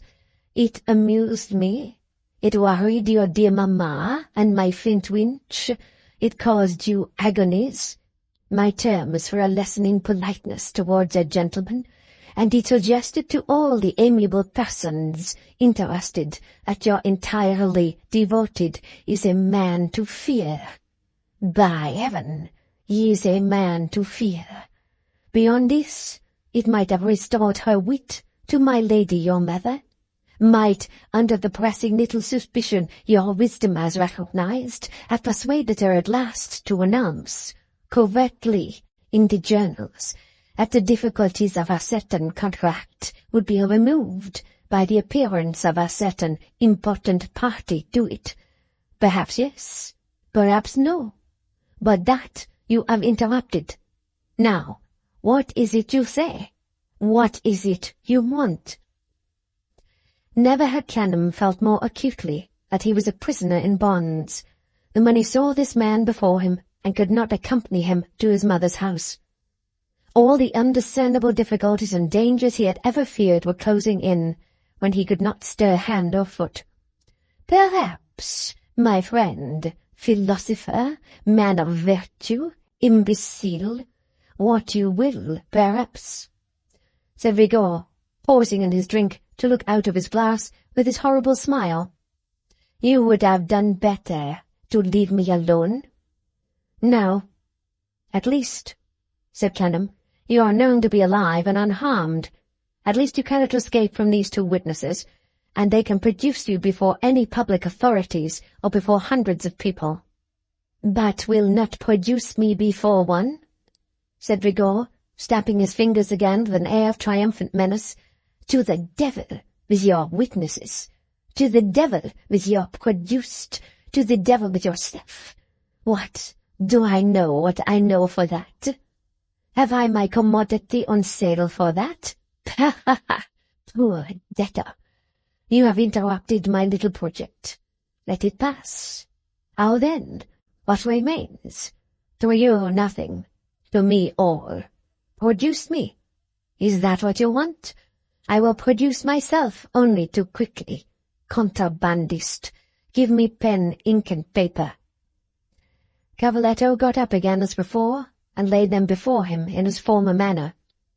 Rigor, after some villainous thinking and smiling, wrote and read aloud as follows: "To Mrs. Clennam. Wait answer. Prison of the Marshalsea, at the apartment of your son. Dear Madam, I am in despair to be informed today by a prisoner here who has had the goodness to employ spies to seek me, living for politic reasons in retirement, that you have had fears for my safety. Reassure yourself, dear Madame, I am well, I am strong and constant. With the greatest impatience I should fly to your house, but that I foresee it to be possible, under the circumstances, that you will not yet have quite definitely arranged the little proposition I have had the honor to submit to you. I name 1 week from this day for a last, final visit on my part, when you will unconditionally accept it or reject it with its train of consequences. I suppress my ardor to embrace you and achieve this interesting business, in order that you may have leisure to adjust its details to our perfect mutual satisfaction. In the meanwhile, it is not too much to propose, our prisoner having deranged my housekeeping, that my expenses of lodging and nourishment at an hotel shall be paid by you. Receive, dear madam, the assurance of my highest and most distinguished consideration. Rigor Blandoir. 1,000 friendships to that dear Flintwinch.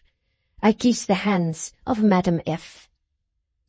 When he had finished this epistle, Rigor folded it and tossed it with a flourish at Clennam's feet. "Hola, you! Apropos of producing, let somebody produce that at its address, and produce the answer here." "Cavaletto," said Arthur, "will you take this fellow's letter?" But Cavaletto's significant finger again expressing that his post was at the door to keep watch over Rigor, now he had found him with so much trouble, and that the duty of his post was to sit on the floor, backed up by the door, looking at Rigor and holding his own ankles, Signor Panco once more volunteered. His services being accepted, Cavaletto suffered the door to open barely wide enough to admit of his squeezing himself out, and immediately shut it on him. "Touch me with a finger, touch me with an epithet, question my superiority as I sit here drinking my wine at my pleasure," said Rigor, "and I follow the letter, and cancel my week's grace. You wanted me? You have got me. How do you like me?" "You know," returned Clennam with a bitter sense of his helplessness, "that when I sought you, I was not a prisoner." "To the devil with you and your prison," retorted Rigor, leisurely, as he took from his pocket a case containing the materials for making cigarettes, and employed his facile hands in folding a few for present use. "I care for neither of you, contrabandist. A light." Again Cavaletto got up and gave him what he wanted. There had been something dreadful in the noiseless skill of his cold white hands, with the fingers lively twisting about and twining one over another like serpents. Clennam could not prevent himself from shuddering inwardly, as if he had been looking on at a nest of those creatures. "Hola, pig!" cried Rigor, with a noisy stimulating cry, as if Cavaletto were an Italian horse or mule. "What? The infernal old jail was a respectable one to this. There was dignity in the bars and stones of that place. It was a prison for men. But this? Bah! A hospital for imbeciles." He smoked his cigarette out, with his ugly smile so fixed upon his face that he looked as though he were smoking with his drooping beak of a nose, rather than with his mouth, like a fancy in a weird picture. When he had lighted a second cigarette at the still burning end of the first, he said to Clennam, "One must pass the time in a madman's absence. One must talk. One can't drink strong wine all day long, or I would have another bottle. She is handsome, sir, though not exactly to my taste. Still, by the thunder and lightning, handsome. I felicitate you on your admiration. I neither know nor ask, said Clennam, of whom you speak. Della bella gowana, sir, as they say in Italy, of the gown, the fair gown, of whose husband you are the follower, I think. Sir, follower, you are insolent. The friend. Do you sell all your friends? Rigaud took his cigarette from his mouth and eyed him with a momentary revelation of surprise, but he put it between his lips again as he answered with coolness. I sell anything that commands a price. How do your lawyers live? Your politicians, your intriguers, your men of the exchange. How do you live? How do you come here? Have you sold no friend? Lady of mine, I rather think yes. Clennam turned away from him towards the window and sat looking out at the wall. Effectively, sir, said Rigaud, society sells itself and sells me, and I sell society. I perceive you have acquaintance with another lady, also handsome, a strong spirit. Let us see. How do they call her? Wade? He received no answer, but could easily discern that he had hit the mark. Yes, he went on, that handsome lady and strong spirit addresses me in the street. I am not insensible. I respond. That handsome lady and strong spirit does me the favor to remark, in full confidence, I have my curiosity, and I have my chagrins. You are not more than ordinarily honorable, perhaps. I announce myself, Madame, a gentleman from the birth, and a gentleman to the death, but not more than ordinarily honorable. I despise such a weak fancy. Thereupon she is pleased to compliment. The difference between you and the rest is, she answers, that you say so. For she knows society. I accept her congratulations with gallantry and politeness. Politeness and little gallantries are inseparable from my character. She then makes a proposition which has in effect that she has seen us much together, that it appears to her that I am, for the passing time, the cat of the house, the friend of the family, that her curiosity and her chagrins awaken the fancy to be acquainted with their movements, to know the manner of their life, how the fair gowana is beloved, how the fair gowana is cherished, and so on. She is not rich, but offers such and such little recompenses for the little cares and derangements of such services, and I graciously, to do everything graciously is the part of my character, consent to accept them. Oh yes, so goes the world. It is the mode.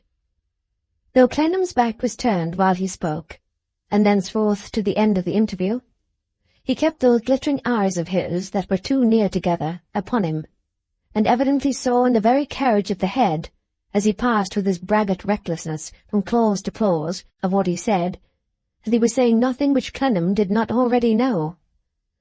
Whew! The fair gowana, he said, lighting a third cigarette with a sound as if his lightest breath could blow her away. Charming, but imprudent.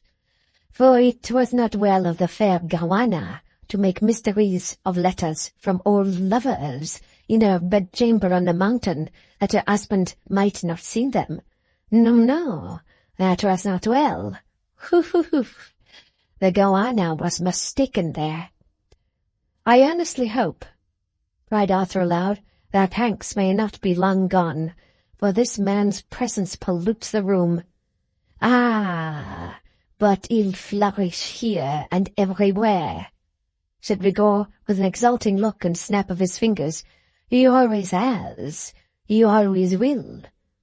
Stretching his body out on the only 3 chairs in the room besides that on which Clennam sat, he sang smiting himself on the breast as the gallant personage of the song.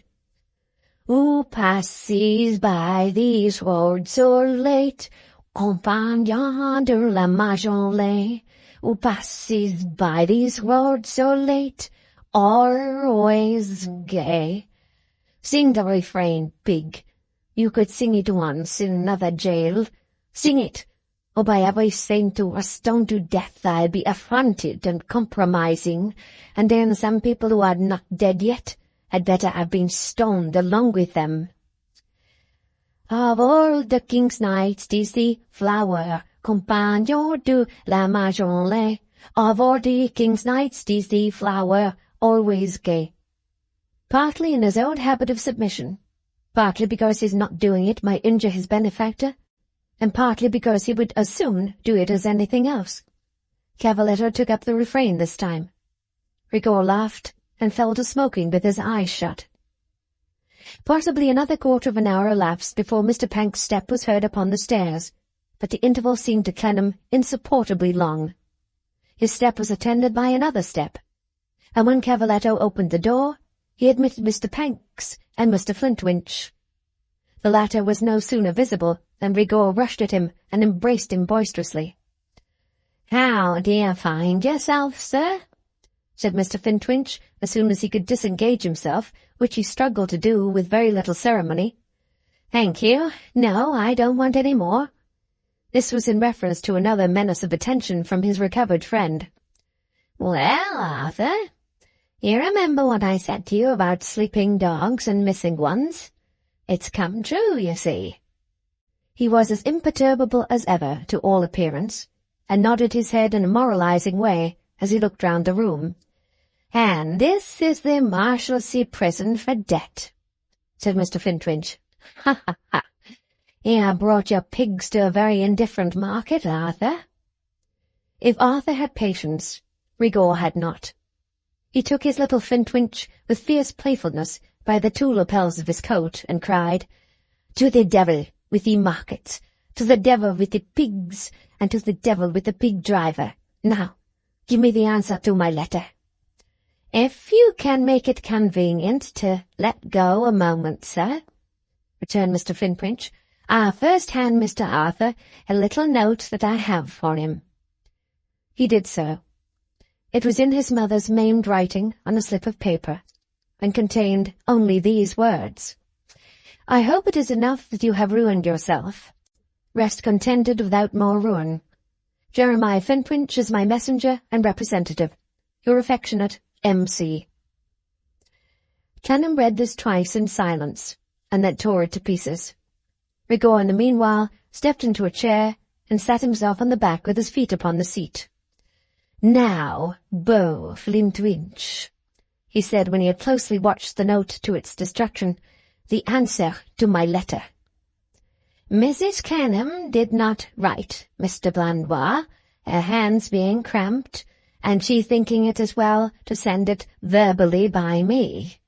Mr. Flintwinch screwed this out of himself unwillingly and rustily.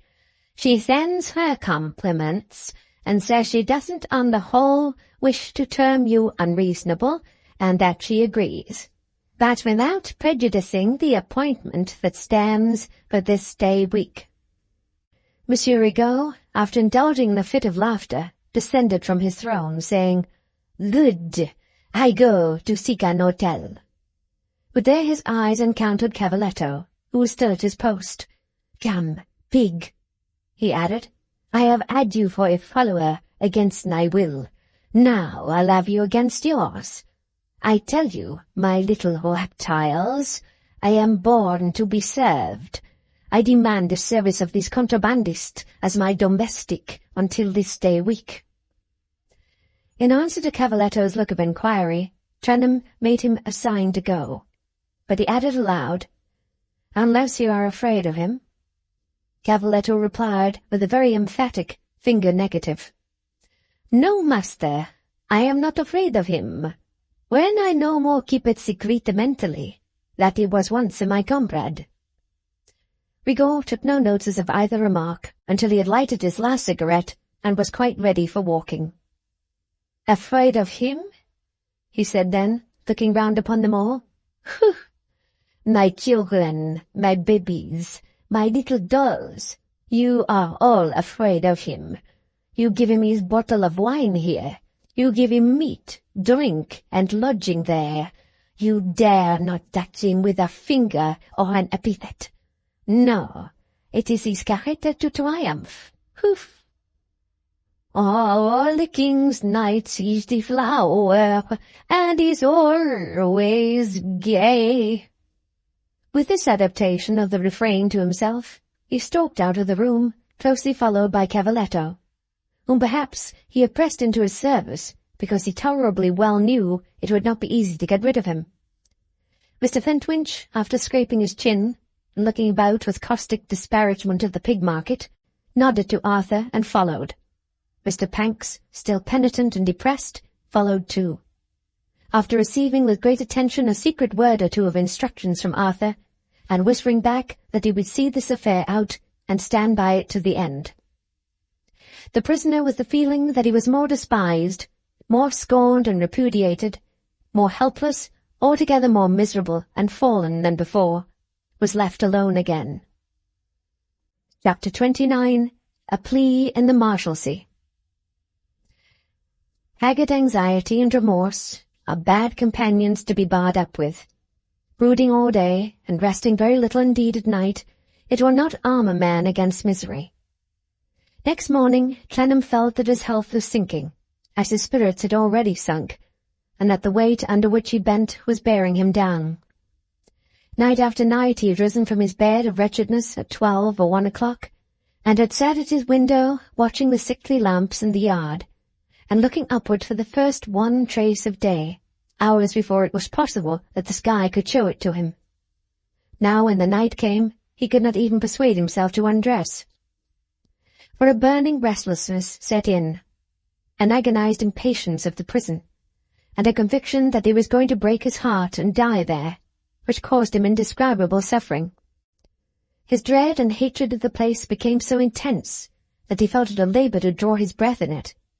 The sensation of being stifled sometimes so overpowered him that he would stand at the window holding his throat and gasping. At the same time a longing for other air, and a yearning to be beyond the blind blank wall, made him feel as if he must go mad with the ardor of the desire. Many other prisoners had had experience of this condition before him, and its violence and continuity had worn themselves out in their cases, as they did in his. 2 nights and a day exhausted it. It came back by fits, but those grew fainter, and returned at lengthening intervals. A desolate calm succeeded, and the middle of the week found him settled down in the despondency of low, slow fever. With Cavaletto and Panks away, he had no visitors to fear but Mr. and Mrs. Plornish. His anxiety in reference to that worthy pair was that they should not come near him, for in the morbid state of his nerves he sought to be left alone, and spared the being seen so subdued and weak. He wrote a note to Mrs. Plornish, representing himself as occupied with his affairs, and bound by the necessity of devoting himself to them, to remain for a time even without the pleasant interruption of a sight of her kind face. As to young John, who looked in daily at a certain hour, when the turnkeys were relieved, to ask if he could do anything for him, he always made a pretence of being engaged in writing, and to answer cheerfully in the negative. The subject of their only long conversation had never been revived between them. Through all these changes of unhappiness, however, it had never lost its hold on Clennam's mind. The 6th day of the appointed week was a moist, hot, misty day. It seemed as though the prison's poverty and shabbiness and dirt were growing in the sultry atmosphere. With an aching head and a weary heart, Clennam had watched the miserable night out, listening to the fall of rain on the yard pavement, thinking of its softer fall upon the country earth. A blurred circle of yellow haze had risen up in the sky in lieu of sun, and he had watched the patch it put upon his wall, like a bit of prison raggedness. He had heard the gates open, and the badly shod feet that waited outside shuffle in, and the sweeping, and pumping, and moving about begin, which commenced the prison morning. So ill and faint that he was obliged to rest many times in the process of getting himself washed, he had at length crept to his chair by the open window. In it he sat dozing, while the old woman who arranged his room went through her morning's work. Light of head, with want of sleep and want of food, his appetite and even his sense of taste having forsaken him, he had been 2 or 3 times conscious in the night of going astray. He had heard fragments of tunes and songs in the warm wind which he knew had no existence. Now that he began to doze in exhaustion, he heard them again, and voices seemed to address him, and he answered and started. Dozing and dreaming, without the power of reckoning time, so that a minute might have been an hour, and an hour a minute, some abiding impression of a garden stole over him, a garden of flowers, with a damp warm wind gently stirring their scents.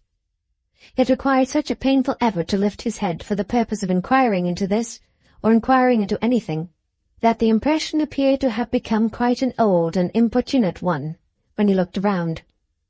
Beside the teacup on his table, he saw then a blooming nosegay, a wonderful handful of the choicest and most lovely flowers.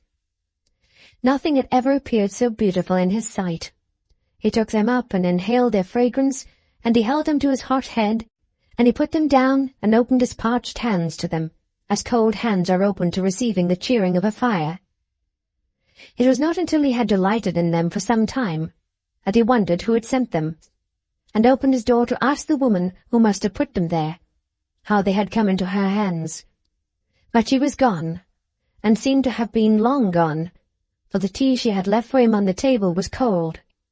He tried to drink some, but could not bear the odour of it, so he crept back to his chair by the open window and put the flowers on the little round table of old.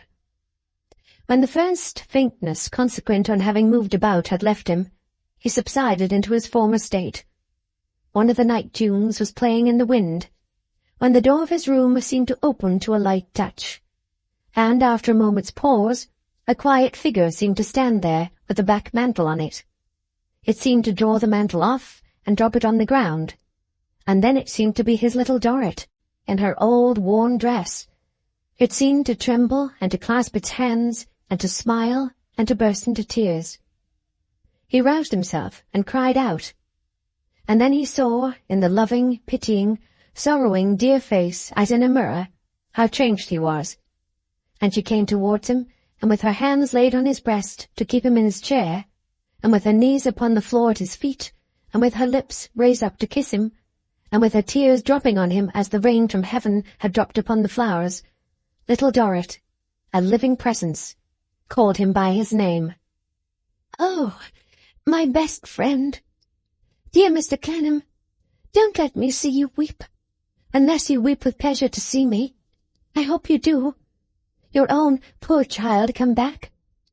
So faithful, tender, and unspoiled by fortune. In the sound of her voice, in the light of her eyes, in the touch of her hands, so angelically comforting and true. As he embraced her, she said to him, "They never told me you were ill," and drawing an arm softly round his neck, laid his head upon her bosom, put a hand upon his head, and resting her cheek upon that hand, nursed him as lovingly, and God knows as innocently, how she had nursed her father in that room when she had been but a baby, needing all the care from others that she took of them. When he could speak, he said, "Is it possible that you have come to me, and in this dress? I hoped you would like me better in this dress than any other. I've always kept it by me to remind me, though I wanted no reminding. I'm not alone, you see. I brought an old friend with me." Looking round, he saw Maggie in her big cap, which had been long abandoned, with a basket on her arm as in the bygone days, chuckling rapturously. "It was only yesterday evening that I came to London with my brother. I sent round to Mrs. Plornish almost as soon as we arrived, that I might hear of you, and let you know I had come.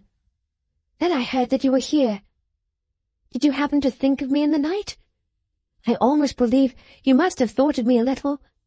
I thought of you so anxiously, and it appeared so long to morning." "I have thought of you." He hesitated what to call her. She perceived it in an instant. "You have not spoken to me by my right name yet." You know what my right name always is with you. I have thought of you, little Dorrit, every day, every hour, every minute, since I have been here. Have you? Have you? He saw the bright delight of her face, and the flush that kindled in it with a feeling of shame. He, a broken, bankrupt, sick, dishonoured prisoner. I was here before the gates were opened, but I was afraid to come straight to you. I should have done you more harm than good at first. For the prison was so familiar, and yet so strange, and it brought back so many remembrances of my poor father, and of you too, that at first it overpowered me. But we went to Mr. Chivery before we came to the gate, and he brought us in, and got John's room for us. My poor old room, you know. And we waited there a little. I brought the flowers to the door, but you didn't hear me. She looked something more womanly than when she had gone away, and the ripening touch of the Italian sun was visible upon her face. But otherwise she was quite unchanged. The same deep, timid earnestness that he'd always seen in her, and never without emotion, he saw still. If it had a new meaning that smote him to the heart, the change was in his perception, not in her. She took off her old bonnet, hung it in the old place, and noiselessly began, with Maggie's help, to make his room as fresh and neat as it could be made, and to sprinkle it with a pleasant-smelling water. When that was done, the basket, which was filled with grapes and other fruit, was unpacked, and all its contents were quietly put away.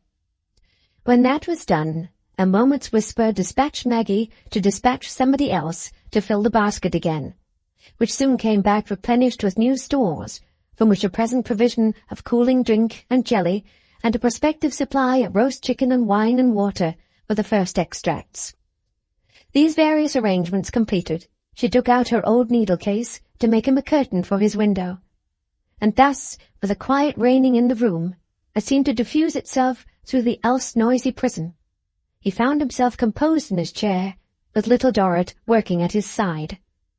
To see the modest head again bent down over its task, and the nimble fingers busy at their old work, though she was not so absorbed in it, but that her compassionate eyes were often raised to his face, and, when they drooped again, had tears in them, to be so consoled and comforted, and to believe that all the devotion of this great nature was turned to him in his adversity to pour out its inexhaustible wealth of goodness upon him, did not steady Clennam's trembling voice or hand, or strengthen him in his weakness.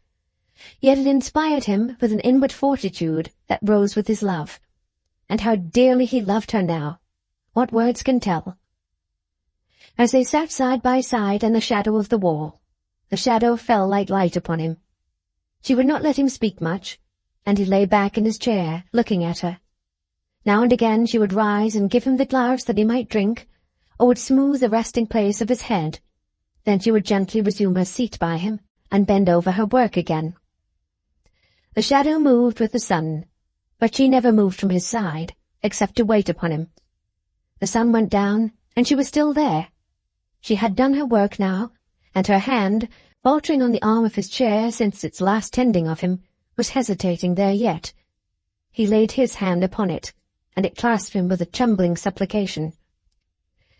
"Dear Mr. Clennam, I must say something to you before I go. I have put it off from hour to hour, but I must say it. I, too, dear little Dorrit, I have put off what I must say."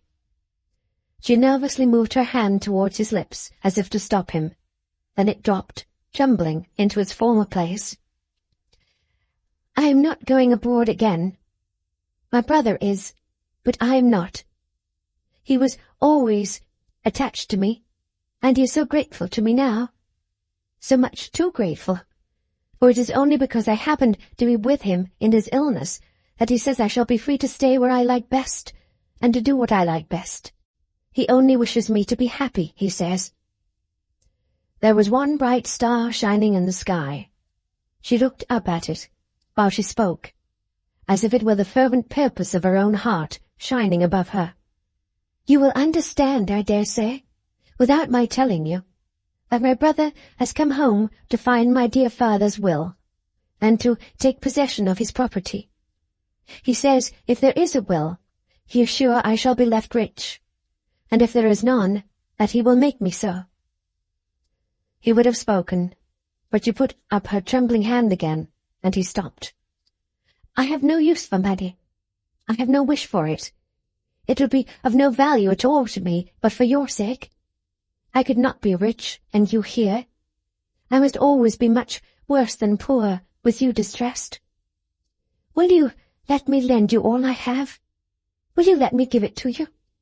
Will you let me show you that I am never forgotten, that I never can forget your protection of me when this was my home?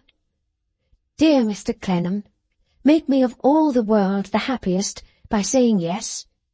Make me as happy as I can be in leaving you here by saying nothing tonight, and letting me go away with the hope that you will think of it kindly, and that for my sake, not for yours, for mine, for nobody's but mine, you will give me the greatest joy I can experience on earth, the joy of knowing that I have been serviceable to you, and that I have paid some little of the great debt of my affection and gratitude. I can't say what I wish to say. I can't visit you here where I have lived so long. I can't think of you here where I have seen so much, and be as calm and comforting as I ought. My tears will make their way. I cannot keep them back. But pray, pray, pray, do not turn from your little Dorrit, now, in your affliction.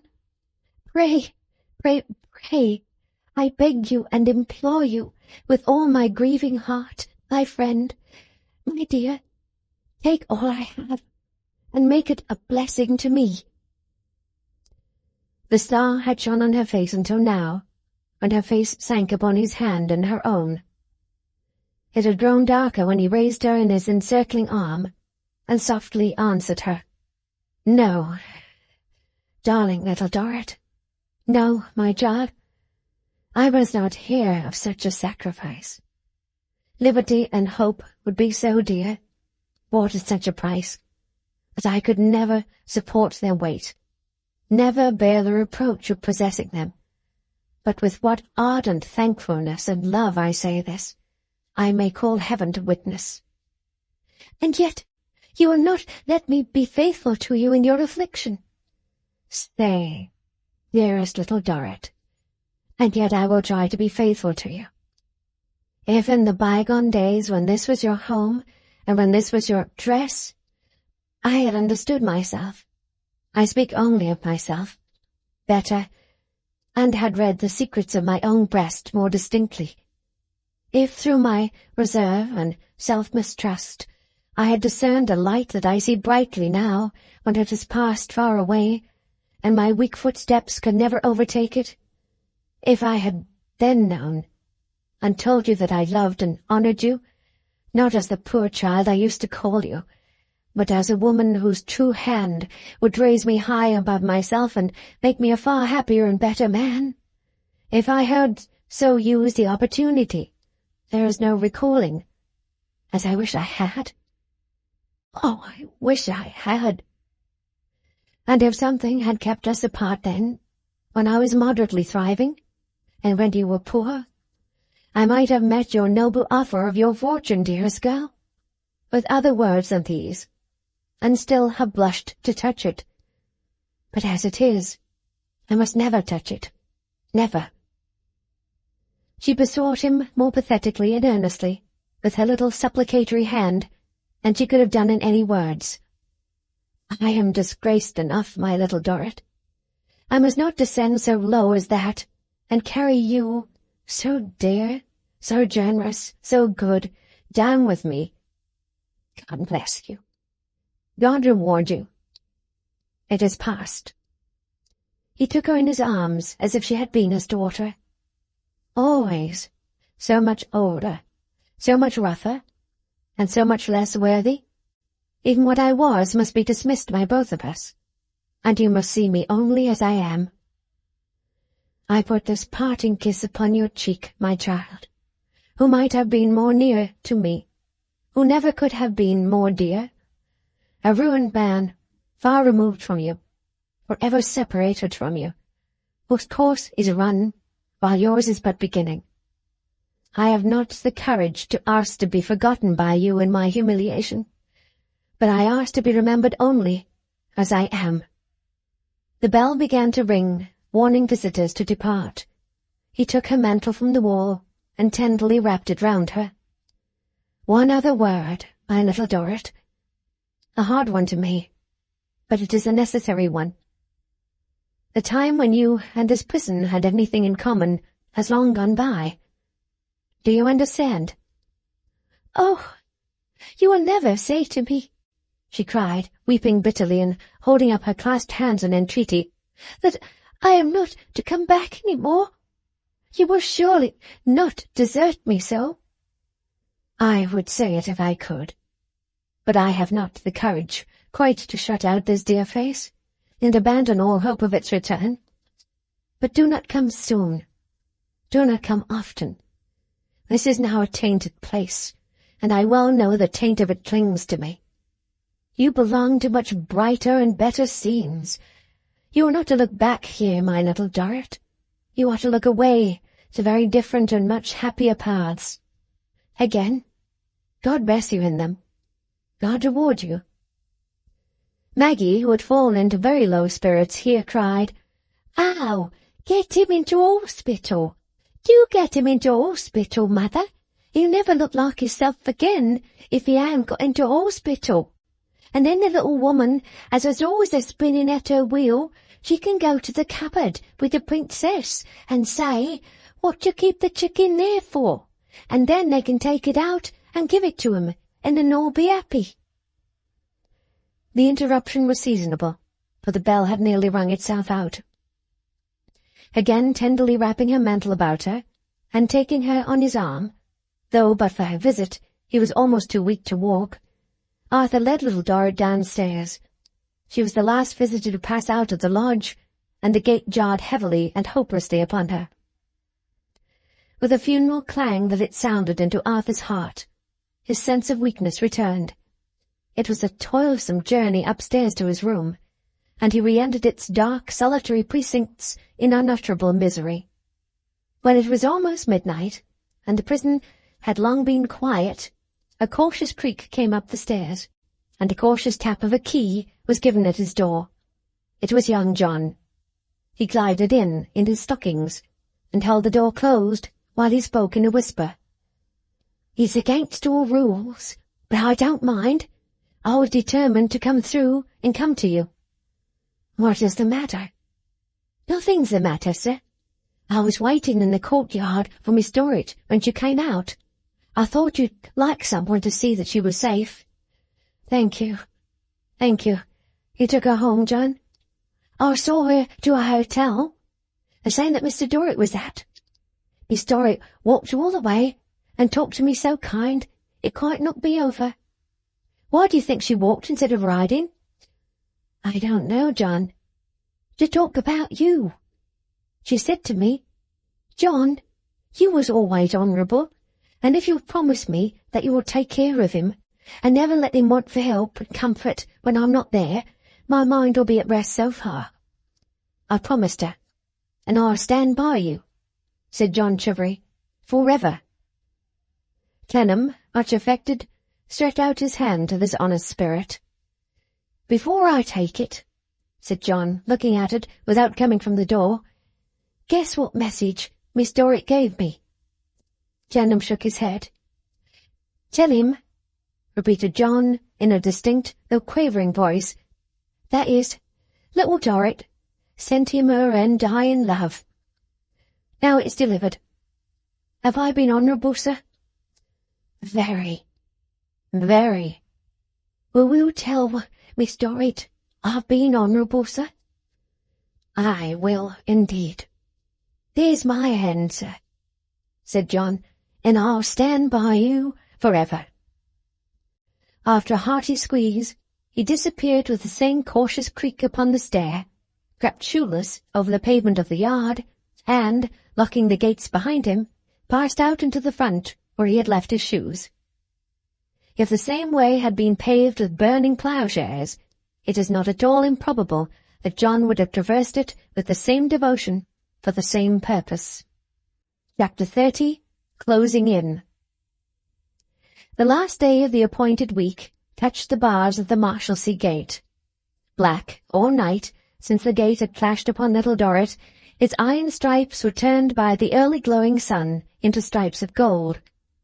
Far aslant across the city, over its jumbled roofs, and through the open tracery of its church towers, struck the long bright rays, bars of the prison of this lower world. Throughout the day the old house within the gateway remained untroubled by any visitors. But when the sun was low, 3 men turned in at the gateway and made for the dilapidated house. Rigaud was the first, and walked by himself smoking. Mr. Baptist was the second, and jogged close after him, looking at no other object. Mr. Panks was the third, and carried his hat under his arm for the liberation of his restive hair, the weather being extremely hot. They all came together at the doorsteps. "You pair of madmen," said Rigaud, facing about, "don't go yet."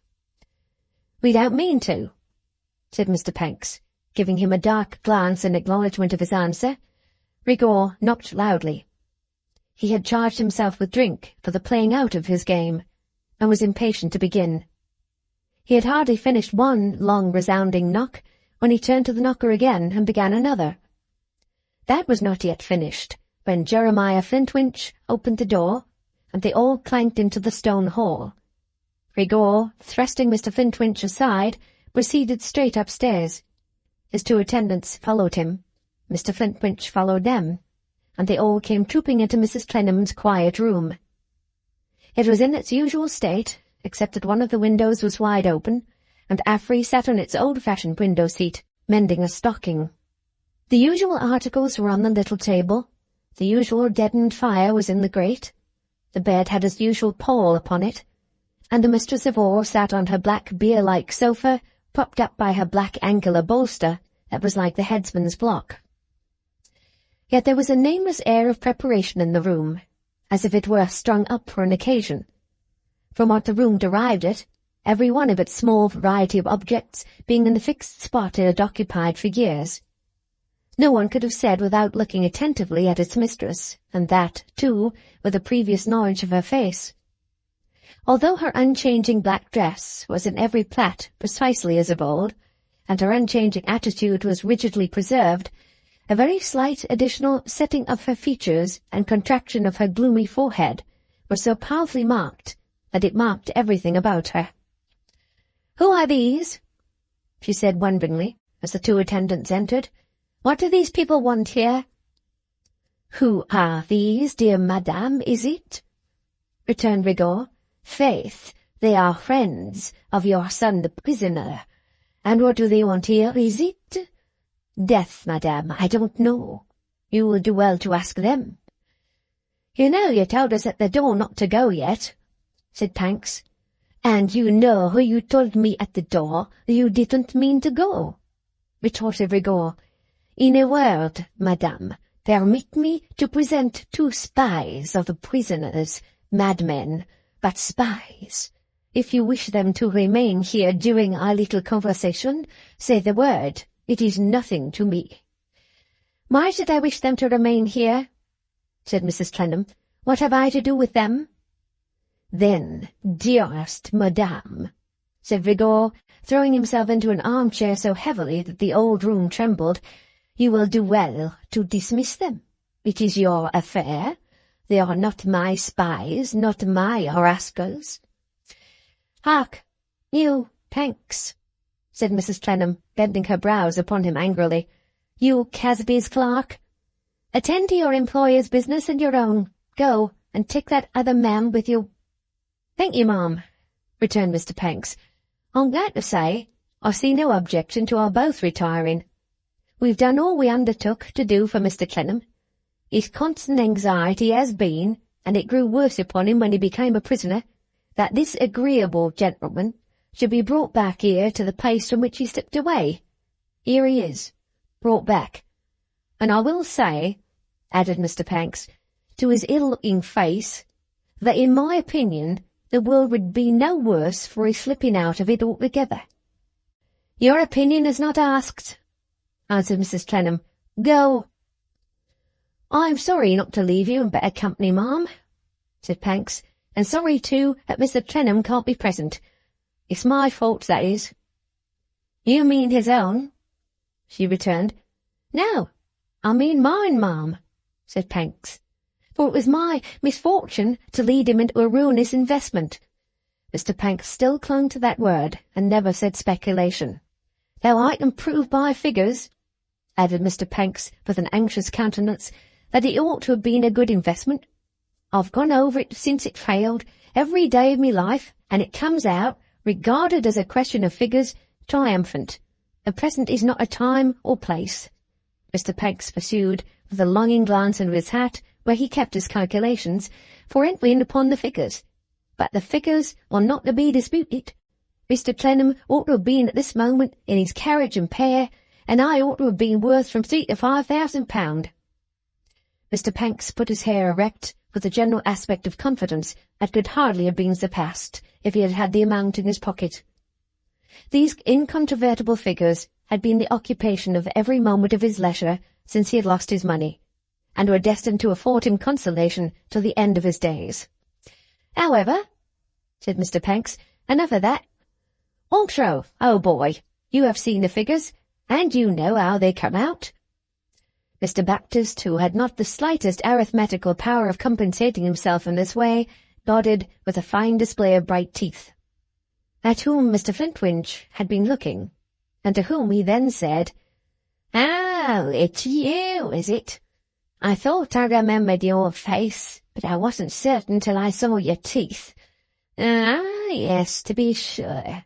It was this officious refugee," said Jeremiah to Mrs. Clennam, "who came knocking at the door on the night when Arthur and Chatterbox were here, and who asked me a whole catechism of questions about Mr. Blandois." "It is true," Mr. Baptist cheerfully admitted, "and behold him, padrone. I have found him, consequentimentally." "I shouldn't have objected," returned Mr. Flintwinch, "to your having broken your neck, consequentimentally." "And now," said Mr. Pancks, whose eye had often stealthily wandered to the window-seat and the stocking that was being mended there, "I've only one other word to say before I go. If Mr. Clennam was here, but unfortunately, though he has so far got the better of this fine gentleman as to return him to this place against his will, he is ill and imprisoned. Ill and imprisoned, poor fellow. If he was here," said Mr. Pancks, taking one step aside towards the window-seat, and laying his right hand upon the stocking, "he would say, 'Affery, tell your dreams.'" Mr. Pancks held up his right forefinger between his nose and the stocking, with a ghostly air of warning, turned, steamed out, and towed Mr. Baptist after him. The house door was heard to close upon them. Their steps were heard passing over the dull pavement of the echoing courtyard, and still nobody had added a word. Mrs. Clennam and Jeremiah had exchanged a look, and had then looked, and looked still, at Affery, who sat mending the stocking with great assiduity. "Come," said Mr. Flintwinch at length, screwing himself a curve or two in the direction of the window-seat, and rubbing the palms of his hands on his coat-tails as if he were preparing them to do something, "whatever has to be said among us had better be begun to be said without more loss of time. So, Affery, my woman, take yourself away." In a moment Affery had thrown the stocking down, started up, caught hold of the window-sill with her right hand, lodged herself upon the window-seat with her right knee, and was flourishing her left hand, beating expected assailants off. "No, I won't, Jeremiah. No, I won't. No, I won't. I won't go. I'll stay here. I hear all I don't know and say all I know. I will at last, if I die for it. I will. I will. I will. I will." Mr. Flintwinch, stiffening with indignation and amazement, moistened the fingers of one hand at his lips, softly described a circle with them in the palm of the other hand, and continued with a menacing grin to screw himself in the direction of his wife, gasping some remark as he advanced, of which in his choking anger only the words, Such shadows were audible. "Not a bit nearer, Jeremiah," cried Affery, never ceasing to beat the air. "Don't come a bit nearer to me, or I'll rouse the neighbourhood. I'll throw myself out a window. I'll scream fire and murder. I'll wake the dead. Stop where you are, or I'll make shrieks enough to wake the dead." The determined voice of Mrs. Clennam echoed, "Stop." Jeremiah had stopped already. "It is closing in, Flintwinch. Let her alone. Affery, do turn against me, after these many years." "I do. If it's turning against you to hear what I don't know, and say what I know. I have broke out now, and I can't go back. I'm determined to do it. I will do it. I will, I will, I will. If that's turning against you, yes, I'll turn against both of you two clever ones. I told Arthur, when he first come home, to stand up against you. I told him it was no reason, because I was afeard of me life of you, that it should be. All manner of things have been a-going on since then, and I won't be run up by Jeremiah, nor yet I won't be dazed and scared, nor made a party to I don't know what, no more. I won't, I won't, I won't. I'll up for Arthur when he has nothing left, and is ill, and in prison, and called up for himself. I will, I will, I will, I will." "How do you know, you heap of confusion," asked Mrs. Clennam sternly, "that in doing what you are doing now, you're even serving Arthur?" "I don't know nothing rightly about anything," said Affery, "and if ever you said a true word in your life, it's when you call me a heap of confusion. Well, you two clever ones have done your most to make me such. You've married me, whether I liked it or not, and you've led me pretty well ever since, such a life of dreaming and frightening as never was known. And what do you expect me to be but a heap of confusion? You wanted to make me such. I am such. But I won't submit no longer. No, I won't, I won't, I won't, I won't." She was still beating the air against all comers. After gazing at her in silence, Mrs. Clennam turned to Rigor. "You see and hear this foolish creature. Do you object to such a piece of distraction remaining where she is?" "Aye, madame," he replied. "Do I? That's a question for you." "I do not," she said gloomily. "There is little left to choose now. Flintwinch, it is closing in." Mr. Flintwinch replied by directing a look of red vengeance at his wife, and then, as if to pinion himself from falling upon her, screwed his crossed arms into the breast of his waistcoat, and with his chin very near one of his elbows, stood in a corner, watching Rigor in the oddest attitude. Rigor, for his part, arose from his chair and seated himself on the table with his legs dangling. In this easy attitude he met Mrs. Clennam's set face, with his moustache going up, and his nose coming down. "Madame, I am a gentleman." "Of whom?"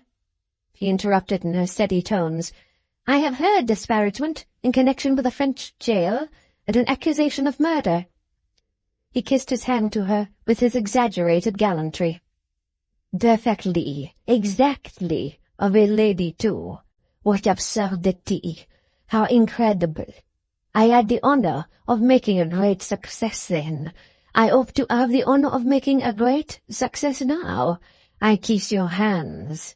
Madame, I am a gentleman, I was going to observe, who, when he says, I will definitely finish this or that affair at the present sitting, does definitely finish it. I announce to you that we are arrived at our last sitting at our little business. You do me the favour to follow, and to comprehend?" She kept her eyes fixed upon him with a frown. "Yes." "Further, I am a gentleman to whom mere mercenary trade bargains are unknown, but to whom money is always acceptable as the means of pursuing his pleasures. You do me the favour to follow, and to comprehend?" "Scarcely necessary to ask. One would say yes." "Further, I am a gentleman of the softest and the sweetest disposition, but who, if trifled with, becomes enraged. Noble natures under such circumstances become enraged. I possess a noble nature. When the lion is awakened, that is to say, when I enrage, the satisfaction of my animosity is as acceptable to me as money. You always do me the favor to follow and to comprehend?" "Yes," she answered, somewhat louder than before. "Do not let me derange you. Pray be tranquil. I have said we are now arriving at our last sitting. Allow me to recall the 2 sittings we have held." "It is not necessary." "Death, madame?" he burst out. "It's my fancy. Besides, it clears the way. The first sitting was limited. I had the honor of making your acquaintance, of presenting my letter. I am a knight of industry, at your service, madame, but my polished manners had won me so much of success as a master of languages among your compatriots, who are stiff as their own starch is to one another, but are ready to relax to a foreign gentleman of polished manners, and of observing 1 or 2 little things." He glanced around the room and smiled. "About this honorable house, to know which was necessary to assure me and to convince me that I had the distinguished pleasure of making the acquaintance of the lady I sought. I achieved this. I gave my word of honor to our dear Flintwinch that I would return. I gracefully departed." Her face neither acquiesced nor demurred. The same when he paused and when he spoke. It as yet showed him always the one attentive frown, and the dark revelation before mentioned of her being nerved for the occasion. "I say gracefully departed, because it was graceful to retire without alarming a lady. To be morally graceful, not less than physically, is a part of the character of rigor blandoir. It was also politic, as leaving you is something overhanging you, to expect me again with a little anxiety on the day not named. But your slave is politic. By heaven, madam, politic. Let us return. On the day not named, I have again the honor to render myself at your house. I intimate that I have something to sell, which, if not bought, will compromise madame, whom I highly esteem. I explain myself generally. I demand, I think it was £1,000. Will you correct me?" Thus forced to speak, she replied with constraint, "You demanded as much as £1,000. I demand at present 2. Such are the evils of delay. But to return once more, we are not accordant. We differ on that occasion. I am playful. Playfulness is a part of my amiable character. Playfully I become as one slain and hidden, for it may alone be worth half the sum to madame to be freed from the suspicions that my droll idea awakens. Accident and spies intermix themselves against my playfulness and spoil the fruit. Perhaps, who knows? Only you and Flintwinch when it is just ripe. Thus, madame, I am here for the last time. Listen, definitely the last." As he struck his straggling boot heels against the flap of the table, meeting her frown with an insolent gaze, he began to change his tone for a fierce one. "Bah! Stop an instant. Let us advance by steps. Here is my hotel note to be paid, according to contract. 5 minutes hence we may be at daggers' points. I not leave it till then, or you cheat me. Pay it. Count me the money." "Take it from his hand and pay it, Flintwinch," said Mrs. Clennam. He spirited it into Mr. Flintwinch's face, and the old man advanced to take it, and held forth his hand, repeating noisily, "Pay it. Count it out. Good money." Jeremiah picked the bill up, looked at the total with a bloodshot eye, took a small canvas bag from his pocket, and told the amount into his hand. Rigor chinked the money, weighed it in his hand, threw it up a little way, and caught it, chinked it again. The sound of it, to the bold Rigor Blandois, is like the taste of fresh meat to the tiger. Say, then, madame, how much? He turned upon her suddenly, with a menacing gesture of the weighted hand that clenched the money, as if he were going to strike her with it. I tell you again, as I told you before, that we are not rich here, as you suppose us to be, and that your demand is excessive. I have not the present means of complying with such a demand, if I had ever so great an inclination. If, cried Rigor, hear this lady with her if. Will you say that you have not the inclination? I will say what presents itself to me, and not what presents itself to you. Say it then, as to the inclination. Quick, come to the inclination, and I know what to do. She was no quicker and no slower in her reply. It would seem that you have obtained possession of a paper, or of papers, which I assuredly have the inclination to recover. Rigor, with a loud laugh, drummed his heels against the table and chinked his money. I think so. I believe you there. The paper might be worth to me a sum of money. I cannot say how much or how little. What the devil? He asked savagely, not after a week's grace to consider. No, I will not, out of my scanty means, for I tell you again we are poor here and not rich. I will not offer any price for a power that I do not know the worst and the fullest extent of. This is the third time of your hinting and threatening. You must speak explicitly, or you may go where you will and do what you will. It is better to be torn to pieces at a spring than to be a mouse at the caprice of such a cat. He looked at her so hard with those eyes too near together, that the sinister sight of each, crossing that of the other, seemed to make the bridge of his hooked nose crooked. After a long survey, he said, with the further setting off of his internal smile, You are a bold woman. I am a resolved woman. You always were. What? She always was? Is it not so, my little Flintwinch? Flintwinch, say nothing to him. It is for him to say here and now all he can, or to go hence and do all he can. You know this to be our determination. Leave him to his action on it. She did not shrink under his evil leer, or avoid it. He turned it upon her again, but she remained steady at the point to which she had fixed herself. He got off the table, placed a chair near the sofa, sat down in it, and leaned an arm upon the sofa close to her own, which he touched with his hand. Her face was ever frowning, attentive, and settled. It is your pleasure, then, madame, that I shall relate a morsel of family history in this little family society, said Rigor, with a warning play of his lithe fingers on her arm. I am something of a doctor. Let me touch your pulse. She suffered him to take her wrist in his hand. Holding it, he proceeded to say, A history of a strange marriage, and a strange mother, and a revenge, and a suppression, aye. This pulse is beating curiously. It appears to me that it doubles while I touch it.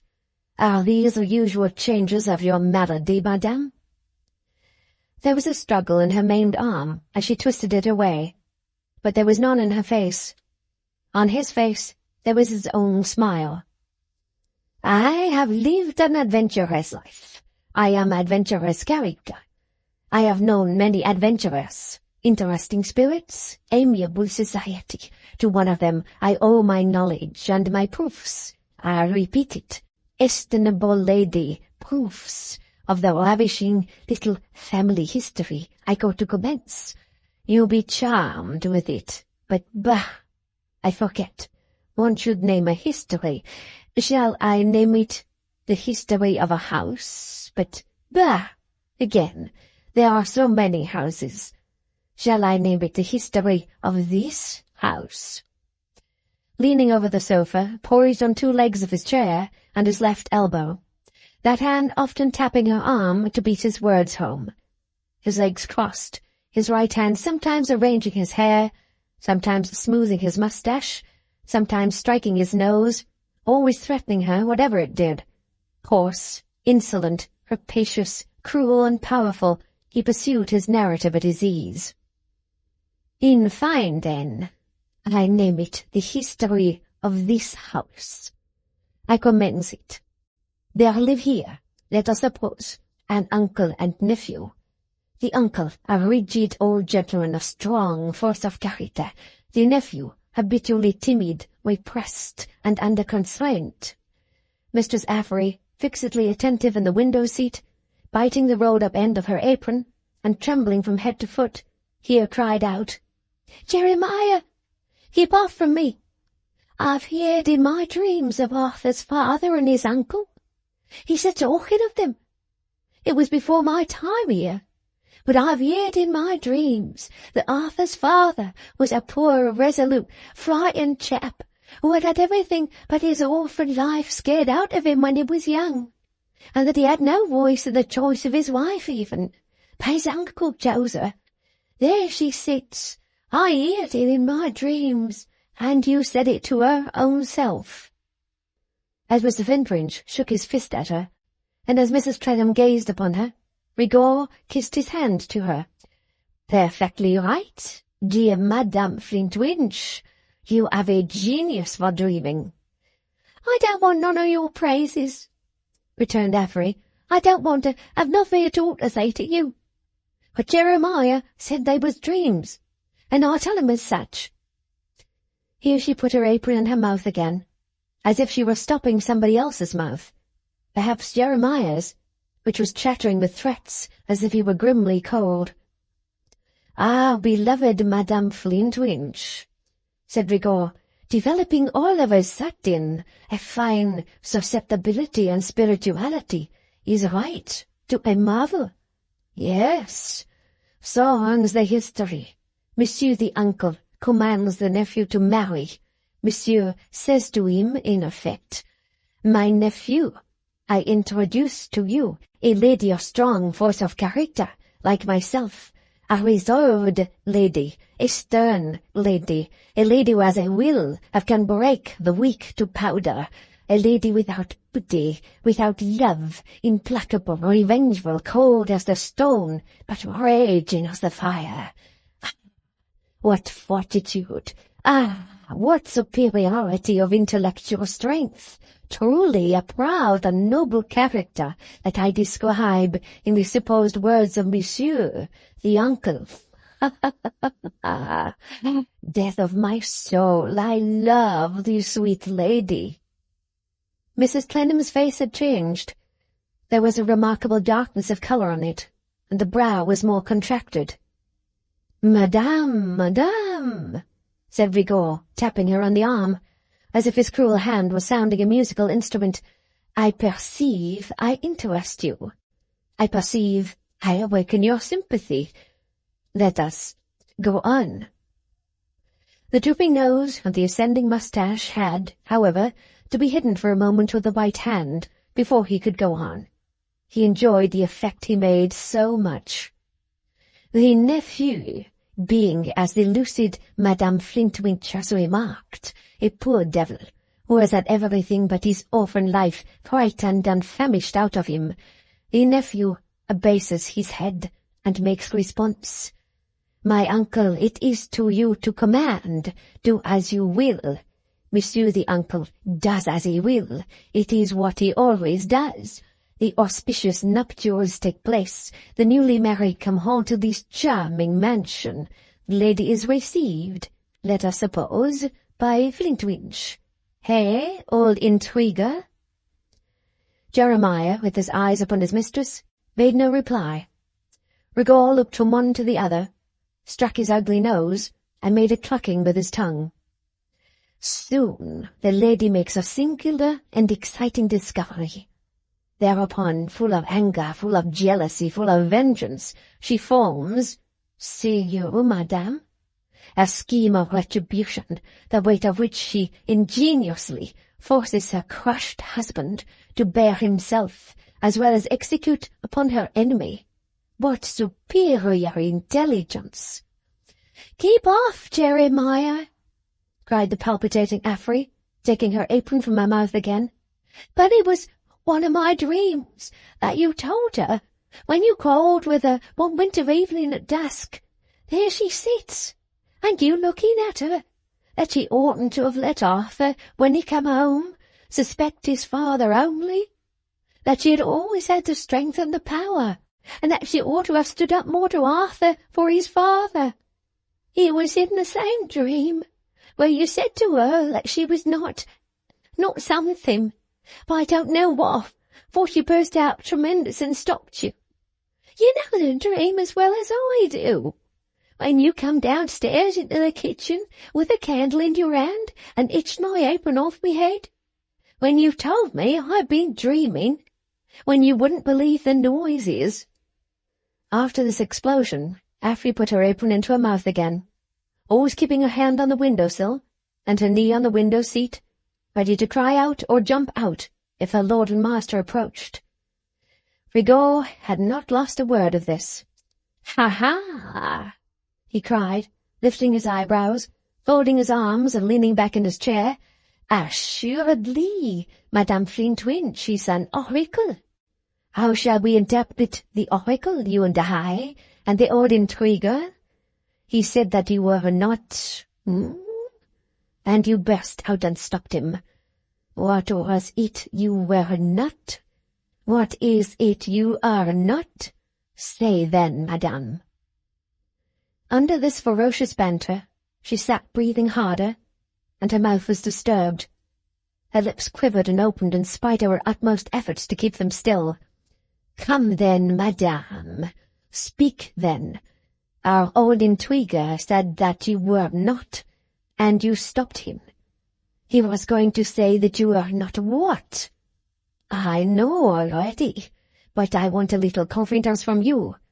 How then? You are not what?" She tried again to repress herself, but broke out vehemently. "Not Arthur's mother." "Good," said Rigaud. "You are amenable."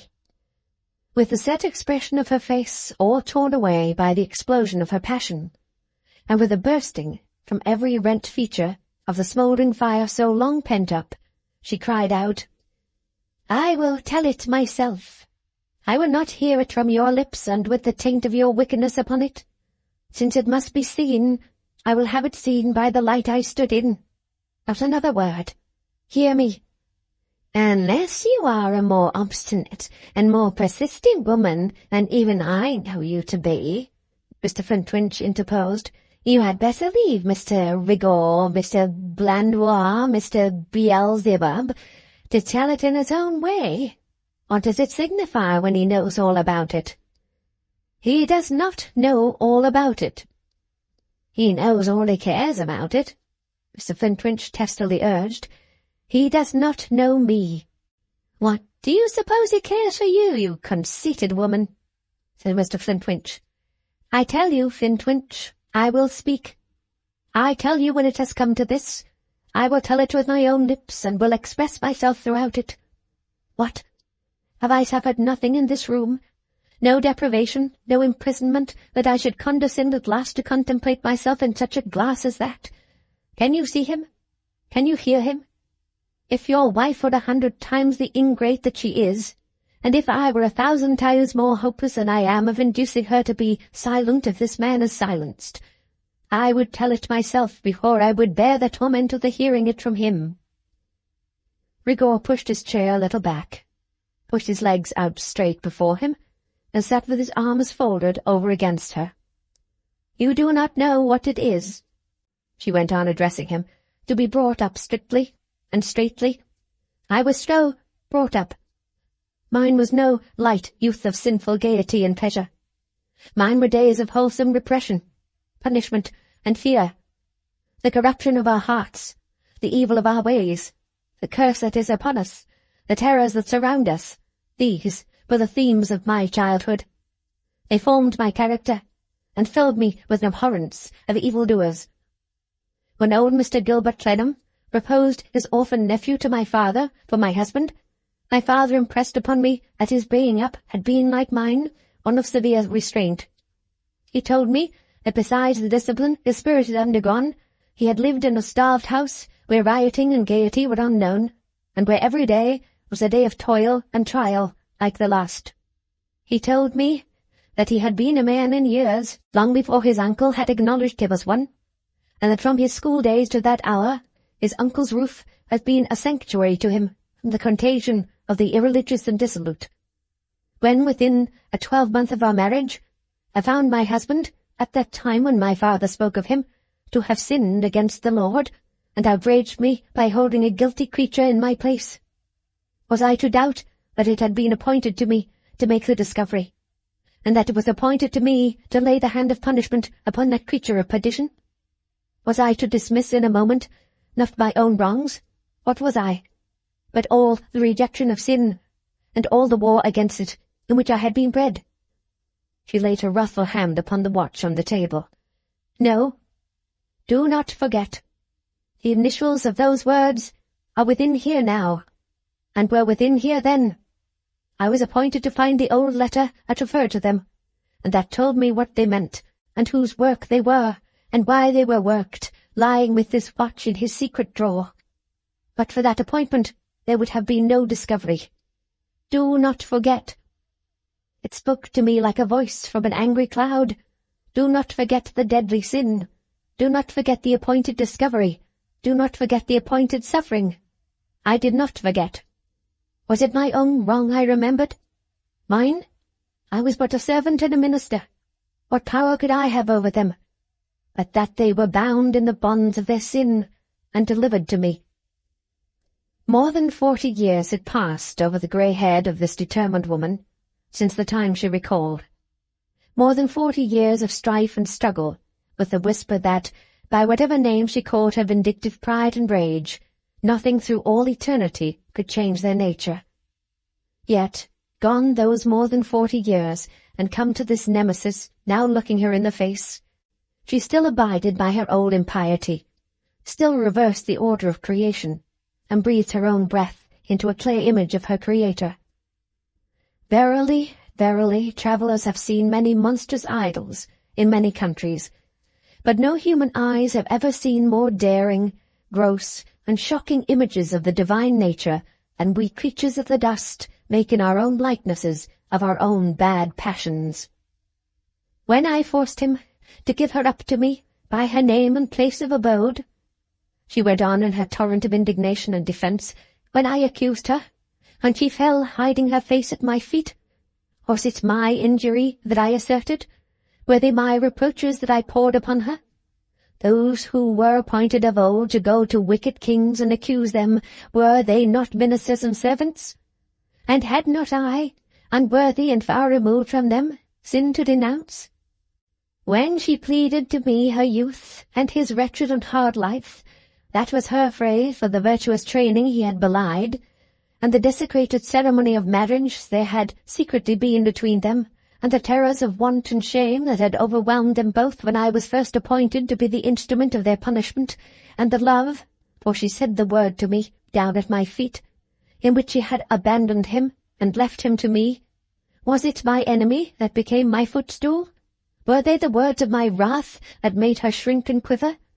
Not unto me the strength be ascribed, not unto me the bringing of the expiation.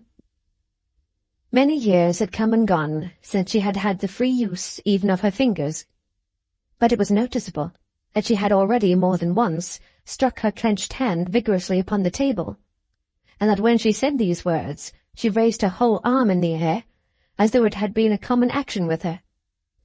And what was the repentance that was extorted from the hardness of her heart and the blackness of her depravity? I, vindictive and implacable? It may be so, to such as you who know no righteousness and no appointment except Satan's. Laugh, but I will be known as I know myself, and as Flintwinch knows me, though it is only to you and this half-witted woman. Add to yourself, madame, said Rigor. I have my little suspicions that madame is rather solicitous to be justified to herself. "It is false. It is not so. I have no need to be," she said with great energy and anger. "Truly?" retorted Rigaud. "Ha! I ask, what was the penitence and works that was demanded of her? You have a child. I have none. You love that child. Give him to me. He shall believe himself to be my son, and he shall be believed by everyone to be my son. To save you from exposure, his father shall swear never to see or communicate with you more.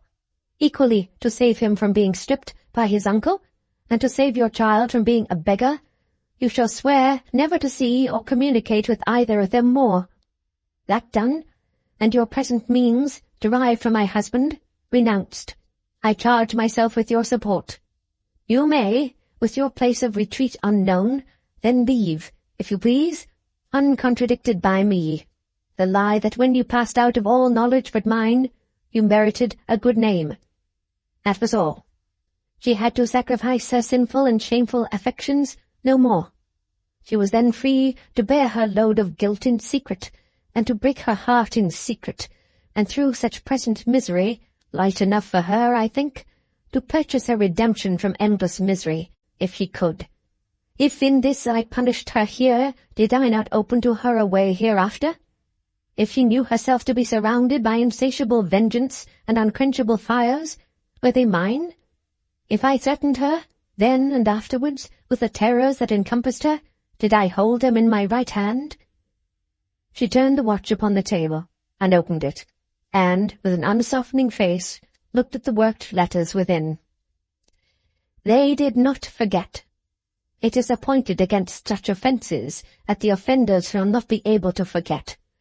If the presence of Arthur was a daily reproach to his father, and if the absence of Arthur was a daily agony to his mother, that was the just dispensation of Jehovah. As well might it be charged upon me that the stings of an awakened conscience drove her mad, and that it was the will of the disposer of all things that she should live so many years.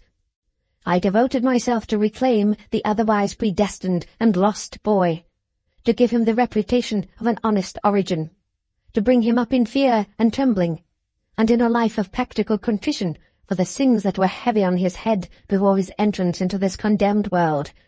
Was that a cruelty? Was I, too, not visited with consequences of the original offence in which I had no complicity? Arthur's father and I lived no further apart, with half the globe between us, than when we were together in this house. He died, and sent this watch back to me with its "Do not forget." I do not forget, though I do not read it as he did. I read in it that I was appointed to do these things. I have so read these 3 letters since I have had them lying on this table, and I did so read them, with equal distinctness, when they were thousands of miles away. As she took the watch-case in her hand, with that new freedom in the use of her hand of which she showed no consciousness whatever, bending her eye upon it as if she were defying it to move her, Rigaud cried with a loud and contemptuous snapping of his fingers, "Come, madame, time runs out. Come, lady of piety, it must be. You can tell nothing I don't know. Come to the money stolen, or I will— Death of my soul, I have had enough of your other jargon. Come straight to the stolen money." "Wretch that you are," she answered, and now her hands clasped her head. "Through what fatal error of Fentwinch's, through what incompleteness on his part, who was the only other person helping in these things entrusted with them, through whose and what bringing together of the ashes of a burnt paper, you have become possessed of that codicil, I know no more than how you acquired the rest of your power here." "And yet," interrupted Rigaud, "it is my odd fortune to have by me, in a convenient place that I know of, that same short little addition to the will of Monsieur Gilbert Clennam, written by a lady and witnessed by the same lady and our old intriguer. The old intriguer, crooked little puppet. Madame, let us go on. Time presses. You or I to finish?" "I," she answered with increased determination, if it were possible. I, because I will not endure to be shown myself, and have myself shown to anyone, with your horrible distortion upon me. You, with your practices of infamous foreign prisons and galleys, would make it the money that impelled me. It was not the money. Bah, bah, bah, I repudiate for the moment my politeness, and say, lies, lies, lies. You know you suppressed the deed, and kept the money. Not for the money's sake, wretch. She made a struggle as if she were starting up, even as if in her vehemence she had almost risen on her disabled feet. If Gilbert Clennam, reduced to imbecility, at the point of death and labouring under the delusion of some imaginary relenting towards a girl of whom he had heard that his nephew had once had a fancy for her, which he had crushed out of him, and that she afterwards drooped away into melancholy and withdrawal from all who knew her, if in that state of weakness he dictated to me, whose life she had darkened with her sin, and who had been appointed to know her wickedness from her own hand and her own lips, a bequest meant as a recompense to her for supposed unmerited suffering, was there no difference between my spurning that injustice and coveting mere money, a thing which you and your comrades in the prisons may steal from anyone? Time presses, madame. Take care. If this house was blazing from the roof to the ground, she returned, I would stay in it, to justify myself against my righteous motives being classed with those of stabbers and thieves. Rigor snapped his fingers tauntingly in her face. 1,000 guineas to the little beauty you slowly had to do death. 1,000 guineas to the youngest daughter her patron might have at 50. Or, if he had none, brother's youngest daughter on her coming of age, as the remembrance his disinterestedness made like best of his protection of a friendless young orphan girl. 2,000 guineas. What? You will never come to the money? That patron, she vehemently proceeding, when he checked her, names. Call him Mr. Frederick Dorrit. No more evasions. That, Frederick Dorrit, was the beginning of it all. If he had not been a player of music, and had not kept, in those days of his youth and prosperity, an idle house where singers and players and such like children of evil turned their backs on the light and their faces to the darkness, she might have remained in her lowly station, and might not have been raised out of it to be cast down. But no, Satan entered into that Frederick Dorrit, and counselled him that he was a man of innocent and laudable tastes, who did kind actions, and that here was a poor girl with a voice for singing music with. Then he is to have her taught. Then Arthur's father, who has all along been secretly pining in the ways of virtuous ruggedness for those accursed snares which are called the arts, becomes acquainted with her. And so a graceless orphan, trading to be a singing girl, carries it by that Frederick Dorrit's agency against me, and I am humbled and deceived. Not I, that is to say, she added quickly as colour flushed into her face, a greater than I. What am I? Jeremiah Flintwinch, who had been gradually screwing himself towards her, and who was now very near her elbow without her knowing it, made a specially wry face of objection when she said these words, and moreover twitched his gaiters, as if such pretensions were equivalent to little barbs in his legs.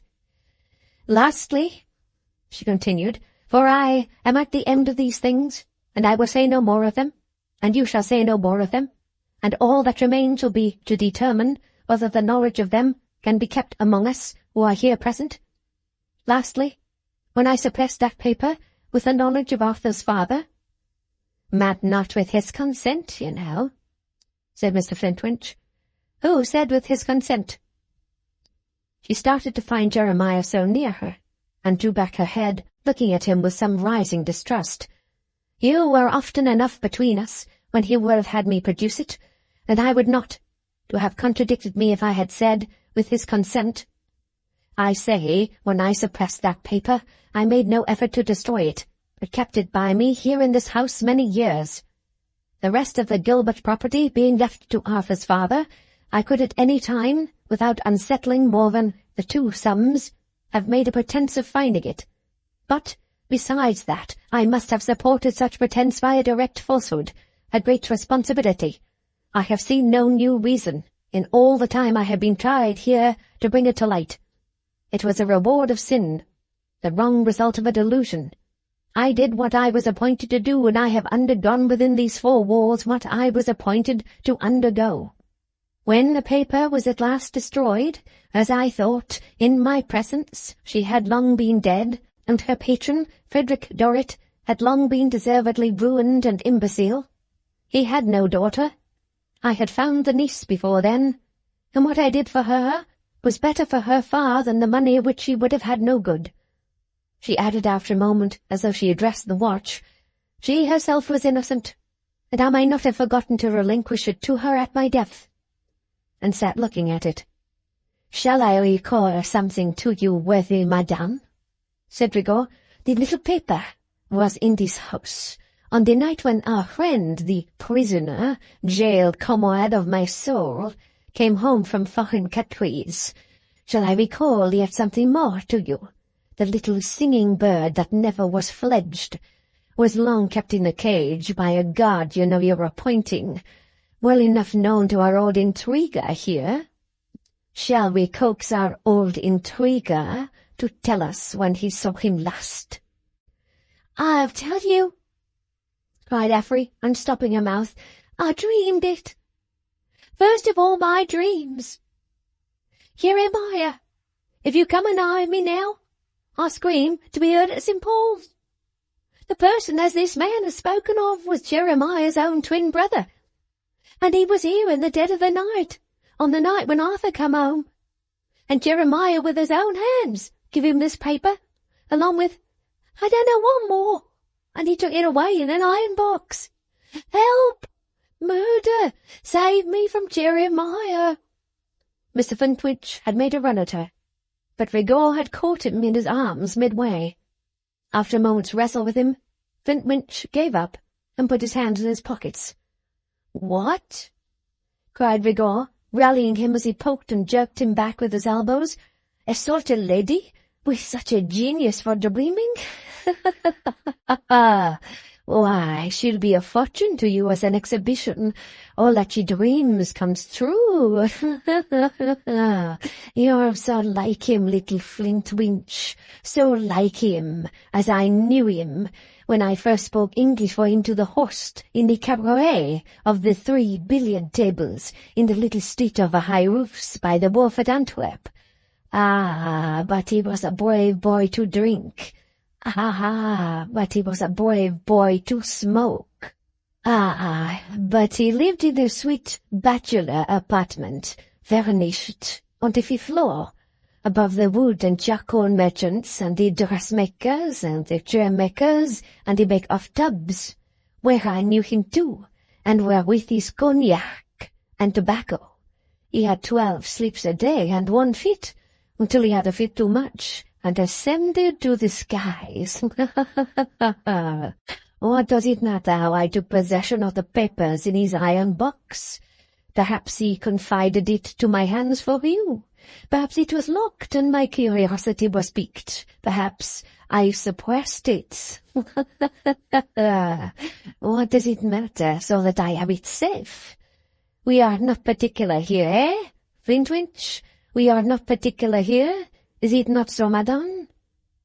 Retiring before him, with vicious counter-jerks of his own elbows, Mr. Flintwinch had got back into his corner, where he now stood with his hands in his pockets, taking breath, and returning Mrs. Clennam's stare. "Ha, but what's this?" cried Rigaud. "It appears as if you don't know one the other. Permit me, Madame Clennam, who suppresses, to present Monsieur Flintwinch, who intrigues." Mr. Flintwinch, unpocketing one of his hands to scrape his jaw, advanced a step or so in that attitude, still returning Mrs. Clennam's look, and thus addressed her. "Now, I know what you mean by opening your eyes so wide at me, but you needn't take the trouble, because I don't care for it. I've been telling you for how many years that you're one of the most opinionated and obstinate of women. That's what you are. You call yourself humble and sinful, but you are the most bumptious of your sex. That's what you are. I've told you over and over again, when we have had a tiff, that you wanted to make everything go down before you, but I wouldn't go down before you, that you wanted to swallow up everybody alive, but I wouldn't be swallowed up alive. Why didn't you destroy the paper when you first laid hands upon it? I advised you to, but no, it's not your way to take advice. You must keep it forsooth. After you carry it out at some other time forsooth. As if I didn't know better than that. I think I see your pride carrying it out with a chance of being suspected of having kept it by you. But that's the way you cheat yourself. Just as you cheat yourself into making out that you didn't do all this business because you were a rigorous woman, all slight and spite and power and unforgiveness, that because you were a servant and a minister and were appointed to do it. Who are you that you should be appointed to do it? That may be your religion, but it's my gammon. And to tell you all the truth, while I'm about it, said Mr. Flintwinch, crossing his arms and becoming the express image of irascible doggedness, I have been rasped, these 40 years, by your taking such high ground even with me, who knows better, the effect of it being coolly to put me on low ground. I admire you very much. You're a woman of strong head and great talent, but the strongest head and the greatest talent can't rasp a man of 40 years without making him sore. So I don't care for your present eyes. Now, I'm coming to the paper, and mark what I say. You put it away somewhere, and you kept your own counsel where? You're an active woman at that time, and if you want to get that paper you can get it. But mark, there comes a time when you're stuck into what you are now, and then if you want to get that paper you can't get it. So it lies, long years, in its hiding place. At last, when we are expecting Arthur home every day, and when any day may bring him home, and it's impossible to say what rummaging he may make about the house, I recommend you 5,000 times, if you can't get at it, to let me get at it, that it may be put in the fire. But no one but you knows where it is, and that's power. And call yourself whatever humble names you will, I call you a female Lucifer, in appetite for power. On a Sunday night, Arthur comes home. He's not been in this room 10 minutes, when he speaks of his father's watch. You know very well that the do not forget at the time when his father sent that watch to you could only mean the rest of the story being then all dead and over. Do not forget the suppression. Make restitution. Arthur's ways have frightened you a bit, and the paper shall be burnt after all. So before that jumping jade and Jezebel, Mr. Flintwinch grinned at his wife, has got you into bed, you at last tell me where you've put the paper, among the old ledgers in the cellars. Thereafter himself went prowling the very next morning. But it's not to be burnt on a Sunday night, and you are strict, you are. You must wait after 12 o'clock, and get into Monday. Now, all this is a swallowing of me up alive that rasps me. So, feeling a little out of temper, and not being as strict as yourself, I take a look at the document before 12 o'clock, to refresh my memory as to its appearance. Fold up one of the many yellow old papers in the cellars like it, and afterwards, when we have got into Monday morning, and I have by the light of your lamp to walk from you, lying on that bed, to this grate, make a little exchange like the conjurer, and burn accordingly. My brother, Ephraim, the lunatic keeper, I wish he had had himself to keep in a strait waistcoat, had had many jobs since the close of the long job he got from you, but had not done well. His wife died. Not that that was much. Mine might have died instead, and welcome. He speculated unsuccessfully in lunatics. He got into difficulty about over-roasting a patient to bring him to reason, and he got into debt. He was going out of the way on what he had been able to scrape up, and a trifle from me. He was here that early Monday morning, waiting for the tide. In short, he was going to Antwerp, where I'm afraid to be shocked at my saying, and be damned to him. He made the acquaintance of this gentleman, He had come a long way, and I thought then was only sleepy, but I suppose now was drunk. When Arthur's mother had been under the care of him and his wife, she had been always writing, incessantly writing, mostly letters of confession to you and prayers for forgiveness. My brother handed from time to time lots of these sheets to me. I thought I might as well keep them to myself as have them swallowed up alive, too, so I kept them in a box, looking over them when I felt in the humour. Convinced that it was advisable to get the paper out of the place with Arthur coming about it, I put it into this same box, and I locked the whole up with 2 locks, and I trusted it to my brother to take away and keep till I should write about it. I did write about it. I never got an answer. I didn't know what to make of it till this gentleman favoured us with his first visit. Now, of course, I began to suspect how it was then, and I don't want his word for it now to understand how he gets his knowledge from my papers and your paper and my brother's cognac and tobacco talk. I wish he'd had to gag himself. Now, I've only one thing more to say, you hammer-headed woman, and that is that I haven't altogether made up my mind whether I might or might not have ever given you any trouble about the codicil. I think not, and that I should have been quite satisfied with knowing I had got the better of you, and that I held the power over you. In the present state of circumstances, I have no more explanation to give you till this time tomorrow night. So you may as well, said Mr. Flintwinch, terminating his oration with a screw, keep your eyes open at somebody else, for it's no use keeping them open at me. She slowly withdrew them when he had ceased, and dropped her forehead on her hand. Her other hand pressed hard upon the table, and again the curious stir was observable in her, as if she were going to rise. This box can never bring elsewhere the price it will bring here. This knowledge can never be of the same profit to you, sold to any other person as sold to be. But I have not the present means of raising the sum you have demanded. I have not prospered. What will you take now, and what at another time? And how am I to be assured of your silence? My angel, said Rigor, I have said what I will take, and time presses. Before coming here I placed copies of the most important of these papers in another hand. Put off the time till the Marshalsea gate shall be shut for the night, and it will be too late to tweet. The prisoner will have read them. She put her 2 hands to her head again, uttered a loud exclamation, and started to her feet. She staggered for a moment, as if she would have fallen, then stood firm. Say what you mean. Say what you mean, then. Before her ghostly figure, so long unused to its erect attitude, and so stiffened in it, Rigor fell back and dropped his voice. It was to all the 3 almost as if a dead woman had risen. Miss Dorrit, answered Rigor, the little niece of Monsieur Frederick, whom I have known across the water, is attached to the prisoner. Miss Dorrit, little niece of Monsieur Frederick, watches at this moment over the prisoner, who is ill.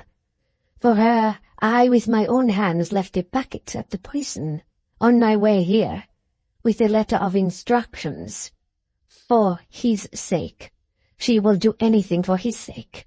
To keep it without breaking the seal, in case of its being reclaimed before the hour of shutting up tonight, if it should not be reclaimed before the ringing of the prison bell, to give it to him. And it encloses his second copy for herself, which he must give to her. What? I don't trust myself among you? Now we have got so far without giving my secret a second life, and as to its not bringing me elsewhere, the price it will bring here. Say then, madame, have you limited and settled the price the little niece will give for his sake to hush it up? Once more, I say, time presses.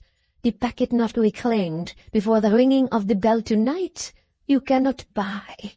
I sell, then, to the little girl. Once more the stir and struggle in her, and she ran to a closet, tore the door open, took down a hood or shawl, and wrapped it over her head. Affery, who had been watching her in terror, darted to her in the middle of the room, caught hold of her dress, and went on her knees to her. "Oh, don't! What are you doing? Where were you going? You're a fearful woman, but I don't bear you no ill will. I can do poor Arthur no good now that I see, and you needn't be afraid of me. I'll keep your secret. Don't go out, you'll fall dead in the street. Only promise me that. If it's the poor thing that's kept here secretly, you'll let me take charge of her and be her nurse. Only promise me that, and never be afraid of me." Mrs. Clennam stood still for an instant, at the height of her rapid haste, saying in stern amazement, "Kept here? She has been dead a score of years or more. Ask Flintwinch. Ask him. They can tell you that she died when Arthur went abroad." "So much the worse," said Affery with a shiver, "for she won't see house then. Oh, else rustles about it, begging signals by dropping dust so softly. Oh, else comes and goes and marks the walls with long crooked touches when we are all abed. Or else holds the door sometimes. But don't go out, mistress, you'll die in the street." Her mistress only disengaged her dress from the beseeching hands, said to Rigor, "Wait here till I come back," and ran out of the room. They saw her from the window run wildly through the courtyard and out of the gateway. For a few moments they stood motionless. Affery was the first to move, and she, wringing her hands, pursued her mistress. Next, Jeremiah Flintwinch, slowly backing to the door, with one hand in a pocket and the other rubbing his chin, twisted himself out in his reticent way, speechlessly. Rigor, left alone, composed himself upon the window-seat of the open window, in the old Marshalsea jail attitude. He laid his cigarettes and firebox ready to his hand, and fell to smoking. "Whew! Almost as dull as the infernal old jail. Warmer, but almost as dismal. Wait till she comes back? Yes, certainly. But where is she gone, and how long will she be gone? No matter.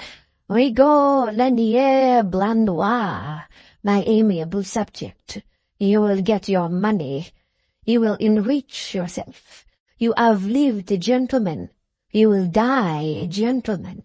You triumph, my little boy, but it is your character to triumph. Whew."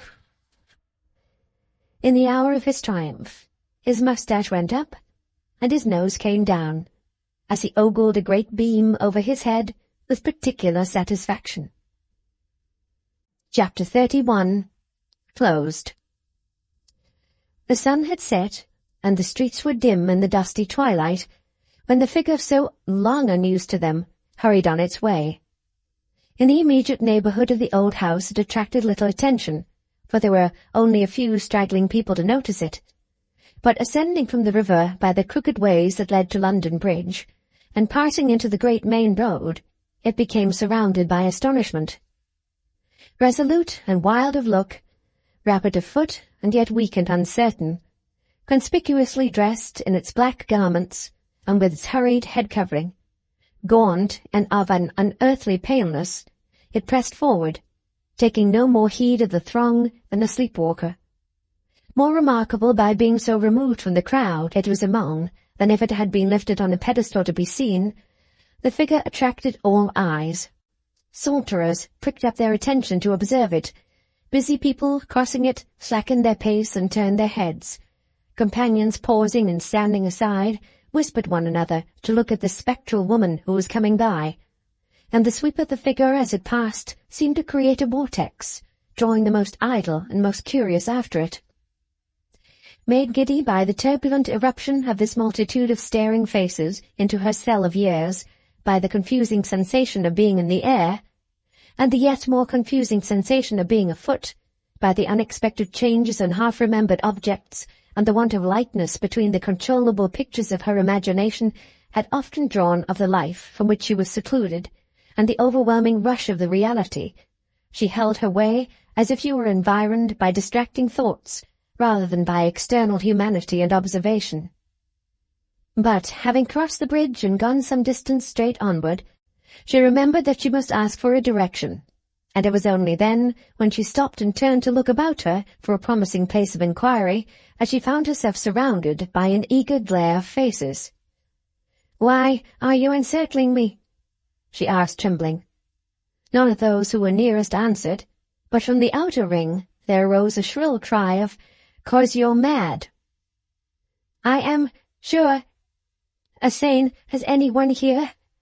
I want to find the Marshalsea prison." The shrill outer circle again retorted, "Then that 'ud show you was mad, if nothing else did, 'cause it's right opposite." A short, mild, quiet-looking young man made his way through to her, as a whooping ensued on this reply, and said, "Was it the Marshalsea you wanted? I'm going on duty there. Come across with me." She laid her hand upon his arm, and he took her over the way, the crowd, rather injured by the near prospect of losing her, pressing before and behind and on either side, and recommending an adjournment to Bedlam. After a momentary whirl in the outer courtyard, the prison door opened and shut upon them. In the lodge, which seemed by contrast of the outer noise a place of refuge and peace, a yellow lamp was already striving for the prison shadows. "Why, John," said the turnkey who admitted them, "what is it?" "Nothing, father.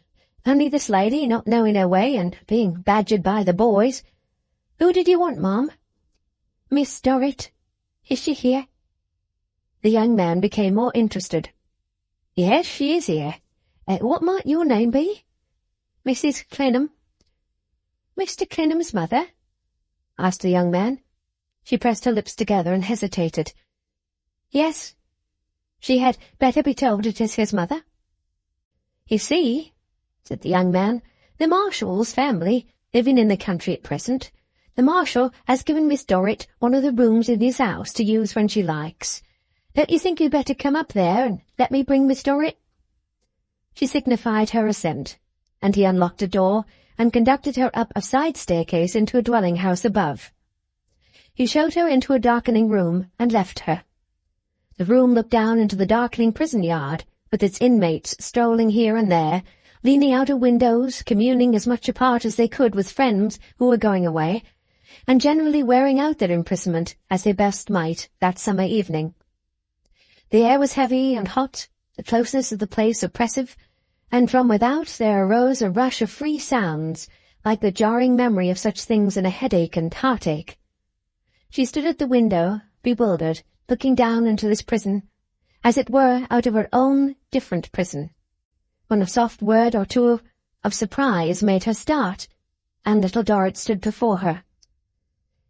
"Is it possible, Mrs. Clennam, that you are so happily recovered as—" Little Dorrit stopped, but there was neither happiness nor health in the face that turned to her.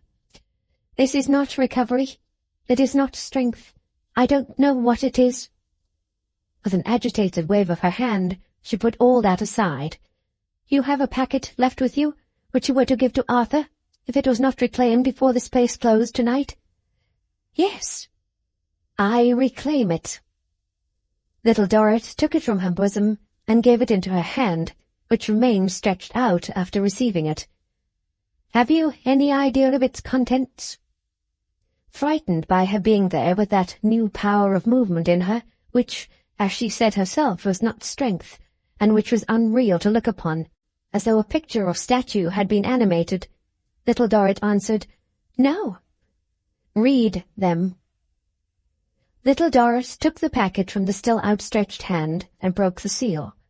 Mrs. Clennam then gave her the inner packet that was addressed to herself, and held the other. The shadow of the wall and of the prison buildings, which made the room sombre at noon, made it too dark to read there, with the dusk deepening apace, save in the window.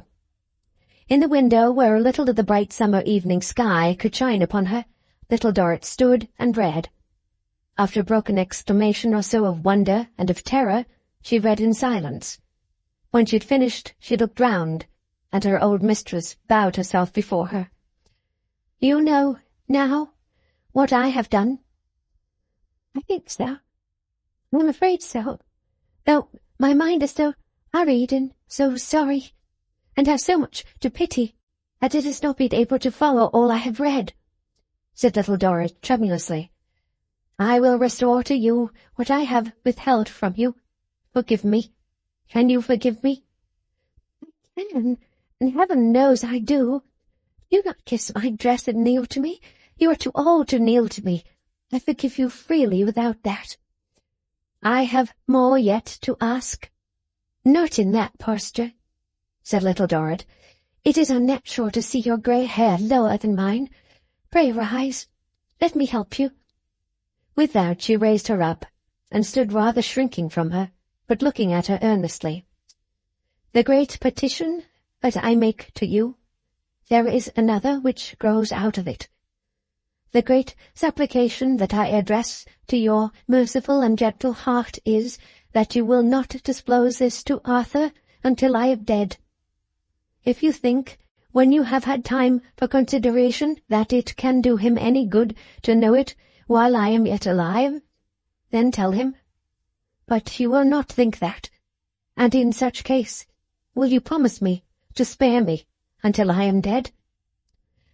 "I am so sorry, and what I have read has so confused my thoughts," returned Little Dorrit, "that I can scarcely give you a steady answer. If I should be quite sure that to be acquainted with it will do Mr. Clennam no good, I know you are attached to him, and will make him the first consideration. It is right that he should be the first consideration. I ask that, but, having regarded him, and still finding that you may spare me for the little time I shall remain on earth, will you do it?" "I will. God bless you." She stood in the shadow, so that she was only a veiled form to Little Dorrit in the light, but the sound of her voice in saying those 3 grateful words was at once fervent and broken by emotion as unfamiliar to her frozen eyes as action to her frozen limbs. "You will wonder, perhaps," she said in a stronger tone, "that I can better bear to be known to you whom I have wronged, and to the son of my enemy who wronged me. For she did wrong me. She not only sinned grievously against the Lord, but she wronged me. What Arthur's father was to me, she made him. From our marriage day I was his dread, and that she made me. I was the scourge of both, and that is referable to her. You love Arthur. I can see the blush upon your face. May it be the dawn of happier days to both of you. And you will have thought already that he is as merciful and kind as you. And why do I not trust myself to him as soon as to you? Have you not thought so?" "No thought," said Little Dorrit, "can be quite a stranger to my heart. That springs out of the knowledge that Mr. Clennam is always to be relied upon for being kind and generous and good. I do not doubt it. Yet Arthur is of the whole world the one person from whom I would conceal this while I am in it. I kept over him as a child, in the days of his first remembrance, my restraining and correcting hand. I was stern with him, knowing that the transgressions of the parents are visited on their offspring, and that there was an angry mark upon him at his birth. I have sat with him and his father, seeing the weakness of his father yearning to unbend to him, and forcing it back, that the child might work out his release in bondage and hardship. I have seen him with his mother's face, looking up at me in awe from his little books, and trying to soften me with his mother's ways that hardened me." The shrinking of her auditress stopped her for a moment in her flow of words, delivered in a retrospective, gloomy voice. "For his good, not for the satisfaction of my injury. What was I, and what was the worth of that before the curse of heaven? I have seen that child grow up, not to be pious in a chosen way, his mother's influence lay too heavy on him for that, but still to be just and upright and to be submissive to me. He never loved me, as I once half hoped he might, so frail we are, and so do the corrupt affections of the flesh war with our trusts and tasks. But he always respected me, and ordered himself dutifully to me. He does, to this hour. Was an empty place in his heart that he has never known the meaning of. He has turned away from me, and gone his separate road. But even that he has done considerately, and with deference. These have been his relations towards me. Yours have been of a much slighter kind, spread over a much shorter time. When you have sat at your needle in my room, you have been in fear of me, but you have supposed me to have been doing you a kindness. You are better informed now, and know me to have done you an injury. Your misconstruction and misunderstanding of the cause in which and the motives with which I have worked out this work is lighter to endure than his would be.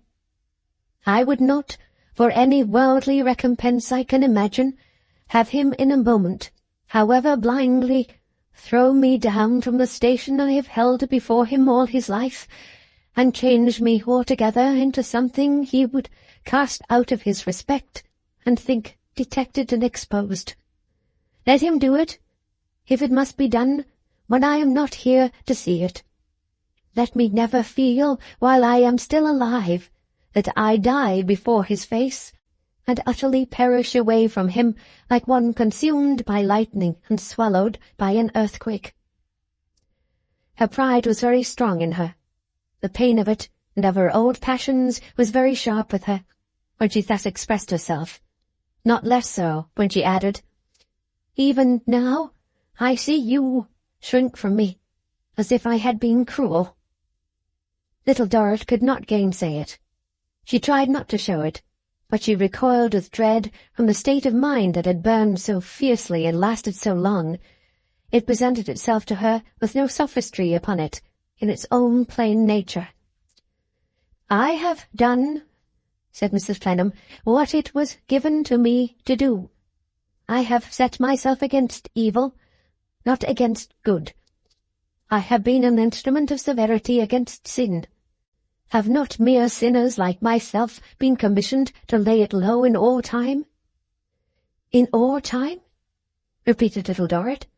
"Even if my own wrong had prevailed with me, and my own vengeance had moved me, could I have found no justification?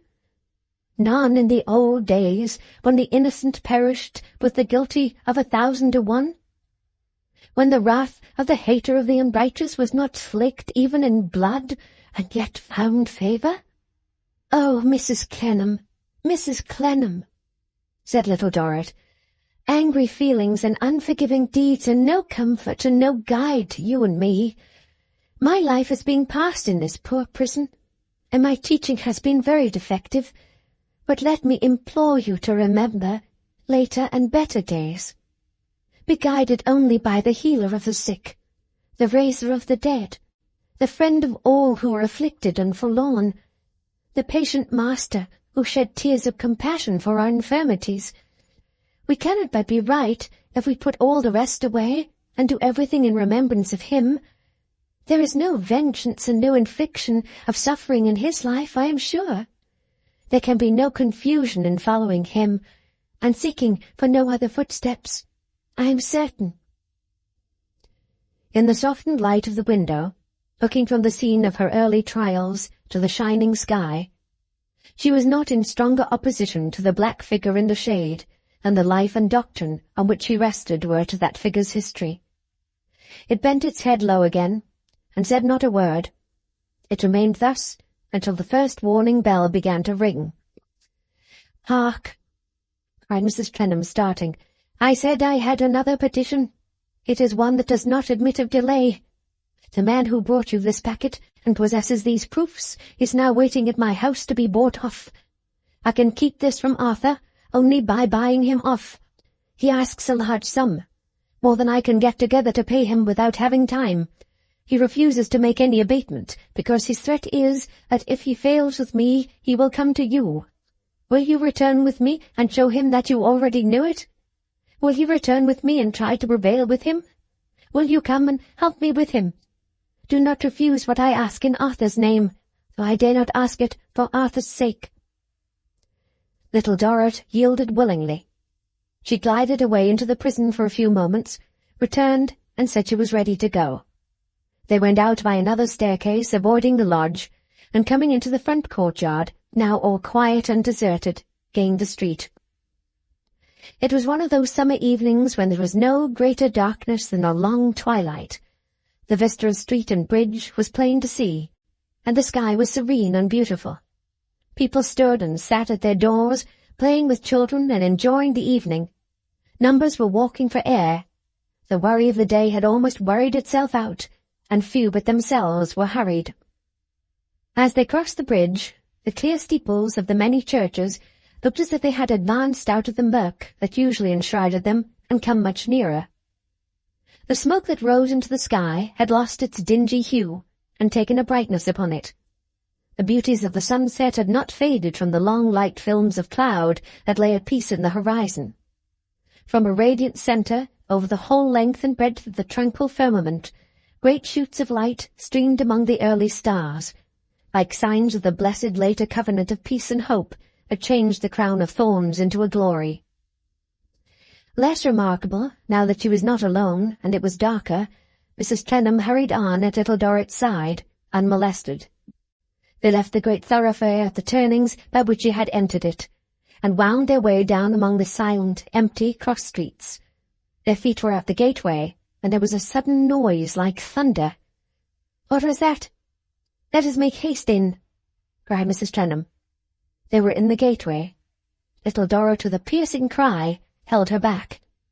In one swift instant, the old house was before them, with a man lying smoking in the window. Another thundering sound, and it heaved, surged outward, opened asunder in 50 places, collapsed and fell. Deafened by the noise, stifled, choked, and blinded by the dust, they hid their faces and stood rooted to the spot. The dust storm, drying between them and the placid sky, parted for a moment and showed them the stars. As they looked up, wildly crying for help, the great pile of chimneys, which was then alone left standing like a tower in a whirlwind, rocked, broke, and hailed itself down upon the heap of ruin, as if every tumbling fragment were intent on burying the crushed wretch deeper. So blackened by the flying particles of rubbish as to be unrecognizable, they ran back from the gateway into the street, crying and shrieking. There Mrs. Clennam dropped upon the stones, and she never, from that hour, moved so much as a finger again, or had the power to speak one word. For upwards of 3 years she reclined in a wheeled chair, looking attentively at those about her, and appearing to understand what they said. But the rigid silence she had so long held was ever more enforced upon her, and except that she could move her eyes, and faintly express a negative and affirmative with her head, she lived and died a statue. Affery had been looking for them at the prison, and had caught sight of them at a distance on the bridge. She came up to receive her old mistress in her arms, to help to carry her into a neighbouring house, and to be faithful to her. The mystery of the noises was out now. Affery, like greater people, had always been right in her facts, and always wrong in the theories she deduced from them. When the storm of dust had cleared away, and the summer night was calm again, numbers of people choked up every avenue of access, and parties of diggers were formed to relieve one another in digging among the ruins. There had been 100 people in the house at the time of its fall. There had been 50, there had been 15, there had been 2. Rumour finally settled the number at 2, the foreigner and Mr. Flintwinch. The diggers dug all through the short night by flaring pipes of gas on a level with the early sun, and deeper below it as it rose into its zenith, and aslant of it as it declined, and on a level with it again as it departed.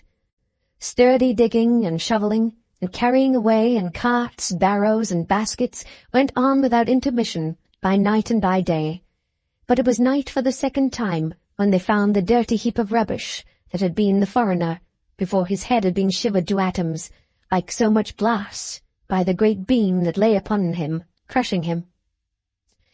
Still, they had not come upon Flintwinch yet, So the sturdy digging and shovelling and carrying away went on without intermission by night and by day.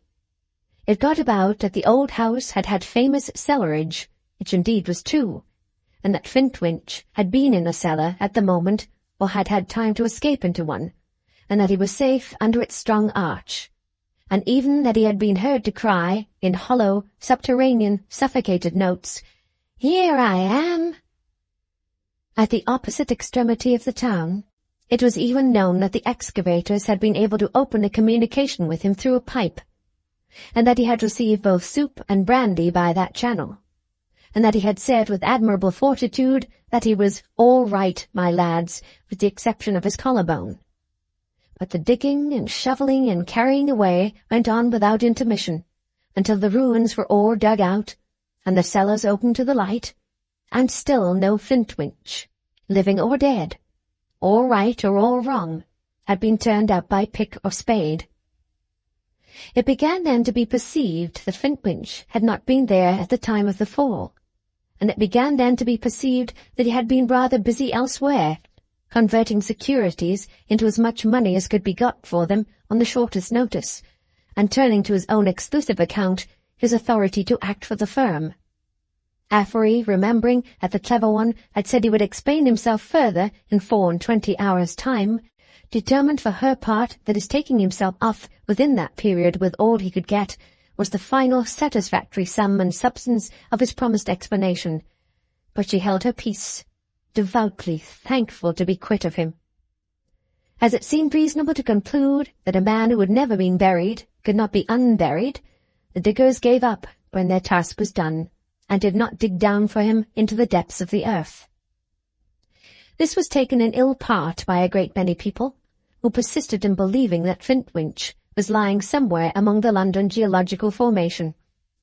Nor was their belief much shaken by repeated intelligence which came over in course of time that an old man who wore the tie of his neckcloth under one ear, and who was very well known to be an Englishman, consorted with the Dutchmen on the quaint banks of the canals of the Hague, and in the drinking shops of Amsterdam, under the style and designation of Mynheer von Vinterwinge.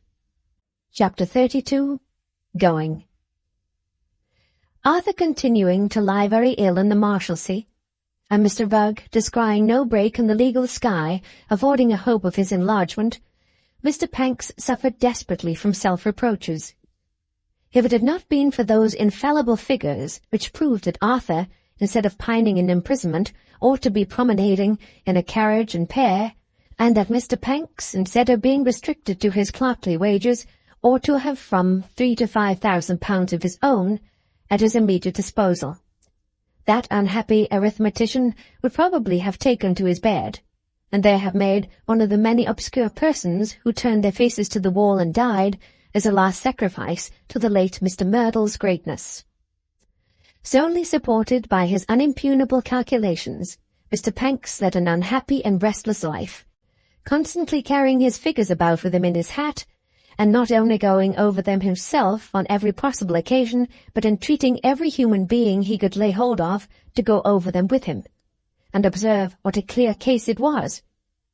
Down in Bleeding Heart Yard there was scarcely an inhabitant of note to whom Mr. Panks had not imparted his demonstration, and, as figures are catching, a kind of ciphering measles broke out in that locality, under the influence of which the whole yard was light-headed.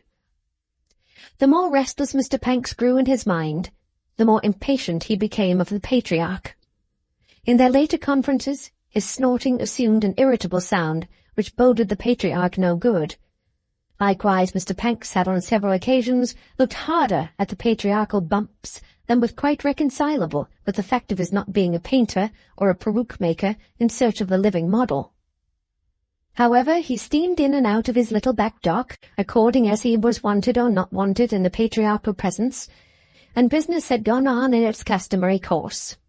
Bleeding Heart Yard had been harrowed by Mr. Panks and cropped by Mr. Casby at the regular seasons. Mr. Panks had taken all the drudgery and all the dirt of the business as his share. Mr. Casby had taken all the profits, all the ethereal vapour, and all the moonshine as his share. and in the form of words which that benevolent Beamer generally employed on Saturday evenings when he twirled his fat thumbs after striking the week's balance. "Everything has been satisfactory to all parties. All parties are satisfactory, sir, to all parties." The dock of a steam tug, Panks, had a leaden roof, which, frying in the very hot sunshine, may have heated the vessel. Be that as it may, one glowing Saturday evening, on being hailed by the lumbering bottle-green ship, the tug instantly came working out of the dock in a highly heated condition. "Mr. Panks," was the patriarchal remark, "you have been remiss. You have been remiss, sir." "What do you mean by that?" was the short rejoinder. The patriarch of state, always a state of calmness and composure, was so particularly serene that evening as to be provoking. Everybody else within the bills of mortality was hot, but the patriarch was perfectly cool. Everybody was thirsty, and the patriarch was drinking. There was a fragrance of limes or lemons about him, and he made a drink of golden cherry, which shone in a large tumbler as if he were drinking the evening sunshine. This was bad, but not the worst. The worst was that with his big blue eyes and his polished head and his long white hair and his bottle-green legs stretched out before him, terminating in his easy shoes easily crossed at the instep, he had a radiant appearance of having, in his extensive benevolence, made the drink for the human species, while he himself wanted nothing but his own milk of human kindness. Wherefore, Mr. Panks said, "What do you mean by that?" and put his hair up with both hands in a highly portentous manner. "I mean, Mr. Panks, that you must be sharper with the people. Sharper with the people, much sharper with the people, sir. You don't squeeze them, you don't squeeze them. Your receipts are not up to the mark. You must squeeze them, sir, or our connection will not continue to be as satisfactory as I could wish it to be to all parties. All parties."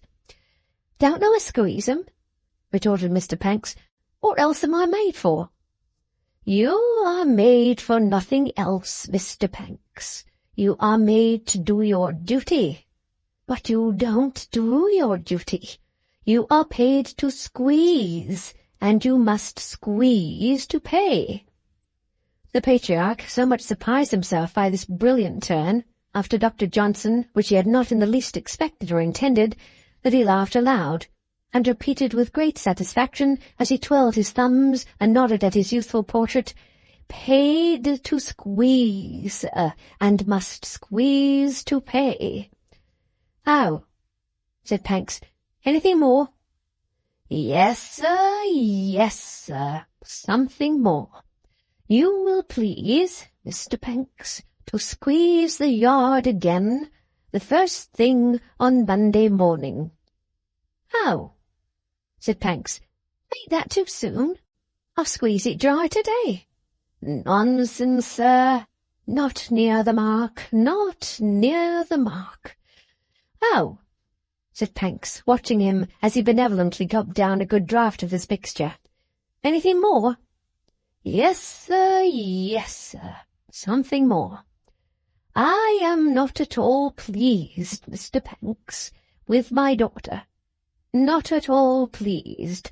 Besides calling much too often to inquire for Mrs. Clennam, who is not just now in circumstances that are by any means calculated to be satisfactory to all parties. She goes, Mr. Panks, unless I am much deceived, to inquire for Mr. Clennam in jail. In jail? He's laid up, you know, said Panks.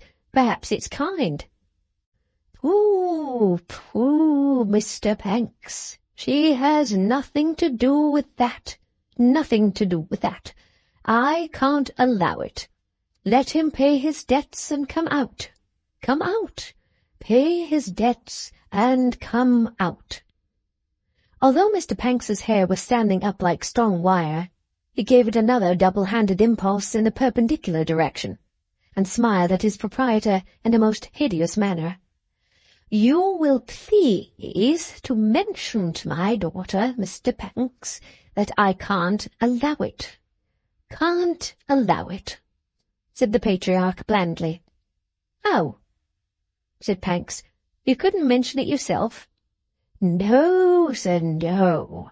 You are paid to mention it." The blundering old booby could not resist the temptation of trying it again. "And you must mention it to pay. Mention it to pay." "Oh," said Panks. "Anything more?" "Yes, sir. It appears to me, Mr. Panks, that you yourself are too often and too much in that direction. That direction. I recommend you, Mr. Panks, to dismiss from your attention both your own losses and other people's losses, and to mind your business. Mind your business." Mr. Panks acknowledged this recommendation with such an extraordinarily abrupt, short, and loud utterance of the monosyllable, "Oh," that even the unwieldy patriarch moved his blue eyes in something of a hurry to look at him.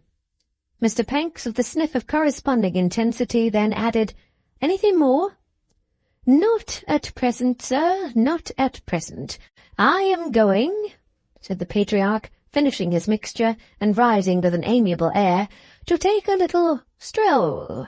A little stroll. Perhaps I shall find you here when I come back.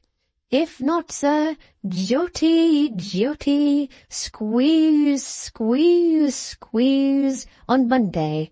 Squeeze on Monday." Mr. Panks, after another stiffening of his hair, looked on at the patriarchal assumption of the broad-brimmed hat with a momentary appearance of indecision, contending with a sense of injury. He was also hotter than at first, and breathed harder. But he suffered Mr. Casby to go out without offering any further remark, and then took a peep at him over the little green window blinds. "I thought so," he observed. "I knew where you were bound to. Good."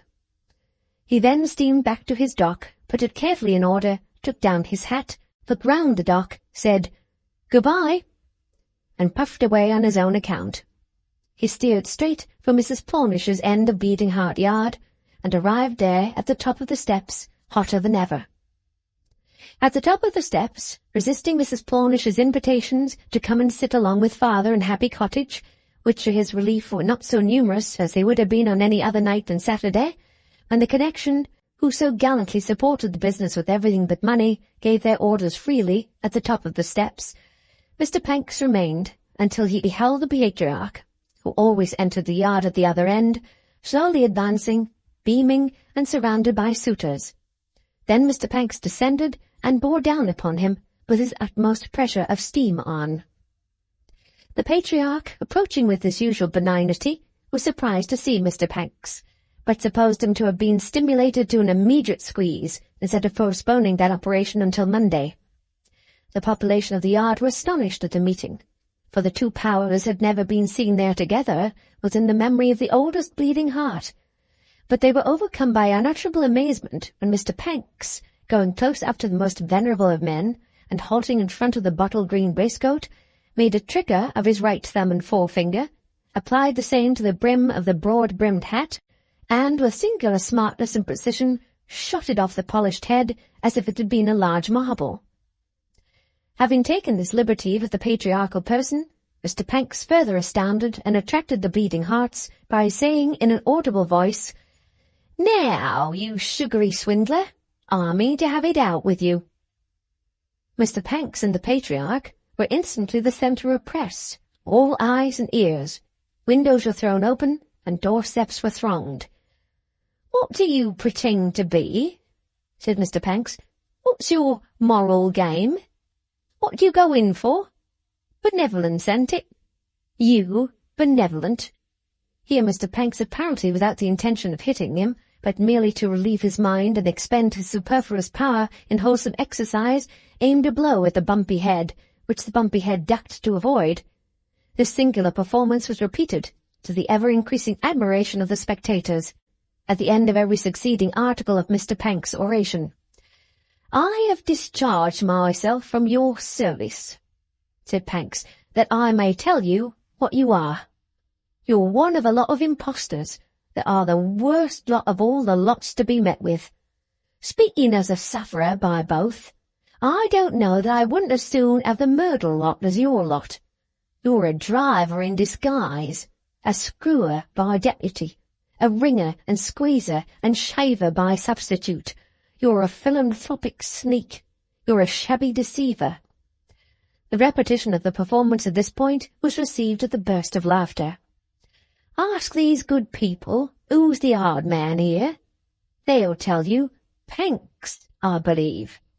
This was confirmed with cries of certainly and here. But I tell you, good people, Casby, this mound of meekness, this lump of love, this bottle-green smiler, this is your driver, said Pancks. If you want to see the man who would flay you alive, here he is. Don't look for him in me, at 30 shillings a week, but look for him in Casby, at I don't know how much a year. Good, cried several voices. Here, Mr. Pancks. Here, Mr. Pancks, cried that gentleman, after repeating the popular performers. Yes, I should think so. It's almost time to hear Mr. Pancks. Mr. Pancks has come down into the yard tonight on purpose that you should hear him. Pancks is only the works, but here's the winder. The audience would have gone over to Mr. Pancks as one man, woman, and child, but for the long grey silken locks and a broad-brimmed hat. Here's the stop, said Pancks, that sets the tune to be ground. And there is but one tune, and its name is Grind, Grind, Grind. Here's the proprietor, and here's his grubber.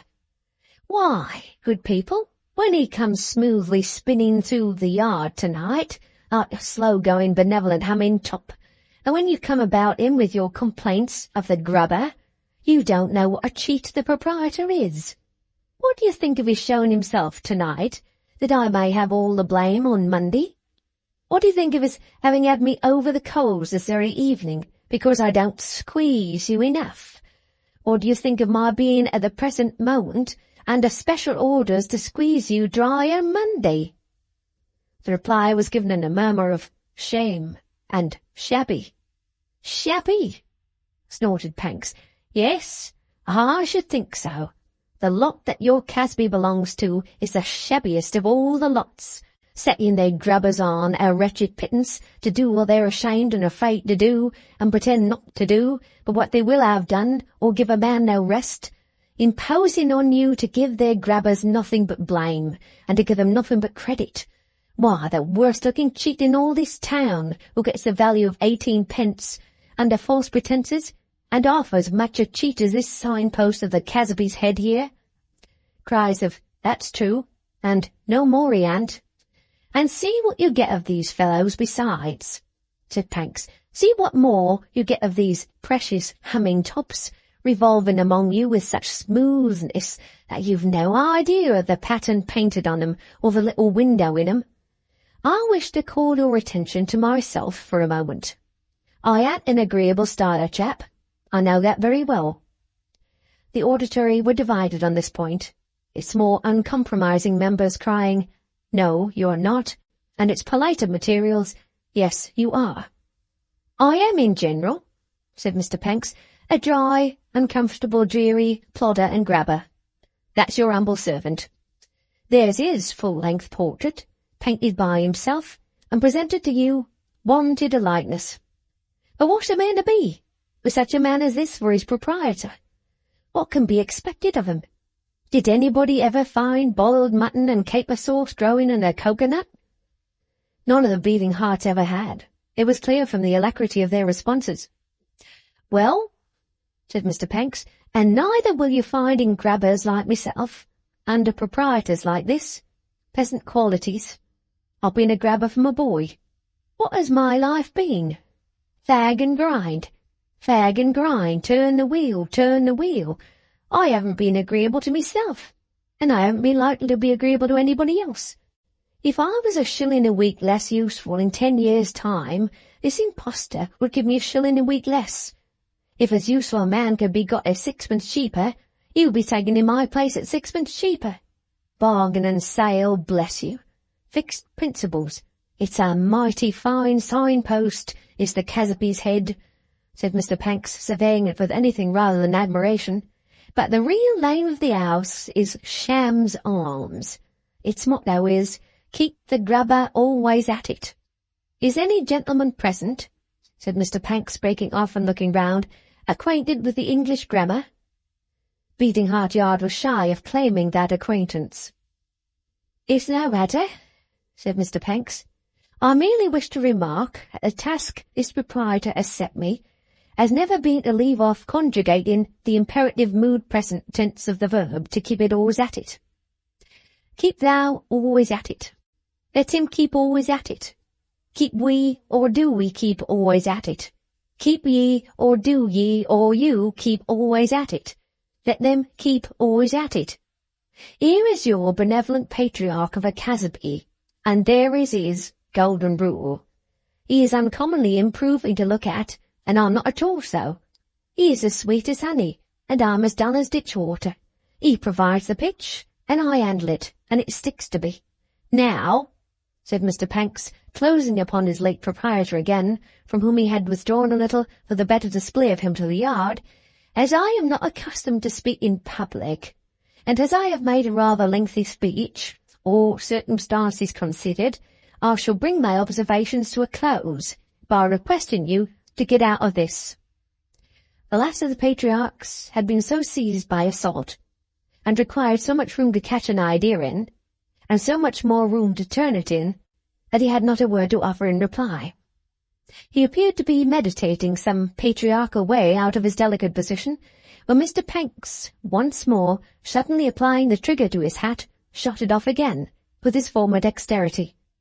On the preceding occasion, one or two of the Bleeding Heart Yarders had obsequiously picked it up and handed it to its owner. But Mr. Panks had now so far impressed his audience that the patriarch had to turn and stoop for it himself. Quick as lightning, Mr. Panks, who for some moments had had his right hand in his coat pocket, whipped out a pair of shears, swooped upon the patriarch behind, and snipped off short the sacred locks that flowed upon his shoulders. In a paroxysm of animosity and rapidity, Mr. Panks then caught the broad-brimmed hat out of the astounded patriarch's hand, cut it down into a mere stewpan, and fixed it on the patriarch's head.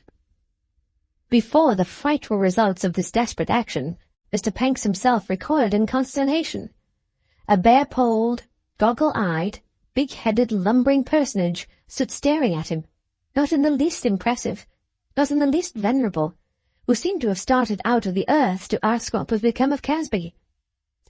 After staring at this phantom in return, in silent awe, Mr. Panks threw down his shears and fled for a place of hiding, where he might lie sheltered from the consequences of his crime. Mr. Panks deemed it prudent to use all possible dispatch in making off, though he was pursued by nothing but the sound of laughter in Bleeding Heart Yard, rippling through the air and making it ring again.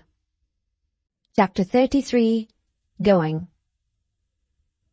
The changes of a fevered room are slow and fluctuating, but the changes of the fevered world are rapid and irrevocable.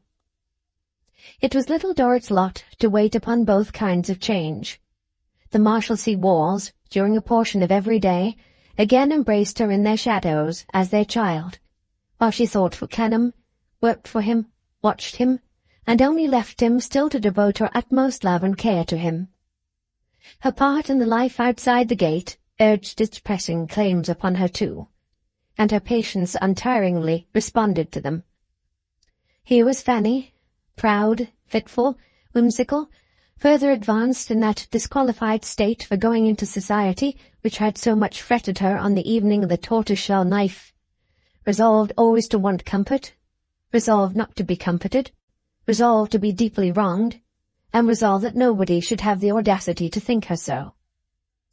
Here was her brother, a weak, proud, tipsy young old man, shaking from head to foot, talking as indistinctly as if some of the money he plumed upon himself had gone into his mouth and couldn't be got out.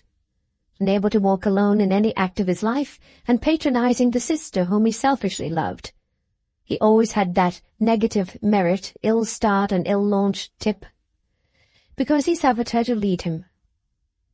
Here was Mrs. Merdle in gauzy mourning, the original cap whereof had possibly been rent to pieces in a fit of grief, but had certainly yielded to a highly becoming article from the Parisian market, warring with Fanny foot to foot, and breasting her with her desolate bosom every hour in the day.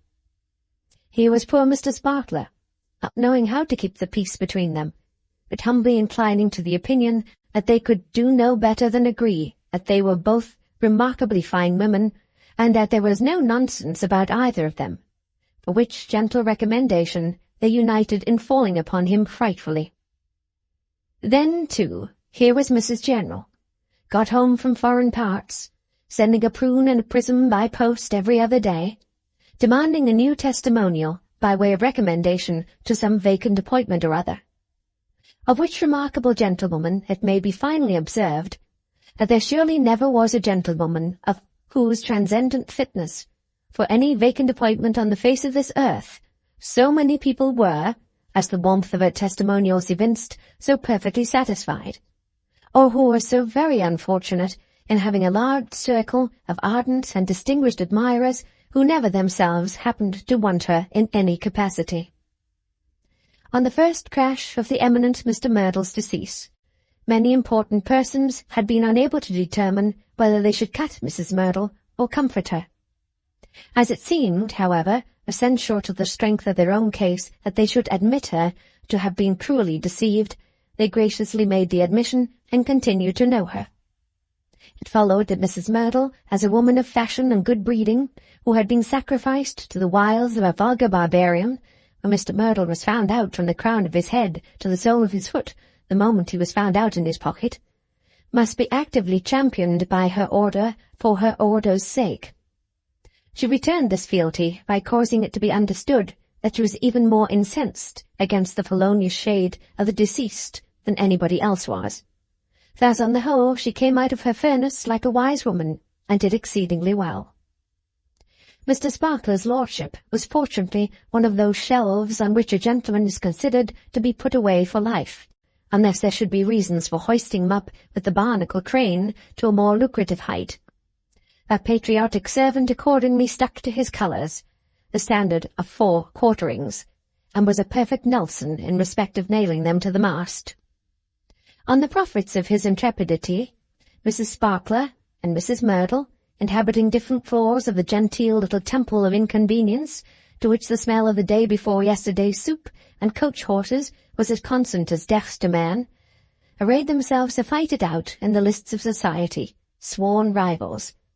And little Dorrit, seeing all these things as they developed themselves, could not but wonder anxiously into what back corner of the genteel establishment Fanny's children would be poked by and by, and who would take care of those unborn little victims.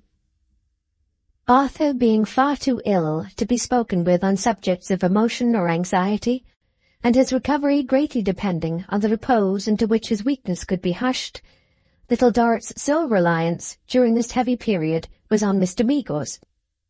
He was still abroad, but she had written to him through his daughter, immediately after first seeing Arthur in the Marshalsea and since, confiding her uneasiness to him on the points on which she was most anxious, but especially on one. To that one, the continued absence of Mr. Meagles abroad, instead of his comforting presence in the Marshalsea, was referable. Without disclosing the precise nature of the documents that had fallen into Rigor's hands, little Dorrit had confided the general outline of that story to Mr. Meagles, to whom she had also recounted his fate. The old cautious habits of the scales and scoop at once showed Mr. Meagles the importance of recovering the original papers, wherefore he wrote back to little Dorrit, strongly confirming her in the solicitude she expressed on that head, and adding that he would not come over to England without making some attempt to trace them out. By this time Mr. Henry Gowan had made up his mind that it would be agreeable to him not to know the Meagleses. He was so considerate as to lay no injunctions on his wife in that particular, but he mentioned to Mr. Meagles that personally they did not appear to him to get on together, and that he thought it would be a good thing if, politely and without any scene or anything of that sort, they agreed that they were the best fellows in the world, but were best apart. Poor Mr. Meagles, who was already sensible that he did not advance his daughter's happiness by being constantly slighted in her presence, said, "Good Henry, you are my pet husband. You have displaced me in the course of nature, if you wish it. Good." This arrangement involved the contingent advantage, which perhaps Henry Gowan had not foreseen, that both Mr. and Mrs. Meagles were more liberal than before to their daughter, when their communication was only with her and her young child, and that his high spirit found itself better provided with money, without being under the degrading necessity of knowing whence it came. Mr. Meagles, at such a period, naturally seized an occupation with great ardour. He knew from his daughter the various towns which Rigor had been haunting, and the various hotels at which he had been living for some time back.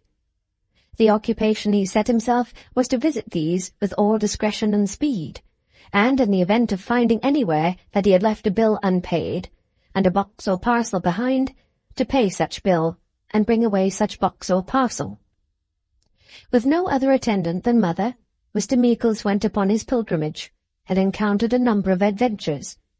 Not the least of his difficulties was that he never knew what was said to him, and that he pursued his inquiries among people who never knew what he said to them. Still, with an unshaken confidence that the English tongue was somehow the mother tongue of the whole world, only the people were too stupid to know it, Mr. Meagles harangued innkeepers in the most voluble manner, entered into loud explanations of the most complicated sort, and utterly renounced replies in the native language of the respondents on the ground that they were all bosh. Sometimes interpreters were called in, whom Mr. Meagles addressed in such idiomatic terms of speech as instantly to extinguish and shut up, which made the matter worse. On the balance of the account, however, it may be doubted whether he lost much, for although he found no property, he found so many debts and various associations of discredit with the proper name, which was the only word he made intelligible, that he was almost everywhere overwhelmed with injurious accusations. On no fewer than 4 occasions the police were called in to receive denunciations of Mr. Meagles as a knight of industry, a good-for-nothing, and a thief, all of which opprobrious language he bore with the best temper, having no idea what it meant, and was in the most ignominious manner escorted to steamboats and public carriages to be got rid of, talking all the while like a cheerful and fluent Briton as he was, with mother under his arm. But in his own tongue, and in his own head, Mr. Meagles was a clear, shrewd, persevering man. When he had worked round, as he called it, to Paris in his pilgrimage, and had wholly failed in it so far, he was not disheartened. "The nearer to England I follow him, you see, mother," argued Mr. Meagles, "the nearer I am likely to come to the papers, whether they turn up or no, because it is only reasonable to conclude that he would deposit them somewhere where they would be safe from people over in England, and where they would yet be accessible to himself. Don't you see?" At Paris, Mr. Meagles found a letter from Little Dorrit, lying waiting for him, in which she mentioned that she had been able to talk for a minute or two with Mr. Clennam about this man, who was no more, and that when she told Mr. Clennam that his friend Mr. Meagles, who was on his way to see him, had an interest in ascertaining something about the man, if he could, he had asked her to tell Mr. Meagles that he had been known to Miss Wade, then living in such a street at Calais. "Oh-ho," said Mr. Meagles. As soon afterwards as might be in those diligent days, Mr. Meagles rang the cracked bell of the cracked gate, and it jarred open, and the peasant woman stood in the dark doorway, saying, "I say, see, who?" In acknowledgment of whose address, Mr. Meagles murmured to himself that there was some sense about these Calais people, who really did know something of what you and themselves were up to, and returned, "Miss Wade, my dear." He was then shown into the presence of Miss Wade. "It's some time since we met," said Mr. Meagles, clearing his throat. "I hope you have been pretty well, Miss Wade?" Without hoping that he or anybody else had been pretty well, Miss Wade asked him to what she was indebted for the honour of seeing him again. Mr. Meagles, in the meanwhile, glanced all around the room without observing anything in the shape of a box. "Why, the truth is, Miss Wade," said Mr. Meagles in a comfortable, managing, not to say coaxing voice, "it is possible that you may be able to throw a light upon a little something that is at present dark. Any unpleasant bygones between us are bygones, I hope. Can't be helped now. You recollect, my daughter? Time changes so. A mother." In his innocence, Mr. Meagles could not have struck a worse keynote. He paused for any expression of interest, but paused in vain. "That is not the subject you wish to enter on?" she said after a cold silence. No, returned Mr. Meagles. "No, I thought your good nature might— I thought you knew," she interrupted with a smile, "that my good nature is not to be calculated upon." "Don't say so," said Mr. Meagles. "You do yourself an injustice. However, to come to the point," for he was sensible of having gained nothing by approaching it in a roundabout way, "I have heard from my friend Clennam, who, you will be sorry to hear, has been and still is very ill." He paused again, and again she was silent. "That you had some knowledge of one Blandois, lately killed in London by a violent accident.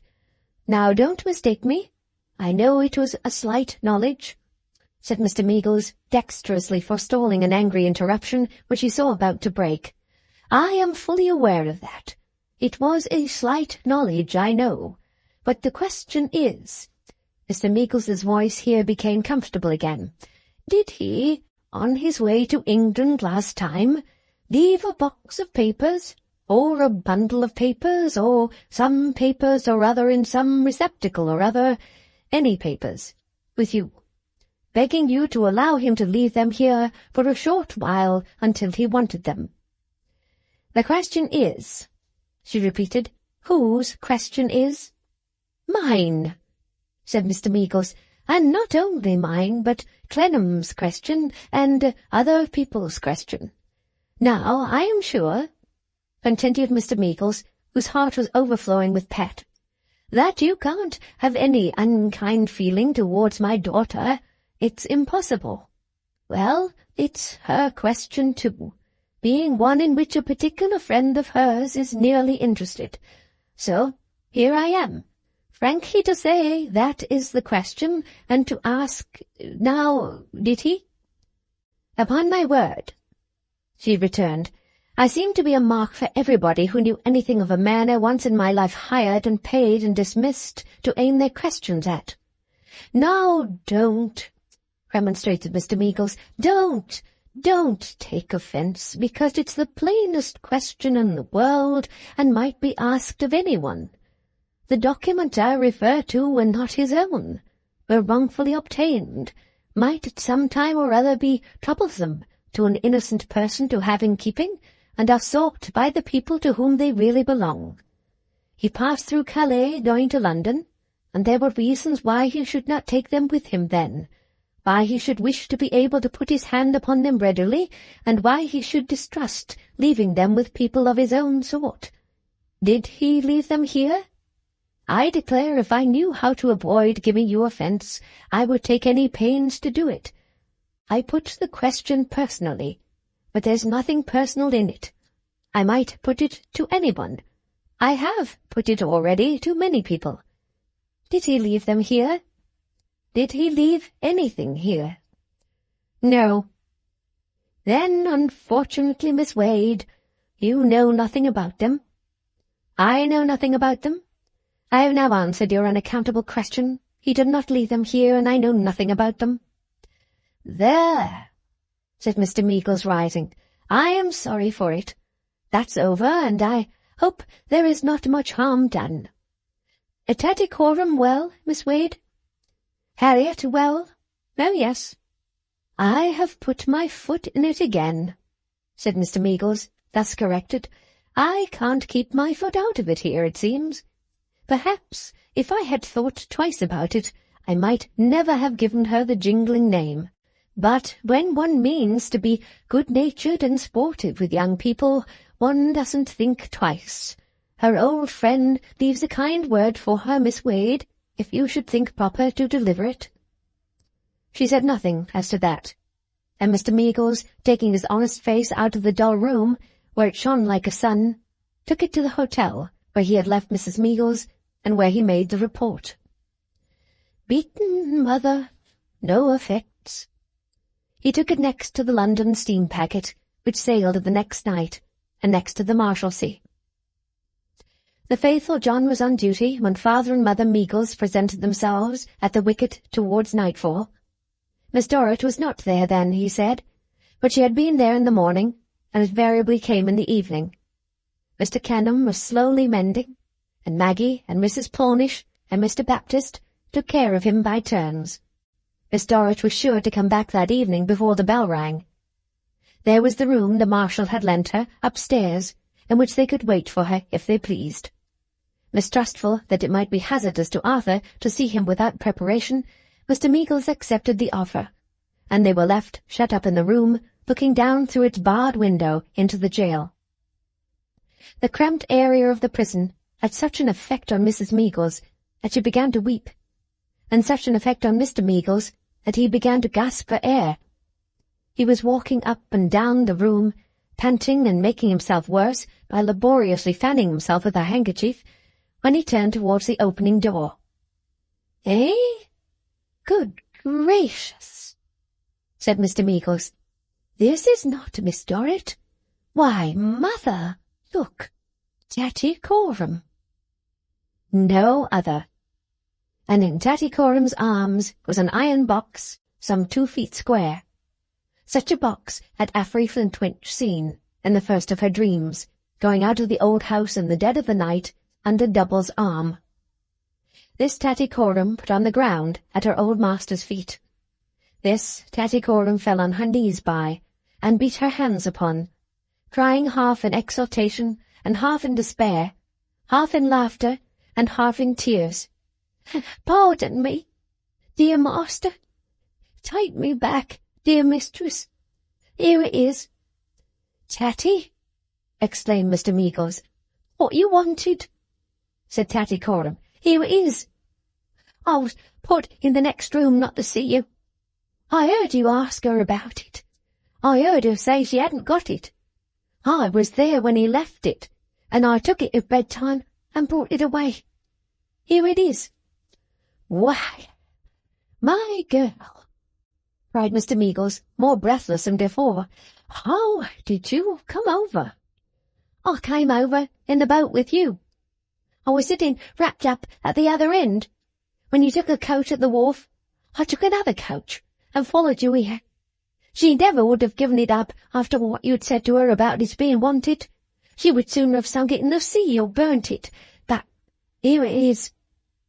The glow and rapture of the girl was in with her. "Here it is." She never wanted it to be left. I must say that for her.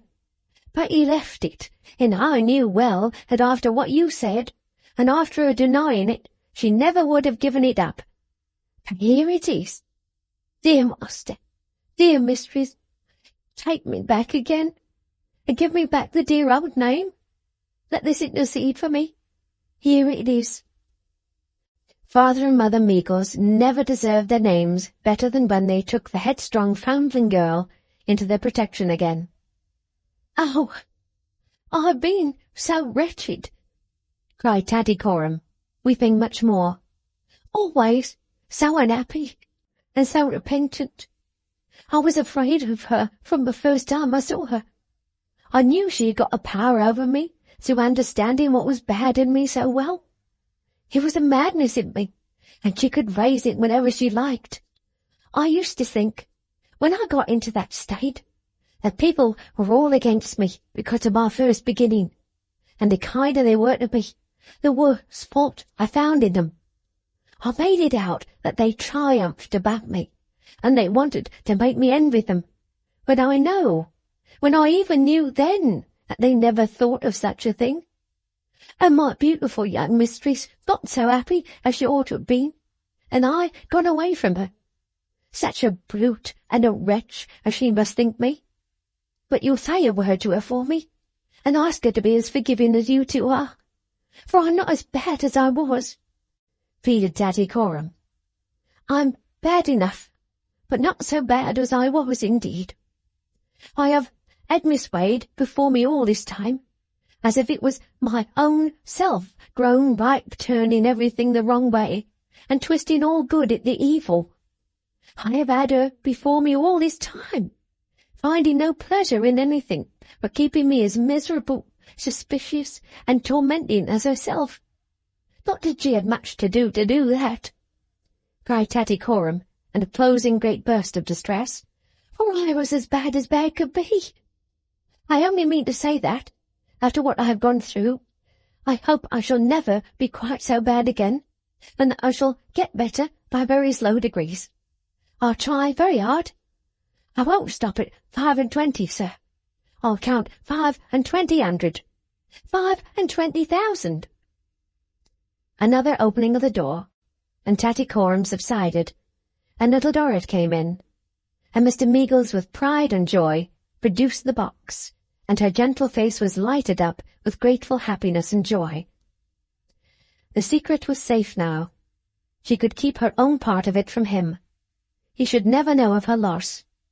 In time to come he should know all that was of import to himself, but he should never know what concerned her only. That was all past, or forgiven, or forgotten. "Now, my dear Miss Dorrit," said Mr. Meagles, "I am a man of business, or at least was, and I am going to take my measures promptly in that character. Had I better see Arthur tonight?" "I think not tonight. I will go to his room and ascertain how he is, but I think it will be better not to see him tonight." "I am much of your opinion, my dear," said Mr. Meagles, "and therefore I have not been any nearer to him than this dismal room, and I shall probably not see him for some little time to come, but I'll explain what I mean when you come back." She left the room. Mr. Meagles, looking through the bars of the window, saw her pass out of the lodge below him into the prison yard. He said gently, "Tattycoram, come to me a moment, my good girl." She went up to the window. "You see that young lady who was here just now? That little, quiet, fragile figure passing along there, Tatty? Look. The people stand out of the way to let her go by. The men, see the poor shabby fellows, pull off their hats to her quite politely, and now she glides in at that doorway. See her, Tattycoram?" "Yes, sir." "I have heard tell of Tatty, that she was once regularly called the child of this place. She was born here, and lived here many years. I can't breathe here. A doleful place to be born and bred in, Tattycoram." "Yes, indeed, sir." "If she had constantly thought of herself, and settled with herself that everybody visited this place upon her, turned it against her, and cast it at her, she would have led an irritable and probably an useless existence.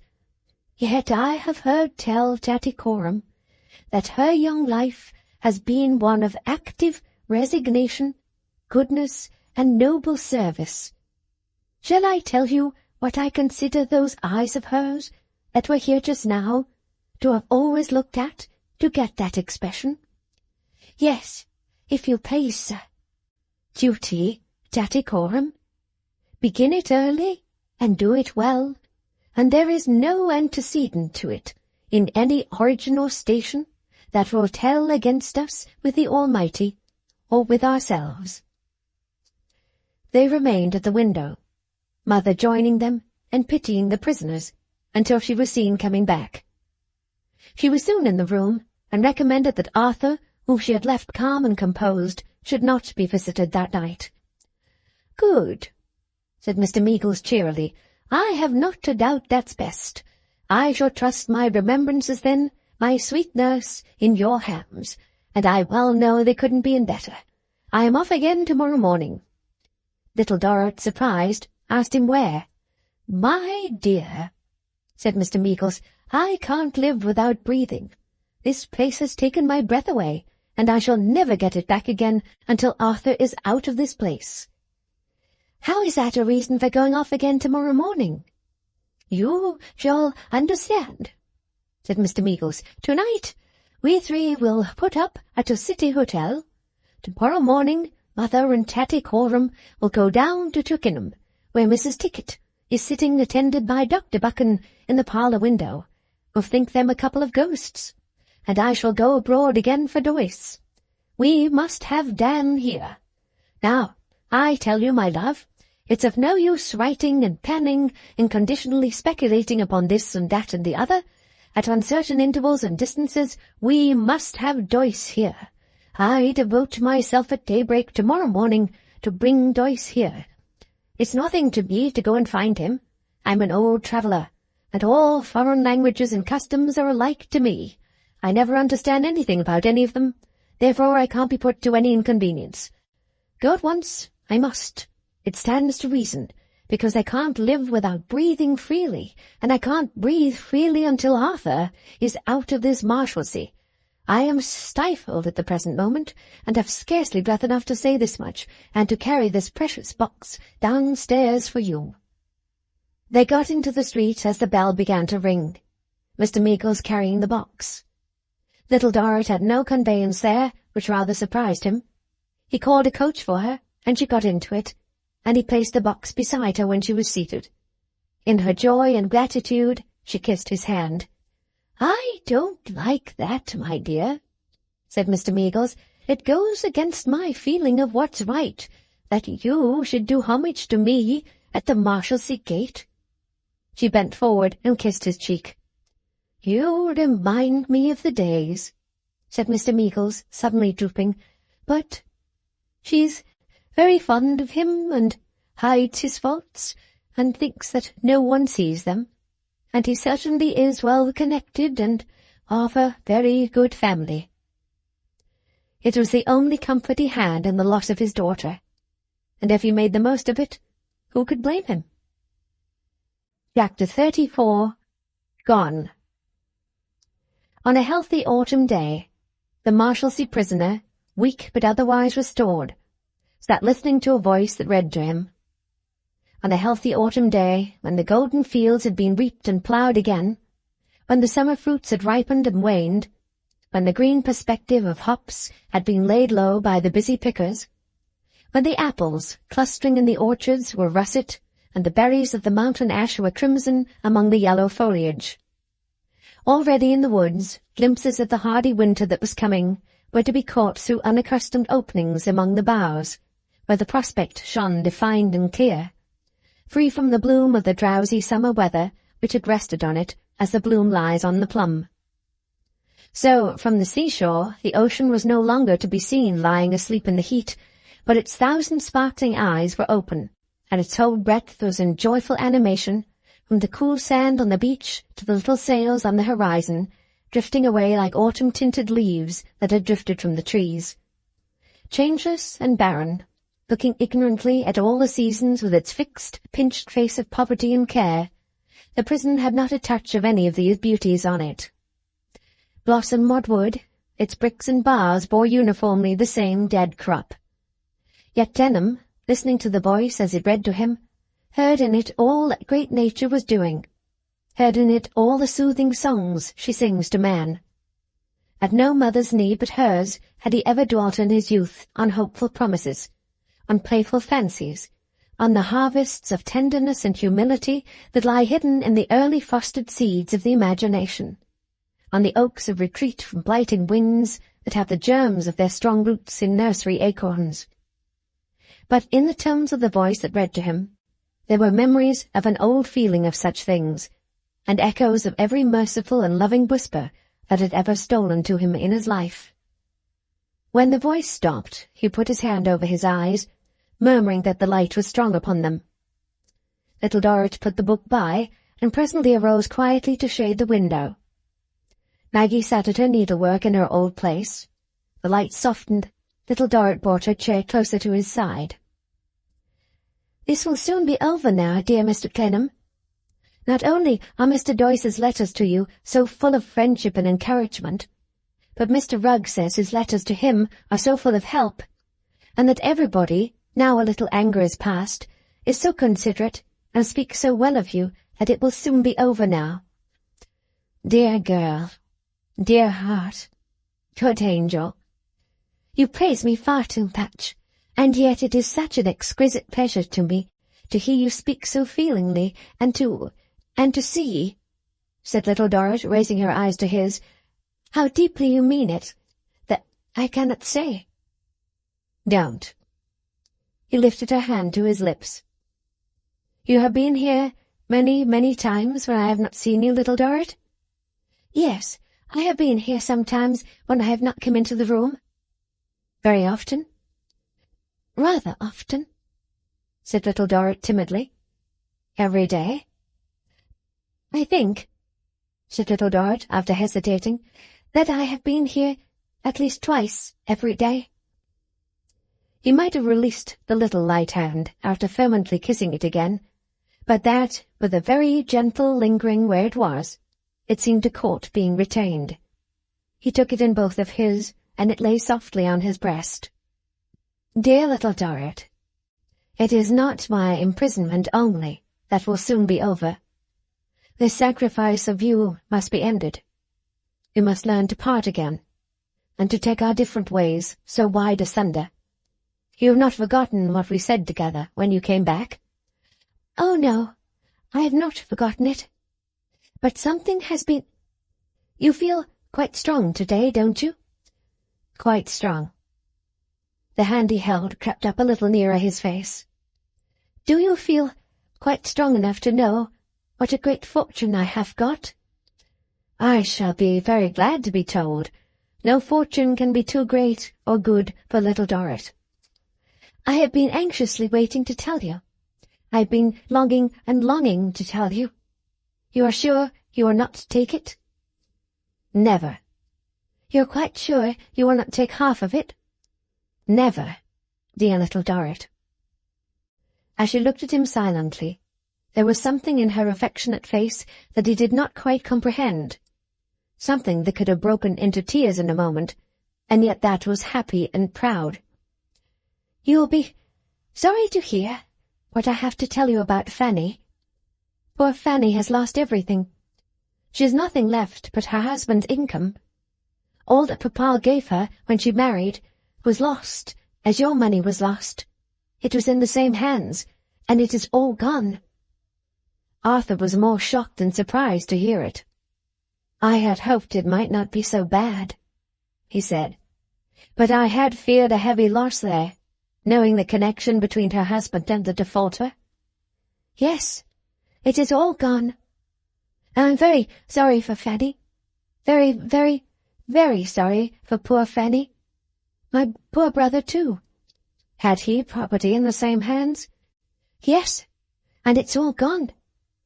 How much do you think my own great fortune is?" As Arthur looked at her inquiringly, with a new apprehension on him, she withdrew her hand and laid her face down on the spot where it had rested. "I have nothing in the world. I am as poor as when I lived here. When Papa came over to England, he confided everything he had to the same hands, and it is all swept away. Oh, my dearest and best, are you quite sure you will not share my fortune with me now?" Locked in his arms, held to his heart, with his manly tears upon her own cheek, she drew the slight hand round his neck, and clasped it in its fellow hand. "Never to part, my dearest Arthur, never any more until the last.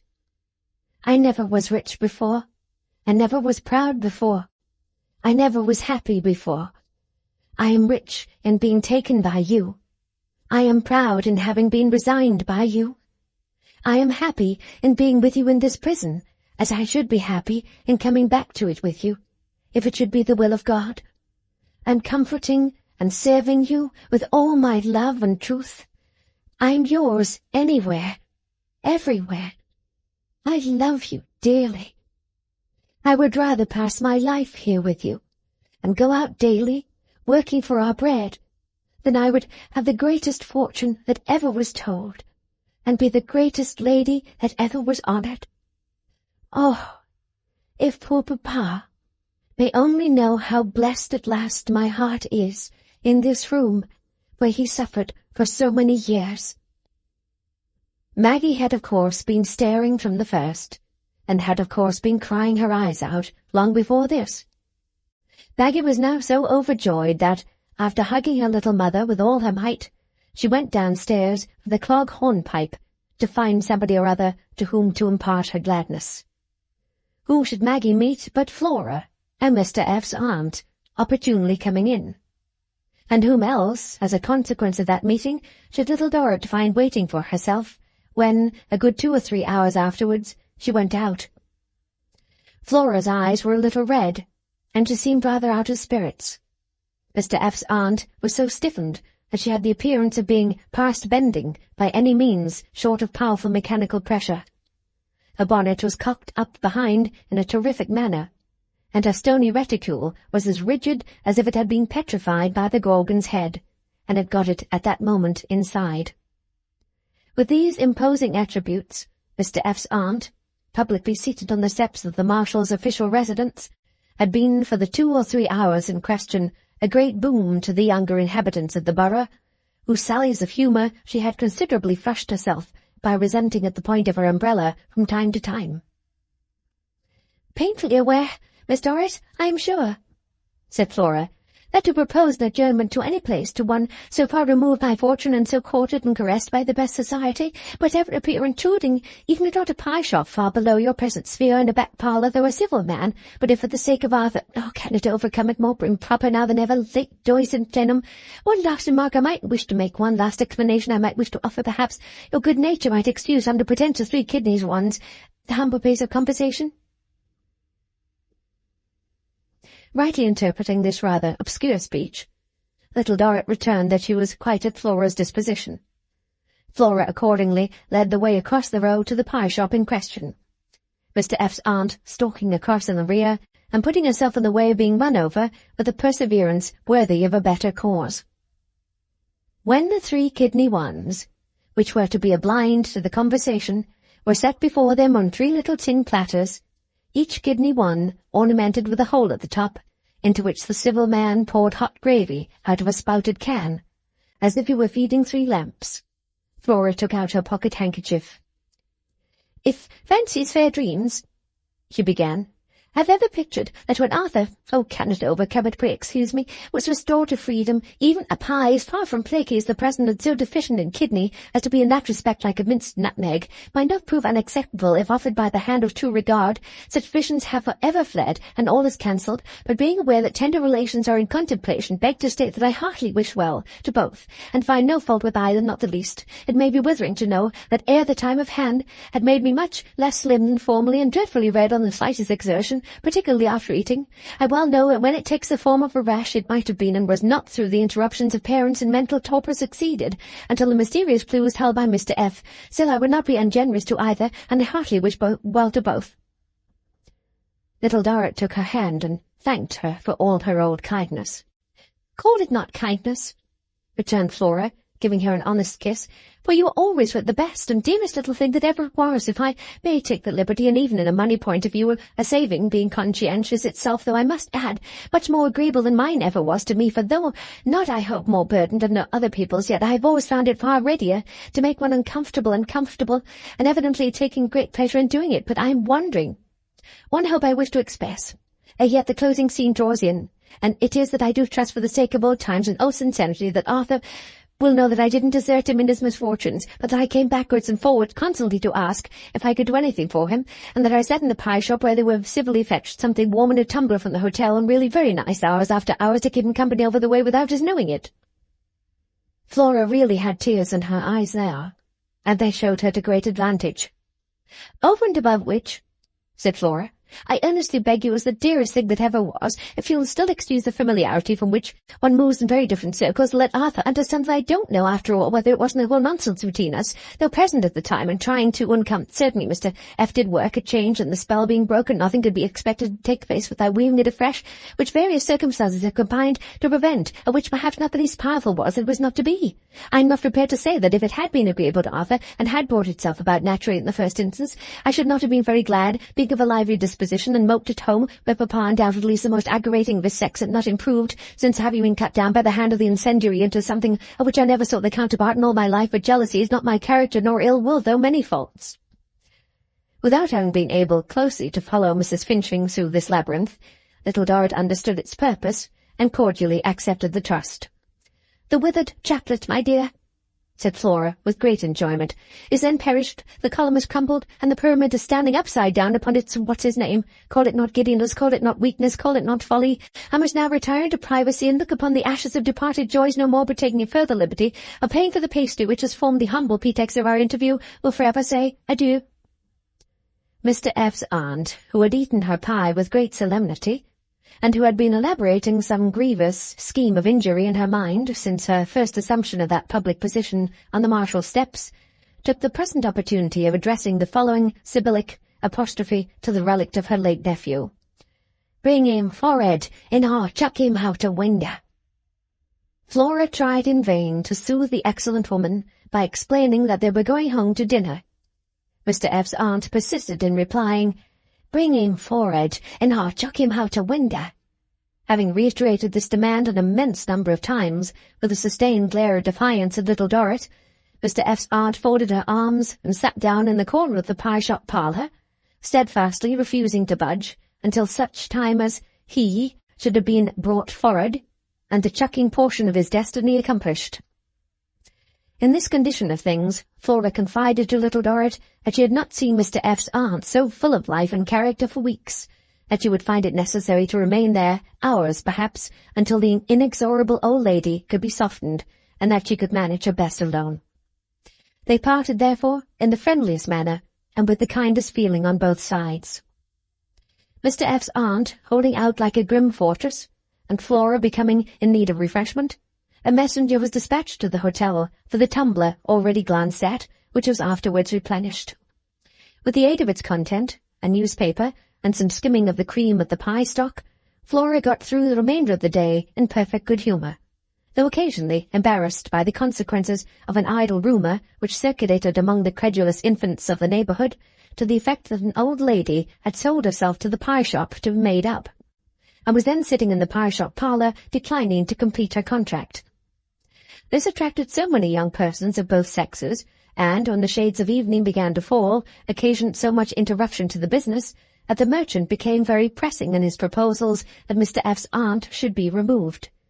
A conveyance was accordingly brought to the door, which, by the joint efforts of the merchant and Flora, this remarkable woman was at last induced to enter, though not without even then putting her head out of the window, and demanding to have him brought forward, for the purpose originally mentioned. As she was observed at this time to direct baleful glances towards the Marshalsea, it has been supposed that this admirably consistent female intended by him Arthur Clennam. This, however, is mere speculation. Who the person was, who, for the satisfaction of Mr. F.'s aunt's mind, ought to have been brought forward and never was brought forward, will never be positively known.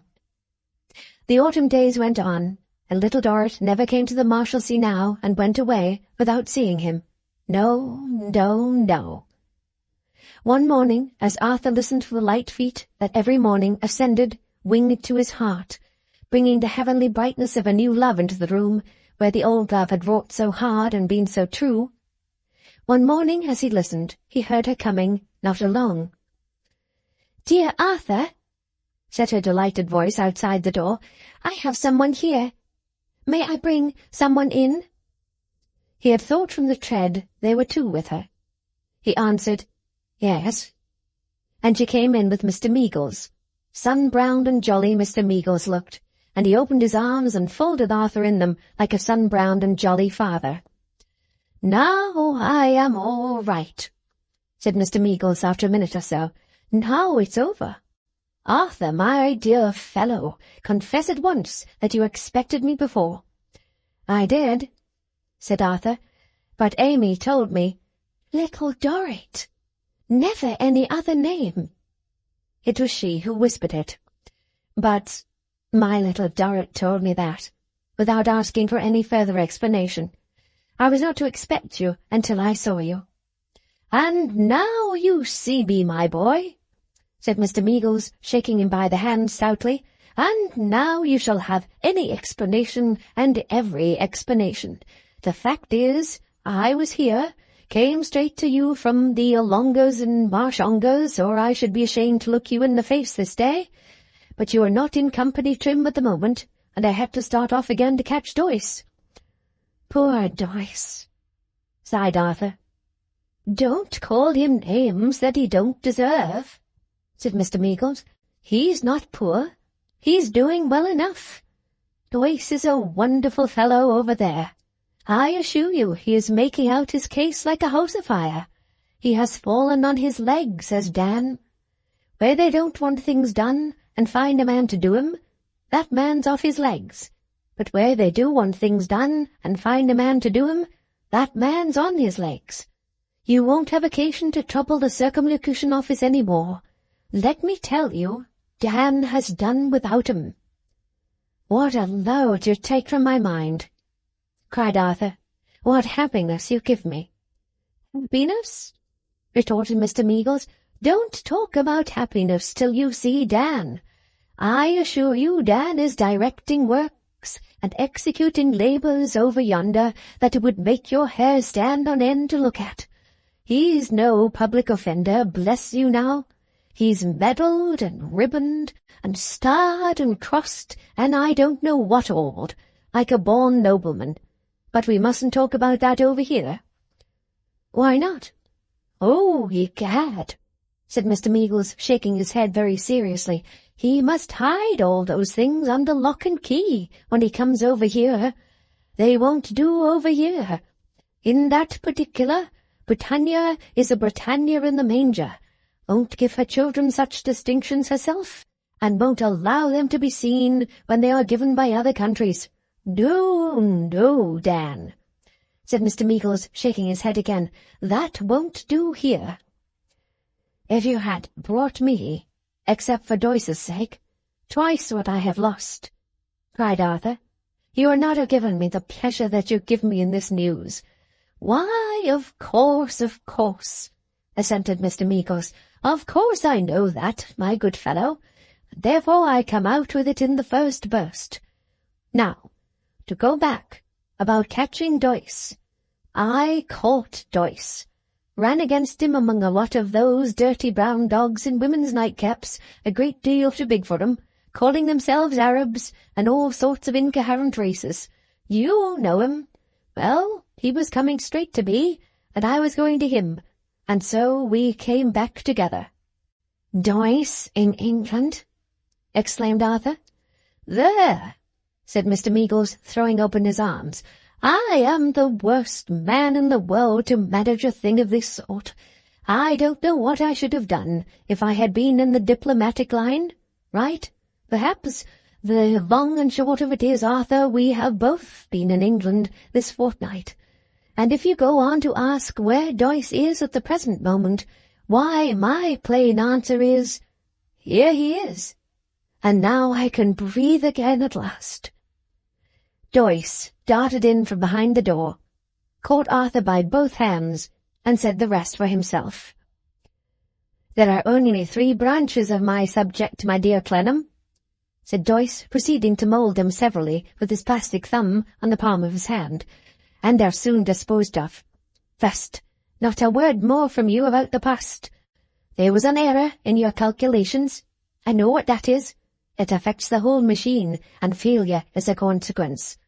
You will profit by the failure, and you will avoid it another time. I've done a similar thing myself in constructions often.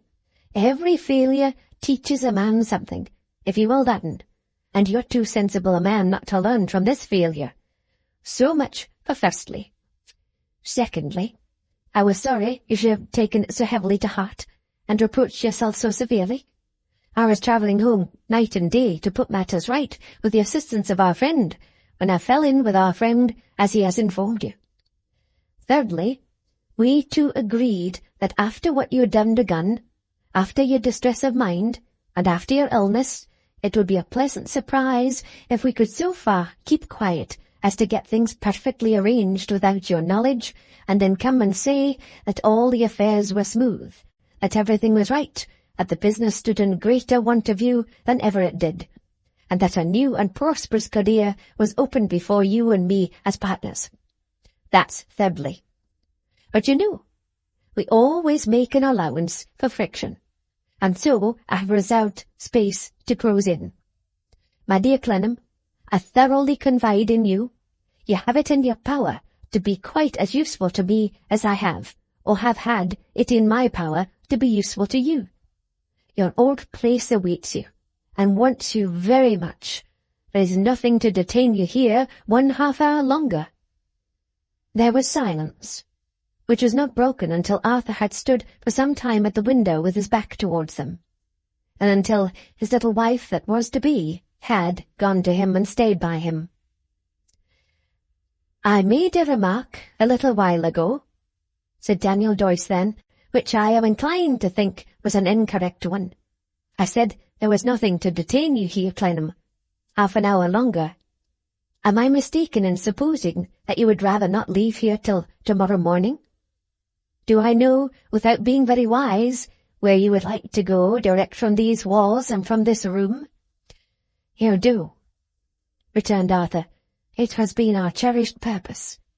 "Very well," said Doyce.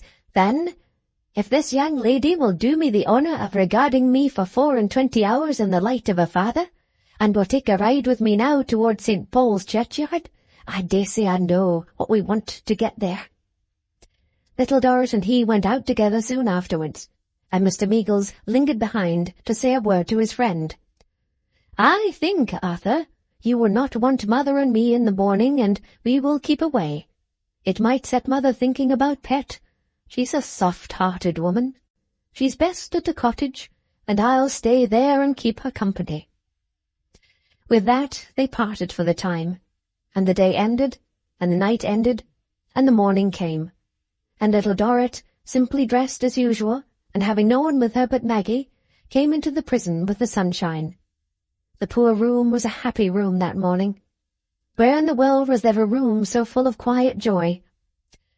"My dear love," said Arthur, "why does Maggie light the fire? We shall be gone directly." "I asked her to do it. I've taken such an odd fancy. I want you to burn something for me." "What?" "Only this folded paper.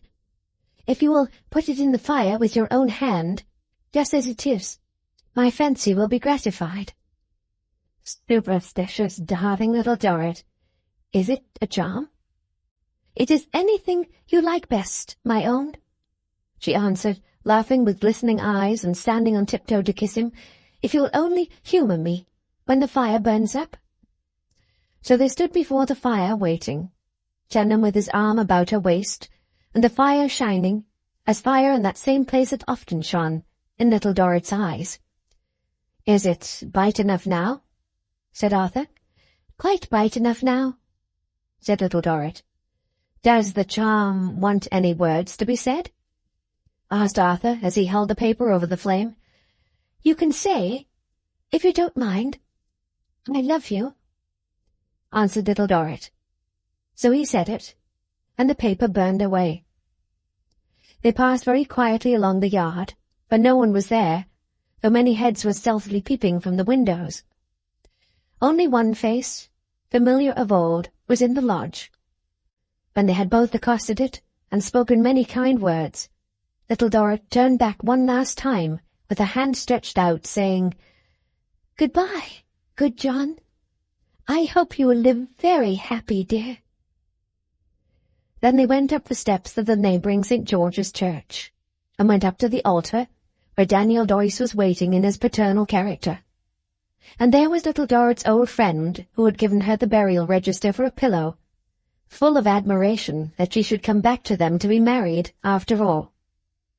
And they were married with the sun shining on them through the painted figure of our Saviour on the window. And they went into the very room where little Dorrit had slumbered after her party to sign the marriage register. And there Mr. Panks, destined to be chief clerk to Doyce and Clennam, and afterwards partner in the house, sinking the incendiary and the peaceful friend, looked in at the door to see it done, with Flora gallantly supported on one arm and Maggie on the other, and a background of John Shivery, and father and other turnkeys who had run round for the moment, deserting the parent Marshalsea for its happy child. Nor had Flora the least signs of seclusion upon her, notwithstanding her recent declaration, but on the contrary was wonderfully smart, and enjoyed the ceremonies mightily, though in a fluttered way.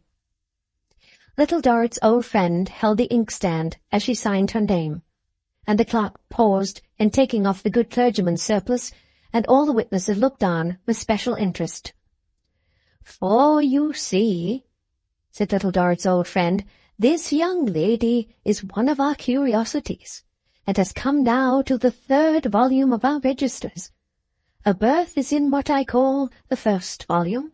She lay asleep on this very floor, with her pretty head on what I call the 2nd volume, and she's now a-writing her little name as a bride in what I call the 3rd volume." They all gave place when the signing was done, and Little Dorrit and her husband walked out of the church alone. They paused for a moment on the steps of the portico, looking at the fresh perspective of the street and the autumn morning sun's bright rays, and then went down into a modest life of usefulness and happiness, went down to give a mother's care, in the fullness of time, to Fanny's neglected children, no less than to their own, and to leave that lady going into society for ever and a day. Went down to give a tender nurse and friend to Tip for some few years, who was never vexed by the great exactions he made of her in return for the riches he might have given her if he had ever had them, and who lovingly closed his eyes upon the Marshalsea and all its blighted fruits. They went quietly down into the roaring streets, inseparable and blessed, and as they passed along in sunshine and shade, the noisy and the eager, and the arrogant and the forward, and the vain, fretted and chafed, and made their usual uproar.